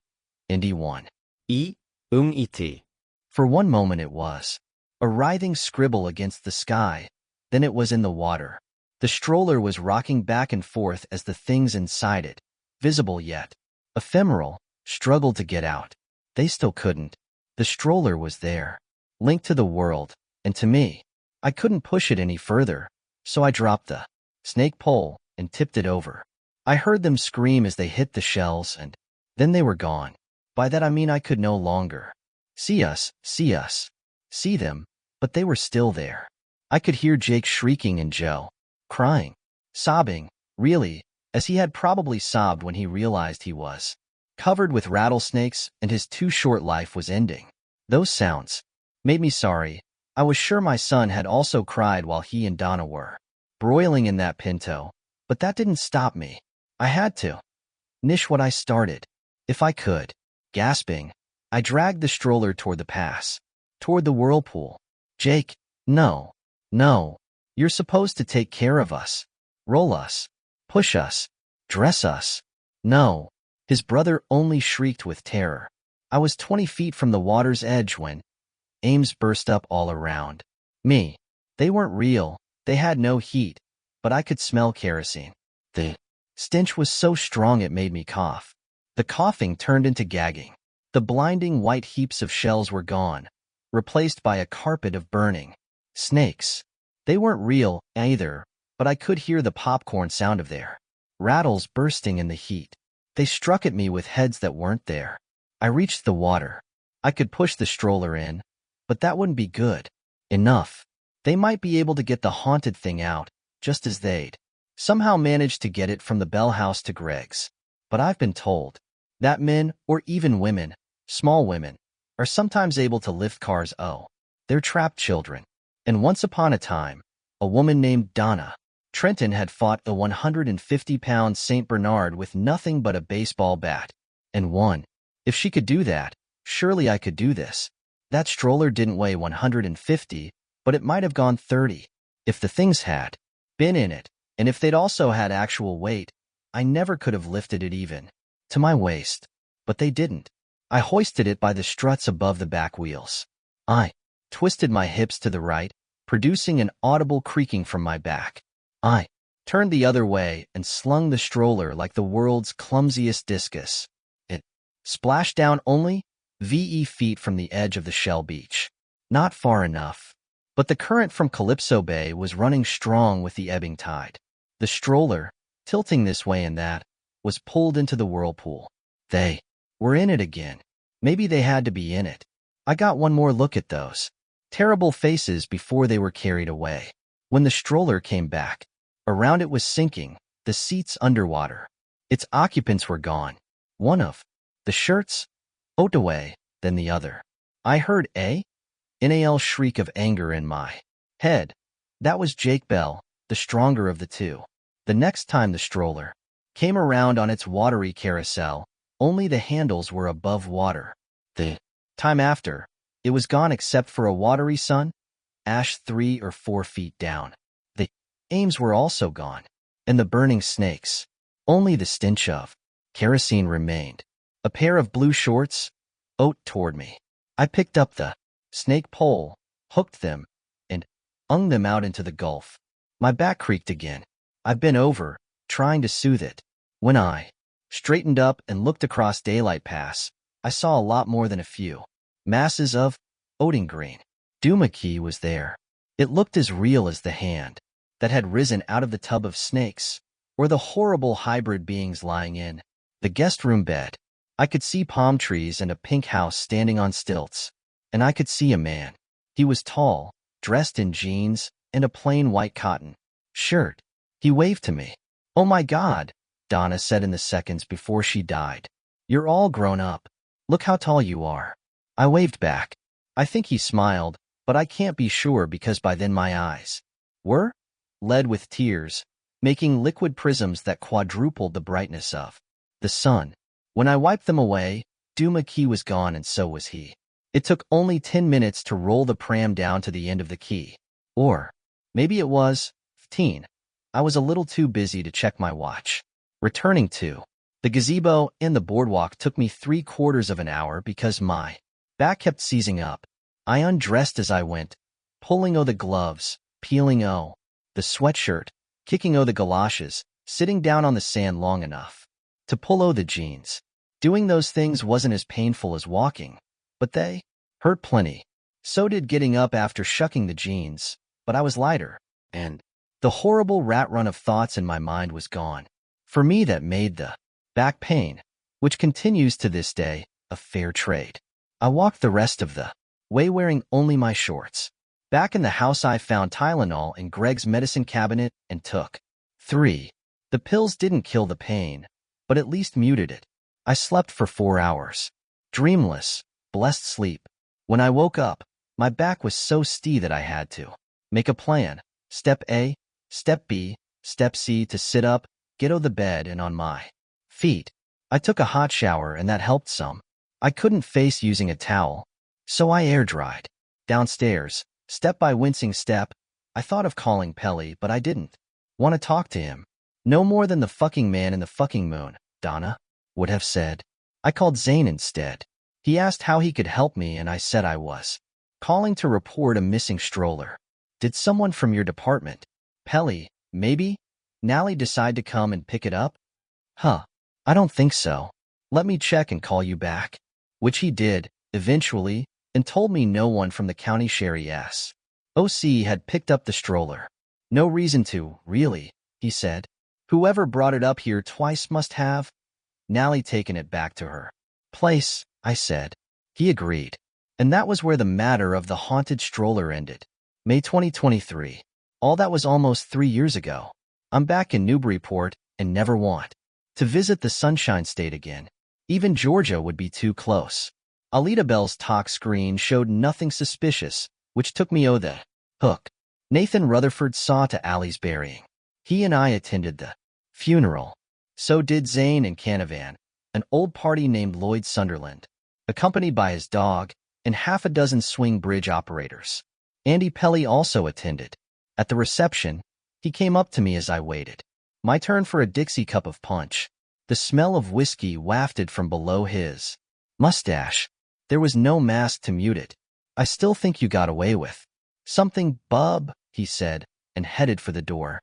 Not quite straight before I could reply. I testy? Ed at the Zoom inquest from Greg's house. There were no gotcha questions. In fact, the medical examiner gave me a strong attaboy for doing my best to keep the buzzards the deceased until the proper authorities could arrive. No relatives ever came out of the woodwork to challenge Alita Bell's scrap of a will. Said Scrap's trip through probate was a long one, but by June of 2022, everything that was hers was mine. Incredible but true. I put the Bell property up for sale, knowing no one would want the house, which was fairly run down in spite of Allie's reputed handywoman skills. The land it stood on was a de-rent matter. It sold in October of 22 for just shy of $7 million. Bay to Gulf, you know, prime real estate. Another McMansion will stand there soon enough. Allie's other assets totaled $6 million. After taxes and the other barnacles that attach to any large estate, that $13 million total boiled down to 4.5. A nice little windfall, if you ignore the terrible children that were supposed to come with it. I put $500,000 in my retirement fund, call it for services rendered, and a back that will probably pain me until I die. The rest I gave to the All Faiths Food Bank in Sarasota, which was very happy, over the fucking moon, Donna would have said, to accept the money. The only other exception I made was the $8,000 that went to Counselor Rutherford. Allie's funeral expenses. I stayed at Greg's house until after the inquest, when the matter of Alida Bell was silently closed. During that time there were no visions and no squeaky wheels to trouble me. Of course I still checked the courtyard and the garage for the stroller RST thing each morning, even before putting the co-EE on. It isn't just grief that leaves scars. Terror does, too. Especially supernatural terror. But the twins were gone. One day I asked Mr. Ito to show me the dip where Jacob and Joseph had come to grief on their fatal walk through the underbrush to the beach. He was willing enough, and after some casting about, we found it. In fact, Mr. Ito almost fell into it, although it was hard to tell, being led with naupaka and tangles of oxeye daisies so big they looked like mutants. I thought it was about as long as Greg's luxurious tub in the master bathroom and almost as deep. I had the keys to the Bell house, and I went in there just once.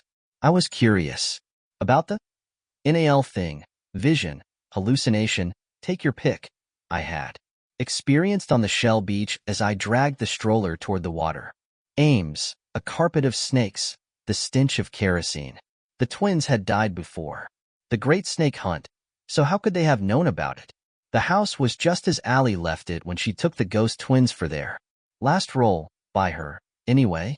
There was a plate in the sink with a knife and fork laid across it. On the counter was a box of Wheaties with the bottom chewed out by some small, foraging critters. I forced myself to look into the boys' bedroom. I had thought she would have kept it as it had been during Jake's and Joe's short lives, and I was right. There were twin beds. The sheets and pillowcases were printed with cartoon dinosaurs. Tad had exactly the same set. This realization, Hori, Ed, and in some way comforted me at the same time. I closed the door. On it, in colorful stick-on letters, was the Kingdom of Twins. I didn't know what I was looking for, but I knew it when I found it. Henry Bell's study had also been kept as it was all those years before. Yellow legal pads were neatly stacked to the left of his IBM Selectric typewriter, folders to the right. On each side, like paperweights, were framed pictures, Joe on the legal pads, Jake on the folders. There was a picture of Allie, looking impossibly young and beautiful, on one wall. On another wall were 3 framed black and white photographs of the Great Snake Hunt.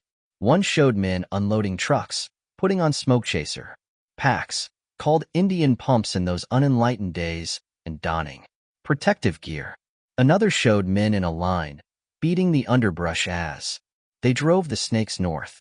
The third showed the triangle of Shell Beach as thousands of snakes charred and died in the Ames. I knew that Jake and Joe had haunted this house long before they had haunted mine. Perhaps Allie had even rolled them in here and showed them the photographs.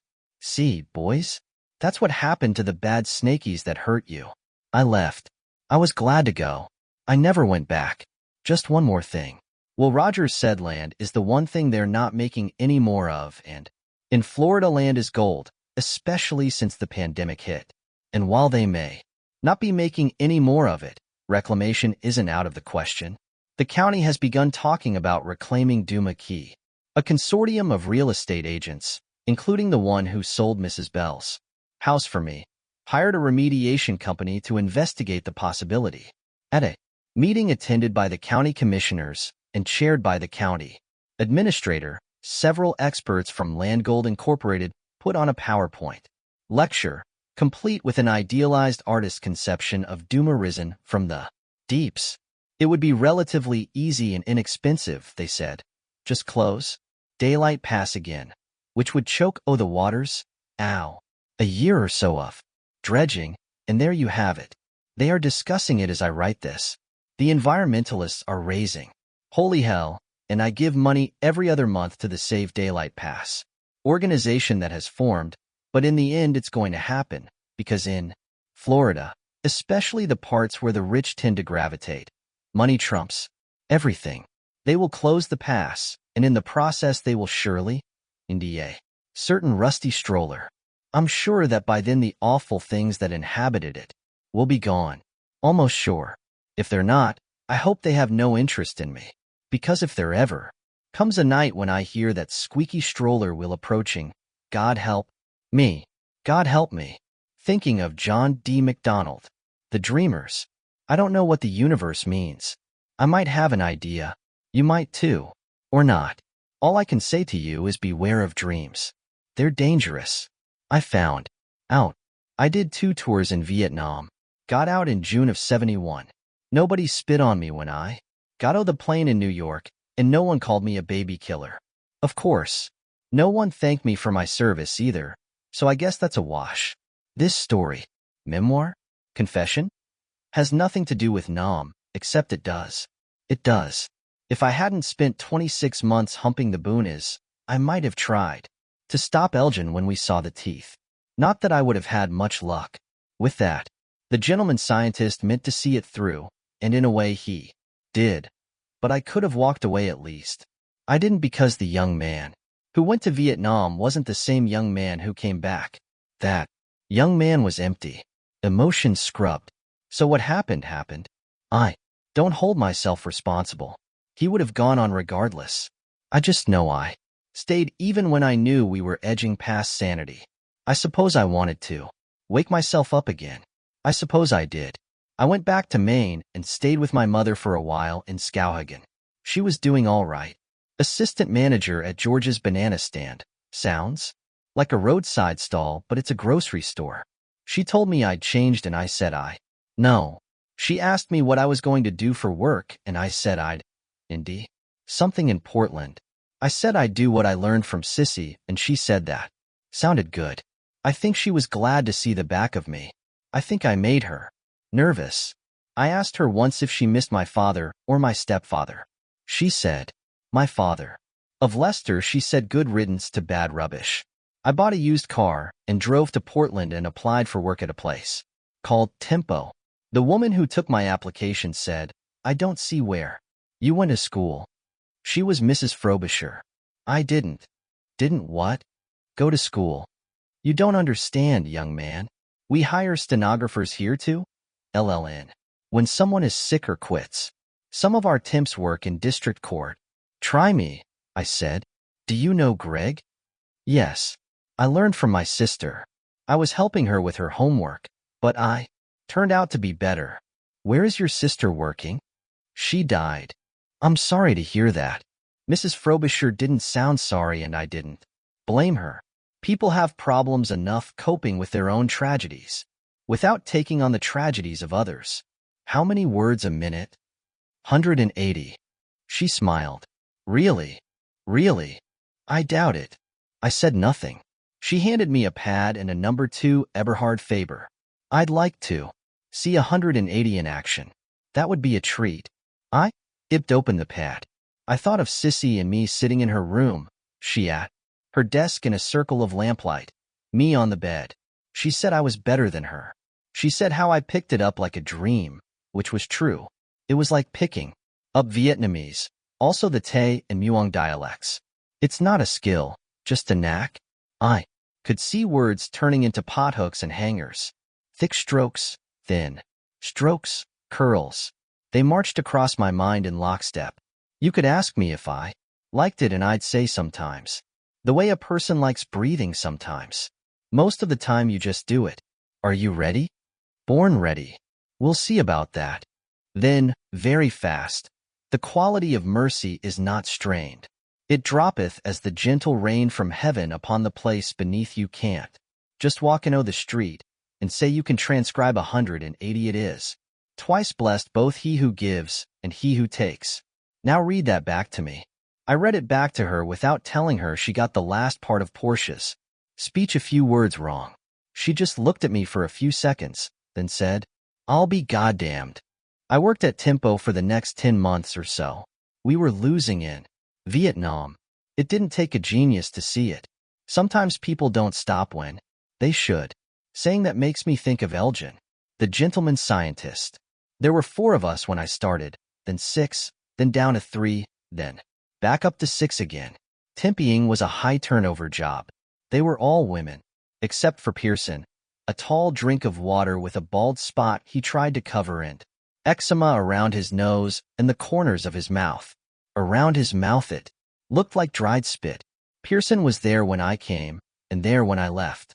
He could do maybe 60 words a minute. On a good day, if you went too fast, he'd tell you to slow down, slow down. I know because sometimes when it was slow the bunch of us would race. 2 minutes of TV ads, dishwashing, liquid, toothpaste, paper towels, things women who watch daytime TV buy. I always won. After a while Pearson wouldn't even try. He called it a childish game. I don't know why Mrs. Frobisher kept Pearson on. She wasn't fucking him or anything. I think maybe he was like something you get used to, overlooking, like a pile of Christmas cards on the hall table that are still there. Come Valentine's Day, he didn't like me. I didn't feel one way or the other about him, because that was how I rolled in 71 and 72. But it was Pearson who introduced me to Elgin. Or so you could say. He didn't mean to do it.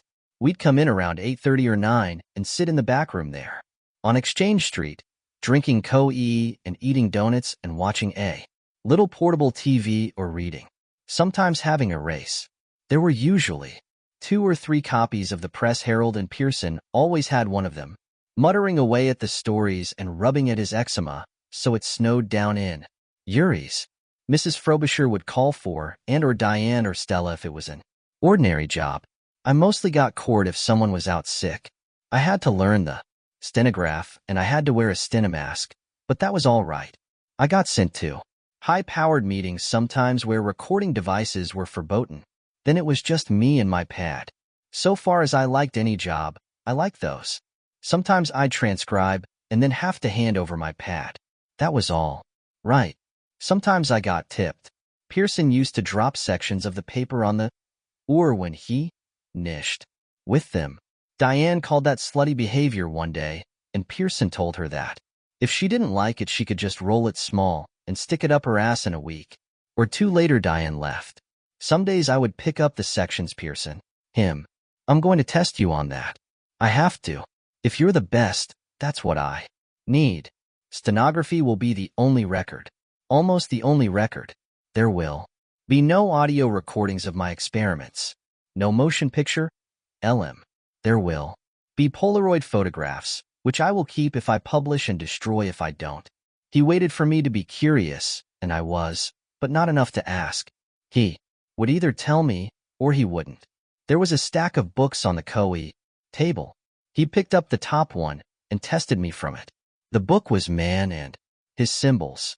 He spoke at a good pace, but not speeding along the way Mrs. Frobisher had. There was some technical jargon, like activation synthesis, and some decult names, like Anila Ja A and Brescia University, but I saw them correctly. That's what it is, a kind of seeing. I put them down, even though he stumbled over the name of Ja A, pronouncing it Ja. I read everything back to him. You are wasted at Tempo, he said. I had nothing to say to that. You would live here during the course of my experiments. In the guest house out back. Days-o. Plenty of free time. Do you have any medical skills? As a result of your service? Some. I could set a bone and I could resuscitate someone. If they were shed out of the lake in time, that is. I don't suppose you'd have any need for sulfa packs here. How old are you? 24. You look older. Sure. Were you by any chance at my lie? Before my time. He picked up one of the books in the stack, The Archetypes and the Collective. Unconscious.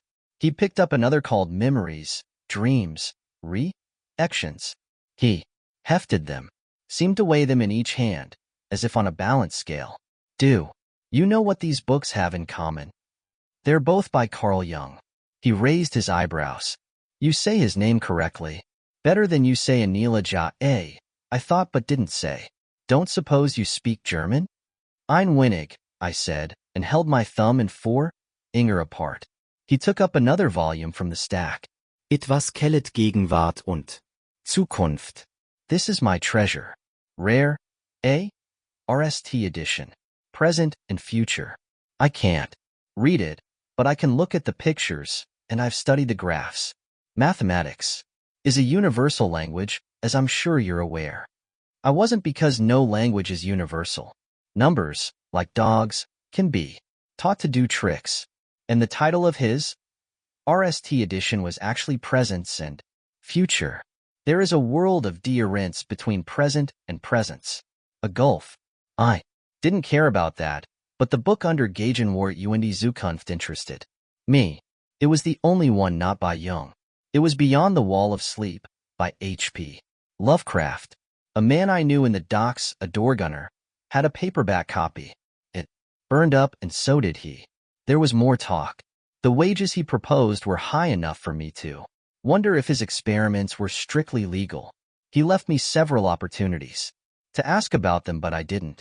Finally, he gave up teasing and asked me if I would like to hazard a guess about what his experiments would concern. I said, dreams seemed likely. Yes, but I think I will keep the exact nature of my interest, the thrust, shall we say, to myself for the time being. I hadn't asked about the thrust, another thing I didn't bother to point out. He took a photo of my discharge papers with his Polaroid camera, then offered me the job. Of course you could keep working at Tempo, but here, you would be aiding me as I explore realms no psychologist, not even Jung, has visited. Virgin territory. I said all right. He told me we would start in the middle of July, and I said all right. He asked for my phone number, and I gave it to him. I told him it was a rooming house phone and down the hall. He asked if I had a girlfriend. I said no. He wore no wedding ring. I never saw any help. I cooked my own meals. Once I moved into the little guest house, or ate at one of the cafes in town. I don't know who cooked his grub. There was something timeless about Elgin, as if he had no past and no future. He had a present, but no particular presence. He smoked, but I never saw him take a drink. All he had was his obsession about dreams. On the way out, I said, "You want to go over the wall of sleep, don't you?" He laughed at that. "No, I want to go under it." He called me on July 1st and told me to give my 2 weeks' notice. I did. I didn't think Mrs. Frobisher would tell me to never mind 2 weeks, just take a walk or roll it small, and she didn't. I was her best, and she wanted as much of me as she could get. He called me on July 8th and told me to move in when I finished work on the 14th. He said if I was living in a rooming house, I probably didn't have much. He was right about that. He said he had a task for me right away, a small one. My last interaction at Tempo was with Pearson. I told him he was an asshole. He had no reply. Possibly he agreed with the assessment. Possibly he thought I might strike him. I don't know. I drove around to the guest house and saw a keyring with 2 keys hanging down and a third stuck in the lock. For rooms. Tidy. Warmer than the big house, probably because it was added later, after in-wall insulation became a thing. There was a replace in the living room and plenty of seasoned wood out back in a pile covered with a canvas tarp. I like a replace, always have. I didn't go around to the big house. Gerd Elgin would see my car and know I was in. There was an intercom in the little galley kitchen and a fax machine beside it. I had never seen a home fax machine before, but I knew what it was, having seen a few in Vietnam HQs. On the kitchen table was what looked like a scrapbook. A note taped to it said, "Familiarize yourself with these. You may want to take notes." I leafed through the book. I didn't take notes. My memory is good. There were 12 pages and 12 photographs under cellophane, or maybe it was isinglass. 2 were driver's license photos. 2 were headshots. 6 women and 6 men. They were all year-end ages. The youngest looked like a high schooler. Below the photographs were their names and occupations. 2 were college students. 2 were teachers, probably on their summer break. 1 was retired. The rest were what are known as blue-collar workers by people who don't do blue-collar work, waitresses and store clerks, a carpenter, and a long-haul truck driver. There were eggs and bacon in the Frigidaire. I fried 4 eggs in bacon fat. There was a little deck on the side with a view of the lake. I ate there and looked at the water.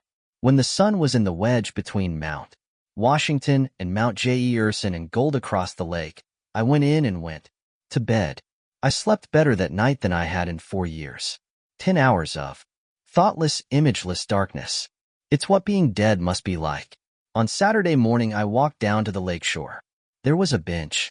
Elgin was sitting on it and smoking. Same white shirt and same long crotch. Khaki pants. Or maybe rent ones. I never saw him wear anything else, as if they were a kind of uniform. He asked me to sit down with him. I did. Get settled in all right? Yes. He took out his wallet from his hip pocket and handed me a check. It was from the Dream Corporation LLC and made out to me.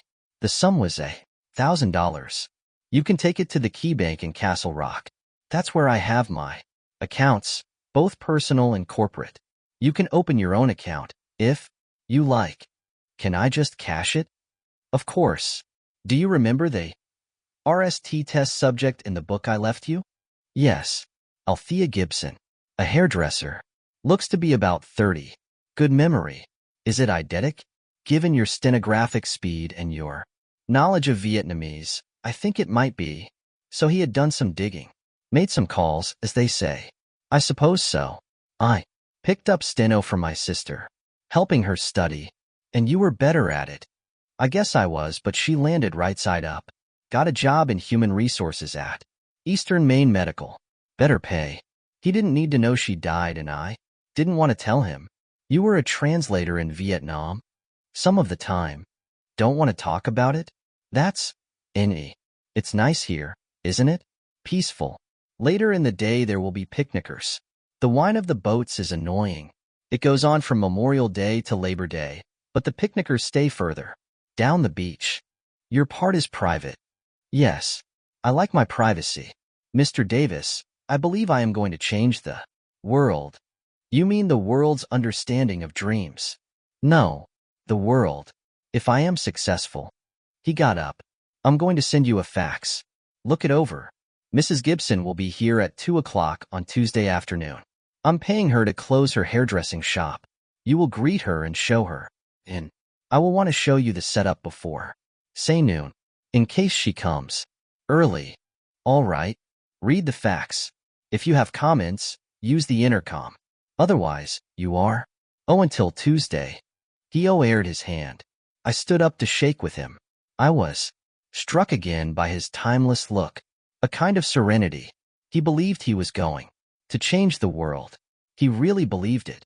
The fax shrieked in while I was making coe. It was a release for his test subjects. I wondered again about the legality of this particular op. There were spaces for the test subject to print her or his name, address, and phone number. Below that it said that the undersigned had been informed and agreed to a light hypnotic drug being administered before the test run. It said the drug would wear in 6 hours or less, and that the test subject would feel any. Since Elgin would be the one administering the drug and I wouldn't be on the hook if something went wrong, I had no comments. I will admit I was becoming a little more interested. I thought it was possible that Elgin was crazy. After Vietnam, I had a nose for it. I went downtown and bought groceries. The bank was open until noon. I started an account and deposited the check, taking $100 in cash. There was nothing about waiting for the check to clear, so they knew he was good for it. I had lunch at the Castle Rock Diner, then went back to the guest house and took a nap. There were no dreams. On Tuesday, I went to the big house at noon. Elgin was waiting on the stoop. Inside on the left was the living room where he had looked at my discharge papers and showed me his books by Young. On the right were double doors. He opened them. It used to be a dining room but was now where he meant to conduct his experiments. It had been partitioned in two by a wall that looked made of plywood. One half of the room was for his test subjects. There was a couch with the head lifted and the feet lowered, like a psychiatrist's couch. On one side of the couch was a Polaroid camera mounted on the tripod and pointed down. On the other side was a small table with a blue horse tablet, open to the RST blank page and a pen. So he expected his subjects to write notes, or thought they might, probably what they dreamed while the dreams were fresh. There were Bose speakers mounted on the walls. In the middle of the plywood wall facing the raised portion of the couch was a mirror, and you'd have to be someone who never watched a cop show on TV not to know. It was one-way glass. On Elgin's side of the wall was a desk and another Polaroid on a tripod, looking through the one-way glass and pointed at the couch. There was a microphone on the desk. There was a row of buttons. There were more speakers on the walls. There was a Philips stereo system with a record on the turntable. There was a chair by the one-way glass. "That's for you," he said, pointing at the chair. "Your post, where you will sit and watch. Do you have a fresh pad?" "Yes." "You will take down everything I say. If Mrs. Gibson says anything, you'll hear it from the speakers on this side and take that down. If you don't understand what she says, often what a person says while asleep is unintelligible, draw a double line. If you had a tape recorder," I began, but he waved that. "Oh, I told you there will be no audio, no LM, only Polaroids. I control the sound system and both cameras from the desk. No audio, no LM, roger that." There was also no medical equipment of any kind, no way to record the brainwaves of his subjects or REM sleep. It was crazy, but the check hadn't bounced, so I was okay with it. I saw no excitement on his face, could detect no nervousness, just that serenity. He was going to change the world. He was VE on that. Althea Gibson showed up 15 minutes early. She was one of the two who had sent Elgin a headshot, probably taken by a professional photographer, who had used a ring light to make her look a bit younger. She was about 40, and on the portly side. I met her at her car and introduced myself as Mr. Elgin's assistant. "I'm a little scared," she said while we walked to the house. "I hope I'll be all right." "Will I be all right, Mr. Davis?" "Sure," I said. "Easy as falling a log. They say truth is stranger than tie-in, don't they?" Here was a woman at the end of a country road that dead-ended at a private beach, talking to a man she had never met before, and had she met Elgin or only talked to him on the phone, she didn't think anything bad would happen to her, even though she had been told she would be taking a drug described as a light hypnotic. She didn't think that because bad things happened to other people on the TV news. Was it lack of imagination that she had never thought about rape or a shallow grave, or only the close horizon of her perception? That raises questions about what imagination and perception even are. Maybe I was thinking a certain way because I had seen certain things on the other side of the world, where bad things happen to people all the time, sometimes even to hairdressers. For $800, how could I refuse? She lowered her voice and said, "Am I going to get high?" "I really don't know. You're our RST." "What?" "Our RST customer. You're not going to take advantage of me, are you?" Said in a joking way. That meant she hoped she really was joking. Or him. "Nothing of the sort," Elgin said, coming down the hall to greet her on the stoop. He had a little case like a Recon Sears map case on a strap over one shoulder. "I'm safe as can be, and so is Bill." He held out both of his hands and took both of hers and gave them a brief squeeze. "You are going to enjoy this. It's a promise." I gave her the release form, which was probably about as legal as a $3 bill. She gave it a cursory skim, let in the blanks at the top, signed at the bottom. She was living her life and did not believe it would end or even change. Blindness to possibility is either a blessing or a curse. You choose. He led her to the couch in the former dining room and took a beaker of clear liquid from his case. He pulled the rubber stopper and gave it to her. She took it gingerly, as if it might be hot. What is it? A light hypnotic, as I told you. It will put you in a serene state, and from there it may lull you to sleep. There will be no side effects and no hangover. It's quite harmless. She looked at the beaker, then made a toasting gesture at me and said, over the teeth, over the gums, look out tummy, here it comes. She tossed it. Oh, easy as that, truth being stranger than tie-in. Then looked to Elgin. I expected a kick, but there wasn't one. Are you sure it wasn't just water? Mostly water, he said with a smile. You'll be back in your car and headed home to, where is it you live? Refresh me. North Wyndham. Back in your car and headed back to North Wyndham by 4 o'clock with a check for $800 in your purse. In the meantime, relax and I'll tell you what I want you to do. It's quite simple. He took the beaker and returned the stopper and put it back in his little case where there was a loop to hold it. He took out the only other thing in the case. It was a picture of a small house in the woods. The house was painted red. It had a green door atop too, stone steps, and a brick chimney. He handed it to her. I'm going to play some music. Very soft and very calm. I want you to listen to it and look at this picture. Oh, I'm feeling it now.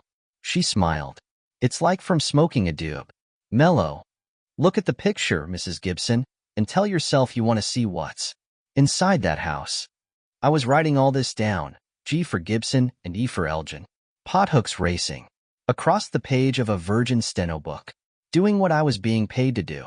What is inside it? That's up to you. Perhaps you will dream of going inside, then you can see for yourself. Will you try to do that? If I don't dream of the inside of the house, do I still get to keep the $800? Absolutely. Even if you just have a pleasant little nap? If I do go to sleep, will you wake me up by 4? She was starting to drift. My neighbor is picking up my daughter at school, but I have to be back by 6. To make her supper? Yes, her supper. Look at that green door. I would never paint a green door. For a red house. Too Christmassy.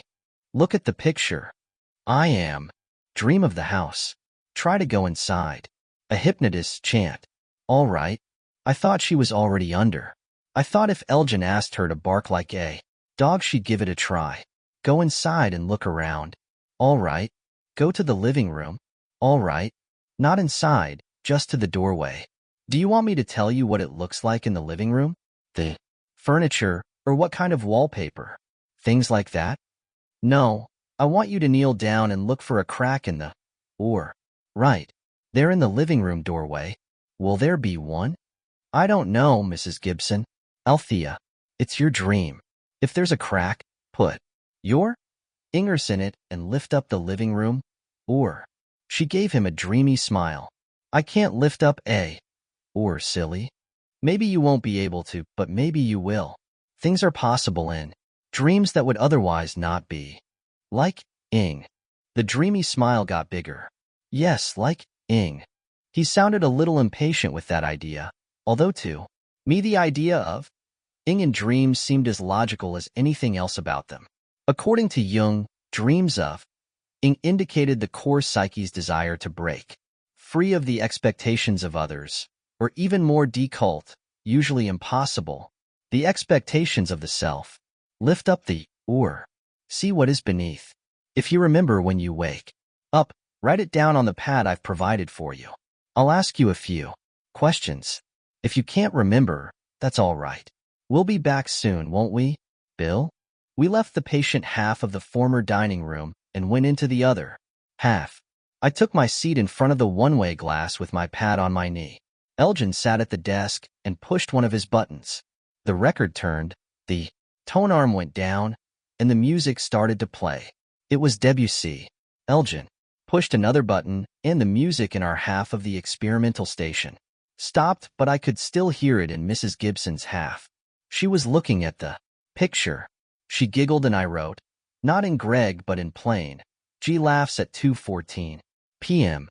Time passed. 10 minutes by my watch. She studied the picture of the house with the close attention only those who are quite seriously stoned can attain. Little by little it began to sag in her hand. With the head of the couch facing us, I could see the way her eyes slipped closed and then opened. Her lips, dressed in bright red, softened. Elgin was now standing next to me, bent forward with his hands on his knees. He looked like a bird colonel I knew, over there in that other world watching through his binoculars as the F-100DS of the 352nd came in low over Bien Hoa, pregnant with the regally. They would drop in an orange curtain, burning a miscarriage in the belly of the green, turning part of the overstory to ash and skeleton palms. The men, and women too, them calling Nantu. Nantu to no one who could hear or care if they did. The picture of the house settled to her belly. She was asleep. Elgin went back to the desk and turned the music. He must also have turned up the sound in our part because I could hear her snoring very lightly. He came back and resumed his former position. The Polaroids on timers ashed every 30 seconds or so, the one on our side and the one on the Gibson side. Each time, they ashed a picture extruded with that cat-like whirring sound they make, and fell on the oar. I saw something 3 or 4 minutes after she fell asleep and leaned forward. I didn't believe it, the way you don't believe anything that runs contrary to the way things are supposed to be. But it was there. I rubbed a palm across my eyes and it was still there. Elgin. Her mouth. I see it. Her lips were slipping apart and her teeth were rising between them. It was like watching something volcanic rising from the ocean, only there were no sharp points except I guess for the canines. Not fangs or animal teeth. They were her teeth, just longer and bigger. Her lips folded back revealing their pink lining. Her hands were jerking, ipping back and forth, fingers wiggling. The Polaroids, Ashton whined. 2 more times in there, 2 more in. With us. The photos fell to the oar. Then the cameras were out of LM. Her teeth began to retract. Her hands gave one more jerk, the fingers seeming to play an invisible piano. Then that stopped too. Her lips closed, but there was a faint red ghost on her philtrum where the upper one had pressed a lipstick tattoo. I looked at Elgin. He looked serene and didn't. I got a brief glimpse of what was underneath his serenity, the way a bank of clouds at the end of day may rift apart just enough and just long enough to see the blood-red glare of the setting sun. If I ever doubted the gentleman scientist was the gentleman mad scientist, that was the end of that. Did you know what was going to happen? I asked. No. 20 minutes later, at 2:58 p.m., Mrs. Gibson began to stir. We went in, and Elgin shook her all the way awake. She came from sleep with no in-between muzziness, just stretched with her arms spread wide as if to embrace the whole world. Gee, that was wonderful. A wonderful nap. Good. What did you dream? Do you remember? Gee, yes. I went inside. It was my grandfather's house. The same Seth Thomas. Clock in the front hall, what my sister and I used to call Grandpa's tick-tock. In the living room? Gee, it was Grandpa's too. The same chairs, the same couch, slippery horsehair, the same table model TV with the vase on top. I can't believe I could remember it all. But you said you didn't care about that. Did you try to lift the oar? Gee, after a long pause, yes. I got it a little way. What did you see? Gee, darkness. The cellar, then. Gee, after a long pause, I don't think so. I put it down. The oar. It was heavy. Anything else? When you lifted the oar? Gee, there was a bad smell. A stink. Long pause, stench. That evening I went down to the beach and Elgin was on the bench and I sat down beside him. Did you transcribe your notes, William? Clicking his lighter open and closed. I will tonight. What was in that beaker? Nothing remarkable. Flurazepam. Not even a clinical dose. Very diluted. No drug would do what we saw. No, but it rendered her suggestible. I told her what to do and she did it. Access the reality beneath the dream, if you will. Assuming there is such thing, reality being what it is. Or isn't. What it did to her teeth. Yes. The serenity was back. Remarkable, wouldn't you say? Proof. The Polaroids show it. In case you think we were sharing a hallucination. The idea never crossed my mind. What are you doing? Now you ask. Yes. Now I ask. Have you considered existence, William? Really considered it? Because few people ever do. Considered it and seen the end of it. You mean in the war? Yes. But wars are human affairs. In relation to the universe, which encompasses all existence, including time both backward and forward, human. Wars mean no more than those you might see in an anthill with a magnifying glass. Earth is our anthill. The stars we see at night are just eternities, RST. Inch. Someday telescopes, perhaps hurled into space as far as the moon or Mars or beyond, will show us galaxies beyond galaxies, nebulae hidden behind other nebulae, wonders unthought of, on and on to the edge of the universe, beyond which another universe may await. And consider the other end of that spectrum. He laid his Zippo aside and bent over and picked up a spool of beach sand and let it run through his fingers. 10,000 tiny X of the earth in my SD, maybe 20,000 or even FDY. Each one composed of a billion or trillion or a googolplex of atoms and protons whirling their courses. What holds it all together? What is the binding force? Do you have a theory? No, but now I have a way to look. You saw it today. So did I. Suppose our dreams are a barrier between us and this never-ending matrix of existence? That binding force? Suppose it's conscious?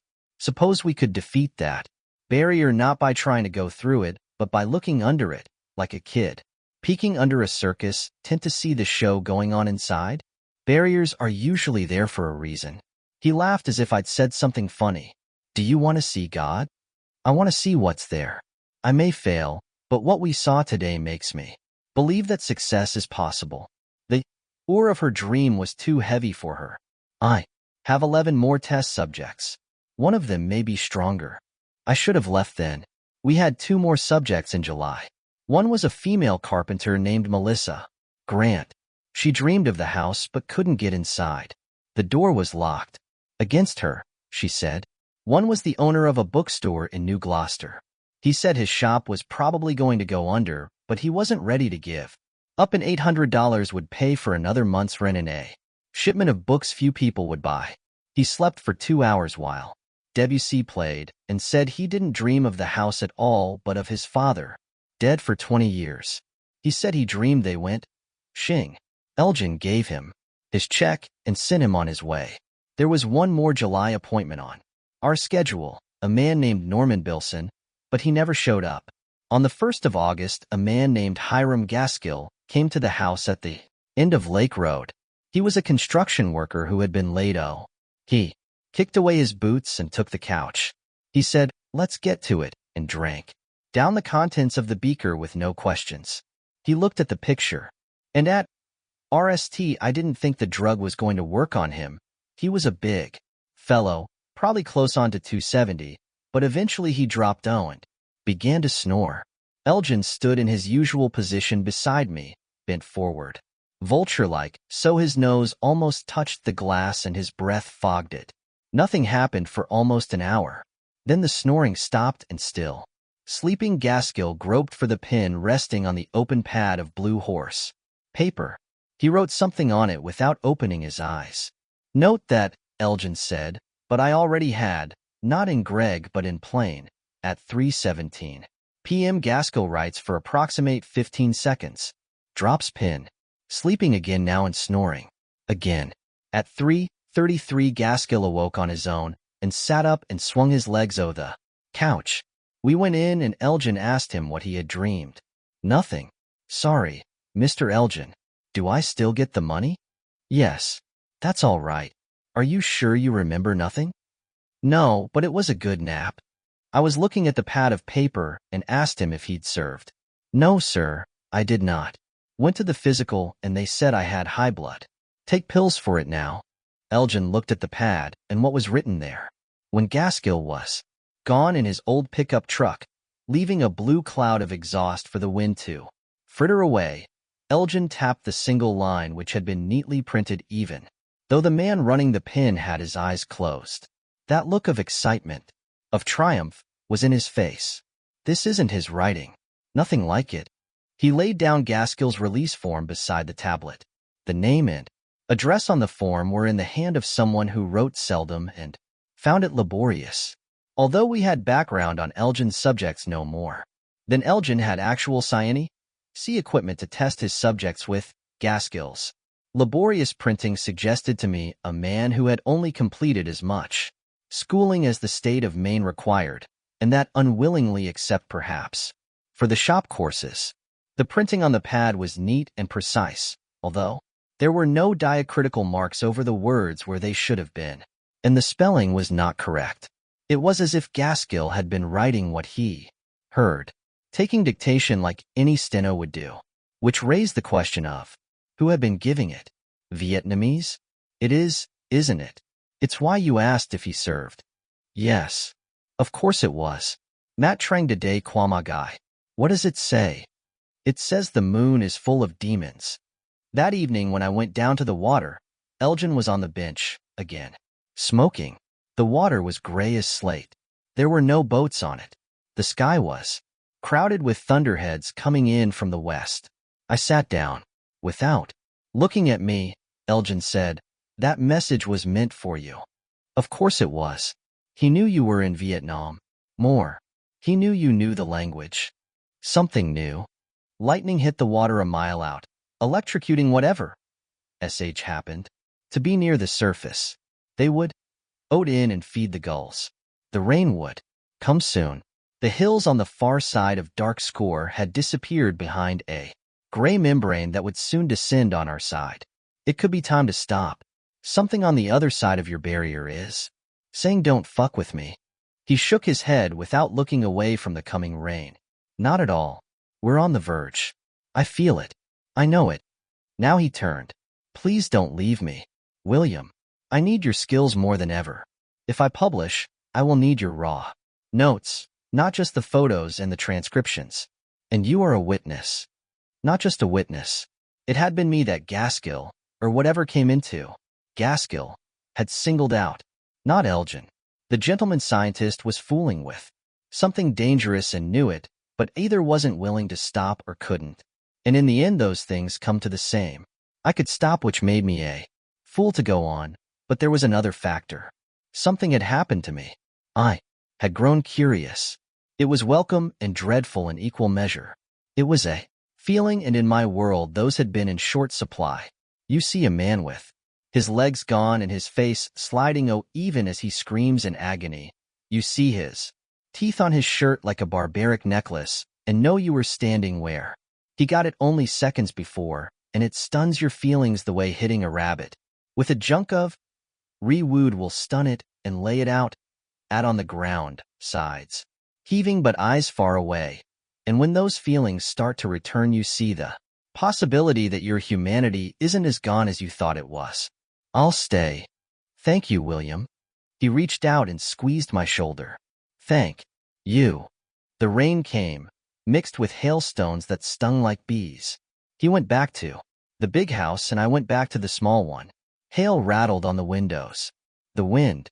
I dreamed that night of a hollow moon, led with demons eating each other alive, eating themselves alive like the worm Ouroboros. I could see the red house below the hollow moon, the green door. We saw two more before the end came. The sixth, a woman named Annette Crosby, screamed herself awake. When she calmed down, she said she dreamed of the red house and opening the green door, and then remembered nothing except for darkness and wind and a foul odor and a bodiless voice that spoke a word that sounded like Tantala or Tamtasha. It let her with horror. She said she would not dream of that house again for another $800 or $8,000, but she took Elgin's check. Why not? She Earned it. Then came Bert Devereaux, a teacher of mathematics at St. Dominic Academy in Lewiston. He led in the form and before signing asked Elgin several questions, more than the others had, about the light hypnotic he would have to take. Elgin answered these questions to Devereaux's satisfaction. He signed the form, took his place on the couch, and quieted the beaker of clear liquid. I took my seat before the one-way glass with my pad on my knee. Elgin sat behind the desk and started the music. In the testing room, Mr. Devereaux was studying the picture of the red house with the green door. Eventually his eyes began to slip closed and the picture began to sag in his hand. It was like every one of our other test runs until it wasn't. I was in my chair. Elgin was in his place beside me. 10 minutes passed. Eyes closed. Devereaux reached for the pad and the pen resting on the upturned page, then dropped his hand. It began to clench and unclench. The other hand rose up, hesitated, then moved swiftly. I wrote in plain 3:29 p.m. Dev raises right hand and makes a SD and hit self in cheek. He's trying to wake himself up, I said. Devereaux began to shiver all over like a man suing a tea of ague. His legs jittered and scissored. His back arched. His midsection rose from the couch and thumped down and rose again. His feet tap danced, and he began to make a sound, mump, mump, mump, as if his lips were spit stuck and he was trying to get them open to articulate. We need to wake him up. Wait. Jesus, Elgin. Wait. The Polaroids ashed. Their cunning inbred motors word. Pictures, uttered to the in our part and his part, already starting to develop. His eyelids began to bulge until the eyes beneath must have swelled almost to the size of golf balls, as if from an infusion of hydrostatic UID. The lids didn't open naturally but split apart. Devereaux's eyes had been gray. The eyes which continued to protrude from their sockets were dead black. They grew like tumors out of his face. Elgin's hand was clamped on my shoulder, but I barely felt it. Neither of us asked what was happening, not because we couldn't believe it, but because we could. We might as well have been witnessing a locomotive emerging from a replace. Devereaux screamed and his eyeballs split and any tendrils wavered up like dandelion laments, only black. There was no breeze to blow them, but they bent toward the one-way glass as if sensing us. Oh my God. Elgin. The Polaroids ashed. The black tendrils separated from the black orbs that had given them birth and drifted toward us, at RST in a small cloud but beginning to melt and disappear as they came. I need them, Elgin shouted. I need them. Proof. Proof. He started for the door. I grabbed him and held him back. He struggled, but I was stronger. I wasn't going to let him go in there, not because I cared for him enough to save him from himself, but because I didn't want him to open that door and let any of them out. The split black eyeballs began to retract toward Devereaux's face like A.L.M. Run in reverse. He said mump, mump, mump. The crotch of his pants darkened. As his bladder let go, the split black eyeballs healed themselves. RST there was a seam and then that was gone and they were smooth again, only bulging from his face in small knobs like those you sometimes see on an old tree. Then they pulled back in and his eyes closed and Devereaux gave a galvanic twist at the waist and fell on the oar. Elgin's white shirt ripped as he tore free of my grasp. He was out the door and around the partition and in the other half. He knelt and got his arms around Devereaux's shoulders. Help me, William. Help me. If Devereaux was dead, this would be partly on me, and even in my shock I knew it. Saying I was a witness rather than an accomplice wouldn't. Why? So I went around the partition and into the test room and asked Elgin if he was breathing. He leaned forward, then winced back. Yes, but his breath is foul. It wasn't only his breath that was foul. His sphincter had let go. I looked around. Not all the black tendrils were gone. Some of whatever Devereaux had brought back from the red house when he picked up the living room. Or, perhaps, ing up at him from the darkness and infecting him with one indrawn breath, was still, floating in the far corner of the room under one of the speakers. I watched them. If they moved toward us, I intended to, and let the gentleman scientist fend for himself. This was his experiment, after all. Yet even then, in those endless moments, I thought of far stars beyond the reach of any telescope and the fuming interiors of 100,000 grains of sand, and knew it was also my experiment. I hadn't left. I could have, but I hadn't. I had felt the returning tingle of something approximating a normal human being, whatever that is, and assuming there is such a thing, like a limb that has been slept on and fallen asleep and begins to awake. On the hook, we used to say in the boondocks. Or Fido. Fuck it, drive on. We need to get him out of here. I pointed to the black tendrils. They were stirring lightly, restlessly. I think they were watching us. I need a sample. You need to think about how you would look in a jail suit. Help me. We lifted him, Elgin taking his ankles and me taking the rest of him. We got him out the door and across the hall and into the living room.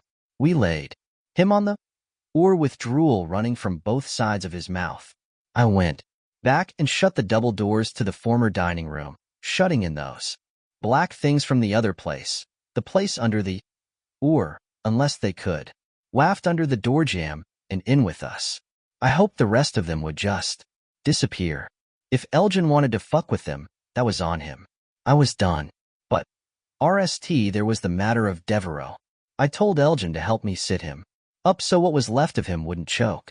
We lifted his top half, Elgin on one side, me on the other, our hands meeting and clasping behind Devereaux's back. Blackish red tears ran from the corners of his eyes. Blood. And something else. I didn't want to know what the something else was. I slapped his cheek and bent to the ear on my side and told him to wake up. Snap out of it. Afraid of what his eyes would look like if he did. His eyes opened. They were bloodshot and gray as they had been, but empty of understanding. Elgin snapped his fingers in front of his face and nothing changed. I darted my fingers at his eyes and nothing changed. He was a breathing man-sized doll. Oh my God. Will he come back? I don't know. Will he? You're the scientist. Elgin raised one of Devereaux's hands. It only hung there until he put it down again. We'll give it an hour, he said. We gave it 2. Most of the black tendrils were gone by then, but there were yet a few, and Elgin donned nitrile gloves and a face mask from one of his desk drawers and collected them in a plastic bag. I tried to stop him, but he wouldn't listen. I thought they might melt away in his hand, but they didn't. One of them curled around his gloved forefinger, and he had to detach it by scraping along the inside of the bag. You're a fool to mess with those things, I said, and he repeated, proof. It wasn't good to be chained to him as I now was. The teacher of mathematics had become a drooling mannequin who showed no signs of coming back, and I had to deal with that. Not for Elgin, but for myself. At least, the former teacher and present idiot wasn't married with children. I thought I am on the hook. I thought, fuck it. Drive on. Did you give him the check? What? No.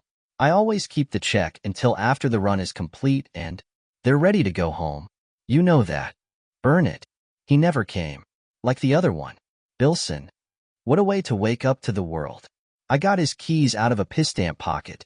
We got him out to his car, carrying him like a sack of laundry that's still wet and heavy, and put him in the passenger seat. He leaned forward and put his forehead on the Chevy's dashboard as if praying to Allah.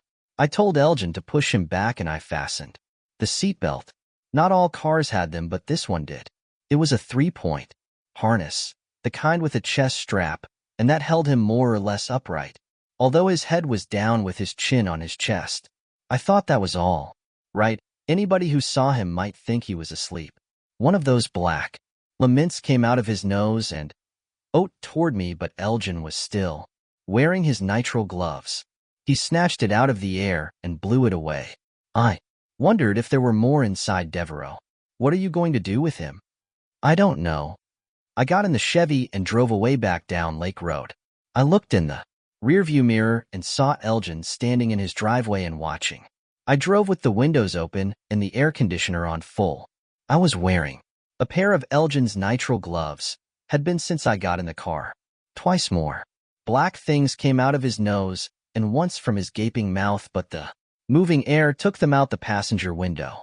I drove in the direction of Lewiston, Auburn, but had no intention of going that far. I knew where he lived. His Minot Avenue address had been on the release form, but there was no way I was going to drive him into the Twin Cities, not with still having to get him over into the driver's seat. I needed a quiet place to do that.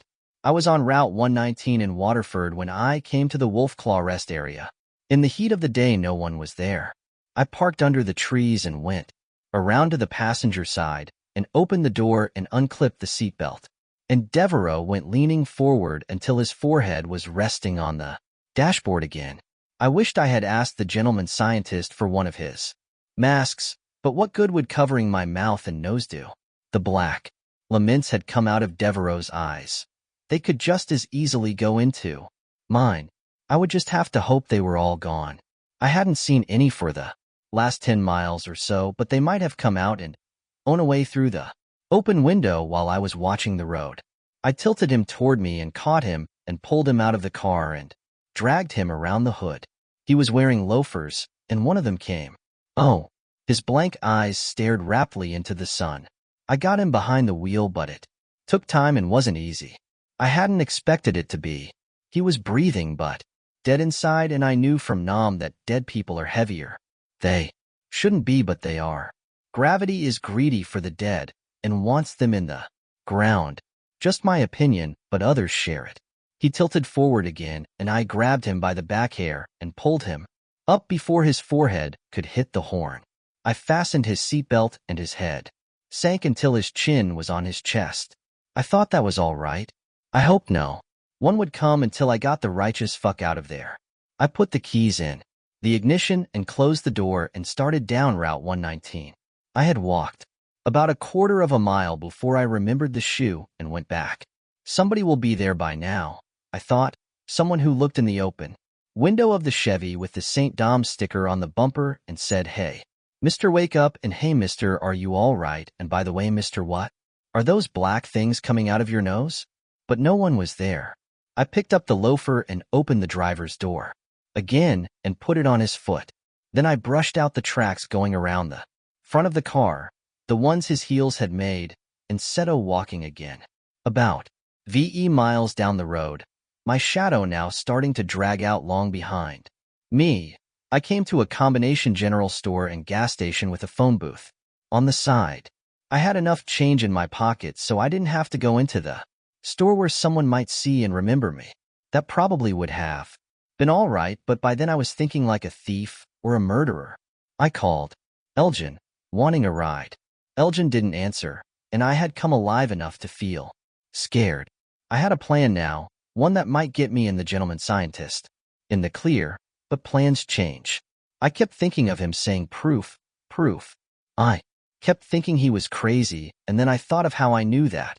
I knew it all along, but said fuck it and drove on.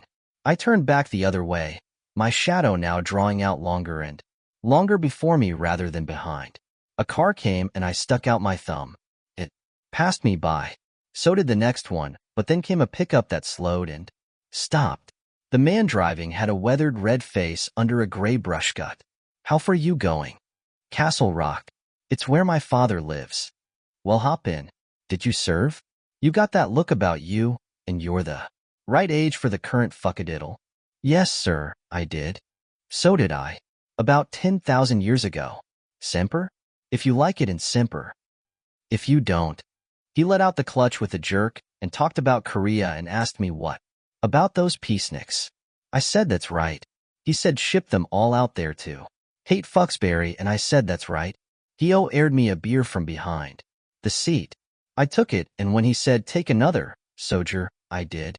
Half an hour later, he pulled over to the curb of Main Street in the Rock. "We're going to beat those Gook Sansoft bitches." "Yes, sir." "Take care of yourself, son." "That's the plan." Oh, he went. By then it was evening and more thunderheads building up in the west. I walked the 6 miles out to Lake Road. By the time I got there, the rain was beating its way across the lake again. Lightning ashed Thunder rolled. The smell of ozone in the air like an unburned burning. My car was still parked next to Elgin's Mercedes. I went inside. He hadn't turned on the lights and the hall was a bowl of shadows. Elgin? I got no answer. The living room was empty, the books knocked over. Beyond the wall of sleep was face up. On the co-e table was a glass ashtray, a pack of Winstons, and his Zippo. I took the Zippo and put it in my pocket. I went to the former dining room, thought about going into the room with the couch, fortunately thought better of it. I went into the room with the desk, instead and sat in my chair and looked through the one-way glass. What was left of Elgin the gentleman scientist was on the couch. Polaroids scattered all around. The beaker shattered among the photographs. His head was in what looked like a black sack. Some of the photographs, those that were face up, showed it forming over his sleeping face. The picture of the red house with the green door was also on the and so was the plastic bag into which he had put his samples. Now the bag was empty. The black sack on his head was made of those laments. It sucked in and out from what was left of his mouth as he breathed. I thought about him telling me of endless universes both out there and below our very feet. I thought of a face sliding down a man's skull. I thought of a helicopter on sinking into the very sea of napalm it had created. I thought of putting Devereaux's shoe back on his foot. I thought of all the unknown and unknowable nether creations that might exist beneath a barrier of dreams. I thought that yes, plans change. Elgin could no longer get out of this, but maybe I still could. Some of the black laments saw me and rose from the black bag and crossed the room and plastered themselves on the glass. More came, and more. I watched as they squirmed around until they made my name. William Davis. There was a gas stove in the kitchen. I turned on all the burners and blew out the blue gas. Hours one by one. I turned on the oven and opened the oven door. A pilot light came on in there and I blew that out too. As I created this nascent gas bomb, I looked constantly over my shoulder for the black laments. I was in kin H.I. terror. I was in rung R. in horror. I closed the windows. I closed the doors. I went around to the guest house and gathered up my belongings in my duo bag and one suitcase. I put them in the trunk of my car. Then I went back to the stoop and waited, clicking the top of the lighter. Up and down. Lightning pan-fried the lake and thunder rolled. After about 10 minutes the rain started. At RST just pattering down. The storm's foreplay. I opened the door. The gas was a stench. I icked the Zippo and got aim and tossed it and ran for my car. I got there and had just decided nothing was going to happen when the kitchen exploded. The rain came in a deluge as I drove away. In my rear view, I saw the house burning like a candle under a black sky cut with lightning. There were houses and summer cottages on Lake Road, but no one was out in the storm, and if anyone was looking out a window, they would have seen nothing but an amorphous car-shaped blob behind headlights. I drove out of Castle Rock and into Harlow. The rain slackened, then stopped. In my rearview mirror, just before the sun sank, behind the mountains in New Hampshire, I saw a rainbow. Then the sun was gone and the rainbow clicked like a neon sign. I stayed the night at a motel in Gates Falls and drove to Portland the next morning, to the rooming house, where I had been living when I worked at Tempo. There was a rooms for rent sign in the front window. I rang the bell and Mrs. Blake answered. You again? Yes. Sign says you've got a room. That's right, but not your room. It's on the third and there's no air conditioning. Is it cheaper than the one on the second? No. I'll take it. The next day I went back to Tempo and got rehired. I had no plans to spend very long working for Mrs. Frobisher, but I wanted to have a job when the cops came. Pearson was in the break room. So was Diane. There was a talk show on the TV. Diane gave me a crooked little smile and said, once more, into the breach, dear friends. Pearson was reading the paper, sections piled up around his shoes. He took one look at me and raised the paper again. So you came back, I said to Diane. So did you. Didn't work out at Elgin's house? It did for a while, then didn't. He started getting strange when his experiments didn't work out. And here we are. All roads lead to Tempo. Mrs. Frobisher came in. Who wants a depot at Brune and Cathcart? She didn't wait for an answer, just pointed to a new woman I didn't know. You. Janelle. Chop chop. Pearson was done with the local section of the paper, so I picked it up. On the bottom of page 1B was a story headlined Castle Rock Man Dies Iron. Gas explosion at Dark Score Lake. It said the case was being investigated as an accident or possible suicide. It said that because of heavy rain, the hadn't spread. I said, holy shit, my last boss is dead, and showed Diane the story. Bad luck for him, good luck for you. She read the story. Was he suicidal? I had to think that over. I don't know. The next day I had court. When I went back to the rooming house, 2 cops were waiting for me in the parlor. One was in uniform, the other was a detective. They introduced themselves and asked how long I had worked for Elgin. I told them about a month. I told them what I had told Diane, that Elgin started to get dinky-dow when his experiments hadn't been panning out, so I left. Yes, I had been living in the guest house but moved out when I quit the job. No, I hadn't been there when his house blew up. They asked me if I knew a man named Burton Devereaux. I said I knew the name. It had been on Elgin's list of test subjects, but not the man. I had never seen him. The detective gave me his card and asked me to call him if I thought of anything. I said I would. I asked if the detective thought Elgin had killed himself. Would that surprise you, Mr. Davis? Not a lot. He turned on the gas stove, and we found a melted chunk of lighter on what was left of the kitchen. So what do you think? What I thought was a smart detective might have wondered if they found the remains of the Zippo in the kitchen, how Elgin could be on his subjects couch in the dining room, but I guess he wasn't that smart. I worked at Tempo until September, then quit and drove to Nebraska. No reason for Nebraska, it was just where I went. I got temporary work on a farm, one of those big agribusiness spreads, and the foreman kept me on after the harvest season passed. I'm here now. It's snowing a blizzard. I-80 is shut down.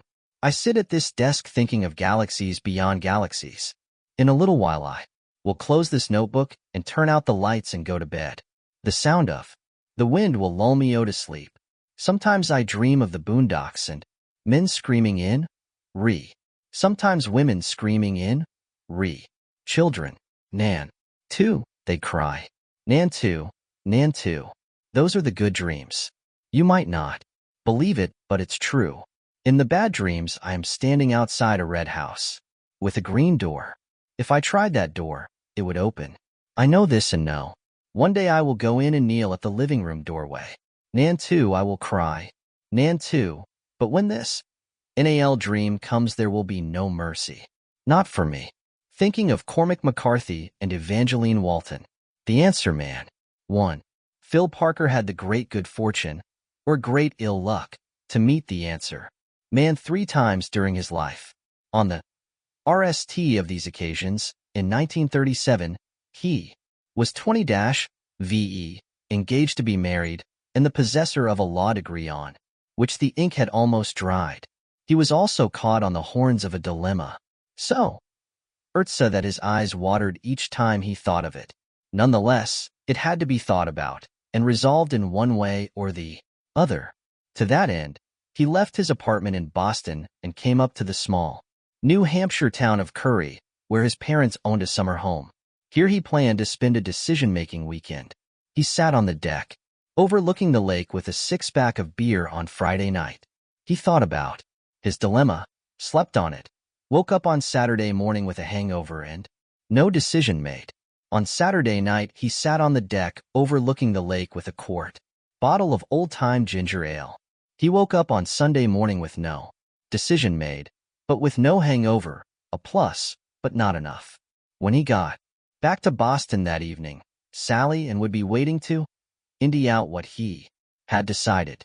So he climbed into his old Chevrolet after breakfast and went motoring. along New Hampshire back roads on a gorgeous, sunshiny October day. The trees were in full autumn, and Phil pulled over several times to admire various vistas. He re-acted that there was no beauty like New England beauty. At the end of the cycle, as morning drew on toward noon, he scolded himself for dilly-dallying. Getting drunk on beer hadn't solved his problem, sipping ginger ale hadn't solved it, and mooning over fall foliage wouldn't do it, either. And yet he suspected that his absorption in the scenery was quite a bit more than communing with nature. It was either part of the solution or his mind's eort to squirm away from a decision that would, one way or the other, set himself and his see on a lifetime course. It's part of growing up, he told himself. Yes, but the idea of choosing one single thing was abhorrent to him. He knew it had to be done, but that didn't mean he had to like it. Wasn't it a little like picking the prison cell you wanted to spend your sentence in? Your life sentence? That was silly and overblown. Yet it wasn't. His dilemma was simple and clear-cut, as most of the real ball-breakers are. Where was he to practice law? Each choice was full of cations. Phil's father was a senior partner in an old Boston law RM of the White Shoe variety, Warwick, Lodge, Nestor, Parker, Alberton, and Fry. Sally Ann's father was a senior partner in the same RM. John Parker and Ted Alberton had been best friends since college. They had married less than a year apart, each serving as the other's best man. Phil Parker had been born in 1912, Sally, and in 1914.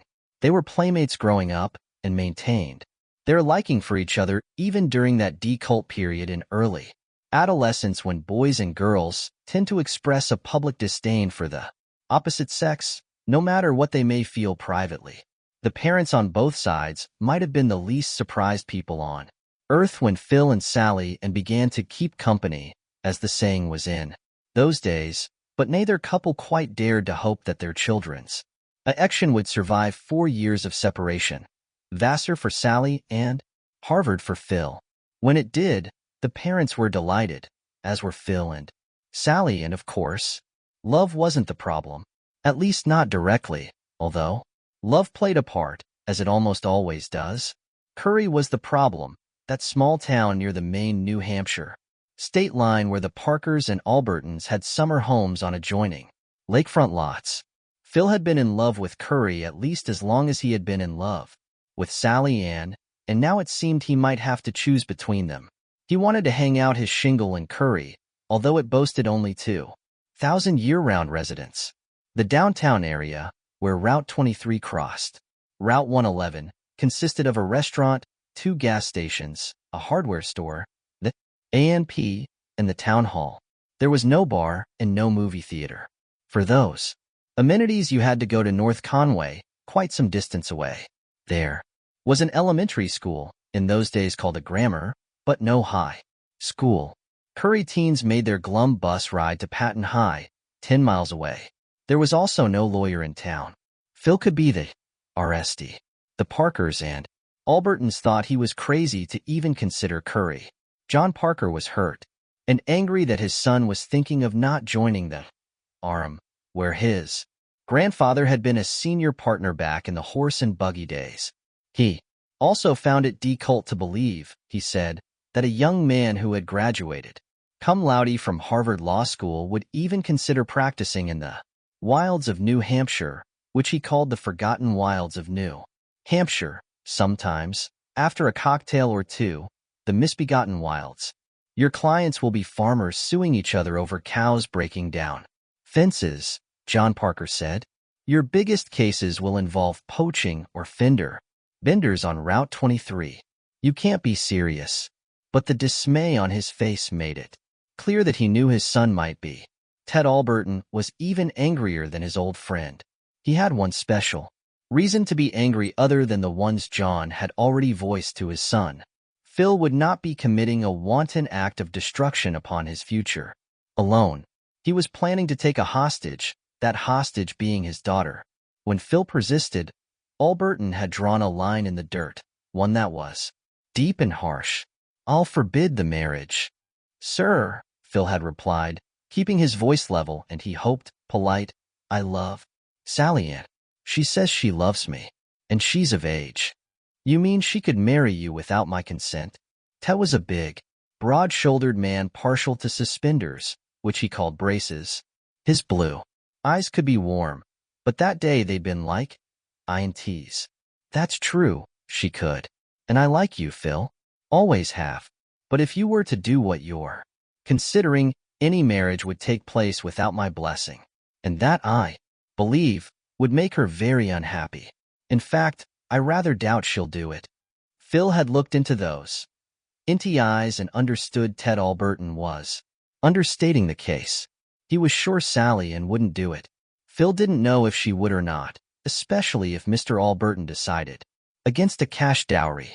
Phil knew Sal understood what he wanted more clearly. Knew part of her wanted it, too.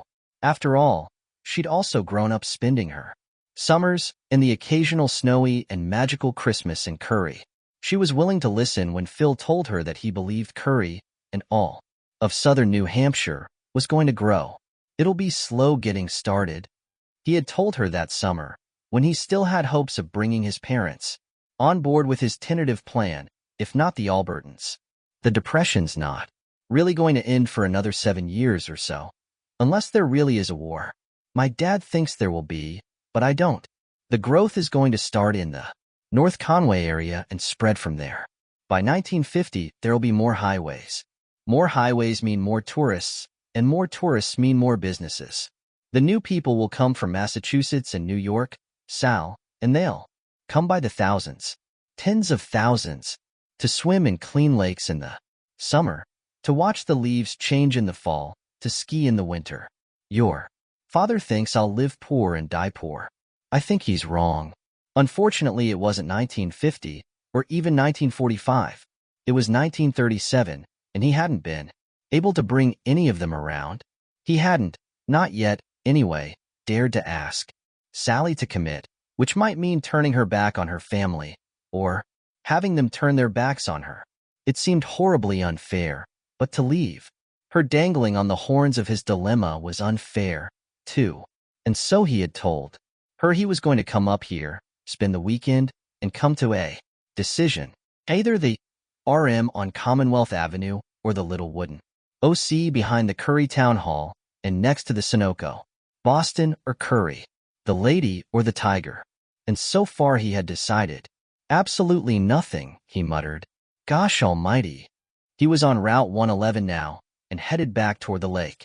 His stomach was talking to him about lunch, but it was doing it in low and rather respectful tones, as if it was also abashed by his inability to decide.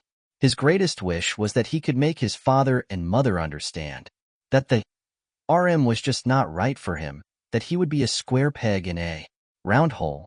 The fact that the RM had been right for his father and grandfather, not to mention the Honorable Theodore Alberton, ESQ, and his father, did not make it right for him. He had tried in every way he could think of to express to them that he might be capable of doing perfectly adequate work at the double brownstone on Com Avenue and still feel desperately unhappy there. Would that unhappiness seep into his home life? It could, and probably would. Nonsense, his father had replied. Once you get broken in, you'll love it. I did, and you will. A fresh challenge every day. No suits in small claims court. Over broken plows and stolen farm wagons. Broken in. What a phrase. It had haunted him through all this spring and summer. It was what you did with horses. Broke them in, worked them until they became nags, then shipped them to the glue factory. He felt the metaphor, while melodramatic, was also realistic. His mother, who at least sensed that his distress was real, a true thing, was kinder. You won't know if the RM is right for you until you've tried it, she said, and that was the most reasonable and seductive reasoning put forward to him in favor of the RM. Because he knew himself. He had been a very good student of the law, not good enough to be lawyer in a sleepy little town that might someday grow into an affluent large town, possibly even a small city, would recede slowly at RST. Then, as the RST strands of gray appeared at his temples, more quickly. In years it would seem more dream than desire. There would be children and a house to take care of, more hostages too. Fortune, in each year. Hell, each month, each week, each gosh darn day, it would be more decult to turn back. A lifetime course. He tried to imagine telling Sally, and he had settled on Curry. His parents would help them get started, probably, even if the Albertons wouldn't. He had some savings, and so did Sal, not much. It would be hard, but not impossible, perhaps. He suspected Ted Alberton was wrong about his daughter refusing to marry without his blessing. Phil dared to believe he knew Sal better than her father did in that respect. But what would a marriage lacking that blessing be like? Was it fair to either of them to start out with acrimony instead of support? So his mind swung back and forth, town or city, lady or tiger, as he breasted one of the long hills on Route 111. A bright yellow sign, hand painted, caught his eye. 2 miles to the answer man, it read. Phil grinned, then laughed out loud. It would be nice if there really was such a guy, he thought. I could certainly use a few answers. He drove on and passed another sign soon enough. This one was electric. Blue. Answer man 1 mile. Phil topped another long rise, and there, at the bottom of the downgrade, he saw a splash of bright red at the side of the road. As he drew closer, he saw it was a large beach umbrella with hanging scalloped sides. There was a table. Beneath it, a man sat behind it in the shade. Phil thought the setup looked like the lemonade stands you often passed in the summer. But those were hopeful little kids who had forgotten to add sugar to their puckery brew more often than not, and this wasn't summer but mid-autumn. More curious than ever, Phil pulled over and got out of his jalopy. Hello. Hello yourself, the answer man responded, equably enough. He looked to be about FDY. His thinning hair was salt and pepper. His face was lined, but his eyes were bright and interested and unaided by specs. He wore a white shirt, plain gray slacks, and black shoes. His long inged hands were folded neatly on the surface of his table. A bag like a doctor's satchel rested by one foot. He looked like an intelligent fellow, and Phil got no sense of eccentricity about him. He in fact reminded Phil of the dozen or so mid-level and middle-aged lawyers in the RM. Solid, respectable men who lacked that NAL increment of ability which would propel them to partner level. It was that very feeling of comfy corporate normality that made the man's appearance here beneath a bright red umbrella, sitting in the middle of nowhere in particular, so curious. There was a folding wooden camp chair on the other side of the table. The client's chair, presumably. 3 little signs had been set up in a row to face the answer man's prospective customers. The answer man read the sign in the middle. $25 per 5 minutes. Read the sign on the left. Your first 2 answers free. Read the sign on the right. What is this exactly? Asked Phil. The answer man XED him with a look that was ironic, but not unfriendly. You look like a smart young man, he said. A young man who has been to college, judging by the pennant I see on your car aerial. Harvard, no less. 10,000 men of Harvard cry for victory today. Right? Phil said, smiling. For they know that over Eli, fair Harvard holds sway. The answer man smiled back. Such young fellows as yourself and girls are so used to asking questions that they don't even think about what they're asking. And, since business has been slow this morning, I'm going to do you a favor of not answering that question, which still leaves you with 2 free ones if you want them. Phil thought that even if the guy had a few screws loose, what he said made perfect sense. He had asked a question to which the answer was obvious. For 20-VE bucks, this man would answer questions for VE minutes. That was what was going on here. And that was all. Well, say, don't you think 20-VE smackers 4 VE minutes worth of answers is pretty steep? It's no wonder your biz has been on the slow side. Well, what is steep? No, don't answer that. You're not the answer man. I M. My rates vary according to my location and my prospective customers. I have charged $100 for minutes, and on one storied occasion I charged 1,000 Iron Men. Yes, but I've also charged as little as a dime. You might say I charge what the tracee will bear. Answers aren't always painful, young man, but correct answers should never come cheap. Phil opened his mouth to ask if the guy was serious, then closed it again. He could easily imagine the answer man saying, "Yes, I am." And that's your second free question. How would I know the answers you gave me would be true and correct? You wouldn't now, but in the course of time, you would, said the answer man, and that's two, Phil said. He was grinning widely, enjoying the game. He said, "How much course of time are we talking about?" It was no sooner out than he clapped a hand over his mouth, but too late. "It's been slow today, so I'm going to give you a third free one," the man behind the table said. The answer, "It varies," which helps you get to the truth of my profession. If it's the truth you're seeking, not at all. Do you see what I mean about how easy it is to ask questions that don't aid understanding? It devalues the whole process of asking, doesn't it? Of delving into matters? The answer man leaned back in his chair, laced his fingers at the nape of his neck, and gazed at Phil. I shouldn't be surprised at how unhelpful the questions of smart people can be, having been in this business for as long as I have, yet somehow I still am. It's loose. It's lazy. I have often wondered if smart people really understand what answers they seek in life. Perhaps they just cruise along on a magic carpet of ego, making assumptions that are often wrong. That's the only reason I can think of as to why they ask such impotent questions. Impotent? Really? The answer man went on as if he hadn't heard. You asked me how you'd know if my answers were the correct ones. True and correct is how you put it, which was quite nice. So I gave you one for free. If this were the pre-Christmas rush, I would have seen you back into your car and down the road. 2 minutes ago. The breeze gusted, apping the scalloped edge of the red umbrella and into the wings of the answer man's salt and pepper hair. He looked down the empty road with an expression of deep melancholy. Fall is a slow time for me, and October is the slowest month of all. I think more people are able to indie answers on their own in the autumn.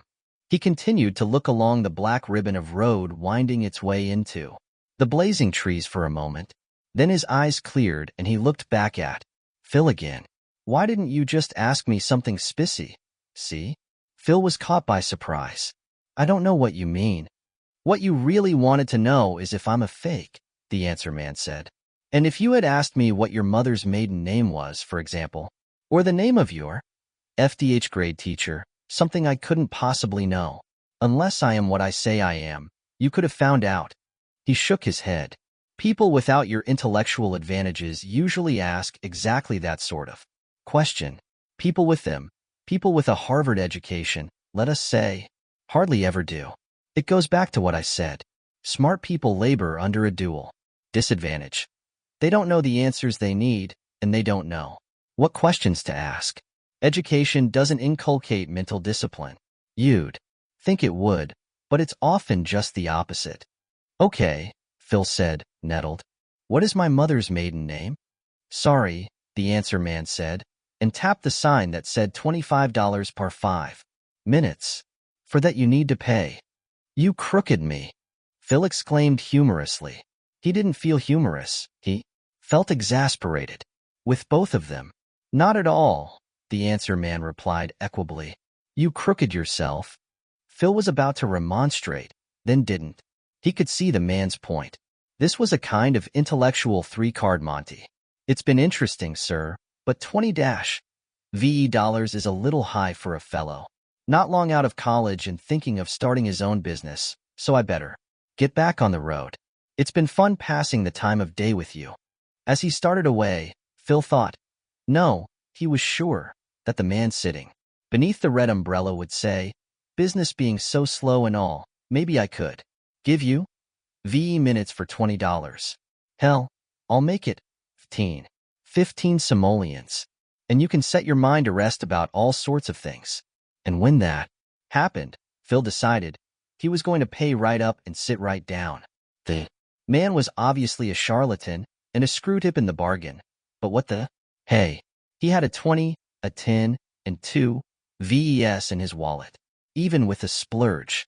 Here, that was more than enough to buy a tank of ethyl for the old jalop and a good lunch at a roadside restaurant. Phil thought that even hearing the questions, spoken right out loud instead of just knocking around in his head, might go a good way towards solving his problem. The self-styled answer man was right about one thing, Phil thought. Getting good answers was mostly a matter of asking good questions. But all the answer man said was, "You drive safe now." Phil walked to his car, crossed around the slightly dented front fender, and looked back. He still expected the answer man to owe him a cut rate, but the answer man seemed to have dismissed Phil entirely. He was looking over toward Vermont, humming and using a small twig to clean beneath his nails. He intends to let me go, Phil thought, nettled all over again. Well, be damned to him, that's just what I'm going to do. He opened the driver's door of his Chevy, hesitated, then closed it again. He took out his wallet. He removed the 20 and one of the VES. Just hearing the questions out loud, he thought again. And I don't have to tell anyone that I stooped to paying a fortune teller during a depression. Also, it might be worth 20-VE dollars just to see the smug son of a buck groping around and making excuses when Phil did ask him for his mother's maiden name. Change your mind. The answer man tucked his nail-cleaning twig into the breast pocket of his shirt and picked up his satchel. Phil smiled and held out his money. For the next minutes, I'm the one asking the questions. The answer man laughed and pointed a finger at Phil. Good one, my friend. I like you. But before I take your money, there's one rule we need to get straight. Oh, here it comes, Phil thought. The hole he intends to wriggle through. From his bag, the answer man removed what looked like an old-fashioned Big Ben alarm clock. When he set it on the table, Phil saw it was actually a giant-sized stopwatch with numbers running from 5 to 0. I am not a psychiatrist or a counselor, nor am I a fortune teller, although I'm sure that's what you're thinking. Here's the point. Don't try asking me any questions with should I in them. No should I this, no should I that. I answer questions, but I'm not going to solve your problems. Phil, who had planned to ask the fellow if he should join the arm or open his own OC in Curry, started to pull back his money. Then he thought, if I can't couch my questions in a way that skirts his should I prohibition, what kind of a courtroom lawyer will I make? I'm in, Phil said, and handed over his money into the answer man's bag. It went. I can't keep calling you son. Perhaps you'll give me your name. Phil. Phil what? Phil smiled craftily. Just Phil. I think that's all you need, considering we're not going to be together long. All right, just Phil. Give me a sec to wind this sucker up. And I see you're wearing your own timepiece. Looks like a very Innie Bulova. So if you care to check it against mine, feel free. Oh, I will, Phil said. I intend to get my money's worth. And so you shall. The answer man wound his oversized stopwatch with a clackety-clack sound very similar to the clock Phil had kept by his bedside during his undergraduate years. Are you ready? Yes. Phil sat down in the client's chair. But if you can't answer my question, I'll have my money back double quick. You'll either give it to me willingly, or I'll take it by force. That sounds positively brutal, the answer man said, but he laughed when he said it. I'll ask again. Are you ready? Yes. So we begin. The answer man clicked a lever on the back of his clock, and it began to tick. Your suggestion. What's my mother's maiden name? The answer man didn't hesitate. Sporin. Phil's mouth dropped open. How in the hell do you know that? I don't want to waste time you've paid for, Phil, but I have to point out that you've asked another question to which you know the answer. I know, because I am Tada, the answer man. Phil felt like he had been tagged by a right hook. He actually shook his head to clear it. The ticking of the answer man's big stopwatch was very loud. The hand was approaching the four. What's my girl's name? Sally and Alberton. No hesitation at all. Phil began to be afraid. He told himself not to be. It was any October day, and he was both younger and no doubt stronger than the man on the other side of the table. It must be a trick, had to be, but that didn't make it any less eerie. Tempest is fugiting, Phil. He shook his head again. Okay, I'm trying to decide if I should. The answer man wagged finger at him. What did I tell you about that word? Phil tried to put his thoughts in order. Mock court, he thought. Think of it as mock court. He's the judge. There's been an objection to your line of questioning. How do you get around it? Can you answer questions about future events? The answer man rolled his eyes. We've already established that, have we not? I said you'd know if my answers were true and correct in the course of time. Such an answer presupposes knowledge of the future. For me, there is no future and no past. Everything is happening now. What old lady seance bullshit, Phil thought. Meanwhile, the black hand on the big stopwatch was almost to 3. Will Sally and agree to marry me when I propose? Yes. Will we live in Curry, the town down the road? Yes. The big black hand on the stopwatch reached 3, then passed it. Will we be happy? A broad question, and one to which you should also know the answer. Even at your young age, there will be ups, there will be downs. There will be agreements, and there will be arguments. But on measure, yes, the two of you will be happy. He somehow knew my mother's maiden name, Phil thought, and Sally's. The rest is just carny fortune teller guesswork. But why? For a measly 20 dollars?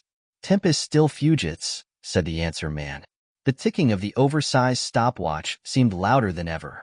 The hand was past 3 and closing the gap on 2. Phil had no sane reason to be relieved by what the answer man was telling him, because it was what he wanted to hear, wasn't it? And hadn't he already made his decision about Curry?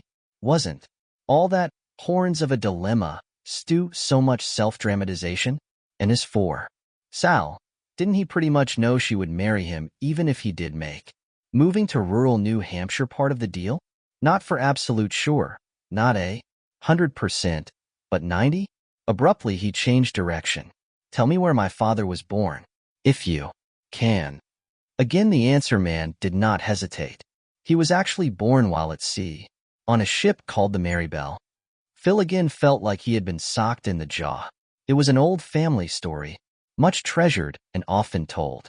Grandfather and grandmother had been returning to America after a pilgrimage to London, where their parents had been born and lived their early lives.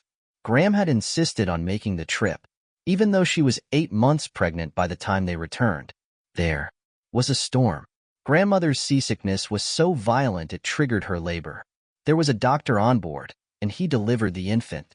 No one expected baby John to live, but, wrapped in cotton batting and fed from an eyedropper, he had. And thus, Philip Yeager Parker, Harvard Law School graduate, became possible. He started to ask again how the man on the other side of the table, hands still neatly folded, could know such a thing, then didn't. The reply would be the same, because I am the answer man. Questions crammed his mind like a panicked crowd trying to escape a burning building. The stopwatch hand reached 2 and passed it. The ticking seemed louder than ever. The answer man waited, hands folded. Will Curry prosper the way I think it will? Phil blurted. Yes. What else? What else? Sally's father and her mother, I suppose, will they come around to us? Yes. In time. How long? The answer man seemed to calculate Bree. Why is the single hand on his clock reached 1? He said, 7 years. Phil's heart sank. 7 years was a lifetime. He could tell himself the answer man had plucked that number out of thin air, but he no longer believed it. Your time grows short, just Phil. He could see that for himself, but he couldn't think of another question. Except how long will I live and the concomitant question, how long will Sally and live? Did he want to know either of those things? He did not.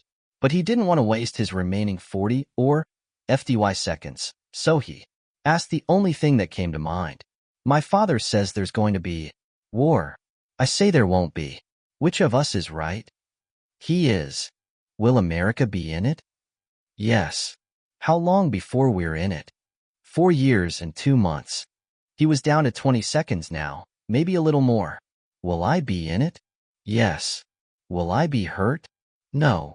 But that wasn't the right question. It left a loophole. Will I be killed? The big stopwatch reached 0 and went 0 with a brang sound. The answer man silenced it. You asked that question just before the alarm, so I'll answer. No, just Phil. You will not be killed. Phil sat back in his chair and let out a breath. I don't know how you did that, sir, but it was very intense. I have to believe it was a shuck and jive. You must have known I was coming, got some background, but you certainly earned your 20-VE smacks. The answer man only smiled. But I didn't know exactly where I was going or what road I was going to take, so how could you? No reply. Of course not. His V minutes were up. You know what? I feel weird. Swimmy. The world seemed to be going away. The answer man was still sitting at his table, but he appeared to be withdrawing, as if on rails. Grayness began to encroach on Phil's ELD of vision. He raised his hands to his eyes to clear them, and gray became black. When Phil came to, he was behind the wheel of his Chevrolet, parked on the shoulder of Route 111. His watch said it was 1:20. I passed out.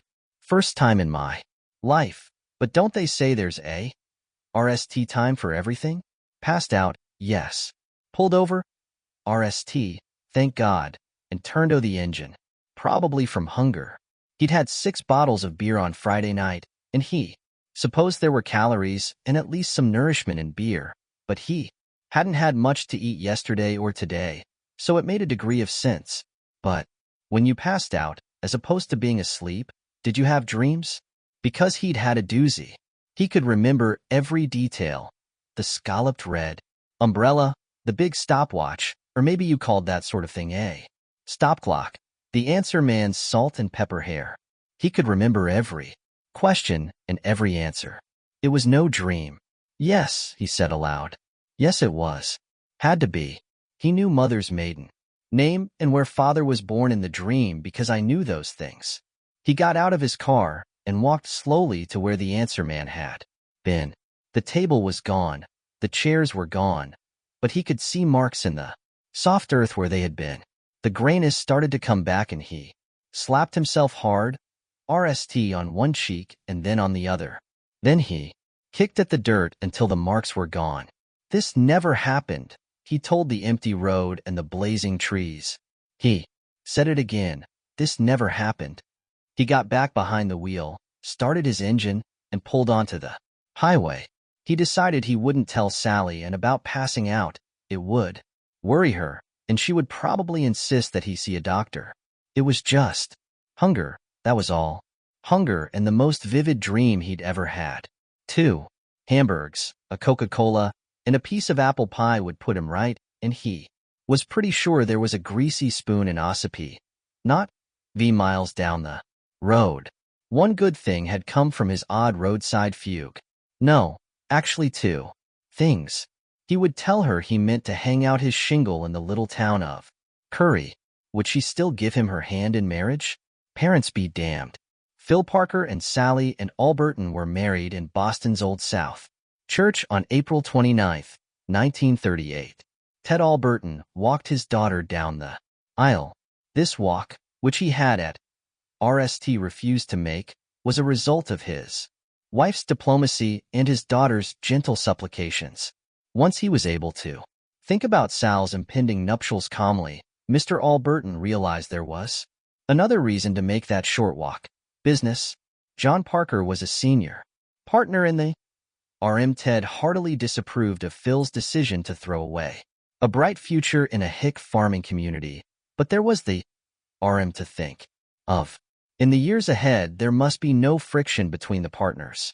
So he did his duty, but he did it with a set, unsmiling face. As he watched the ceremony, 2 old sayings came to Ted Alberton's mind. Youth must be served was one. Marry in haste, repent at leisure was the other. There was no honeymoon. Phil's parents had reluctantly opened his trust fund, $30,000, and he was anxious not to waste it. A week after the ceremony, he opened the little OC next to the Sunoco station. The sign on the door, painted by his new bride, read Philip Y. Parker, attorney at law. On his desk was a telephone and an appointment book full of blank pages. They did not stay blank for long. On the very afternoon he opened for business, a farmer named Regis Toomey walked in. He was wearing bib overalls and a straw hat. He was everything Phil's father had predicted. Toomey aired to take his muddy boots, and Phil told him not to bother.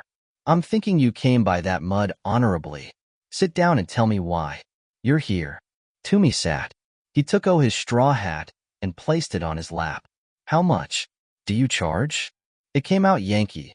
Charge 50% of what I get for you. If I get nothing, 20-VE dollars. He hadn't forgotten the answer man's little sign, and he, Phil, hoped to have answers for all sorts of people, starting with this man. Sounds fair, said Toomey. Here's what. The bank wants to foreclose me. An auction the farm. But I've got a paper. He brought it out of the front pocket of his eyeballs and passed it across the desk. Says I've got 90 days grace. Bank fella says that's null and void if I didn't make the last payment. Did you? All but $10. The wife went grocerine. Don't you see? And that left me short. Phil could hardly believe it. Are you saying the bank wants to take your farm because of a $10 shortfall? Bank fella says so. Says they can auction it but I'm guessing they already have a buyer lined up. We'll see about that, Phil said. I don't have 20-VE dollars just about now, Lawyer Parker. Sally and came out of the other room with a pot of coe. She was wearing a dark blue dress and a pinafore of a slightly lighter shade. Her face, free of makeup, shone. Her blonde hair was pulled back. Toomey was struck dumb. We'll take your case, Mr. Toomey, she said. And because it's ours to know. Charge no matter the outcome. Isn't that right, Philip? Absolutely, Phil said, although he had been looking forward to that. 20-VE bucks. What's the bank fella's name? Mr. Lathrop, Toomey said, and grimaced like a man who's bitten into something sour. First Bank.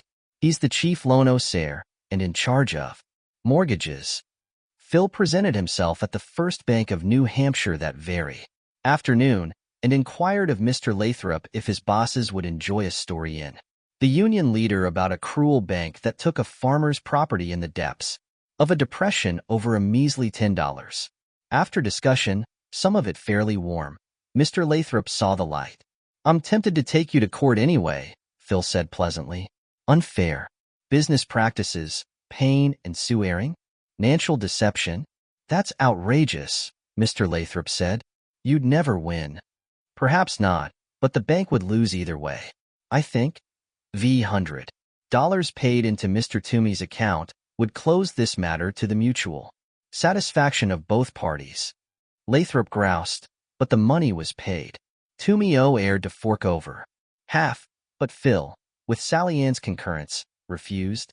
He did take 20-VE dollars when Toomey insisted, thinking of the answer man as he did it. The news spread, both in Curry and the surrounding towns. Phil discovered several banks were using the same short payment, Del to foreclose on farms. In one case, a farmer in neighboring Hancock came up $20 short 3 months before his mortgage would have been paid. His farm was foreclosed and then sold to a construction company for $12,000. Phil took that one to court and got $8,000 back for the farmer. Not full value, but better than nothing, and the press coverage was gold. By 1939, his little OC had been refurbished, new shingles and a fresh coat of paint. Like Sally Ann's face, it shone. When the Sunoco station went bust, Phil bought it and added an associate just out of law school. Sally Ann picked out a secretary, smart but elderly and plain, who doubled as a receptionist to help him winnow his cases. By 1941, his business was in the black. The future looked bright. Then, 4 years and 2 months after Phil's encounter with the man sitting under a red umbrella by the side of the road, the Japanese attacked Pearl Harbor. Not long before their wedding, Sally and Alberton took Phil by the hand and led him out onto the back lawn of the Alberton house in Wellesley. They sat on a bench by the Gold Sh pond, where a skim of ice had melted only recently. Her color was high, and she wouldn't look him in the face, but she was determined to say what was on her mind. Phil thought that on that afternoon, she had never looked more like her father. "You need to lay in a supply of French letters," she said, looking, Zedley, down at their linked hands. "Do you know what I'm talking about?" "Yes," Phil said. He had also heard them called English caps and, as an undergrad, naughty bags. He had worn such a thing exactly once, on a trip to a house of ill repute in Providence. It was an expedition that still led him with shame. "But why? Don't you want children?" "Of course I want children, but not until I'm sure I won't have to come begging to my parents, or you to yours, to help us out. My father would love that, and he'd put conditions on it. Strings to draw you away from what you really want to do. I can't have that. I won't have that." She snatched a quick glance at him, reading his emotional temperature, then looked back down at their linked hands again. "There is a thing for women. It's called a diaphragm, but if I ask Dr. Grayson, he'll tell my parents." "A doctor is enjoined from such behavior," Phil said. "He would do it, just the same. So, French letters. Do you agree?" He thought about asking her how she even knew about such things and decided he didn't want to know. Some questions should not be answered. "I agree." Now she did look at him. "And you must buy them in Portland, or Freiburg, or North Conway, far from Curry, because people talk." Phil burst out laughing. "You are a sly one." "I am when I have to be," she said. His business prospered, and several times he and Sally in disgust, throwing the French letters away. But in those RST years Phil was working.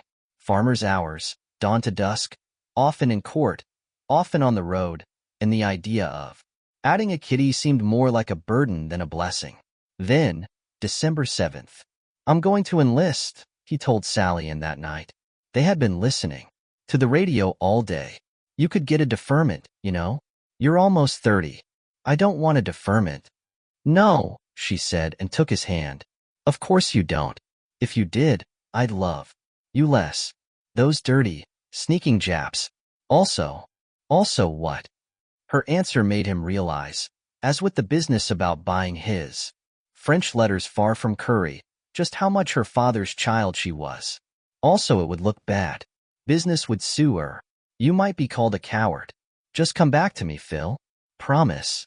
Phil remembered what the answer man had told him under the red umbrella that day in October. Not killed, not injured. He had no business believing such a thing, not all these years later, but he did. "I promise. I absolutely do." She put her arms around his neck. "Then come to bed. And never mind the damn rubber. I want to feel you in me." 9 weeks later, Phil sat in a Paris Island Quonset hut, sweating and aching in every muscle. He was reading a letter from Sally Ann. She was pregnant. On the morning of February 18th, 1944, Lieutenant Philip Parker led his contingent of the 22nd Marines ashore on the atoll of Eniwetok. The Navy had subjected the Japanese to 3 days of bombardment and intelligence, said the enemy forces were thin on the ground. Unlike most of naval intelligence, this turned out to be true. On the other hand, nobody had bothered to tell the Gyrenes about the steep sand dunes they would have to climb after the Higgins boats grounded. The Japs were waiting for them, but they were armed with RE-ES instead of the dreaded Nambu light machine guns. Phil lost 6 of his 36, 2 killed and 4 wounded, only 1 seriously. By the time they reached the top of the dunes, the Japs had melted into the thick brush. The 22nd Marines swept west, meeting only scattered resistance. One of Phil's men was shot in the shoulder. Another fell into a hole and broke his leg. Those were his only casualties after the landing. "Walk in the park," Sergeant Myers said. When they reached the ocean on the far side of the atoll, Phil got a walkie-talkie message from the Jackleg Marine HQ that had been set up on the other side of the dunes that had caused them the worst casualties. They could still hear scattered from the south, but that was dying out even as they ate a noon meal. A picnic lunch at the seashore, Phil thought. Who knew war could be so pleasant? What's the word, Lute? Myers asked when Phil holstered the walkie. Johnny Walker says the island is secure, Phil said. He was speaking of Colonel John T. Walker, who was bossing this little farrago along with his fellow colonel, Russell Ayres. It don't sound secure, said Private First Class Maliki. He nodded toward the south. But by 1500, the shooting had led away to nothing. Phil waited for orders, got none, posted 3 guards at the edge of the overgrowth, and told the rest of the men they could fall out until further notice. At 2,000 hours they were told to pack up and head back east, where they would reconnect with the main landing force. There was grumbling about having to trek back through the thick underbrush when it would soon be dark, but orders was orders, and they saddled up. After Private Franklin broke his leg in another hole and Private Gordon nearly put out an eye running into a tree, Phil radioed HQ and asked permission to camp for the night because the terrain was decult. Fucking decult is right, said Private First Class Maliki. Permission was granted. They camped under their netting, but plenty of mosquitoes still got in. At least the ground's dry, Myers said. I've had trench foot, and it's not for sissies. Phil fell asleep to the sound of his men slapping and Private Franklin, with the broken leg, moaning. He awoke just before dawn, aware that shapes were moving north of their little encampment through the gloom. Hundreds of shapes. He found out later that Eniwetok was riddled with spider holes. Franklin had probably broken his leg in one of them. A Japanese infantryman might have been at the bottom, looking up, as Rangel and Sergeant Myers pulled him out of it. Myers now put a hand on Phil's shoulder and murmured, "Not a word, not a sound. They might miss us, I think." That was when one of the Marines coughed. Icting lights crisscrossed the gray morning, grayer still under the canopy, and picked out the humped shape swaddled in mosquito netting. The ring began. 6 Marines were slaughtered in their sleep. 8 more were wounded. Only 1 Marine got a shot. Myers had his arm around Phil. Phil had an arm around Myers. They listened to bullets whicker overhead, and several thumped the ground around them. Then there was a harsh command in Japanese, "Zinpo, Zinpo," it sounded like. And the Nips moved on, running and crashing through the brush. "They're counterattacking," Phil said. "That's the only reason I can think of. Why they didn't Nishaso? HQ being their objective?" Myers asked. "Got to be. Come on. You, me, anybody else who's not wounded." "You're crazy," Myers said. His teeth shone as his lips parted in a grin. "I like it." Phil counted only 6 men who chased after the Japanese. There might have been 1 or 2 more. Now the ring started up again ahead of them. RST. Sporadic, then constant. Grenades crumped, and Phil heard the chatter of the dreaded Nambu. It was joined by other machine guns. 3, 4. The remaining Marines and Phil's contingent burst out of the overgrowth and saw the far side of the dunes that had given them so much trouble the day before. It was covered with Japanese soldiers headed for the lightly defended HQ, but Phil's men were behind them. A portly Jap, perhaps the only overweight Jap in the whole army, Phil thought later, had fallen slightly behind his comrades.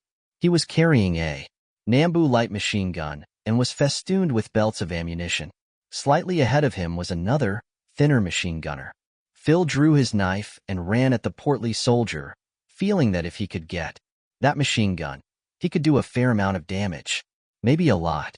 He plunged the knife into the nape of the Jap's neck.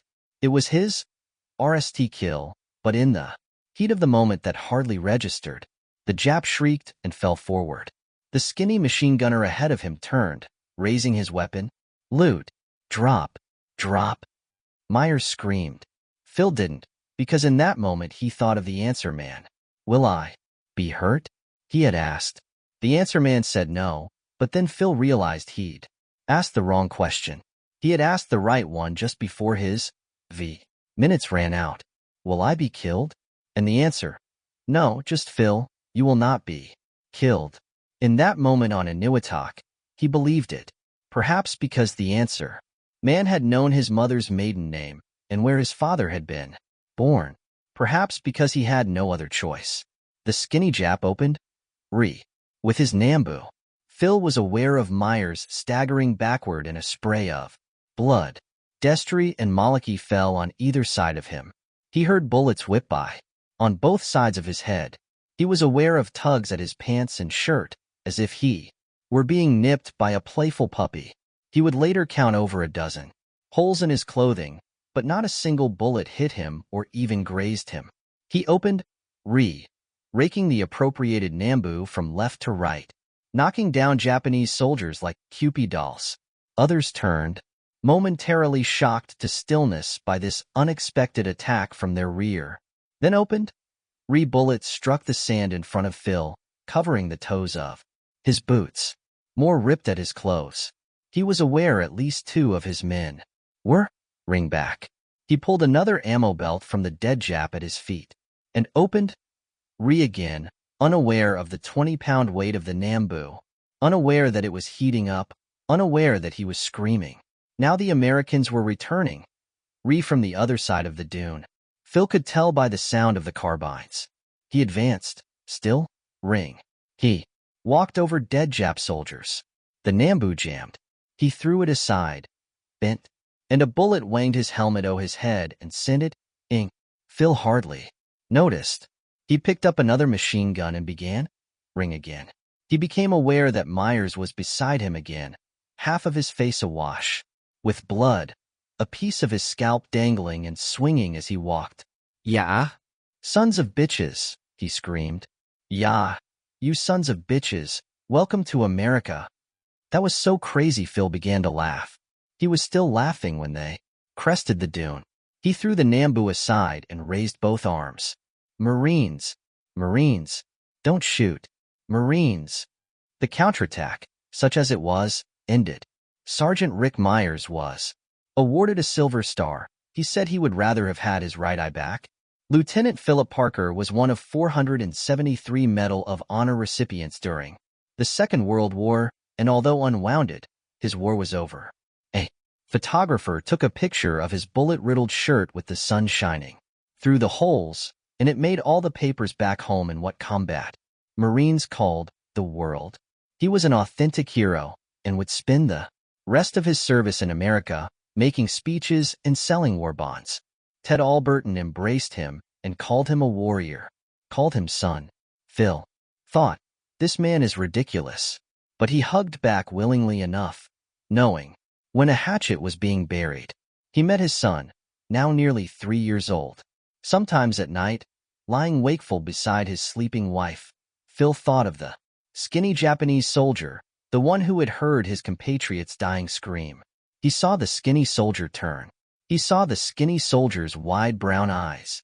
Beneath his ELD cap, a scar in the shape of A shook beside one of them. Something the skinny soldier might have gotten as a child. He saw the skinny soldier open, He remembered the sound the bullets made as they whispered around him. He thought of how some of those passing slugs had tugged playfully at his clothes, as if they weren't pellets of death, or worse, bringers of lifelong injury. He thought of how sure he'd been of his survival, because of the answer man's, call it what it was, his prophecy. And on those nights he wondered if the man under the red umbrella had seen the future, or made it. To this question Phil found no answer. 2. On his war bonds rounds, which consisted of speaking engagements in the New England states and sometimes New York as well, Phil had the chance to talk with many soldiers who had served and heard many stories of decult homecomings. One ex-Marine put it very succinctly. At RST, after 4 years apart, we were strangers sleeping together. Phil and Sally and were spared this awkward phase, probably, because they had grown up together from childhood. The physical love between them came naturally. Once, at the moment of their mutual climax, Sally and said, "Oh, my hero," and they both collapsed with the giggles. Jacob was shy of him at RST, clinging to his mother and looking with fearful eyes at the tall man who had come into their lives. When Phil tried to hold him, the boy struggled to be put down, sometimes crying. He would toddle to his mother, grasp her leg, and stare at the stranger he was supposed to call daddy. One evening while Jake was sitting between his mother's feet and playing with his blocks, Phil sat down across from him and rolled him a tennis ball. He expected nothing and was delighted when Jake rolled it back and forth went the ball. Sally and put down her book to watch. Phil gave the ball a low bounce. Jake put out his hands and caught it. When Phil laughed, Jake laughed with him. After that, it was all right between them. Better than all right. Phil loved everything about his son. His blue eyes, his inky brown hair, his sturdy body. Most of all, he loved the little boy's potential. He couldn't see the man Jake might become and didn't want to let it be a surprise, he thought. There came an evening late in that year of 1944 when Jake refused to let Sal pick him up and carry him to bed. "Want Daddy," he said. It might not have been the best night of Phil's life, but he couldn't think of a better one. "Will Curry prosper the way I think it will?" He'd asked on that long-ago day that seemed like a dream, although he still remembered each question asked and each reply given. The answer man had told him it would, and he was right about that as well, partly because of his fame as a Medal of Honor winning Marine, but mostly because he asked a fair price for his services and because he was good at his job, a Cleva bastard. The locals said Phil Parker had more clients than he could handle in the years after the war.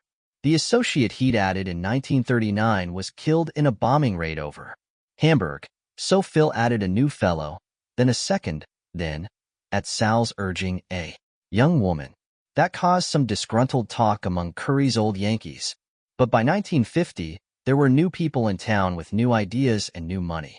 A shopping center was built in the neighboring town of Patton. Phil and his associates did the legal work and made a good pro-T. In Curry, the VE room grammar was replaced by a spanking new 8-room elementary school. Phil bought the old building for a song, and it became his new OC, Phil Parker and Associates.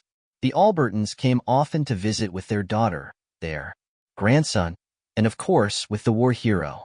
Phil was quite sure Ted had come to believe he had always supported his son-in-law's prescient decision to move to Curry, which was booming.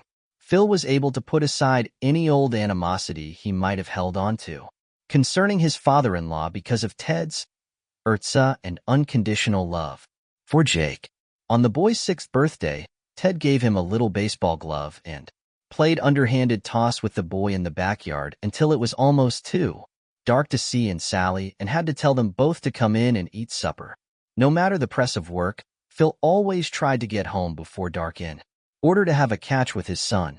By the time Jake was 8, they were standing 30 feet apart, then 40, and throwing overhand. "Bring it, Dad," Jake would cry. "Really steam it in." Phil wouldn't throw even close to as hard as he could have, not to a boy of 8, but he increased the speed of his throws little by little. On spring and summer weekends, the two of them would sit together listening to the Red Sox on the radio, sometimes all three of them. One November day, after they had been out throwing the baseball in 2 inches of snow, Sally and took Phil aside. "Did you play ball as a kid?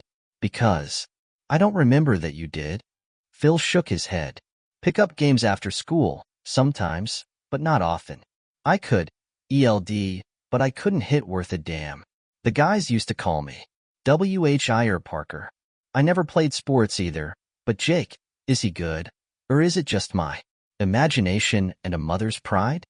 He's good. I can't wait to take him to his RST Sox game." That happened in 1950. They sat in the bleachers, Phil on one side, Ted on the other, the boy between them, staring at the green out ELD grass of Fenway Park, eyes wide, mouth agape. his bag of popcorn forgotten on his lap. Ted leaned over and said, "Someday, maybe you'll be out there, Jake." Jake looked up at his granddad and smiled. "I know I will," he said. On an unseasonably warm October day in 1951, Phil visited the new Western Auto store in North Conway and drove back home along Route 111 with a present for the whole family in the trunk, a Zenith television set, the Regent model with the porthole screen. He also bought rabbit ears, but with an antenna they might be able to get the Boston stations. He was thinking Jake would go out of his mind with happiness at the prospect of actually watching Range Rider instead of listening to it on the radio. There was something else on his mind as well, potentially more important than the new TV. He'd had a conversation that morning with a man named Blaylock Atherton, who happened to be the Republican in charge of the New Hampshire State Senate. A real mover and shaker was Senator Atherton, and it had been an interesting conversation indeed. Phil was thinking of the discussion he'd have with Sally and about that when he passed a bright yellow sign planted on a stick by the side of the road.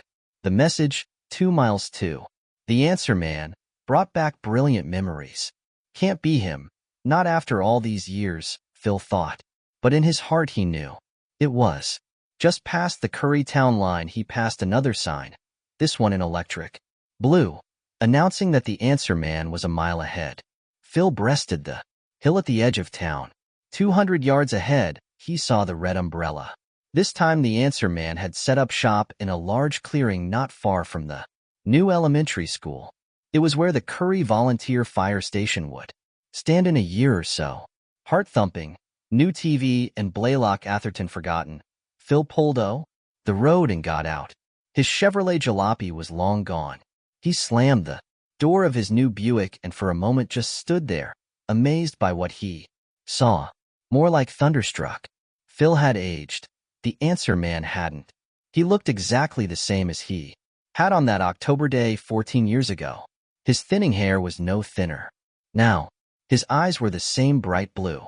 White shirt, gray slacks, black shoes. All just as before. His long ingered hands were folded on his table just as before. Only the signs on King, the one proclaiming him the answer man, had changed. The one on the left read $50 per 3 minutes. The one on the right, read your first answer free. I guess even magic isn't immune to innovation, Phil thought. Meanwhile, the answer man was looking at him with lively interest. "Do I know you?" he asked, then chuckled. "Don't answer that.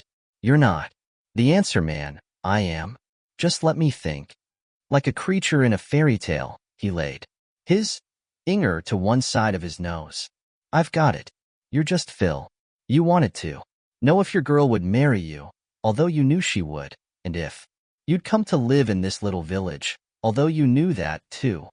They were impotent questions, Phil said. Yes, they were. They were indeed. "Sit down, just Phil.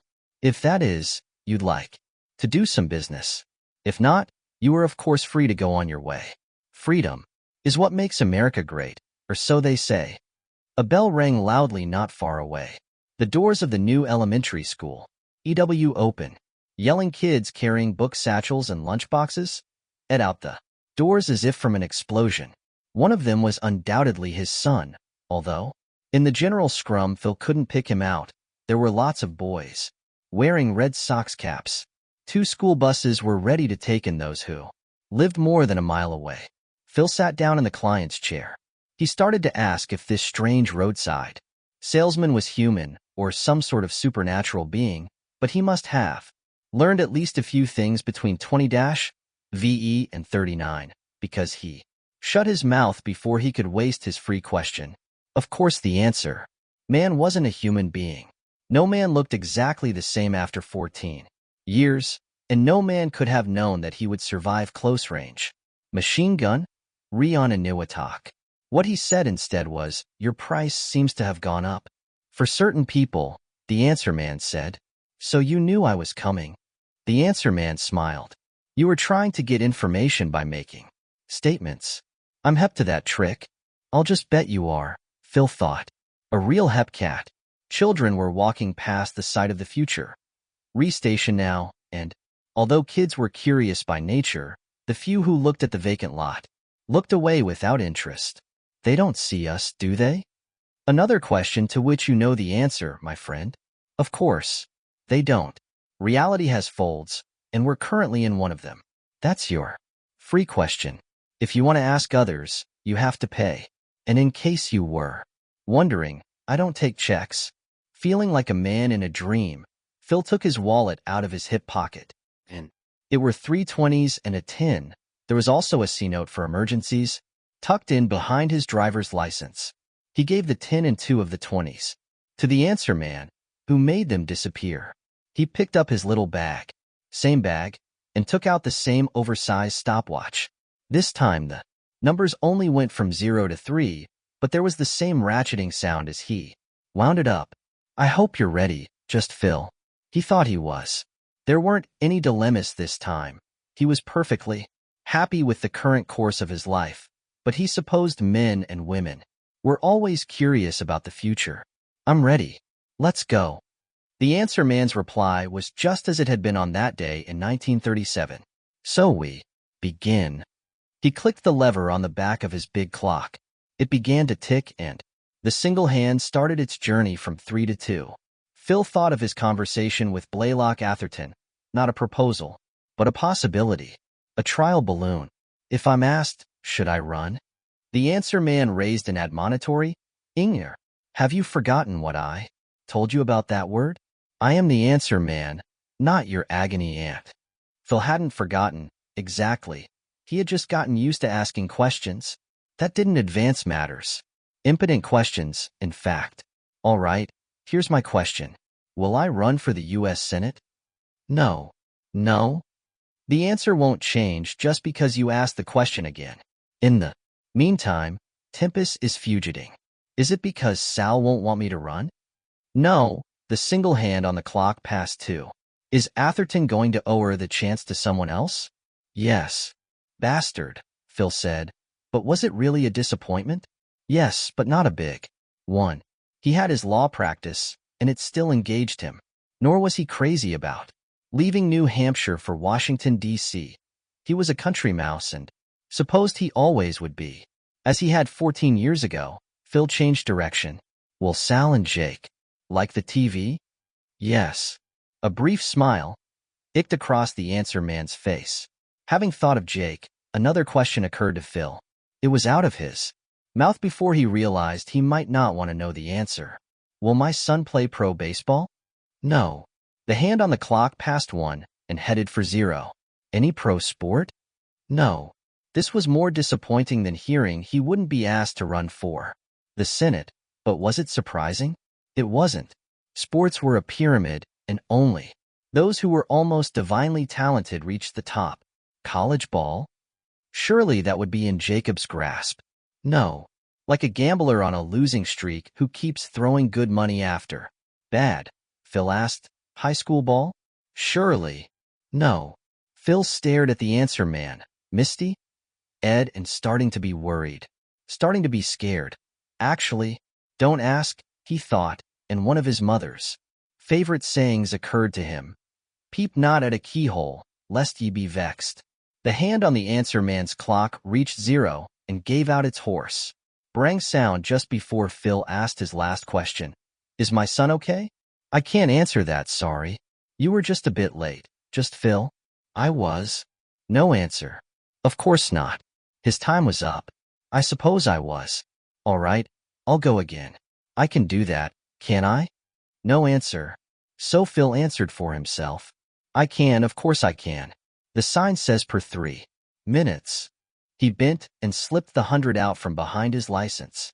Just let me okay. Here it is. He lifted his head and saw the sign now read $200 per 3 minutes and no free answers. Wait, he said. That isn't what it said. You crooked me. As before, or almost, the answer man said, perhaps you crooked yourself. And, as before, the answer man seemed to be withdrawing, as if on rails. The grayness started to come. Phil fought it with no success. He came to behind the wheel of the Buick, hearing a tapping on the passenger side window. Dad? Dad, wake up. He looked around, at RST, not sure where he was or when. Then he saw his son peering in at him. His friend Harry Washburn was with him, both wearing identical Red Sox caps. That slotted Phil into place.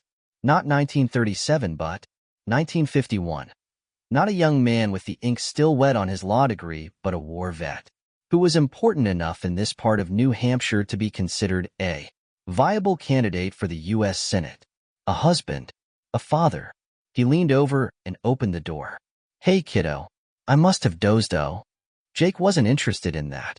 We missed the bus because we were playing Pepper behind the school. Can we have a ride home? What would you have done if I hadn't been here? Walked, of course, Jake said. Or hooked a ride from Mrs. Keene. She's nice. Pretty too, Harry said. Well, hop in. I got something in North Conway you boys might like. Really? Jake got in front. Harry got in back. What? You'll see. Phil looked at the spot where the answer man's table and umbrella had been. He looked in his wallet and saw the C-note, folded small, behind his driver's license. Unless the whole thing had been a dream, and he knew it hadn't been, he supposed the answer man must have put it back. Or maybe I put it back myself. He drove home. The TV was a great success. The rabbit ears would only pull in Mur out of Manchester. The picture sometimes, well, often, obscured by snow, Urie's. But once Phil put up the antenna, the Parkers could indeed get two Boston stations, WNAC and WHDH. Phil and Sal enjoyed evening shows like the Red Skelton Hour and Schlitz Playhouse, but Jake did more than enjoy the television. He embraced it with the all-in fervor of a RST love. He watched weekday matinee after school, where the same old movie played all week long. He watched Jack and Pat's Country Jamboree. He watched Boston Blackie. He watched ads for Camel cigarettes and Babo cleanser. On Saturday, he and his friends gathered as if in church to watch Crusader Rabbit, The Little Rascals, and thousands of old cartoons. Sally and was RST amused, then uneasy. He's addicted to that thing, she said, with no idea this parental cry would be repeated for generations to come. He never plays catch with you when you come home anymore, just wants to watch some junky old Hopalong Cassidy movie he's seen 4 times already. Jake actually did want to have a catch sometimes, or hit behind the garage, when Phil slow-pitched to him, but these occasions were rarer than they had been. In the pre-TV days, Jake would have been waiting for his dad on the front stoop with his glove on and his bat propped beside him. The truth was Phil didn't mind his son's loss of interest as much as Sal did. When the answer man told him that Jake wouldn't play organized ball, no, not even in high school, his mind had RST jumped, as any parents would, to dire possibilities. Now it seemed the reason was more prosaic. Jake was just losing interest in baseball, as Phil himself had lost interest in learning to play the piano when he was about Jake's age. Inspired by shows like The Lone Ranger and Wild Bill Hickok, Jake started to write his own Western stories. Each came with an exclamation mark and bore titles like Gundown at Laramie and Shootout at Dead Man's Canyon. They were lurid but not half bad, at least in the opinion of the author's father. Perhaps someday he would be a writer instead of an elder for the Boston Red Sox. Phil thought that would be anything. Blaylock Atherton called one evening and asked if Phil had thought any more about running for the Senate. Perhaps not this time, but what about 56? Phil said he was considering it. He told Atherton that Sally and wasn't crazy about the idea, but said she would support him if that was his decision. Well, don't consider too long, Atherton said. In politics we have to think ahead. Tempus fugit, you know? So I've heard, Phil said. One Saturday morning in February of 1952, Harry Washburn came into Phil's closet of a home study where Phil was going over depositions for an upcoming trial. He was alarmed to see a streak of blood on one of Harry's freckled cheeks and more on his hands. Did you hurt yourself, Harry? It's not mine, Harry said. Jake has a nosebleed and it won't stop. He got blood all over his Roy Rogers shirt, top to bottom. Phil thought that had to be an exaggeration until he saw for himself. On the Zenith's round screen, Annie Oakley was shooting it out with a bad guy. But none of the 4 or V little boys was paying attention to anything but Jake. His favorite shirt, his Saturday morning cowboy watching shirt, was indeed soaked with blood. So was the lap of his jeans. Jake looked at his father and said, "It won't stop." His voice was clogged and nasal. Phil told the other boys to watch the show. Everything was N-E-V by V. He kept his voice level, but the amount of blood he was looking at scared him badly. He took Jake into the kitchen, made him sit down and tilt his head back, then led a dishcloth with ice cubes and pressed it to the top of the boy's nose. "Hold it there, Jaco. It'll stop." Sally and breezed in from a trip to the IGA, saw Jake's blood-soaked shirt, and drew in breath to scream. Phil shook his head at her, and she didn't. Kneeling beside him, she asked what had happened. "Did one of your friends punch you in the nose playing cowboys?" "No, it just started. There's blood on the but I didn't get any on your blue rug, at least." "I got it on me, too," Sammy Dillon said. He and Harry had come into the kitchen. The other boys were standing behind them. "But I wore shedded." "Oh, that's good, Sammy," Sallyan said. "I think you and the rest of the guys had better go home now."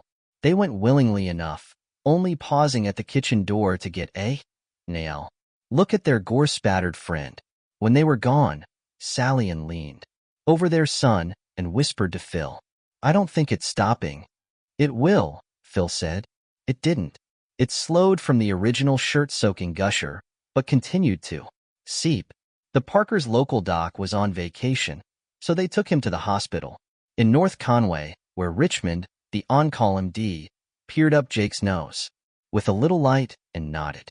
"We'll X that in a G, young man. Mother and Dad are going to wait outside while we do our biz."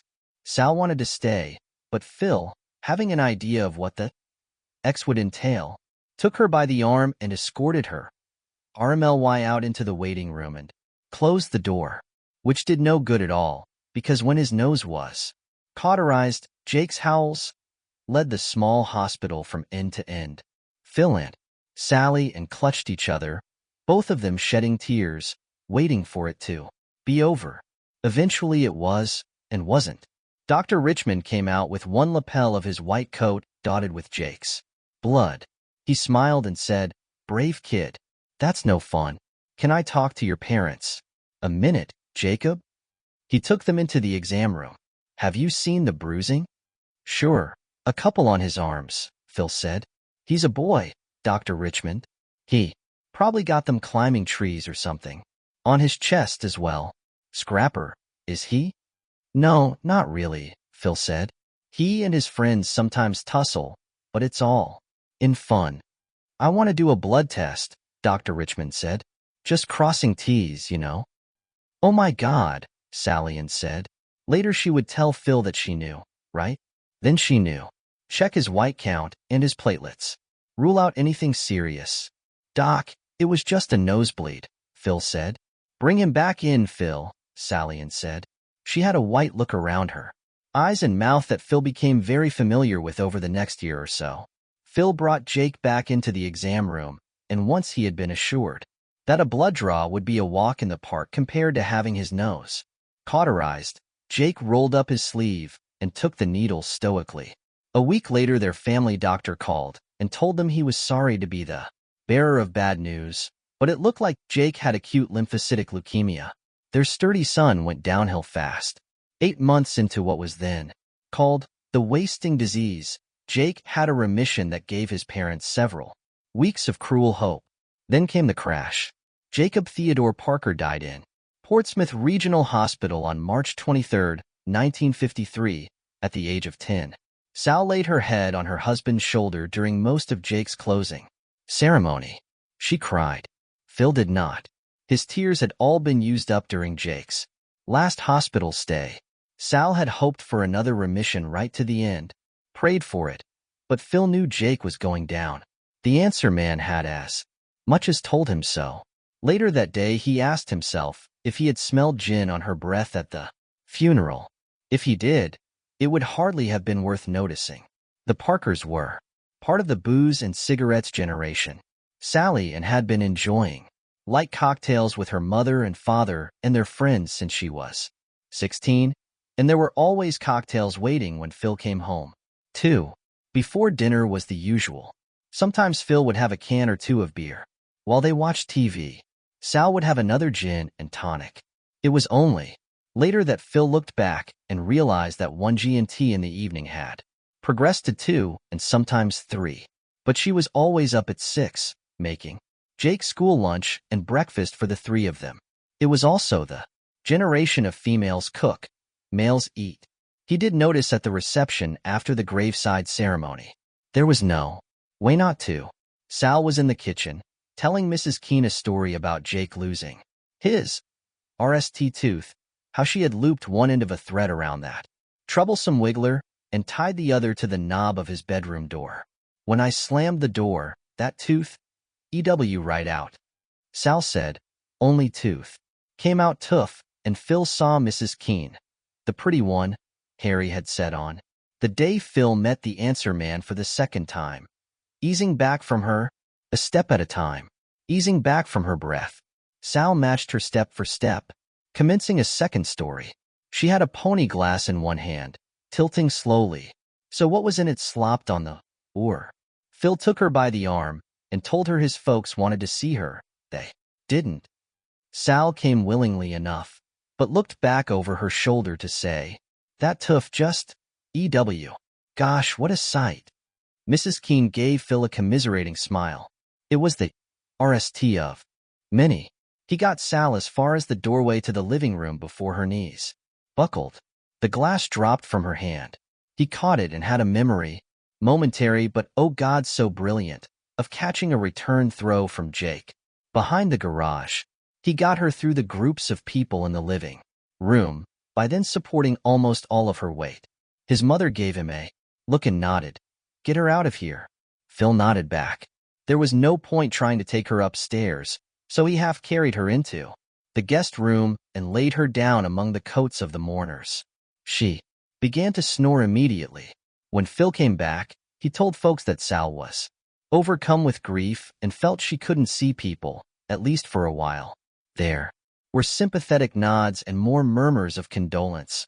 God, so many condolences that Phil found himself wishing someone would crack a dirty joke about the farmer's daughter. But he was pretty sure there were people, Mrs. Keene for one, his mom for another, who knew it wasn't just grief that had overcome his wife. It was the RST lie he told about her drinking, but not the last. Phil suggested they might try to have another baby. Sal agreed with a kind of listless, what does it matter lack of interest. Sometimes he wanted to grasp her by the shoulders, hard enough to hurt, to leave bruises, to get through to her, and tell her that she wasn't the only one who'd lost a child. He didn't. He kept his anger to himself, knowing what she'd say. You have your work. I have nothing. But she did. She had her Gilbey's gin and her cool cigarettes. 2 packs a day. She kept them in a little alligator case that looked like a change purse. She became pregnant in 1954. He suggested she quit smoking. She suggested he should keep his advice, however well-meant, to himself. She miscarried in her 4th month. No more of that, she told him from her bed in North Conway Hospital. I'm 40, too old to have a baby. So it was back to the French letters. But on New Year's Eve of 1956, Phil realized he still had 3 rubbers left in a box of a dozen he'd purchased in North Conway not long after Easter. Sally and was willing enough to lift her nightgown and take him into herself, but when he looked at her and saw her looking at the ceiling, he knew she was just waiting for him to spend and get her. This was not conducive to intimacy. Only once, in 1957, did Phil tackle her about the drinking. He told her that if she had to go to one of those drying out spas to quit, or at least cut down, he had found a good one in Boca Raton, far enough from New Hampshire that no one would know. He could say she was visiting friends. He could even say they were separating, if that was what she wanted. But she had to stop. She looked at him. his now overweight wife with the bad complexion and the dull eyes and the clumpy hair. He found her eyes especially fascinating. There were no depths there. "Why?" she said. On the evening of November 8, 1960, Phil came home to an empty house. There was a note on the kitchen counter that said, "Dinner in oven. I have gone to GD to watch election results come in." There was no invitation for Phil to join her, and he had never cared much for the Green Door in North Conway, anyway. Once, around the time he and Sal were married, it had been quite a nice bar. Now it was a dive. According to the police report, Mrs. Parker left the Green Door at approximately 12:40 a.m. on the morning of November 9th, shortly after Kennedy had been declared the winner. The bartender cut her at 11, but allowed her to stay and watch the returns. Coming home on Route 16, driving at a high rate of speed, her little Renault Dauphine veered the road and struck a bridge abutment. Death was instantaneous. The postmortem reported a blood alcohol level of 0.39. Upon hearing the news that his daughter was dead, Ted Alberton aired a heart attack. After days in intensive care, he died. The back-to-back funerals almost made Phil wish he were back on Eniwetok.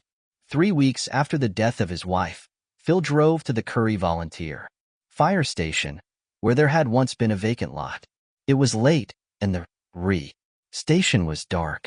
Between the red-painted double doors was a manger scene. Jesus, Mary, Joseph, wise men, assorted animals.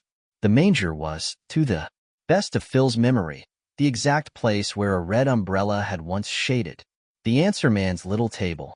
"Come here and talk to me," Phil said to the windy darkness. From the pocket of his overcoat, he took a roll of bills. "I've got 800 here, maybe even 1,000, and I've got a few questions. Number 1 is this. Was it an accident, or did she kill herself?" "Nothing. Just the empty lot, the empty station, a cold east wind, and a bunch of stupid plaster statuary lit by a hidden electric bulb. Number 2 is why. Why me? I know that sounds like self-pity, and I'm sure it is, but I'm honestly curious. That fucking dumb friend of Jake's, Harry Washburn, is still alive. He's a plumber's apprentice down in Somersworth. Sammy Dillon is alive, too. So why not my boy? If Jake was alive, Sally would be alive, right? So tell me. I guess I don't even want to know. Why me after all? I want to know why at all. Come on, fella. Get out here. Wind up your clock and take my money." "Nothing. Of course. You were never there at all, were you? You were just a common of my fucking imagination. So fuck you and fuck me and fuck the whole fucking world." Phil spent the following 3 years in a daze of dysthymic depression. He did his work, always showed up for court on time. Won some cases, lost others. Didn't much care either way. Sometimes he dreamed of the answer man, and in some of these dreams he leaped across the table, knocked the ticking stop clock to the ground, and locked his hands around the answer man's neck. But the answer man always faded away to nothing, like smoke. Because, really, that was what he had to be, wasn't he? Just smoke. That period of his life ended with the burned woman.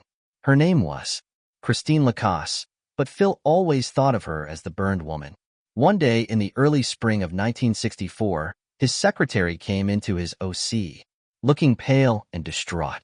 Phil thought there were tears in Marie's eyes, but wasn't sure until she wiped one away with the heel of her hand.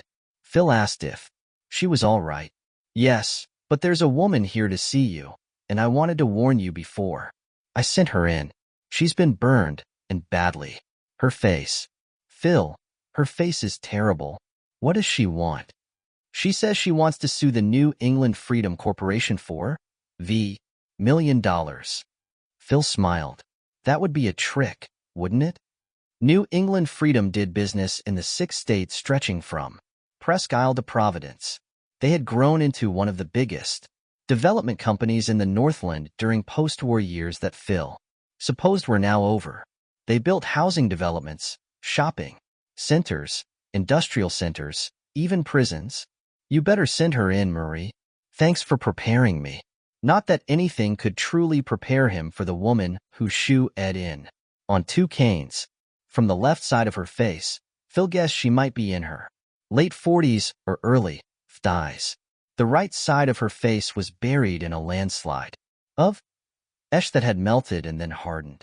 The hand gripping the cane on that side was a claw. She saw his expression, and the left side of her mouth pulled up in a smile that showed the few teeth remaining to her. "Pretty, ain't I?" she said. Her voice was as harsh as a crow's caw. Phil guessed she had inhaled the that had burned her and scorched her vocal cords. He supposed she was lucky to be able to speak at all. Phil had no intention of responding to a question that had to be rhetorical or downright sarcastic. "Sit down, Miss Lacasse, and tell me what I can do for you." "It's Mrs. I'm a widow woman, don't you know. As to what you can do for me, you can sue the shit out of an EF." She pronounced it in a 5 million, not a penny more or a penny less. "Not that you will, I'd bet a cracker. I've been to half a dozen other lawyers, including Feld and Pillsbury in Portland, and not one of 'em will have anything to do with me or my case. An EF's too big for 'em. Can I have a glass of water before you kick me out?" He buzzed Marie and asked her to bring Mrs. Lacasse a glass of water. Meanwhile, the burned woman was fumbling with her good hand in a little pack cinched around her waist. She brought out a bottle of pills and thrust them across Phil's desk. "Open these for me, would ya? I can do it myself, but it hurts like a bugger. I want 2. No, 3. Phil opened the brown bottle, shook out 3 pills, handed them across to her, and recapped the bottle. Marie came in with the water and Lacasse swallowed the pills. "It's the morph, don't you know? For pain. Talking hurts. Well, everything hurts, but it's the talking that's the worst. Eating ain't no fun, either. Doctor says these pills will kill me in a year or 3. I said they won't kill me until I get my case in court. I'm XED on that, Lawyer Parker." "Ah, they're starting to work. Good. I'd take another, but then I'd get sloppy. Start putting things in the wrong order." "Tell me how I can help," Phil said. She threw back her head and gave a witch's cackle. He saw that part of her neck had run down into her shoulder. "Help me sue the shit out of those fuckers. That's how you can help." And with that, she told her tale. Christine Lacasse had lived with her husband and VE children in Morrow Estates, a NEF-built community in the town of Albany, just south of North Conway. The lights in their house kept zing on and sometimes smoke drifted out of the electrical sockets. Ronald Lacasse was a long-haul truck driver, making good money, but gone much of the time. Christine Lacasse did ladies' hair at home, and her dryers and blowers were always shorting out. One day the electrical panels in the utility rooms of their 4-house block caught and they had no power for almost a week. Christine, not yet the burned woman, talked to the estate's superintendent, who merely shrugged and blamed New Hampshire Power and Light. "I knew better than that," she told Phil, sipping at her water. "I didn't fall a hay truck yesterday. A power surge wouldn't cause the electric panels of 4 houses to catch the fuses would blow. RSD. Other blocks of houses in Morrow Estates had problems with their lights and their electric heat, but nothing like ours." When she got no satisfaction from the super, she called NEF's Portsmouth OC, spoke to a functionary there, and got the runaround. She investigated. The corporation bigwigs at the North Conway Library found the number 4. NEF's Boston HQ, called them, and asked to speak to the president. No, she was told. He was far too busy to speak to a housewife from Eastover, New Hampshire. She got another functionary instead, probably one with a better salary and better suits than the Portsmouth functionary. She told the Boston fella that sometimes when the power was ickering the wall in her little home salon got hot, and she could hear a buzzing, like there were wasps in there. She said she could smell a kind of frying. The functionary told her that she was probably using hair dryers and blowers with a voltage too high for the electrical system. Mrs. Lacasse inquired if his mother had had any kids who lived and hung up. That Christmas, NEF put up Christmas lights all over Morrow Estates. The corporation did that? Phil asked. Not the homeowners association in the estates? Didn't have no homeowners association, she told Phil. Nothing like that. Everyone got a year from NEF in their mailbox after Thanksgiving. Said they were doing it in the spirit of the season. Just out of the goodness of their hearts, Phil said, scribbling on his legal pad. The burned woman gave her witch's cackle and pointed one deformed, half-melted finger at him. I like you. You'll kick me out like all the others, but I like you. And none of the others wrote down anything I said? Do you still have that? Mine burned up, but I've got a pile of other ones just like it. I'll want one. No, I want all of them. Tell me about the She said her husband was home that Christmas. The presents were under the tree 2 nights before the holiday, with the kids all tucked up in their beds, dreams of sugar plums optional, their house and the Wyatt's house next. Door caught.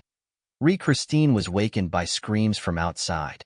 The house was full of smoke, but she saw no aims. What she saw out the bedroom window was Rona Wyatt, her next-door neighbor, rolling around in the snow, trying to put out her aiming nightgown.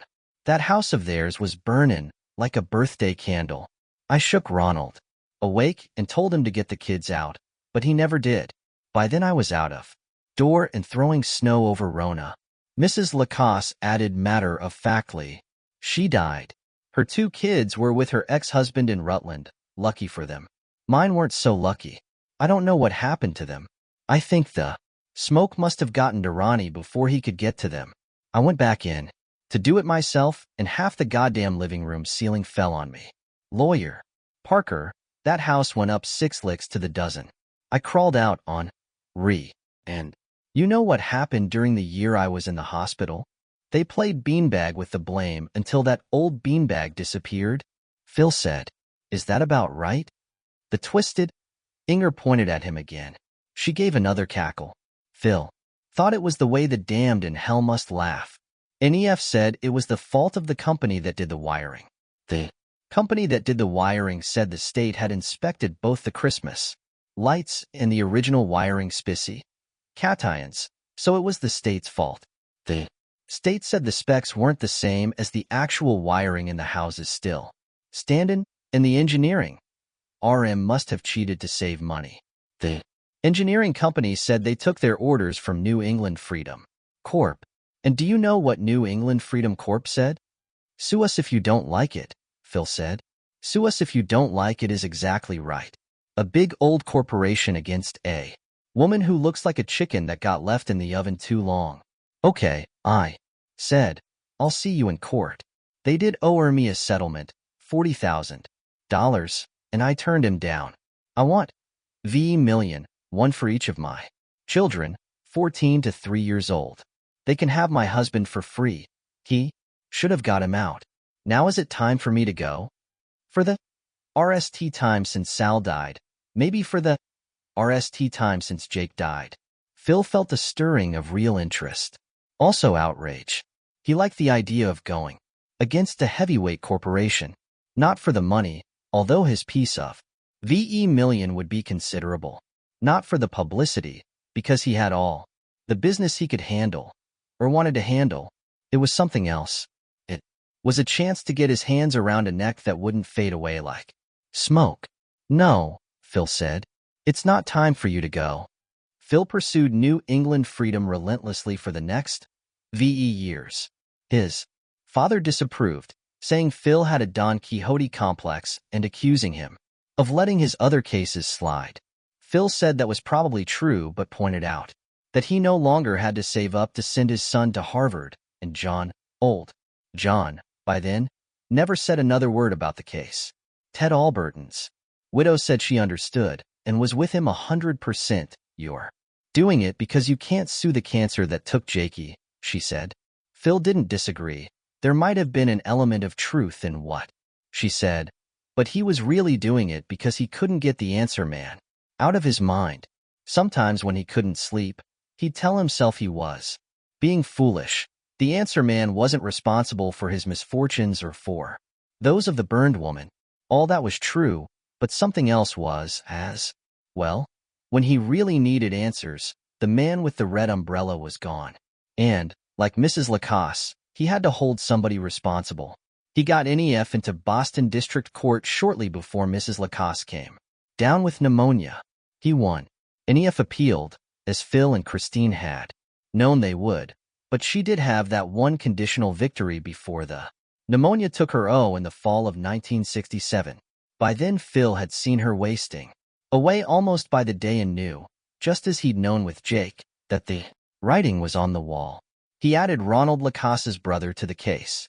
Tim Lacasse had none of the burned woman's thirst for revenge, none of her fervor. He told Phil to go at it, knock himself out, and followed the case from his home in North Carolina. He refused to pay any fees, but would be happy to take some money if it fell out of the sky, wafted down south from Boston or New Hampshire. The burned woman left no estate. Phil continued anyway, paying expenses out of his own pocket. Twice NEFO aired to settle, RST for $300,000, then for $800,000. The publicity was making them trace uncomfortable. Tim Lacasse urged Phil via long distance to take the money. Phil refused. He wanted the whole $1 million because it was what Mrs. Lacasse had wanted. $1 million for each child. There were delays. There were continuances. NEF lost in the First Circuit and appealed yet again, but when the Supreme Court refused to hear their case, they ran out of road. The NAL bill for the Christmas lights, straw that broke the camel's back, and the shitty wiring Phil proved was standard NEF policy, focusing on other developments the corporation had built, was $7.4 million awarded to plaintiff Tim Lacasse, plus considerable court costs. NEF, initially unable to believe it could not outlast a country lawyer from East Overshoe, could have saved almost $2.5 million by giving up. Tim Lacasse threatened to sue when Phil informed him they would be splitting the award right down the middle. Go right ahead, Phil said. Your 3.7 will melt like snow in April. Tim Lacasse? Nally agreed to the split, and on a day in 1970, Phil hung a framed picture on his OC wall, where he would see it. RST thing every day. The picture showed Ronald and Christine Lacasse on their wedding day. He was beefy and grinning. In her white wedding gown, Christine looked dead gorgeous. Below the photograph were 6 words in capitals Phil had carefully lettered. Himself. Always remember others have it worse. Following the NAL adjudication of the suit against New England Freedom, a case that made him something of a star in legal circles, Phil could have had all the work he wanted. He eased up on the throttle instead, and because he was now Nancy Ally comfortable, he began to take a greater number of pro bono cases. In 1978, 14 years before the Innocence Project was founded, he got a new trial and eventually freedom for a man who had served 12 years of a life sentence in New Hampshire State Prison. There was a hole in his life where Jake and Sal had been, of course. Legal work couldn't it, so he became more active in the community. He served as a trustee for the Curry Public Library and inaugurated the RST Curry Book Festival. He did PSAs on the New Hampshire TV channels for the annual statewide blood drive. He worked one evening a week at the North Conway Food Bank, because others have it worse, and one evening a week at Harvest Hills, the animal shelter across the state line in Freiburg. In 1979, he got a beagle puppy there. Frank went with him everywhere for the next 14 years, riding shotgun. He did not remarry, but he had a lady friend down the road in Moultonborough who he visited from time to time. Her name was Sarah Coombs. He did her legal work and paid the mortgage on her house. He and Frank didn't always spend the night, but Sarah kept a bag of gains, burgers in her pantry for those times when they did. These visits grew rarer. As the years passed, Phil was more likely to go home when the day was nished and microwave whatever his housekeeper and woman of general work left for him. Sometimes, not always, but sometimes, he was struck by the emptiness of the house. On those occasions, he'd call Frank to his side and scratch him behind the ears and tell him that others had it worse. The one community job he refused was co-coaching the Curry Little League team. That was just too close to home for just Phil. So the time passed, so the story was told. For the most part, it was good time.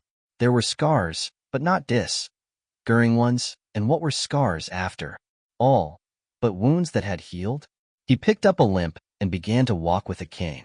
Marie retired. He began to sue arthritis in his hands, feet, and hips. Marie died. He announced his retirement, and the town, Curry, was now on the verge of becoming a small city. Threw him one hell of a party. He was given many presents, including a plaque proclaiming him Curry's #1 citizen. Several speeches were made, culminating in Phil's address to a gathering that almost led the auditorium of the new high school. It was a modest address, it was witty, and most of all it was short. He needed to piss like a racehorse. Frank the Beagle died peacefully in the fall of 1993. Phil buried him in the backyard, digging the hole with his own hands, although his joints squalled in protest at every shovelful. When the grave was led and patted down and sodded, he gave a funeral oration, also short. I loved you, old boy. Still do. That was the year Phil turned 81. In 1995, he began to sue migraines for the rst time in his life. He went to see Dr. Barlow, who he still thought of as the new doc, although Phil had been seeing him for checkups and arthritis for 10 years. Barlow asked him if he was having double vision with the headaches. Phil said he was, and admitted that sometimes he found himself in different parts of the house when the headaches eased up, without remembering how he got there. Dr. Barlow sent him to Portsmouth for an MRI. Not such good news, said the new doc after examining the results. It's a brain tumor. Then, as if congratulating him, quite rare in a man your age. Barlow recommended a neurologist at Mass General. Because Phil no longer drove except around town, he hired a young fellow named Logan Phipps to chow him. Logan talked a great deal about his family, his friends, his girl, the weather, his part-time job, his desire to go back to school, other things as well. It all went in one of Phil's less than acute ears and out the other, but he nodded along. It came to him on that ride that you began to separate from life. It wasn't a big deal.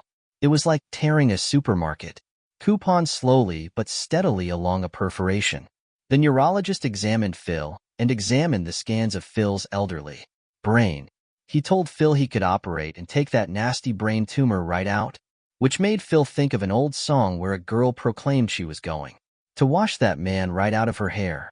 Sal frequently sang it in the shower, sometimes while she was washing her own hair, which Phil never took personally. When Phil asked the neurologist what the odds were that he would wake up from that operation, and as himself, the neuro guy told him, FDY-FDY. Phil said he was sorry, but at his age those odds weren't good enough. Your headaches may be quite bad before, the neuro guy shrugged, not quite wanting to say before the end. Others have it worse, Phil said. 3.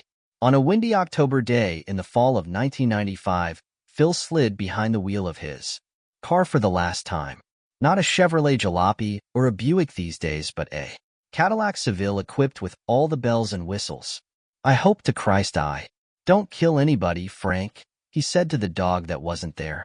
He was headache-free for the time being, but a coldness, sort of a distantness, had begun to inhabit his ears and toes. He drove through town at 20 miles an hour, increasing his speed to 30 when he left downtown. Several cars swerved around him, horns blaring. Eat shit and die, Phil told each of them. Bark if you agree, Frank. On Route 111 the tracé thinned away to almost nothing, and was he surprised when he passed the bright yellow sign reading 2 miles to the answer man? He was not.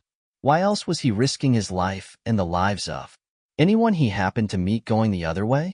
Nor did he believe it was the spreading black rot in his brain sending out false information.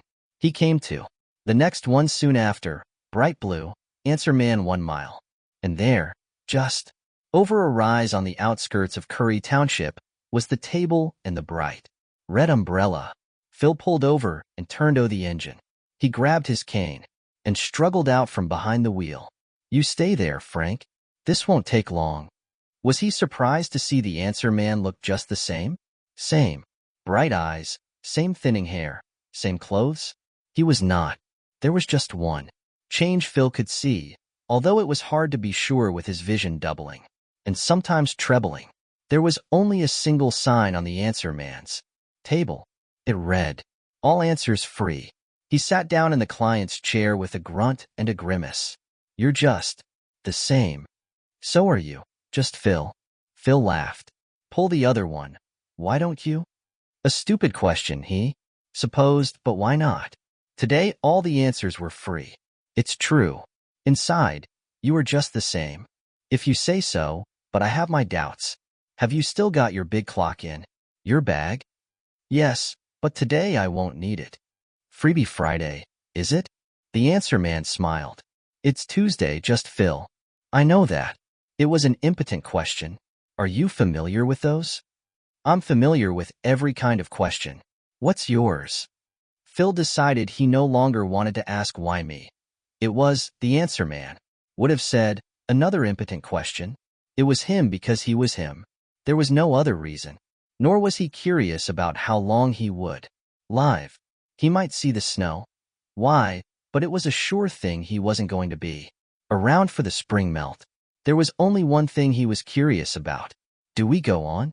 After we die, do we go on? Yes. The grayness started to come, closing in around them very slowly. At the same time, the answer man began to recede. Also very slowly. Phil didn't mind. There was no headache. That was a relief. And the foliage, what he could still see of it, was very beautiful. In fall the trees burned so bright at the end of the cycle. And since all the answers were free, is it heaven we go to? Is it hell? Is it reincarnation? Are we still ourselves? Do we remember? Will I see my wife and son? Will it be good? Will it be awful? Are there dreams? Is there sorrow or joy or any emotion? The answer man, almost lost in the gray, said, yes. Phil came around behind the wheel of his Cadillac, surprised to? Indeed he wasn't. Dead. He felt okay for the time being. Actually pretty good. No headache. No pain in his hands or feet. He started the engine. Do you think I can get us back home in one piece, Frank? And without killing someone? Bark once for yes, twice for no. Frank barked once, so it was yes. It was yes. For Jonathan Leonard. Afterward, one day while I was taking my morning walk, listening to the J.E. Healy band playing Highway 49, and thinking of nothing but how cool that slide guitar solo is, I saw two green plastic gers wearing red caps. They were on King the Road and bore the warning slow. Children at play. The story Rattlesnakes came into my mind, fully blown.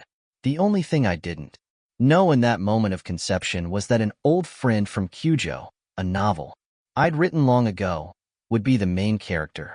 That's how it works for me sometimes. A story will arrive fully formed, just waiting for the right trigger to declare itself. It's a very cool thing. I rarely know the details. The elderly cop in Rattlesnakes, Andy Pelly, came out of nowhere, or how the stories are supposed to niche up. Part of the joy, for me, at least, is in the discovery. Why this process works, or how it works, is a complete mystery to me. Danny Coughlin's Bad Dream was like that. One day, while getting dressed with nothing on my mind but a bowl of cereal and taking my dog for a walk, I thought, what would happen if a man had a single psychic ash? A dream that showed him where a body was buried? Would anyone believe him? Or would they think he was the killer? That was while I was putting on my shirt. By the time I was pulling on my jeans, I was thinking about an obsessive cop, sort of like Inspector Javert in Les Miserables, hounding my protagonist. The rest of the story fell into place. I didn't know my cop, Jalbert instead of Javert, would have a counting obsession. He started doing it pretty much on his own. I simply followed that particular thread. Does that make me a storyteller or a stenographer, like William Davis and the Dreamers? Maybe. It's both. Am I curious about the process?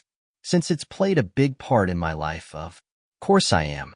I've written about writers in my tie-in, and I've written about the act of writing in non-tie-in, but I still don't understand it. I don't even understand why people need stories, or why I, among many others, feel the need to write them. All I know is that the exhilaration of leaving ordinary, day-to-day life behind and bonding with people who don't exist seems to be a part of almost every life. Imagination is hungry and needs to be fed. And sometimes, again like William Davis in The Dreamers, I actually see the words even before I write them. The RST paragraphs of Red Screen and Finn existed weeks and months before I actually put them down. I could see every period and comma. Does that put me on the spectrum, as they say? Maybe, even probably, but who gives a shit? Storytelling has entertained me, and others over a number of years, and that makes me happy. As to why so many of my stories are about dark matters, that's another subject. Must I apologize for my material? I think not. Francisco Goya did an etching which showed himself surrounded by fantastical creatures as he dozed, and called it the sleep of reason produces monsters. I have always thought such sleep and such monsters are a necessary component of sanity. Check out the RST line of Shirley Jackson's The Haunting of Hill House. She says it well. Horror stories are best appreciated by those who are compassionate and empathetic. A paradox, but a true one. I believe it is the unimaginative among us, those incapable of appreciating the dark side of make-believe, who have been responsible for most of the world's woes. In stories of the supernatural and paranormal, I have tried especially hard to show the real world as it is, and to tell the truth about the America I know and love. Some of those truths are ugly, but as the poem says, scars become beauty marks when there is love. Most of these stories are quite new, and the longest of them have never been published. I don't need to delve into the provenance of most. That would amount to no more than a tiresome recitation of where I was when each idea presented itself. If I could even remember, that is. The only other one worth mentioning is The Answer Man. My nephew, John Leonard, dug around in my old stew, a lot of it unnished and long forgotten. He made a photocopy of one particular 6-page fragment with a note attached, saying it was too good not to niche. I read it and thought he was right. Those RST pages were written when I was 30. I niched it when I was 70-V. While working on it, I had the oddest sense of calling into a canyon of time and listening for the echo to come back. Does that even make sense? I don't know. I just know it's how I felt. I have been called prolly, which constant readers of my work consider a good thing, and critics of it sometimes consider a bad one. I never meant to be. I never meant not to be. I have done what was given to me to do, and mostly, it's been a joy to me. The only drawback, call it the why in the ointment, or the fatal, if you want to be highfalutin, is that the execution has never, no, not one single time, been as splendid as the original concept. The only 2 times I even came close to getting it all were in 2 prison stories, The Green Mile and Rita Hayworth and Shawshank Redemption. All the others fell short of what I wanted for them. Even with long novels such as It, The Stand, and Under the Dome, I niched with the sense that a better writer would have done a better job. Still, on measure, I'm proud of what I've done, and I'm proud of my short tie-in, probably because they have always been hard for me. I can't begin to name all the editors who worked on them and made them better, but I can thank Julie Ugley for digging out literally dozens of old stories, most of which were terrible, a couple of which begged to be niched.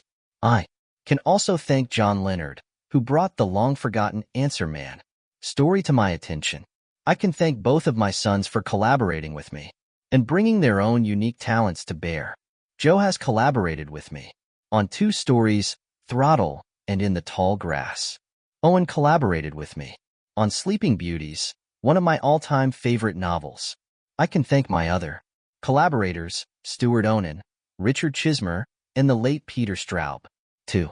Work with other writers is always a risk, but in each case I reaped great rewards. I have to thank my longtime editor, Nan Graham, and Liz Duranzo, my agent. She stepped into the late Chuck Verrill's place and took a weight on my shoulders. Thanks are due to Robin Firth, my tireless researcher and my friend. Thanks most of all to my wife, Tabitha, who keeps me grounded. She can be both sweet and tart, sometimes in the same breath, but she's always whip-smart. It was she who suggested that I needed to say more about Danny Coughlin's brother and pointed out I had more work to do about COVID in rattlesnakes. Great thanks to you, dear readers, for allowing me to inhabit your imaginations and your nerve endings. You like it darker? Fine. So do I, and that makes me your soul brother. P.S. The RST line of The Haunting of Hill House is as follows. No live organism can continue for long to exist sanely under conditions of absolute reality. Even larks and katydids are supposed, by some, to dream. P.P.S. The Leonard Cohen song from which I got the title of this book is You Want It Darker. Apologies for changing the verb.